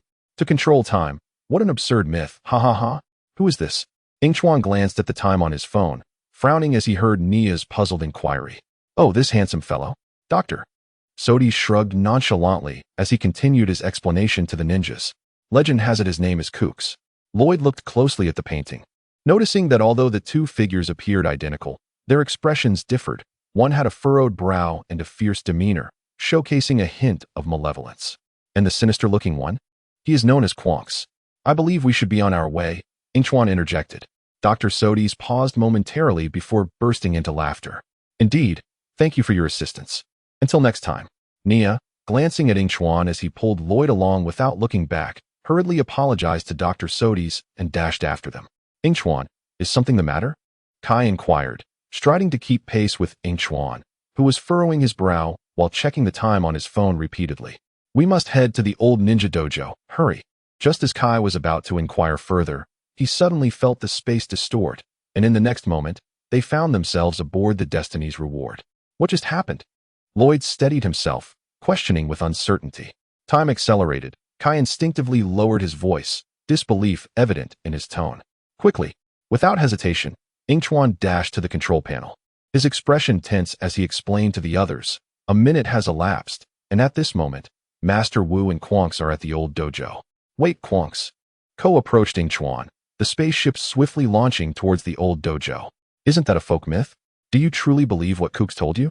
Yingchuan scoffed, slowly elucidating under their astonished gazes. Dr. Sodi's is Kooks, and his brother Quonks has just acquired the time-space blade, which has the ability to accelerate time.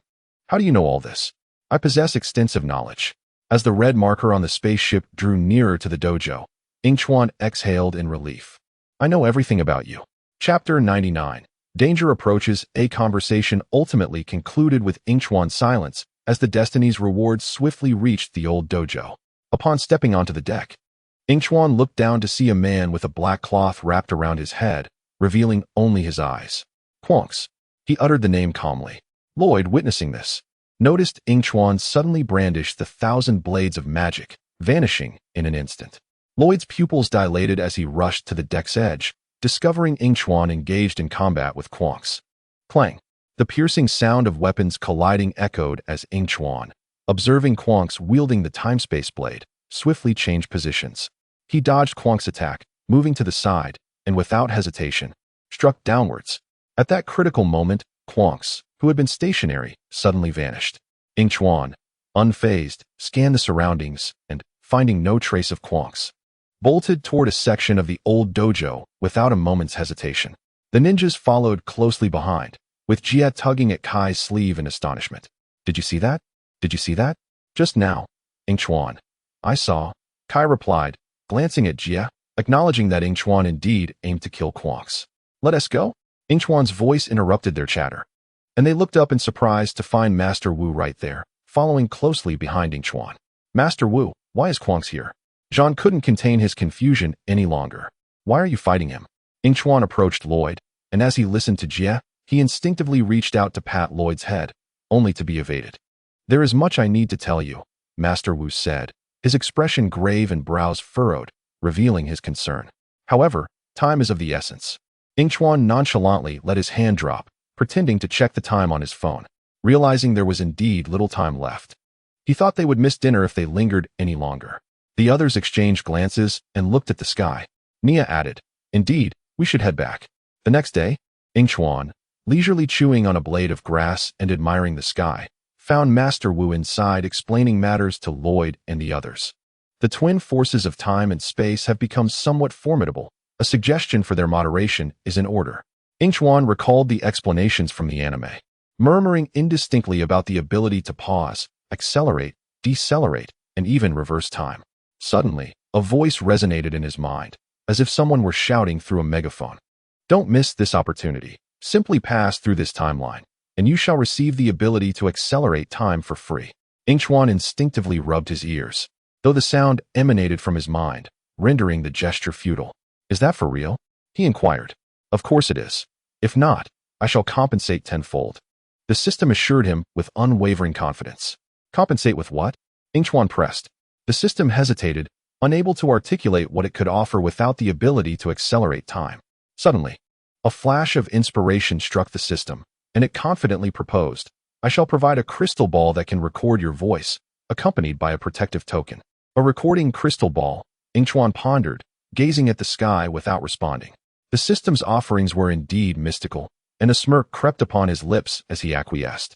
Just then, a sudden rustle of footsteps reached his ears. He swiftly sat up and turned to see ninjas approaching him. "Where are you all headed?" he inquired, though he already harbored an answer in his mind. "An enemy has infiltrated the Borg Technology Conference. We are going to assist," Kai explained as he dashed past him. "I shall accompany you," Yingchuan declared, scrambling to his feet and brushing off the dust from his clothes, but was halted by Lloyd. "There's no need. The enemy is not numerous," he replied, meeting Yingchuan's puzzled gaze. As he watched the others depart, Yingchuan fell into silence. A thought suddenly sparked in his mind. Perhaps he could give something a try. With this resolve, he strode towards his room, pushing the door open and conferring with the system. "I no longer require that protective token. Could you provide the crystal ball now?" "Why?" the system questioned.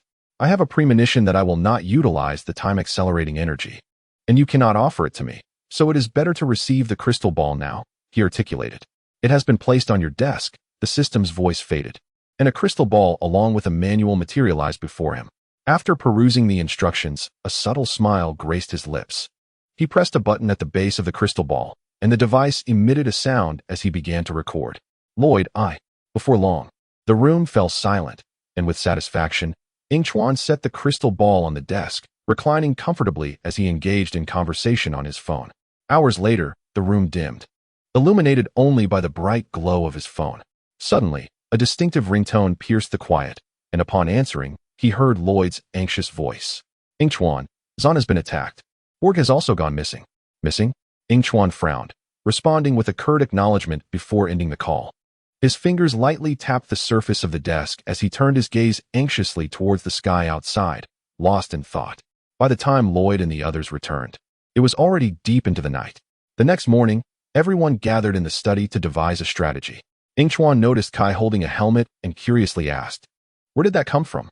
"It was obtained after defeating a swarm of serpents that had gathered in the armor yesterday," Kai explained. Jay took the helmet from Kai and donned it, glancing around through the narrow space it provided before dejectedly removing it. "Apologies, mates, I found nothing." "Damn it," Cole sighed, surveying the others with disappointment. "I thought wearing the helmet would reveal the identities of those serpent warriors." "I thought the same," Nia chimed in, skeptically addressing Jay. "Are you certain the helmet serves no purpose?" "At the very least, it should make me look cooler," Jay retorted awkwardly, noticing the expressions of the group. "What's the matter?" "I'm quite adept at styling," he added, as Kai approached from behind and snatched the helmet from him, scrutinizing its design with a sense of familiarity. "This seems oddly reminiscent. Perhaps Master Wu might know."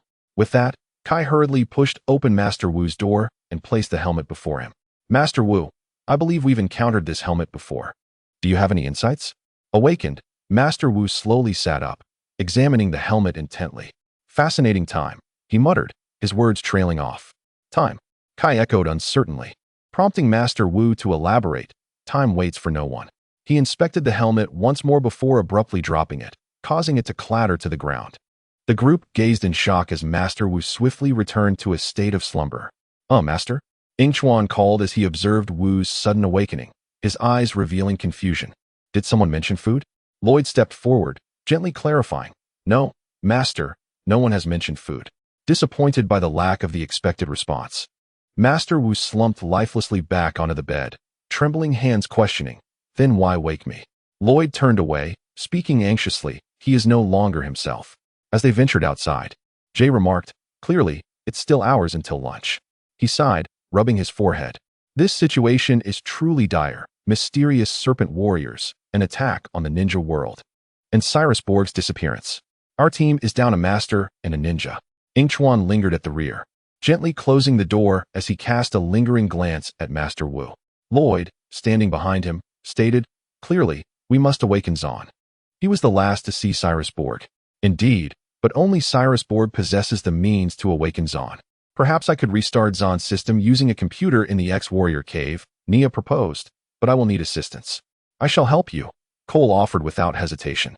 And Jay added, "You can count on me." Once matters concerning Zahn were settled, Lloyd resolved to stay with Master Wu. "I will remain here. Someone must take care of Master Wu." Yingchuan glanced at Lloyd, affirming, "I shall join you." With that, he turned his gaze to Kai. "I know a place that might help clarify your doubts." "What place?" Kai inquired eagerly. "Your father's blacksmith shop." Kai paused, instinctively questioning. "What does that have to do with anything?" "You will understand once you visit." With Yingchuan offering no further explanation, Kai nodded in resignation, indicating his acceptance. Once everyone departed, Yingchuan and Lloyd remained quietly in Master Wu's room, enveloped in silence. Yingchuan sat on a chair, intently observing Lloyd, while the system continuously updated him on the movements of Kongs. Kongs and Kuks have located a swamp, preparing to cultivate more serpent monsters, with 3 serpent commanders, 2 males, Lamek and Blanc, and 1 female, Mochia, able to command all serpent monsters. Finally, the system explained with a sense of conscience. "Those 2 men lack intelligence. There is no significant danger. Stay vigilant of the other." The system's words were indeed sharp. Yingchuan felt a chuckle rising within him, but there was truth in it. Just as he was lost in thought, Lloyd glanced at him before quickly diverting his gaze. Yingchuan raised an eyebrow, noticing that Master Wu showed no signs of awakening. He stood up from his chair and pulled Lloyd away from the scene. "What's wrong?" Lloyd asked, observing as Yingchuan gently closed the door behind them, his face a mask of confusion. "You've been acting strangely lately." Yingchuan turned to face him, fixing his gaze directly into Lloyd's eyes. "What are you hiding from me?" "Hiding?" Lloyd appeared somewhat flustered, absent-mindedly ruffling his hair. "No, I'm not hiding anything from you." "Really?" Yingchuan gradually approached Lloyd, his tone laden with skepticism. Lloyd instinctively stepped back, memories flooding back from long ago, on the island of the Dark Lord, where Yingchuan had been just as he was now. "Are you sure?"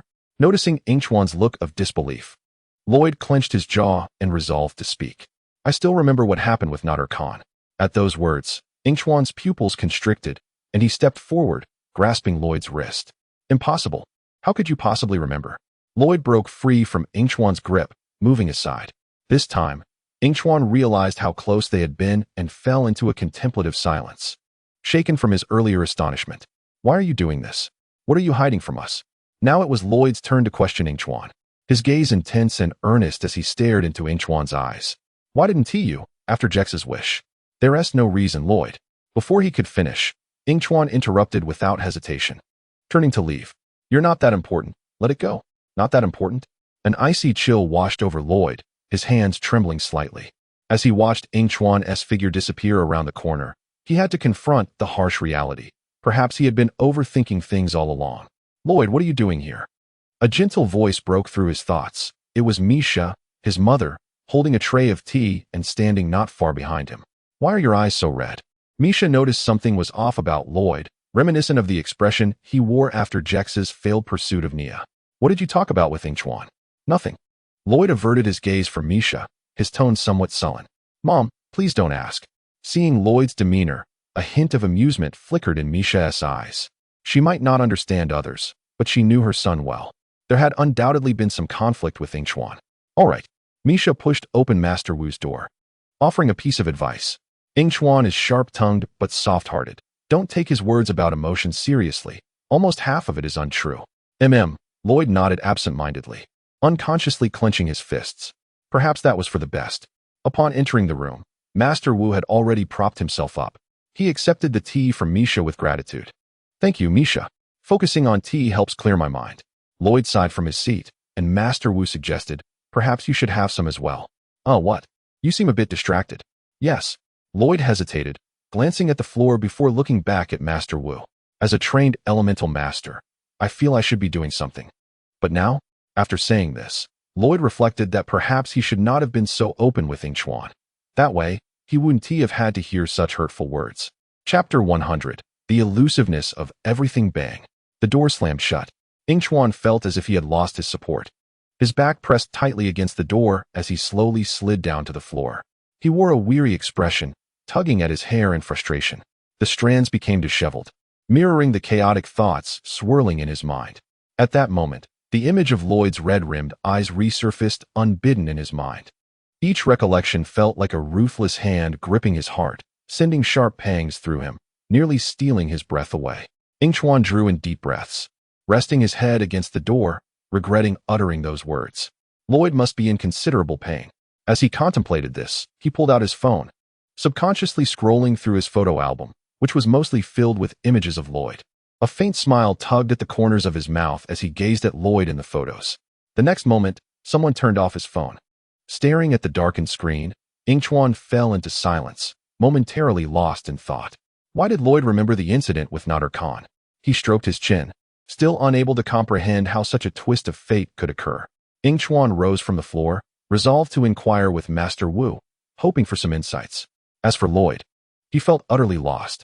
Meanwhile, Master Wu was slowly trying to counsel Lloyd. A true master must. Yes, master must what? Lloyd exclaimed excitedly. But he found Master Wu had already dozed off. After a few moments of snoring, Master Wu suddenly sat up. Only in this way can one become a true elemental master. Lloyd was momentarily stunned, hesitantly replying, sorry, master, I didn't catch that. A true elemental master. Before he could finish, Master Wu fell asleep again. Lloyd exchanged a bewildered glance with Misha, both retreating from the scene. What is wrong with him? Lloyd queried, looking at Misha, who shook her head in confusion and sighed. Misha Ani, you're here. Yingchuan's voice called from around the corner. Lloyd felt his heart race. Turning away, unwilling to face the approaching Yingchuan, Misha gave Lloyd a gentle smile. Master Wu is resting now. Perhaps you have something to say to Yingchuan. Is that so? Yingchuan's smile faltered slightly. Once Misha left, he awkwardly turned to Lloyd. Inform the others that Kong's and Cook's next plan is about to commence. They will seize the workers in the city. Lloyd listened to Yingchuan's words in silence, turning his face away, remaining mute. Yingchuan clicked his tongue and chose not to elaborate further, striding away. Lloyd found himself at a loss for words, watching as Yingchuan departed once more. If only he hadn't spoken, how unfortunate. Outside, Yingchuan found himself on a small island floating in the sky, a refuge after the last enemy invasion. Gazing at a shallow pool on the island, he sat by the edge, idly beginning to practice his energy manipulation. Delicate streams of water erupted from the pool, gradually approaching him, and in an instant, the entire column of water froze, shattering upon impact with the ground. If only he hadn't uttered those words, how unfortunate. He heard Lloyd's footsteps behind him but did not turn around, staring blankly at the shattered ice fragments. Once the footsteps faded, Yingchuan stood up, engaging in silent conversation with the system. Kong's and Cook's have begun abducting construction workers from the ninja world. Therefore, their next step is the time blade. Send me the coordinates for the next time blade. Yingchuan narrowed his eyes. After receiving the coordinates, he returned to his room, everything prepared, of course. To ensure greater control over the situation, he even sought Master Wu's counsel. After waiting at the corner for Lloyd to exit Master Wu's room, Yingchuan let out a sigh of relief, unable to suppress his thoughts, wondering why this felt so much like a thief's endeavor. However, there was no time for further contemplation, and he swiftly entered the room. Master Wu, stop pretending. Noticing there was no one else inside, Yingchuan turned to shut the door and took a seat. During the battle at the old dojo, when Kong's attacked you with the time blade, although you are now aging rapidly, surely you are not at the point of being able to sleep at any moment. Lying on the bed, Master Wu opened his eyes and regarded Yingchuan with curiosity. What do you wish to inquire about? If a certain energy could reverse time, Under what circumstances would someone remember the moments that have been reversed? Master Wu stroked his beard thoughtfully and after a moment replied, it would likely be those who have interacted with that energy. If someone had contact with the person who could interact with that energy before the time reversal, they would remember those moments. Thank you, Master Wu. Yingchuan rose from his chair, and just as he was about to leave, he suddenly said, Master Wu, I will always be by his side. Watching the door close behind him, Master Wu sighed and turned to gaze out the window, where sunlight streamed in, casting a tranquil aura over everything. As Yingchuan emerged from the room, he intended to ponder quietly at the entrance, but upon opening the door, he caught sight of Lloyd's silhouette. If Master Wu cannot lead us for the time being, logically, the successor should be Ko. Stepping out from behind Kai, he interjected, it should be the green ninja. Yingchuan hesitated as he opened the door, stepping back inadvertently and locking eyes with Kai, feigning nonchalance as he retreated. Yingchuan. Kai's voice rang out behind him, but without looking back, Yingchuan hurried to his door and swiftly shut it. Watching Yingchuan's figure vanish around the corner, Kai was somewhat perplexed. What is wrong with him? Lloyd shifted his gaze to the side and silently shook his head. Kai and Jay exchanged glances, understanding that the two must have had a disagreement. So, what shall we do now, Master Lloyd, who is still in training? Ko coughed lightly to redirect the topic. We could discuss how, since the last conflict with Lloyd, Yingchuan has turned a deaf ear to the world outside, no longer participating in any actions with the ninjas. After experiencing setbacks, the second time blade imbued with energy was taken by the ninjas, leading to an assault by the serpent monster to seize it. Not only did the serpent monster steal the time blade, but it also abducted Master Wu, destroying the place in the process. Yingchuan ventured alone into the sewers that connected to the serpent monster's lair. Ahead of him, Lloyd and the other ninjas had arrived, planning to rescue Master Wu. However, unbeknownst to Yingchuan, he stealthily approached a factory, where the system informed him that Borg was inside. Yingchuan discreetly teleported to a shadowy corner, where a colossal mech appeared before him, its entirety gleaming white, with a serpent tail adorned in shimmering scales. The head of the mech housed a control room visible from the outside. A mech serpent. Yingchuan gasped in astonishment. This shouldn't be. How could such a time-traveling mech be constructed so quickly? Why isn't Borg delayed for more time? It must be destroyed. Suddenly, a peculiar scent wafted into his nostrils. Before he could react, a sharp blade pierced through his chest, pain radiating throughout his body, and just before collapsing, he vaguely saw the figure behind him before succumbing to unconsciousness. The surroundings felt eerily silent, save for the hissing sound of the serpent. The figure glanced at Yingchuan's motionless form before withdrawing the blade from his chest, the blood seeping out and staining his light green attire, creating an entrancing spectacle. A serpent monster entered from the factory entrance, indifferent, and just as it was about to pass by Yingchuan's body, its eyes suddenly turned red. A teasing female voice echoed, "Drag this one onto the mech serpent." Observing the blood pooling from Yingchuan's body, forming a trail that eventually disappeared, the voice continued, "I am Magia. I have discovered a ninja near the mech serpent and have eliminated him." With that, she turned and exited. Shortly after, the door was thrust open, and 7 or 8 serpent monsters pushed Borg inside. Upon seeing the trail of blood, Borg's pupils dilated in shock. What has transpired here? Curious, are we? Lamek, accompanied by several serpent monsters, approached. An audacious white-haired boy dared to thwart Kong's ultimate plan, and look where it led him. Do you know his name? Borg's voice trembled slightly. He had only encountered a few white-haired individuals, and apart from one currently confirmed, only Yingchuan, who had been missing for days, remained. Lamek pondered briefly before hesitating. I believe it was Yingchuan. Regardless, you are certainly familiar with him. It was known that since their inception, they had been briefed on the ninjas. The white-haired youth was reported in the newspapers as a member of the ninja group. It had to be him. Nothing could thwart Lamek. Coughing heavily, Yingchuan was unceremoniously thrown down. Summoning his remaining strength, he opened his eyes. The blade had dealt a fatal blow, yet the fox mask was slowly channeling energy to him, postponing his demise. System? System? Yingchuan whispered, blood trickling from his mouth, making it difficult for him to articulate, but alas, no one answered.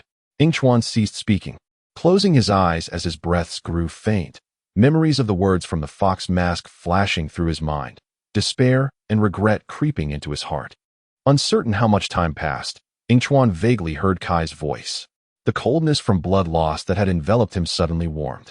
Unconsciously, he moved his fingers, mustering the strength to rise as the fox mask delivered its final surge of energy. Half closing his eyes, he realized he was in a cramped space, barely accommodating one person. Gritting his teeth, he pushed open the door, directly witnessing the fray within the mech serpent's control room.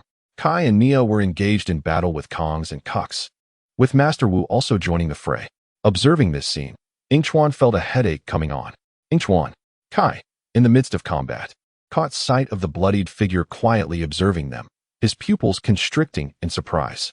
In that moment of distraction, he was struck down by Kongs. Hello. Yingchuan offered a faint smile. The fighters abruptly halted, Kuks staring at Yingchuan in shock. Magia said he was dead?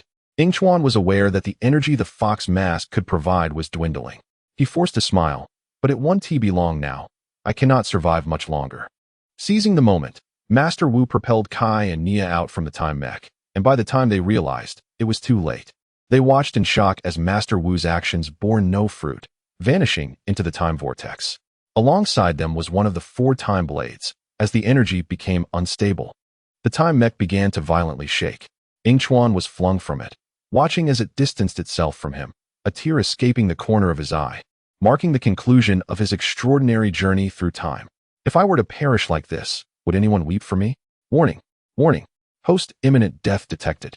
Activating final defense mode in 3, 2, 1. In the aftermath, the emptiness within him echoed as the clock ticked in the pitch-black room, its incessant ringing becoming a source of irritation. Suddenly, a brilliant light erupted within the room as a lamp was turned on, illuminating the entire space. Lloyd stared vacantly at the drawn curtains, sleepless and restless. Days had passed since their last battle, during which they suffered devastating losses, including the demise of a master and a ninja. He buried his head in the covers, blinking away a tear that traced down his cheek. Haunted by the blood-stained drag marks he had witnessed in the factory, a heaviness pressing against his chest. Suddenly, his phone, resting beside him on the pillow, vibrated a few times, snapping him from his reverie. He picked it up, and upon unlocking it, saw a photo of himself with Yingchuan. A message popped up from an unknown sender. Who is Lalo? Lloyd furrowed his brow in confusion. What could Yingchuan's password be? He racked his brain, his fingers moving ceaselessly. After another failed attempt, he finally conceded defeat. Could it be Yingchuan's birthday? His eyes brightened at the thought, but the password error notification chimed again, prompting a resigned sigh. He entered a few random digits, hardly expecting success, yet to his astonishment, the screen unlocked. Yingchuan. Lloyd felt a jolt of surprise, quickly regaining his composure. He entered the chat with the mysterious individual, where the latest message read, Chen Luo has made contact with the child of the world. How are things on your end? Lloyd paused, scrolling up through the conversation. What does the one you like, Lloyd, actually look like? Is he as stunning as you say? Yingchuan liked him. His hands trembled at the realization. Who are you? The other party seemed to have been observing his phone, and a voice call came through. Lloyd quickly accepted, and a youthful voice greeted him. You must be Lloyd, right? Yes, how do you know me?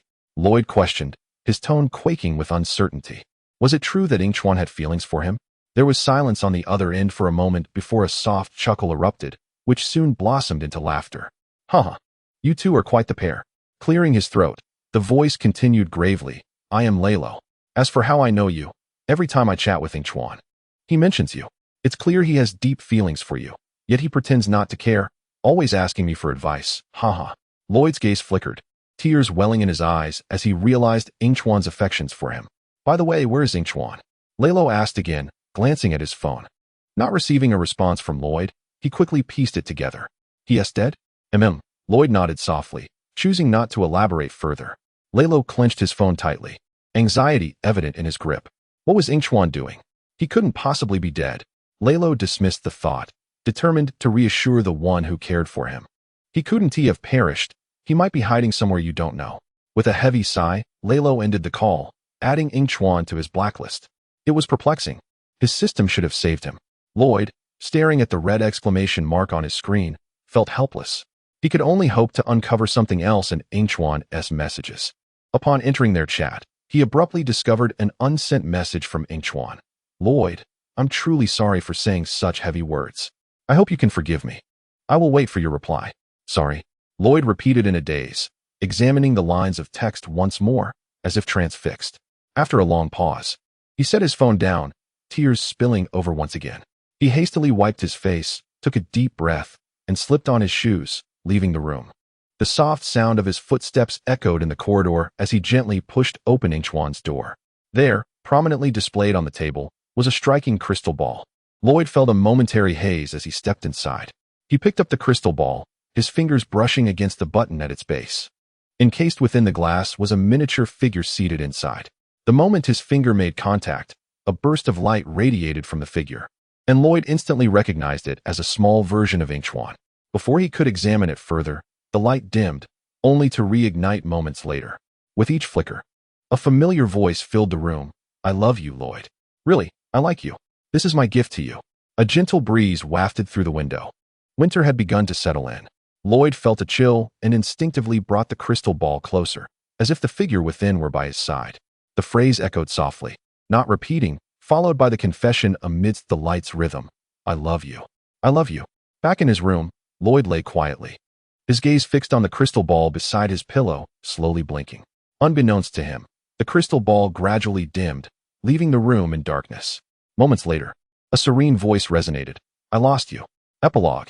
Yingchuan's notes to my name is Yingchuan, a unfortunate soul ensnared by the whims of fate. I've shared much, but let us delve into other matters. It is well known that the energy of the mask brings torment. In that small room filled with masks, I gleaned many unknown truths. It is not solely one individual who can wield a mask. Its power is immense, selecting only those deemed worthy, specifically those nearing death. Oh, to be on the brink of death as a youth is a cruel twist of fate. Despite having forged so many friendships after my journey, enthusiastic Kai, eccentric Jia, dessert-loving Ko, warm-hearted Zan, and meticulous Nia, I had yet to cherish these bonds before losing everything. How does one let go? How does one accept? How does one reconcile with such a fate? In truth, I sensed that the energy emitted by the mask resonated with that of the system's enchanted blade. They vibrated subtly, echoing each other. For reasons unknown, the system was obscured. Upon reading the words inscribed on the wall, I finally understood that the system, which had accompanied me all this time, was nothing but a deceiver. The wall elucidated everything clearly. Possessing a mask incurs a price, and I was the first to bear one. Each mask is distinct in color, yet all are fox masks. Ultimately, I resolved to keep the mask, for it could prolong my life. I wished to remain by Lloyd's side a while longer. Speaking of which, I must introduce you to little Lloyd. Each day, my first task is to enter Lloyd's room, rousing him from sleep, pretending to be casual as I step out, relishing the exasperated expression on his face. His disheveled hair in the morning resembles that of a small white cat, causing my heart to soften. Can you envision such a scene? Forgive my digression. The elemental arena hosted by Master Chun was, frankly, rather dull. Upon reflection, I realized that I had never truly engaged with the timeline. My only source of amusement was the opportunity to focus intently on Lloyd amidst the crowd. How peculiar it was. Though I recognized Lloyd's charm, I had encountered many attractive individuals before, I swear. My heart often wrestled with the idea that this was not my usual inclination, that it would not manifest now, nor in the future. With this conflicting sentiment, I navigated through Master Chun's timeline. A few days later, I gifted Lloyd a talisman to ward off malevolent spirits. Circumstances had forced me to depart for a while, and I had initially felt relieved. However, the moment I witnessed Moro usurping Lloyd's body, an inexplicable fury ignited within me. In that instant, I lost control. The demon blade manifested in my hand, the blade scraping against the ground, producing a jarring sound. My head throbbed, and the odd feelings within me intensified, despite having a mask and the system's assistance. Why was I unable to command Lloyd to obey me? Why did I not take such action? Yet, perhaps this was not entirely adverse. Gazing at Lloyd's face, I devised a plan. Should he defy me, he would witness the consequences of his disobedience, a lesson to ensure this would not recur. Thus, I struck a bargain with Moro. He would assist me in subduing Lloyd, and in return, I would aid him in fulfilling his own agenda. To my astonishment, I did not anticipate that Lloyd harbored feelings for me. Strangely enough, I found myself not averse to this affection. Indeed, I realized I had also developed feelings for Lloyd. This was troubling, for I am a transmigrator, aware that Lloyd would eventually fall for someone else, someone deserving of a genuine romance, while I should refrain from intruding. In a few years, once I perish, they would soon forget me. Who would remember then? I did not want to be the cause of Lloyd's sorrow. Alas, It seemed my mind faltered for an instant, and before the timeline of Nauticon concluded, I kissed Lloyd. How embarrassing it was that the recipient would remember such an event. Even worse, I left behind a crystal ball that flickered with I love you, certainly leading Lloyd to shed tears. As I pen this, I cannot help but chuckle. Though I feign indifference, my heart is indeed elated. After all, who wishes to be swiftly forgotten? Lloyd's cold demeanor these past few days has truly been disheartening. The system seems to be plotting something, and as Misako rightly pointed out, it is I who harbors a proud heart, unwilling to admit my affection for Lloyd. It is my selfish desire to be remembered by him for a little longer. Ah, how malicious I have become. Initially, I intended to explain myself to young Lloyd after concluding this timeline, to ease his anger, yet it seems I may not last until then. The sharp blade pierced my chest, pain engulfing my body, and only then did I realize that my arrival was but a dream, ephemeral yet beautiful. Despite knowing this, when the moment arrived, the ache in my heart was undeniable. Forever caught in schemes, eternally ensnared in dreams. If only I were stronger. I have contemplated time and again that had I possessed greater strength, I would not endure such tribulations, but alas, wearing the colors of others is never truly one's own. My life has ultimately been but a fleeting dream. Epilogue. Lloyd's Notes 2. I am Lloyd, the Green Ninja. Hailed by others as the savior and a friend to Yingchuan. Once, I could scarcely fathom that the son of the Demon King, Gamun, would become the Green Ninja. It is indeed remarkable. I recall the moment when Kai and his companions unleashed their full potential, and I encountered my father once more. When Kai rescued me from captivity, the revelation that I was the Green Ninja came to light. I am the Green Ninja. In a daze, I locked eyes with Yingchuan, whose gaze was tranquil, akin to a still pond, devoid of ripples, as if he had long anticipated this outcome. What was he truly thinking? Even now, I remain perplexed. Yet, that faint sense of worry lingers at the tip of my nose. He stood there, a slender figure reminiscent of a passerby, his worried expression strikingly evident. Each recollection stirs an involuntary pang of sorrow within me. Being the Green Ninja is not without its burdens. It signifies that I must inevitably confront my father, Gamun. For this confrontation, I underwent rigorous training, a daunting challenge for one so young. Thankfully, I was not alone. Kai and the others stood by my side.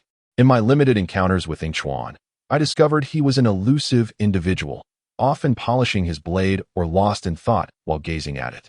How serene it is to feel Yingchuan's gaze again.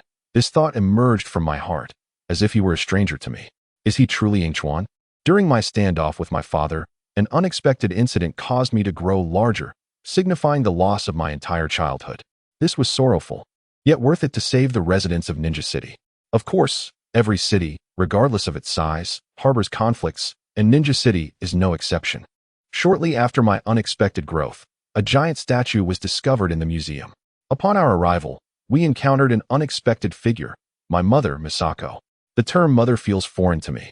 Since my earliest memories, I have resided in a dismal boarding school, often envying children with mothers.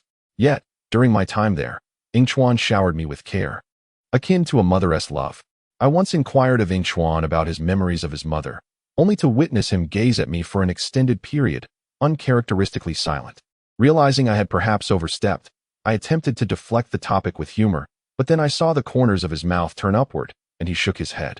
I do not remember, he replied, his familiar voice soothing my anxious heart. Yet, what does it matter? His profound eyes held me captive, rendering me speechless. What words had I uttered? Time has blurred those memories. Strangely, the radiant smile that graced Yingchuan's face upon hearing my words, and the brilliance in his eyes, remain vivid in my mind. All right, little Lloyd, I shall accompany you for a lifetime. Alas, the lifetime Yingchuan spoke of was far too brief. Like a flame that slowly turns to ash with the passage of time. Following that, I endured half a year of nightmares. Dreaming of Yingchuan pierced through the chest by a sharp blade, blood staining his light green attire, dying before my very eyes. The nightmares felt all too real, instilling a profound fear within me. Despite knowing such a fate was impossible, I found myself clinging to Yingchuan, inhaling his scent to find solace. For reasons unknown. After my growth, Yingchuan reverted to his previous demeanor towards me, as if all prior indifference had been mere illusion. But is it truly so? In truth, I wish to avoid uncovering the answer to this question. Regardless of his feelings towards me, he remains my closest companion. and I do not wish to jeopardize our bond over this matter. I admit such behavior is cowardly, yet I harbor no regrets, given the chance.